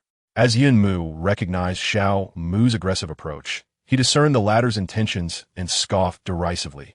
"You dream of close combat." With one hand, he directed the distant Yinshui sword toward Xiao Mu, while his other hand formed a spell gesture as he coldly declared, "Rain sword." In an instant, a dense shower of minuscule raindrops appeared above Xiao Mu, each droplet imbued with razor-sharp sword energy, plummeting toward him like a torrential downpour. Xiao Mu, keenly aware of the imminent dual attacks, realized he could evade only one, while the other he would have to endure head-on. He swiftly pivoted like a flash of lightning, narrowly evading the fierce strike of the cloud water sword. Yet, the torrential rain of blades descended upon him like a relentless swarm of bees, leaving him no avenue of escape. In an instant, countless blades rained down with the force of thunder, each one striking him like a heavy hammer, causing his body to tremble violently. His garments were instantly soaked in crimson, as if engulfed by a sea of blood, transforming him into a ghastly figure reminiscent of a demon emerging from a blood-soaked abyss. Despite sustaining such grievous injuries, Xiao Mu's speed remained undiminished as he charged toward Yun Mu, observing the extent of Xiao Mu's wounds, yet seeing him still stand. A flicker of astonishment crossed Yun Mu's face. Just as he was taken aback, Xiao Mu had already reached him, his fist poised to deliver a powerful blow to his abdomen. Boom! A brilliant white aura of protective energy intercepted the strike, shielding Yun Mu from harm. Following the punch, Xiao Mu pressed on with unyielding ferocity. Every part of his body, hands, feet, knees, seemed honed into lethal weapons, relentlessly assaulting the protective aura. In the blink of an eye, he unleashed over 100 strikes. The protective aura began to show signs of collapse under the relentless barrage. Regaining his composure, Yun Mu sensed the aura's instability, his expression turning cold as he lifted his right hand slightly, summoning the cloud water sword back to his grasp. He then executed one of the ultimate techniques of his sect, the cloud water sword technique, charging toward Xiao Mu. Sensing imminent danger, Xiao Mu loosened his grip, and a long sword forged from condensed life force materialized in his hand. He gripped the hilt firmly and swung the life force sword fiercely toward the incoming cloud water sword. In an instant, the life force sword was severed by the cloud water sword, yet this very act slowed its momentum. Seizing the moment of deceleration, he lunged to the left of Yun Mu, delivering another powerful punch aimed at the protective aura. Crack! The protective aura shattered instantaneously, and Xiao Mu's strike, imbued with the force of 800 tons, landed squarely on Yun Mu. With a pained howl, Yun Mu was sent reeling, his body fracturing under the impact, blood and flesh scattering, leaving only a golden core floating in the air. This was my first attempt at depicting a battle with a cultivator. I hope for your understanding if it falls short. Chapter 116. The Return of 1,000 Swords and the Falling Flame. Xiao Mu, battered and bruised, resembled a candle flickering in the wind as he slowly withdrew his blood-soaked fist. Each wound on his body continued to seep crimson, his pale face entirely obscured by the vivid stains of blood. The ground, marred by the fierce rain of blades, was gradually being saturated with his life essence. The fierce battle had nearly exhausted him. He had fought tooth and nail, barely managing to secure a hard-won victory. Taking a deep breath, Xiao Mu swiftly retrieved a jade vial containing life-restoring liquid from the system warehouse. He uncapped it without hesitation and poured the life essence into his mouth. As the life essence was swallowed, both external and internal wounds healed at an astonishing pace. Xiao Mu distinctly felt the gradual improvement of his injuries. Casually, he raised his hand, and the plump golden elixir was drawn into his pouch, intended for refinement and absorption after the conclusion of this extermination affair. In the void, Zhou Yi stood proudly, his gaze piercing as he fixated on the woman before him, who elegantly stood upon a lotus flower. She was a vision of beauty, captivating beyond compare, yet she was also a formidable opponent, with their previous duel having reached an impasse. At this moment, the tension between them escalated to its peak. Suddenly, Zhou Yi sensed that Xiao Mu's battle had concluded, a subtle smile of confidence gracing his lips as he murmured, "This battle must come to an end." With a flourish of his right hand, a bow, forged from pure magical essence, materialized in his grasp. The woman's expression tightened. Though she was uncertain of Zhou Yi's intentions, she understood that she could not allow him to cast his spell unimpeded. Without hesitation, she elegantly raised her hand, causing the lotus beneath her to shatter into countless petals, which surged towards Zhou Yi like a tempest. The petals danced through the air, enchanting yet fraught with lethal peril. Zhou Yi's expression turned serious as he regarded the breathtaking display, showing no sign of retreat. His left hand firmly gripped the bowstring with a powerful pull. His magical energy surged like a tide, forming an arrow imbued with innate Taoist essence. Drawing the bowstring to its full arc, a flicker of determination flashed in his eyes. He released the string, and the innate Taoist arrow shot forth like a streak of light, hurtling directly into the oncoming storm of lotus petals. Upon nearing the petals, the innate Taoist arrow transformed into numerous smaller arrows, each darting towards the petals with fervor. Upon collision, a blinding brilliance erupted as if two stars had collided in the heavens, scattering a myriad of dazzling sparks. As the radiance faded, the previously tempestuous petals were pierced one by one, dissolving into motes of luminescence that vanished into the void.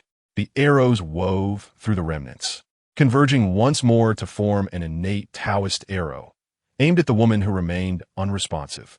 With a piercing cry, the arrow drove straight through her heart, eliciting a haunting scream as the light in her eyes began to dim. Yet, even as her brilliance waned, the hand that held her seal completed its formation. In an instant, a blooming lotus materialized beneath Zhou Yi's feet. As the lotus appeared, its petals swiftly closed around him, enveloping his entire being while the sword energy within erupted continuously, inflicting harm upon Zhou Yi. Encased within the bud, he gazed at the relentless onslaught of the lotus sword energy, letting out a disdainful snort. One chi to command heaven and earth, he proclaimed, his internal energy surging like a tidal wave as he struck out with the palm. Boom! A colossal hand pierced through the flower bud with ferocity, swiftly striking outward and fatally eliminating an elder who had yet to react. Lu Yin witnessed the demise of his adversary and shot a fierce glare at Zhou, who emerged from the bud. Sensing Lu Yin's gaze, Zhou sheepishly scratched his head. After exchanging a brief glance, the two of them took flight towards the corpse, eager to collect some spoils of war.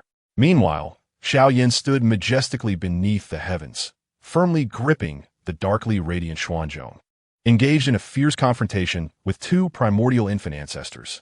Each clash between them erupted in dazzling brilliance, the deafening roars resonating through the air as if threatening to rend the very fabric of space apart.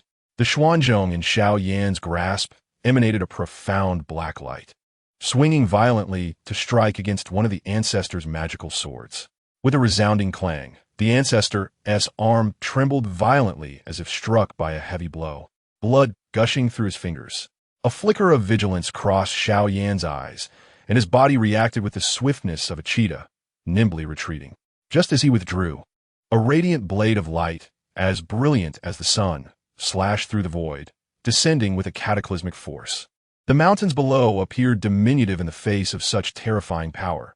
Where the blade passed, rocks shattered and the earth quaked, leaving behind a profound gash in the mountains, reminiscent of a grotesque scar upon the land.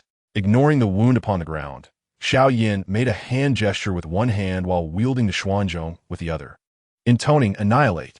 In an instant, an orange-yellow flame erupted around one of the primordial infant ancestors, commencing to scorch his essence and vitality. Simultaneously, a deep surged forth, propelled by the might of thunder, swiftly advancing towards the other ancestor. Noticing the approaching, the ancestor immediately swung his sword, unleashing a streak of sword light, while simultaneously forming a hand seal and declaring, "Heavenly gang divine thunder, descend." In an instant, they collided with the sword light, sparking a dazzling display before both dissipated. At that very moment, a bolt of lightning manifested above, striking directly at Xiao Yin. Boom! Xiao Yin failed to evade in time and had to endure the attack with his protective spiritual light, which shattered upon impact. As the protective light fractured, a sharp blade of light tore through the air, accompanied by a piercing shriek, striking fiercely against Xiao Yin, leaving a gash deep enough to expose bone. Clutching his wound, Xiao Yin spat out a mouthful of blood mixed with fragments of his internal organs, coldly declaring, "This battle has lasted long enough. It is time to end it." "It certainly should end, Xiao Yin. This day next year will mark your day of sacrifice," the sword ancestor coldly remarked. Whose day of sacrifice it will be remains to be seen. Xiao Yan's gaze was as cold as ice, his aura surging like a torrential flood. He suddenly hurled the mysterious heavy ruler, which soared forth like a wild stallion set free or an arrow released from its bowstring, rushing towards the sword ancestor with an overwhelming force. In that fleeting moment, Xiao Yan's hands moved with an ethereal swiftness, weaving intricate hand seals, his voice resounding through the heavens. "Fire fall." With this decisive exclamation, the sky appeared to be torn asunder by a formidable power. and an endless torrent of searing flames erupted from the void, resembling a meteor plummeting to earth, bearing the essence of annihilation as it violently surged towards the Sword Ancestor. At that very instant, the Sword Ancestor's expression grew grave. He gripped his magic sword tightly and abruptly cast it into the sky. Immediately, he deftly maneuvered his hands, executing a series of seals. These seals flowed like light, continuously merging into the magic sword, which began to tremble violently, instantaneously splitting into countless identical swords that densely obscured the space around the Sword Ancestor. Return of the 10,000 swords. He bellowed, his voice booming like thunder, stirring the very soul. In that moment, the multitude of magic swords emitted a resonant clangor akin to a stampede of wild horses, surging forward with overwhelming might toward Xiaoyan. The fierce flames, imbued with heat and ferocity, collided with a myriad of swords radiating a piercing aura in an urgent clash. With a tremendous roar, the cataclysmic energy generated by their collision shattered the void like fragile spider silk, creating countless jagged fissures that spread relentlessly. The crowd engaged in fierce battle below was abruptly stunned by this overwhelming impact, dropping their weapons and ceasing their conflicts. In unison, they lifted their heads, their eyes filled with astonishment and reverence, fixated on the astounding duel above, as if time itself had momentarily frozen. Under the scorching embrace of the blazing flames, the multitude of magic swords continued to vanish, melting away until they were reduced to ash, mercilessly devoured by the fractured void. After incinerating the myriad swords, the flames did not relent, descending like falling meteors towards the Sword Ancestor with unbridled fury. Realizing that his most formidable move had been shattered, the Sword Ancestor's face contorted in disbelief, struggling to comprehend Xiaoyan's ability to counter his ultimate technique. As he regained his composure, intending to employ a teleportation technique to evade the impending strike, he was horrified to discover that his body had been ensnared, rendering him immobile. The Sword Ancestor's countenance was etched with terror, his body thrashing violently, limbs convulsing in a desperate attempt to break free from the invisible restraints. Yearning for the liberty of movement. Alas, his efforts were in vain. The relentless flames had already encircled him, engulfing him entirely. The inferno enveloped the Sword Ancestor, obscuring his form, and from within the unending blaze, anguished cries echoed, a sound too harrowing to bear. On the other side, after the Blade Ancestor deflected a strike from the Xuanzhong with his straight blade, he immediately gripped the hilt tightly, unleashing a torrent of magical energy that surged forth like a tidal wave. With a thunderous roar, he cried out, mountains and rivers split apart. In an instant, a blade of light, forged from the convergence of countless mountains and rivers, erupted from the edge of his sword, hurtling towards the severely wounded Xiaoyan, whose protective aura had already shattered. Xiaoyan's gaze remained fixed on the incoming strike, yet he showed no signs of movement or defense, for his magical energy had been entirely depleted. Just as this lethal blow was about to claim his life, an unexpected turn of events occurred. Chapter 117. The essence of Dao Ao Tian suddenly appeared before Xiaoyan, his chubby little hand clenching tightly. The mountain river blade light, which had been racing towards Xiaoyan's forehead, came to an abrupt halt just mere millimeters away. Although the blade light was stopped, a few strands of Xiaoyan's dark hair were severed, drifting slowly to the ground, while the rest of his hair danced wildly in the fierce wind, weaving behind him like a cloak of darkness. Ao Tian smiled lightly, applying a gentle pressure with his fingers, causing cracks to appear at the base of the mountain river blade light, as if the mountains and rivers had burst their banks, rapidly spreading in all directions. Ultimately, it became riddled with cracks, shattering into countless fragments that sparkled like stars, cascading down onto the mountain peaks and leaving behind scars imbued with blade energy. Seeing his attacks so effortlessly countered by Ao Tian, the Blade Ancestor's expression shifted slightly, and he intended to utilize a teleportation technique to escape the area in haste. "You old man, you've lived long enough." Suddenly, a voice that sent chills down his spine echoed in his ears, causing him to break out in a cold sweat. Instinctively, he activated his teleportation and vanished. Ao Tian watched him depart with a sneer, bending his finger to flick it, releasing a flash of crimson light that swiftly merged into the void, heading towards the old man.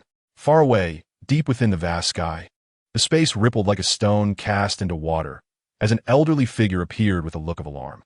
Just as he was about to initiate his teleportation once more, a burst of blood-red light suddenly erupted from a void, streaking towards the elder like a bolt of lightning. The crimson light tore through the heavens with such ferocity that it distorted the very fabric of space, instantly piercing the elder's forehead and obliterating his consciousness and primordial spirit. A minute hole was left in the elder's forehead, from which crimson blood mixed with yellowish brain matter flowed forth.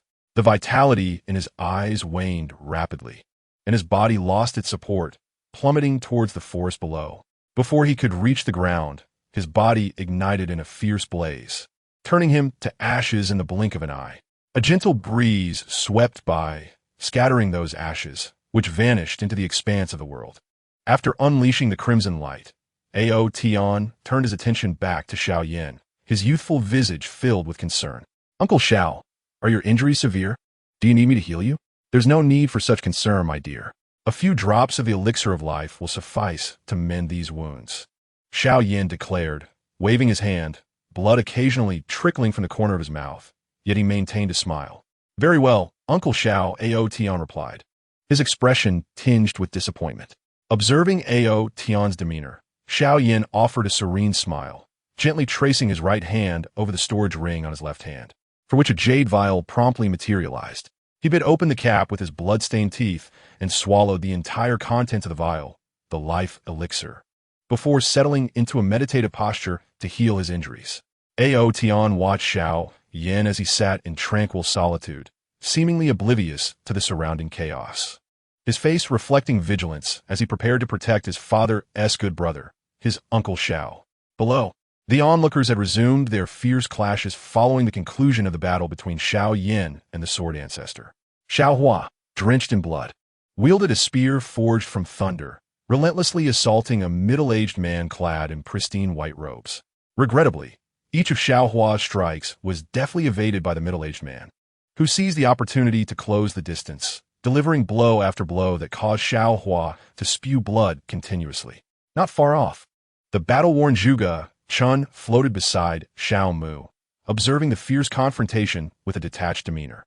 "Xiao Mu, should we intervene on Xiao Hua's behalf? He seems unlikely to prevail in his current state," Zhuge Chun inquired, his tattered and bloodied garments a testament to the earlier conflict. "There's no need. Xiao Hua's battle is nearing its conclusion," Xiao Mu replied, his gaze deep and focused on the ongoing struggle, a subtle smile playing at the corners of his mouth. Zhuge Chun, noting Xiao Mu's unwavering confidence, felt a flicker of doubt, but chose to remain silent, continuing to monitor the battlefield. At that moment, Xiao Hua was struck fiercely by the middle-aged man, causing him to cough up another mouthful of blood. In response, he brandished his spear, its chilling brilliance sweeping towards the middle-aged man. Observing the incoming assault, the middle-aged man smirked with disdain, effortlessly leaping back to evade the strike. Seeing this, Xiao Hua retracted his spear and hurled it with fervor towards the middle-aged man, a peculiar smile blossoming on his lips. "Thunder Array, arise," he commanded, and, in an instant, the crimson blood he had previously spat that lingered in the air transformed into intricate patterns, rapidly coalescing to form a thunder array. As the array took shape, chains of multicolored lightning burst forth from the void, hurtling towards the middle-aged man, overconfident and fixated solely on the spear. The middle-aged man was unaware of the impending danger. By the time he sensed the threat, the chains had already ensnared his limbs, rendering him utterly bound. "Damn it!" the middle-aged man bellowed, his face a mask of astonishment. He never anticipated that the blood spilt by Xiao Hua would serve as the very foundation for his formation. The five-colored thunder chains incessantly unleashed formidable lightning energy, crackling and flashing, causing the middle-aged man's face to contort in agony as his body trembled. He exerted every ounce of strength to break free from the chain's constraints. Yet the more he struggled, the tighter the chains constricted, and the more torrential the lightning power surged. As Xiao Hua approached him, he clasped his hand, and a five-colored thunder spear materialized in his grasp. Gripping the spear tightly, he thrust it fiercely toward the man's heart, thinking to himself that in his next life, he should possess a bit more wisdom and not overlook such a simplistic scheme. Before the middle-aged man could utter a word, his heart was pierced, and the spark of life in his eyes gradually faded.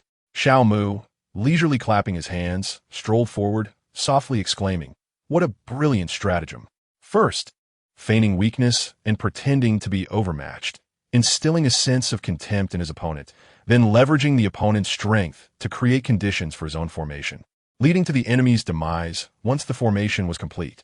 Listening to Xiao Mu's praise, Xiao Hua slightly loosened his grip, causing the five-colored spear to vanish from sight.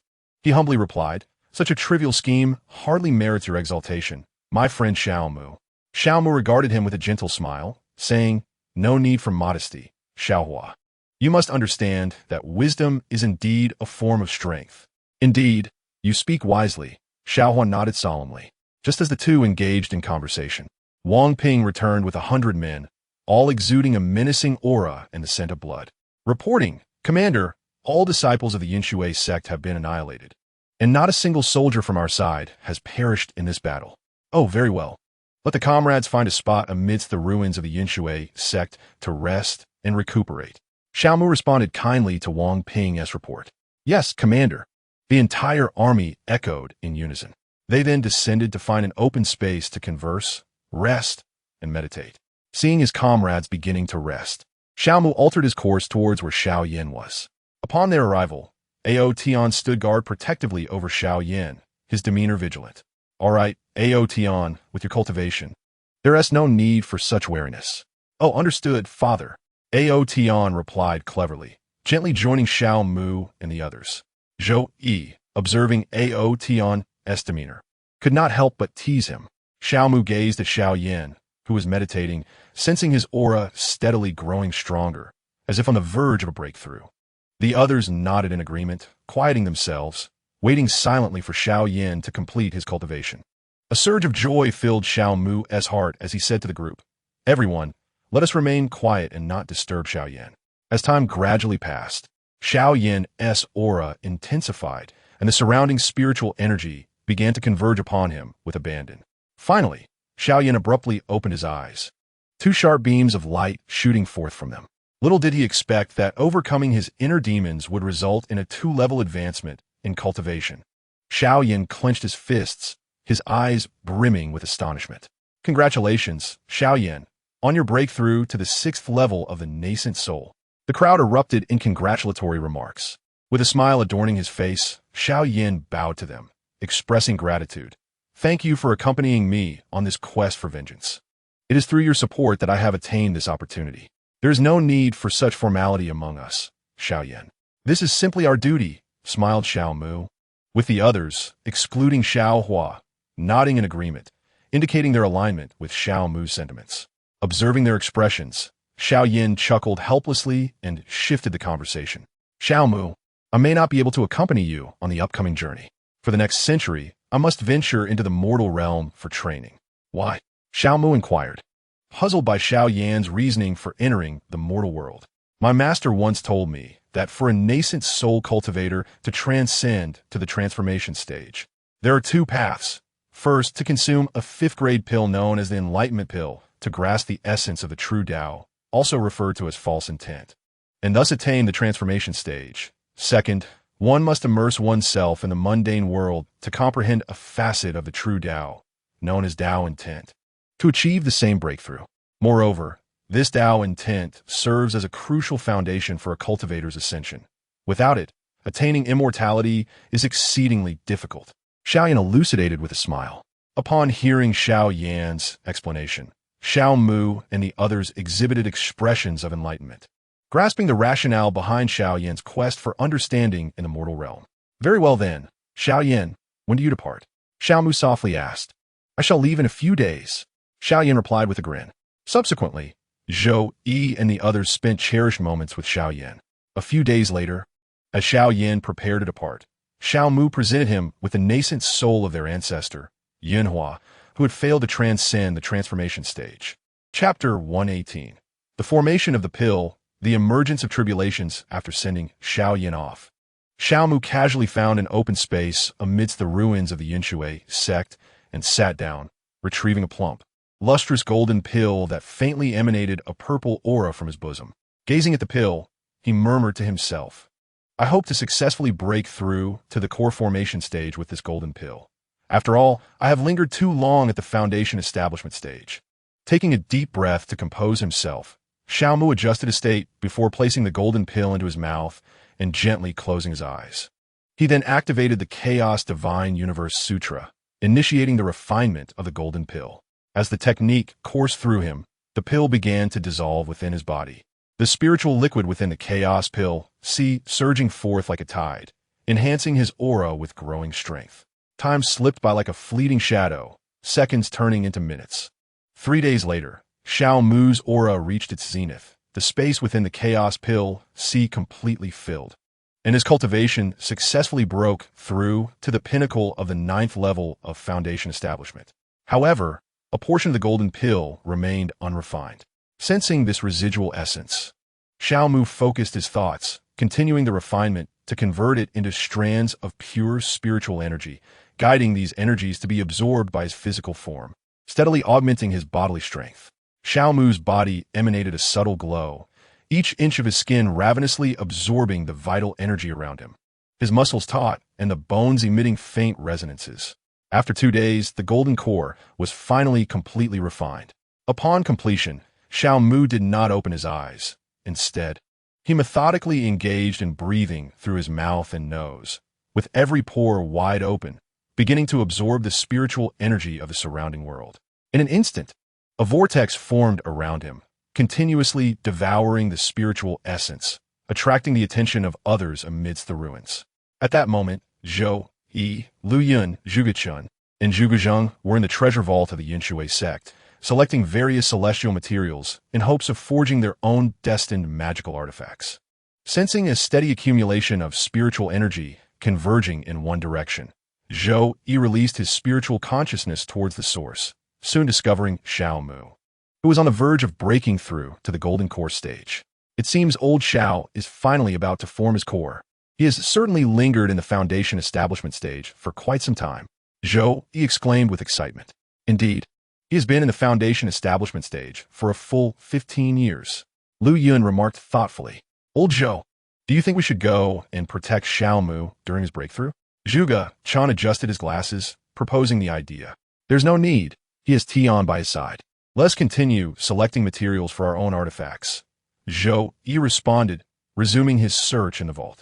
After exchanging glances, Zhuge Zheng and the others also joined in the quest for their desired materials.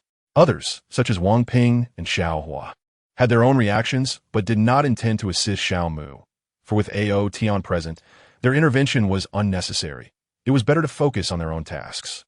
Xiao Mu sat at the core of the spiritual energy vortex, the surrounding essence rushing into him like a surging tide. The spiritual liquid within his chaotic dance was being continually compressed and refined as his cultivation technique progressed.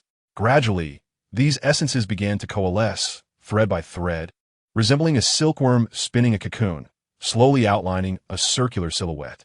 This outline grew increasingly distinct, nearing perfection, akin to a naturally formed artistic gem. Ultimately, with a thunderous roar, the circular silhouette suddenly solidified, transforming into a resplendent inner dan.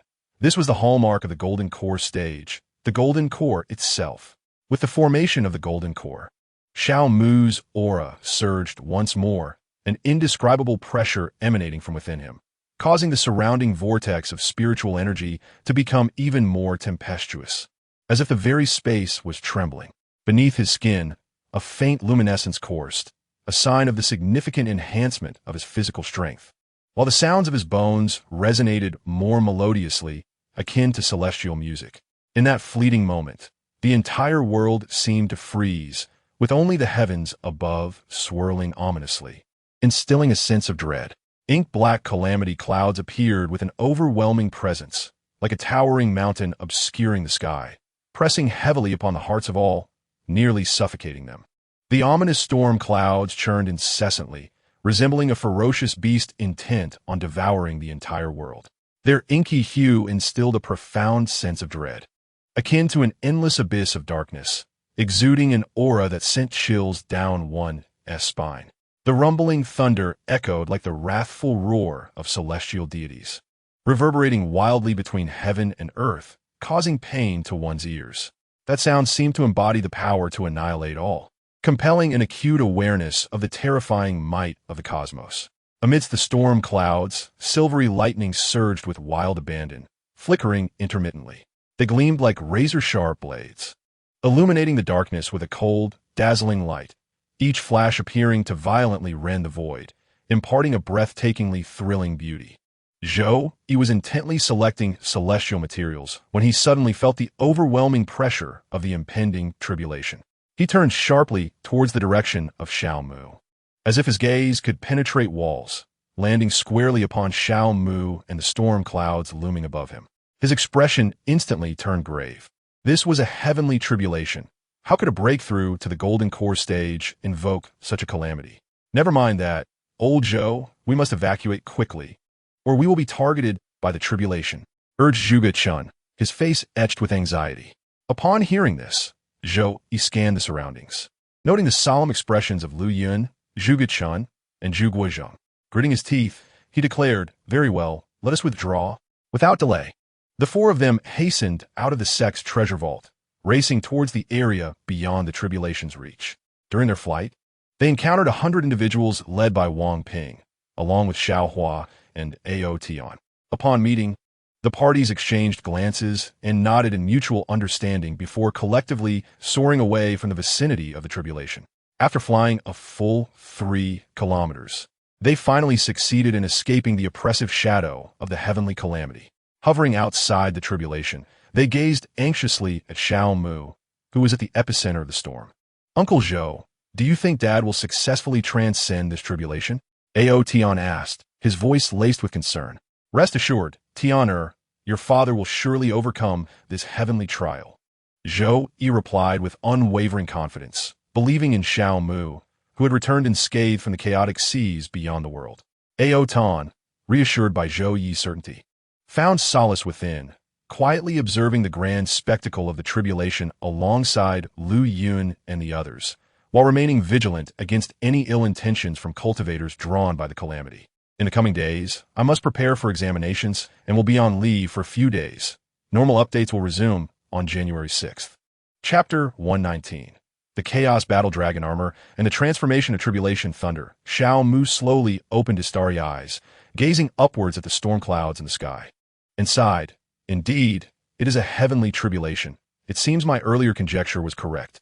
He took a deep breath, slowly rising to his feet, gazing up at the heavenly tribulation in the sky. The profound energy within him surged like a tidal wave, rolling in relentless waves. He burst into a hearty laugh, exclaiming, "Let me witness just how formidable this tribulation truly is." The heavenly tribulation roared like a tempestuous sea, thrashing and howling in the firmament. Xiao Mu's laughter seemed to infuriate the waves, as the thunder crashed like turbulent tides against the shore, threatening to engulf everything in its path. Observing the tumultuous reaction of the tribulation, a subtle smile played at the corners of his mouth. With a mere thought, his energy surged forth in a gossamer garment, as delicate as cicada wings and imbued with chaotic hues, gradually materialized around him. Upon invoking the chaotic gossamer garment, Xiao Mu did not cease his defensive preparations.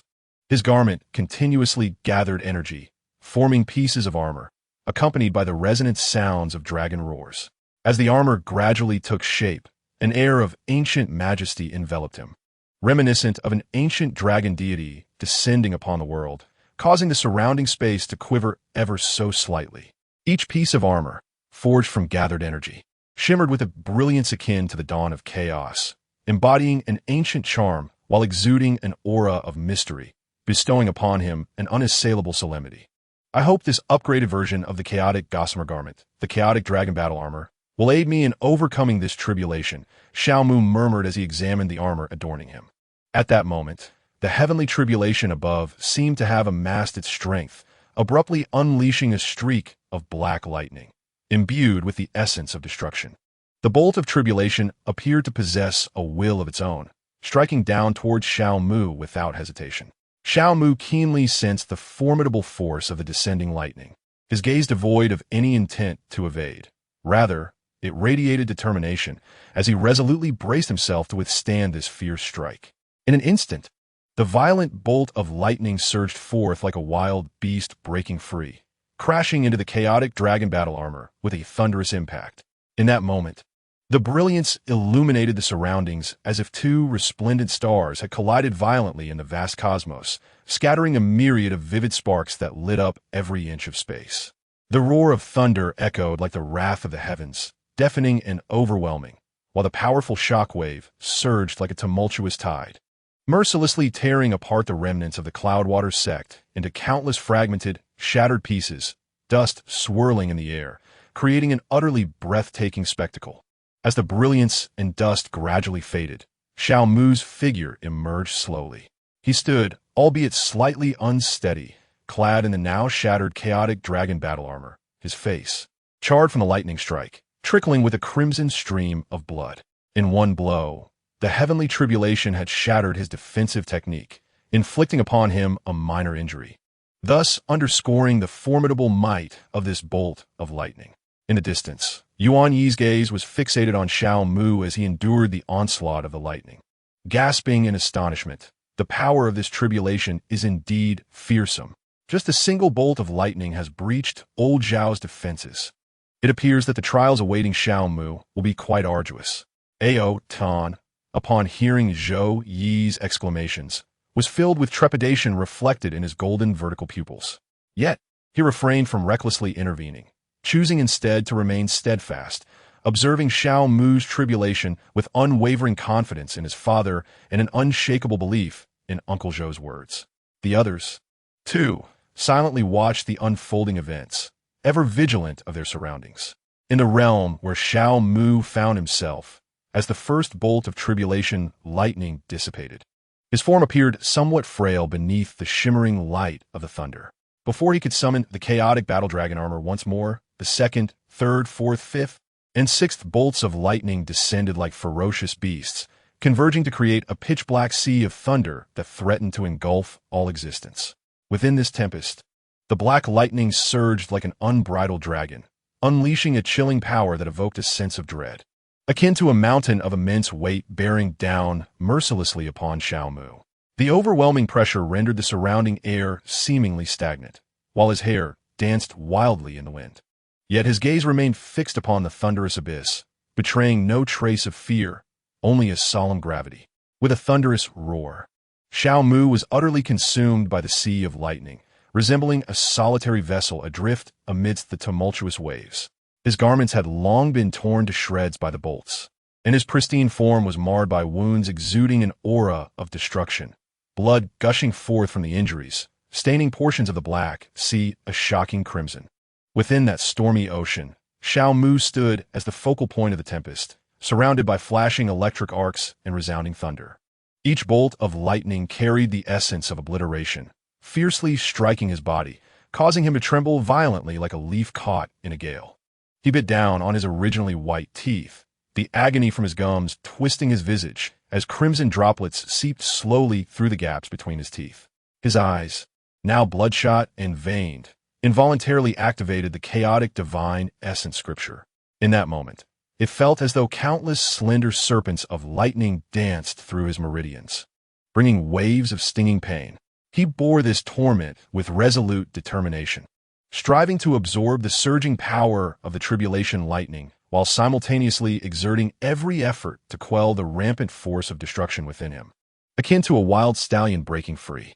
In such dire circumstances, Xiao Mu's physique continuously strengthened, his vital energy burgeoning rapidly, all of which was absorbed by the chaotic Yuan Mansion to fill the void, propelling him step by step toward the mid-stage of the first-grade Yuan Mansion. As time quietly slipped away, the fire of his life flickered ever dimmer, even as the sea of thunder gradually receded into nothingness. Just as the flame of Xiao Mu's life was on the brink of extinguishment, the sea of lightning dissipated first, and he ultimately persevered.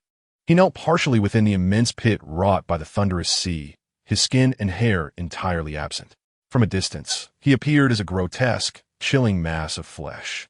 Xiao Mu clenched his jaw, enduring the excruciating pain akin to being flayed, and with great effort, summoned the system's warehouse interface.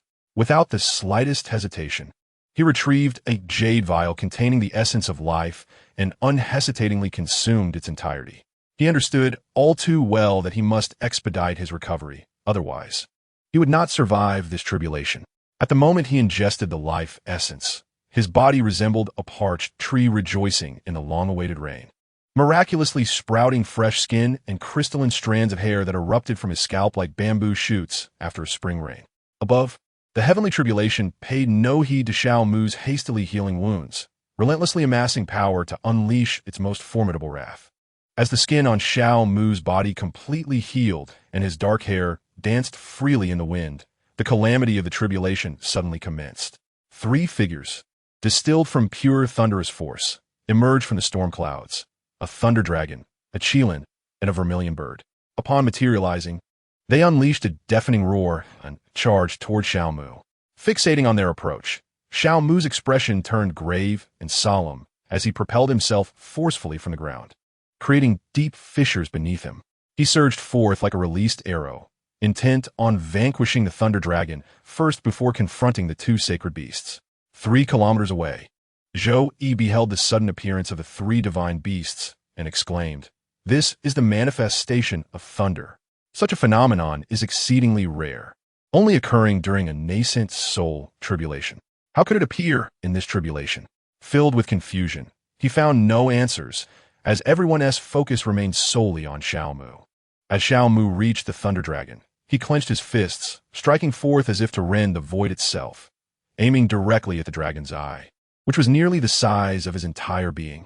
Observing the minuscule fist approaching its eye, the dragon lowered its eyelid. Simultaneously, its powerful tail swung into motion, generating a tempest that threatened to tear the air itself, hurling directly towards Xiao Mu. Xiao Mu's fist collided with the dragon's eyelid, as unyielding as adamantine. Yet it did not yield a fraction nor inflict any damage upon the thunder dragon. In an instant, he was met with a retaliatory strike from the dragon's tail, sending him hurtling through the air like a cannonball. Drops of crimson blood spilled from the corner of his mouth, tracing a graceful arc in the air. As Xiao Mufang steadied himself in the void, an immense foot, seemingly bearing the weight of the earth itself, suddenly descended upon him, forcefully compressing him beneath the ground. The qilin gradually withdrew its foot, and the onslaught of the Zhuke immediately surged toward Xiao Mu. A bolt of thunderous flame erupted from the mouth of the Zhuke, cascading down upon the spot where Xiao Mu had left his imprint, engulfing him in a blaze. Amidst the searing flames, Xiao Mu's visage twisted as he beheld the 3 holy beasts charging towards him once more. He understood that he must reveal a hidden trump card, or his life would be forfeit. With a hoarse voice, he bellowed, "Dino!" In an instant, a magnificent and resplendent light emerged, enveloping Xiao Mu entirely. As the radiance receded, a towering figure, standing 60 meters tall and adorned in a tricolor scheme of red, blue, and silver, materialized. This giant was none other than Dino Ultraman. The transformation of Xiao Mu. The narrative resumes with Chapter 120, The Defier. After transforming into Dino Ultraman, Xiao Mu spread his arms wide, conjuring a square light shield before him. At the moment the shield unfolded, the assault of the 3 holy beasts struck. The collision produced a brilliant explosion of sparks, obscuring the vision of those 3 kilometers away, rendering them unable to discern the situation. "Friend Zhou, what kind of magical art is Xiao Daoist employing? In my years traversing the realm of cultivation, I have never witnessed nor heard of such a phenomenon." Xiao Hua's brows furrowed tightly, his voice filled with curiosity and perplexity. "This is neither a spell nor a divine art. It is something I find difficult to articulate. In due time, you will come to understand," Zhou Yi replied hesitantly, considering Xiao Hua's inquiry. "Oh, I see. Then I shall await the day of enlightenment," Xiao Hua responded, a flicker of disappointment crossing his face upon hearing Zhou Yi's words. Once their dialogue concluded, the fiery barrier obscuring Xiao Mu's view dissipated. Noticing that he had successfully withstood the attack, Xiao Mu braced himself against the light shield, clenched his other fist tightly, and swiftly struck at the eye of the thunder dragon. His fist, igniting a series of sonic booms in the air, carried a tempestuous wind as it collided with the thunder dragon's tightly shut eyelid. Boom! With a powerful punch, Xiao Mu shattered the Thunder Dragon's eye, subsequently driving towards its brain and obliterating it in one fell swoop. Simultaneously, the Thunder Dragon's tail, accompanied by a fierce howl, lashed out violently against Xiao Mu's waist, sending him tumbling. After rolling several times on the ground, he finally came to a halt, lying prone. Just as Xiao Mu prepared to rise, the Qilin had already approached him, relentlessly lifting its foot to stamp upon his form, causing sounds akin to bones fracturing to echo from his body. The Zhuke, not to be outdone, continued its assault. In the distance, the once shattered head of the Thunder Dragon was rapidly regenerating, for it was merely an illusion born of calamity, devoid of a true corporeal form. Even with its skull fragmented and heart vanished, such afflictions posed no significant hindrance to its existence. Xiao Mu found himself ensnared within the relentless onslaught of the Qilin and the Zhuke, the timer on his chest pulsating a fierce crimson light. With each breath growing increasingly laborious, clearly nearing his limits. Damn it! He gritted his teeth and roared defiantly, his gaze radiating an unwavering resolve and indomitable spirit. Clenching his fists tightly, his knuckles turned white from exertion, he swiftly crossed his arms, unleashing a torrent of mysterious energy that erupted from his palms. This beam of light resembled an indomitable blade, sweeping through the air with such force that the figures of the Qilin and Zhuke became momentarily indistinct, ultimately succumbing to its weight, their bodies shattering into oblivion. With a sense of relief, he gradually relaxed his grip, yet his muscles remained taut. In a sudden burst of energy, he executed a nimble leap, stabilizing himself upright. His expression was grave and vigilant, his gaze fixed intently on the slowly reconstituting forms of the two sacred beasts, not daring to show an ounce of complacency. Just as he focused intently on their movements, the Thunder Dragon launched a swift and stealthy assault, appearing before him like a wraith. Its colossal claws gleamed with a chilling light, wielding a menacing aura that threatened to obliterate everything in its path. Just as the Thunder Dragon's fierce strike was poised to descend, the three sacred beasts gradually transformed into calamity and began to dissipate, as if Xiao Mu had successfully weathered this perilous trial. He exhaled deeply, relinquishing his transformed state, his bare form quietly suspended in the air. He gazed upward at the ominous storm clouds, murmuring to himself, "Surely, I have survived this tribulation." Yet, the tempest above showed no signs of dispersal, instead radiating a dense and oppressive pressure, as if it were gestating something ominous. Observing this phenomenon, Xiao Mu's heart tightened once more, and he cautiously scrutinized the storm clouds, the scant remnants of his magical energy beginning to stir within him. In that instant, a colossal silhouette emerged faintly from the tempest, exuding an aura even more terrifying than that of the previous three sacred beasts. Xiao Mu's expression darkened. It seemed the tribulation was far from over, and he could not allow it to fully manifest. He must strike preemptively. With that thought, he surged towards the storm clouds like an arrow released from a bow, conjuring an immense energy sword in his grasp. "Shatter into nothingness," he bellowed, the energy sword instantly emanating a razor-sharp, overwhelming brilliance as he swung it towards the storm clouds and the entity within. Without hesitation, he charged forth, his determination unwavering. Wielding the colossal energy, soared with fierce intent. Disperse into oblivion, Xiao Mu, with a voice strained from exertion, called out fiercely as his vital sword erupted with an incredibly sharp and formidable sword light. With a powerful swing, he struck fiercely at the calamity cloud and its enigmatic contents. Just as the sword was about to descend, a hand, as pure and white as jade, seemingly sculpted by the creator's meticulous design, emerged from the calamity cloud. With two fingers poised, it effortlessly grasped Xiao Mu's mighty sword. Stunned, Xiao Mu gazed at the hand and its master, disbelief flooding his eyes. The inky black calamity cloud gradually dissipated, revealing a figure clad in a purple-golden imperial robe. Strands of hair, conjured from lightning, danced wildly in the stillness, exuding an aura of supreme and unfathomable mystery. Astonishingly, the visage of this individual bore an uncanny resemblance to Xiao Mu, yet it subtly hinted at an endless ruthlessness. "Transgressor, you have crossed the line." As the final word was uttered, an overwhelming aura of the Tao, akin to surging tides, erupted from the figure, forcefully driving Xiao Mu into the ground, eliciting bone-chilling cracks from his body. 3 kilometers away, Zhou Yi and Ao Tian were similarly crushed by this immense power, their leg bones shattered, yet standing defiantly, embodying an indomitable will to refuse submission. Struggling to lift his head, blood streaming from his mouth, Xiao Mu managed to utter, "I am not a transgressor." "Who are you?" "You wretched transgressor need not know my true name. I shall bestow upon you the blessing of death."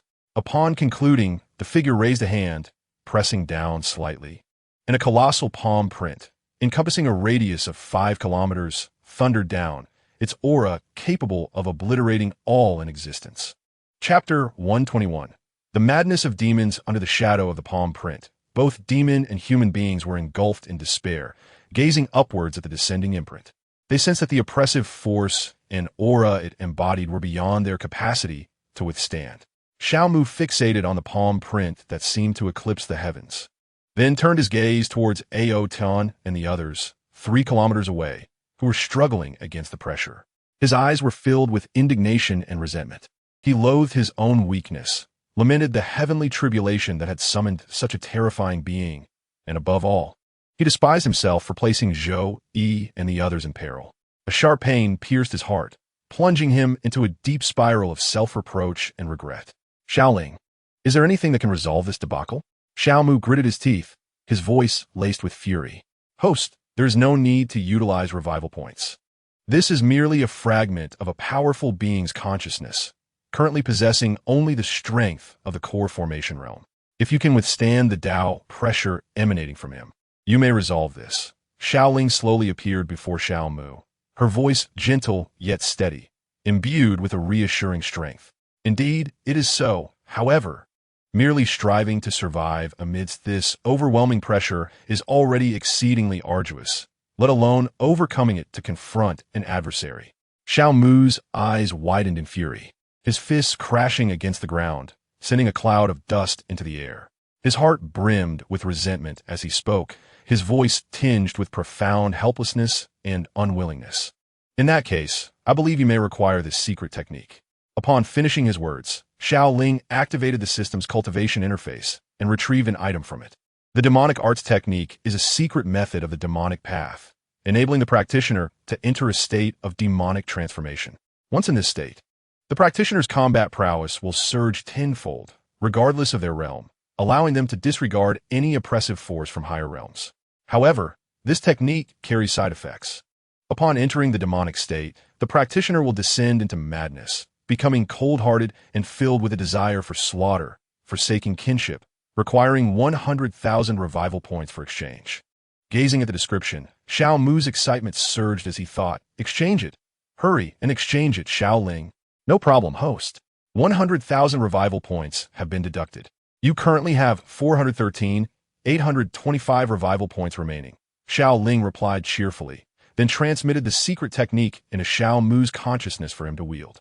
This exchange and transmission occurred in an instant, so the imprint above had not yet fully descended.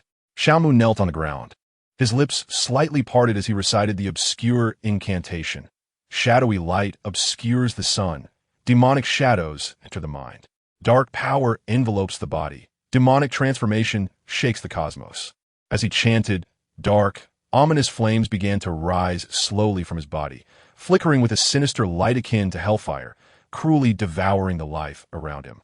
His eyes were completely consumed by darkness, the brightness of the past utterly extinguished, leaving only a hollow chill, as if his soul had been swallowed by the void, leaving behind a lifeless shell. He radiated an unparalleled demonic might, spreading like a surging tide, causing all to tremble, the air seeming to solidify. Xiao Mu's expression was one of madness, muttering softly about slaughter, gradually rising to his feet, his vacant gaze sweeping the surroundings in search of a target for his carnage. In a fleeting moment, he found his objective. He kill. With a powerful push, Xiao Mu threw back his head and laughed maniacally, his laughter echoing with insanity. Enveloped in raging demonic flames, like a bolt of black lightning, he charged towards it. As he surged through the massive imprint spanning 5 kilometers, the demonic flames erupted violently like a tempestuous volcanic eruption, exploding with an unparalleled ferocity that instilled dread. The searing flames seemed to possess an insatiable hunger, mercilessly engulfing the imprint, burning with madness. The blazing inferno seemed poised to reduce everything to nothingness, leaving no trace of ash. As the entire space was shrouded in this terrifying spectacle, "How dare you defy me?" is merely a path to your own destruction. As he witnessed his palm imprint shattered, a trace of disdain curled at the corners of his mouth. With a flourish of his right hand towards the heavens, a magnificent 9-story pagoda, suffused with the weight of the Tao and shimmering with a kaleidoscope of colors, materialized and hovered above him. Xiao Mu, undeterred by the pagoda, surged forward with a torrent of demonic might. He responded with a cold huff, gesturing with his arm as the pagoda enlarged suddenly, descending upon Xiao Mu with formidable force. Unfazed, Xiao Mu grasped the edges of the pagoda with both hands, attempting to overturn it. Yet, the brilliance of the pagoda intensified, with runes pulsating with vigor, unleashing overwhelming power to suppress him. Roaring defiantly, the flames of his demonic energy blazed even fiercer, clashing violently against the pagoda's might. Observing this, he uttered a cold snort, invoking the 9 heavens' divine thunder. In an instant, the pagoda erupted in a dazzling array of colors, and a bolt of 9-colored lightning erupted from its base, striking Xiao Mu with tremendous force. A thunderous crash resounded as he endured the assault. The demonic flames enveloping him flickered like a candle in the wind, trembling as though they might extinguish at any moment. Blood streamed from the corners of his nearly frenzied visage, and he roared with every ounce of strength. His muscles taut like a drawn bowstring, veins bulging as he gripped the pagoda, his knuckles paling. With a mighty effort, he thrust the pagoda away, sending it soaring. As the pagoda was thrust back, it rapidly shrank, returning to the palm of his opponent. At that moment, Xiao Mu charged forward, delivering a punch imbued with the power to annihilate all. His adversary, unperturbed, merely sidestepped, deftly evading the onslaught. As Xiao Mu's strike missed, he pivoted and launched another attack. The opponent reached out, effortlessly seizing Xiao Mu's fist, chillingly remarking, "Even in your demonic state, it is merely a desperate struggle." Roaring in defiance, Xiao Mu swung with his other hand, only for it to be caught as well. With a powerful toss, he was hurled to the ground, raising a cloud of dust. Yet, he immediately rose again, charging once more. After exchanging several blows, he found himself once again in a pitiful tumble into the dust. Nevertheless, he stood resolutely once more, launching himself at his opponent again. Thus, Xiao Mu seemed tireless, unafraid of pain, as if caught in a frenzy, repeatedly rising to engage in fierce combat. With each exchange, the duration of his endurance increased, and the reservoir of his combat experience deepened. Ultimately, after half an hour, a look of unexpected solace appeared on his opponent's face, their form gradually dissipating into nothingness, leaving behind the enigmatic words, "Hasten your growth. Time is running short." After witnessing the vanishing figure, Xiao Mu did not linger in the sky, but propelled himself towards Zhou Yi, driven by an unparalleled frenzy of murderous intent. His eyes remained as dark as ink, devoid of any spark of vitality. At the moment of his dissolution, Zhou Yi and his companions felt as if they had shed an immense burden, their bodies relaxing completely. They gasped for air like fish out of water, mouths opening and closing desperately, as if attempting to inhale all the surrounding air and spiritual energy. Their garments were already soaked in a mixture of blood and sweat, resembling a figure drenched in a torrential downpour. As Zhou Yi gradually calmed himself and lifted his gaze toward Xiao Mu, he found him approaching with a face full of madness, muttering incessantly about killing. Xiao Mu unleashed a kick enveloped in demonic flames, aimed directly at Zhou Yi's head. Upon witnessing this, Zhou Yi's expression darkened instantly. He rolled sideways with great force, narrowly evading the strike. In the midst of this maneuver, his injuries flared up, causing a slight twitch at the corner of his mouth. "Old Xiao, what has happened to you?" "It's me, Zhou Yi. Do you not recognize me?" he shouted, channeling his magical energy like a tidal wave to heal his leg injury. Yet, Xiao Mu appeared lost in a chasm of madness, his eyes ablaze with frenzied fire, seemingly intent on incinerating everything in his path. Ignoring Zhou Yi's pleas, he erupted into fits of neurotic laughter, a sound twisted with insanity that sent chills down one's spine.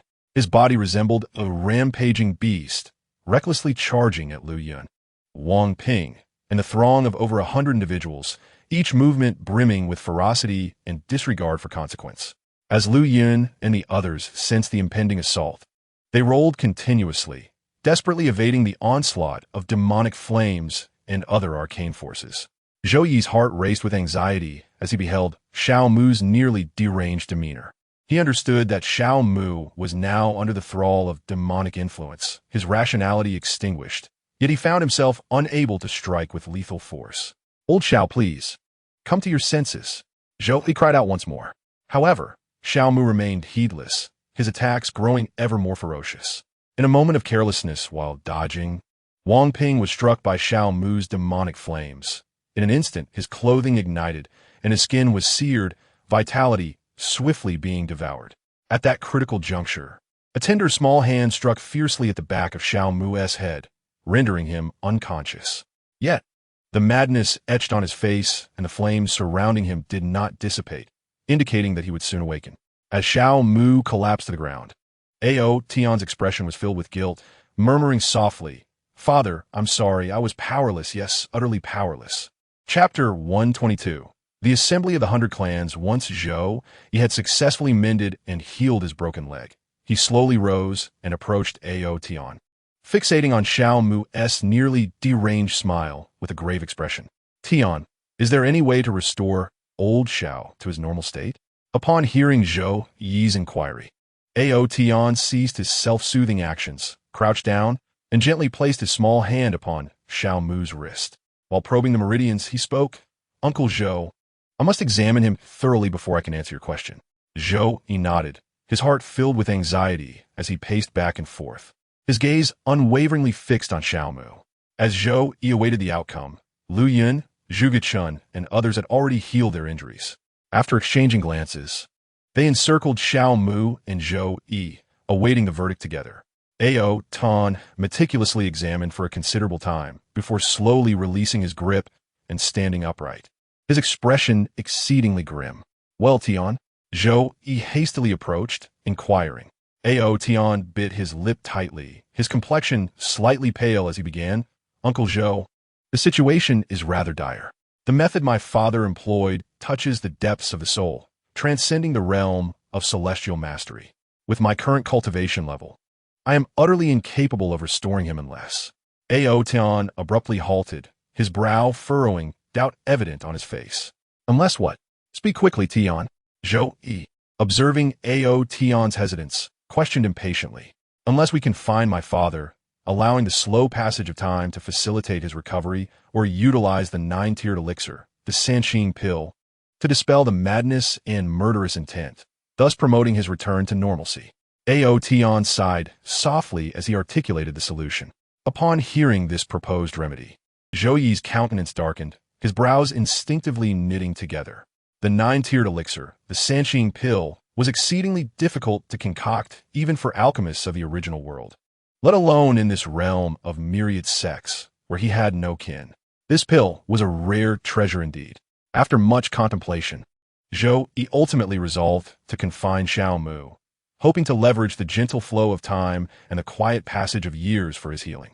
Determined, Zhou Yi retrieved a high-grade spirit artifact, the binding immortal rope, from his storage ring, calling upon Lu Yun and others to assist in the binding. Just as they were about to act, Xiao Mu abruptly opened his pitch-black eyes, the madness on his face gradually coming to life. Zhou Yi, witnessing Xiao Mu's awakening, was taken aback, shouting, "Brothers, act swiftly. We must not allow old Xiao to lose control again." As his words fell, Lu Yun and the other 3 immediately rushed forward, enduring the scorching flames of madness and the consuming void of life, firmly restraining Xiao Mu's hands and feet. Realizing his limbs were being held down, Xiao Mu howled frantically, his body twisting with great effort, nearly overwhelming Lu Yun and the others. Seeing this unfolding scene, Zhou Yi's magical energy surged like a tide as he hastily activated the binding immortal rope. Upon activation, the rope moved with the swiftness of a spirit serpent, quickly binding Xiao Mu's hands, feet, and neck. It then mercilessly coiled around Xiao Mu's body, wrapping tightly several times. Subsequently, the binding ropes seemed to possess a life of their own, suddenly tightening with a force that felt as though it might constrict Xiao Mu's very bones, rendering him utterly immobile. Thus, he was firmly ensnared. Xiao Mu helplessly collapsed to the ground, emitting desperate roars, as if an inexhaustible energy surged within him. Zhou Yi gazed at the bound Xiao Mu, his heart heavy with compassion, yet he understood that this was the only course of action available at the moment. He cast a glance towards Ao Tian and inquired, "How long do you think it will take for old Xiao to return to normal?" Ao Tian shook his head, replying, "I cannot say for certain. It could be a day, a month, a year, or perhaps even 10 or 100 years." Upon hearing Ao Tian's words, Zhou Yi let out a heavy sigh, stating, "No matter how long it takes, we can wait, for he is our dear brother." "Indeed, it seems that many are searching for us," Zhou Yi remarked, pausing slightly, his eyes narrowing as he gazed in a particular direction. Lu Yun and the others, upon hearing his words, turned their attention to that same spot. Before them, several foundation-building cultivators clad in azure robes emblazoned with the character for sword were gracefully making their way towards Zhou Yi and his companions. As they approached, they descended slowly, then hurried towards them.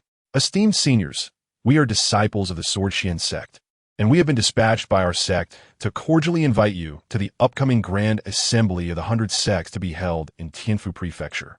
The leading cultivator spoke with a tone laced with respect and courtesy, his gaze sweeping over Zhou Yi and the others.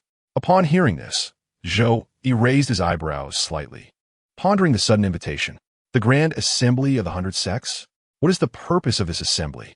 he queried, filled with curiosity. "We have had no prior dealings with your sect. Why will we be invited?" The cultivator, sensing his confusion, quickly clarified. "The Grand Assembly is an annual grand event in Tianfu Prefecture, gathering the foremost experts and young talents from various sects within the region, aimed at facilitating exchange and fostering the prosperity and development of the cultivation community in Tianfu Prefecture. This assembly will not only feature combat competitions, but also offer numerous rare materials, fourth-grade elixirs, such as the Tranquility Pill and the Nurturing Infant Pill, as well as spiritual artifacts as rewards, alongside opportunities for guidance from esteemed seniors." At this point, a glimmer of longing appeared on the cultivator's face, clearly filled with anticipation for the forthcoming event. He then shook his head and added, "As for why you have been invited, it is at the behest of our sect's leader. I do not comprehend the deeper significance.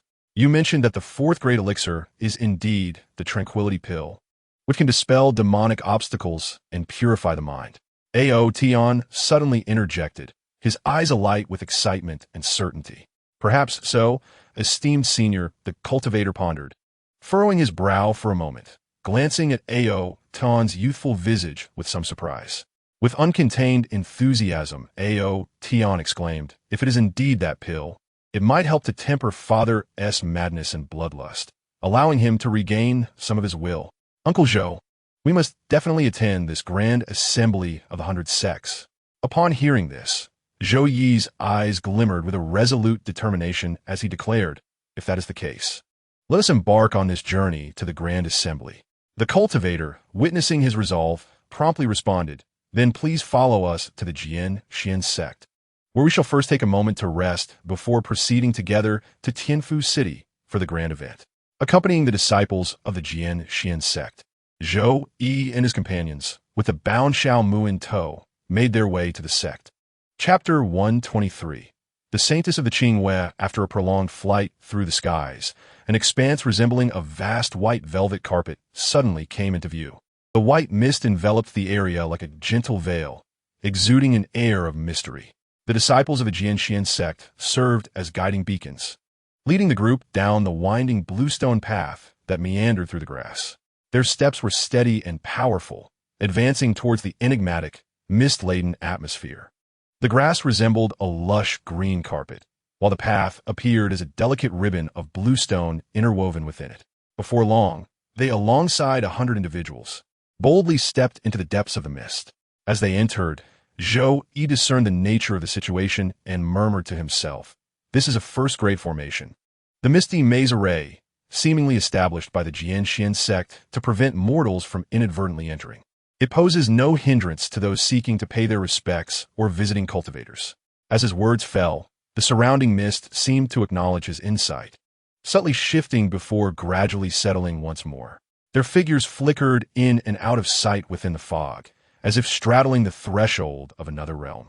Guided by the disciples of the Jianxian sect, they traversed the mist and arrived before an imposing and magnificent mountain gate.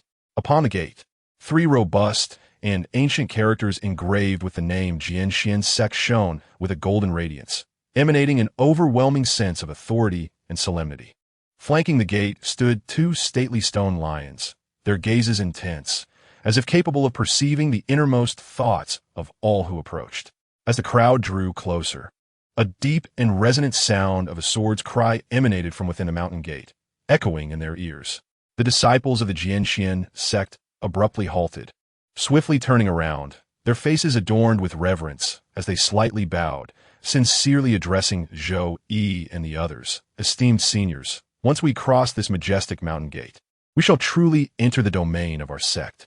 Zhou Yi nodded in acknowledgement and took the lead towards the gate, with the others closely following suit as they stepped inside. Upon entering this realm, a wave of denser spiritual energy surged forth, more potent than that of the outside world. However, the richness of this energy was still somewhat inferior compared to that of the original world, Huagua, which boasted 10 superior spiritual veins, continuously supplying abundant spiritual essence. After briefly attuning to the spiritual energy, the group focused their gaze forward, where an expansive plaza unfolded before them like a painted scroll, its surface meticulously paved with bluestone, smooth as silk, resembling a colossal mirror that glimmered with a subtle sheen. In the vast expanse of the sky surrounding the square, 7 peaks resembling sharp swords gracefully suspended in midair. If one were to gaze down from above, they would be delighted to discover that these mountains are arranged in the exquisite sequence of the Big Dipper. Upon these peaks, pavilions and grand palaces are elegantly scattered, with white cranes occasionally soaring gracefully and disciples wielding swords effortlessly weaving through the air, making the Swordxian sect resemble a dreamlike realm of immortality. As the crowd immersed themselves in this splendid scenery, a woman of breathtaking beauty, exuding an extraordinary aura and clad in a purple robe, descended from the void. Gracefully approaching them, the disciples of the Swordxian sect, upon seeing her, promptly bowed deeply, clasping their hands in salute, and respectfully exclaimed, "We pay our respects to the Holy Maiden." The woman nodded slightly, her gaze sweeping over Zhou Yi and the others, her voice cool and composed as she inquired, "Are you the esteemed guests invited by the sectmaster?" Zhou Yi stepped forward, cupping his hands, and replied, "Indeed, I am Zhou Yi. May I ask how to address you?" The woman responded with a tranquil demeanor, "I am Qin Yue, the Holy Maiden of the Swordxian sect. The sectmaster has been awaiting you in the great hall of the Tianshu Peak for some time. Please follow me." With that, Qin Yue, resembling a fluttering fairy, gracefully leaped forth like a streak of light toward the Tianshu Peak among the 7. Witnessing this, Zhou Yi and the others promptly took flight, closely following her in the wind. Meanwhile, Xiaomo had lost consciousness and was being carried by another person.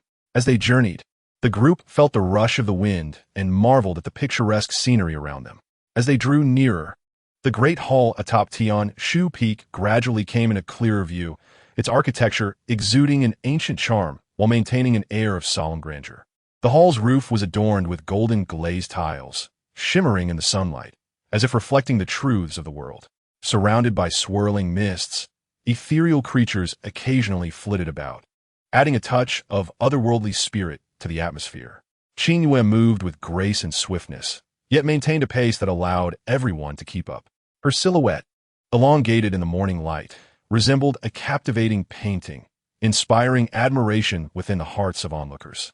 Before long, they arrived at the entrance of the great hall of Tianshu Peak. Qin Yue turned, slightly bowing as she said, "Esteemed guests, please enter." Stepping into the hall, a profound surge of spiritual energy enveloped them, imparting an almost transformative sensation.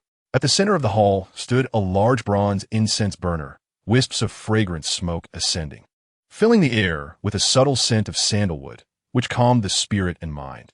The sectmaster of the Swordxian sect sat at the head of the hall, clad in garments as white as snow, his countenance stern and his gaze sharp as a blade. He first surveyed the group before pausing momentarily on the unconscious Xiao Mu, then continued his inspection, ultimately resting his gaze on Zhou Yi with a slight smile, remarking, "Esteemed friends, we are deeply honored by your arduous journey to our Sword Xian sect. I am the sect leader Xian Yuzi, and I warmly welcome all esteemed friends to our gathering. Xian Yuzi, you are too kind. I am Zhou Yi, and this is Liu Yun Wang Ping." Zhou Yi introduced the others to Xian Yuzi, and upon completing the introductions, he slightly cupped his hands and inquired, "May I ask how you came to know of our group, whose details remain unclear, and invited us to participate in the grand assembly of the 100 sects?" Xian Yuzi, upon hearing this, laughed heartily and replied, "Friend Zhou, the matter of your annihilation of the Yin Shui sect has already spread throughout Tianfu Prefecture. I am well acquainted with your exploits. It is no surprise. As for the invitation, I merely wish to witness your elegance at the grand assembly and forge a friendship with you." A flicker of doubt crossed Zhou Yi's eyes as he responded, "Is that truly all? Do not deceive me, my friend." Xian Yuzi's demeanor remained unchanged as he reassured, "Why should you doubt, friend Zhou? The facts are indeed as I say. Moreover, my actions are not only harmless to you, but rather beneficial. In that case, I must express my gratitude to you, Xian." Zhou Yi acknowledged. Xian Yuzi smiled and waved his hand gently, saying, "There is no need for such formality, friend Zhou. Allow this young girl, Qingwei, to guide you to your accommodations, where you may rest and await the arrival of the grand assembly." Upon hearing this, Qingwei stepped forward, slightly bowed, and said, "Esteemed guests, please follow me." Zhou Yi and the others followed Qingwei out of the main hall. As Xian Yuzi watched their receding figures, he turned and clasped his hands behind his back, murmuring to himself, "Brother, I hope the foresight you exchanged for your life is indeed correct." Chapter 124. The fool seeks his own demise. Qingwei led the group along the stone steps toward the tranquil courtyard prepared for them by the sect. Before long, the bound Xiao Mu opened his inky black eyes, his face once again displaying a frenzied expression as he shouted, "Kill! Kill! Kill! Kill!" Hearing the cries of slaughter, Qingwei halted her steps and turned to look in the direction of Xiao Mu. Observing his manic struggles against his bindings, a hint of confusion appeared on her exquisite face. And she turned to Zhou Yi, asking, "What is the matter with this friend? Why is he restrained?" Zhou Yi's expression grew grave as he sighed. "It is nothing. Merely that our old friend, Xiao Mu, previously employed a dark sorcery that has driven him into a frenzied state filled with bloodlust. We had no choice but to temporarily bind him to prevent him from harming others." While Zhou Yi and Qingwei conversed, Ao Tian had already approached Xiao Mu from behind, delivering a swift chop that rendered him unconscious. Upon seeing Ao Tian's youthful demeanor, Qingyue's beautiful eyes flashed with perplexity, casting doubt upon the child's identity, whether he was indeed an ancient demon or simply an innocent child. From their first encounter, such doubts had lingered in her heart. Yet, she understood that some matters were best left unasked. True to her nature, she refrained from probing further and continued with Zhou Yi's words, "If that is the case, have you found a solution?" Having already found it, Qingwei remarked with a smile, expressing gratitude for the concern. Upon hearing this, Qingwei nodded gently, indicating her understanding, and then turned to lead the way forward. Before long, the group halted in front of a courtyard that resembled a paradise. This expansive courtyard nestled peacefully on the mountainside of Tianshu Peak, akin to a miniature city capable of accommodating hundreds of residents. The layout within was uniquely designed, meticulously planned according to the principles of feng shui, with every detail radiating an air of mystery and harmony. Surrounding the courtyard, a lush bamboo grove stood sentinel, its verdant leaves swaying softly in the breeze, producing a gentle rustling sound that added an element of tranquility and poetry to this realm. Undoubtedly, this was an enchanting residence that lingered in one's dreams. Qingwei gazed at the ancient courtyard before her and declared aloud, "Dear friends, this is the resting place specially prepared for you. There are ample rooms. Feel free to choose as you wish." "Thank you, Qingwei, for your tireless guidance. We shall rest here for now," Zhou Yi replied sincerely, clasping his fists in gratitude. Qingwei nodded lightly and responded softly, "Then I wish you all a restful stay. I shall take my leave now." With that, she inclined her body slightly in a respectful bow and turned to depart. Zhou Yi watched Qing Yue's graceful figure gradually fade into the distance, his eyes narrowing into a thin sliver, occasionally sparkling with contemplative light, as if he were deeply pondering something. Beside him, Liu Yan noticed Zhou Yi's demeanor and jested. "Old Zhou, stop fixating on someone else's back. You look like a lovesick fool." Upon hearing Liu Yan's playful remark, Zhou Yi gathered his thoughts and replied with a faint smile. "All right, enough of that. You know what I'm like. We should head inside." "All right then, but the Jinshin sect is indeed impressive, and this accommodation is quite exquisite," Liu Yan shrugged, though his eyes still betrayed a hint of amusement. The group followed Zhou Yi's lead and slowly entered the ancient courtyard. The grand gate closed gently behind them, seemingly isolating them from the clamor of the outside world, leaving only a serene harmony in its wake. Zhou Yi surveyed the surrounding landscape and said, "Everyone, please find your rooms to rest as we await the day of the gathering." The others nodded in agreement and dispersed to seek their respective rooms. After some searching, Zhou Yi and the others finally located their quarters and soon settled in, closing their eyes in tranquility to gather their energy. Meanwhile, Xiao Mu was assigned to a separate room, feeling somewhat dazed and simply remaining in a stupor.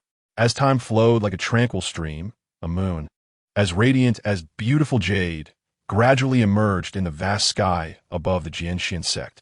The cold, silvery moonlight cascades like a shimmering waterfall from the heavens, generously drenching the earth and adorning the tranquil Jinshin sect with a luminous silver garb. Amid this picturesque and serene environment, Xiao Mu slowly opens his abyssal black eyes, which seem capable of devouring all, yet appear hollow and devoid of spirit. Whispering the word kill, he rides in a futile attempt to free himself from the restraints of the immortal binding rope. Yet, how could such bonds be easily broken? His struggles are undoubtedly in vain. At the moment of his desperate strife, a brilliant starlight suddenly bursts forth from within his being, revealing the figure of Xiao Ling amidst the radiance. Observing Xiao Mu's agonized efforts, a fleeting look of compassion crosses her beautiful eyes, only to vanish almost instantly. Gently twirling a few strands of her azure hair, she parts her ruby lips and softly utters, "Xiao Mu, I hope you do not blame me. All I have done is for your own good." With that, she lightly taps him with her jade finger, and he is immediately engulfed by the void, transported away. In that very instant, she undoes the immortal binding rope and transforms into a beam of light, returning to merge with Xiao Mu's body. In the Qingyue courtyard of Tianxiu Peak, night has deepened, and silence envelopes the surroundings. Qingyue concludes her day of cultivation and slowly steps into her chamber. The room, though simply adorned, exudes an air of elegance, with an ancient wooden bed placed against the wall, emanating a subtle fragrance. By the window, a pot of blooming orchids glistens under the moonlight, their petals shimmering and releasing a delicate aroma, infusing the tranquil night with vitality and grace. Gently shedding her garments, Qingyue reveals skin as smooth as the finest jade, glistening softly in the moonlight. She steps behind a screen within her room, where a finely crafted wooden tub awaits, filled with warm water, adorned with floating petals that emit a refreshing fragrance. Slowly, she immerses herself in the tub, the warm water enveloping her body, bestowing an indescribable sense of comfort.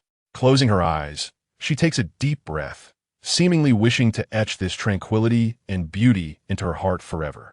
As the water temperature gradually rises, a faint blush appears on Qingyue's cheeks. She gently massages her skin, savoring the relaxation and pleasure of the moment. The moonlight spills through the window, dancing upon the water's surface and reflecting off her exquisite visage, creating an enchanting tableau. Just then, ripples form in the space above her, and a man's figure materializes without warning. As he emerges, he plummets directly towards Qingyue in the wooden tub. In an instant, his head lands upon her ample bosom, while the rest of his body is soaked by the water. Qingyue, sensing the intrusion upon her chest, abruptly opens her eyes. She beheld the man sprawled across her chest, his mouth incessantly muttering incomprehensible threats, while his hands aggressively reached for her body. In an instant, her face was suffused with a mixture of shame and fury. "Scoundrel, you are courting your own demise," Qingyue exclaimed, her voice resonating with anger as she waved her delicate hand, unleashing a torrent of formidable magical power that surged towards the man like a crashing wave. This force struck him like a ferocious beast, propelling him away with great violence. His body soared through the air, resembling a kite severed from its string, before plummeting to the ground like a heavy stone, creating a muffled thud and stirring up a cloud of dust. Scoundrel, prepare to meet your end. Qingyue sprang from her wooden tub, hastily draping herself in nearby garments to shield her form, her gaze as frigid as frost fixed upon the man on the ground. She seized her destined artifact, the Qingyue sword, and launched herself towards him with fierce determination. The man, seemingly oblivious to her words, erupted into maniacal laughter, tightening his fists as dark flames ignited around him, charging towards Qingyue with reckless abandon. Witnessing the audacity of the man who had so brazenly disrespected her, Qingyue's anger intensified. The Qingyue sword radiated a blinding brilliance, its sword energy resembling a vibrant rainbow, piercing directly towards him. The clash of the dark flames surrounding his fists and the sword energy produced a sizzling sound. "You shameless wretch, today you shall be obliterated," Qingyue roared, the might of her sword growing ever more formidable. Yet, the man did not flinch, appearing utterly devoid of reason as he continued his relentless assault. Before long, Qingyue found herself at a disadvantage under the onslaught of this deranged man. Ultimately, after a series of exchanges, the courtyard lay in ruins, and Qingyue collapsed to the ground. The garments she had used to cover herself, now torn to shreds and reduced to ashes. The man suddenly leapt forward, his fists engulfed in roaring dark flames, aiming a vicious strike at her heart. With terror etched on her face, Qingyue gazed at the incoming blow, a flicker of despair crossing her beautiful eyes.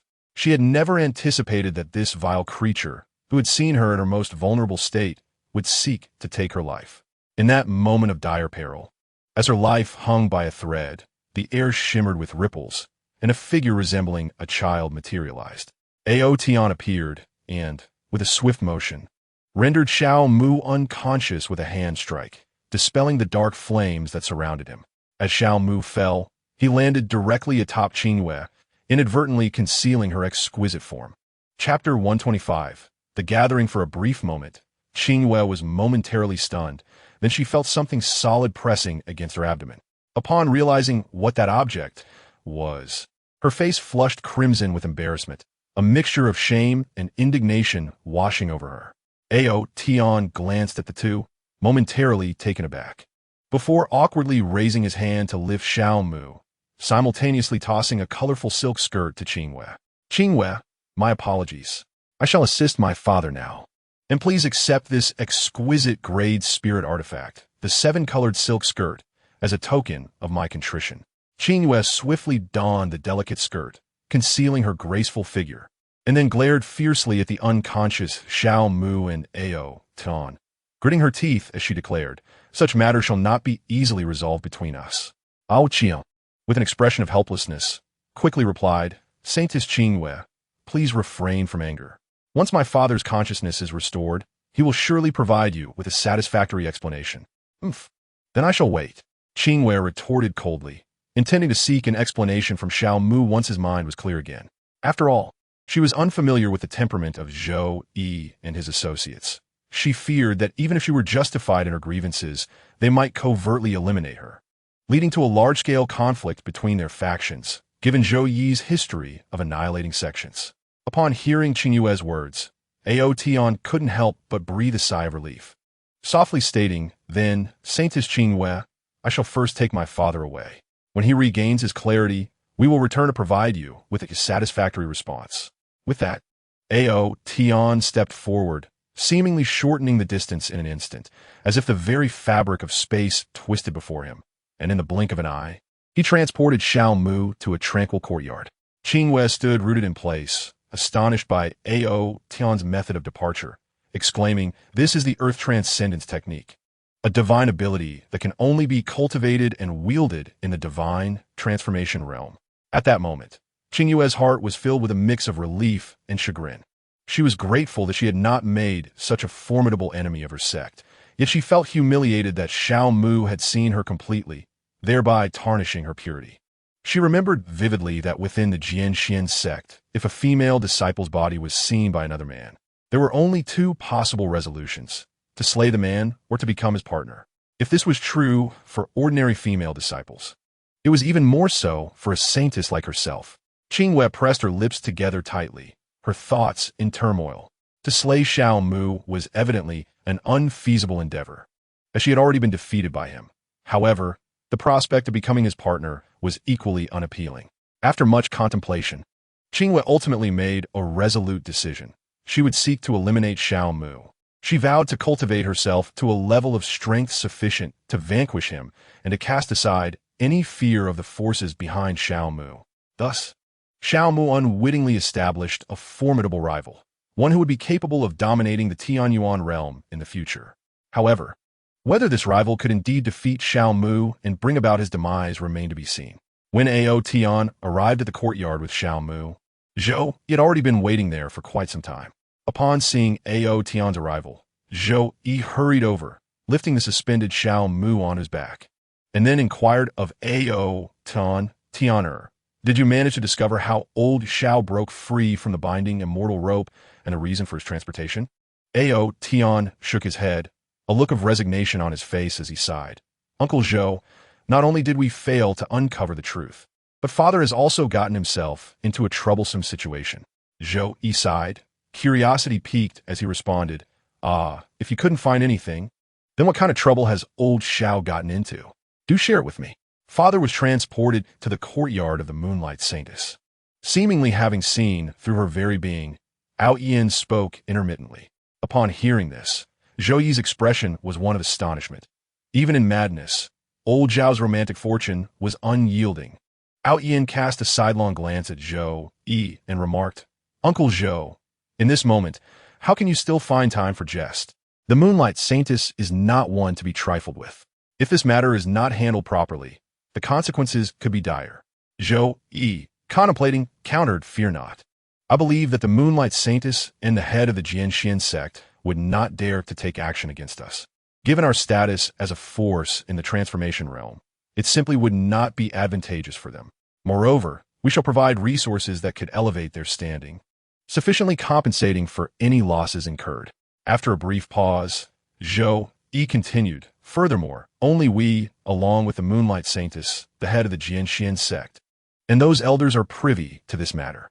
As long as we maintain discretion, it will not affect the Moonlight Saintess adversely."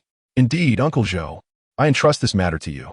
I shall return to my slumber," Ao Yin replied, stifling a yawn, a habit cultivated under Xiao Mu's care, which ensured he did not indulge in late-night cultivation.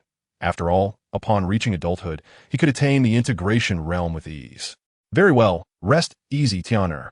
The remaining matters shall be handled by me," Zhou Yi said, observing Ao Yin's weary demeanor with a smile. Ao Yin responded with a soft acknowledgement and proceeded to his chamber. Once Ao Yin had departed, Zhou Yi retrieved the binding immortal rope he had previously prepared from his storage ring and activated it. In an instant, the rope ensnared Xiao Mu, binding him securely. After securing him, Zhou Yi carried Xiao Mu to his own room and laid him gently upon the bed, stating, "To prevent a repeat of the previous incident, I shall keep you company, old Xiao." With that, Zhou Yi sat cross-legged beside him, closing his eyes to cultivate his spirit, awaiting the arrival of the appointed day. Time flowed like a fleeting shadow, and soon a day and a night had passed. The first light of dawn began to grace the horizon, heralding the arrival of a new day, as the grand festivities of Tianfu Prefecture were about to commence. Outside their courtyard, a graceful figure appeared. The Moonlight Saintess stood at the door, her expression one of steely resolve. She had not anticipated that the sect leader would send her personally to inform Zhou Yi and the others. The recollection of recent events brought a faint blush to her cheeks. Gathering her scattered thoughts, the blush gradually faded as she took a deep breath, then delicately raised her hand, as smooth and flawless as jade, to gently knock upon the wooden door. Zhou Yi and the others, having been in meditative repose, opened their eyes at the sound of the knocking and rose to proceed towards the door. Zhou Yi was the first to reach the entrance, opening the courtyard gate. Upon seeing the Moonlight Saintess's cold demeanor, he scratched his head awkwardly and inquired, "Moonlight Taoist, what brings you here?" Qingyue slightly pursed her crimson lips and coldly announced, "The sect leader has sent me to inform you all to gather in the square. We shall depart for Tianfu City immediately to participate in the grand assembly of the 100 clans." Zhou Yi quickly clasped his hands in gratitude, saying, "Thank you, Qingwei, for your notification. We shall make haste." Qingwei let out a cold snort and turned to leave. Observing this, Zhou Yi hurriedly spoke, "Qingwei, regarding the matter from before. We will certainly provide you with a satisfactory explanation." Qingwei paused, but did not turn back, replying icily, "Let us hope so." With that, she briskly departed. Zhou Yi watched Qingwei grow increasingly distant and sighed deeply before turning and stepping into the room, shouldering Xiao Mu, and making his way toward the square. Lu Yun and the others closely followed behind him. The group soon arrived at the square, where disciples from the 7 peaks of the Jianxian sect had already gathered. Qingwei among them. Noticing that Xian Yuzi and the other elders had yet to arrive, Zhou Yi and his companions blended into the crowd, patiently awaiting their arrival. Shortly thereafter, a massive flying vessel gradually emerged above the Jianxian sect, casting a shadow over the area below where Zhou Yi and the others stood. As the vessel descended, 3 figures leapt from it. The central figure was Xian Yuzi, flanked by 2 individuals, a man with striking features dressed in a white robe on one side, and a stunning woman clad in a purple palace dress with cascading hair on the other, exuding an aura that kept others at bay. Xian Yuzi surveyed the crowd and proclaimed, "Disciples, heed my command. Board the flying vessel. We set forth for Tianfu City." The crowd responded in unison, orderly boarding the vessel. Zhou Yi lightly tapped his toes, stepping into the air to ascend onto the vessel, followed closely by the others. Once aboard, Zhou Yi entrusted Xiao Mu to Wang Ping. And then he and Zhuge Chun made their way toward Xian Yuzi. Xian Yuzi and the other 2 stood at the bow of the ship, their expressions contemplative, lost in their thoughts.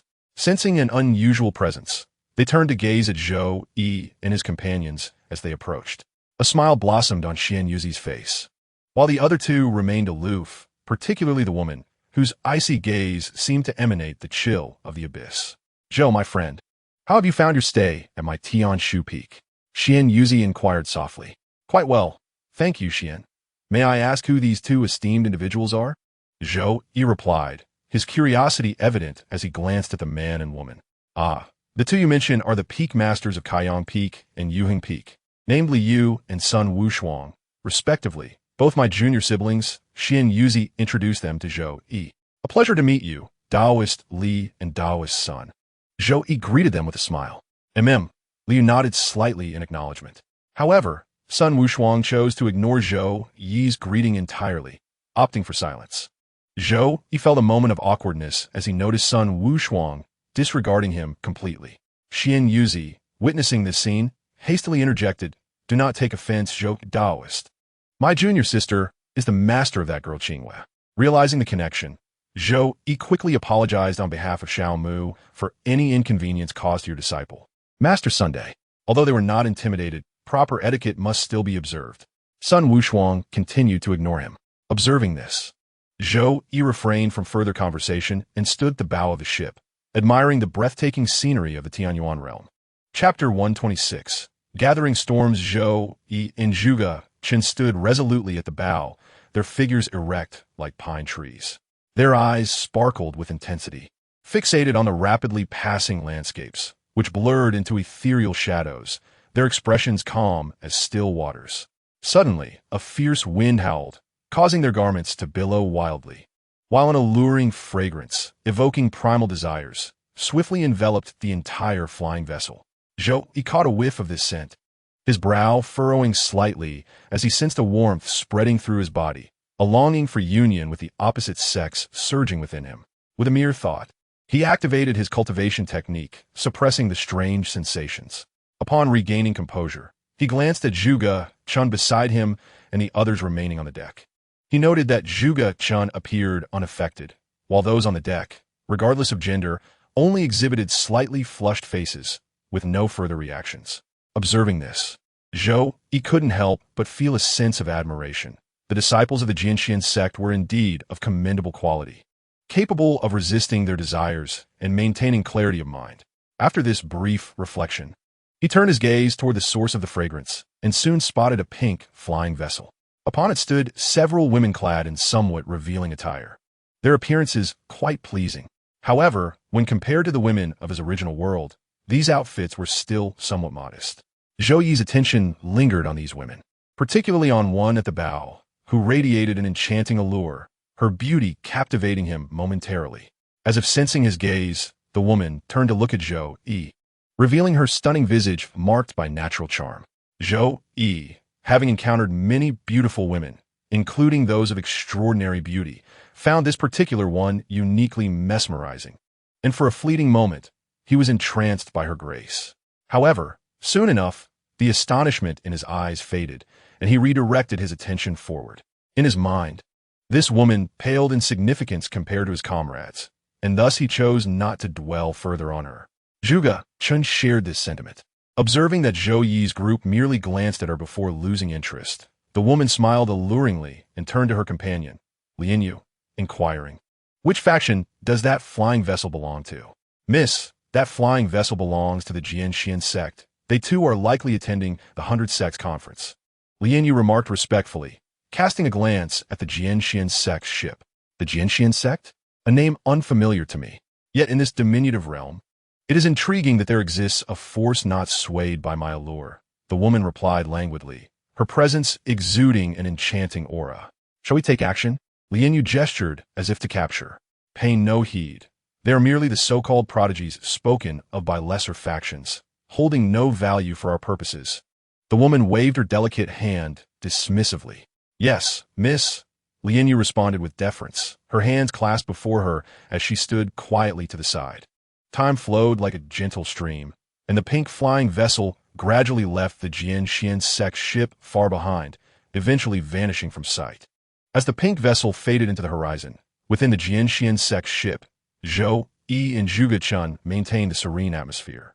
The disciples on the deck gradually regained their composure from the effects of the peculiar fragrance, returning to the cabin to either cultivate or continue admiring the scenery, as if the brief interlude had not disturbed their hearts in the slightest.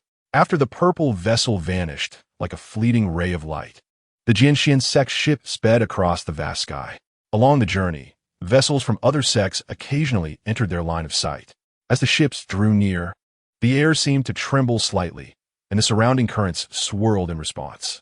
The gazes of those aboard both vessels met, tinged with a mixture of wariness and curiosity. Yet ultimately, they merely exchanged hasty glances before continuing on their separate paths, like two intersecting lines that quickly diverged, leaving little trace of their brief encounter. After 2 lengthy days of flight, as the first brilliant rays of dawn quietly illuminated the expansive earth, a grand and majestic ancient city appeared to awaken slowly from its slumber. In the hazy, ethereal light, it gradually revealed its form. The city walls were constructed from layers of blue stone, and every inch of the walls bore the marks of time, reminiscent of fierce battles long past, exuding a heavy aura steeped in history. Above the city gate, a large plaque spanned the width, inscribed with the characters Tianfu in powerful, vigorous script, seemingly imbued with a profound and mysterious essence that inspired awe. As the flying vessel descended, Zhou Yi and Zhuge Chun could distinctly sense the ancient and solemn ambience emanating from the city of Tianfu. The buildings within were arranged harmoniously, featuring both antiquated, elegant pavilions and grandiose palaces and temples, each brick and tile whispering tales of millennia. The flying vessel of the Sword Xian sect gracefully descended a short distance from the city gates. Standing at the bow, Xian Yuzi gazed at the assembled disciples on the deck and solemnly proclaimed, "Esteemed disciples, accompany me as we disembark and proceed on foot to Tianfu City." As soon as he finished speaking, he was the first to leap from the vessel. Zhou Yi, Zhuge Chun, and others followed closely behind, proceeding in an orderly manner towards the gates of Tianfu City. "Dear Xian, why must we walk through the gates instead of flying directly?" Zhou Yi inquired as they walked. Tianfu City is under the jurisdiction of the Tianqing dynasty, which is the ostensible ruler of Tianfu Prefecture. Consequently, few forces would dare risk incurring the wrath of the Tianqing dynasty by flying through the air. Moreover, the city lord, more accurately, the prefect, has invited a master of formations from the Tianqing dynasty to establish a 5th-tier formation within Tianfu City. This formation strictly prohibits any aerial passage. Those who attempt to fly will face annihilation by the formation. Even cultivators of the transformation stage may meet their demise, Xian Yuzi explained, taking a deep breath before divulging the reasoning. "Now I understand," Zhou Yi replied, a look of enlightenment dawning upon his face. The group then proceeded in an orderly fashion, arriving at the entrance of Tianfu City. Upon reaching the gates, they were approached by a guard who inquired, "Who goes there?" The guard's keen gaze swept over the group. Xian Yuzi smiled slightly and cupped his hands in greeting, responding, "We are members of the Sword Xian sect, invited to attend the 100 Sects Conference." Upon hearing this, the guard's expression softened, and he gestured for them to enter. As they stepped into the city, they beheld streets paved with blue stone winding ahead of them. The thoroughfare was bustling with a diverse crowd, men and women of all ages. Some donned elegant long robes, while others wore vibrant short jackets. Stalls lined the streets, each brimming with a myriad of goods, sparkling gemstone adornments, fragrant local delicacies, and all manner of peculiar magical artifacts. The sounds of hawkers and vendors filled the air, with calls such as freshly made spirit cakes, "Come and taste," and high-grade magical artifacts, "Don't miss out," resonating in a vibrant symphony. The atmosphere here was indistinguishable from that of the mortal realm, filled with the delectable aromas of food and the cheerful laughter of people, exuding a rich and lively essence. Yet this was a city of cultivators. Zhou Yi looked around with great interest, marveling at the prosperity and uniqueness of Tianfu City.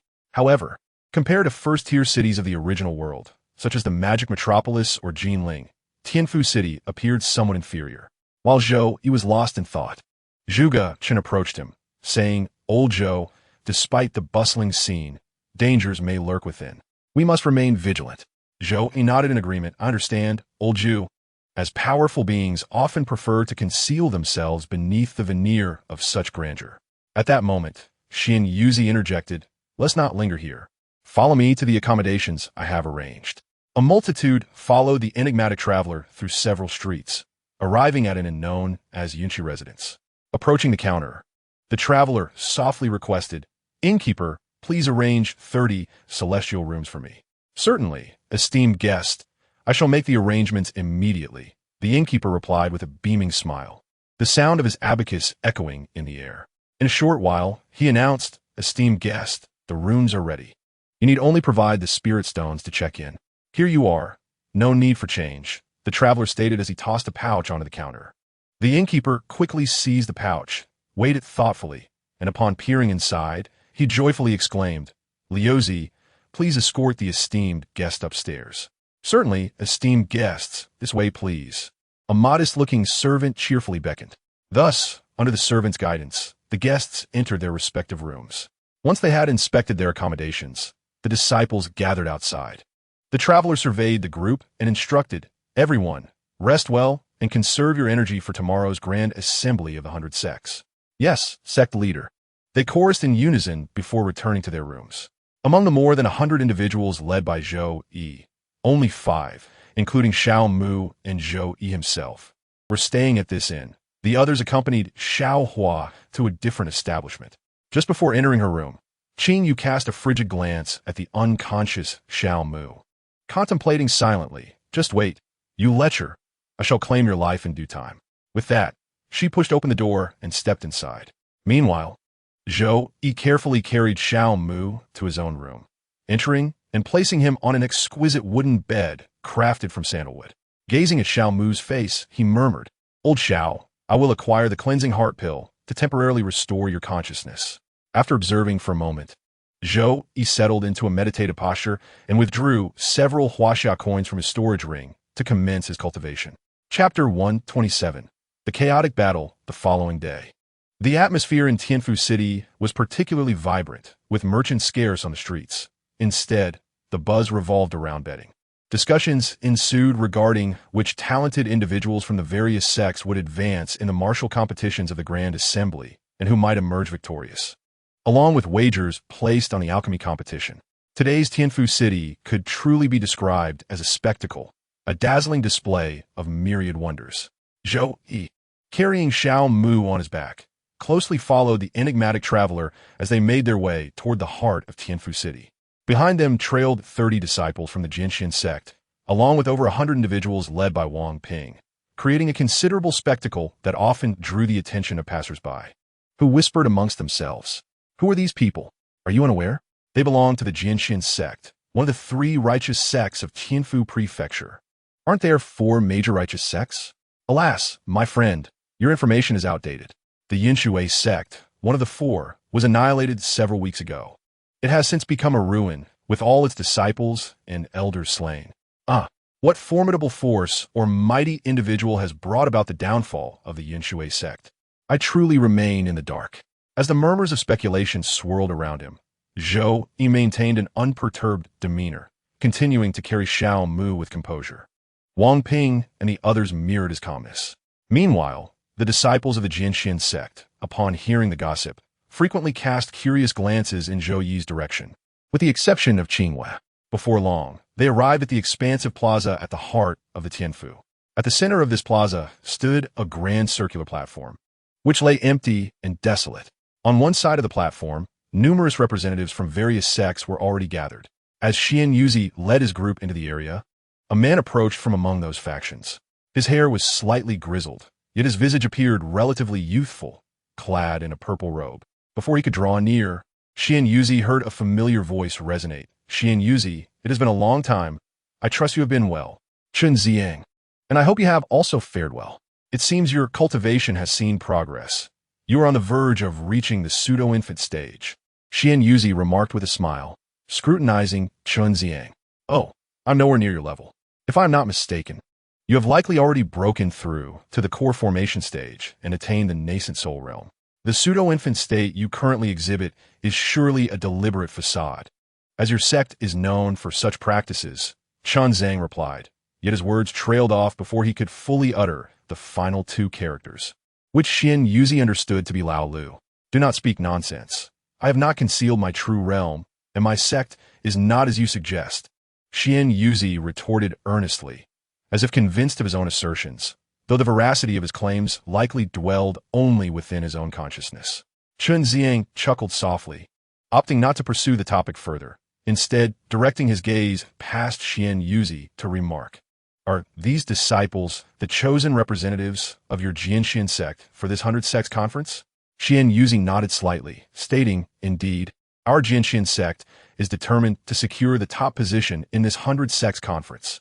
Chun Ziang acknowledged this with a nod, replying, I shall await the outcome with keen interest. By the way, the 100 Sects conference is about to commence. I must return to my position. We shall converse later. Xian Yuzi clasped his hands in salute. Very well, you may attend to your affairs. Chun Ziang turned and rejoined his sect's ranks. At that moment, radiant light burst forth from the circular platform, as an elder suddenly materialized. His gaze was sharp and bright. After surveying the surroundings, he proclaimed loudly, esteemed guests, we are deeply honored by your presence at the 100 Sects conference hosted by the Lord of Tianfu City. This assembly aims to foster mutual exchange among the sects, to hone skills, and to advance collectively. Now, let us proceed to the venue of the 100 Sects conference. Upon finishing his words, he slowly clapped his hands, causing the plaza to tremble incessantly. The previously tranquil and harmonious edges of the plaza began to stir, resembling a colossal beast awakening from slumber, gradually detaching from the surrounding streets. Though the movement was slow, it conveyed an irresistible force, as if the very earth trembled in response. Immediately it rose steadily, emanating a deep rumble akin to the resonant beating of ancient war drums. Simultaneously, the clouds above the square seemed to be driven away by an invisible and enigmatic force, gently dispersing in all directions, accompanied by a faint rustling sound. During this interval, a hollow circular ring, reminiscent of a dreamlike eye, clearly unveiled itself before the crowd. The edges of the ring radiated a peculiar soft glow, ethereal and enchanting, irresistibly drawing the gaze of onlookers. Within the confines of the ring, rows of seats were meticulously arranged, already brimming with eager spectators, leaving no vacant spot. The murmur of conversations surged throughout the area. Most strikingly, 5 chairs occupied the most prominent positions within the circle, exuding an aura of awe-inspiring majesty, akin to thrones of royalty, unmistakably designated as the seats of the esteemed. The chairs appear to be of exquisite craftsmanship, reflecting a brilliant sheen under the illumination. Before long, as the square continued to ascend, the hollow center of the ring was swiftly filled.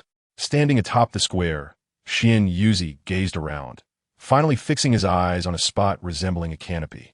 Where Sun Wushuang, and Li Yu resided. A gentle smile graced his lips as he led his disciples towards that direction, followed closely by Zhou Yi and others.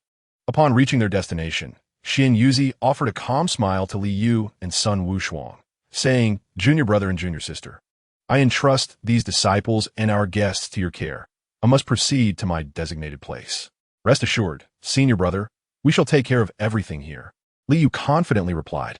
Meanwhile, Sun Wushuang merely acknowledged with a curt nod, indicating her understanding.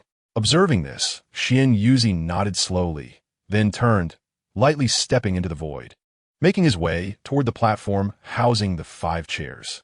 As Xian Yuzi traversed the ethereal space, he was joined by Chun Ziang and a man emanating a dominating presence, marked by a scar across his face. As they ascended the platform together, the 3 stood on the platform, exchanging fleeting glances and nods as a form of greeting before moving towards their respective seats.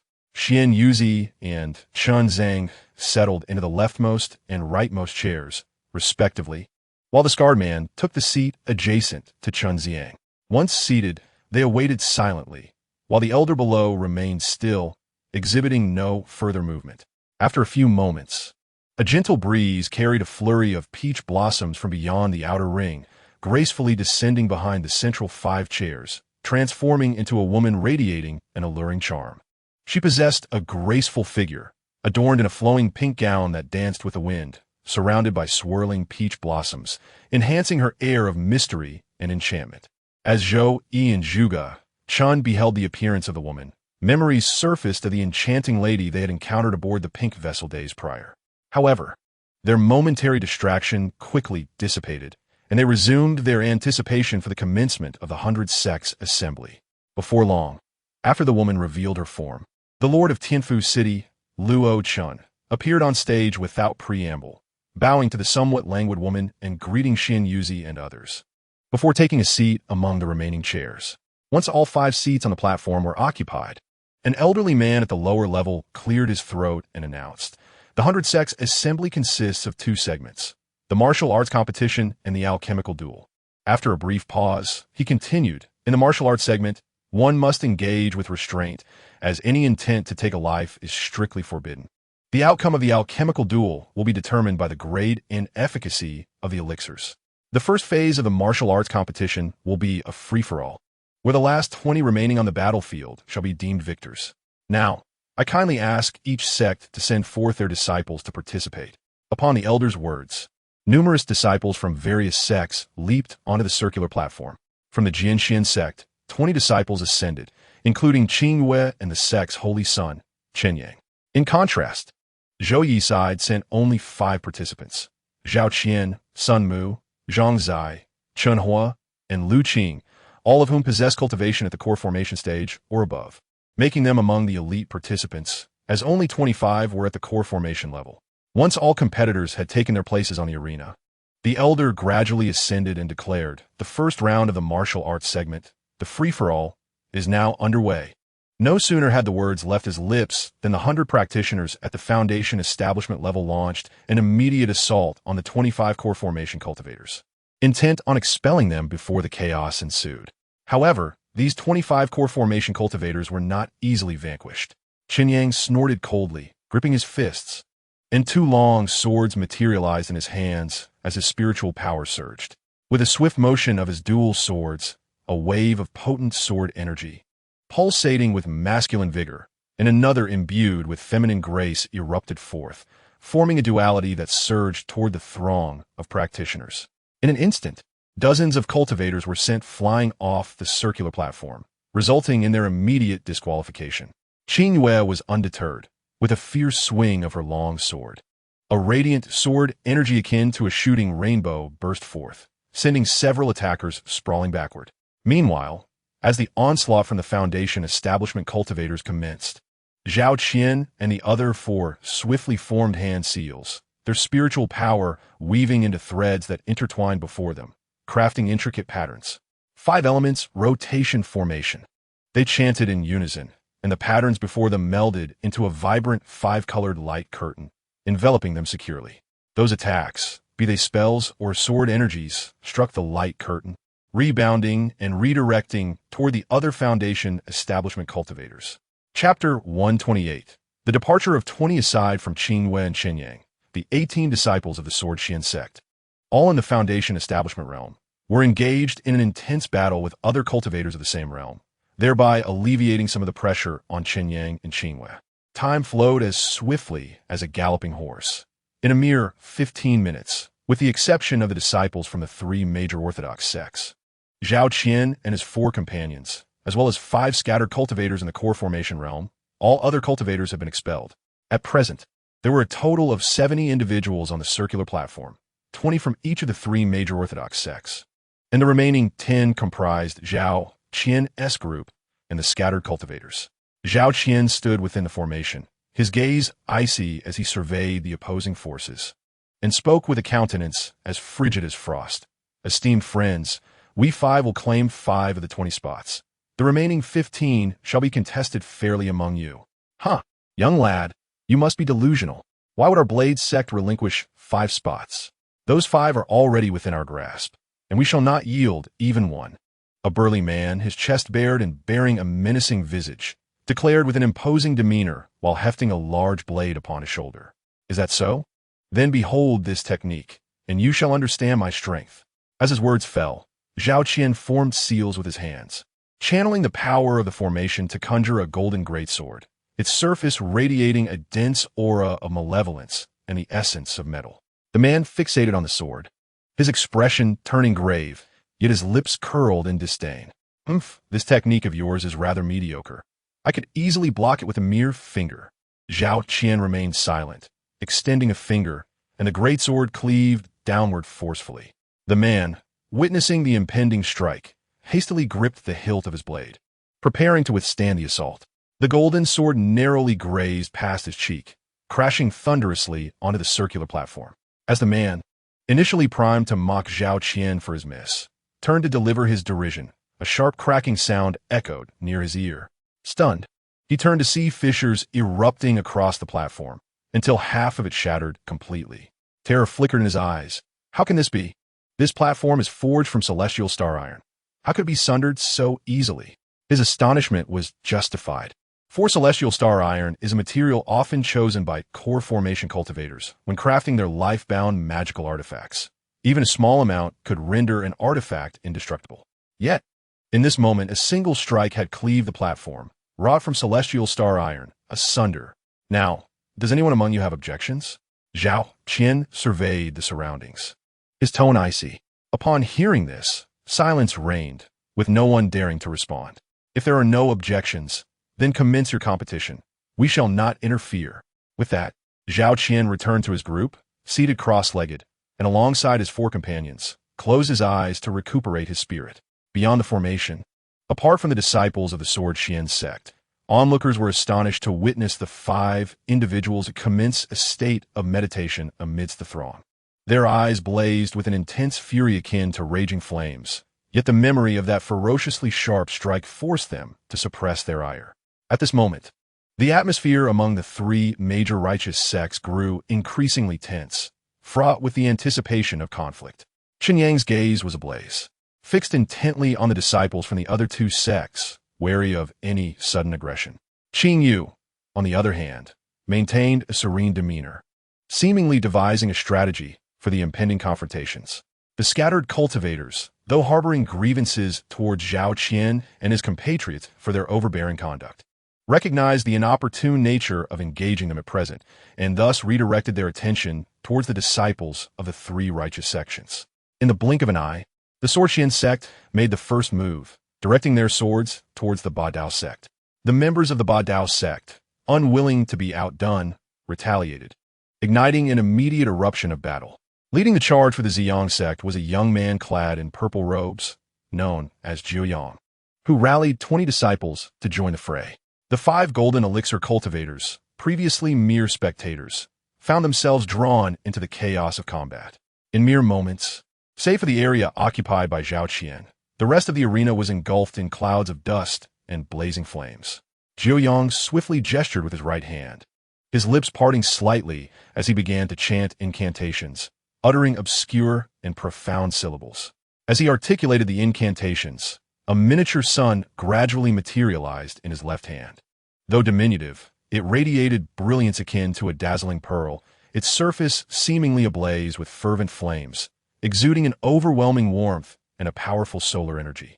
Upon the complete formation of the miniature sun, Jiu Yang cast it forth, and it soared through the air like a blazing meteor, hurtling towards Qin Yu with unrelenting momentum. Upon perceiving the approaching miniature sun, Qin Yu's expression shifted to one of grave concern. Gripping her Qin Yu's sword tightly, she deftly maneuvered her wrist, causing the sword to dance like a vividly animated dragon in the air. As she executed her movements, the Qin Yu sword whirled rapidly, soon drawing a flawless circle. The moment that perfect circle materialized through her motions, her internal energy surged forth like tumultuous waves. A formidable force emanated from her being, transforming into an intensely frigid aura that coalesced before her into a circular ice wall. No sooner had the ice wall formed than the miniature sun came roaring towards it. The two collided abruptly, akin to a fierce clash between ice and fire, beginning a process of mutual erosion and dissolution, accompanied by a sizzling sound. The ice wall crumbled like a collapsing glacier, swiftly melting and evaporating into wisps of steam that floated languidly into the air. Meanwhile, the miniature sun, hindered by the ice wall, diminished in brilliance, gradually shrinking in size. Ultimately, the two forces neutralized each other, vanishing in unison. In the fleeting moment when the ice wall dissipated, Qin Yue surged towards Jiu Yang with remarkable speed, brandishing the Qin Yue sword, unleashing a barrage of fierce sword energy that relentlessly targeted Jiu Yang. Jiu Yang, facing the onslaught of the sword energy, clenched his fists tightly, allowing strands of solar energy to gradually envelop his knuckles. He swung his fists, imbued with the essence of sunlight, shattering the sword energy with each powerful strike. Thus, the two engaged in a fierce close-quarters combat. Meanwhile, on another front, Qin Yang clashed violently with the formidable man. They intertwined like two bolts of lightning.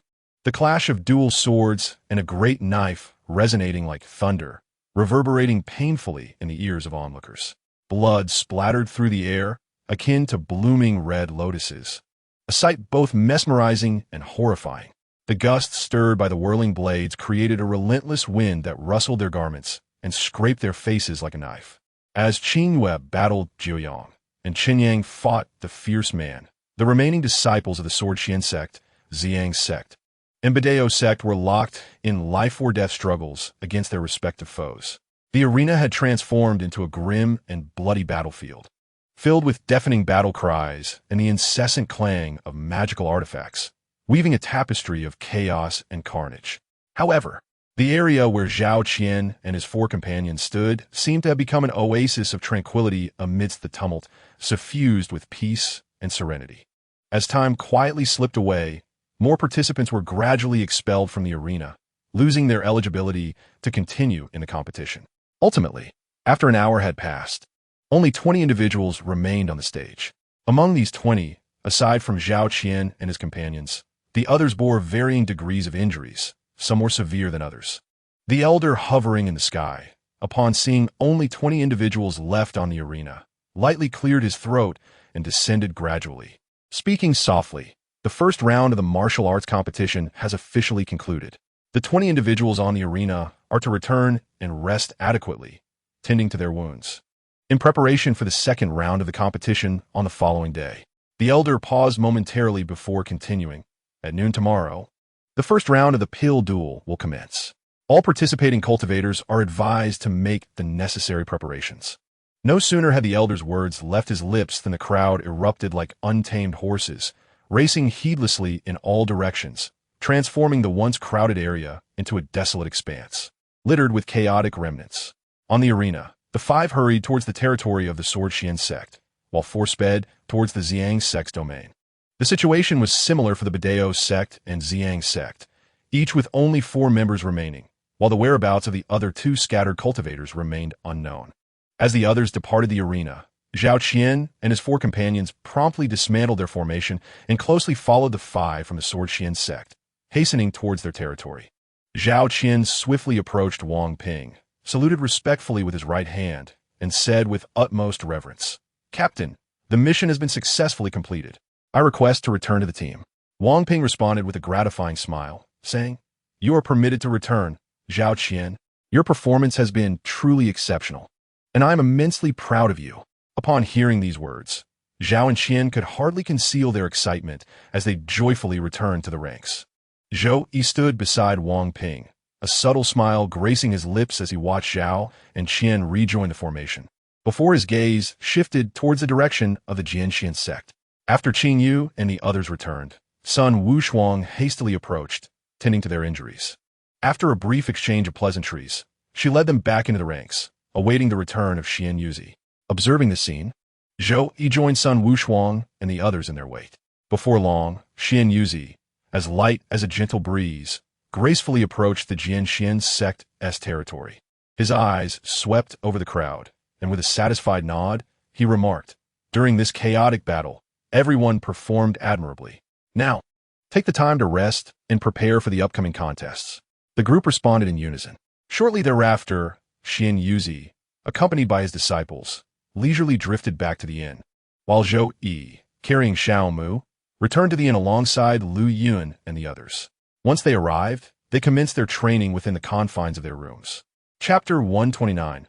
Wan Bao building. The following morning, Zhou Yi strolled alone along the streets, his mind wandering aimlessly. The members of the Jianxian sect had all gone to participate in the alchemy competition, leaving Xiao Mu under the care of Zhuge Chun and Ao Tian, which allowed Zhou Yi some time to wander. It wasn't long before he arrived at the front of a grand building. The exterior of this structure radiated an air of opulence, with an archway above the entrance inscribed with the elegant characters Wan Bao Lu. The script resembling soaring dragons and dancing phoenixes, exuding strength and vitality. "Wan Bao Lu, I hope it holds what I seek." Zhou Yi gazed intently at the three characters, a smile slowly forming at the corners of his mouth, his eyes gleaming with anticipation. He stepped forward and entered Wan Bao Lu. As he crossed the threshold, a beautiful woman adorned in a vibrant red gown, reminiscent of blazing fire, approached him with a warm smile. "Welcome to Wan Bao Lu, esteemed guest. Your presence truly elevates our establishment." Her voice was gentle, akin to the caress of a spring breeze, immediately endearing her to him. "I am Hong Ling, a servant here. May I inquire what you are seeking today? We boast a plethora of treasures, from rare herbs to magical artifacts and techniques." Zhou Yi offered a polite smile and responded courteously, "I am Zhou Yi, newly arrived in this area. I would like to inquire if your esteemed establishment possesses the fourth-grade elixir, Qing Extinguished." Hong Ling paused momentarily, processing his request before recovering her composure. A smile returning to her face as she confirmed, "Young Master Zhou, are you referring to the Qing Extinguished, one of the prizes for the martial arts segment?" Zhou Yi nodded slightly in affirmation, replying, "Indeed." Hong Ling gently bit her lip before continuing, "Young Master Zhou, we do have the fourth-grade Qing Extinguished at Wan Bao Lu. However, it is quite expensive, requiring either 100,000 low-grade spirit stones or 1,000 mid-grade spirit stones. May I ask if you possess such substantial wealth?" Initially, upon hearing of the Qingxin pill, Zhou Yi could not help but exhibit a flicker of excitement across his countenance. However, upon hearing the price, his expression shifted to one of astonishment. 100,000 low-grade spirit stones. This amount constituted the entirety of a typical nascent soul cultivator's wealth, an exorbitant sum that would be arduous for a core formation practitioner to amass. Yet considering the efficacy of the Qingxin pill, it indeed seemed deserving of such a price. Regaining his composure, Zhou Yi retrieved a Huaxia coin from his storage ring and tossed it towards Hong Ling, declaring, "I believe your Wanbao Tower would find this currency quite appealing. Moreover, I intend to use it for payment." Hong Ling caught the coin, which traced a golden arc through the air, her eyes reflecting a glimmer of astonishment. This Huaxia coin, originating from another realm, differed markedly from the low and mid-grade spirit stones she was accustomed to, both in texture and design, as well as in the innate willpower and spiritual energy it contained. She had yet to encounter high-grade spirit stones. She slowly rotated the coin, examining it with a visage full of curiosity. "Young Master Zhou, what is this currency? I have never encountered such a peculiar coin before. What is its true value?" she inquired, her face a canvas of confusion. "Miss Hong Ling, if you utilize your cultivation techniques, you will comprehend its value. I possess an abundance of such currency, Zhou Yi replied, his demeanor buoyant, his gaze imbued with certainty, as if he were entirely assured of the mysterious coin's worth. Hong Ling, however, remained somewhat skeptical, her brows furrowing slightly as she prepared to follow Zhou Yi's suggestion. As she commenced her technique, the pure spiritual energy and willpower within the Huaxia coin were absorbed into her body, unwittingly creating a vortex of spiritual energy around her, as she exerted all her effort to draw in the surrounding spiritual essence. After thoroughly experiencing the coin's pure spiritual energy and the resultant tripling of her cultivation speed, a look of astonishment crossed her features. Once she regained her composure and recognized the commotion she had inadvertently caused, she hastily ceased the operation of her technique, not wishing to disturb other patrons. As her technique abruptly halted, the vortex of spiritual energy dissipated gradually, fading into nothingness. Steadying herself, she turned her gaze toward Zhou Yi, her eyes alight with surprise and anticipation. Young Master Zhou, this currency is indeed remarkable. However, its precise value must be determined by our Tower Master.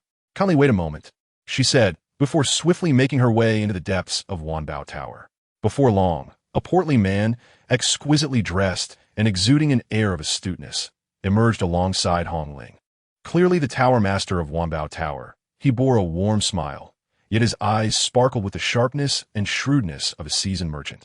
Upon his entrance, he approached Zhou Yi directly, with Hong Ling trailing closely behind, still clutching the Huaxia coin. Ah, young Master Zhou, it is indeed an honor to have you grace our Wanbao Tower. I am a master of this establishment, Yinhai. The man introduced himself, his tone infused with a hint of delight. Zhou Yi wore a smile, nodding in acknowledgement as he clasped his hands together and said, Master Yun, you are too kind. I am Zhou Yi, and I have come to your esteemed establishment today to procure some materials for refining tools and Qingxindan. Yinhai narrowed his eyes slightly, his gaze fixating on the Huaxia currency held delicately by Hong Ling. With a smile, he replied, We at Wanbao Tower have ample reserves of Qingxindan and refining materials. However, I am curious about the quantity of this unique currency you possess. Zhou Yi maintained his composure, responding, Master Yun, I assure you the amount is considerable, but I would like to inquire about the exchange rate of this currency against spirit stones. Upon hearing this inquiry, Yunhai surveyed the bustling crowd around them, smiling as he said, This is not the appropriate place for such discussions. Please, Master Zhou, allow me to escort you to a more suitable location. Very well, I shall rely on your guidance. Zhou Yi replied softly. Yunhai smiled slightly, then turned, leading Zhou Yi towards their destination. They navigated through several alleyways, ascended a wooden staircase, and traveled a considerable distance until they arrived at the door of a room. Yunhai stepped forward, applying a gentle force to push the door, which creaked open with a series of soft clicks. As the door swung wide, the scene within was revealed. In the center of the room stood a table crafted from purple gold sandalwood, surrounded by several chairs made of the same exquisite material. On the smooth surface of the table lay a fine tea set, while elegant screens adorned the periphery, encircling the table. Master Zhou, please enter. Yunhai opened the door and stepped aside, gesturing with a smile. Zhou Yi, maintaining his calm demeanor, nodded in acknowledgement before striding confidently into the room. Once inside, he casually selected a chair to sit in, while Yunhai settled into the chair opposite him. After both were seated, Hong Ling approached the table, gracefully taking the teapot to brew tea for the two. Her skill was remarkable. The tea flowed like silk from the spout, precisely filling the delicate porcelain cups with a crisp, melodic sound. In no time, the air was infused with a refreshing and elegant aroma of tea. She lightly placed the cups before Zhou Yi and Yunhai, then quietly stepped aside, standing patiently as she awaited the commencement of their conversation. Zhou Yi slowly lifted his cup, savoring the fragrant steam that wafted up, feeling a sense of tranquility wash over him. After a moment of contemplation, he took a gentle sip. Yunhai also lifted his cup, smiling as he said, Master Zhou, let's enjoy tea while we converse. Zhou Yi leisurely sipped his tea and remarked, Master Yun, this tea is exquisite, possessing the ability to calm the mind and spirit, infused with a hint of refined spiritual energy. After a brief pause, he set down his cup, clasped his hands before him, and softly stated, Let us first discuss the exchange rate of this currency against spirit stones. I suspect you are quite eager to delve into this matter. Yunhai smiled brightly and said, Young Master Zhou, you are indeed direct and forthright. Let us promptly delve into the matter at hand. The currency you provided possesses a spiritual energy content not inferior to that of mid-tier spirit stones, and its purity rivals that of high-tier spirit stones. Furthermore, it offers a threefold enhancement to cultivation speed. Therefore, in my estimation, 50 mid-tier spirit stones can be exchanged for 1 unit of this currency.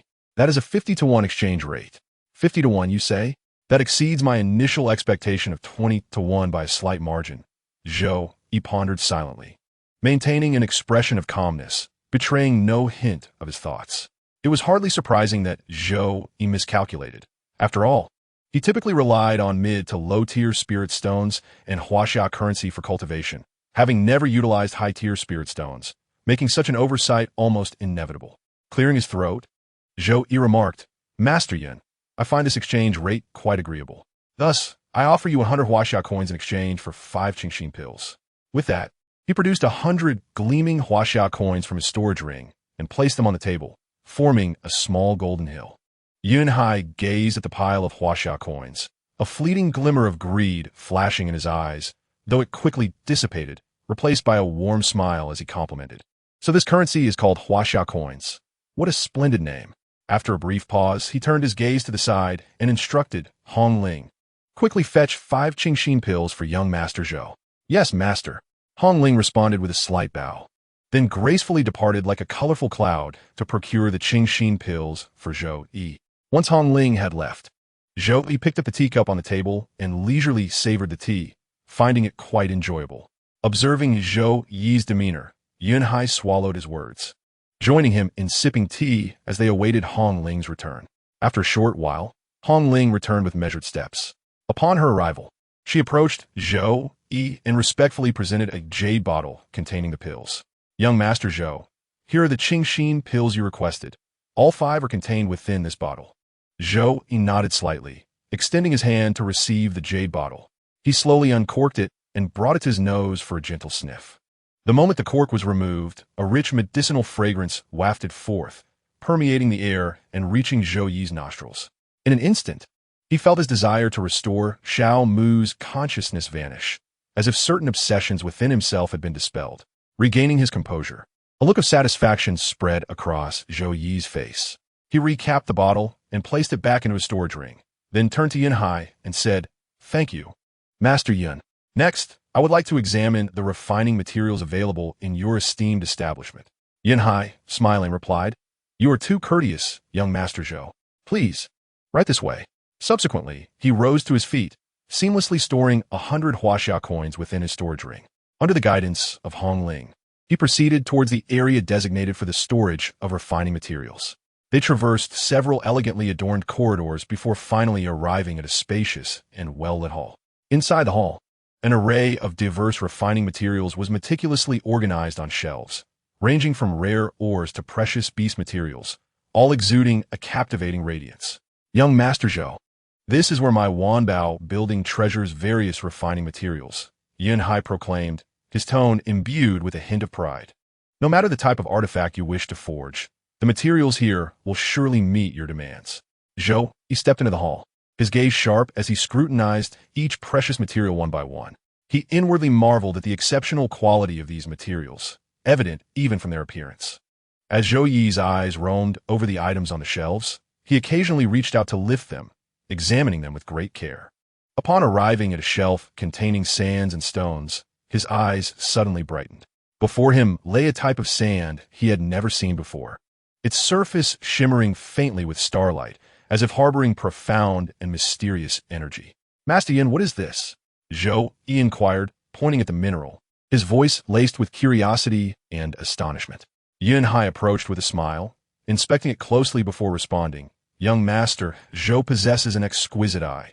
This is star sand, an exceedingly rare refining material. It originates from a unique vein deep within the earth, formed over millions of years by absorbing the light of the stars. It contains potent and pure stellar energy, making it an invaluable material for crafting high-grade artifacts.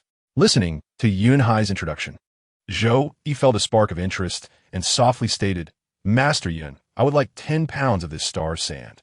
Yunhai, upon hearing this, expressed a slight pang of regret, saying, "We at Wanbao Building possess only 10 pounds of this star sand, 1,000 huaxia coins." Zhou Yi boldly declared, clearly resolute in his intention to acquire the 10 pounds. Upon hearing the price, Zhou Yi quoted, the look of regret on Yunhai's face instantly vanished, prompting him to instruct Hong Ling to take note, planning to retrieve all items from the warehouse once Zhou Yi had finished his selections.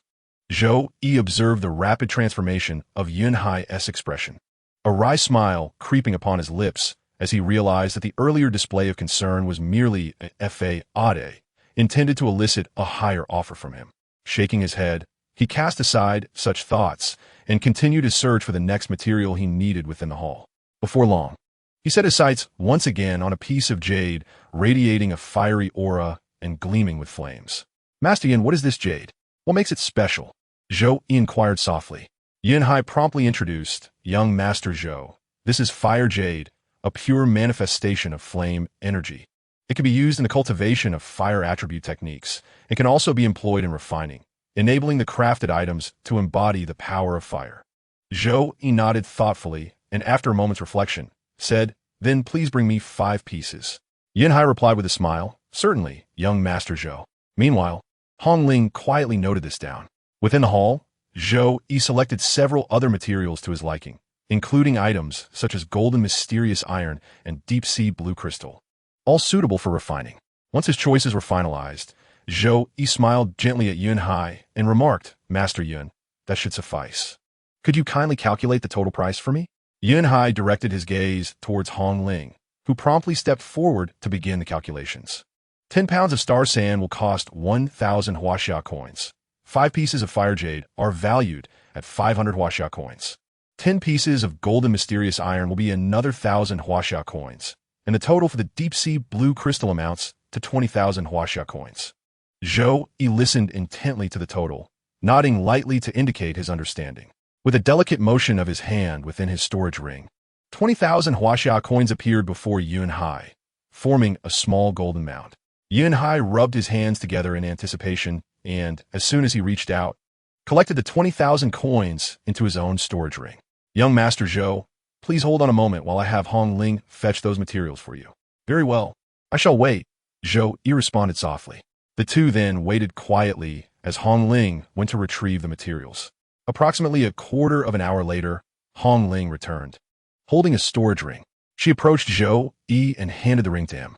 Yunhai interjected, "Young Master Zhou, consider this storage ring a complimentary gift." Zhou Yi expressed his gratitude with a respectful bow. "I must sincerely thank Master Yun for your generosity." After safely storing the ring, Zhou Yi bid farewell to Yunhai and departed from the Wanbao Tower. As he watched Zhou Yi's retreating figure fade into the distance, the smile on Yunhai's face vanished, replaced by a cold demeanor as he addressed Hong Ling. "Hong Ling, activate our intelligence network and investigate this young Master Zhou's background and origins." "Understood, Master. I will make the arrangements immediately." With that, Hong Ling turned and swiftly made her way to a concealed area of the Wanbao Tower, while Yunhai, with a stern expression, kept his gaze fixed on the direction Zhou Yi had taken. After walking for some time, Zhou Yi returned to the inn and headed straight to the door of Xiao Mu's room. He slowly pushed the door open and found Zhuge Chun and Ao Tian inside. After greeting them, Zhou Yi hastened to Xiao Mu's side. Chapter 131. Awakening. Zhou Yi approached closely, then retrieved a sheep-fat jade vial from his storage ring. He uncorked the vial and poured out a clear heart pill. Holding the pill between 2 fingers, he gently pried open Xiao Mu's lips and placed the pill in her mouth. Xiao Mu's throat moved slightly as the clear heart pill was swallowed. Upon entering her body, the pill immediately transformed into strands of pure and potent medicinal energy, dispelling Xiao Mu's frenzied symptoms one by one. In a matter of moments, amidst the anxious expressions of Ao Tian and the others, Xiao Mu opened her eyes. Her eyes, starkly contrasting in black and white, radiated a state of lucidity, devoid of any hollow or frenzied indications. Upon awakening, Xiao Mu scrutinized his own form and realized that he was bound. He then directed his gaze toward Zhou Yi and softly implored, "Old Zhou, please release my restraints. I assure you, I shall not succumb to madness so swiftly again. Of course, old Xiao, Zhou Yi replied, his eyes shimmering with excitement as he listened to Xiao Mu's words. He gestured with his hands, employing a spell to retract the binding ropes. Once the restraints were lifted, Xiao Mu rose to his feet, stretching his limbs with an invigorating flourish. In that moment, a series of crisp, resounding cracks echoed around him, a harmonious symphony of his joints awakening, a testament to the vibrant vitality coursing through his being.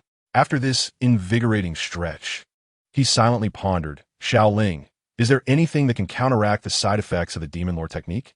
Shaoling gracefully manifested before Xiao Mu, whispering, indeed, dear host, the 9-tiered pill, Sanqing Dan, can neutralize the effects once.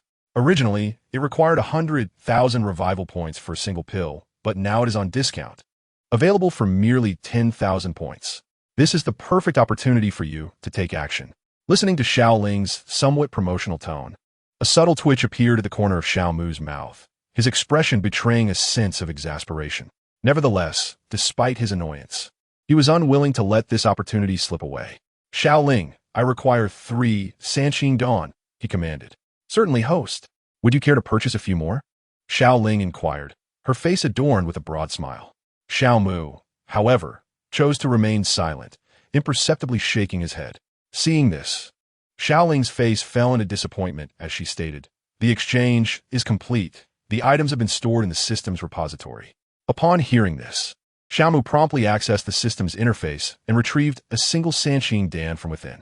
As he held it in his hand, a radiant glow emanated from the plump, fragrant pill. The trio of Ao Tian and the others, merely catching a whiff of its aroma, felt a loosening of their bottleneck, leading them to directly break through a realm. Zhuge Chun and Zhou Yi both ascended to the 7th level of the Golden Core realm, while Ao Tian achieved a breakthrough to the 6th level of the Transformation God realm, illustrating the formidable potency of the 9-tiered pill. As Xiao Mu immediately consumed the Sanqing Dan, he seated himself upon the bed, closed his eyes, and commenced the process of refining it. Observing this, Zhou Yi bore a look of resignation on his face and remarked, it seems that one of us must remain here to guard him. After a moment of contemplation, he turned his gaze towards Ao Tian and declared, Tianer, the task of safeguarding old Xiao is entrusted to you. Understood, Uncle Zhou. Ao Tian replied with a serious nod. Subsequently, Zhou Yi and Zhuge Chun exchanged one last glance with Xiao Mu before turning away, returning to their respective chambers to solidify their newly attained realms. The venue for the grand tournament is currently abuzz with excitement, as the first round of the alchemical contest, focusing on the refinement of the 2nd-tier elixir, the essence-gathering pill, unfolds fervently. The 5 particularly prominent chairs on the platform are now occupied by the same individuals as yesterday. Xian Yuzi gazes intently at the 10 disciples from his sect participating in the tournament, his expression as tranquil as still water, devoid of any ripples. Suddenly, amidst the aromatic blend of elixirs and the scent of burning herbs, he detects a distinct fragrance of alchemy that causes the bottleneck of his cultivation to loosen. Unfortunately, before he can achieve a breakthrough, that exquisite aroma dissipates. In the fleeting moment of its disappearance, he swiftly turns his head toward the inn where his sect resides within the city, as if he could see through the walls to the cultivator, Xiao Mu, engaged in his practice. As he observes, an instinctive, enigmatic smile curves at the corners of his lips. Concurrently, at the moment the fragrance emerges, aside from Luo Chun and the woman who released their consciousness to investigate, the other 2 remain still. Their vast consciousness sweeps across every corner and subtlety of Tianfu City. Ao Tian, in a state of focused meditation while guarding Xiao Mu, perceives these 2 threads of consciousness, particularly the remarkably powerful one, and abruptly opens his eyes, a glimmer of sharpness flashing within. As the 2 consciousnesses sweep past, a disdainful smile graces his lips, and he once again closes his eyes, concealing the golden slit of his pupils. The 2 individuals at the event retract their consciousness, their expressions revealing confusion, pondering whether the previous fragrance was but an illusion. For if it were real, why could their investigations yield no results? As night gradually descends, the luminous moonlight envelopes Tianfu City like a delicate veil. Within the Cloud Rest Inn, in the room occupied by Xiao Mu, he has, after a day of refinement, reached the third stage of the golden core realm. However, a considerable portion of the formidable potency and spiritual energy of the Sanqing pill remains unrefined and unabsorbed. Upon realizing this condition, Xiao Mu does not intend to hastily utilize the residual potency and energy to advance his cultivation, understanding that an overly rapid ascent may destabilize his foundation, hindering future breakthroughs to higher realms. With a focused thought, a myriad of images begins to materialize in his sea of consciousness, and he embarks on a contemplative visualization. As the visualization commences, he diligently draws upon the remaining potency within him, as well as the spiritual energy and other forces from the external world, including the lunar essence imbued with the power of the Taiyin, attempting to strengthen his corporeal form. In this serene moment, Xiao Mu seems to merge with the universe, the surrounding energies continuously converging upon him, his body akin to an insatiable vortex, greedily absorbing all forces that can be harnessed for his benefit. Outside, Ao Tian, sensing this phenomenon, suddenly opens his eyes, exclaiming, "Father, you truly do not make it easy for me." With that, his dragon consciousness envelopes Xiao Mu entirely, concealing the stirrings he has initiated to prevent attracting the attention of others. As time flows quietly like a gentle stream, Xiao Mu's physical form grows increasingly robust, leading to a burgeoning influx of vital energy absorbed into the primordial estate of chaos. Ultimately, at the break of dawn, he successfully transcends to the late stage of the first-grade primordial estate in his martial cultivation. Upon this momentous breakthrough, Xiao Mu becomes acutely aware that as he approaches the initial stage of the second-grade primordial estate, an ineffable entity will inevitably manifest. He surmises that this entity is what is commonly referred to as divine consciousness.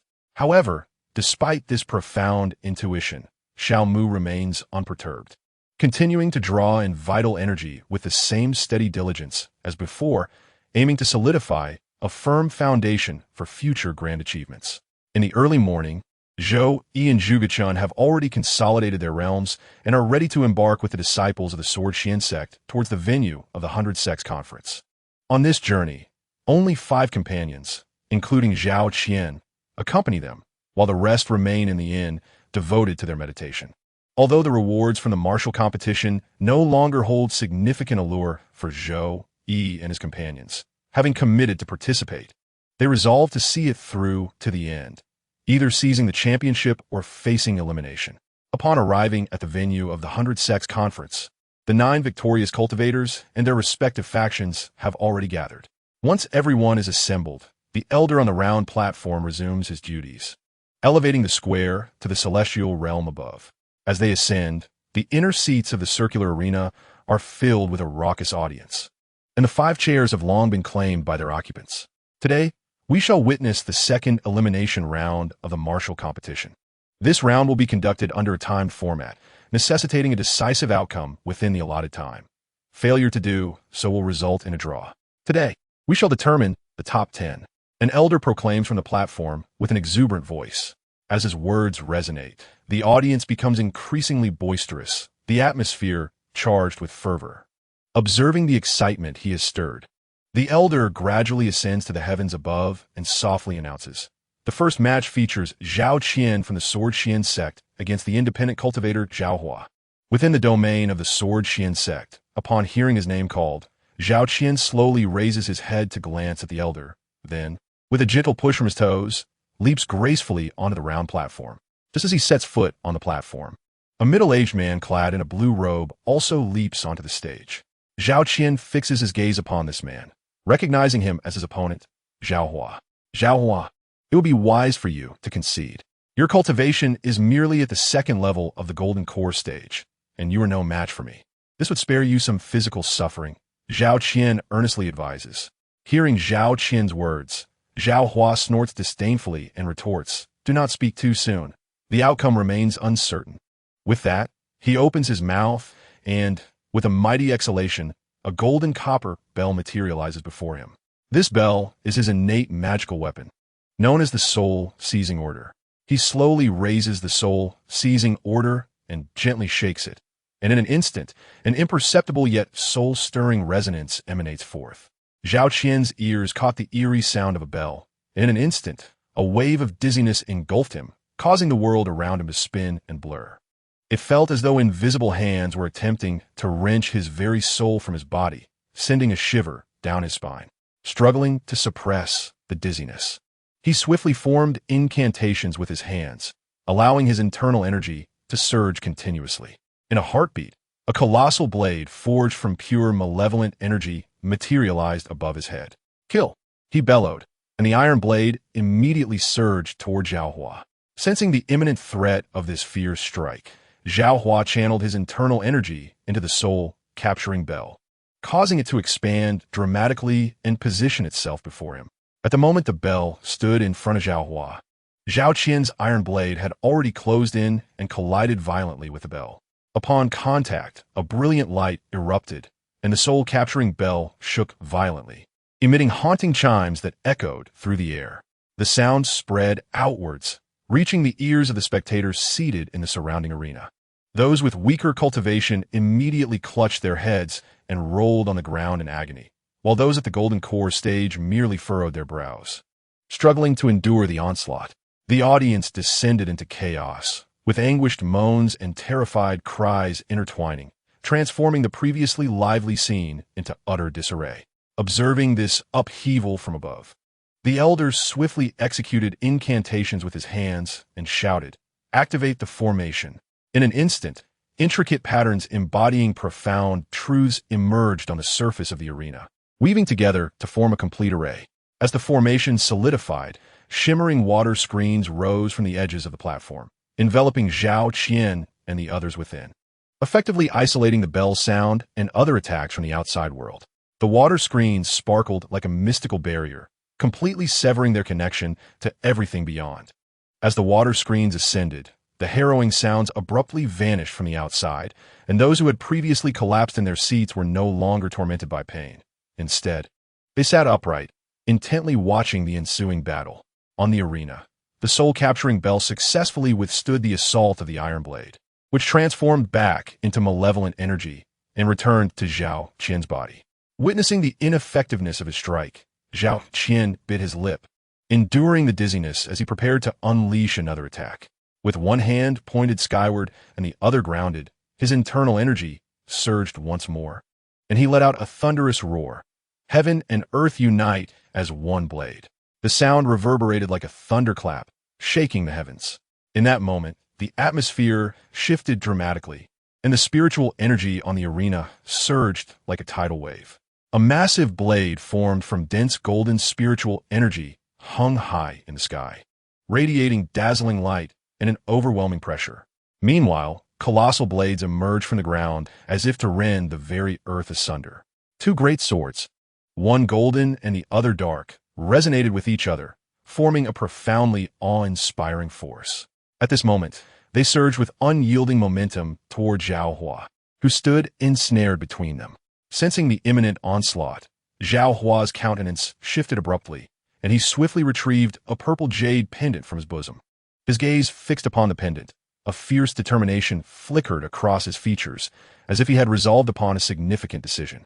Chanting an intricate and arcane incantation, with each syllable, the pendant emanated an increasingly resplendent glow, ultimately transforming into a brilliant radiance that enveloped him in a protective embrace. This luminescence shone like the stars, resembling an indomitable shield. Just as the colossal blades were about to collide with the luminous barrier, the entire space seemed to freeze, and time itself slowed to a crawl. The impact between the radiant shield and the great swords did not produce the anticipated thunderous roar, but instead emitted a peculiar humming sound, as if two disparate forces were silently contending. The golden blade, infused with ethereal energy, trembled in the air, its golden sheen dimming. Meanwhile, the dark blade, born of the earth's formidable power, also exhibited signs of fatigue. The standoff created a palpable tension in the air, an invisible pressure that rendered the onlookers breathless. After a brief stalemate, a sudden and thunderous explosion erupted as the light and the great swords violently burst apart. The force of the impact hurled both Zhao Hua and Zhao Qian away. Zhao Hua crashed heavily to the ground, spewing forth a copious amount of blood, while the once vibrant purple jade pendant dulled, revealing numerous cracks. Zhao Qian executed a swift maneuver mid-air, managing to steady himself, though he stumbled upon landing, nearly toppling over. The arena was shrouded in swirling dust, obscuring the fates of the two combatants. The audience, tense with anticipation, fixated on the arena, pondering the eventual outcome of this fierce confrontation. Moments later, as the mist gradually dissipated, Zhao Hua struggled to rise, and with a wave of his arm, the soul bell rang out violently, its chimes resonating through the air. Simultaneously, wisps of soul fire, clinging to the sound of the bell, surged towards Zhao Qian with great ferocity. Upon witnessing this, Zhao Qian's expression hardened, fully aware of the peril posed by the soul fire, and he dared not underestimate it. Once more he summoned his inner power. With swift hand gestures, he intoned, "Golden armor, protect me." Instantly, a layer of golden armor enveloped his form, shimmering with a dazzling brilliance, seemingly capable of withstanding all manner of attacks. The soul fire collided against the golden armor, producing hissing sounds and scattering sparks. It failed to breach the formidable defense. Seizing the opportunity, Zhao Qian darted forward towards Zhao Hua, aiming to engage in close combat and disrupt his assault. Zhao Hua, perceiving the ineffectiveness of the soul fire, darkened in countenance, yet remained unflustered, swiftly recalibrating his strategy. The soul-collecting bell swayed before him, its chime growing increasingly urgent and piercing, as the surrounding air seemed to warp under this force, creating visible ripples that spread outward. "Soul-collecting," Zhao Hua exclaimed in a low voice, and the sound waves emitted by the bell swiftly reached Zhao Qian's ears, directly siphoning away his soul, causing him to collapse to the ground mid-sprint, devoid of any reaction. The elder in the sky observed this scene without immediately declaring a victor. Instead, he quietly commenced a countdown.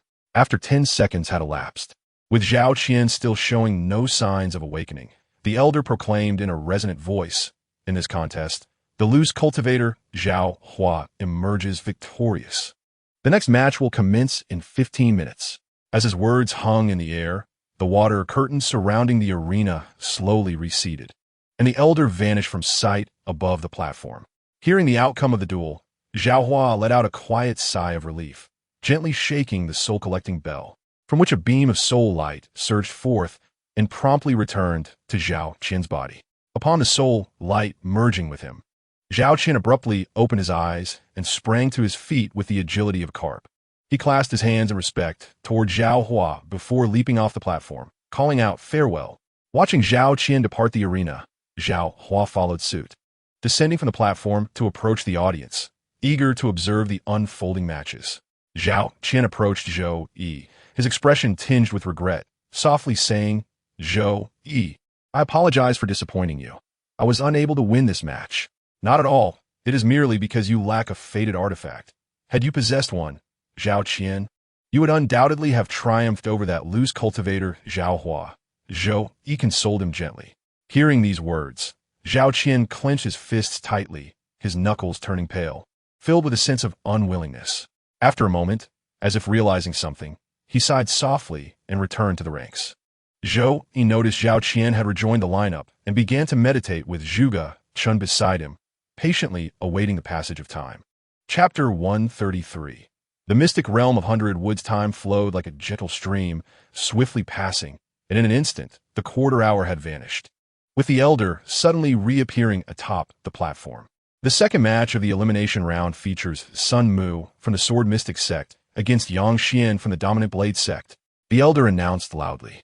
Below the platform, Sun Mu and Yang Xian exchanged farewells with their respective factions, and then both leapt onto the stage. As they ascended, the elder in the heavens swiftly gestured to activate the formation, causing a water curtain to rise along the edges of the platform. "Sun Mu, you would do well to concede promptly. Otherwise, I shall avenge my senior brother and render you incapacitated." Yang Xian fixed his gaze on Sun Mu, a fierce smile creeping onto his face at the mere recollection of the events from 2 days prior. Upon hearing Yang Xian's words, a cold smile appeared on Sun Mu's face. "Incapacitateme. Yang Xian, you are far too arrogant." As his voice faded, Sun Mu placed one hand on the ground, his mana surging forth as he declared loudly, "Mystic realm of 100 Woods." As Sun Mu uttered a low exclamation, the entire circular platform, seemed to be enveloped by an enigmatic force. The surrounding air began to shimmer and distort, and suddenly, countless ethereal trees erupted from the ground, encircling Sun Mu and forming a complex and vibrant green barrier known as the Hundredwood Mystic Realm. The trees, lush and resplendent, swayed gracefully, exuding a rich aura of life. Each leaf glimmered with mysterious radiance, weaving together a dreamlike spectacle. Within this enchanting domain, Sun Mu stood like a sovereign of the forest, commanding this mystical realm. Yang Xian, witnessing this extraordinary spectacle, could not restrain his astonishment, exclaiming, "This is indeed a domain. How have you managed to comprehend such a realm?" "You need not concern yourself with the reasons," Sun Mu responded coldly. Yang Xian's countenance fluctuated between shades of disbelief and apprehension. Although he was aware of Sun Mu's considerable prowess, he had not anticipated that his adversary had already grasped the essence of a domain, a feat he deemed nearly impossible. After all, even the core disciples of their esteemed Blade sect rarely attain such mastery. Even if you wield a domain, what of it? Do you think Yang Xian, would fear you?" Yang Xian bellowed, his aura surging dramatically. A formidable and domineering intent emanated from his being, as if he were about to rend the very fabric of space around him. He grasped a long, pitch-black blade, its surface glimmering with an eerie luminescence. Undoubtedly a rare treasure. Overwhelming blade. With a low incantation, a blade of unparalleled ferocity erupted from the weapon, racing toward Sun Mu with unmatched speed and power, slicing through the air and leaving a trail of black fissures in its wake, directly aimed at Sun Mu's heart. This strike seemed to consolidate the entirety of Yang Xian's spirit and energy, its momentum unstoppable, akin to a force of nature. The razor-sharp blade of light appeared poised to cleave the heavens and the earth asunder, causing the surrounding space to tremble under the weight of its terrifying might. As Sun Mu perceived the impending strike, his expression remained tranquil. A subtle wave of his hand caused the leaves of the trees to sway, weaving together to form a robust protective barrier before him. The formidable blade of light collided fiercely against the leafy shield, producing a cacophony of sharp sounds. In an instant, brilliance erupted, and the powerful shockwave caused the entire platform to quiver. In the moment the blade struck the barrier, Yang Xian advanced, raising his long knife to deliver a powerful blow to the leafy shield. His vigorous strike created slight fissures in the barrier.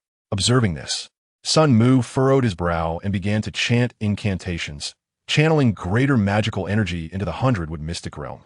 The ethereal trees instantaneously burgeoned, their branches and leaves intertwining more tightly, swiftly mending the cracks.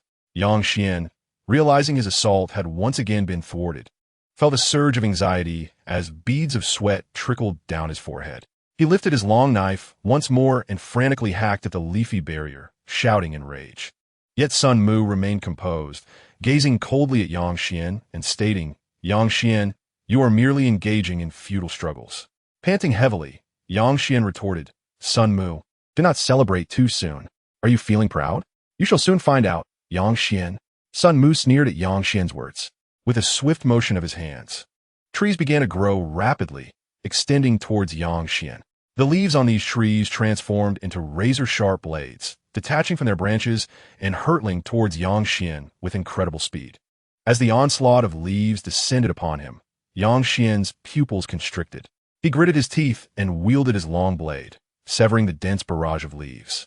In a quick retreat, he moved back forcefully. However, despite his swiftness, numerous leaves still grazed his body, leaving behind trails of blood. The wounds on Yang Xian's body continued to ooze, staining his garments crimson. Yet his gaze remained resolute, fixed unwaveringly on Sun Mu. Seeing that this attack had not subdued him, Sun Mu chuckled softly and declared, "Every blade of grass is a soldier." No sooner had he spoken than the trees beside him morphed into armored warriors clad in golden armor, brandishing long spears. The moment these soldiers materialized, they surged towards Yang Xian. Yang Xian, witnessing the impending assault, narrowed his eyes, gripping his long blade and charging at the soldiers. Instantly, a fierce battle erupted on the platform. The women seated in the 5 chairs observed Sun Mu's techniques with hushed whispers, one murmuring to herself, "I never imagined that in this remote land there could be such a prodigy capable of comprehending the domain." It seems my journey here was not in vain. This endeavor has proven to yield a worthy candidate. Beside her, Xian Yuzi, watching Sun Mu's manifestation of the Hundred Trees mystic realm, became increasingly convinced of his senior brother's foresight. Chunzang, however, showed no reaction, maintaining his indifferent demeanor. The scarred man scrutinized the performance of his sect's disciples. Disappointment etched across his face. On the platform, Yang Xian fought valiantly, displaying immense courage, yet he was ultimately outnumbered, and his injuries multiplied. Observing Yang Xian's faltering stance, Sun Mu's expression hardened. He slowly brought his hands together, causing all the trees to converge and transform into an ancient divine sword inscribed with profound patterns. Yang Xian, it is time for you to exit the stage.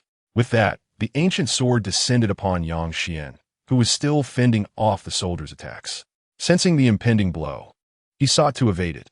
However, he was ensnared by the soldiers, rendering escape impossible. Just as the sword was about to strike his forehead, an elder suddenly appeared, pinching the blade between his fingers and thwarting this lethal attack. He scrutinized the strike with satisfaction, nodding in approval, and with a slight exertion, he shattered the ancient sword. Chapter 134. The Extreme Cold Sword Domain. Nine Suns Domain. Upon seeing the elder materialize before him, disappointment flickered across Yang Xian's face. He understood all too well the significance of the elder's intervention on his behalf. After shattering the ancient sword, the elder gradually withdrew his hand behind him, gazing at the two combatants, and softly proclaimed, "This contest shall conclude here. The victor is Sun Mu of the Jianxian sect." As the elderly man concluded his words, his gaze lingered momentarily on the two individuals before sweeping across the audience, who were fervently cheering, their voices rising and falling like a tempest, seemingly ready to overturn the entire venue. Ultimately, his respectful gaze settled upon the 5 chairs, and after taking a gentle breath, he announced in a resonant voice, "The third match will commence in 15 minutes. No sooner had he spoken than the fervent cheers surged even higher, as if striving to pierce the heavens. Witnessing the scene, a faint smile graced the elder's face, for he knew his task was complete, and with a swift movement, he discreetly departed from the stage. After the elder's departure, Sun Mu cast a cold glance at the despondent Yang Xian, then without hesitation leapt down from the stage and returned directly to the side of Zhou, Yi, and the others. Upon rejoining Zhou Yi, Sun Mu exchanged a brief glance with him and Zhao Qian before silently returning to his place in line, patiently awaiting the passage of the next quarter of an hour. Meanwhile, as Sun Mu's icy gaze swept over Yang Xian, the latter felt a chill wash over him, abruptly awakening him from his dejection. He regarded Sun Mu, who had returned to the line, with a deep stare before also leaping down from the stage, rejoining the ranks of the Ba Dao sect. The moment he stepped into their territory, a throng of disciples from the Ba Dao sect surrounded him, their eyes filled with concern, inquiring about his injuries and offering their sympathies. Yang Xian reciprocated their inquiries. Time flowed steadily, and in an instant, the quarter hour had elapsed.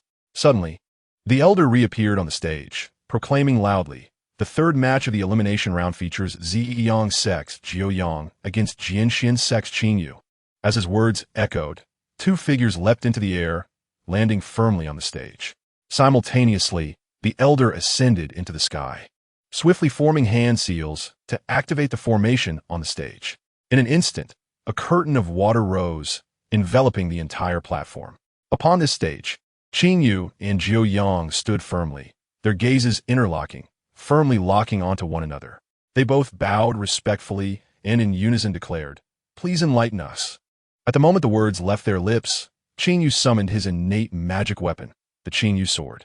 The brilliant blade radiated an exceptionally sharp sword light, akin to a striking swan. With Qin Yu's movement, the sword's edge whistled as it sliced through the surrounding air, producing a hissing sound. The atmosphere seemed to be torn into fragments, splintering in all directions, creating a powerful current aimed directly at Jiu Yang. Noticing the swift approach of this sword strike, Jiu Yang's expression turned grave. He clenched his fists tightly, and with a forceful shake, an overwhelming, masculine aura erupted from him. Jiu Yang unleashed a flurry of punches with astonishing speed, astonishingly delivering over 100 blows in merely a breath's time. The myriad punches descended like an overwhelming curtain of might, hurtling towards the approaching Qingyue with the force of a tempest. Witnessing this formidable assault, Qingyue gracefully wielded her Qingyue sword, conjuring a flurry of sword blossoms that swiftly manifested hundreds of sword shadows before her. These sword shadows, akin to silver lightning, intertwined rapidly with the oncoming punches. In an instant, a crackling sound surged into the heavens, reminiscent of a cataclysmic clash between two formidable forces, which soon negated and dissipated into the void. In that fleeting moment of mutual annihilation, Qingyue's sword danced incessantly, emanating a piercing chill that radiated from her blade. These sword energies swiftly converged and transformed into ethereal snow lotus flowers, each resembling exquisite jade, translucent and radiant. Each snow lotus exuded tendrils of icy coldness, its petals glimmering with sharp, frigid sword light. As Qingyue wielded her sword, the myriad snow lotuses began to freeze the surrounding void, advancing towards Jiuyang with a deceptive slowness that belied their rapid approach. Upon witnessing the imminent arrival of the snow lotuses, Jiuyang's expression remained grave. He swiftly formed hand seals and uttered, "Purple Sun Dharma Body." As his words resonated, a radiant purple sun materialized behind him, emanating boundless brilliance and formidable power. This purple sun resembled a resplendent star, casting a dazzling light that seemed to possess the capacity to obliterate the very heavens and earth. In an instant, the purple sun fused with Jiuyang's form, enveloping him in a shroud of violet radiance. Concurrently, the temperature surged dramatically, and the previously frozen void began to show signs of thawing, matching the snow lotuses in their formidable advance. At the moment Jiuyang merged with the purple sun, he propelled himself forcefully, causing cracks to splinter across the surface of the platform, launching himself towards Qingyue like an arrow released from its bow. In this headlong rush, the obstructing snow lotuses were ruthlessly shattered by his powerful fists, disintegrating into shards of ice that swiftly vanished into the ether, as if they had never graced the mortal realm. Observing this turn of events, Qingyue's magical energy transformed into delicate strands of icy sword silk weaving around her. "Extreme cold sword domain," she proclaimed, and in an instant, a 10-meter radius around her morphed into a domain constructed of countless icy sword intents. Within this realm, a chilling aura prevailed, each sword intent as sharp as a blade, shimmering with a terrifying cold light. Qingyue stood amidst this domain like a goddess of ice and snow, commanding the absolute cold and lethal essence, exuding an aura of awe. As Jiuyang crashed into the sword domain, innumerable strands of icy, sword energy surged towards him, colliding with the violet radiance that enveloped him. The fierce impacts erupted in a dazzling display of light, akin to fireworks yet fraught with lethal peril. Each collision unleashed waves of spiritual energy, causing the surrounding space to tremble in response. Jiuyang keenly perceived the frenzied assaults of the icy sword intent surrounding him, fully aware that within this frigid sword domain, he would inevitably face defeat. After all, only a domain can counter another domain. This is a fundamental principle of the cultivation world. Jiuyang understood this concept well, and thus resolved to manifest the domain he had comprehended. In an instant, his entire being surged with magical energy, akin to tumultuous waves crashing upon the shore. Suddenly, a resounding explosion echoed, as if it could shatter the very heavens and earth. The Jiuyang domain, with a thunderous roar, 9 formidable purple suns gradually emerged behind him, transforming his surroundings into a conflagration of blazing flames. These flames not only illuminated the platform, but also rendered the extreme cold of the sword domain brilliantly visible. The 9 purple suns hung high, exuding boundless pressure and searing heat, as if intent on incinerating all that existed. Beneath their radiant glow, the icy sword intent within the frigid domain began to writhe restlessly, unleashing an even more piercing chill. This chill manifested as a tangible mist of ice, permeating the entire sword domain, seemingly intent on freezing everything into sculptures of ice. Each wisp of cold air felt like a razor-sharp ice blade, scraping against the skin, instilling an intense cold that penetrated to the very marrow. This frigid sensation transcended mere physical perception, evoking a tremor that seemed to originate from the deepest abyss of the netherworld, laden with endless eeriness and terror. surrounded by his own domain. The purple radiance enveloping Jiu Yang grew increasingly resplendent, merging with the blazing flames to create an indomitable shield of fire. His gaze was resolute. Faced with Qing Yu's nearly paralyzing sword domain, he exhibited no sign of retreat.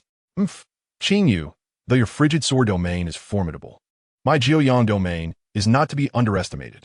His voice reverberated through the searing flames, imbued with undeniable strength. As his words resonated, the brilliance of the 9 purple suns intensified, beginning to rotate slowly, emitting an even more terrifying heat and pressure. This force seemed capable of melting all ice in existence, gradually pushing back the chill of the extreme cold sword domain. Qing Yu's expression shifted slightly. She had not anticipated the Jiu Yang domain's formidable power. However, she remained composed, taking a deep breath, swiftly forming hand seals, and reciting, "A sword of frost descends from the heavens." As her words fell, the icy sword intent within the frigid domain coalesced instantaneously into an enormous ice giant sword. Beside this colossal blade, snow lotus flowers blossomed in an unending stream. The ice giant sword radiated an overwhelming chill, causing the surrounding space to appear on the verge of fracturing. The snow lotus flowers encircled the sword, enhancing its mysterious and potent aura. Witnessing this development, Jiu Yang's lips curled into a slight smirk, a cold smile gracing his features. He swiftly formed hand seals. Murmuring, Jiu Yang burns the heavens. Raging fire sweeps the plains. In an instant, the flames within the Jiu Yang domain surged dramatically, transforming into a roaring sea of fire. The inferno surged tumultuously, waves of heat rolling forth as though it sought to reduce all to ash. The flames surged towards the frigid giant sword of Qing Yue and the snow lotus, warping the very air in their wake. In the blink of an eye, the two forces collided fiercely, unleashing a thick veil of white mist that obscured all vision, rendering the fierce battle nearly indecipherable. Simultaneously, the violent clash of these two realms caused the entire space to tremble, with spiritual energy rippling like turbulent waves, as if even heaven and earth quaked in response. Chapter 135. The Yuan Beginning Festival and the Xintian Steppes. After a brief moment, the enveloping mist gradually dissipated, revealing the situation on the circular platform before the eager eyes of the spectators, who were keen to discern the outcome of the battle. On the platform stood 2 radiant figures, each firmly positioned at either side. They hovered within their respective domains, resembling 2 majestic mountain peaks, silently confronting one another. Both wore pale expressions, their breaths faint, akin to the flickering flame of a candle on the verge of extinguishment. As the two maintained their silent standoff, creating an increasingly oppressive atmosphere, the elder in the heavens began to form hand seals, his figure moving in tandem with his actions. Upon his motion, the array on the platform slowly began to shift, and the water veil gradually receded, allowing the elder to arrive at the center of the platform with a single stride. With a calm demeanor, he glanced at Qing Yue and Jiu Yang, softly proclaiming, "The quarter hour has elapsed, yet no victor has emerged. Thus, this contest shall be deemed a draw." Upon hearing this, both Qing Yue and Jiu Yang secretly exhaled in relief, understanding that should the battle continue, they might be compelled to employ their hidden cards, those life-preserving secrets they preferred to keep concealed, for this was not a matter of life and death, and thus not worth revealing. Subsequently, they both harbored a thought, and their respective domains gradually dissipated, ultimately fading into nothingness. Observing that both had retracted their realms, the elder spoke once more, "You two should descend to rest and recuperate. Shortly, 2 more matches will be arranged. Moreover, the 4th match will commence in 15 minutes. Acknowledging his words with utmost respect, they replied, "Yes, esteemed elder," and then leaped down from the platform, returning to their respective sects to retrieve elixirs, tending to their breaths and restoring their strengths in preparation for the forthcoming contests. In the blink of an eye, the quarter hour passed, and the elder reappeared atop the platform to announce the commencement of the 4th match. Immediately following the conclusion of the 4th contest, the 5th through 12th matches unfolded in succession, consuming several hours in total. During this interval, the sky transitioned from the gentle dawn light of morning to the intense afternoon sun descending in the west. Within these 12 contests, the top 10 competitors in the martial arts segment were decisively determined. These 10 distinguished individuals included Zhao Hua, Sun Mu, Qin Yu, Jiu Yang, Chen Yang, Lu Qing, Chen Hua, Wang Batian, Huang Shaoxian, and Su Qi. Notably, Wang Batian and Su Qi were disciples of the Ba Dao sect, while Su Qi and Jiu Yang hailed from the Ziyang sect. Chen Yang and Qin Yu belonged to the Jinshin sect, and Sun Mu, Lu Qing, and Chen Hua were aligned with Zhou Yi's faction. The remaining individual, however, was a solitary cultivator without any sect affiliation.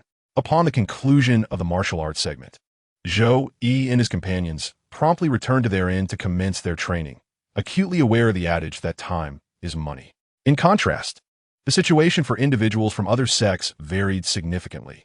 Some remained in the inn to cultivate, while others continued their unfinished revelries in the night.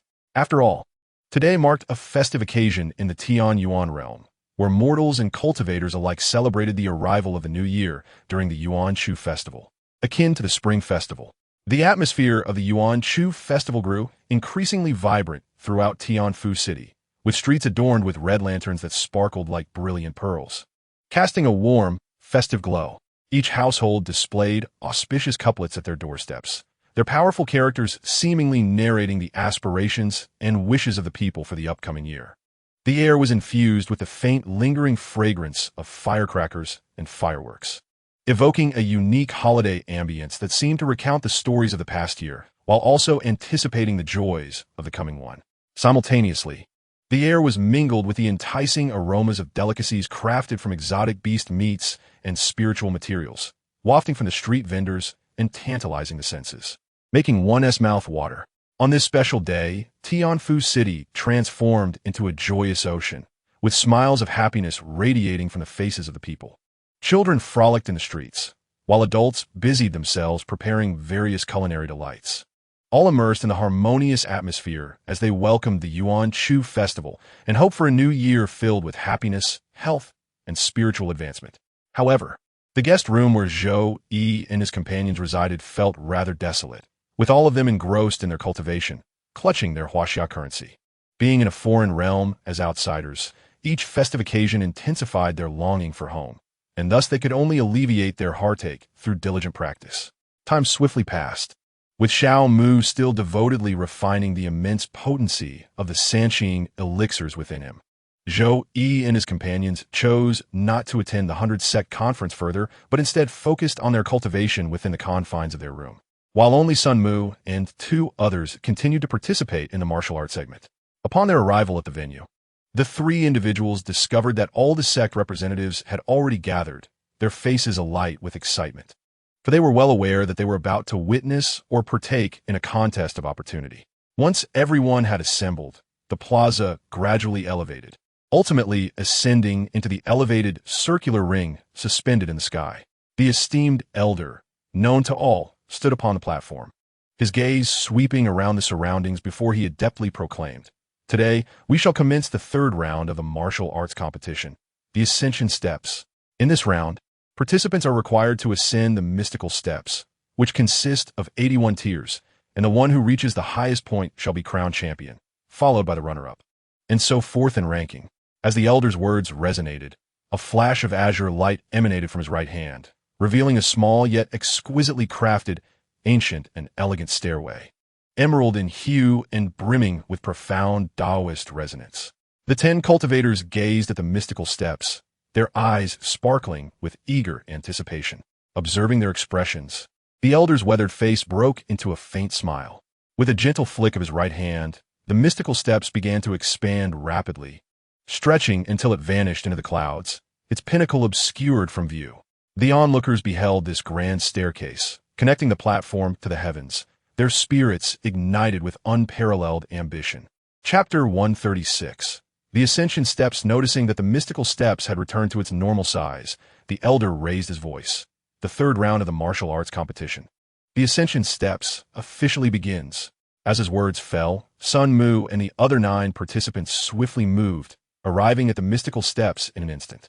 After a brief survey, they unhesitatingly stepped forward, placing their feet upon the 1st tier of the mystical steps.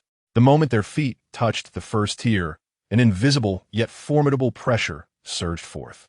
This pressure was overwhelming, causing each participant to feel as though an immense mountain bore down upon them. Despite the discomfort, they resolutely advanced, stepping onto the second tier of the mystical steps. As Sun Mu placed his foot on the second tier, he immediately sensed that the pressure upon that foot was more than double that which his other side endured. This realization made it clear to him that the initial trial of the ascension steps was indeed the pressure, which would increase exponentially with each tier ascended. However, for Sun Mu and his companions from another realm, this initial challenge posed little difficulty. After all, the gravitational training mode at the Huaxian Academy was not merely an ornamental contrivance. They frequently visited it for physical conditioning. With their minds steadied, Sun Mu, Lu Qing, and Chen Hua began their ascent at a pace distinctly faster than that of the other 7 competitors. Only upon reaching the 15th tier did their speed begin to wane, and they started to perspire, exhibiting signs of breathlessness.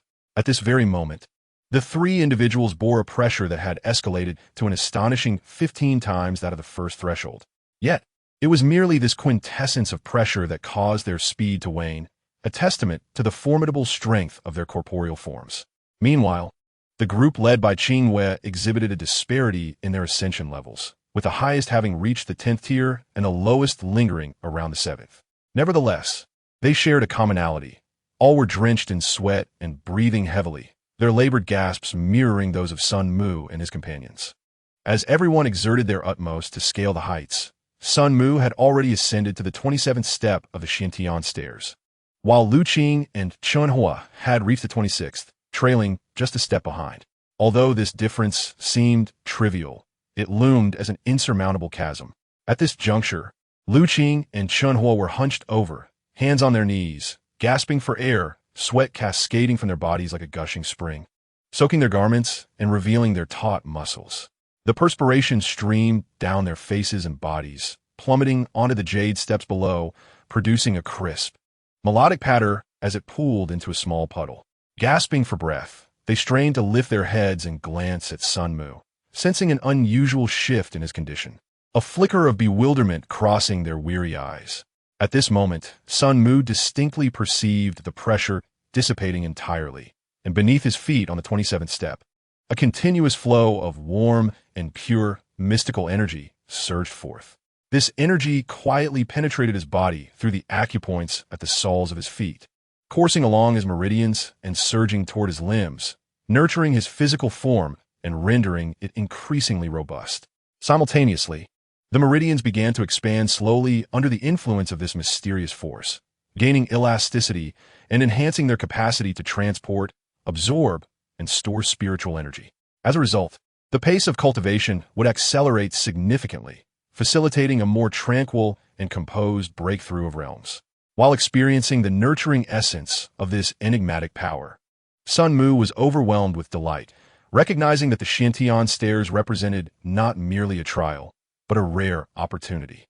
With joy swelling in his heart, he turned to his companions and gently urged, Lao Lu, Lao Chun, swiftly ascend to this 27th step. It conceals the chance for physical enhancement. Upon speaking, he promptly pivoted and seated himself on the ground, crossing his legs to cultivate, channeling and drawing in the mysterious energy to fortify the areas he aspired to strengthen, such as the kidneys among the 5 organs.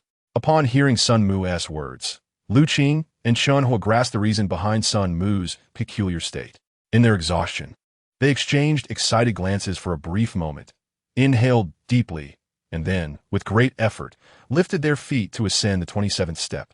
As soon as they stepped onto the platform, Lu Qing and Chen Hua instantly sensed a mysterious force surging from the acupuncture points beneath their feet into their bodies, nourishing their flesh and meridians.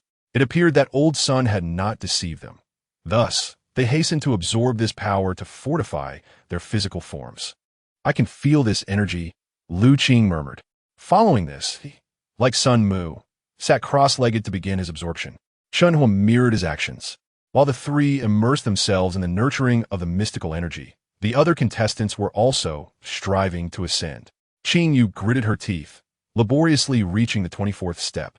She felt an unbearable ache throughout her body, her clothes clinging tightly to her, causing immense discomfort. Yet, the tightness of her attire inadvertently accentuated her graceful figure. drawing the gaze of many onlookers. At that moment, Wang Batian, Jiang, Chunyang, and others from their sect had already reached the 25th step, while Zhao Hua remained on the 20th.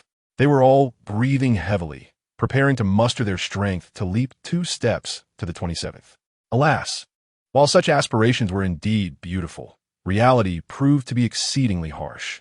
Just as they set foot on the 26th step, they were met with a tremendous pressure, 26 times their own weight, which forced them to the ground, rendering them utterly immobile.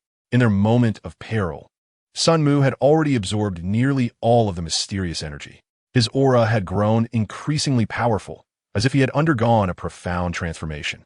Slowly opening his eyes, a glimmer of brilliance shone within them. He rose to his feet, casting a sweeping glance over Lu Qing, Chen Hua, and Qing Yu, before resolutely stepping onto the 28th step. The instant he reached the 28th step, a familiar pressure, 27 times his own, suddenly bore down upon him, eliciting an involuntary grunt. He acutely felt this pressure, realizing it was no longer as unbearable as before. He understood that this was due to the strengthening of his physique, allowing him to endure it with greater ease. In the past, he could never have managed such a feat so effortlessly. Chapter 137. Dao partner Sun Mu steadied his mind. Just as he was about to continue his ascent, his steps abruptly halted in midair, and his gaze shifted from clarity to confusion. At this moment, Sun Mu had unwittingly plunged into the second trial of the Shantian steps, the illusion of 7 emotions and desires. The bewilderment in his eyes stemmed from this entrapment. The illusion of 7 emotions and desires is a mysterious realm derived from the inner 7 emotions and 6 desires of the Ascender, crafted by the Shantian steps. It possesses the ability to conjure all manner of bizarre and extraordinary illusions, intending to subject the Ascender to rigorous trials.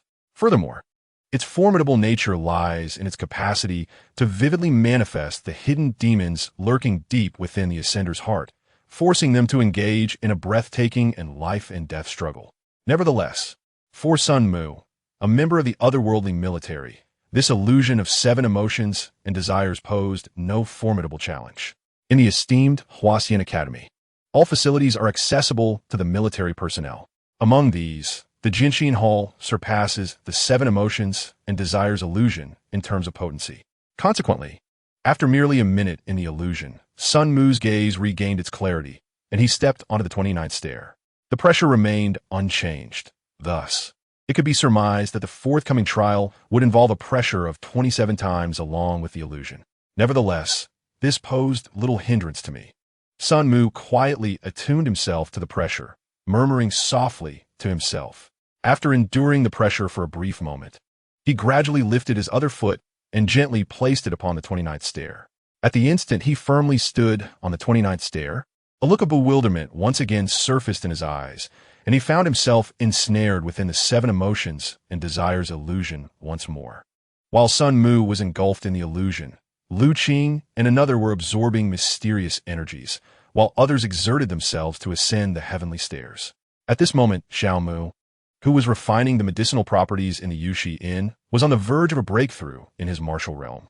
The aura surrounding Xiao Mu surged tumultuously, ceaselessly gathering the spiritual energy and life force from both inside and outside the room, forming a magnificent, multicolored vortex at his side, exuding an overwhelming presence.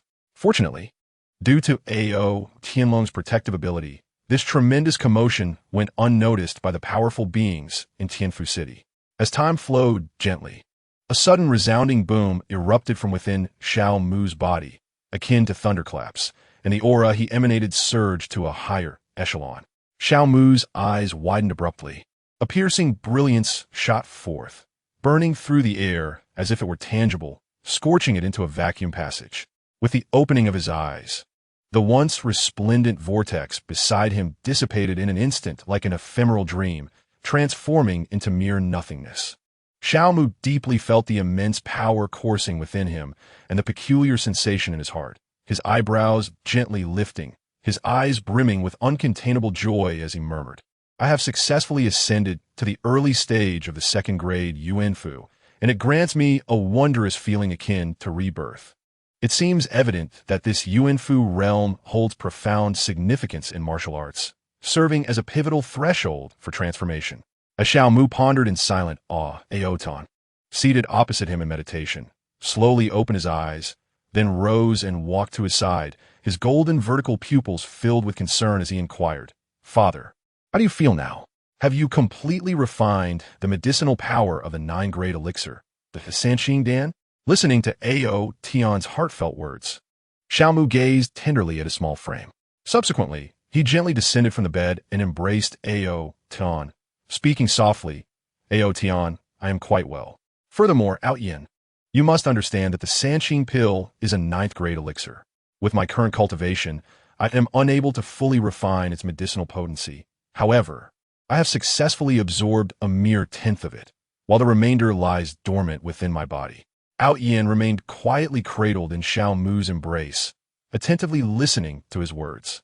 The concern reflected in his vertical pupils gradually faded, returning to their usual demeanor as he softly murmured, "Father, it's good that you're all right." Xiao Mu gently patted Ao Yin's back, a faint smile gracing his features as he softly inquired, "Ao Yin, please tell me what transpired while I was in a state of madness." During that tumultuous period, he was either entirely unconscious or engulfed in a chaotic haze.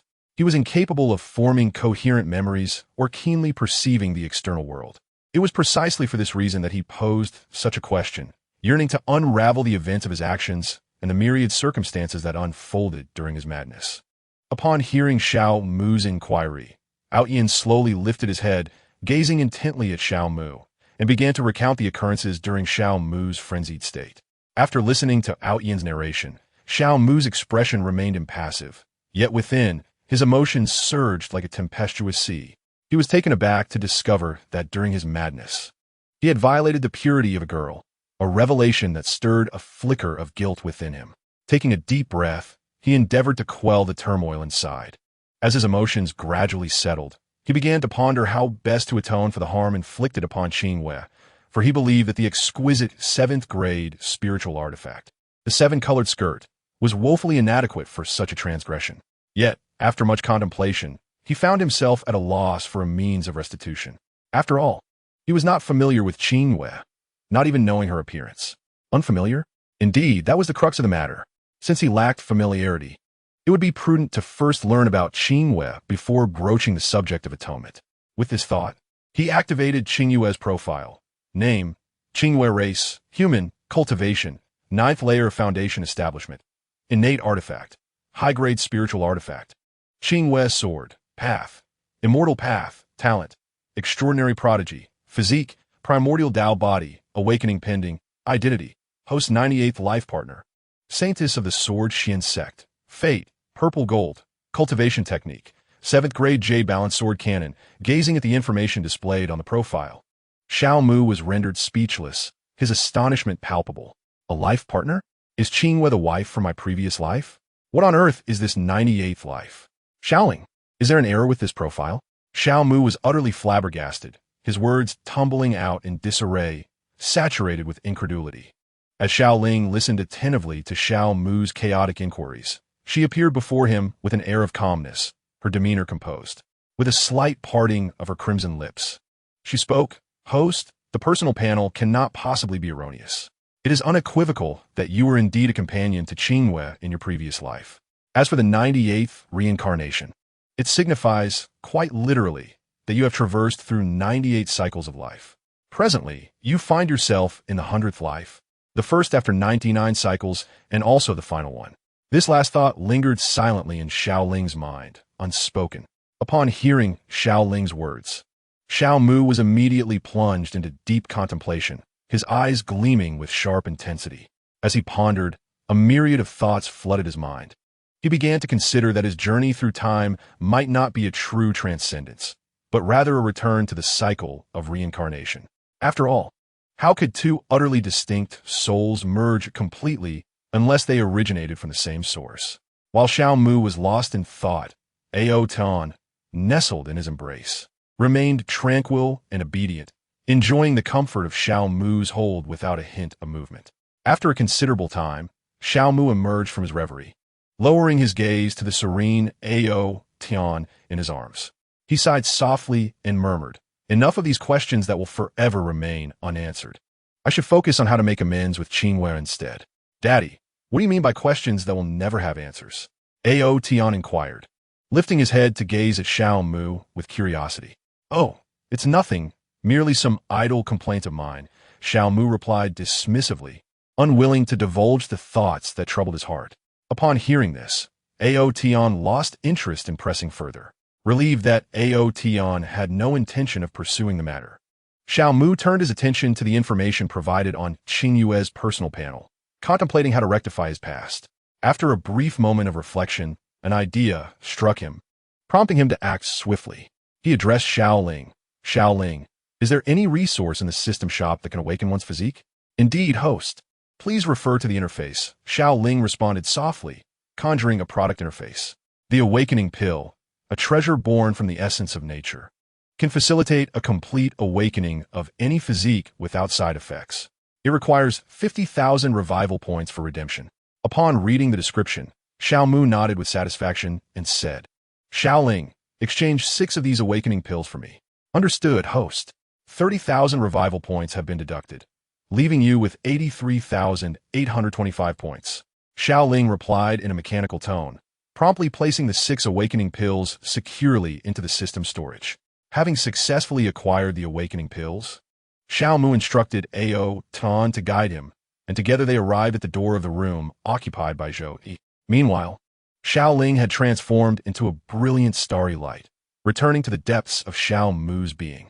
Xiao Mu took a slow, deep breath, then raised his hand and gently tapped on the door, calling out, Old Zhou, hurry up and open the door. It's me, Old Xiao. Inside, Zhou Yi was seated cross-legged, immersed in his cultivation. At that moment, the Huaxia coin in his hand had transformed from its ordinary hue to resemble pristine jade. Upon hearing the knock and Xiao Mu's voice, he gradually opened his eyes. With a subtle motion of his hand, the coin instantly dissipated into nothingness. Zhou Yi rose and approached the door, opening it to find Xiao Mu and Ao Tian in his arms. His voice brimmed with delight as he inquired, Old Xiao, have you fully refined the power of the Sanqing Dan? To what level have you ascended? Xiao Mu gazed at Zhou Yi, a faint smile gracing his lips as he replied, Old Zhou, I have yet to completely refine the medicinal power. I've only managed to refine 1/10. As for my cultivation, I have already reached the 3rd stage of the Golden Core. The 3rd stage of the Golden Core? That is quite impressive. You've only just broken through to this realm a few days ago, and already you've attained such prowess. Old Xiao, I must admit, I am truly envious. Zhou Yi exclaimed, his face alight with admiration. Hearing Zhou Yi's words, a smile involuntarily crept upon Xiao Mu's face. However, it quickly faltered as Zhou Yi added, And Old Xiao, I am even more envious of your romantic fortune. Zhou Yi observed the sudden stiffening of Xiao Mu's expression, and a grin reminiscent of Xiao Mu's own began to spread across his face. Xiao Mu shot a glare at Zhou Yi and said, Enough of that. I have something good for you, Old Zhou. Oh, what is it, Old Xiao? Zhou Yi asked with curiosity. Xiao Mu smiled softly, a hint of mystery in his expression. His gaze fell upon the system's storage interface, and with a gentle tap, a radiant awakening pill appeared in his palm. This pure white pill lay quietly in Xiao Mu's hand, its brilliance subdued, devoid of any medicinal aroma or discernible energy, appearing remarkably ordinary. Like an unremarkable pill from the mortal realm. Zhou Yi's eyes fixed intently on the awakening pill in Xiao Mu's hand, a flicker of confusion crossing his features. He slightly furrowed his brow and asked softly, What is this, Old Xiao? Xiao Mu chuckled lightly, saying, Old Zhou, this is the awakening pill. It can awaken your innate Tao without any side effects. Is that really true, Old Xiao? You wouldn't be deceiving me, would you? Zhou Yi replied, examining the awakening pill with an expression that suggested disbelief. Old Zhou, when have I ever lied to you? This awakening pill will undoubtedly help you awaken your constitution. Xiao Mu assured him, his expression earnest. After hearing Xiao Mu's words, a faint smile emerged on Zhou Yi's face as he stowed the awakening pill away, softly saying, Old Xiao, I trust you. After all, you possess the system. Xiao Mu observed Zhou, noticing that he had not immediately consumed the awakening pill, but had instead put it away. After a moment of contemplation, Xiao Mu grasped the underlying reason. Old Zhou harbored concerns that awakening the innate Tao fetus might precipitate certain phenomena, such as celestial anomalies. Subsequently, Xiao Mu summoned Zhuge Chun and the others, who were lodging at the inn, and together they made their way to the venue of the 100 Sects Conference. Meanwhile, Zhou Yi employed the secret technique of distant sound transmission to inform Wang Ping and the others, urging them to proceed to the same location. Sun Mu sat serenely on the 54th step of the Xiantian stair, his demeanor tranquil as he quietly absorbed a peculiar force bestowed by the stair, one that nourished the soul. Threads of energy, akin to invisible filaments, gradually infused his being, nurturing his spirit. Not far behind him, on the 50th and 49th steps, Lu Qing and Chun Ho were ensnared in the mire of the 7 emotions and desires illusion, struggling desperately. Meanwhile, Qing Yu, Qin Yang, and several others found themselves on the 39th to 47th steps, similarly ensnared in the oppressive grip of the same illusion, fighting valiantly against their predicament. On the circular platform adjacent to the Xiantian stair, the audience appeared disinterested, their expressions betraying a hint of fatigue as they watched Qing Yu and her companions struggle to ascend the steps. The initial anticipation and excitement in their gazes had waned, replaced by an air of indifference. The 5 figures seated upon the chairs remained as immobile as ever, resembling sculptures, their countenances serene, as if the tumult of the outside world could not penetrate the tranquility surrounding them. In the territory of the Jian Xian sect, a subtle and nearly imperceptible ripple of space quietly emerged. As the spatial undulation gradually dissipated, Xiao Mu and over 100 companions silently materialized within the Jian Xian sect's domain. As soon as Xiao Mu stepped into the venue of the 100 Sects Conference, a spark of enlightenment flickered in his eyes.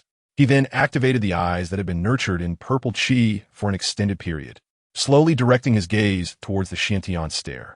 With his vision sharp as a torch, Xiao Mu swiftly identified the sole female contestant among the 10, Qing Yu, positioned on the 45th step. At that moment, Qing Yu had her eyes tightly closed, her face a tapestry of anger and shyness, as if she had witnessed or experienced something within the illusion that incited such emotions. For reasons unknown, a vague feeling stirred within Xiao Mu, suggesting that he would undoubtedly manifest within the illusion that enveloped Qing Yu. Taking a slow, deep breath, he endeavored to dispel the inexplicable sensation within him and continued to gaze intently at Qing Yu. Not far in front of them, Sun Wushuang and Li Yu sat comfortably in their chairs, their expressions calm as they observed Qing Yu and Qin Yang attempting to ascend the steps, seemingly oblivious to the sudden arrival of Xiao Mu and his companions. 3 fleeting minutes passed, and Sun Mu gradually opened his eyes. In that instant, his entire aura suddenly retracted, transforming him into an ordinary individual, devoid of even the faintest trace of the transcendent presence characteristic of a cultivator. He rose to his feet, lifted his foot, and with a gentle step, firmly ascended to the 55th step. At that moment of elevation, an overwhelming pressure, emanating from the very essence of life, surged forth, accompanied by the resonant echoes of formless Tao sounds in his ears. This pressure, rooted in the essence of existence, did not merely affect the corporeal body. It also bore down upon the soul, being the foundation of life, the basis of reincarnation, embodies hope for the future and carries the weight of past lives. Chapter 139. Conclusion of the competition segment and the gift of spiritual liquid under the immense and formidable pressure. Sun Mu's complexion turned as pale as parchment, a pallor arising from the excruciating agony deep within his soul, akin to countless steel needles piercing mercilessly. At this moment, his soul was ruthlessly crushed by the intangible pressure, resembling fragile paper that was slowly twisting and contorting on the verge of complete annihilation. The Tao sounds reverberating in his ears transformed abruptly into sharp, unmatched blades of Tao. Each gleamed with a chilling light, wielding an irresistible force that mercilessly sliced through the impurities within his soul. This process resembled oil igniting in fire. Each collision sent spasms through Sun Mu's soul, the profound agony forcing him to grit his teeth, his hands clenched tightly, nails digging deeply into his palms. Crimson blood gradually seeped through the gaps of his fingers, trickling down slowly, creating a shocking pool of red upon the 55th step of a Xiantian platform, akin to a blood-red flower blooming in the depths of hell. His body half-squatted, trembling uncontrollably, akin to a flickering candle in a tempest, poised to extinguish at any moment. That tremor, originating from the depths of his soul, spread throughout his entire being, every inch of skin and every bone quaking in agony.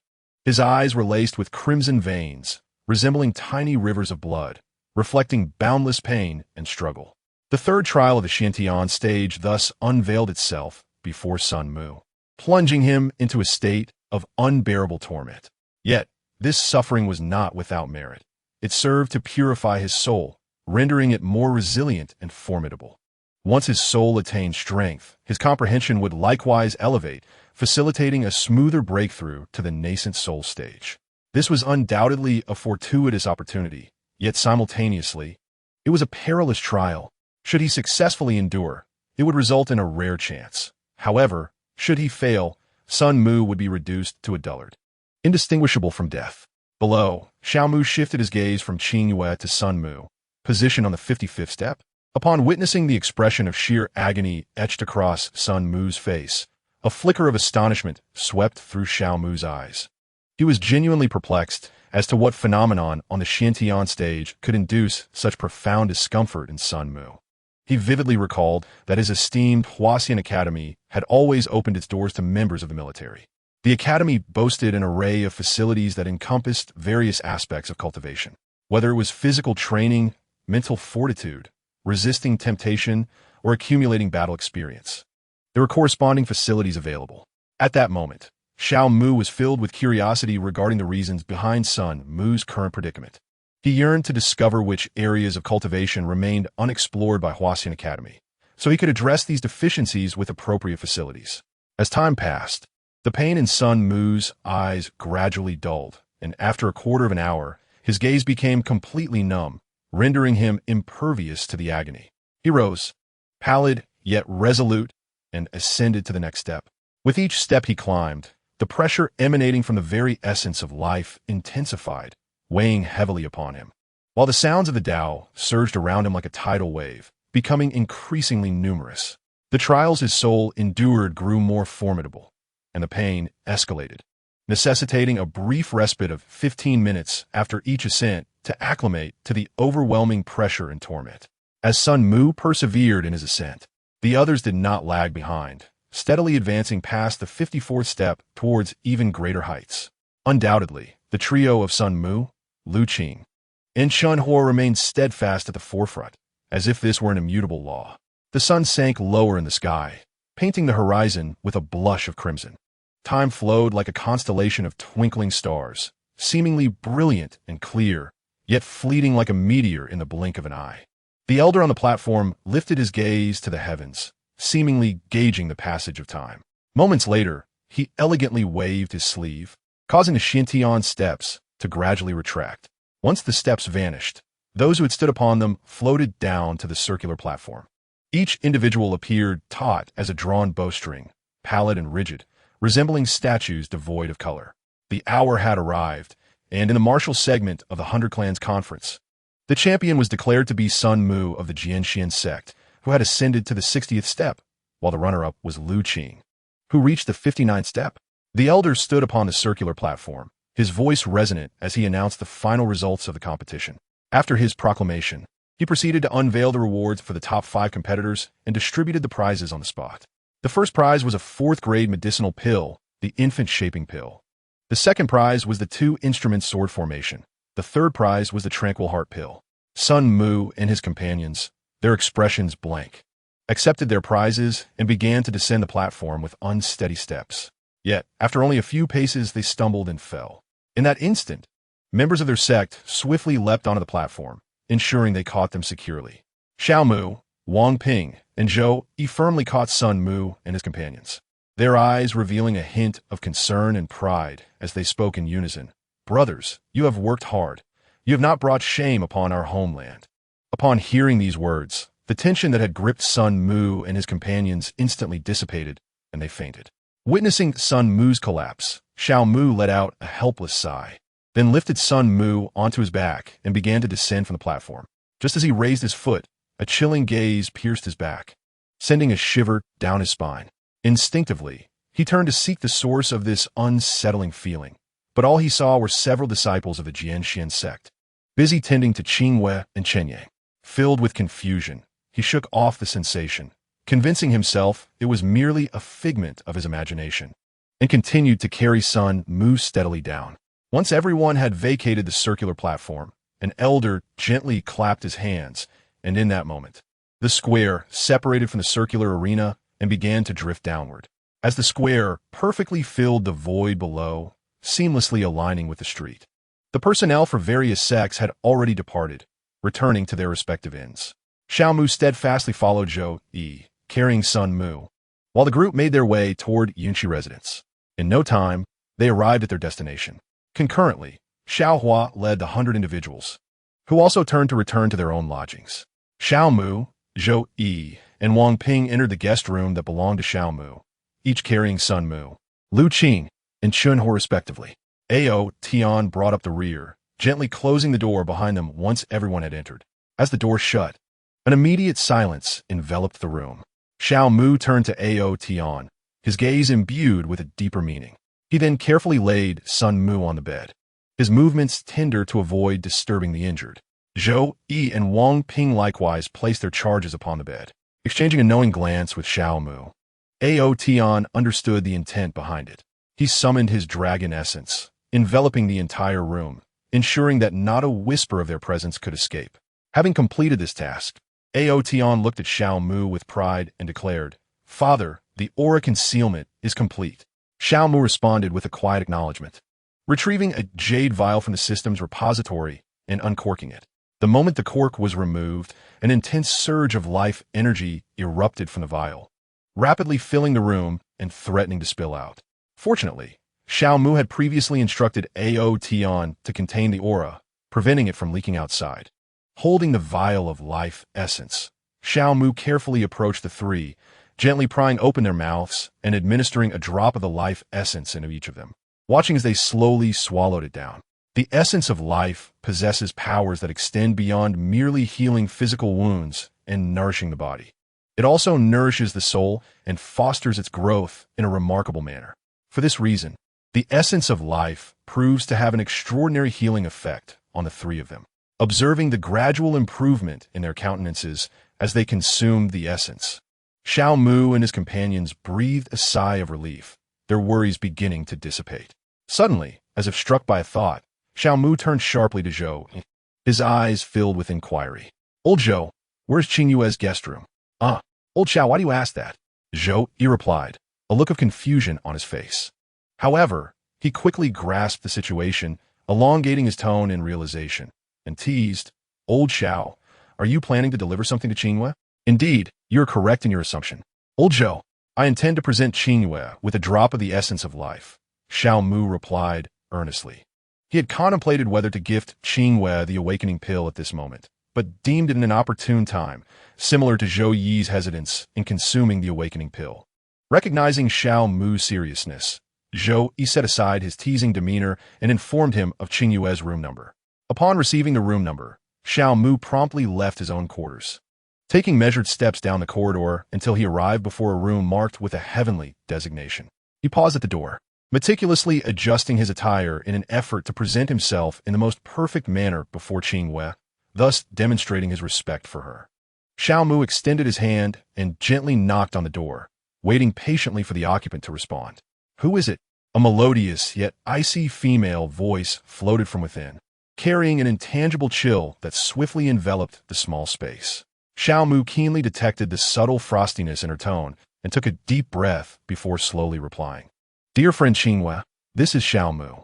I have come to apologize and to present you with a gift." Inside the room, upon hearing Xiao Mu's gentle and sincere voice, there was no immediate response. Instead, the occupant leisurely approached the door and gently opened it. With a soft creak, the door revealed a woman clad in a purple palace gown. Her hair cascaded naturally over her shoulders, and her beauty was reminiscent of a celestial being stepped forth from a painting.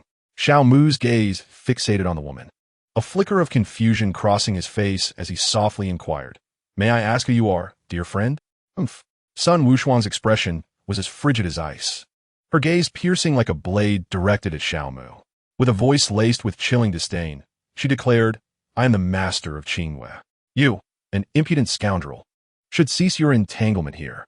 The item you wish to offer has been categorically declined on behalf of my disciple. As Xiaomu listened to Sun Wushuang's words of refusal, he found himself momentarily at a loss for words, uncertain of how to proceed. After all, the initial transgression lay with him, and should they be unwilling to accept his offering, he could not impose it upon them. Observing Xiaomu lingering, Sun Wushuang coolly remarked, "What? Do you intend to remain here indefinitely? Must I forcibly expel you?" With a resigned sigh, Xiaomu slowly retrieved a jade vial containing a drop of life essence from his storage ring and presented it before Sun Wushuang. "I understand that you do not welcome me, nor will you accept my gift, yet I implore you to accept this vial of life essence." At first, Sun Wushuang maintained a tranquil demeanor, showing no signs of surprise. However, the moment the term life essence reached her ears, her pupils constricted sharply, though her expression remained unchanged. This subtle shift did not escape Xiaomu's notice, filling him with quiet elation and a sense of certainty regarding his success. He recognized that her reaction indicated her awareness of the life essence, as well as the formidable power behind it, which she surely understood. Thus, it was unlikely she would dare to refuse it, as Xiaomu had anticipated.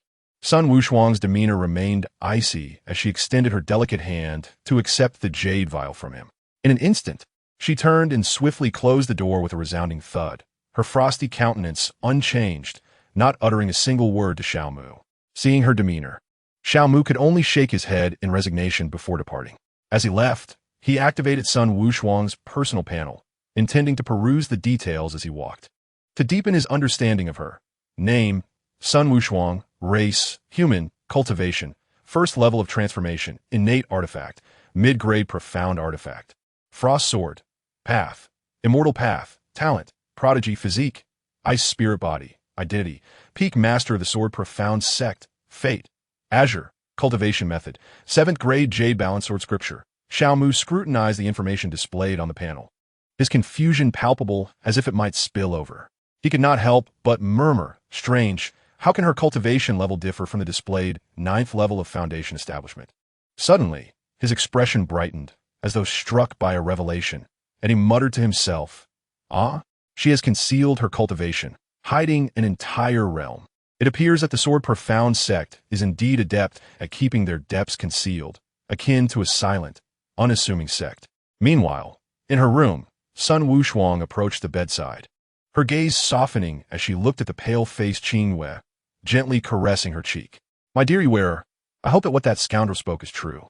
As her words faded, she waved her right hand casually into the void, and 5 small flags materialized without warning in the corners of the room. The flags stabilized in midair, as if they had taken root in the ether. Immediately, intricate formation patterns began to unfurl from the base of the banner, resembling agile threads that ultimately intertwined, weaving into a mysterious array. At the moment the formation took shape, an invisible, colorless veil suddenly surged forth, akin to an impenetrable barrier, resolutely severing the room from the outside world. After executing this series of actions, Sun Wushuang casually uncorked a vial, allowing a wisp of her consciousness to delicately probe within, intent on verifying the truth of Xiaomu's claims. As her consciousness barely grazed the interior of the vial, a rich, almost palpable surge of life, energy, struck her like a wave.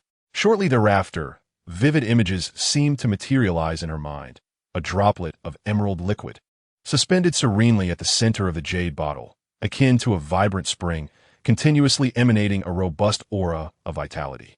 The dispersing essence of life appeared to harbor wondrous spiritual qualities, gently enveloping her consciousness like a soft spring breeze, tenderly nourishing and enriching it. Before long, she keenly sensed a subtle enhancement within her consciousness.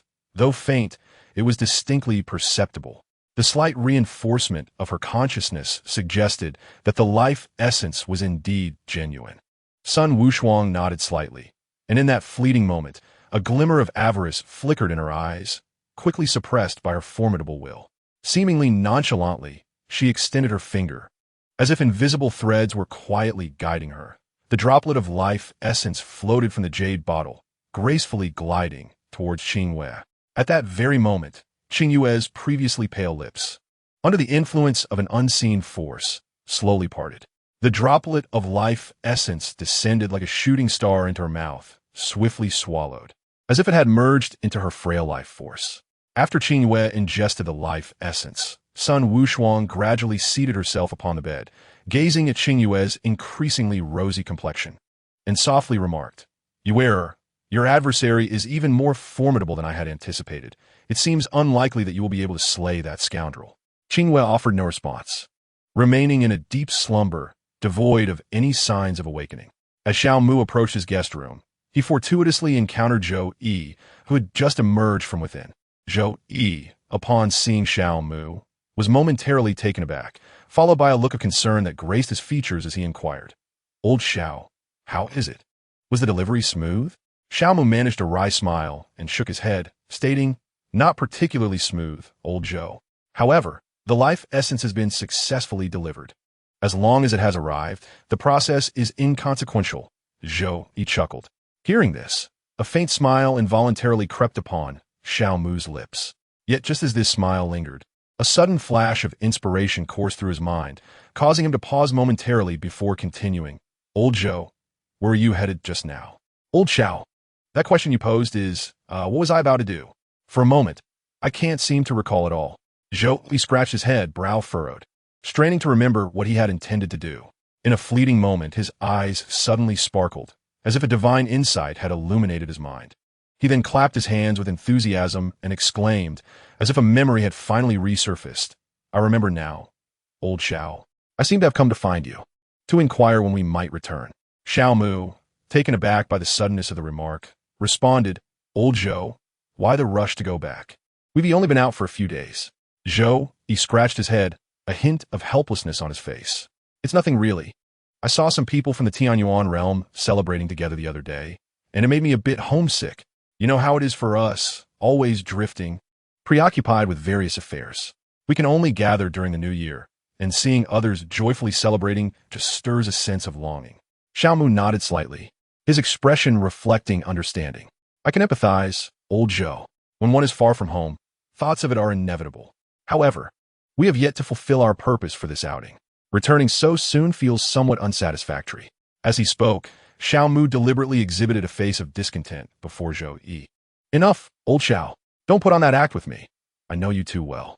You're not the sort to prioritize objectives over people," Zhou Yi remarked, casting a sidelong glance at him, his expression betraying his disbelief. Realizing he couldn't deceive Zhou Yi, Xiao Mu quickly masked his feigned disappointment with a hearty laugh. "Ha! You truly know me, old Zhou. In fact, after hearing your words, the thought of returning home has already taken root in my mind.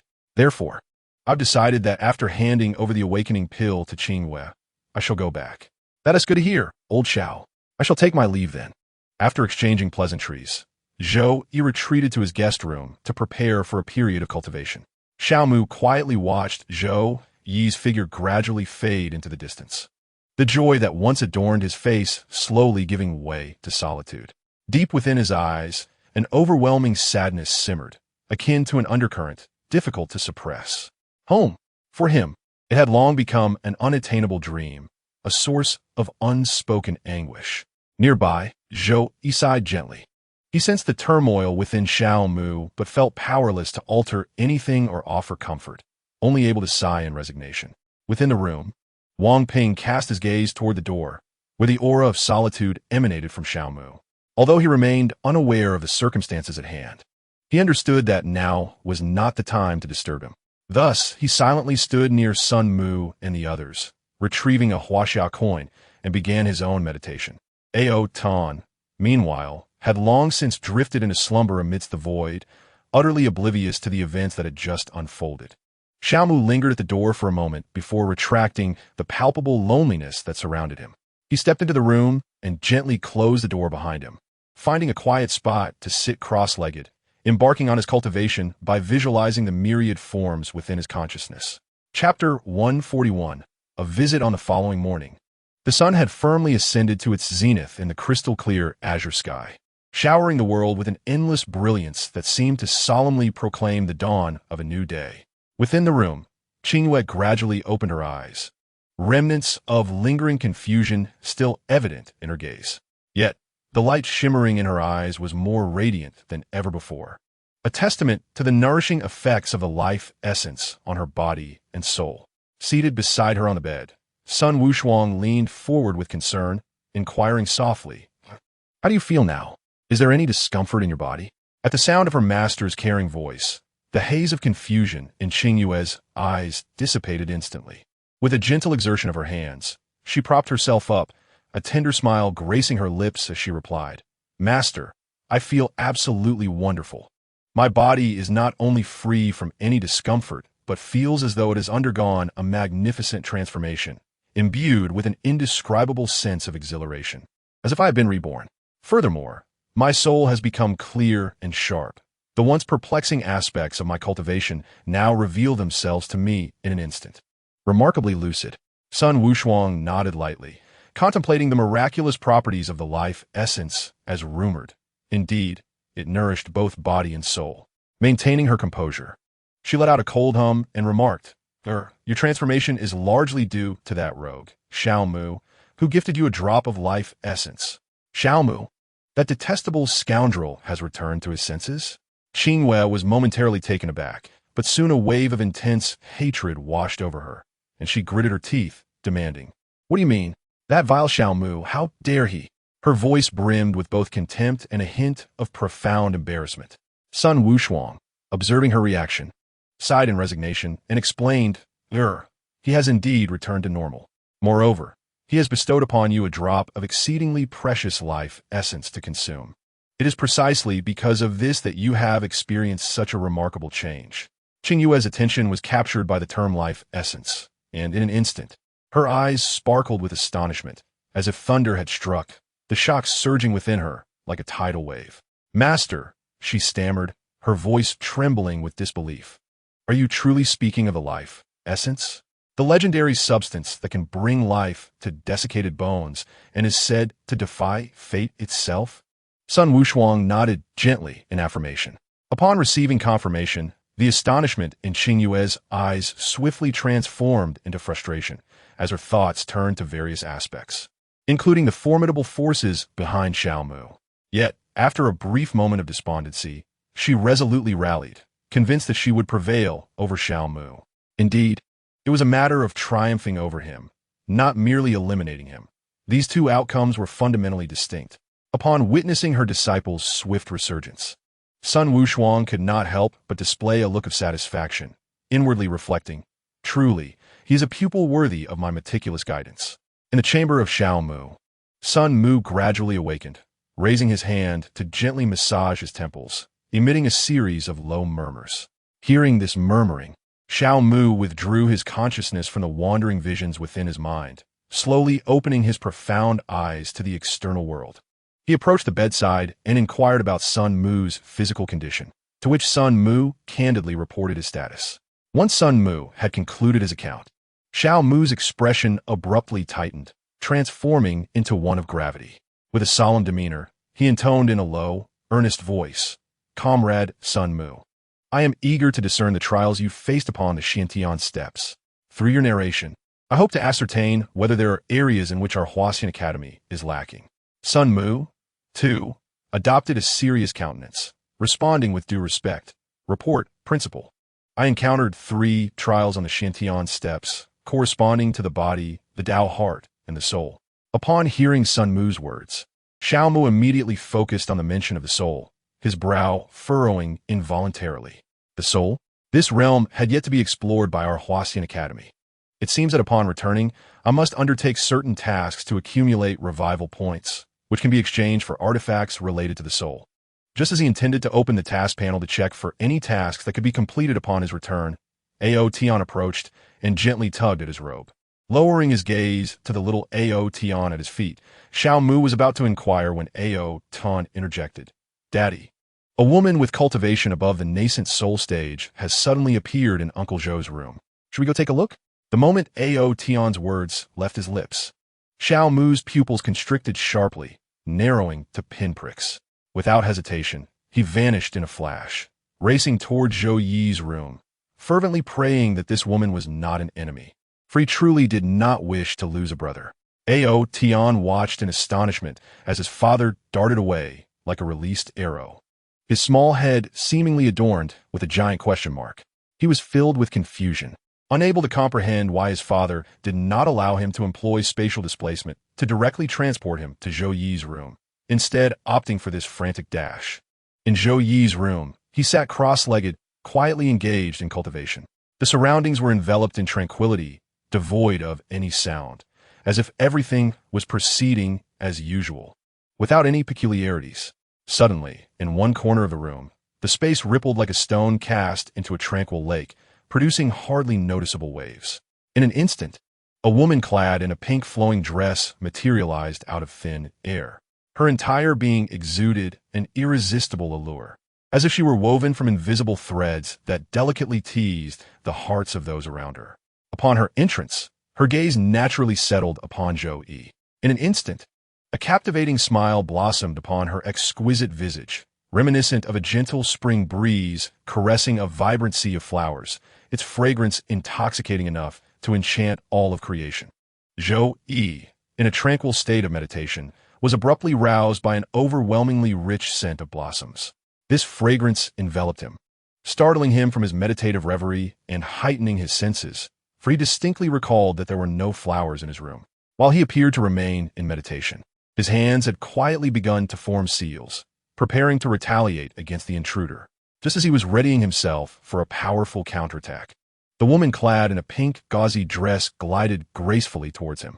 Her movements were light and rhythmic, each step seemingly capable of stirring emotions within the heart. Suddenly, a deafening crash echoed as the door was forcefully kicked open, violently shaking and colliding with its frame, creating an excruciatingly sharp sound, while splinters flew about like snowflakes. "Lao Zhou, are you all right?" Xiao Mu swiftly kicked the door open, her right hand tightly clutching a golden talisman, calling out loudly into the room. Zhou Yi, filled with a sense of helplessness, quickly opened his eyes. He understood the principle that the first to strike holds the advantage, leaving no room for hesitation. With a sudden burst of energy, he sprang to his feet, moving with the swiftness of lightning towards Xiao Mu. Almost simultaneously, his hands moved like phantoms, rapidly forming seals. And in an instant, a primordial arrow of Tao was conjured, radiating an overwhelming aura, akin to a shooting star racing towards the woman. As the primordial arrow approached, the woman smiled gently and extended her right hand, effortlessly pinching the arrow at the critical moment. Meanwhile, Xiao Mu steadied herself to catch Zhou Yi, poised to infuse the golden talisman with power, when a melodious and enchanting voice suddenly rang out. "There is no need for such hostility, esteemed friends." The woman swayed the primordial arrow she had seized, her smile becoming increasingly enchanting. "I harbor no ill intent. I merely wish for the opportunity to explain myself." Xiao Mu's expression remained grave, her vigilance unwavering despite the woman's words, the golden talisman in her hand still shimmering with faint light. "You claim to harbor no ill intent, yet you intrude upon my friend's quarters and employ enchanting arts. How can one be convinced of your sincerity?" Xiao Mu's tone was as cold as ice, her gaze sharp and scrutinizing. The woman focused intently on the golden talisman, a profound sense of life and death threat washing over her, causing her pupils to constrict as her alternative intentions were swiftly extinguished. The woman's smile remained unchanged, her luscious lips parting slightly as she spoke with a breath as fragrant as orchids. "Esteemed friends, I am Ji Qingyan of the Hahuan sect. I have taken the liberty to invite you both to partake in a journey to a secret realm. Furthermore, I must solemnly declare that this enchanting allure is innate to me, not a result of any seductive artifice." Upon hearing the declaration of the woman before him as a member of the Hahuan sect, Xiao Mu's eyes glimmered with a spark of intrigue. In his recollections of the narrative, the Hahuan sect was typically associated with demonic factions, renowned for its dual cultivation practices that harmonized yin and yang. Although he was uncertain why Ji Qingyan, as a practitioner of the dark arts, could occupy one of the 5 esteemed seats at the Grand Assembly of the 100 Sects, he understood that there must be profound implications behind it. Chapter 142. The Truth Gem and the Auction. Xiao Mu regarded Ji Qingyan with wariness, his tone frosty as he remarked, "The Hahuan sect? It is indeed difficult to believe that a demonic sect would invite us without ulterior motives. This journey to the secret realm sounds rife with uncertainties. Zhou extricated himself from Xiao Mu's embrace, standing nearby with a vigilant gaze fixed upon Ji Qingyan. Old Xiao is right. Your unsolicited invitation must harbor a conspiracy. Upon hearing their words, Ji Qingyan's heart was as clear as a mirror.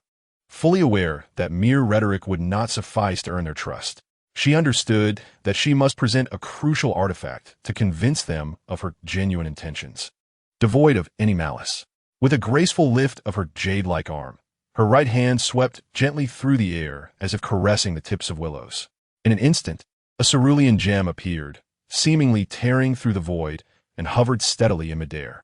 The gem shimmered with a brilliance reminiscent of vast stars descending upon the earth, emanating a mysterious and gentle radiance that illuminated the surroundings in a dazzling display.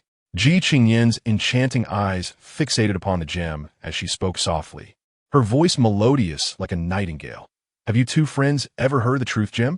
Xiao Mu and Zhou exchanged glances, both revealing a flicker of confusion and caution in their eyes. Xiao Mu stared intently at the cerulean gem, mentally summoning its information panel. Name, Truth Gem. Function, this gem, birthed from the natural forces of heaven and earth, contains a thread of true Tao rhythm. The bearer of this gem can only speak the truth, with no possibility of uttering falsehoods. As Xiao Mu perused the information on the panel, a flicker of enlightenment crossed his gaze, and he spoke. The truth gem? I have indeed heard of it. It is said that this gem compels its bearer to speak only the truth. Is this truly the truth gem? Ji Qingyan nodded gently, her eyes sparkling like stars, confidence radiating from her demeanor.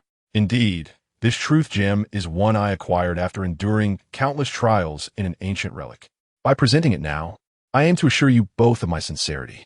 As she spoke, her delicate hand gently waved, and the truth pearl floated gracefully before Xiao Mu. Dear friend Xiao, feel free to inquire as you wish. No matter the question, I shall respond with utmost honesty. With this truth pearl in my possession, deception is utterly impossible. Surely, you both must now recognize the sincerity of my invitation? Xiao Mu furrowed his brow, pondering silently within. Ji Qingyan had summoned the truth pearl and showed no signs of deceit regarding its purpose, which indeed reflected her genuine intent. Given her sincerity, it would be prudent to probe further and ascertain whether this secret realm was worth venturing into with others. After a lengthy contemplation, Xiao Mu gradually extended his long fingers to accept the truth pearl. As soon as the orb touched his palm, a warm, smooth sensation enveloped him, as if a peculiar force coursed through his fingertips. Feeling this energy, a glimmer of brilliance flashed in Xiao Mu's eyes as he inquired, Dear Ji, I wish to understand what compels you to invite us on this expedition to the secret realm, and why you are willing to share such a rare opportunity with us. The truth pearl radiated with resplendent light, and without hesitation, Ji Qingyan replied, The criteria for entry into that secret realm are rather stringent, requiring one to possess cultivation at the core formation stage, with the practitioner's age being under a century. Although our He Huan sect has several core formation cultivators under 100 years old, they are mostly mere disciples tasked with menial duties, lacking in combat prowess. I fear they would struggle against practitioners from other demonic sects, unable to procure the items I require.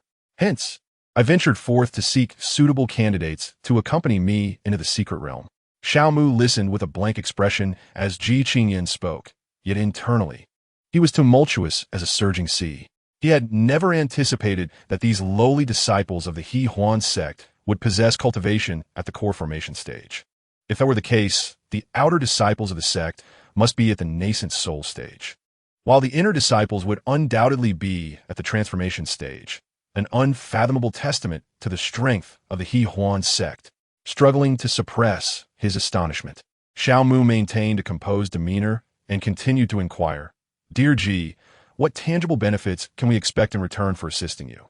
The truth pearl shimmered brilliantly as Ji Qingyan replied candidly, Once you step into that secret realm, everything you acquire within shall belong to you, and you will also receive a favor from me. Xiao Mu raised an eyebrow slightly, contemplating the true value of the favor Ji Qingyan mentioned, uncertain of its worth. To ascertain the precise value of this favor, he merely needed to access her personal panel for clarity. Subsequently, Xiao Mu opened Ji Qingyin's personal panel to examine.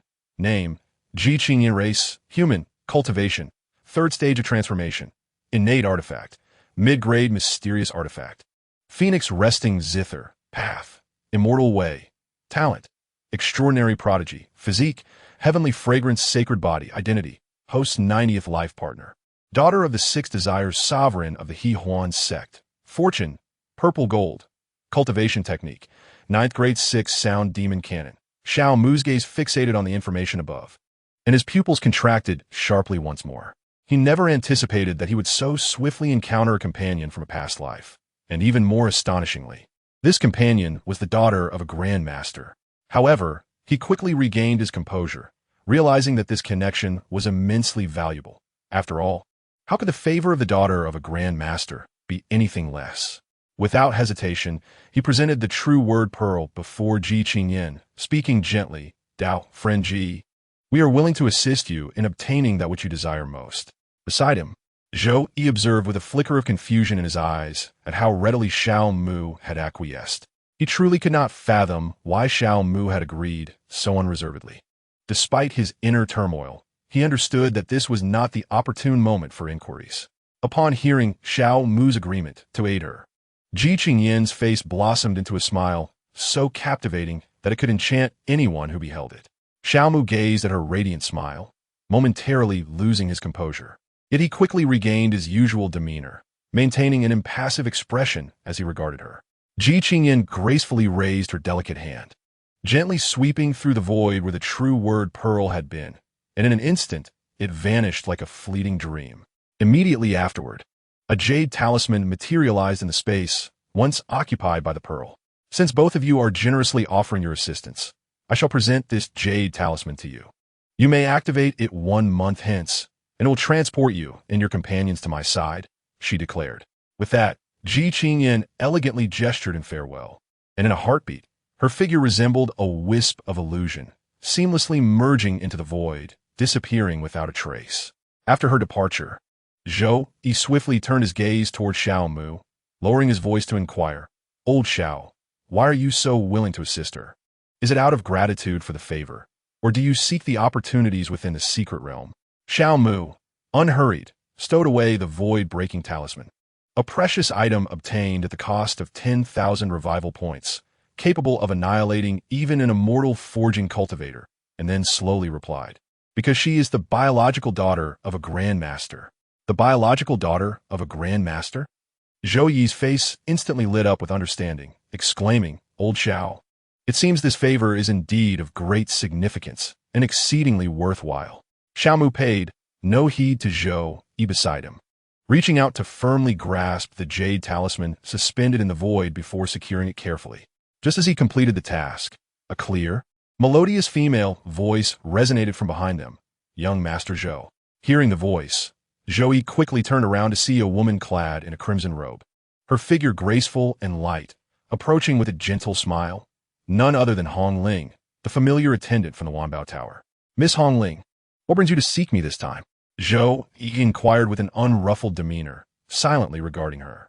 Deep down, he was aware that, given the immense influence of the Wanbao Tower, it would be no challenge for them to ascertain his whereabouts. Moreover, the Wanbao Tower rarely approached without reason, so it must be a matter of significance.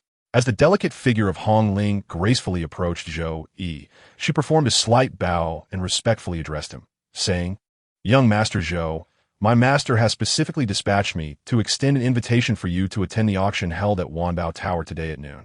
A plethora of rare treasures will be unveiled. Surely there will be items of interest to you. Upon hearing the mention of an auction, Zhou Yi's spirits were instantly lifted. He was well aware that such events often showcased exquisite and rare artifacts. A smile of eager anticipation graced his lips as he curiously inquired, Oh, an auction indeed. What extraordinary treasures shall be up for bid? Hong Ling responded with a mysterious smile. I cannot divulge too many specifics, but I assure you, the items on display will undoubtedly astound you, young Master Zhou. Furthermore, my master expressed a desire for your esteemed presence. After considering for a moment, Zhou Yi concluded that he had no pressing matters at hand. Attending the auction could prove delightful, offering him an opportunity to seek out valuable acquisitions. Thus, He nodded in affirmation. Very well. We shall be punctual for the event at noon. Upon hearing this, Hong Ling was momentarily taken aback, instinctively casting a quick glance at the side where Xiao Mu stood. A look of realization washed over her face as she comprehended that Zhou Yi's mention of we included Xiao Mu. Quickly regaining her composure, she beamed with warmth and gracefully overlooked her earlier oversight of addressing them separately. She once again bowed respectfully to both gentlemen, stating, "That is splendid. Wanbao Tower shall provide exceptional service for both of you. Here are the specially crafted invitations for the auction. Please do take them." With that, she retrieved 2 exquisite invitations from her sleeve and presented them to Xiao Mu and Zhou Yi. Xiao Mu accepted his invitation, noting its creation from a unique spiritual paper, intricately adorned with golden thread that outlined exquisite runic patterns, subtly radiating a mystical aura. At the center, the invitation bore the time, location, and a brief description of the auction in archaic script. Xiao Mu handed one of the invitations to Zhou Yi, who meticulously examined it before carefully stowing it away in his storage ring. Subsequently, Hong Ling bid farewell to the 2 gentlemen and returned to Wanbao Tower, while Xiao Mu and Zhou Yi each retreated to their respective chambers, closing their eyes in meditation, patiently awaiting the passage of time. Chapter 143.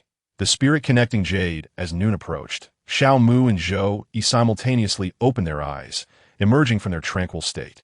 Exiting their doors, they exchanged a knowing glance, communicating without words as they descended the stairs in unison.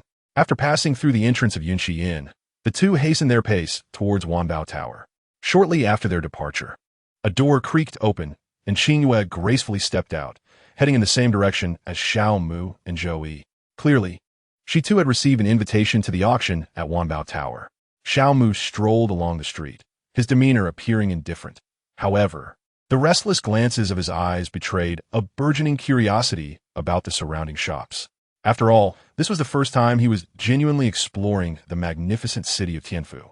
In contrast, Zhou Yi walked steadily beside him, his expression tranquil and impassive, resembling a dutiful guide leading Xiao Mu towards the Wanbao building. Before long, they stood before the Wanbao building, which appeared somewhat different from usual. A multitude of maidens now graced the entrance, their faces adorned with warm smiles as they welcomed the cultivators holding invitations, gracefully ushering them to their designated locations. Those without invitations, however, lacked such guidance and could only enter the building on their own, searching for the auction venue and finding any vacant seat to settle in. Zhou Yi gazed at the continuously bustling entrance for a moment before turning to Xiao Mu, beckoning him forward. "Let's go, Lao Xiao." Xiao Mu subtly nodded in acknowledgement and silently followed Zhou Yi towards the grand entrance of the Wanbao building. As they approached, a maiden, gliding forth with graceful steps and a gentle smile, respectfully curtsied and said, "You must be the esteemed guests mentioned by Sister Hong Ling. We have prepared VIP seating for you inside.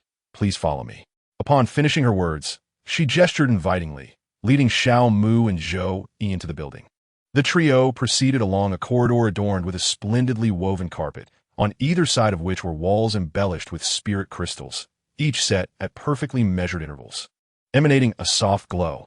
These crystals twinkled like stars in the night sky, illuminating the corridor as brightly as day.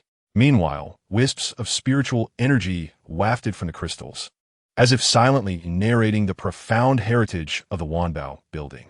Xiao Mu tilted his head slightly, his gaze lingering on the crystals for a brief moment. Soon, he discerned that these crystals were meticulously crafted from a single piece of mid-grade spirit stone. This revelation ignited a flame of anticipation within him, heightening his excitement for the forthcoming auction at the Wanbao building. Before long, they reached the end of the corridor, where a door stood prominently before them. This door was fashioned from purple-patterned spirit wood, a material of exceptional quality that effectively isolates spatial and various other energies, making it a rare find indeed. The maiden gently pushed the door open, and in an instant, a wave of fervent and boisterous energy washed over them. Xiao Mu keenly sensed this aura and instinctively peered inside, where an expansive auction hall unfolded before his eyes. At the center of the hall stood a colossal circular auction platform, drawing all eyes to it like stars surrounding the moon. Below, rows of seats ascended in terraces, extending all the way to the 10 private boxes at the top tier. Above the auction platform, the dome resembled a vast, starry sky, with countless spirit crystals suspended like twinkling stars, shining brilliantly and illuminating the entire auction hall in exquisite detail. Xiao Mu and Zhou Yi gazed into the grand auction hall, their expressions remaining tranquil and indifferent. After all, their encounters with the exquisite displays of spatial sorcery and the laws of the universe at the Huaxian Academy had already afforded them considerable insight. The scene before them failed to stir even the slightest ripple of emotion within their hearts. After a brief inspection, they followed the maidservant towards the 10 luxurious private boxes on the uppermost floor. The maid moved gracefully, her poise elegant, and soon they arrived at the entrance of the box. She turned lightly, facing Xiao Mu and Zhou Yi, and respectfully performed a bow. Her words gentle. "May I kindly request the esteemed guests to present their invitations, so that I may open the door to this VIP box." Xiao Mu and Zhou Yi exchanged glances, a flicker of confusion passing through their eyes. Subsequently, each raised a hand, retrieving their invitations from their storage spaces with fluid grace, and presented them to the maid. She accepted the invitations with both hands, then turned with a light step and tossed the 2 invitations directly towards the box's door. Simultaneously, her hands moved with the grace of flowing clouds as she swiftly formed seals, reciting incantations, and inscribed the ancient characters Wan Bao in a powerful script. As the invitations made precise contact with the door, intricate and dense array patterns began to swirl with a resplendent golden hue, as if animated by some unseen force. In the fleeting moment of a breath, the golden pattern spread swiftly like a delicate spider's web, enveloping the entire door to the box. Following this, the ancient characters Wan Bao settled firmly upon the invitations. It was as if a mysterious mechanism had been triggered. The patterns on the door instantly coalesced into a complete formation, establishing a remarkably intricate array.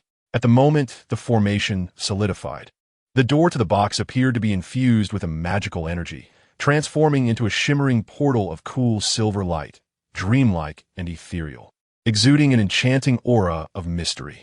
Xiao Mu's countenance was stern as he quietly observed everything around him, his eyes occasionally flashing with keen insight. He understood that such a convoluted method of entry was likely intended to safeguard those within the box. Upon seeing the door open, the maid turned and gestured for the 2 to enter. Zhou Yi, maintaining a calm demeanor, stepped into the VIP box first, followed closely by Xiao Mu. The instant they stepped through the portal, a brilliant light enveloped them, and in the blink of an eye, they materialized within the box. The interior of the box was adorned in extreme opulence, featuring a jade table crafted from the finest spiritual jade at its center, upon which rested an incense burner, emanating soothing purple smoke that calmed the mind and spirit. Beside the burner, several spirit crystal plates held an assortment of spiritual fruits, including the exquisite Zhu fruit. Adjacent to the jade table were several chairs made from superior spiritual materials, inviting guests to take a seat. Xiao Mu and Zhou Yi surveyed the interior scene with calm expressions, each selecting a chair to sit upon, and began to savor the spiritual fruits arranged on the spirit crystal plates. The maid, witnessing the unfolding scene, skillfully approached them and, with a single hand gesture, activated a formation in an instant. At the moment the formation was initiated, a shimmering light curtain materialized on the wall opposite them, revealing the vibrant scene of the auction outside. Xiao Mu gazed intently at this light curtain, noting its resemblance to a holographic projection, yet recognizing the fundamental differences in their operational principles.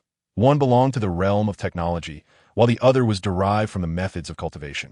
Once the maid had activated the formation, she bowed respectfully and quietly exited the private box. As she departed, the spatial door gradually dissipated, returning to its original state. Shortly after her exit, the imagery within the light curtain began to shift. A woman suddenly appeared on the auction stage, adorned in a striking red dress, her figure alluring and her features exquisite. "Welcome, esteemed guests, amidst your busy schedules, to this auction." Her voice rang clear and melodious, akin to a lark song, each word distinctly heralding the commencement of the event. "This auction is now officially open. Let us present the first item for bidding." As her words faded, a maid gracefully approached, moving with elegance while carrying a jade platter. Upon the platter rested a piece of jade, roughly the size of an ordinary person's head. "Behold, this is the spirit-connecting jade. The woman's lips parted, her crystalline voice resonating throughout the auction hall, instantly silencing the crowd, all eyes fixed upon the jade platter. The value of spirit-connecting jade is surely self-evident. All present are connoisseurs, undoubtedly aware of its worth. She continued, without further ado, the starting price for this spirit-connecting jade is 10,000 low-grade spirit stones. As her words settled, a cacophony erupted from the audience, a fervent discussion commencing. Before long, the first bidder emerged, 20,000 low-grade spirit stones. 30,000. The counter-offers cascaded, each one louder than the last, and within moments, the price surged to 55,000 low-grade spirit stones. Within the private box, Xiao Mu observed the spirit-connecting jade on the light curtain, a flash of brilliance igniting in his eyes, accompanied by a flicker of sorrow. After a moment of contemplation, he slightly parted his lips and slowly declared, 80,000. At the moment his voice echoed, it swiftly traversed the hall through the light curtain, causing all bidding voices to gradually diminish. The crowd turned towards the source of the voice, only to sink into despondency as they realized the futility of competing with the occupant of the private box. After all, those seated in the box were all individuals of immense wealth and status. Within the private chamber, Zhou Yi gazed intently at Xiao Mu, who was fervently bidding, and softly inquired, "Old Xiao, what is the true value of this spirit-concealing jade that compels you to personally engage in the bidding?" Xiao Mu concealed the sorrow lurking deep within his heart, mustering a faint smile as he replied, "Old Zhou, this spirit-concealing jade holds immense benefits for us in forging our destined magical artifacts.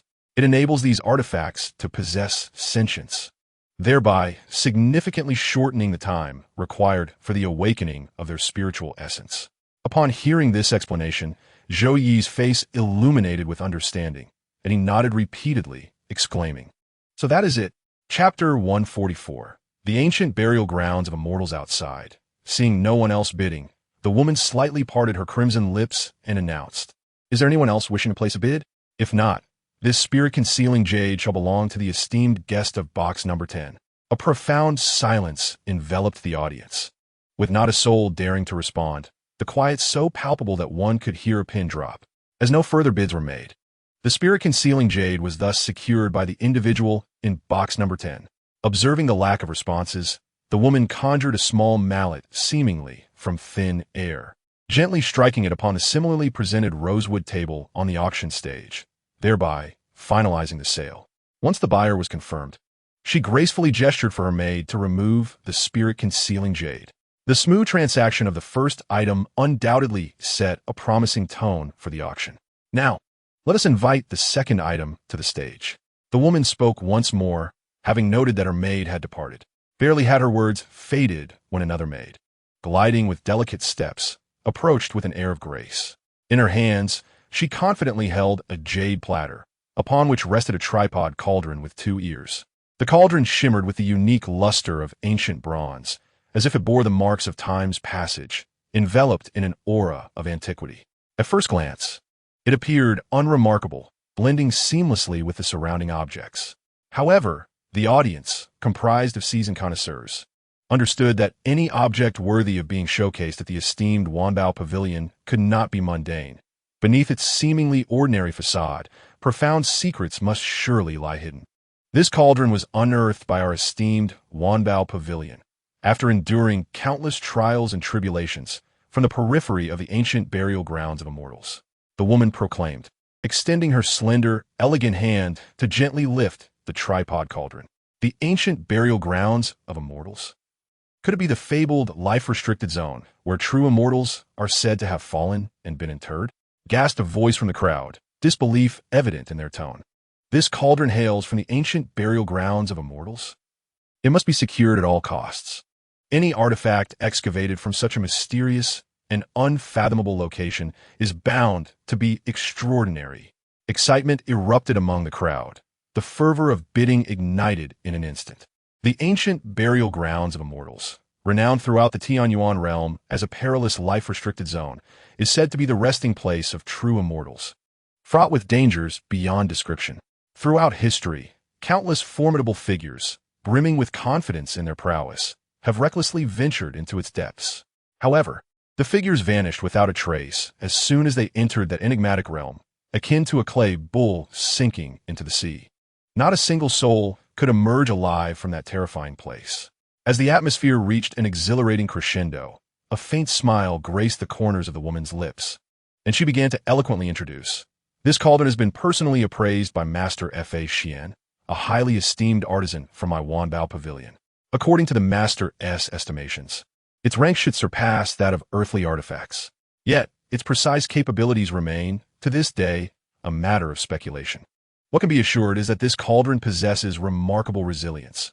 No matter the force applied, it remains impervious, akin to an immortal entity forged by nature itself. The audience listened intently to the woman's narration, particularly when the term earthly artifact resonated in their ears, causing their eyes to gleam with renewed brightness, much like stars suddenly illuminating the night sky. In their gaze burned a fervent desire, akin to a raging flame, eagerly yearning to possess this ancient cauldron. All present were acutely aware of the significance of earthly artifacts. It is said that the Tianqing dynasty secured its dominion through a singular earthly artifact, weathering storms without faltering. Such examples underscore the extraordinary potency of earthly artifacts, which hold paramount importance in the consolidation and advancement of power. The starting bid is 10 million low-grade spirit stones, with each increment not less than 1 million low-grade spirit stones. The woman's melodious voice resounded once more, akin to a heavy hammer striking the hearts of the crowd. Below, many, upon hearing such a lofty auction price, felt the flames of desire in their eyes doused as if splashed with cold water, extinguishing their fervor. However, not all were deterred by this high price. A few individuals still sparkled with anticipation, their yearning for the ancient cauldron unabated. In an instant, someone boldly proclaimed the first bid, 1,100,000 spirit stones. Following suit, another voice rang out, 1,500,000 spirit stones. 2 million. The bidding erupted in a cacophony, voices rising and falling, as the price soared ever higher. Seated within the private box, Xiao Mu had already activated the interface the moment the ancient cauldron appeared. Examining its attributes: name, Shanhai Ding; rank, above a mortal artifact; function, this cauldron is meticulously crafted from the rare Shanhai Xian gold, and its inner walls bear engravings of a transcendent palm technique known as Shanhai Qian Kuanzhang. This cauldron possesses the formidable power to suppress all things and devour mountains and seas. And it also serves as a secret treasure to unlock the legacy of the Shanhai Immortal Emperor. Beside him, Zhou Yi noticed Xiao Mu's unwavering gaze fixed on the void ahead, his eyes darting with intent, and immediately understood that Xiao Mu was utilizing the system to trace the origins of this ancient cauldron, assessing its auction value.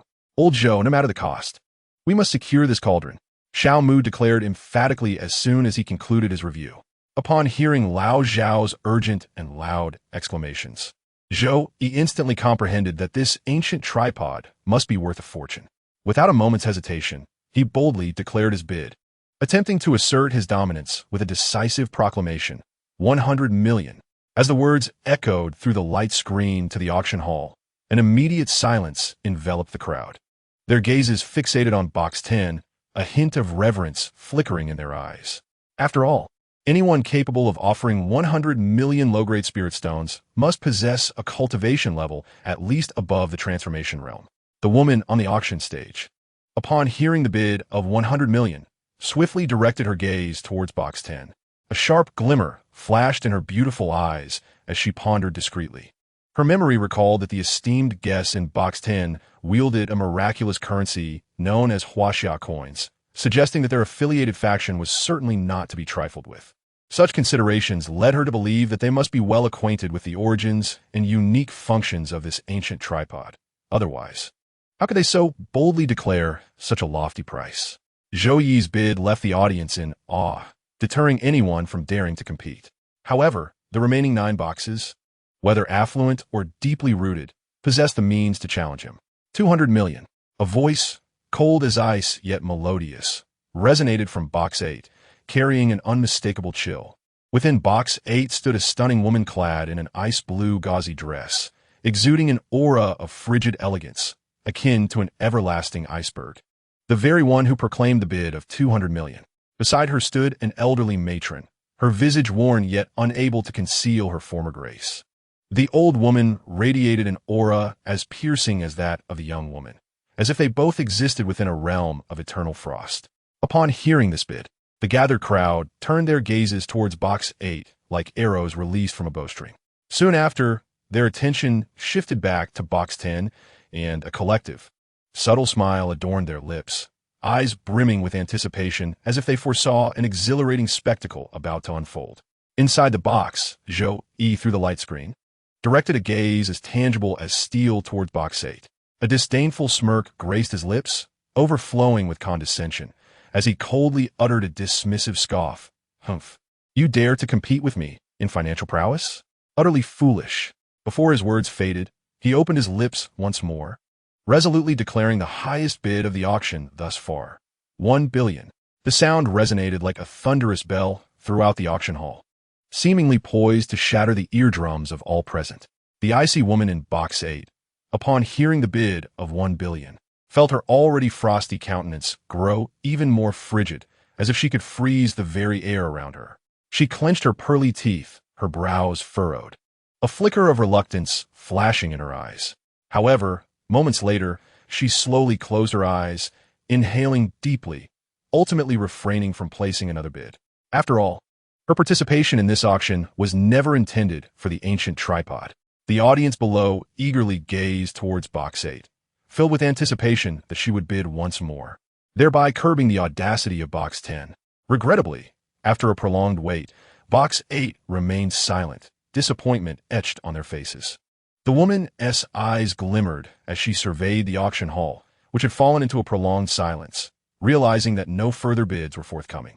With a delicate lift of her hand, she grasped the small gavel and gently struck it against the wooden table, proclaiming loudly, "This ancient tripod has been acquired by the esteemed guest of Box 10." As the final outcome settled, a collective sigh emanated from the audience, not merely for their own separation from the ancient tripod, but also for the conclusion of such fierce competition.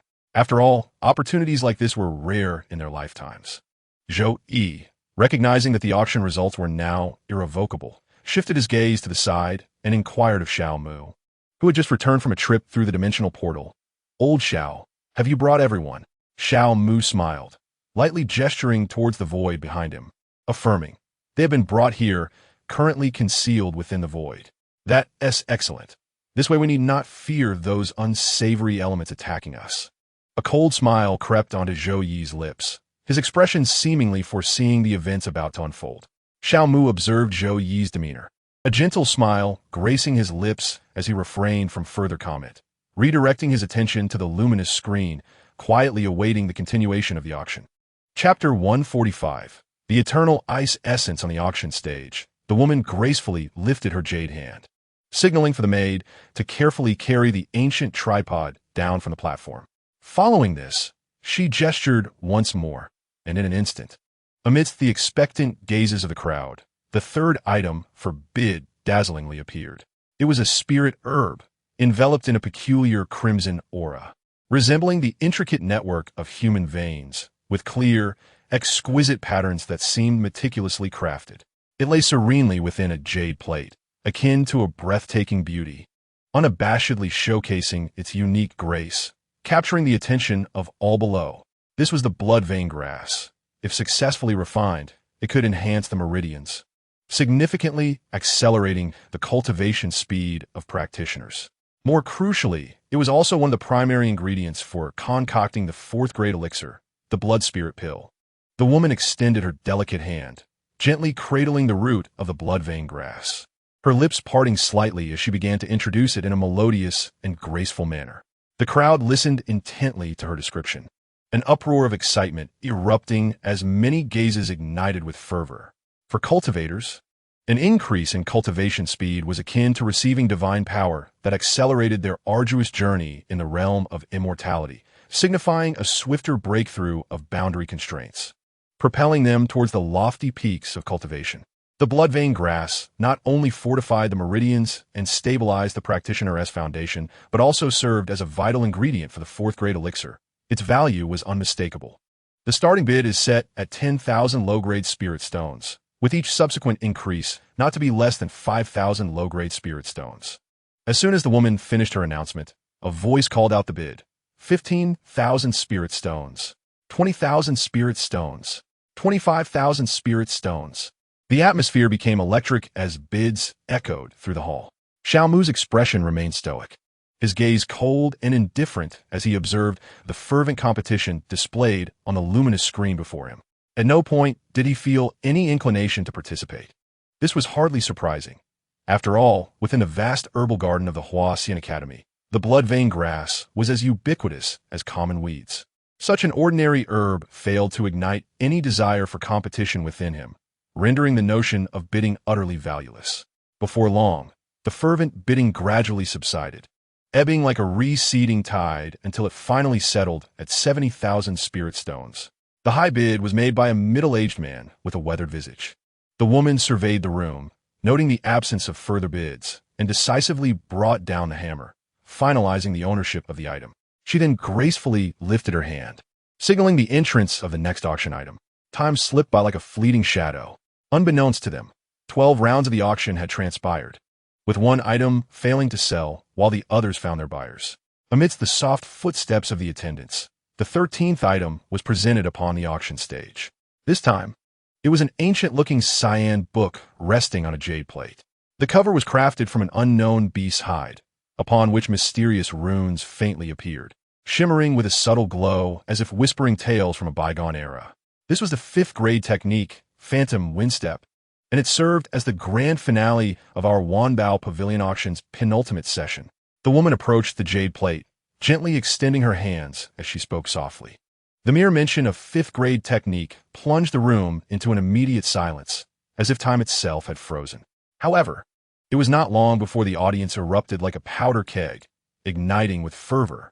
For those present from Tianfu Prefecture, a 5th-grade technique was a rarity akin to a phoenix feather or a Qilin's horn, immensely precious. It was well known that in Tianfu Prefecture, there was not a single visible transformation realm cultivator, rendering 5th-grade techniques as elusive as stars in the night sky, rarely seen or obtained. Consequently, the allure it held for the audience was unparalleled, magnetically drawing them in like iron filings to a magnet. Even though Phantom Windstep was merely a movement technique, it could not diminish the overwhelming charm it exuded, captivating the crowd in a frenzy. Observing the excited expressions of the attendees, the woman smiled slightly, slowly lifting the ancient tome as she spoke. Dear guests, this technique was obtained from an ancient relic. Its origins are clear and above reproach, ensuring that it will not provoke any troubles. You may bid with complete confidence. Upon hearing her words, the initial hesitations of the audience dissipated significantly, further igniting their enthusiasm for bidding. The starting bid for the medium-grade spirit stone was set at 100,000, with increments no less than 10,000. As soon as the exorbitant price quoted by the woman was announced, the enthusiasm of many in the crowd waned, for medium-grade spirit stones are incomparable to low-grade ones, let alone a staggering 100,000. Among those present, many possessed only low-grade spirit stones, with medium-grade ones being exceedingly rare. 110,000 medium-grade spirit stones. Just as the hall fell into a deep silence, a voice from Box 7, belonging to Jiuyang, broke the stillness. 130,000. Shortly after Jiuyang's bid, Qingyue from Box 6 promptly replied with a counteroffer. Although, considering the foundation of the Sword Xian sect, this 5th-grade technique was not essential. Acquiring an additional volume of such a technique was certainly advantageous. 150,000. Wang Batian from Box 5 declared with an air of determination. 200,000. Without a moment's hesitation, Jiuyang raised the bid by 50,000, showing no signs of reluctance. Upon hearing the bid reach 200,000, Qingyue chose to withdraw, deeming the technique unworthy of such a price. After Qingyue's departure from the bidding war, only Wang Batian and Jiuyang remained. The price of the technique continued to soar amidst their fierce competition, ultimately culminating in Wang Batian securing it with a bid of 350,000. Following the conclusion of this auction item, the second highlight of the auction made its remarkable appearance within a meticulously sealed, transparent ice crystal case. Through the clear walls of the ice crystal box, a solitary ice pillar could be seen, its girth comparable to that of a human arm. This penultimate auction item was named the Eternal Frost Essence. As the words fell, the woman emanated a surge of magical power, her delicate jade hand reaching forth to gently lift the lid of the ice crystal case. The moment the lid was opened, an overwhelming and chilling aura erupted forth, akin to a tidal wave of icy fury. This frigid air swept through the auction hall, causing the temperature to plummet dramatically. Within mere moments, the temperature had descended below 0 degrees Celsius, and a palpable chill enveloped the venue, with frost appearing like specters. The attendees, acutely aware of the penetrating cold, shivered involuntarily, hastily channeling their magical energy to combat the extreme chill. Yet, as they endeavored to withstand the frost, their gazes remained fixated on the eternal frost essence, their eyes brimming with astonishment and desire. The immense power contained within this extraordinary object was palpable. Even a mere hint of its release was enough to convey its terrifying potential. The eternal frost essence, birthed in the coldest reaches of the world, had endured the relentless passage of millennia in its icy domain, undergoing a process of refinement and nurturing until it finally coalesced into its current form. This remarkable treasure is truly a rarity, and its effects for cultivators are beyond description. Not only does it solidify the foundational roots of the cultivator, reinforcing their path of cultivation with greater stability, but it also bestows upon them an intense cold power, amplifying the potency of their spells, enveloped in a chilling aura. Such a divine object is indeed a rare treasure in the world. The woman, realizing that the crowd has already sensed the formidable power of the 10,000-year-old ice essence, hastily replaced the lid, stifling the emanation of cold air. This ice essence was procured by the consignor in an extremely frigid land. As it was not of utmost necessity to them, they sought to auction it, hoping to exchange it for the fiery extreme, flame herb, or other treasures of the fire attribute. After securing the lid, the woman smiled softly and spoke. As her words faded, the audience exchanged glances, taken aback that the consignor would dare to propose such a rare treasure in exchange for a fire attribute artifact, revealing their desperate need for it. However, treasures commensurate with the ice essence were exceedingly rare in the mundane world, and not a single soul in the crowd stepped forward. In the face of this awkward silence, the woman's smile remained, though her beautiful eyes drifted towards the 10 VIP boxes. As her gaze landed on box number 8, a cool voice emerged. "I offer the extreme flame herb in exchange for this 10,000-year-old ice essence." Within box number 8, a woman of icy demeanor revealed a hint of fervor in her clear, beautiful eyes, stemming from her urgent desire for the ice essence. Upon hearing someone willing to barter, the woman felt a quiet relief. She understood that the auction house had secured the ice essence, a matter now settled beyond doubt. Inside the box, Zhou Yi, witnessing the impending conclusion of this transaction, turned to his companion Xiao Mu and quietly inquired, "Old Xiao, shall we compete for this ice essence?" "Old Zhou, I fear we cannot compete." Xiao Mu sighed helplessly, slowly shaking his head, his expression filled with resignation. "I simply do not possess any fire attribute treasures that could match the ice essence." Zhou Yi's countenance fell at this revelation. Lacking the means to compete was one thing, but it was not urgent for them anyway. On the auction stage, the woman brought her small hammer down decisively upon the table. From that moment onward, regardless of any subsequent developments, the fact that the buyer had been determined could not be altered. Next came the grand finale of the auction, "The piece de persistance." The woman's voice rang out once more, crisp and melodious, with an enticing allure that successfully captured everyone's attention away from the ice essence transaction. With a graceful gesture, a maid approached, bearing a silver tray upon which lay an ancient scroll, yellowed with age. The scroll glimmered subtly, appearing even more enigmatic under the reflection of the silver tray. Chapter 146, The Celestial Emperor's Prison Tower. The woman gently lifted her jade hand, delicately grasping the ancient scroll. Her enchanting eyes sparkled with myriad thoughts concealed within, imbued with profound significance as she deliberately gazed towards box number 10. After a brief pause, she parted her crimson lips and softly spoke. "This scroll is an artifact acquired by my Wandao Tower from an ancient site on the outskirts of the Burial of Immortals. It is a blueprint for a magical instrument, known as the Celestial Emperor's Prison Tower." Upon hearing that this scroll originated from the Burial of Immortals, curiosity flickered in the eyes of the crowd. intensifying as they learned it depicted a magical artifact. Sensing the atmosphere had been perfectly heightened, the woman continued her introduction. The Celestial Emperor's prison tower, as recorded in this scroll, traces back to an era beyond reach, reminiscent of the primordial times when the formidable force known as the Celestial Court, ruled by the Celestial Emperor, employed it to suppress malevolent beings from beyond. It is said that when this tower was forged, its power was unparalleled, capable of subduing all things in the world and controlling the very cosmos. Even more astonishing is that this scroll itself is a rare treasure. Simply place the necessary celestial materials beside it, and the scroll will voraciously absorb them, instantly forging the Celestial Emperor's prison tower. As the woman concluded her introduction, the crowd displayed expressions of understanding. They were already aware that any treasure emerging from the burial of immortals would undoubtedly be extraordinary. The starting bid is 1 million mid-grade spirit stones, with each subsequent bid requiring an increase of no less than 100,000 mid-grade spirit stones. She declared with a smile, her gaze sweeping around the room before finally resting on box 10 and other compartments. Inside the box, Xiao Mu, ever perceptive, immediately caught the significant glance the woman had cast their way, imbued with layers of meaning, which stirred a sense of intrigue within him. Old Zhou, why is the auctioneer specifically looking at us? Is there some hidden agenda here? He turned to his companion Zhou Yi, lowering his voice to inquire. Zhou Yi also noted the woman's meaningful gaze and, after hearing the subsequent introduction of the item, quickly grasped her intentions.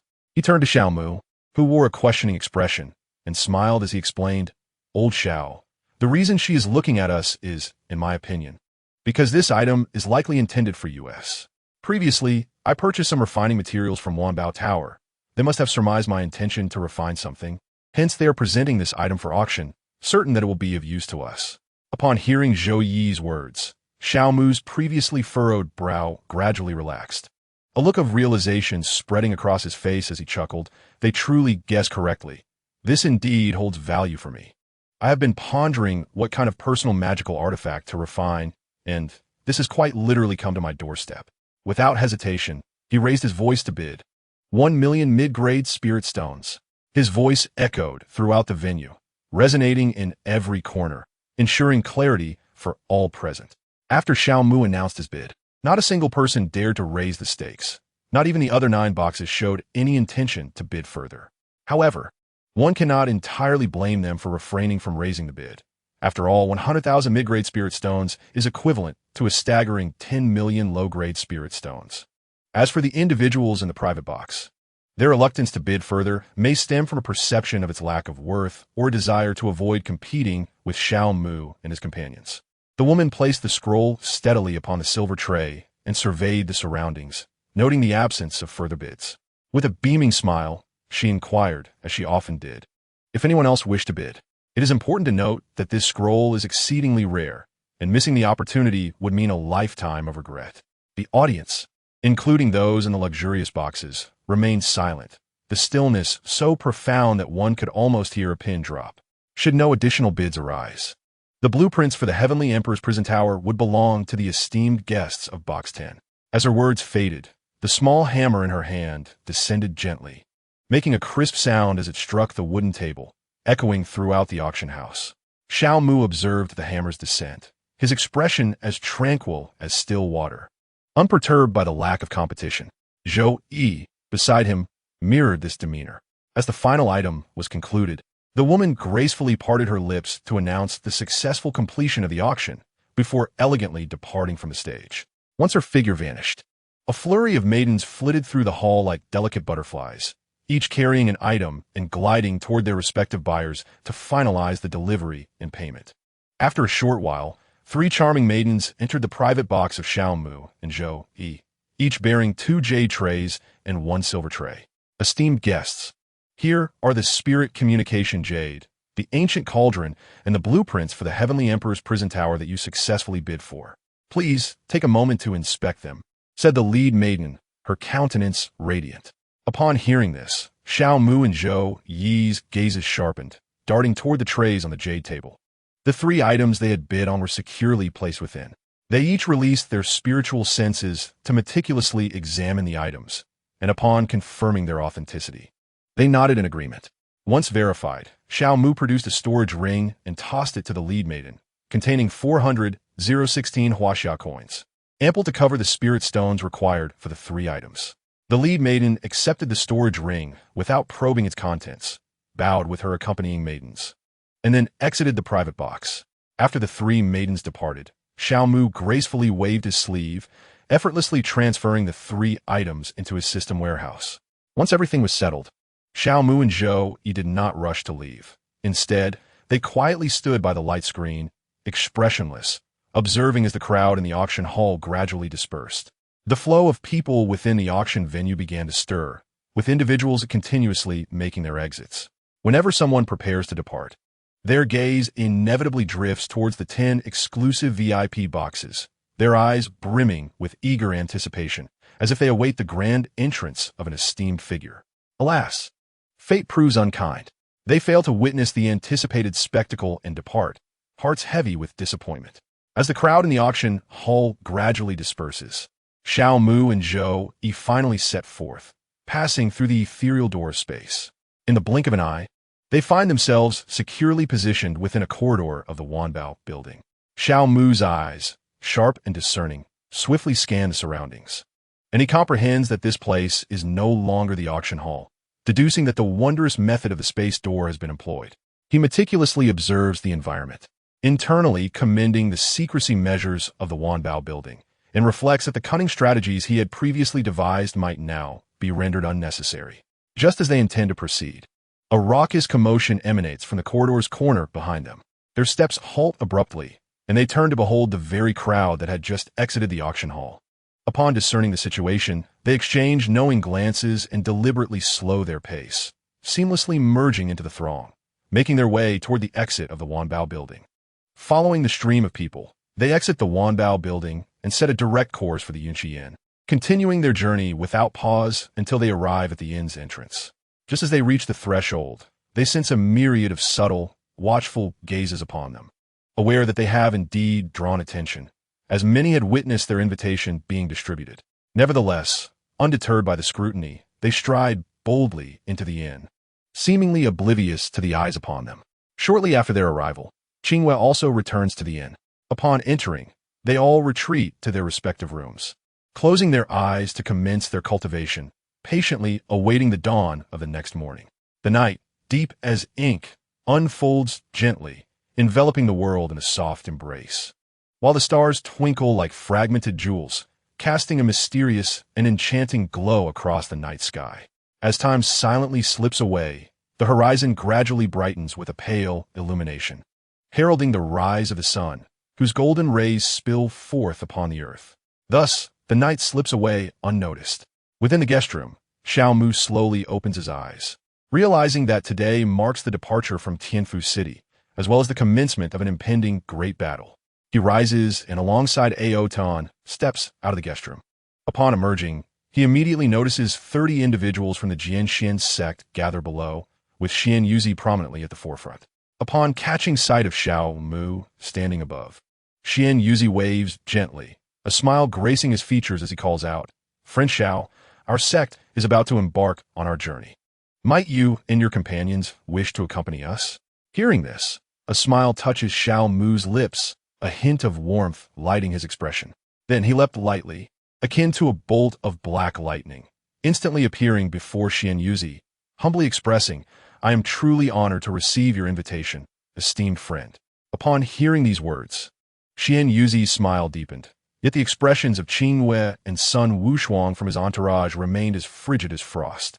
At that moment, Zhou Yi descended slowly from the upper floor and approached Xiao Mu, closely followed by Zhu Gechun and others. Once everyone from the Yunqi Inn had gathered, they promptly set forth towards the city gates of Tianfu City. Before long, they successfully arrived at the city gates, coincidentally encountering Wang Ping, Xiao Hua, and over 100 others. After their paths crossed, they joined together and exited Tianfu City. After traversing a short distance from the gates, Xian Yuzi summoned a flying vessel. One by one, the group leapt aboard, and the vessel swiftly departed at an astonishing speed. Shortly after their departure, several figures emerged from Tianfu City, stealthily concealing their presence as they hastened to pursue. Chapter 147. A flick of the sleeve, an obliteration. The azure sky was immaculate, resembling an endless expanse of blue silk. A flying vessel, akin to an arrow released from a bow, darted rapidly across this vast firmament. Approximately 100 individuals were aboard, led by Xian Yuzi and Xiao Mu, while the others sat or stood in various states, each absorbed in the journey. Surrounding them was a serene silence, pierced only by the whistle of the vessel slicing through the air. In the midst of this seemingly tranquil setting, several figures appeared abruptly, surrounding the vessel with ghostly swiftness. This unexpected turn of events forced the vessel to a sudden halt. Xiao Mu stood firmly at the bow, his gaze as cold as ice, fixed unblinkingly upon the mysterious individuals clad in black robes, their faces hidden in shadow, exhibiting an air of indifference. If you surrender the ancient cauldron obediently, I may show mercy and spare your lives. The leading figure in black radiated a formidable aura, his powerful presence akin to a surging tide, unabashedly declaring his intentions. How audacious it is to encounter such oblivious fools, daring to brazenly obstruct us for treasure. It seems today is the day to assert my authority and compel those lurking in the shadows to retreat. Xiao Mu's expression was icy, his gaze sharp as blades, his words dripping with disdain and chilling intent. Without hesitation, he decisively commanded, Huayun, take action. His voice resonated like a thunderclap, imbued with an undeniable authority. Yes, Xiao Mu. Huayun, akin to a specter, suddenly emerged from the void behind Xiao Mu, his demeanor respectful as he responded loudly. An inexperienced brat. Do not utter such arrogance. The leading figure in black widened his eyes in fury, poised to retaliate, but abruptly fell silent as Huayun's piercing gaze struck him like an invisible blade, penetrating his very being in an instant. The dark-robed figure offered no resistance, as if struck by an immense force, erupting into a cloud of blood mist that dissipated into the air, leaving no trace of its existence. The remaining dark-robed individuals were instantly engulfed by terror, their pupils constricting sharply like startled hares. Realizing the peril they faced, they acted decisively, attempting to meld into the void and escape this dreadful place using their teleportation technique.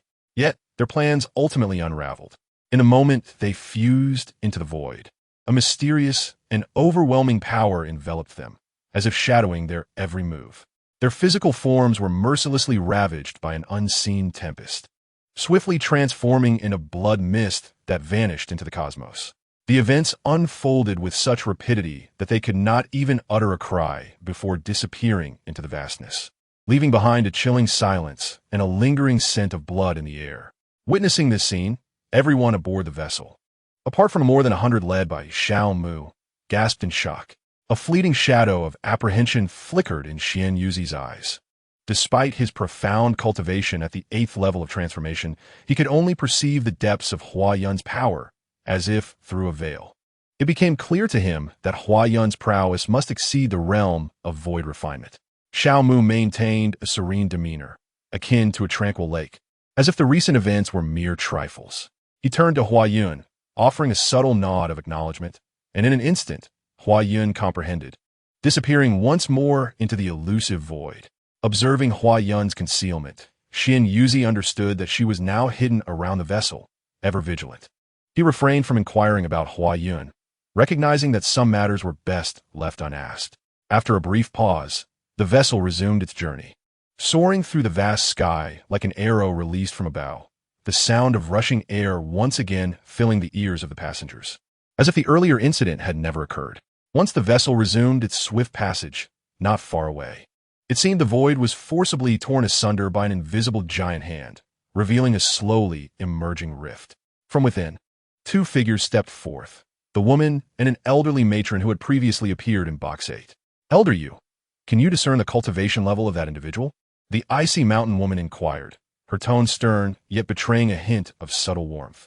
The elder, known as Elder Yu, shook her head slowly, her expression heavy as if burdened by an immense weight. She spoke solemnly, young mistress, I truly cannot penetrate the depths of that person's cultivation. However, I suspect their power may be on par with that of the master. Oh, their prowess rivals that of my mother? The icy mountain woman's brows furrowed slightly, her beautiful eyes widening in surprise, with a fleeting mix of astonishment and concern flitting across her gaze. In this realm of the celestial, where the tribulation stage has yet to manifest and the Mahayana realm remains concealed, the integration stage stands as the pinnacle of existence. Each warrior at this level exudes an aura of unparalleled dominance, radiating a formidable presence that could obliterate the heavens and shatter the earth. Their every gesture transforms the tempestuous skies and rends the mountains asunder. The terror they invoke is self-evident. Young Palace Master, this is merely my conjecture. The venerable elder you remarked with a grave expression. Yet, to so effortlessly slay a being from the divine transformation stage, and to elude my perception, one can surmise their strength is no less than that of the integration stage. The icy maiden nodded slightly, her countenance remaining as impassive as ever. Even if that individual belongs to the integration stage, it bears no relevance to us, for we have no intention of obstructing their path for treasures. Quite so. Young Palace Master, shall we return to the palace, then? Elder Yu inquired softly. The icy maiden inclined her head in tacit agreement. Observing this, Elder Yu extended her emaciated hands and, with a sudden rip, tore through the air, revealing a rift in the void. Once the rift appeared, the icy maiden did not cast a glance back, but stepped directly into it, with Elder Yu closely trailing behind. After their departure, the rift remained ajar, and a figure emerged from the void like a specter, Huayan. His gaze was piercing, fixated on the rift and the retreating figures within, a slight smirk gracing his lips as he coldly remarked, "An astute decision indeed. This saves me considerable effort. However, those oblivious fools shall not be so fortunate."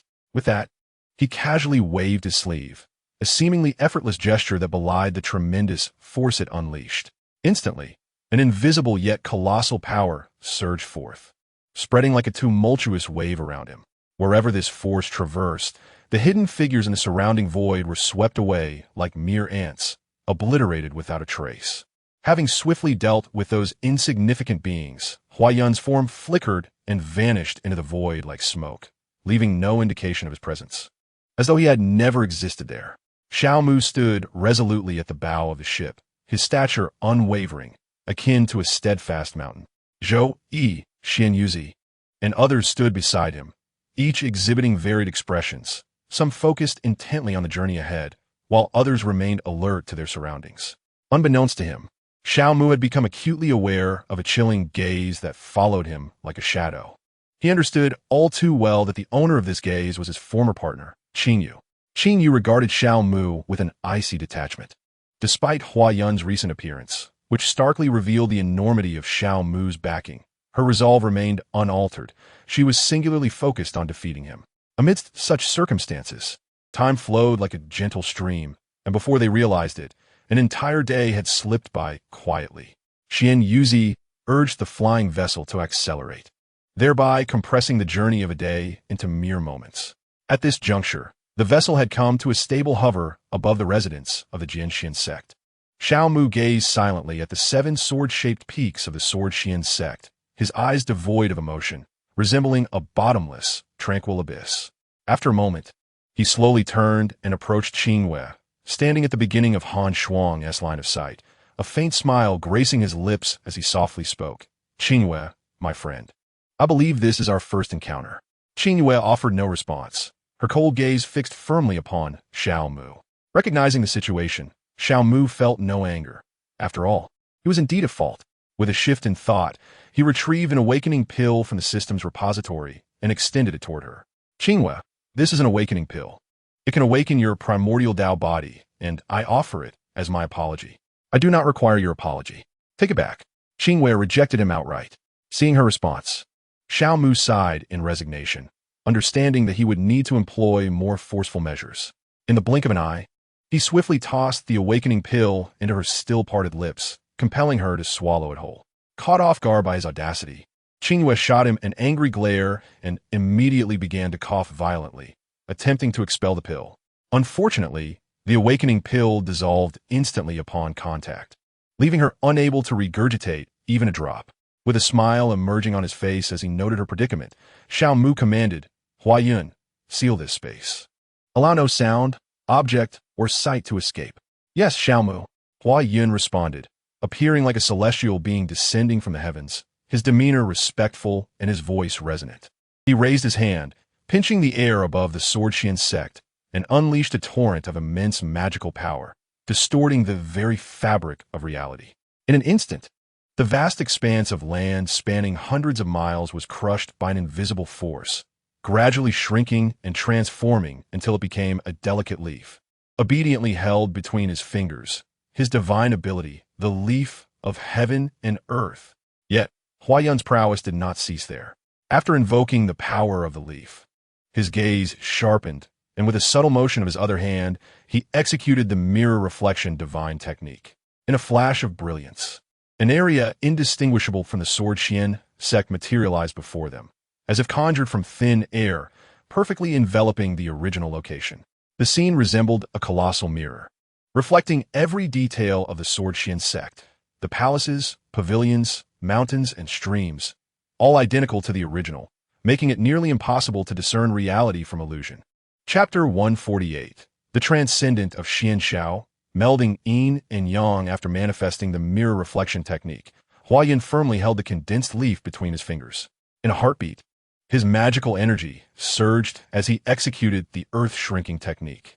Suddenly, the space appeared to fold, and he moved like a fleeting shadow, traversing thousands of miles in an instant to materialize above the icy expanse of the central continent, in the region known as Ice Soul Divine Land.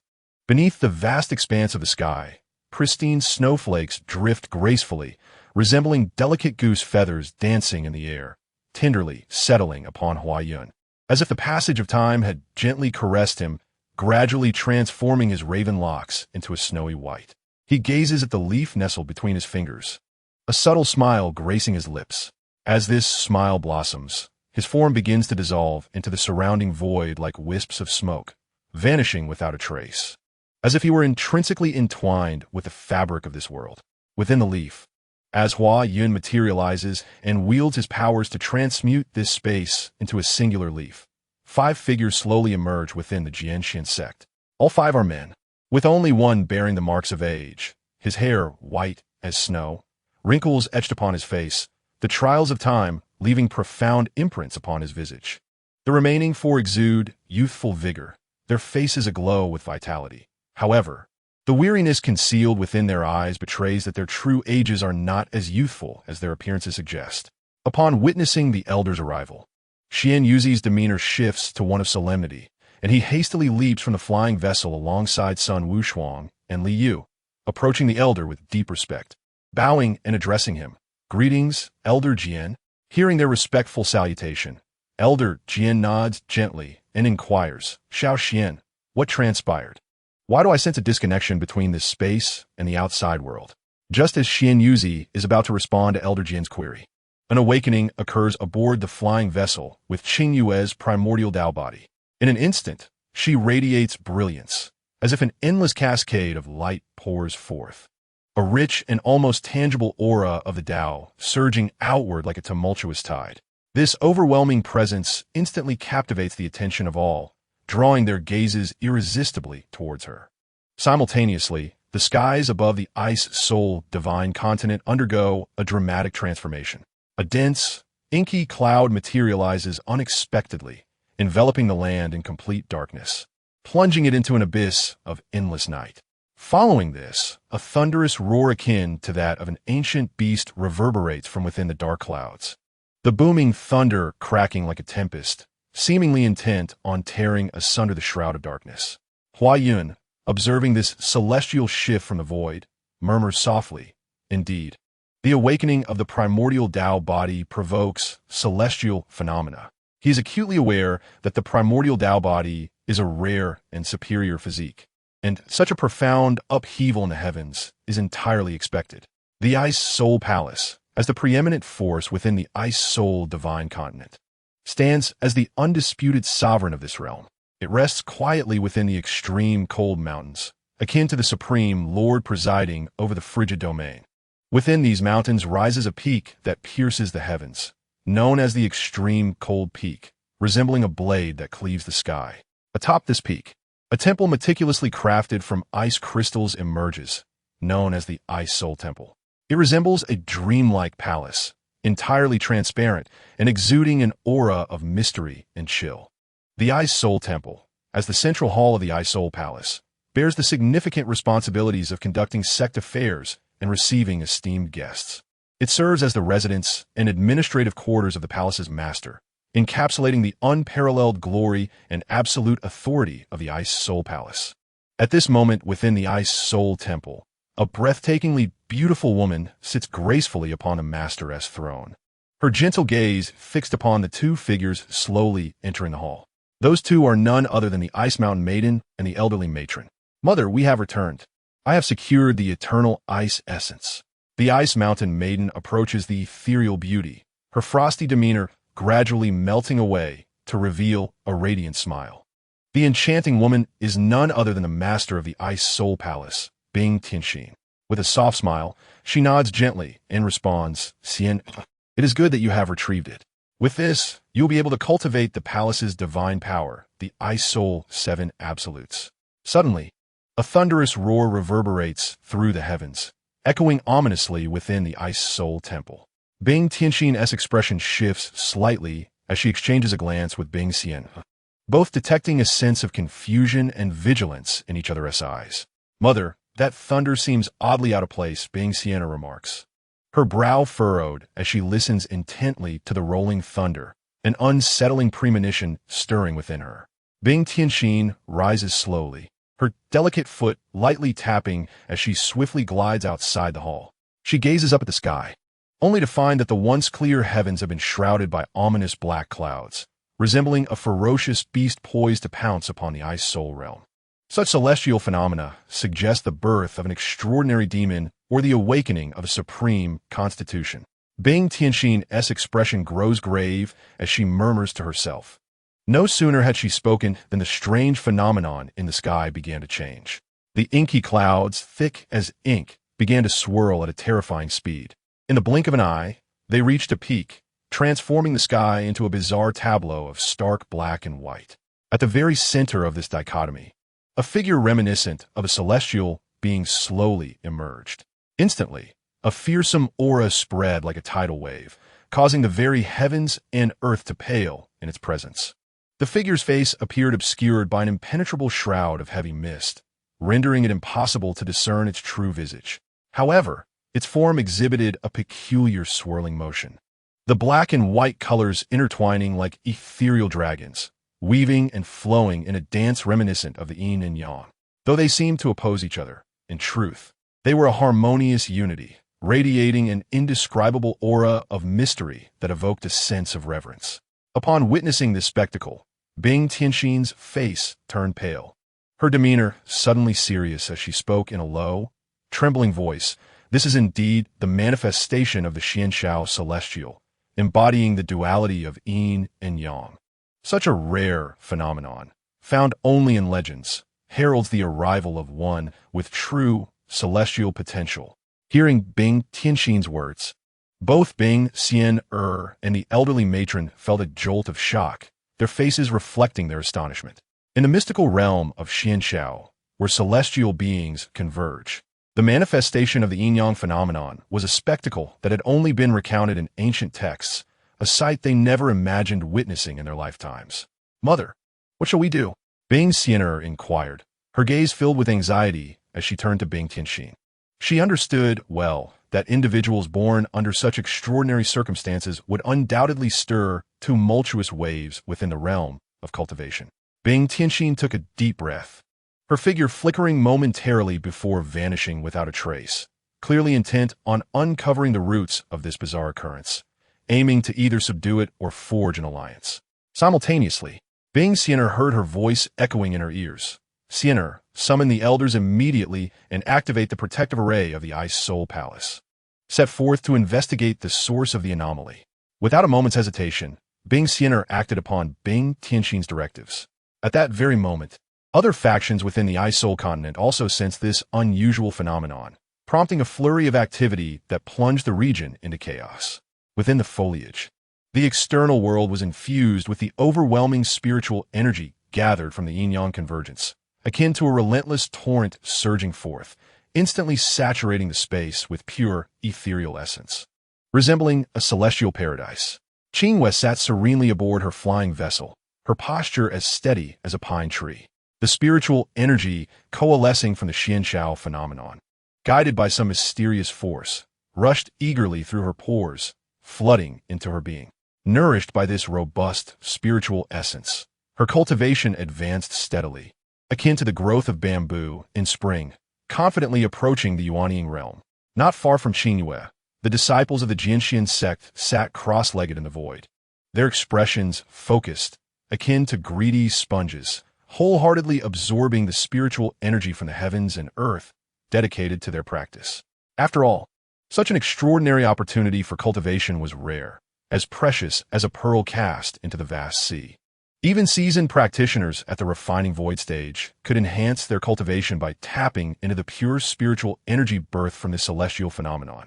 Xiaomu, Zhou Yi, and over 100 others, though not members of the Jianxian sect, also sat in meditation, eagerly drawing in the spiritual essence to steadily elevate their own cultivation. As time slipped away quietly, the celestial spectacle above gradually dissipated, and the gathered spiritual energy began to disperse, scattering across the ice soul continent, elevating both the richness and quality of its spiritual essence to a new level. Upon witnessing the complete vanishment of the Xianxiao phenomenon, Huayun realized that his awakening had reached its conclusion, and it was time to seek a new location to confront the tribulation of the Yuanying. He once again employed his spatial contraction ability, arriving upon a vast ocean where the surrounding vistas were scarcely visible. Upon his arrival, a tempestuous cloud of tribulation, spanning 10 kilometers, swiftly gathered in the sky, with silver lightning dancing within. Huayun gazed up at the ominous clouds, then gently pointed his finger at the leaf that contained Qingyue, coaxing her out into the external world. Dear friend, rest assured as you endure the tribulation here, I shall vigilantly guard you from beyond its reach. Huayun spoke softly, casting a glance at Qingyu. In the next moment, he vanished, positioning himself outside the realm of the heavenly tribulation, his gaze fixed intently upon her. Listening to Huayun's words, Qingyu gradually regained her focus. Her expression turned grave as she raised her hand to summon her life-bound artifact, the Qingyu sword, preparing herself resolutely to confront the impending tribulation. Just as she finished her preparations, a formidable bolt of tribulation lightning descended with ferocity, striking down upon her protective spiritual light with a devastating force that shattered it to fragments. Yet in that very instant, the first bolt of lightning dissipated entirely. Following this, the second, third, fourth, fifth, sixth, seventh, eighth, and ninth bolts of lightning struck in succession. However, due to the awakening of her primordial Tao body, she effortlessly withstood these 8 tribulations. After the 9 bolts of tribulation lightning, the ominous clouds above began to disperse, revealing the long-awaited clear sky. Qingyu floated in the void, her garments tattered by the wrath of the thunder, subtly revealing her skin, which glimmered like jade, tinged with a delicate blush. Her hair, a cascade of azure silk, danced wildly, and her eyes sparkled with an undeniable brilliance. Having endured the baptism of 9 tribulations, her aura grew increasingly powerful and refined, the essence of her primordial Tao body creating an atmosphere of profound silence around her, as if time itself had momentarily ceased. She quietly retracted her aura, took a deep breath, and slowly closed her eyes, directing her consciousness inward to examine her dantian. Within the vast expanse of her dantian, she beheld an infant, a child strikingly similar to her younger self. This infant curled up, surrounded by a gentle spiritual glow, embodying boundless vitality and strength. This was her Yuanying, a testament to her true entry into the realm of Yuanying cultivators.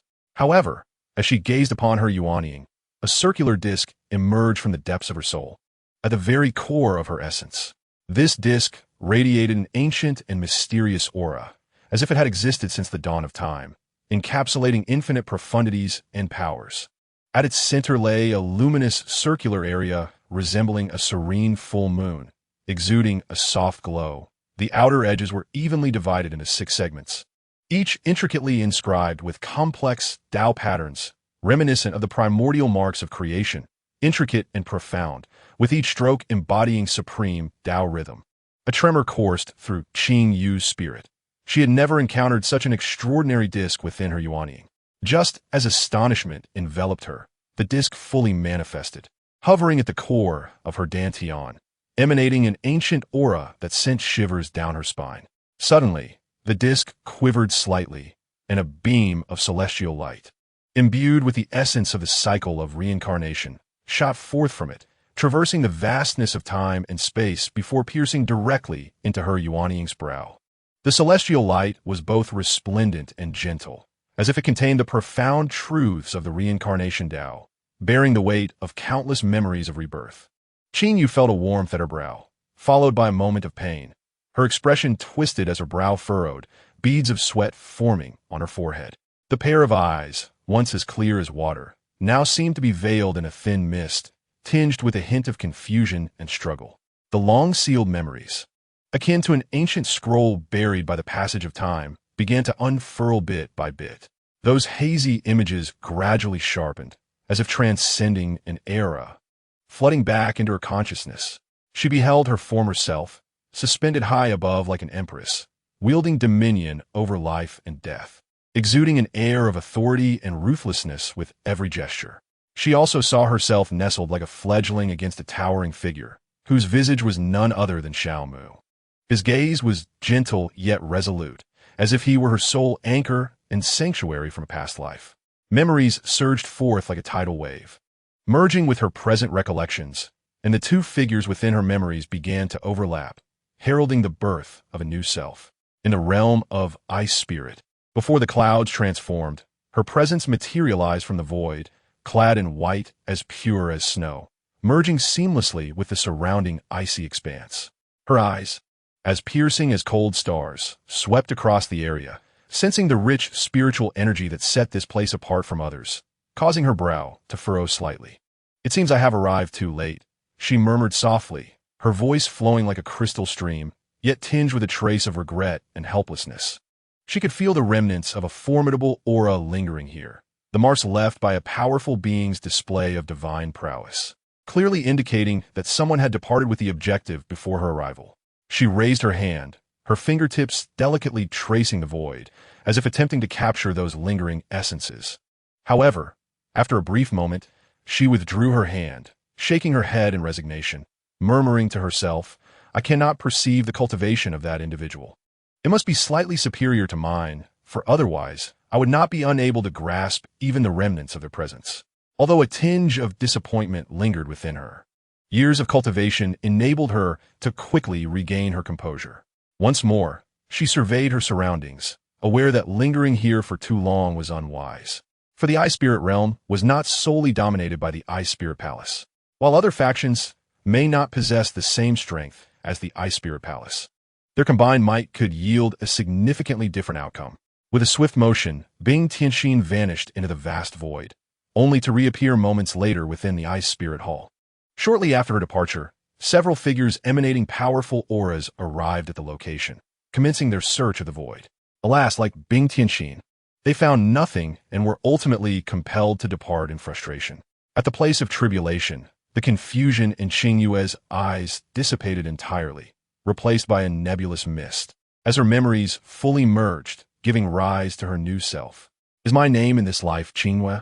she mused softly, finding the name quite agreeable, though her cultivation level left much to be desired. With a hint of authority evident in her gaze, she turned her attention to the circular disc floating within her dantian.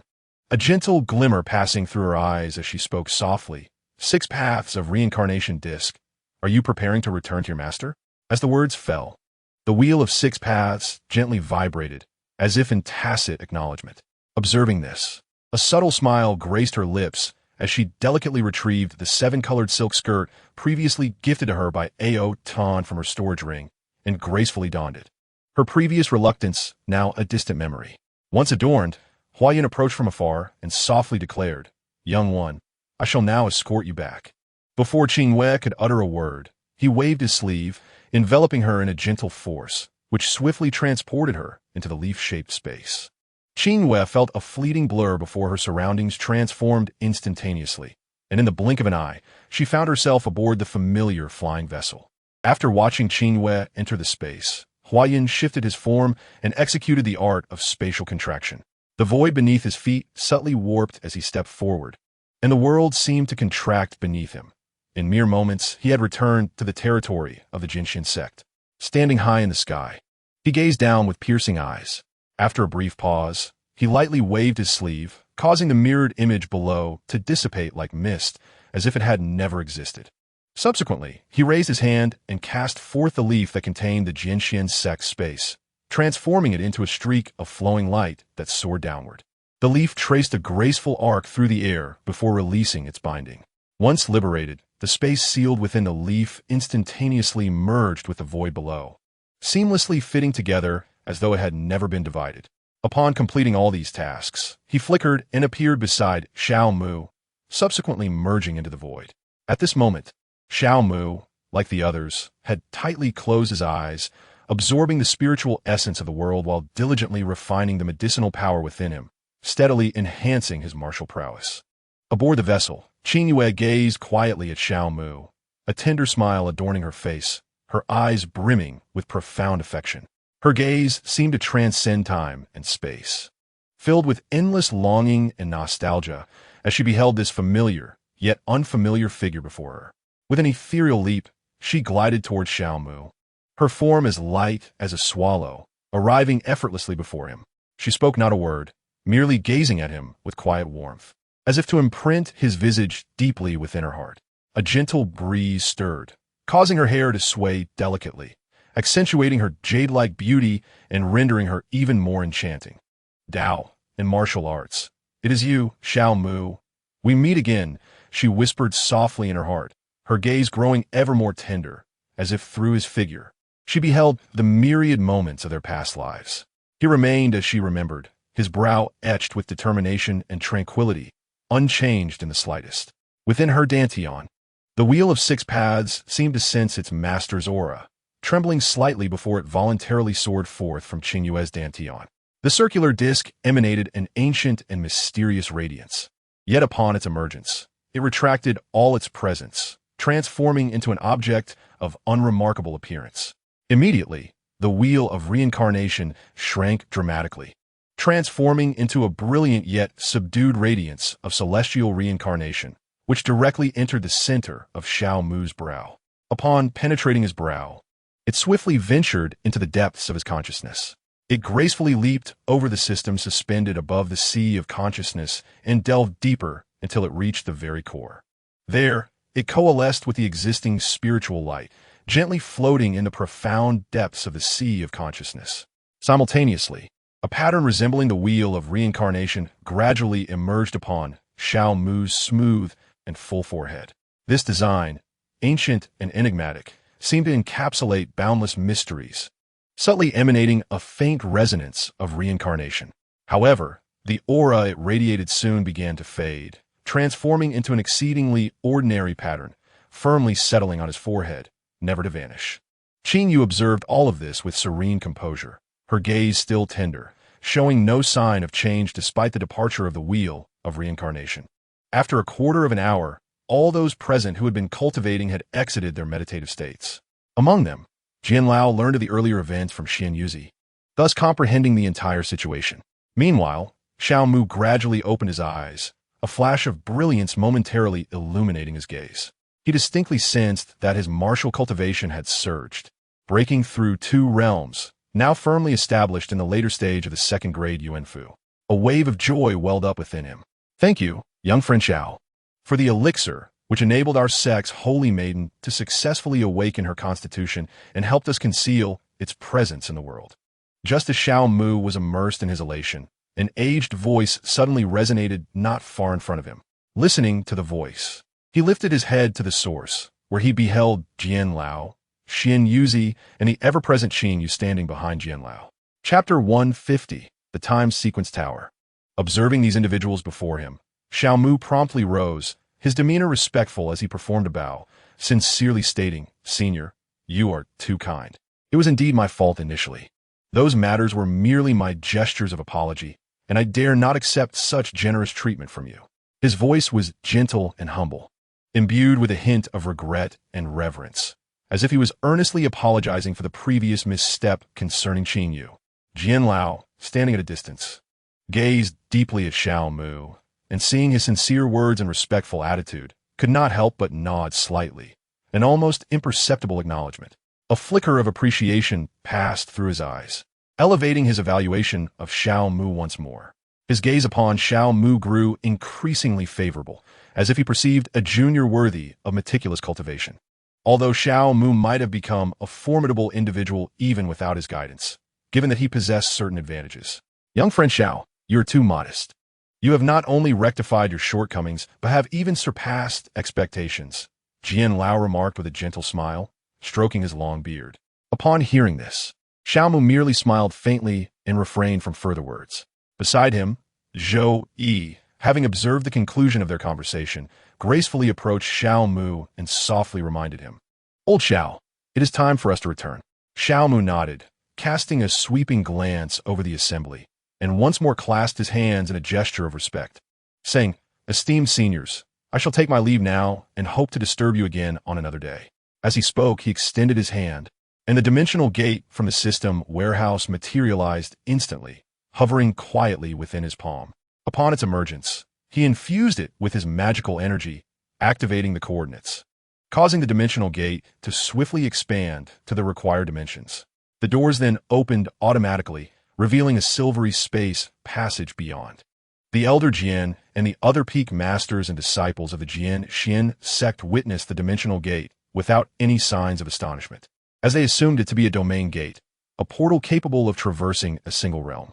Only Qin Yu recognized at a glance that this was a portal capable of spanning 2 realms, instantly realizing that Xiao Mu did not belong to this world. A flicker of complex emotion passed through her gaze, but she quickly regained her composure. Once the dimensional gate successfully opened, Xiao Mu stepped in first, followed closely by Zhou Yi, Wang Ping, Xiao Hua, and 100 others. Their figures gradually faded within the silvery space passage as the dimensional gate slowly closed, ultimately transforming into a wisp of light that dissipated into the void. After the gate's disappearance, the members of Jian Xian sect, under the arrangement of Xian Yuzi, returned to their respective peaks to attend to their affairs. Qin Yu likewise returned to her residence, beginning her cultivation of the transcendent techniques from her previous life. At the training square of the Huaxian Academy, the students were on holiday, rendering the vast expanse unusually serene. A gentle breeze stirred a few fallen leaves, and the air was imbued with a sense of emptiness and tranquility. Suddenly, this stillness was disrupted. The space shimmered slightly, and a magnificent portal slowly emerged. Upon its appearance, the doors opened automatically, revealing the silver passage behind it, and Xiao Mu along with 100 individuals. As they stepped over the threshold, they stood firmly upon the square. They took a moment to inhale deeply, savoring the familiar atmosphere, which brought a sense of relaxation to their entire being. Among them, Xiao Hua surveyed his surroundings with curiosity, absorbing the rich spiritual energy that was almost palpable, and he inwardly felt fortunate to have joined this formidable faction. After taking a deep breath, Xiao Mu turned around, casting a gentle gaze upon the crowd behind him, a subtle smile gracing his lips as he said, Xiao Hua, you will accompany me as we depart. As for the rest of you, feel free to disperse and return home to be with your families. Upon hearing this, Wang Ping and the others promptly bid farewell to Xiao Mu before departing to report on the status of their mission. Zhou Yi, Zhu Vichun, Zhu Guzhen, and Lu Yin also took their leave, heading home to celebrate the Spring Festival. As the 4 of them were about to part ways, Xiao Mu informed them that they would reconvene in 7 days to forge their life-bound artifacts.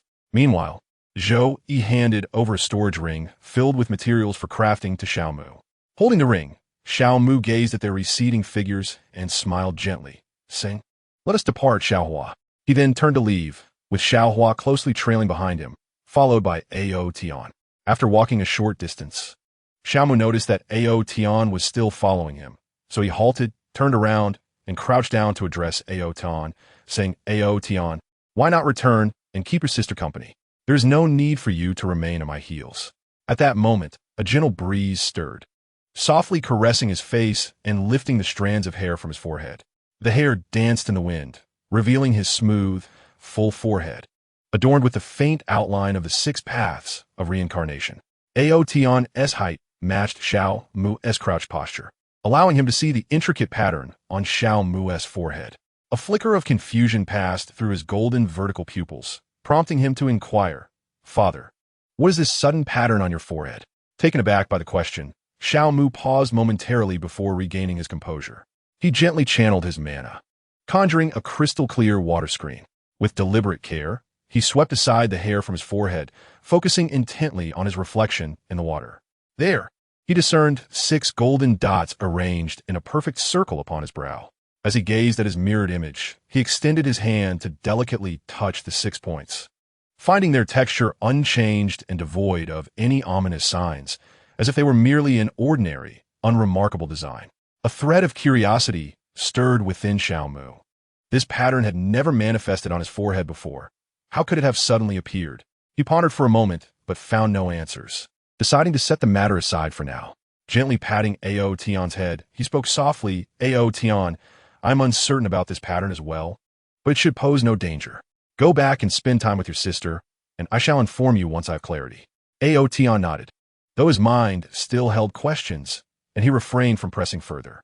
He turned and dashed off in another direction, his figure quickly vanishing into the distance. Xiao Mu watched Aotion depart, then stood up, allowing his hair to fall back into place, concealing the 6 paths of reincarnation. He turned to Xiao Hua and said, "We should continue our journey." Xiao Hua nodded in agreement, and the two walked side by side towards their destination. After a quarter of an hour on foot, Xiao Mu finally guided Xiao Hua to the vicinity of the cleansing pool. "Xiao Hua, remove your clothing and immerse yourself in the pool. It will be greatly beneficial for you," he said softly, gazing at the shimmering waters of the cleansing pool. Upon hearing these words, Xiao Hua refrained from further inquiries and, in accordance with Xiao Mu's instructions, removed his garments, revealing his somewhat gaunt physique. After disrobing, he gradually stepped into the marrow cleansing pool, commencing the process of purifying his essence. Observing that Xiao Hua had begun his purification, Xiao Mu casually opened the interface of the system marketplace, entering the cultivation section to leisurely browse, treating it as a pastime. His gaze flitted among the myriad of goods until, suddenly, an item captured his attention: the temporal tower, a celestial artifact. Within this tower, the flow of time differed from the outside world, allowing for adjustments in the temporal rate, with the maximum speed reaching 100 years for every day, meaning that while a century passed inside, only a day elapsed externally. However, to set the time flow to its utmost limit, one would require over 10,000 chaos crystals and 500,000 revival points for exchange. Xiao Mu's gaze lingered on this description for a moment, a flicker of interest igniting in his eyes. He murmured to himself, "The temporal tower is indeed a remarkable item. Should I be able to acquire it, my cultivation time could be significantly reduced, and efficiency would be greatly enhanced." After concluding his soliloquy, he began searching for chaos crystals within the system marketplace, eager to ascertain what they were and how many revival points would be necessary for an exchange. Before long, he uncovered pertinent information. Chaos crystals were refined over thousands of years by true celestial beings, coalescing the essence of chaos into their form, requiring 100,000 revival points for a single crystal. Upon reading this, Xiao Mu couldn't help but furrow his brow slightly. He had not anticipated the substantial number of revival points needed for the chaos crystals. However, upon realizing they were crafted by true celestial beings, he felt they were indeed worth the price. While he pondered this, Xiao Hua had already completed his purification, with a portion of black impurities expelled from his body. After finishing the cleansing, Xiao Hua slowly emerged from the pool and retrieved a set of garments from his storage ring to don. Noticing Xiao Hua approaching, Xiao Mu promptly closed the interface. Once Xiao Hua reached his side, Xiao Mu guided him to the scripture pavilion, meticulously selecting a 9th-grade cultivation technique, the Thunder Flame formula. After finalizing the selection, he took Xiao Hua to the heart examination hall, encouraging him to engage in self-combat, to face the myriad races, and to fiercely contend on the battlefield, thus enhancing his practical experience.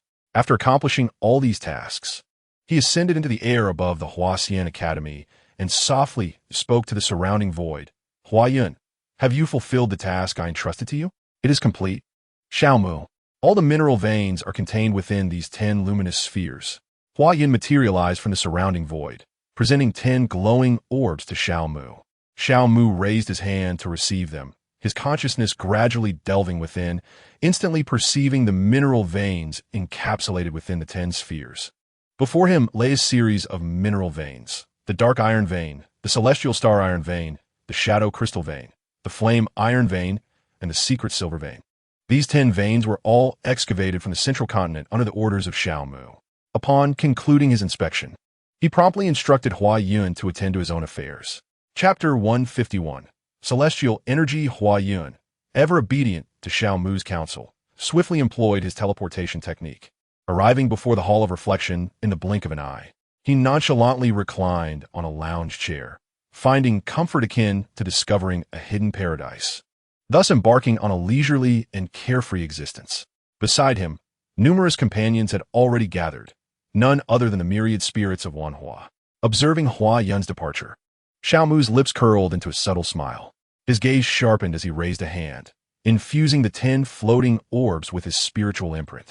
A faint luminescence enveloped the surface of the orbs, as if they were establishing a profound connection with his consciousness. Immediately thereafter, he channeled his strength through his arm and forcefully hurled the orbs toward majestic mountains and desolate lands. The orbs streaked across the sky like meteors, trailing resplendent light, and swiftly descended to the earth. Instead of raising dust, they seamlessly merged into the ground like droplets into the ocean. In an instant, the earth trembled slightly, as if a tremendous force was awakening beneath the surface. Complete mineral veins surged forth from the depths, exuding spiritual energy and seemingly infusing new vitality into this realm. Xiao Mu closed his eyes, honing his awareness through the spiritual imprint connected to the orbs, acutely sensing their locations. He promptly retrieved his phone, dialing Zhou Qinglie's number, succinctly relaying the positions of the mineral veins along with other pertinent details before decisively ending the call. After hanging up, he opened the interface of the system's marketplace, his gaze fixating on the displayed remaining revival points. 1,083, 825 points. Contemplating these points, he recognized them as a reward for establishing the mineral veins upon the land of China. After a moment of reflection, he transitioned to the cultivation section of the interface, exchanging for the temporal tower and also acquiring a chaos crystal, aimed at initiating the tower's minimum temporal flow rate. With the exchanges complete, Xiao Mu returned to his residence. He traversed the courtyard and stepped onto the familiar stone path. The night was deep, enveloped in tranquility, with only the sound of his footsteps resonating on the stones. Strikingly clear, a gentle breeze swept through, rustling the leaves of the spiritual herbs in the garden, whispering softly as if to welcome his return. Xiao Mu strolled to the door, pausing momentarily before gently pushing it open and entering the interior. He crossed the living room, making his way directly to the bedroom door. Inside, Xiao Huan and Ao Tan were peacefully asleep, their breaths even and gentle, while Fin Air stood vigil beside them, a silent guardian akin to an unyielding barrier. Xiao Mu stood at the threshold, his gaze softly fixed upon them, an involuntary smile gracing his countenance. After a moment of contemplation, he gently closed the bedroom door, his movements delicate as if to avoid disturbing the tranquility of their slumber. Turning away, he made his way to the living room, settling cross-legged upon the floor, his expression serene and focused. He retrieved several willpower orbs from the system repository, their crystalline forms radiating a gentle luminescence. Placing an orb in his mouth, he promptly closed his eyes, channeling his energy and commencing the process of refinement, silently vowing to achieve a breakthrough to the early stage of the third rank Yuanfu within the span of 7 days. As the days slipped away, Xiao Mu gradually opened his eyes, a profound glimmer flickering within their depths. He attuned himself to his internal cultivation, a slight furrow forming upon his brow as he let out a resigned sigh. He could distinctly sense that he had reached the pinnacle of the second rank Yuanfu, tantalizingly close to a breakthrough to the early stage of the third rank. Yet, that final step seemed to lie across an insurmountable chasm. He calculated that, if he were to follow a conventional training regimen, it would take at least 6 months to achieve this leap. Even with the aid of the willpower orbs, it would require a minimum of a month to complete this stage. At this moment, he was poised to join Zhou, Yi, and the others in crafting their life-bound artifacts, the time required for which remained uncertain. Nevertheless, in order to complete the crafting of their life-bound artifacts within a mere 23 days and participate in the expedition to the secret realm. The time sequence tower became exceedingly vital. This had been the fundamental reason for Xiao Mu's initial exchange for it. Now, he could only hope that after crafting the life-bound artifact, there would still be time left for cultivation. With a soft sigh, he rose to his feet and made his way beyond the courtyard. As he stepped outside, a series of firm and rhythmic footsteps echoed nearby, shattering the morning's tranquility.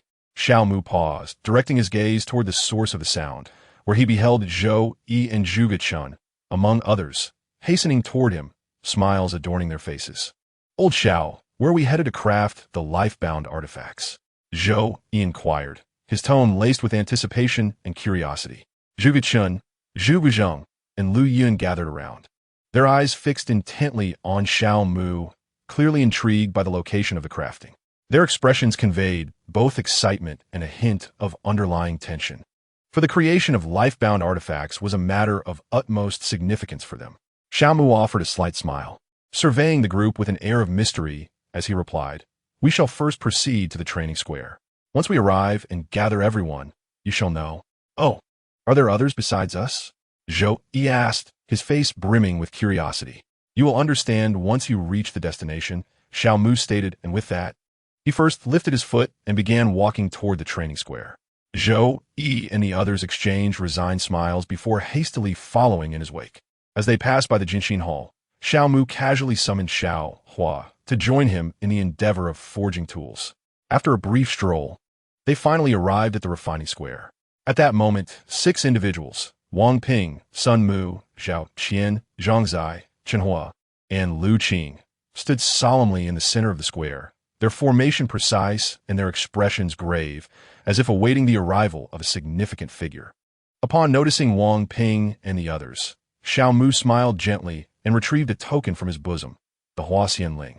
His gaze softened as he looked at the token, seemingly peering through it to glimpse the Xian heir of a decade ago, before she fell into slumber and underwent transformation.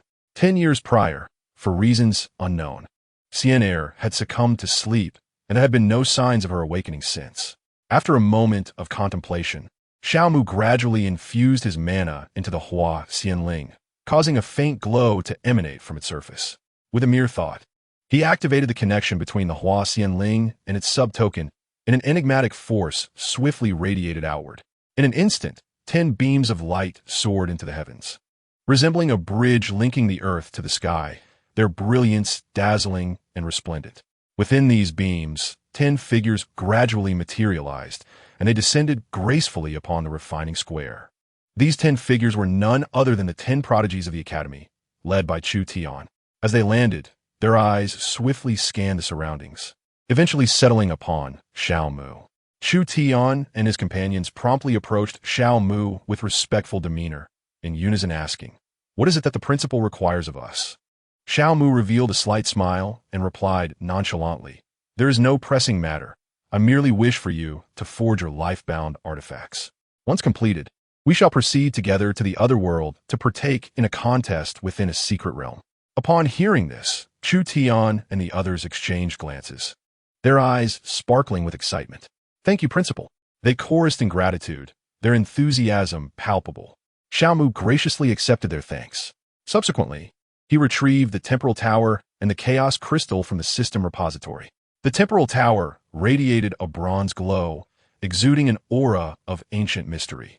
The chaos crystal was clear and translucent, seemingly embodying boundless chaotic energy that inspired awe. He displayed these 2 items before them and elaborated on the capabilities of the temporal tower. After the introduction, he allowed the chaos crystal to be absorbed by the temporal tower. Following this, he extended his consciousness into the tower, discovering that its minimum time flow rate was 1 year for each day. Simultaneously, he learned that a single chaos crystal could sustain this minimum time flow for a full decade, with those 10 years referring to the time in the outside world, rather than the passage of time within the tower. Having clarified these details, Xiao Mu gently spread his fingers, and the temporal tower hovered momentarily in his palm before he casually tossed it aside. The instant the tower detached from his grasp, it erupted in size. Akin to a colossal beast breaking free from its confines, the bronze walls of the tower vibrating and expanding with a resonant hum. The 18-tiered eaves unfurled in succession, their gilded corners resonating with a luminous chime, while the tower base expanded into a square bronze pedestal measuring 500 meters on each side, dispelling the mist that enveloped the area for miles around.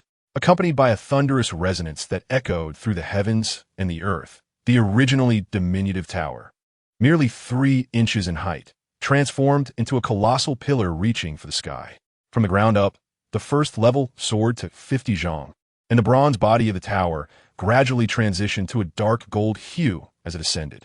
By the 18th tier, the pinnacle pierced the clouds, intricate temporal patterns shimmering across its surface. As the final eve unfurled, gusts of air billowed through Xiao Mu's dark robe. The ground cracked open like a spider's web, and dust soared from the tower's base, enveloping the magnificent structure in a golden veil under the blazing sun. Gazing upon this grand edifice, Xiao Mu nodded gently and was the first to step inside. Zhou Yi, Chu Tan, and the others, seeing Xiao Mu enter the tower, hastily followed suit. The moment they stepped into the temporal tower, the world around them abruptly transformed, revealing a miniature world that embodied the harmony of heaven and earth. This realm was adorned with layered mountains and lush vegetation, where birds and beasts traversed freely, shrouded in a hazy white mist that exuded an ethereal ambience. Xiao Mu beheld this scene, unable to conceal his astonishment, a sentiment mirrored by the others. Just as they were lost in wonder, the wisps of white mist began to seep into their bodies through their mouths and noses, resulting in a subtle enhancement of their cultivation. Xiao Mu was the first to notice the shift in his own prowess, recognizing the extraordinary nature of the mist. Eager to uncover its origin, he activated the panel regarding the mist. Name: diluted celestial energy. Effect: this energy is derived from chaotic essence, possessing a quality inferior to that of chaotic essence, but superior to spiritual energy. All 3 are essential resources for cultivators seeking to elevate their abilities. As Xiao Mu absorbed the information displayed, he gained a more intuitive understanding of the grades of the celestial artifacts. Chapter 152, Primordial Yellow Essence. Everlasting celestial gold. After a moment of contemplation, Xiao Mu lightly tapped the void with his fingertips, transitioning to the system repository interface, from which he retrieved 21 storage rings. These rings contained not only the refining materials acquired by Zhou Yi at the Wanbao Exchange, but also the refining materials obtained from the 10 mining veins in the Tianyuan realm. Old Zhou, proceed, Xiao Mu said, as he flicked his wrist, sending the rings forth in a cascade of light towards the group. Within this tower, you may freely choose a location for your refining endeavors. Afterward, feel free to cultivate here, though the celestial energy has been diluted billions of times. It remains a rare and beneficial resource for your practice. Zhou Yi and the others accepted the rings with nods of acknowledgement, then dispersed to find suitable spots for their refining activities. Xiao Mu watched them depart before rising himself, embarking on his quest to locate a place for his own refining. After a short stroll through the miniature world, he soon discovered a secluded area nestled deep within the forest, adjacent to a magnificent waterfall. The water cascaded like silver ribbons from a height of 3,000 feet, its thunderous roar accompanied by a mist that enveloped the surroundings, creating a scene reminiscent of a celestial paradise. Xiao Mu stood beside the waterfall, inhaling deeply the air imbued with moisture, and he felt an ethereal essence more potent than any other place. He silently marveled, convinced that this locale was an exceptional sanctuary for cultivation and artifact forging. Subsequently, he discovered a sizable, smooth stone beside the waterfall, gently seated himself, and began to contemplate the nature of his destined life-bound artifact. The life-bound artifact, often abbreviated as the innate vessel, is an essential tool that practitioners must forge upon entering the third realm. Regardless of whether one is a martial artist or an immortal cultivator, all are compelled to meticulously craft their unique innate vessel during this pivotal stage. This artifact not only connects with the practitioner's spirit, but also evolves in tandem with their cultivation, becoming an indispensable ally and support. Innate vessels are categorized into 2 primary types: the myriad heavy artifact and the ultimate exclusive artifact. The myriad heavy artifact signifies a life-bound vessel capable of encompassing and bearing the powers of countless paths. Its hallmark lies in its breadth and compatibility, enabling it to accommodate an increasing number of paths as the practitioner's cultivation expands, making it an invaluable tool for those pursuing holistic development. Conversely, the ultimate exclusive artifact seeks extreme perfection and purity, focusing on a singular path, pushing one avenue to its zenith, unmatched in potency but inherently limited in accommodating other paths.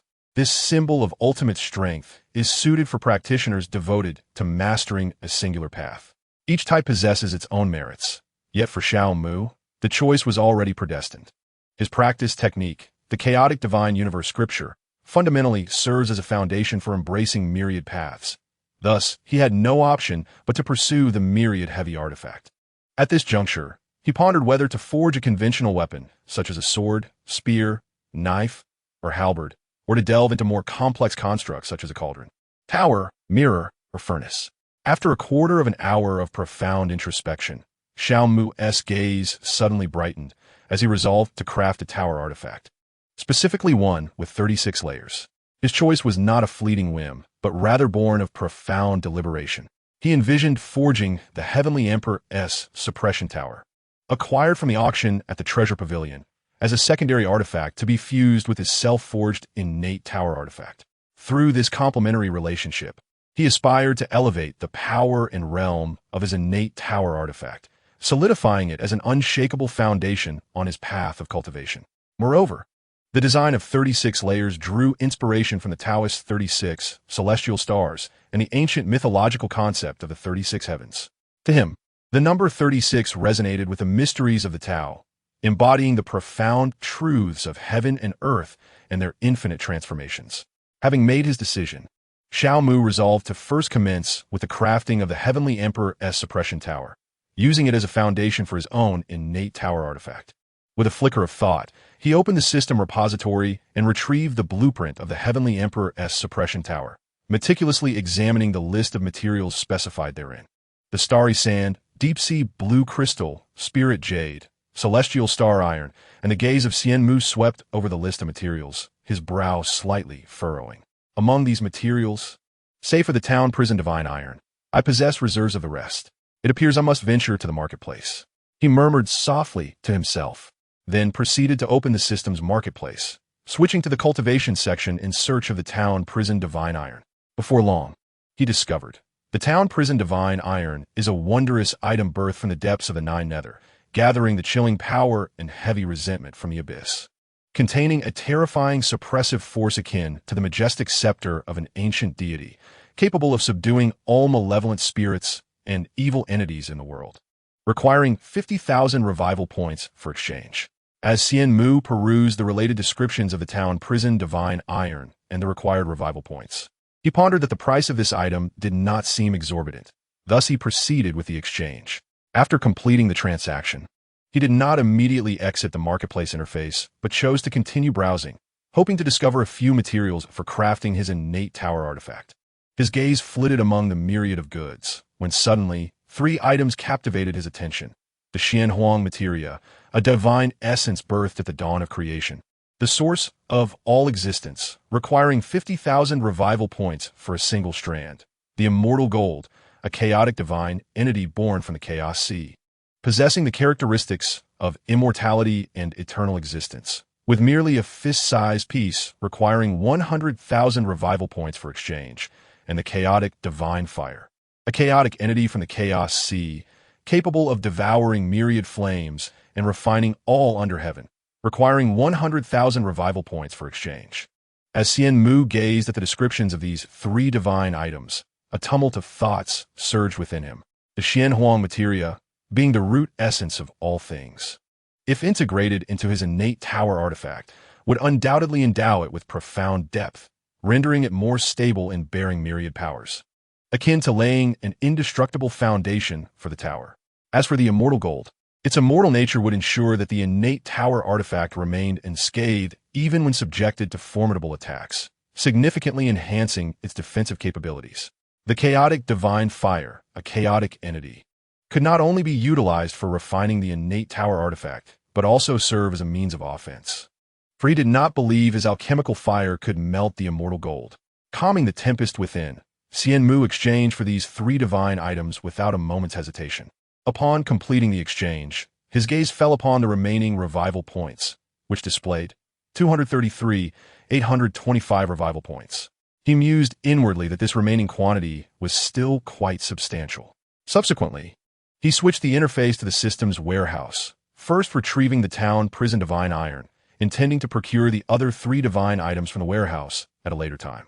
In his palm, a wave of spatial fluctuations arose, revealing a piece of metal as black as ink, emanating an endless chill. After the godly iron of suppression was extracted, his other hand gradually unfurled the scroll of the Heavenly Emperor Suppression Tower in the void before him. Once spread out, he placed the godly iron along with other necessary materials for forging atop the scroll. As if sensing these materials, the scroll absorbed them all, transforming into a brilliant golden light that drew in the surrounding diluted celestial essence, commencing the automatic forging of the Heavenly Emperor Suppression Tower. Xiao Mu realized that the forging of the Heavenly Emperor Suppression Tower had begun and swiftly retrieved the required divine objects from the system's repository. He designated specific placements for the immortal gold and the primordial yellow mother chi, while carefully cradling the chaotic divine fire in his palm. The moment the primordial yellow mother chi manifested, a dual-colored mist of yellow and black suddenly enveloped the area, its tangible aura pressing down on the surrounding earth, causing it to crack and collapse. Observing this, Xiao Mu could not help but click his tongue in admiration, silently marveling at the sheer might of the primordial yellow mother chi, capable of toppling mountains with a mere wisp. Shortly thereafter, the immortal gold appeared beside him, its resplendent golden surface shimmering with an eternal glow, exuding an aura of timeless existence. However, unlike the primordial yellow mother chi, it caused no disruption to the surrounding environment, as if its power was meticulously restrained. Finally, a sphere of light materialized in Xiao Mu's palm, within which a flame of chaotic hue quietly burned. This flame, seemingly gentle, harbored the devastating power to annihilate worlds. It was indeed the chaotic divine fire. Xiao Mu gazed down at the sphere of light in his palm, a flicker of determination passing through his eyes. Without hesitation, he brought the sphere to his lips and swallowed it. At the moment it entered his body, a torrid and profound force erupted within him. Yet it did not scorch his flesh. Rather, it flowed like a warm current through his meridians. He immediately closed his eyes, exerting all his effort to refine the chaotic divine fire. Since this fire was obtained from the system, it naturally resonated with him, making the refining process exceptionally smooth. In merely a quarter of an hour, Xiao Mu opened his eyes, a hint of chaos glimmering within them. In his sea of chaotic elixirs, the chaotic divine fire floated alongside the unchanged chaotic essence, burning the golden core above. This core was several dozen times larger than that of an ordinary cultivator. And under the refinement of the divine fire, impurities were gradually incinerated, purifying his magical power further. Xiao Mu distinctly sensed the increasingly refined magical power within him and could not help but feel a surge of joy, realizing that the integration of the chaotic divine fire undoubtedly elevated his strength to a new pinnacle. After basking in this elation for a moment, Xiao Mu gestured, summoning the immortal gold closer. Subsequently, with a thought, he extracted all remaining forging materials from his storage ring and placed them alongside the immortal gold. With a thunderous roar, the chaotic divine fire leapt from Xiao Mu's palm, its scorching flames dancing in the air as if imbued with life. With a subtle shift of his will, the chaotic divine fire swiftly transformed under his command, morphing into an ancient and enigmatic alchemical furnace. The furnace radiated a chaotic hue, emanating bursts of light, while flames roiled within, their intensity so profound that they shattered the surrounding void. This was merely the manifestation of the flame's potency, conjured by Xiao Mu's cultivation at the core formation stage. Were he to invoke the chaotic divine fire with the prowess of a true immortal, he might indeed reshape the very fabric of heaven and earth, incinerating all that exists. The sheer magnitude of such power stirred the soul with exhilaration. Chapter 153. Alchemy. Once the furnace took form, with a mere gesture, Xiao Mu summoned the indestructible celestial gold and other alchemical materials, which soared into the furnace to commence their fusion. Materials such as spirit jade, star sand, and golden mystic iron melted swiftly under the searing heat of the chaotic divine fire, transforming into pools of crystalline liquid. Occasionally, black impurities were consumed, dissipating into wisps of azure smoke. Yet, the indestructible celestial gold remained suspended within the furnace, impervious to the flame's assault, unchanged. Observing this, Xiao Mu maintained an air of calm. He was well aware that the indestructible celestial gold would not yield easily to melting, anticipating a prolonged process. Time was, after all, in abundance within the temporal tower. He had been granted a generous span of 26 years. After a few breaths, all impurities within the liquid formed from the other alchemical materials had been entirely refined. With a flicker of thought, his consciousness delicately probed into the furnace. Under his meticulous guidance, the pristine liquid, devoid of impurities, gradually coalesced into a perfect sphere that glimmered with a gentle luster. He gently nudged it to the corners of the furnace, turning his full attention to the melting of the indestructible celestial gold. As Xiao Mu immersed himself in the meticulous process, the Heavenly Emperor's prison tower, concurrently under construction, achieved fruition after a month of silent passage. A resplendent golden light, akin to receding ocean waves, gradually revealed a petite yet exquisite pagoda. This tower comprised 9 tiers, radiating a black golden hue, reminiscent of a mysterious, ethereal light emerging from the night, both profound and solemn. Simultaneously, a formidable aura, seemingly capable of suppressing all under heaven, rippled outward in expanding waves. The moment the Heavenly Emperor's prison tower took shape, the external world underwent a dramatic transformation. A dense, ink-like calamity cloud unfurled, as if the heavens had been abruptly drenched in thick ink. The cloud churned and roiled. Thunderous roars echoed within, as if searching for something elusive. However, due to the temporal tower's shielding effect, it could not lock onto the aura of the Heavenly Emperor's prison tower. The calamity cloud circled the skies for an extended period, ultimately dissipating in resignation, revealing a clear expanse overhead.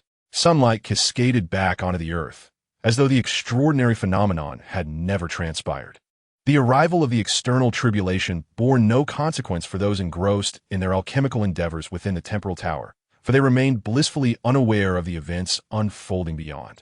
Although Xiao Mu had already discerned that the Heavenly Emperor's forging tower had been successfully cast, his mind was entirely consumed by the arduous process of refining the immortal golden metal, leaving him utterly entranced. As time slipped by, a year quietly elapsed. After a year of relentless refinement, the immortal golden metal was ultimately melted into a shimmering, resplendent golden liquid, radiating with an eternal brilliance. At the moment of success, Xiao Mu's taut nerves finally relaxed, and he exhaled deeply. He acutely felt the magical energy within him nearing depletion. Should he forcibly activate the chaotic divine fire again, it could potentially harm his very essence, with catastrophic consequences. However, with the life essence in hand, even if he did incur damage to his source, it would be a trivial matter, hardly worth concern. After taking a deep breath, he subtly directed his thoughts, drawing the orb from the corner of the furnace towards the liquid of the immortal golden metal, allowing the two to intertwine. As they began to merge, Xiao Mu's spirit stirred, summoning the vast primordial energy from the chaotic primordial abode, coalescing it into a colossal hand of energy. This hand, as if made of solid matter, exuded a formidable aura and swiftly grasped a strand of the mysterious yellow primordial qi not far away. Subsequently, this hand of energy moved towards Xiao Mu at an exceedingly slow pace. With every inch it advanced, the primordial energy within him ebbed away like a receding tide. Beads of sweat formed on his forehead, and his complexion gradually paled, clearly indicating the immense pressure he was under. The mere 10-meter distance consumed him a full quarter of an hour. Eventually, the mysterious yellow primordial qi was cautiously drawn into the refining furnace, slowly merging into the resplendent golden liquid. Yet, as soon as it integrated, the mysterious yellow qi was forcefully expelled by the golden liquid, indicating that the immortal golden metal was repelling it.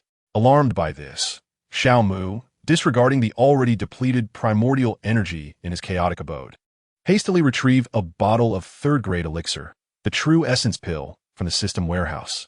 He swiftly uncorked the bottle and unhesitatingly poured all of its contents into his mouth.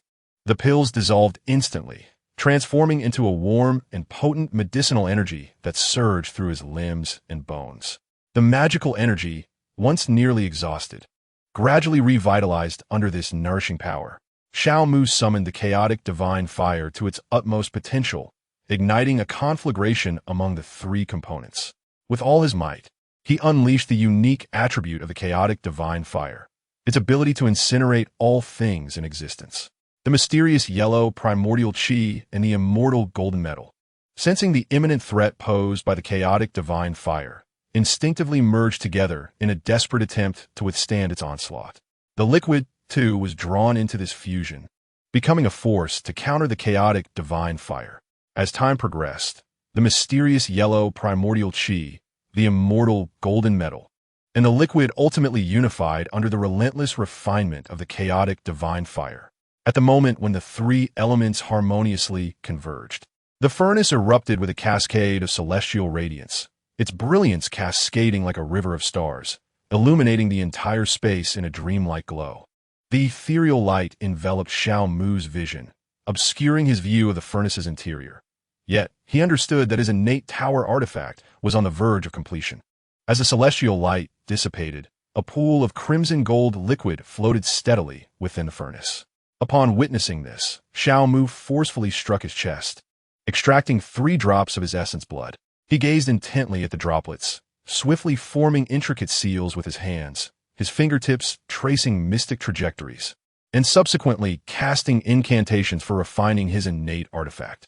With each motion, brilliant beams of light erupted from his fingertips, transforming into intricate runes that danced around the blood droplets.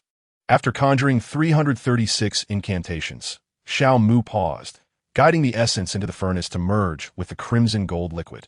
In that instant of fusion, the liquid seemed infused with sentience, rapidly morphing into the tower shape envisioned by Xiao Mu. As it flowed, the tower's structure layered upon itself, gradually revealing a silhouette of 36 tiers, each emanating radiant light, as though imbued with boundless profundities. A quarter of an hour later, within the furnace, a 36-tiered pagoda finally took shape. The pagoda, resplendent in crimson gold, shimmered with brilliance, subtly surrounded by ethereal light, resembling a treasure from the celestial realm. Observing this, Xiao Mu decisively dispelled the chaotic divine fire, then parted his lips to expel a pool of vibrant life essence blood, which he sprinkled upon the heated pagoda. Having previously consumed life elixirs, and with the potency of his 9-tiered Dan, the Sanqing Dan, still not fully refined, his blood was rich in vitality and infused with immense medicinal power, making it the perfect substance for cooling and sharpening the pagoda. The instant his blood fell, the intense heat radiating from the pagoda swiftly abated, the crimson gold light gradually retracting, replaced by a soft, jade-like sheen. Xiao Mu's complexion paled slightly. The loss of 3 drops of essence blood had severely drained his vitality. Yet, as he beheld the pagoda, a flicker of satisfaction crossed his weary eyes, making the sacrifice seem worthwhile. After a moment of contemplation, Xiao Mu retrieved a jade vial and a willpower orb from his system repository. He uncorked the vial and consumed the life elixir within, seeking to replenish his lost essence blood and fortify his core. Simultaneously, he placed the willpower orb in his mouth, closed his eyes, and began to cultivate. After all, practicing while his spiritual and vital energies were depleted would further enhance his cultivation. The diluted celestial energy within a kilometer radius began to converge, flowing into his body, gradually restoring his magical power and reinforcing his physical form, resulting in an ever-increasing vitality. A day later, Xiao Mu slowly opened his eyes and exhaled a breath of turbid air. After a day's cultivation, he had successfully advanced to the initial stage of the 3rd tier of the Yuanfu realm. Within him, the vitality in the Yuanfu resembled an immeasurable ocean, profound and boundless. Meanwhile, his cultivation in the path of immortality had seen a remarkable enhancement, now merely a step away from the 4th stage of the Golden Core realm. And the golden core within the chaotic Dan C appeared increasingly solid and weighty. Now is the time to set the plan in motion, Xiao Mu murmured to himself, a glint of sharpness flickering in his eyes. With a casual gesture, the Heavenly Emperor's prison tower soared from a distance, gracefully hovering beside him, standing shoulder to shoulder with the newly refined treasure tower. The 2 towers, one tall and ancient, the other resplendent and vibrant, radiated contrasting auras that complemented each other. The heavenly emperor's prison tower exuded a solemn majesty, as if it had subdued endless epochs, while the newly crafted treasure tower shimmered with myriad colors. Subtly enveloped in celestial mist, seemingly containing boundless mysteries, Xiao Mu gazed intently at the heavenly emperor's prison tower, allowing a drop of his essence blood to escape his lips, which he then infused with 336 sacrificial incantations, subsequently commanding it to merge into the heavenly emperor's prison tower. As the essence blood mingled with the tower, Xiao Mu instantly sensed a delicate connection forming between them. An ethereal sensation as if the heavenly emperor's prison tower had become a part of his very being, harmonizing with his spirit and intertwining with his bloodline. The fusion commenced. Once more, Xiao Mu unleashed the chaotic divine fire, enveloping the two towers tightly. Simultaneously, a thought flickered in his mind, propelling the two towers to collide and commence their amalgamation. 2 days later, the two towers had successfully merged. A magnificent tower emerged, exuding an aura of antiquity and grandeur, its entirety displaying a profound yellow hue, shrouded in celestial mist, divided into 36 layers, possessing the power to suppress the cosmos. At that moment, a stirring occurred deep within the spiritual light of Xiao Mu's consciousness. Suddenly, the spiritual light trembled violently, erupting into 36 strands of chaotic energy, each the thickness of a thumb. These chaotic energies were distinctly different from the ordinary chaotic energies found within the chaotic sea. Their colors were deep and abyssal, as if forged through countless trials and crystallized to perfection. Subtle traces of the Tao flowed upon their surfaces, enigmatic and unfathomable, as if they harbored the ultimate truths of heaven and earth. Like swimming dragons, they traversed the sea of consciousness, then surged forth from Xiao Mu's brow, carrying a force capable of obliterating the heavens and earth, racing towards the profound yellow tower. Xiao Mu felt a flash before his eyes, as the 36 strands of chaotic energy cascaded like a celestial river, bearing immense pressure as they charged towards the tower. Where they passed, the void trembled, as if even time itself were being torn asunder.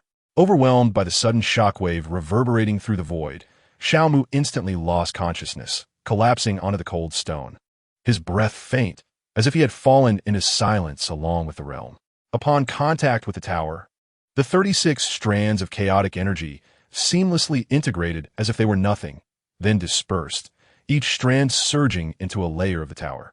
Once the chaotic energy entered the 36 layers, it rapidly expanded like a torrent, transforming each layer into a realm of chaos.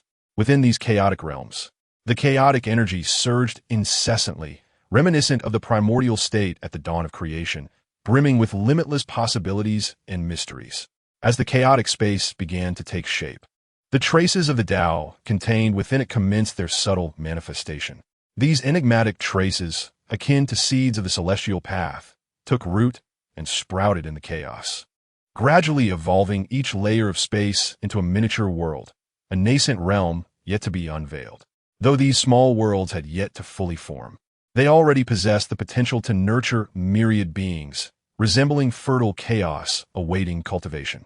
Thus, the 36-layered treasure tower, infused with the essence of chaos, transformed into a supreme treasure housing 36 small worlds, reminiscent of the legendary 36 heavens, stacked and layered, infinitely profound.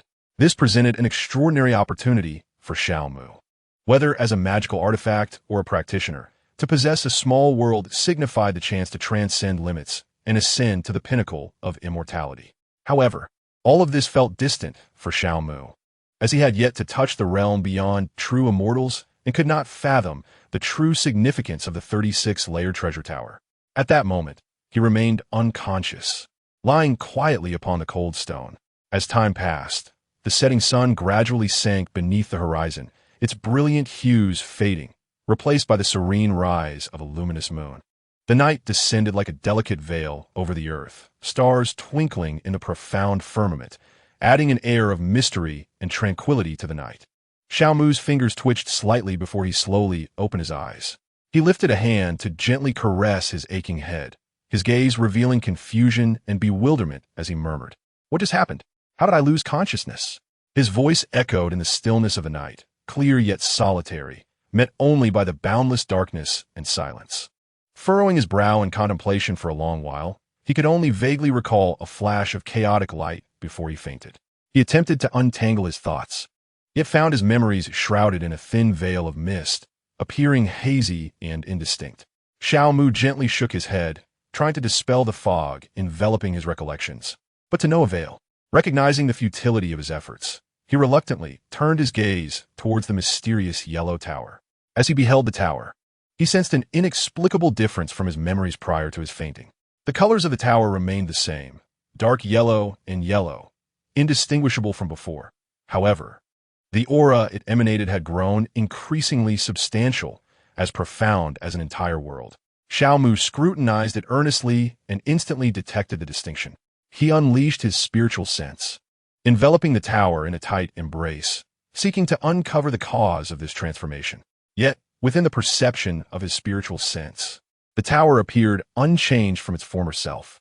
In resignation, he delved deeper into the tower with his spiritual sense for further investigation.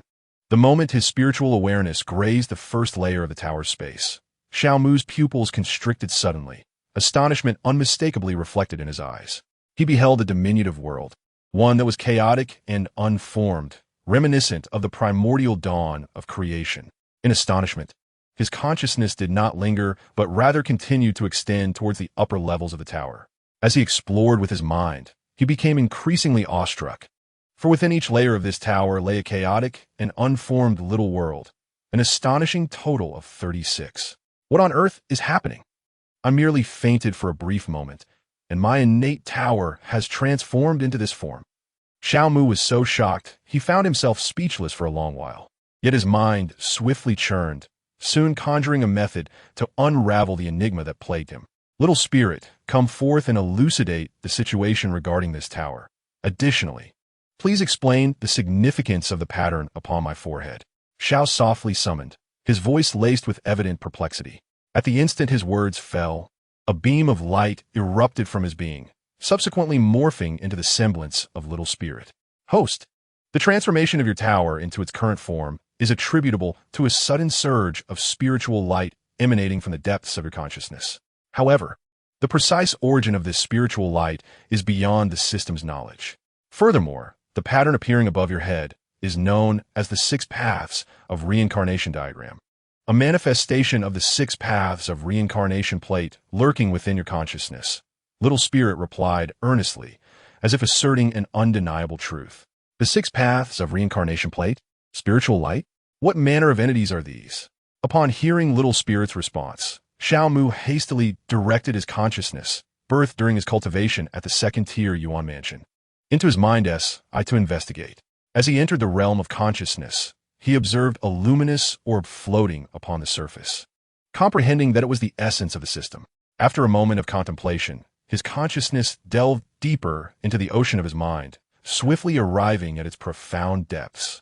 He gazed at the barren surroundings, a large question mark materializing upon his face, and soon, a flicker of anger began to surface, dissatisfaction flashing in his eyes.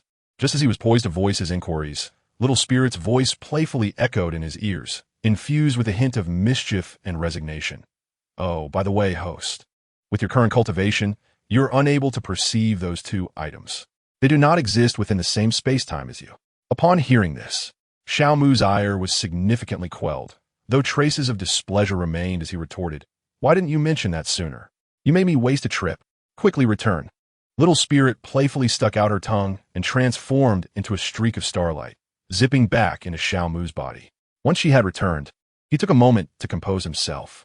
After calming his thoughts, he gazed at the tower and murmured, "It is time to bestow upon you a name." The tower seemed to comprehend his words, quivering slightly as it emitted a gentle radiance, as if expressing its inner joy and anticipation. However, this emotional fluctuation stirred considerable commotion, causing the surrounding stones to tremble and disintegrate into dust, while the stream was violently agitated, splashing water everywhere, even briefly running dry. However, the stream swiftly reunited, resuming its original flow. Upon witnessing this, Xiao Mu could not help but smile, shaking his head as he remarked, "You little fellow, you possess quite the spirit." After a moment of contemplation, a glimmer of profundity shone in his gaze as he spoke slowly. The term Chinquin signifies heaven and earth, aptly representing the small world. Moreover, you possess the magnificent power to suppress all things in the universe. Why not name it the chaotic Chinquin suppressing world tower? As his words fell, the tower trembled suddenly, its radiance surging forth as if in response to its new name. The surrounding void seemed to quiver, and even the ethereal essence of heaven and earth subtly converged. Sensing the tower's elation, Xiao Mu smiled faintly, and with a mere thought, he drew the chaotic Chinquin suppressing world tower into the chaos-dense sea, nurturing it gradually. Now, it was time to cultivate. With that, Xiao Mu rose from the debris, shifted to another location, and took out the willpower pearl, placing it in his mouth as he began his cultivation. Time flowed quietly by as Xiao Mu sat in stillness, like a stone, immovable, while his aura gradually ascended, becoming increasingly potent and profound. A month later, his aura finally reached its zenith, the qi within the Chaos Yuan mansion brimming without a trace of emptiness. At the very moment when the qi reached its utmost fullness, a colossal illusory rune, several hundred meters in size, slowly emerged at the center of the ocean of qi. The rune flickered in and out of visibility, seemingly woven from countless delicate lines, exuding an ancient and mysterious aura. It was not a gift from heaven and earth, but rather derived from the very fabric of the universe embedded deep within Xiao Mu's bloodline, a nascent form of his own great path, though slightly rough around the edges and far from the profundity of true heavenly patterns. It was a unique imprint belonging solely to him, symbolizing his comprehension and mastery over his own power. Upon the appearance of the illusory rune, it swiftly began to absorb the qi, forming a miniature vortex. Initially, this vortex was as small as a mustard seed, but in the blink of an eye, it rapidly expanded, ultimately becoming as broad as the Chaos Yuan mansion, as if intent on devouring the entire ocean of qi.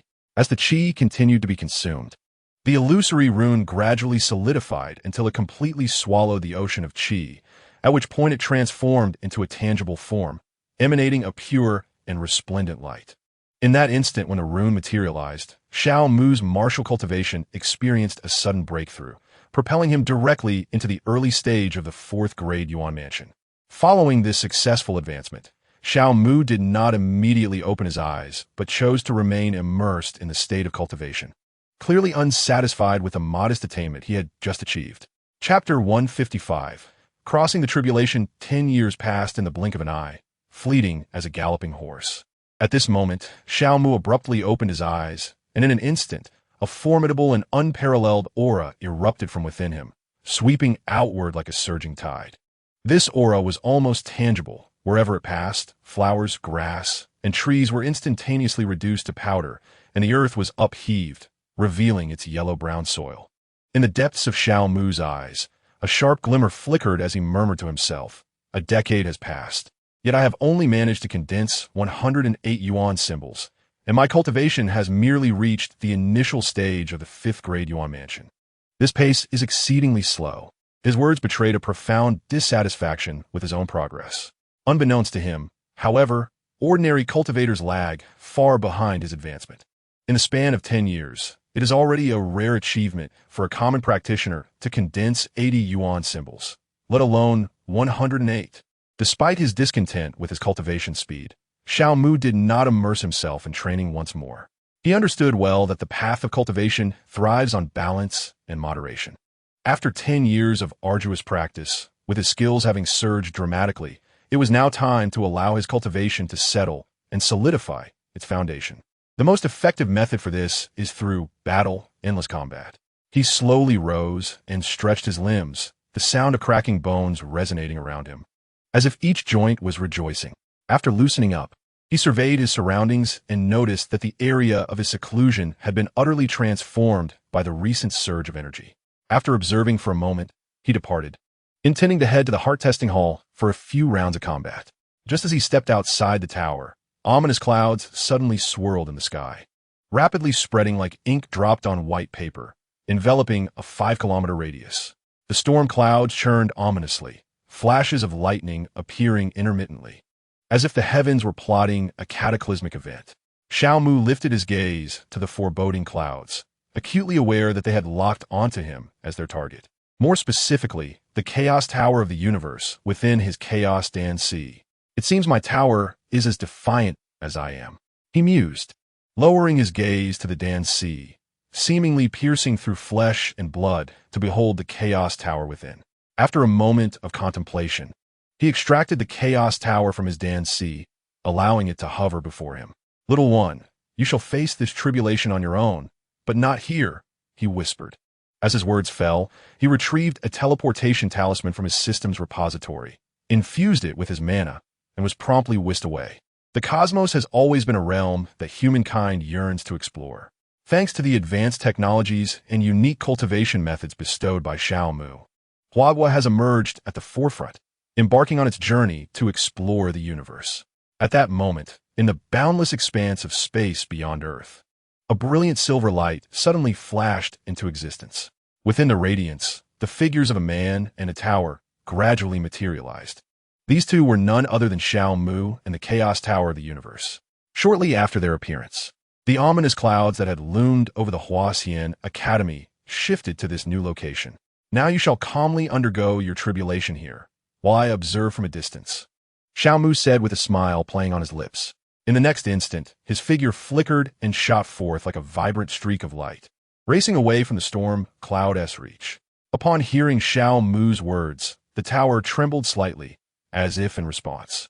Just as the Chaos Universe Tower quivered, the first bolt of the heavenly tribulation thunder struck with a resounding crash the moment Xiao Mu withdrew from the range of the heavenly calamity. Dark bolts of calamity thunder descended like a torrential downpour, wielding destructive power akin to a cataclysm, aimed directly at the towering edifice. The lightning tore through the heavens, seemingly intent on rending the very fabric of reality, its force utterly terrifying. Yet, in the face of this overwhelming deluge of calamity thunder, the tower remained eerily serene. It did not attempt to counter or defend itself, instead enduring the onslaught with its sturdy structure. After all, it was forged from immortal celestial gold, inheriting the characteristics of eternity and indestructibility. For it, such a magnitude of thunder was merely a gentle breeze, incapable of unsettling it in the slightest. After a quarter of an hour, the thunder gradually dissipated, and the cosmos returned to tranquility. The tower still stood majestically, with not a single mark upon its surface. It had successfully transcended the first tribulation. Barely a moment after overcoming this initial trial, the second calamity of fire descended like an avalanche. Fiery flames intertwined with the patterns of heaven and earth, pouring down from the calamity clouds, bearing the terrifying might to shatter the void, surging towards the tower. Wherever the flames passed, space was torn asunder, the searing heat rendering everything nearby to nothingness.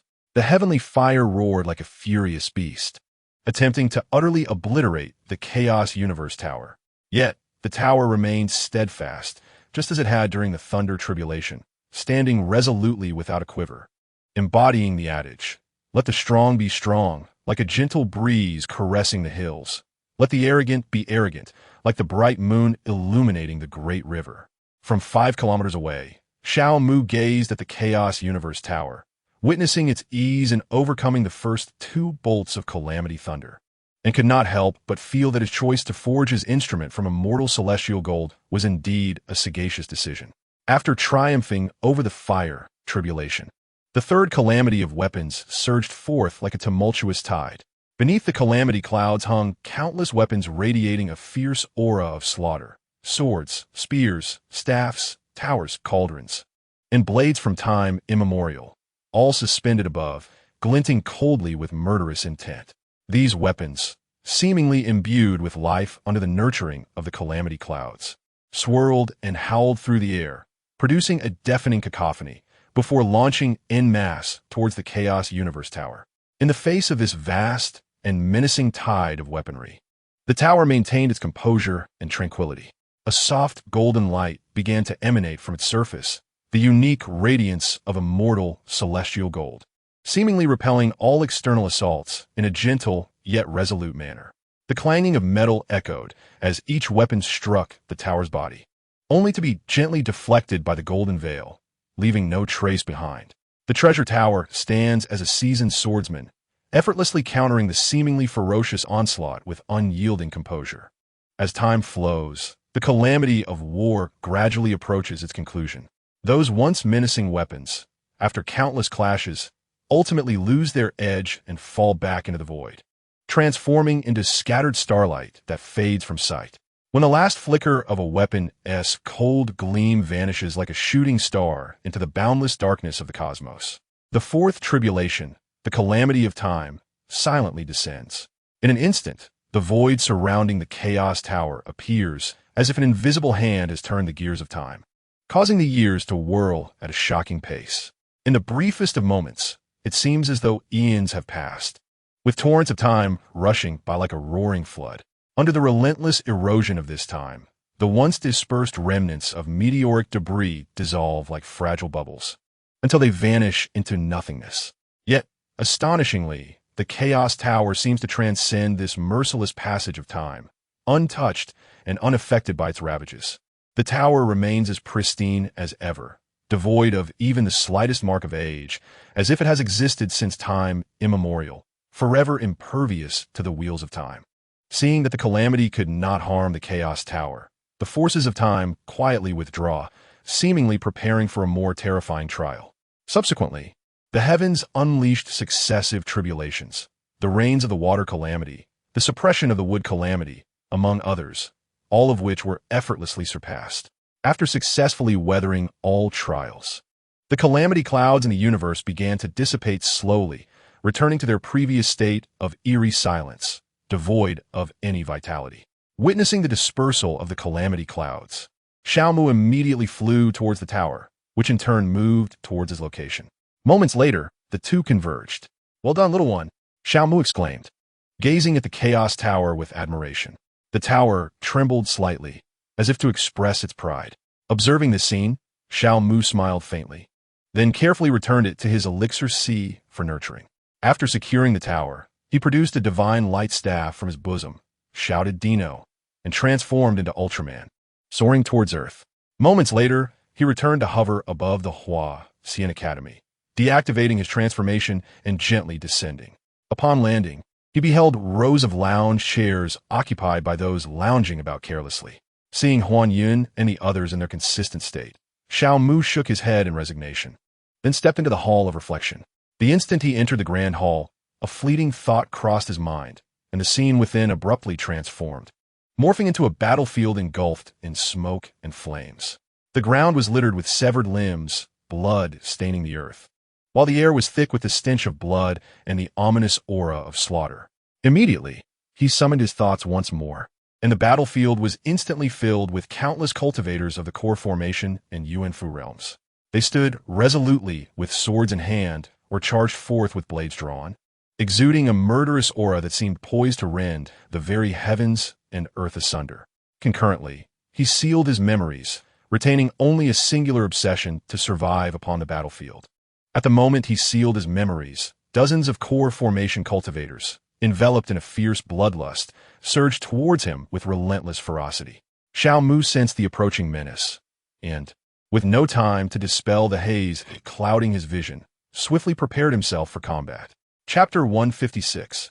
Worship. The instant Xiao Mu readied himself for battle, a core formation cultivator unleashed a piercing sword beam from his long sword, the iron-blooded sword energy slicing through the air like a vibrant rainbow. Xiao Mu's gaze sharpened, instinctively detecting the imminent threat of the blade, and he swiftly sidestepped, the sword energy barely grazing his cheek, leaving in its wake a chilling gust. The sword energy ultimately struck the ground behind him, cleaving a profound scar into the earth, sending dust swirling and the ground trembling. Before he could regain his footing, a long spear struck forth like a venomous serpent, its lethal intent aimed directly at his abdomen. Simultaneously, a long knife, glinting with a piercing cold light, sliced through the air, targeting his neck with deadly precision. Faced with this sudden dual onslaught, Xiao Mu's expression remained stoic, betraying no hint of panic. With a mere thought, he activated the secret technique, chaotic battle dragon armor, and an imposing layer of dragon-scale armor enveloped his abdomen in an instant. The armor shimmered with flowing runes, effectively absorbing the spear's fatal thrust, producing a resounding clash of metal. Concurrently, he gripped the descending long knife with his right hand, infused with profound magical energy. And with a swift movement, he kicked the spear-wielding cultivator back several paces. Meanwhile, his left hand formed a seal, and a blazing ball of chaotic divine fire materialized at his fingertips. The fireball surged forth with a destructive aura, hurtling towards the knife-wielding cultivator. Upon seeing the fireball approach, the knife-wielding cultivator's pupils constricted in shock as he sensed the terrifying power contained within. Decisively, he relinquished his long knife and retreated with great haste. His reaction was swift, but the fireball was swifter still, the searing heat nearly singeing the edges of his garments. Gritting his teeth, he exerted all his effort into dodging, narrowly avoiding the fireball's direct impact. The fireball erupted with a thunderous blast, engulfing the surroundings in scorching flames, charring the ground blackened. Though the knife-wielding cultivator evaded the lethal strike, he was still staggered by the ensuing shockwave, his complexion paling as his vitality surged within him. After forcing back several opponents, a glint of cold light flickered in Xiao Mu's eyes as he swiftly summoned the chaotic Qian Kuan suppressing tower. With his hands forming intricate seals, his internal magical energy surged like a torrential river, flooding into the tower. The moment the energy was infused, the tower erupted with radiant brilliance, expanding rapidly into a towering edifice that hovered above the two cultivators. The runes at the base of the tower swirled, and a suppressive force cascaded down like a mountain, firmly locking the sword and spear cultivators in place, rendering them immobile. The countenance of the two monks changed dramatically as they desperately summoned their powers in an attempt to break free. Yet, the oppressive force weighed upon them like the might of the heavens, utterly unyielding. In the next instant, the tower crashed down with a thunderous roar. Before they could even emit a cry of despair, they were reduced to mere fragments, their blood and flesh scattering, their souls dissipating into the void.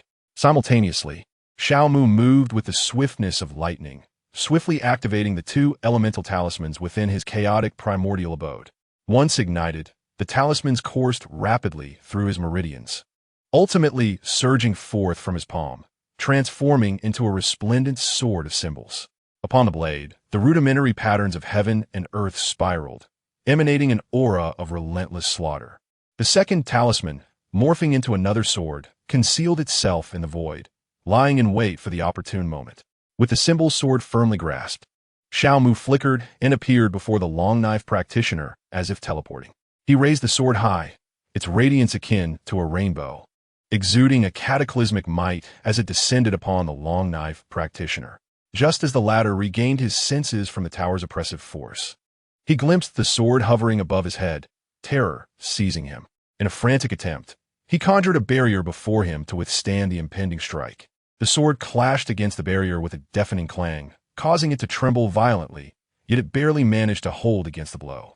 The long knife practitioner, momentarily relieved, was abruptly pierced by a chilling sensation from behind. Before he could react, the concealed sword manifested, piercing through his back and striking directly at his heart. His pupils dilated in horror as blood gushed forth, and he collapsed, lifeless. After vanquishing the long knife practitioner, Xiao Mu focused his thoughts, causing the chaotic tower to transform into a streak of light, returning to his palm and shrinking into a delicate little tower, which he then stored within his elixir sea.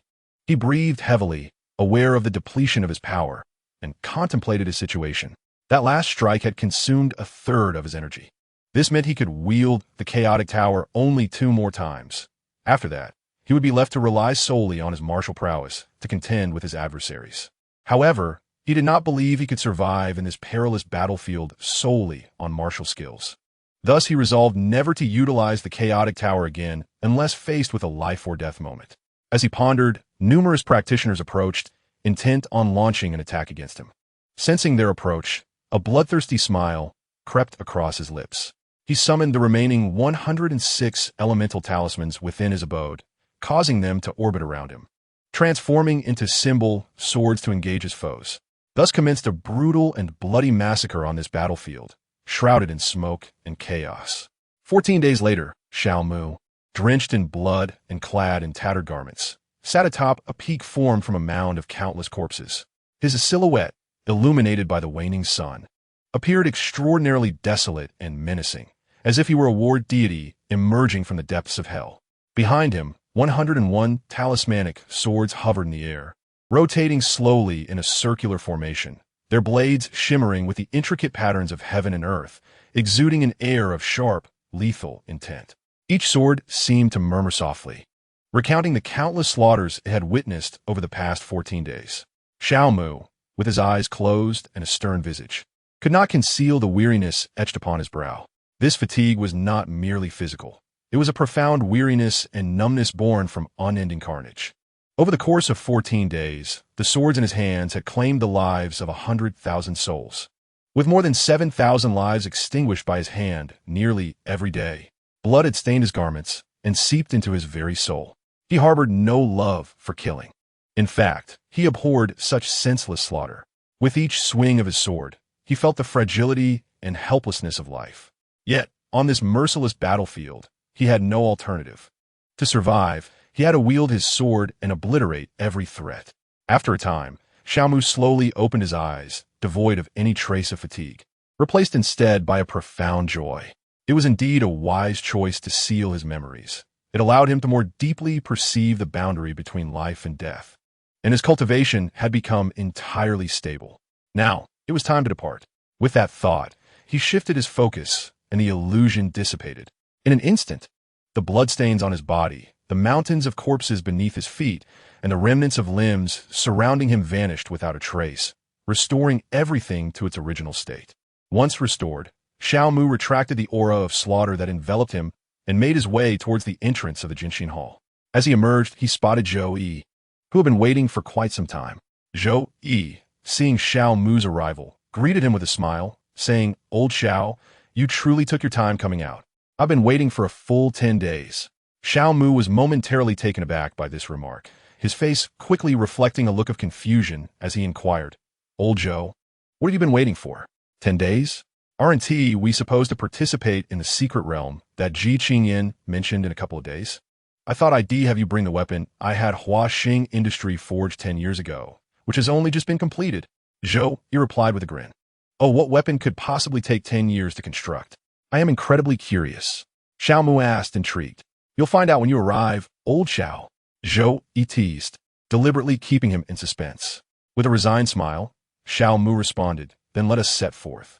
In Shandong Province, Jinan City, at the premises of Hua Xing Industry. The buildings above ground remained unchanged from their original state over a decade ago, yet the conditions beneath the surface were starkly different. Xiao Mu and Zhou Yi stood side by side in the elevator, swiftly descending into the depths.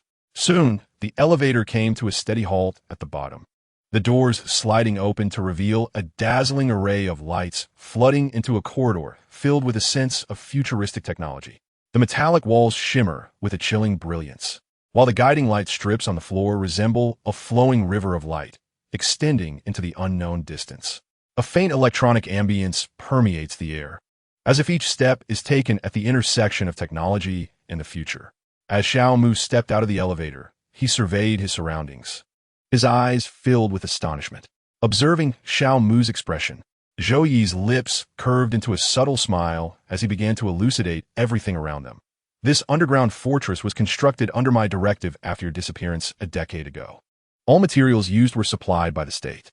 It primarily serves the crucial roles of research and manufacturing, standing as one of the pivotal bastions propelling our nation's technological advancement."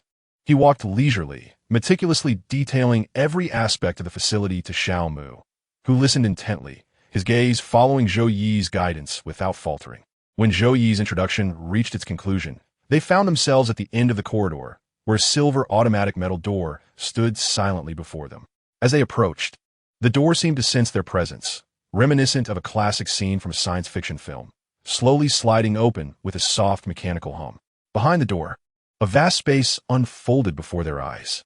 The metallic walls were adorned with neatly arranged railings, beyond which lay an imposing sight, a sleek, silver battleship measuring over 400 meters in length and more than 100 meters in width.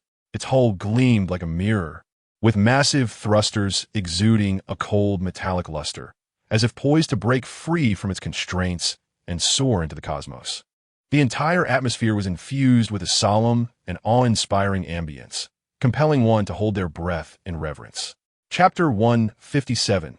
Long Tian, Xiao Mu gradually stepped forward, arriving at the railing platform, gripping the cold metal railing tightly, his gaze fixated on the futuristic battleship, his eyes brimming with astonishment. Old Zhou, is this the weapon you mentioned that has taken 10 years to construct? Zhou leisurely approached his side, a proud smile gracing his lips. As he fervently stared at the colossal vessel, his voice betraying his inner excitement. Indeed, this is the ultimate weapon we have meticulously crafted over the past decade. It has been modified based on the interstellar battleship technology you provided, employing a novel power system that fuses nuclear energy with spiritual energy. Furthermore, the ship is equipped with plasma electromagnetic cannons, energy beam weapons, spiritual mechas, spiritual armors, holographic projections, and a suite of cutting-edge technologies, embodying the pinnacle of contemporary scientific achievements. Upon hearing this, Xiao Mu reigned in his astonishment. His curiosity piqued as he inquired, Old Zhou, what is the name of this battleship? What kind of cultivators can it vanquish? It is named the Long Tian, symbolizing the dragon soaring through the heavens. As for the realms of cultivators, it can contend with. Zhou, he gently stroked his chin, his expression serious as he pondered. It should be capable of confronting those at the nascent soul stage, of course, referring to those who have yet to employ teleportation, for we have not yet developed spatial locking technology. To be able to handle nascent soul cultivators implies that if we were to bring the Long Tian into that secret realm, we would indeed be invincible, considering that the realm only permits core formation cultivators to enter. Xiao Mu whispered excitedly, his words brimming with exhilaration. That is precisely why I insisted on bringing it along. Moreover, it can serve as our refuge within the secret realm, sparing us the discomfort of braving the elements outside. Zhou chuckled. You have truly considered this thoroughly, Xiao Mu remarked, gazing at Zhou with genuine admiration. Subsequently, with a gentle wave of his right hand, Xiao Mu stored the Long Tian in the system's repository, and together they departed, heading back towards the Huaxian Academy. Upon their return to the Huaxian Academy, the two parted ways, each embarking on their respective journeys to enhance their strength. Zhou made his way directly to the Jinshin Hall, preparing to hone his combat skills through practical experience. Meanwhile, Xiao Mu returned to the Time Sequence Tower, intending to make full use of the 2 years available to elevate his cultivation level. 2 fleeting years passed like a swift gallop of a white steed. Xiao Mu successfully condensed 20 more Yuan talismans within the chaotic Yuan mansion, bringing his total to an impressive 128. Simultaneously, his progress in the path of immortality flourished, allowing him to smoothly break through to the 5th level of core formation. He stepped out of the Time Sequence Tower, then gently raised his hand and waved towards it, causing the magnificent tower to transform into a brilliant stream of light, which he swiftly stored in the system's repository. At the moment the Time Sequence Tower vanished, those who had been cultivating within were gently expelled by a soft force, landing steadily on the training square. They exchanged glances filled with confusion and astonishment, evidently still reeling from the sudden shift. Xiao Mu observed them calmly, his tone gentle as he spoke. Esteemed cultivators, please wait here for a moment while I go to greet someone. Once I have done so, we shall proceed together to the Tianyuan realm for the expedition into the secret realm. With those words, he turned and walked towards the Jinshin Hall. Behind him, a chorus of affirmations arose, mingled with determination. Yes, principal. Understood, Xiao Mu. Upon reaching the entrance of the Jinshin Hall, Xiao Mu took a deep breath and stepped inside. The moment he entered, his gaze was drawn to a familiar figure, Zhou Yi, who had just concluded a fierce battle. Zhou Yi stood in the center of the hall, beads of sweat dotting his forehead, trickling down his cheeks. His garments were thoroughly soaked with perspiration, clinging tightly to his form and accentuating his muscular physique. Despite the breathlessness and the subtle rise and fall of his chest, his gaze remained as sharp as a blade, radiating an indomitable spirit and fierce momentum. Xiao Mu smiled gently, stepped forward, and declared, Old Zhou, it is time for us to set forth. Upon hearing that familiar voice, Zhou Yi turned to see Xiao Mu, a smile instantly illuminating his face. He wiped the sweat from his brow, his tone light and imbued with a sense of grandeur. It is indeed time to depart. Old Xiao, Let us deliver a jolt of astonishment from another realm to those fellows of the demon sect in the Tianyuan realm. With that, the two men exited the Jinshin Hall together, making their way towards the training square. Just as Xiao Mu stepped out, he summoned the spirit of the Jinshin Hall, Yunshi, to accompany them, intending to intimidate the members of the demon sect and deter any malevolent thoughts they might harbor. Within a few minutes, they arrived at the training square. Xiao Mu surveyed the crowd, fully aware that these individuals represented the pinnacle of strength within the visible ranks of Huagua. His compliance with Ji Qingyin's request was, in essence, for their benefit. He hoped that by subjecting them to a trial of life and death, they would be propelled towards continuous growth. After a moment of contemplation, he retrieved the dimensional gate from the system repository, utilizing the coordinates of the Tianyuan realm to manifest the portal before their eyes. Subsequently, this group stepped forward, entering the silvery space passage. Shortly after their entrance, the portal sealed tightly, vanishing gradually into the void. In the Tianyuan realm, on the central continent, at the Tianji Pavilion, an elderly man with flowing white hair sat serenely atop the Tianji platform, his eyes firmly shut, his aura seemingly withdrawn, as if he had become one with the surrounding universe. In this tranquil atmosphere, his right hand suddenly moved, fingers deftly calculating, as if engaged in some esoteric divination. A quarter of an hour slipped by unnoticed, and his fingers stilled. He then slowly opened his eyes, which seemed to contain the essence of all creation, murmuring to himself, "It appears that the one destined for my old grandson's fortune is about to acquire that treasure. I hope they do not inadvertently spark a tempest that engulfs the entire Tianyuan realm."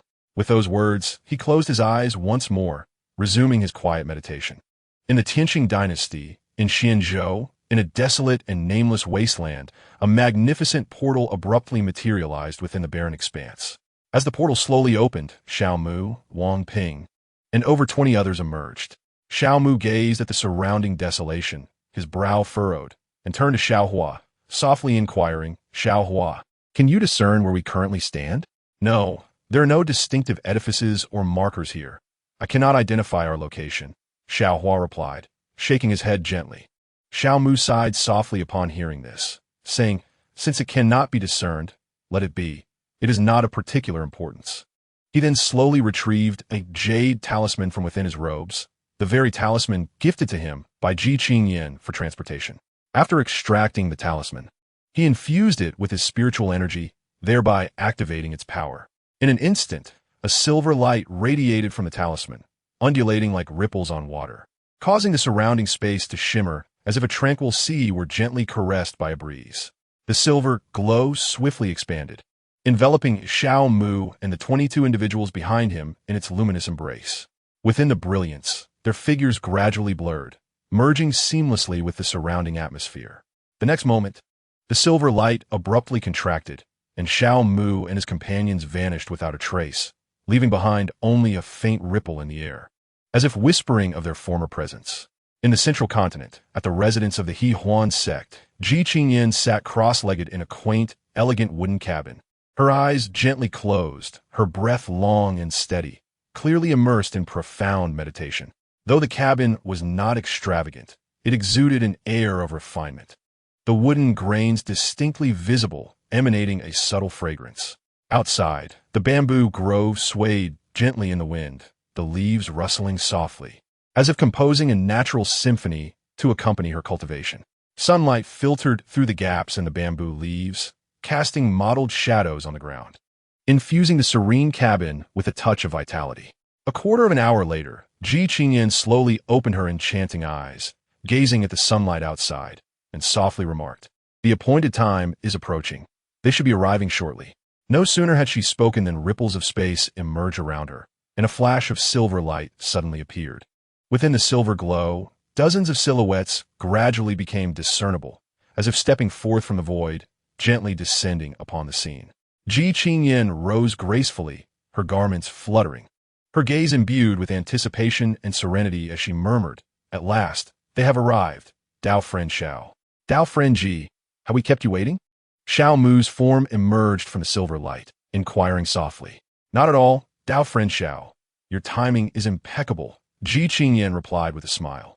Xiao Mu nodded gently, surveying the enchanting scenery of the He Huan sect's residence, which was tranquil and serene, starkly contrasting with his preconceptions of a demonic sect. So this is the He Huan sect? It possesses a unique charm, Xiao Mu expressed with admiration. Ji Qingyan chuckled softly. Indeed, this is the He Huan sect.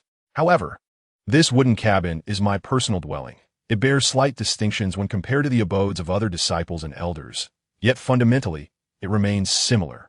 Oh, I see. I must extend my gratitude to Dao Friend Ji for receiving us in your own quarters, Xiao Mu said, clasping his fists in thanks. Ji Qingyan waved her hand dismissively. Dao Friend Xiao, you are too courteous. You have traveled a long distance, and it is only right to treat you with respect. Moreover, this journey into the hidden realm requires the assistance of all present. Upon hearing these words, Xiao Mu displayed a faint smile, forgoing any further pleasantries, and directly inquired now. My esteemed friend Ji, would you kindly enlighten us on what you seek within the secret domain? Ji Qingyan appeared momentarily taken aback, as if surprised by Xiao Mu's swift approach to the matter at hand. However, she quickly regained her composure, her enchanting smile still gracing her lips as she softly replied. Since you are so forthright, I shall not beat around the bush. The hidden realm I have invited you to explore is known as the Fallen Immortal Secret. It is said that this realm was formed from the demise of a minor celestial soldier of the heavenly court, which reigned supreme for 10 epochs. Within this realm lies not only the opportunity to attain immortality, but also the potential remnants of celestial treasures and legacies left behind by the heavenly court. She paused, a flicker of profundity crossing her gaze before continuing. What I seek is a flower known as the 9 Transformations mystical spirit blossom, a rare treasure of heaven and earth, only capable of being nurtured within the fallen immortal secret. This flower blooms once every 10,000 years, with 9 petals, each containing the essence of the universe. If I were to obtain it, I could not only break through my cultivation bottleneck, but also cultivate a supreme divine ability. Upon hearing this, Xiao Mu felt a sudden clarity wash over him. He finally understood why Ji Qingyan had not invited his father, the 6 Desires Venerable, to directly breach the secret realm and retrieve the flower. Although the 6 Desires Venerable was a powerful cultivator of the Great Ascension realm, he had not yet stepped into the immortal path, rendering him incapable of shaking the realm formed by the fall of a true immortal. The power of a true immortal, even in death, ensures that the remnants of their realm cannot be forcibly opened by ordinary cultivators. However, a sense of doubt arose within him. If this realm was indeed formed from the fall of a true immortal, why did the He Huan sect not expend all efforts to nurture a formidable core formation cultivator, instead of yielding this opportunity to outsiders? Unless Ji Qingyan found herself unable to secure the assistance of a powerful core formation cultivator within He Huan sect. If that were the case, then the inquiry made with the true word pearl raised some questions. Xiao Mu pondered silently, his gaze growing more profound as he fixed his penetrating eyes upon Ji Qingyan, as if attempting to uncover the secrets hidden within her heart. Feeling the intensity of Xiao Mu's gaze, Ji Qingyan experienced a slight tremor within, realizing that he might have deduced something. Maintaining her composure, she continued to wear that bewitching smile and gently asked, "Dear friend Xiao, do you have any questions? Please feel free to speak openly." Xiao Mu withdrew his intense gaze and chuckled lightly. "No questions, my dear Ji. If I must inquire, it would be when we shall embark on our journey to the fallen immortal secret." His tone was casual and carefree, as though his earlier contemplation had merely been a fleeting distraction. Ji Qingyan sensed the ease in Xiao Mu's demeanor and felt a quiet relief, understanding that he had no intention of pursuing the matter further. Thus, she delicately parted her lips to reveal, "At noon today, the secret realm shall be unveiled." "Today at noon?" Xiao Mu raised an eyebrow, a hint of surprise lacing his voice, indicating that it would be opening in just 1 hour. Ji Qingyan nodded slightly, her expression calm as she conveyed her affirmation. "Since that is the case, Taoist Ji, let us set forth," Xiao Mu gently remarked, her tone imbued with a hint of anticipation. Following her lead, Xiao Mu and her companions trailed behind Ji Qingyan as they boarded the delicate pink flying vessel. Upon the vessel, several female cultivators from the He Huan sect, all at the core formation stage, stood poised, clad in ethereal, light pink gowns that gracefully revealed their forms. They exuded an air of tranquility, yet their eyes sparkled with expectation. Upon noticing Xiao Mu and her companions boarding, they inclined their heads slightly in acknowledgement, their demeanor striking a perfect balance between aloofness and warmth. Xiao Mu's gaze swept over these female cultivators with an air of calm, while she discreetly activated her spiritual perception to attune herself to their emanating auras. It did not take long for her to discern that their energies were somewhat unstable, indicating that they had only recently attained the core formation stage. This revelation stirred something within her, prompting a recollection of the prior month when Ji Qingyan had responded to inquiries using the Truth Pearl. In retrospect, it seemed that her answers were likely a blend of truth and deception, concealing a wealth of information. A flicker of contemplation crossed Xiao Mu's eyes, yet her expression remained composed. She merely offered a slight smile and nodded in greeting to the female cultivators. The flying vessel ascended gently, piercing through clouds and mist as it sped towards the secret realm. After a quarter of an hour, a dense, ancient forest gradually emerged on the horizon. Beside Ji Qingyan, Lian Yu, a female cultivator of the nascent soul stage, possessed sharp, penetrating eyes and a steady demeanor. Upon sighting the forest, she gracefully raised her hand, guiding the vessel to descend slowly, eventually landing securely in a clearing. As the vessel touched down, Ji Qingyan was the first to leap gracefully onto the ground. Observing this, Xiao Mu and the others promptly followed suit, disembarking the vessel. Once everyone was on solid ground, Ji Qingyan turned to survey the group, her tone calm yet imbued with gravity. Esteemed friends, please be sure to follow closely behind me. This area is shaped by the forces of the fallen immortal secret realm. A moment's inattention could lead to becoming lost within, making it exceedingly difficult to extricate oneself. With that, she pivoted and began to walk forward.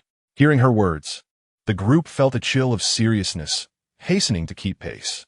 As their figures vanished deep into the ancient forest, Lian Yu remained in the clearing, her gaze sweeping calmly across the surroundings.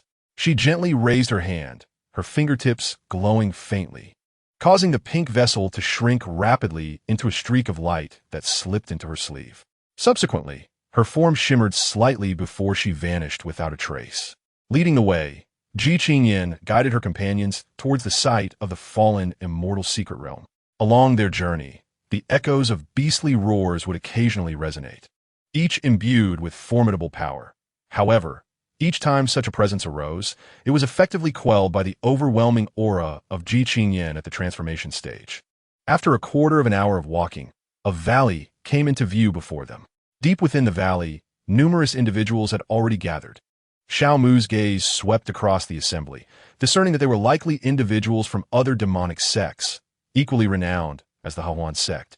The denizens of the valley, too, took notice of Ji Qingyan and her approaching companions, their expressions betraying a hint of intrigue. Among them was a slender young man with striking features, clad in sleek black attire that accentuated his striking presence. He regarded Ji Qingyan with a calm demeanor, a slight smile gracing his lips as he approached her. His voice soft yet imbued with a note of concern. "Qingyan, you have arrived. Do you require assistance from the Tianma sect in acquiring what you seek?" His voice was deep and resonant, exuding an almost magnetic allure. However, Ji Qingyan remained unfazed, casting him a fleeting glance, her tone tranquil and detached. "Thank you for your kind offer, Daoist Ling, but I have my own plans. There is no need for your concern." Ling Yun's eyes flickered with disappointment at her response, yet he quickly masked it with a composed expression. He offered a gentle smile, saying, "If that is the case, I shall refrain from further remarks. However, should you require anything, do not hesitate to ask. The Tianma sect will certainly lend its full support." Ji Qingyan nodded slightly, choosing not to elaborate further, and proceeded deeper into the valley with Xiao Mu and the others. Ling Yun remained rooted, his gaze following her retreating figure, a complex emotion flickering in his eyes. Upon reaching the depths of the valley, Ji Qingyan casually selected a spot to await the opening of the secret realm. Noticing that the group had arrived near the entrance, Xiao Mu retrieved 21 small wireless earphones from his pocket, tossing them to everyone except Yunqi. He lowered his voice, maintaining a steady tone. "Everyone, please keep these earphones safe.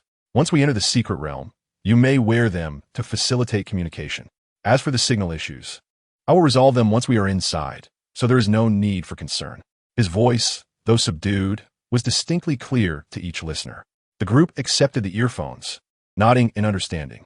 Satisfied, Xiao Mu turned to survey the remaining golden core cultivators present. After a brief interlude, a troop of female cultivators from the Hahuan sect gracefully approached from the opposite side of the valley.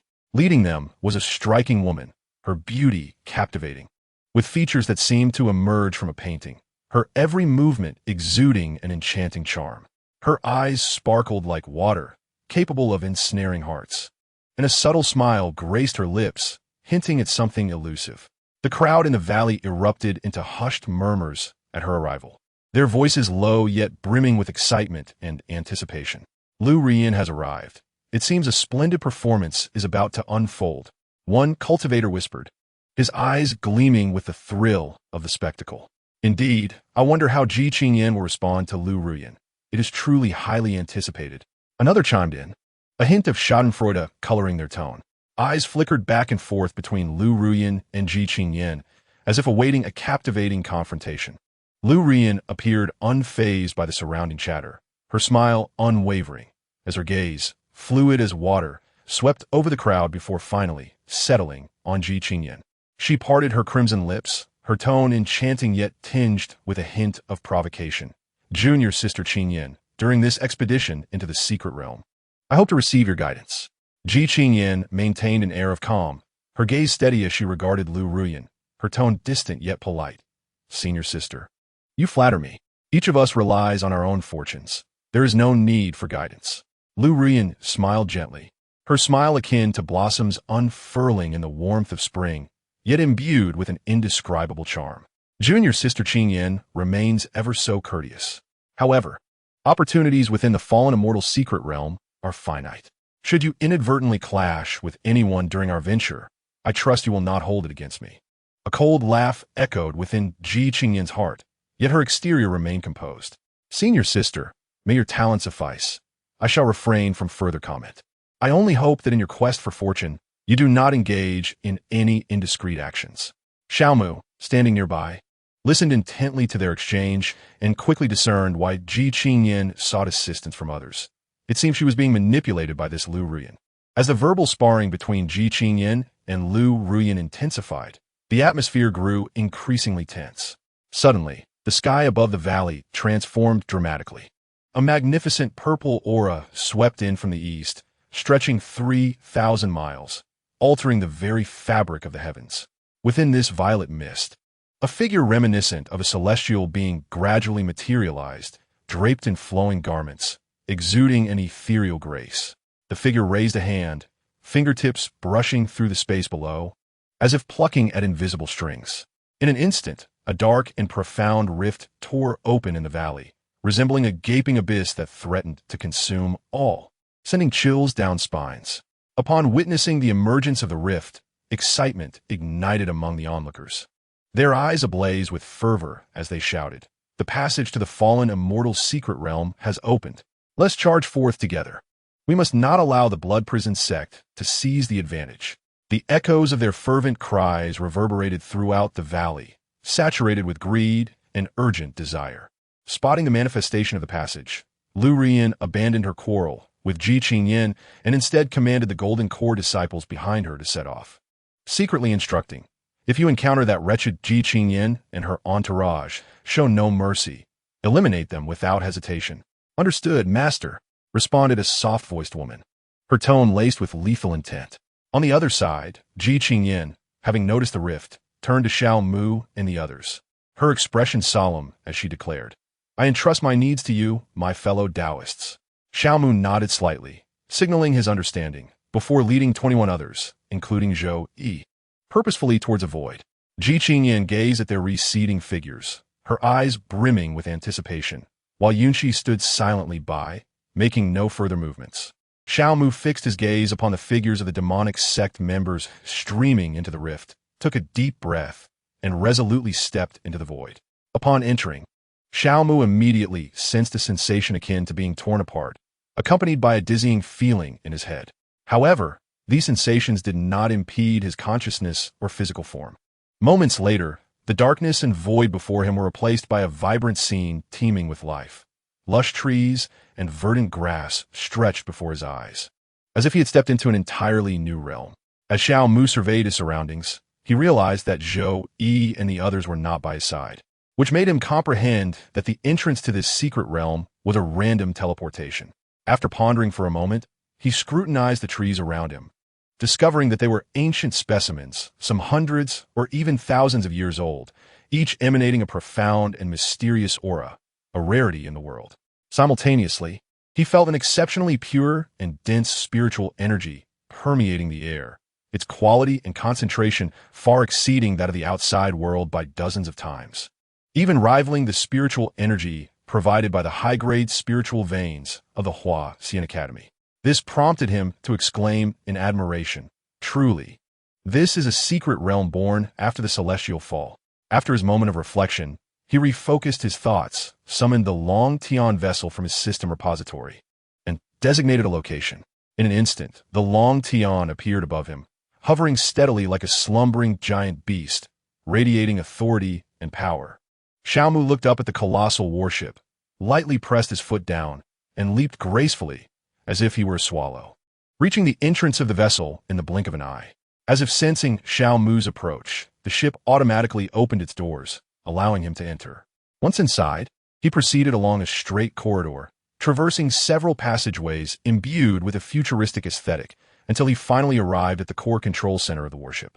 The walls of the control center were constructed from silvery alloys, exuding a cold and formidable presence. At the center, a massive, three-dimensional projection floated in midair, clearly displaying the surrounding environment and energy fluctuations of the ship. Below the projection, rows of intricate control panels were meticulously arranged, each adorned with a myriad of buttons and screens emitting a soft blue glow. Xiao Mu approached the main control panel and gently touched its surface. Instantly, a pulsating sphere appeared on the screen, accompanied by a mechanical voice announcing, "System activation successful, conducting hull self-check." The sphere on the screen gradually transformed, revealing a rectangular progress bar. The green within it slowly spread, with the number 12 steadily rising. Xiao Mu gazed calmly at the progress bar on the screen, taking no further action but silently awaiting the completion of the green loading bar. Meanwhile, deep within the core of the secret realm, in the celestial tomb, a withered skeleton seated in meditation suddenly stirred. A flicker of eerie green flame ignited within its hollow eye sockets, as if a long-dormant soul had been reignited. Meanwhile, a hoarse yet reverent voice reverberated through the stillness of the celestial tomb. "The reincarnation of the Emperor has arrived. My vigil is finally at an end." The voice bore the weight of infinite sorrow and relief, as if it had traversed the ages to witness the culmination of its purpose.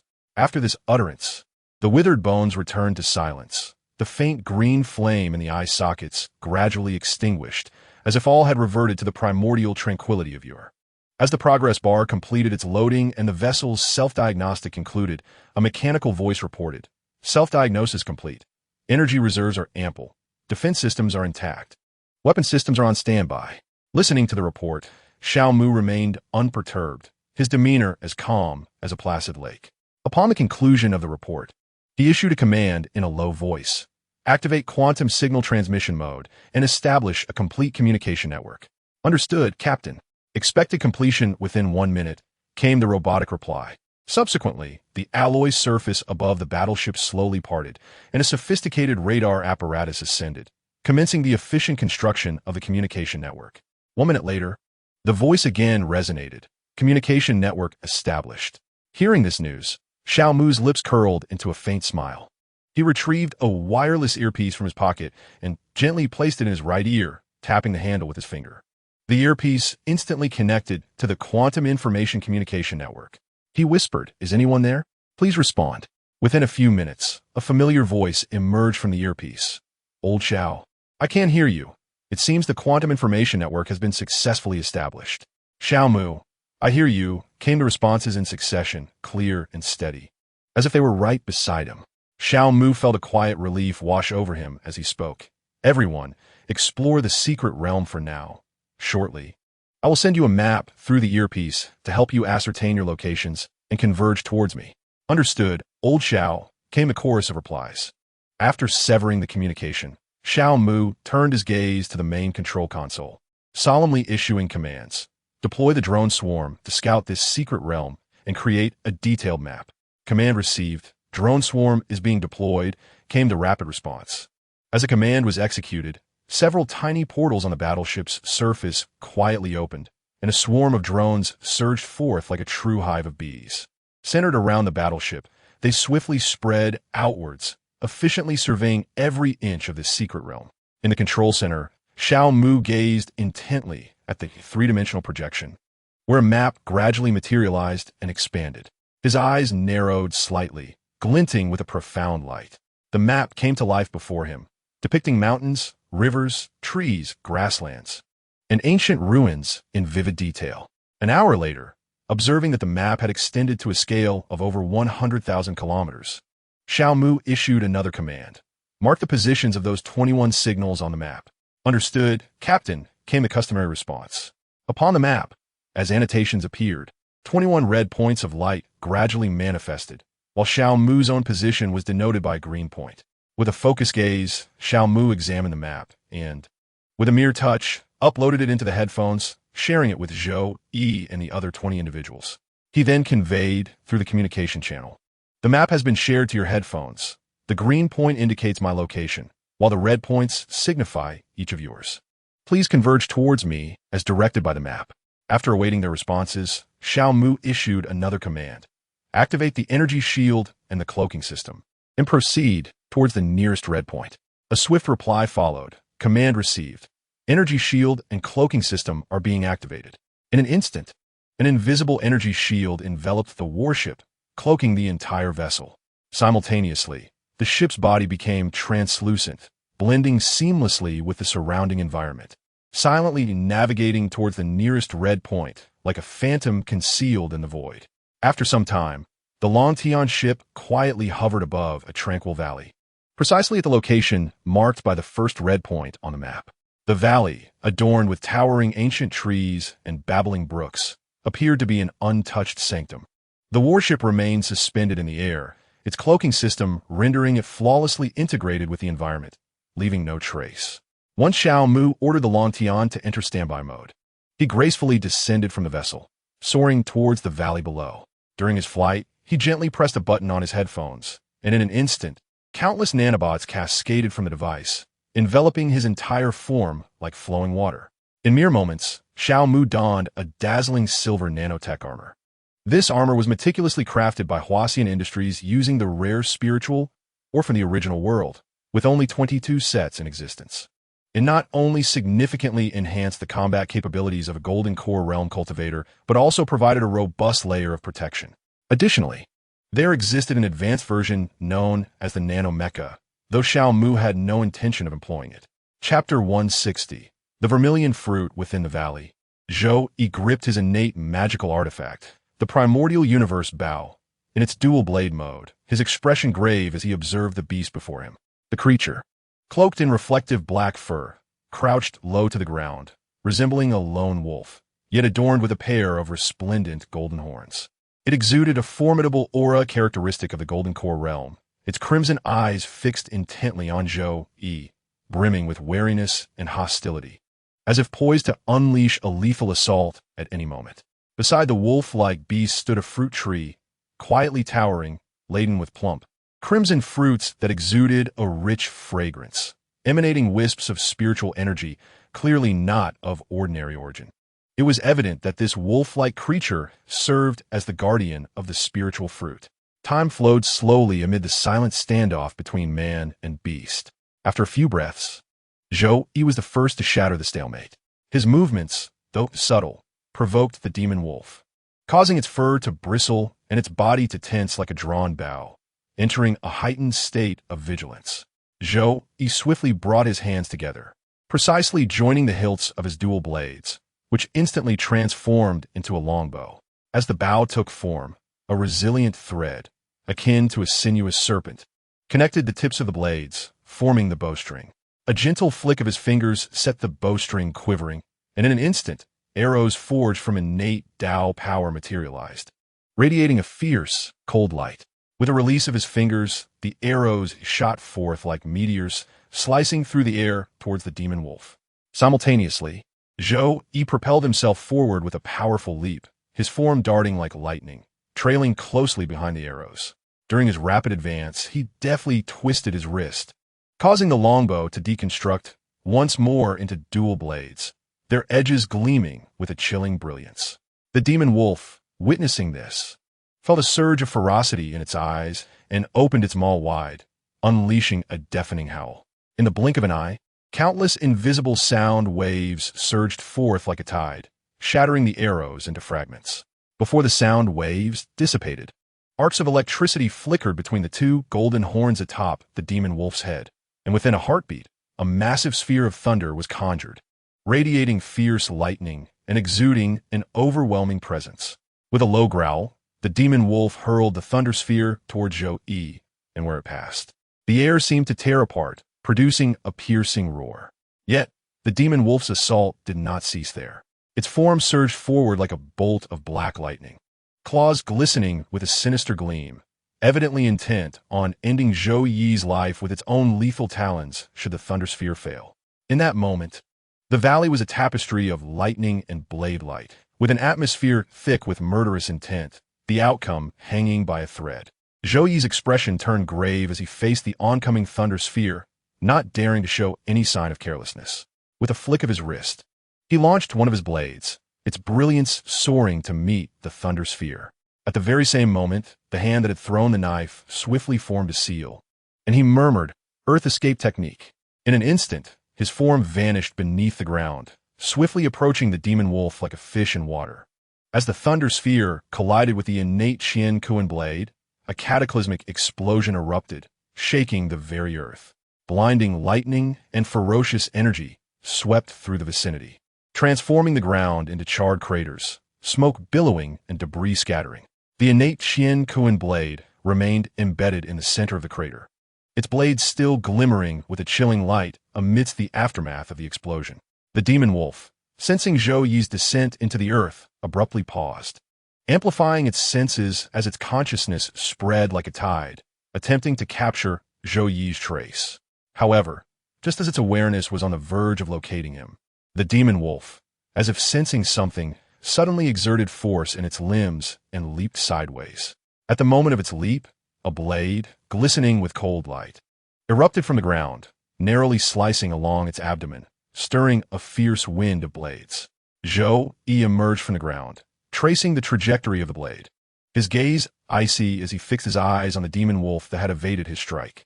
With a cold snort, he remarked, "You managed to evade this time, beast.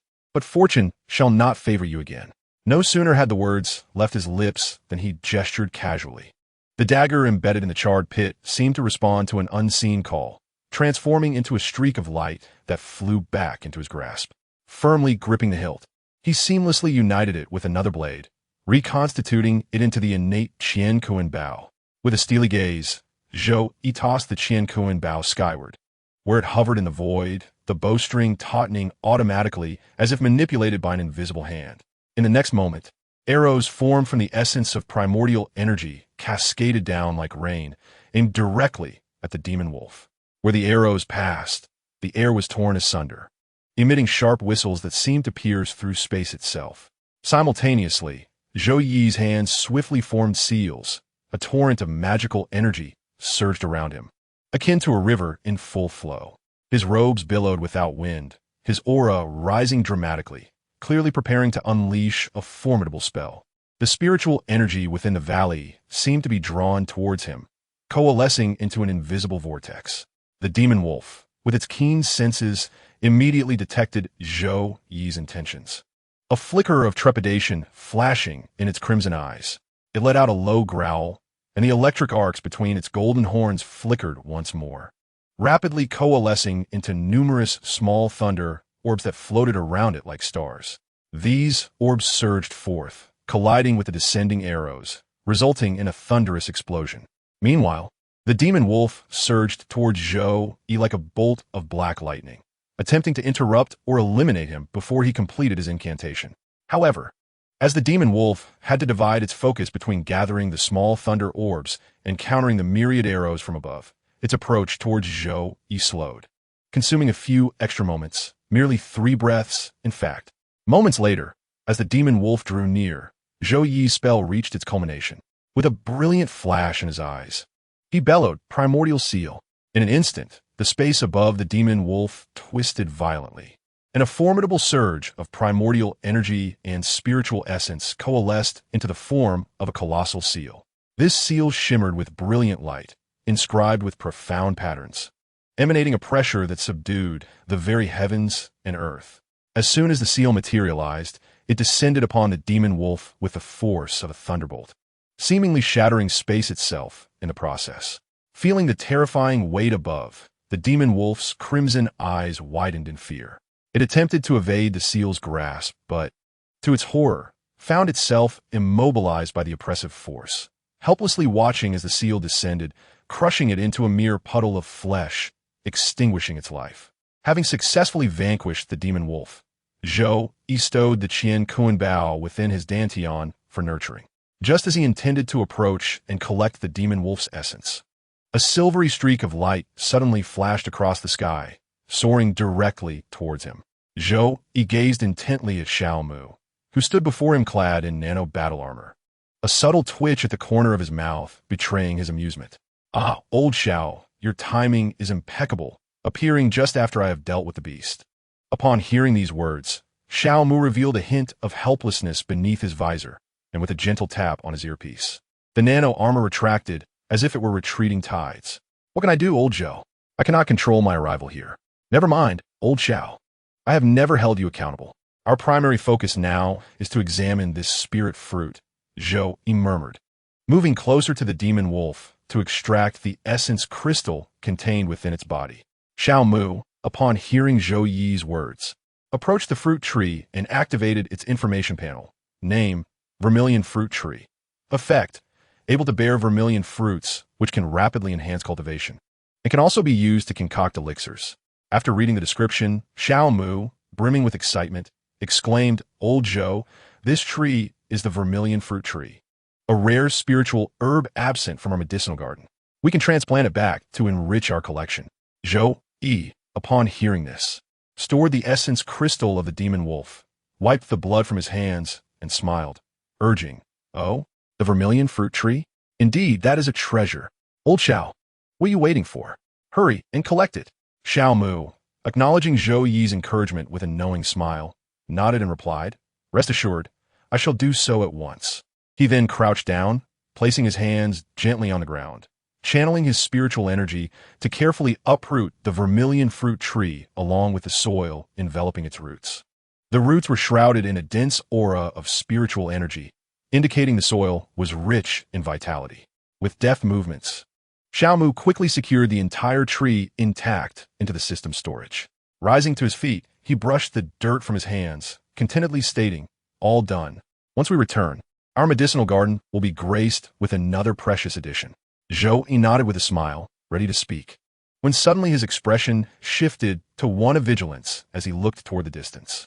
Xiao Mu also sensed something amiss, following Zhou Yi's gaze to see a cloud of dust rising in the distance, a group of figures hastening toward them. "It seems trouble is brewing," Xiao Mu remarked with a furrowed brow, swiftly tapping his earpiece to activate his nano armor. Old Zhou engaged the nano armor and switched to optical stealth mode, heading toward the concealed Long Tian How above. Zhou Yi nodded without hesitation, mirroring Xiao Mu's actions as he tapped his earpiece. In an instant, he too was enveloped in a layer of nano-robots, the armor forming rapidly and exuding a chilling silver glow. Once both donned their armor, a faint luminescence flickered across its surface, and their figures began to fade, ultimately vanishing from sight. Upon entering the optical stealth mode, they soared toward the hidden Long Tian How in the skies above. As Xiao Mu and Zhou Yi ascended into invisibility, a group swiftly arrived at the valley. Chapter 161, The Banner of 10,000 Souls. At the forefront stood a gaunt, stern-faced man clad in a blood-red robe, adorned with a menacing crimson skull that added an aura of dread to his presence. Slung across his back was a blood-colored longsword, its blade bristling with sharp barbs. seemingly stained with the blood of countless victims, exuding a chilling malevolence. The man emanated a formidable aura characteristic of the false infant realm, his oppressive presence akin to a mountain, instilling fear in all who beheld him. Trailing closely behind him was a cadre of similarly attired cultivators, each at least at the 8th level of the golden core stage, roughly numbering no fewer than 15. Were they? They were just here. How could they vanish in the blink of an eye? This is absurd, growled a sullen-faced man of the 9th level of the golden core stage, furrowing his brow as he surveyed the surroundings, only to find a charred pit and a mass of wolf demon flesh. The leading man snorted coldly, a glint of icy malice flickering in his eyes. They must have sensed our approach and hidden themselves. Allow me to unleash my divine sense to ascertain their whereabouts. With that, he extended his divine sense to probe the area. Moments later, his brow arched slightly, a smirk curling at the corners of his mouth. How intriguing. The airflow above the valley exhibits unusual patterns, and the wind's trajectory seems amiss. It appears those two have taken to the skies and employed some secret art to conceal themselves. With a sudden flourish, he drew his blood-colored longsword, locking onto the direction of the anomalous airflow. With a flick of his wrist, he unleashed a crimson sword aura, slicing through the air towards that very direction. Xiao Mu and Zhou Yi were hastening towards the Dragon Sky ship when Xiao Mu suddenly sensed a bone-chilling, sinister energy approaching from behind, immediately realizing an attack was imminent. However, he dismissed the source of the cold energy, believing that the strike would not penetrate his nano-armor. The blood-colored sword aura howled towards him, imbued with murderous intent, striking the nano-armor on Xiao Mu's back. The moment the sword aura collided with the armor, it emitted a piercing, shrill sound akin to metal grinding, sending sparks flying. When the crimson aura dissipated, a clear sword mark was left on the armor's surface, although the armor was not completely severed. The impact forced Xiao Mu out of his optical invisibility, exposing him to the gaze of the onlookers below. Witnessing Xiao Mu's sudden appearance, the crowd erupted in sinister laughter, followed by a chilling shout, "Boy, hand over the Zhu Guogua tree, or we shall claim your life." In response, Xiao Mu scoffed, turning to face them with icy eyes, his tone dripping with disdain. Who will claim whom's life remains to be seen. Before he could finish, a flicker of thought summoned 128 talismans from his Yuan palace, which transformed into a dazzling array of sword talismans, hovering around him like stars in a celestial embrace. Yet, Xiao Mu's capabilities extended far beyond this. As his thoughts stirred, 128 manifestations of his divine consciousness emerged, each wielding a sword inscribed with mystical symbols. They moved with the swiftness of lightning, charging towards a group of demonic cultivators. Simultaneously, Xiao Mu transmitted a message to Zhou Yi. "Old Zhou, return to the Long Tian ship.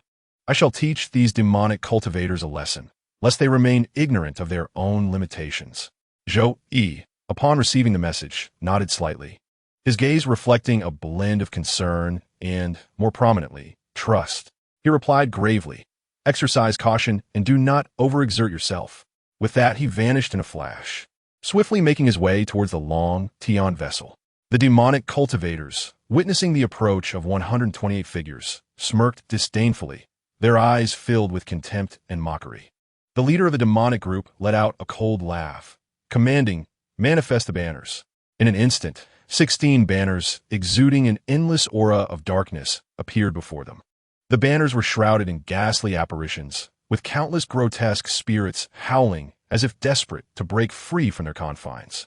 The demonic cultivators gripped the banner poles, and with a subtle tremor in the void, a chilling wind surged forth, filling the air with the sounds of anguished wails. Boom! Hundreds of thousands of spirits surged from the banners like a black tide, rushing towards Xiao Mu's 128 manifestations. Each spirit took on a distinct form, some with twisted visages and others incomplete, yet all emanated a potent aura of resentment and murderous intent. Among them, the most formidable spirit possessed the strength of a 9th-level core formation, exuding an astonishing presence that sent shivers down one's spine. Unfazed, Xiao Mu's manifestations drew upon their innate power, lightly tracing their swords across the blades, which immediately crackled with 5-colored lightning, radiating an essence of utmost purity and vigor. Chaos births all things, and thunder is indeed one of them. Strike! The manifestations cried in unison, wielding their swords as the five-colored lightning surged forth like a rampaging dragon, cleaving through the army of spirits. The power of thunder, being the antithesis of such ethereal beings, struck true. The spirits emitted piercing cries as they were struck, dissipating into wisps of black smoke. The demonic cultivators, witnessing this, momentarily displayed surprise, yet their composure remained unshaken. The leader scoffed dismissively, stating coldly, "The mere power of 5 thunders dares to flaunt its ferocity before us? What a farce! Blood souls arise." They shook the banners in the air once more, and a pungent scent of blood permeated the atmosphere. Soon, 16 corporeal blood spirits emerged from the banners, each exuding a formidable aura of 9th-level core formation, their faces twisted with a sanguine thirst. At the moment the blood spirits emerged, the attacking spirits ceased their assault, retreating to merge with the blood souls. In an instant, the presence of the 16 blood souls surged dramatically, surpassing the 9th-level core formation and stepping into the realm of the false infant. Enveloped in swirling dark energy, their eyes glimmered with a crimson light, resembling fiends clawing their way from the depths of hell, instilling profound terror in all who beheld them. The doppelgangers observed the scene with slightly raised brows, yet their faces betrayed no hint of fear. Instead, they shimmered with excitement as they brandished their Thunder Talisman swords and charged forth. High above, Xiao Mu, witnessing the fierce clash between the doppelgangers and the blood souls, felt a flicker of intrigue in his gaze. In an instant, he vanished from sight, appearing before the leading demon cultivator with astonishing speed, akin to teleportation. With a thunderous roar, Xiao Mu unleashed a powerful punch, the wind from his strike howling and producing a series of sonic booms. Within the force of his fist, an immense phantom of the Kunpeng briefly flickered, exuding overwhelming pressure as it surged towards the demon cultivator. The demon, sensing the impending blow, revealed a glint of coldness in his eyes. With an impassive expression, he swung his blood sword, its edge gleaming with a chilling light, fiercely aiming for Xiao Mu's arm. The sword's momentum was fierce, seemingly intent on severing Xiao Mu's limb. However, Xiao Mu's reaction was swifter. As he perceived the sword's trajectory, he deftly sidestepped, evading the blade's lethal edge like a wraith. Simultaneously, he redirected his punch, originally aimed at the leading demon, toward another cultivator standing nearby. With a resounding impact, the unsuspecting cultivator was struck squarely by Xiao Mu's fist. The protective aura surrounding him trembled violently, emitting a piercing hum as it struggled to withstand the force. Mere moments later, accompanied by a crack, the protective barrier shattered into countless fragments that scattered into the air. Undeterred, the punch continued its trajectory, colliding with the cultivator's body. In that fleeting instant of contact, the Kunpeng phantom surged forth from Xiao Mu's fist, unleashing a tremendous, devouring force. A piercing scream erupted from the cultivator as his body visibly withered at an alarming rate. His flesh, cultivation, and soul were consumed by the phantom, transforming into a pure essence of energy that flowed into Xiao Mu's being. This energy rapidly nourished Xiao Mu's soul and physique, rendering them more formidable and resilient. As he absorbed this invigorating power, a deep, icy glint emerged in Xiao Mu's eyes. Slowly, he raised his head, his gaze sweeping across the remaining 15 demon cultivators. A knowing smile gracing his lips. His expression suggested not a confrontation with adversaries, but rather an appraisal of 15 delectable morsels. The demon cultivators, sensing the weight of Xiao Mu's stare, were immediately gripped by an icy dread that slithered up their spines. Thus, Xiao Mu, standing alone against the 15 demon cultivators, initiated a brutal melee. Meanwhile, at the location of the spiritual doppelgangers, although unable to vanquish the 16 blood souls, they effectively restrained them, preventing any interference in the battle. High above, Zhou Yi observed the unfolding scene through the surveillance of the Long Tian ship, a smile curling at the corners of his mouth. Old Xiao seems to have significantly enhanced his combat prowess. It appears that during these 2 years, he has not only elevated his cultivation, but has also honed other formidable techniques.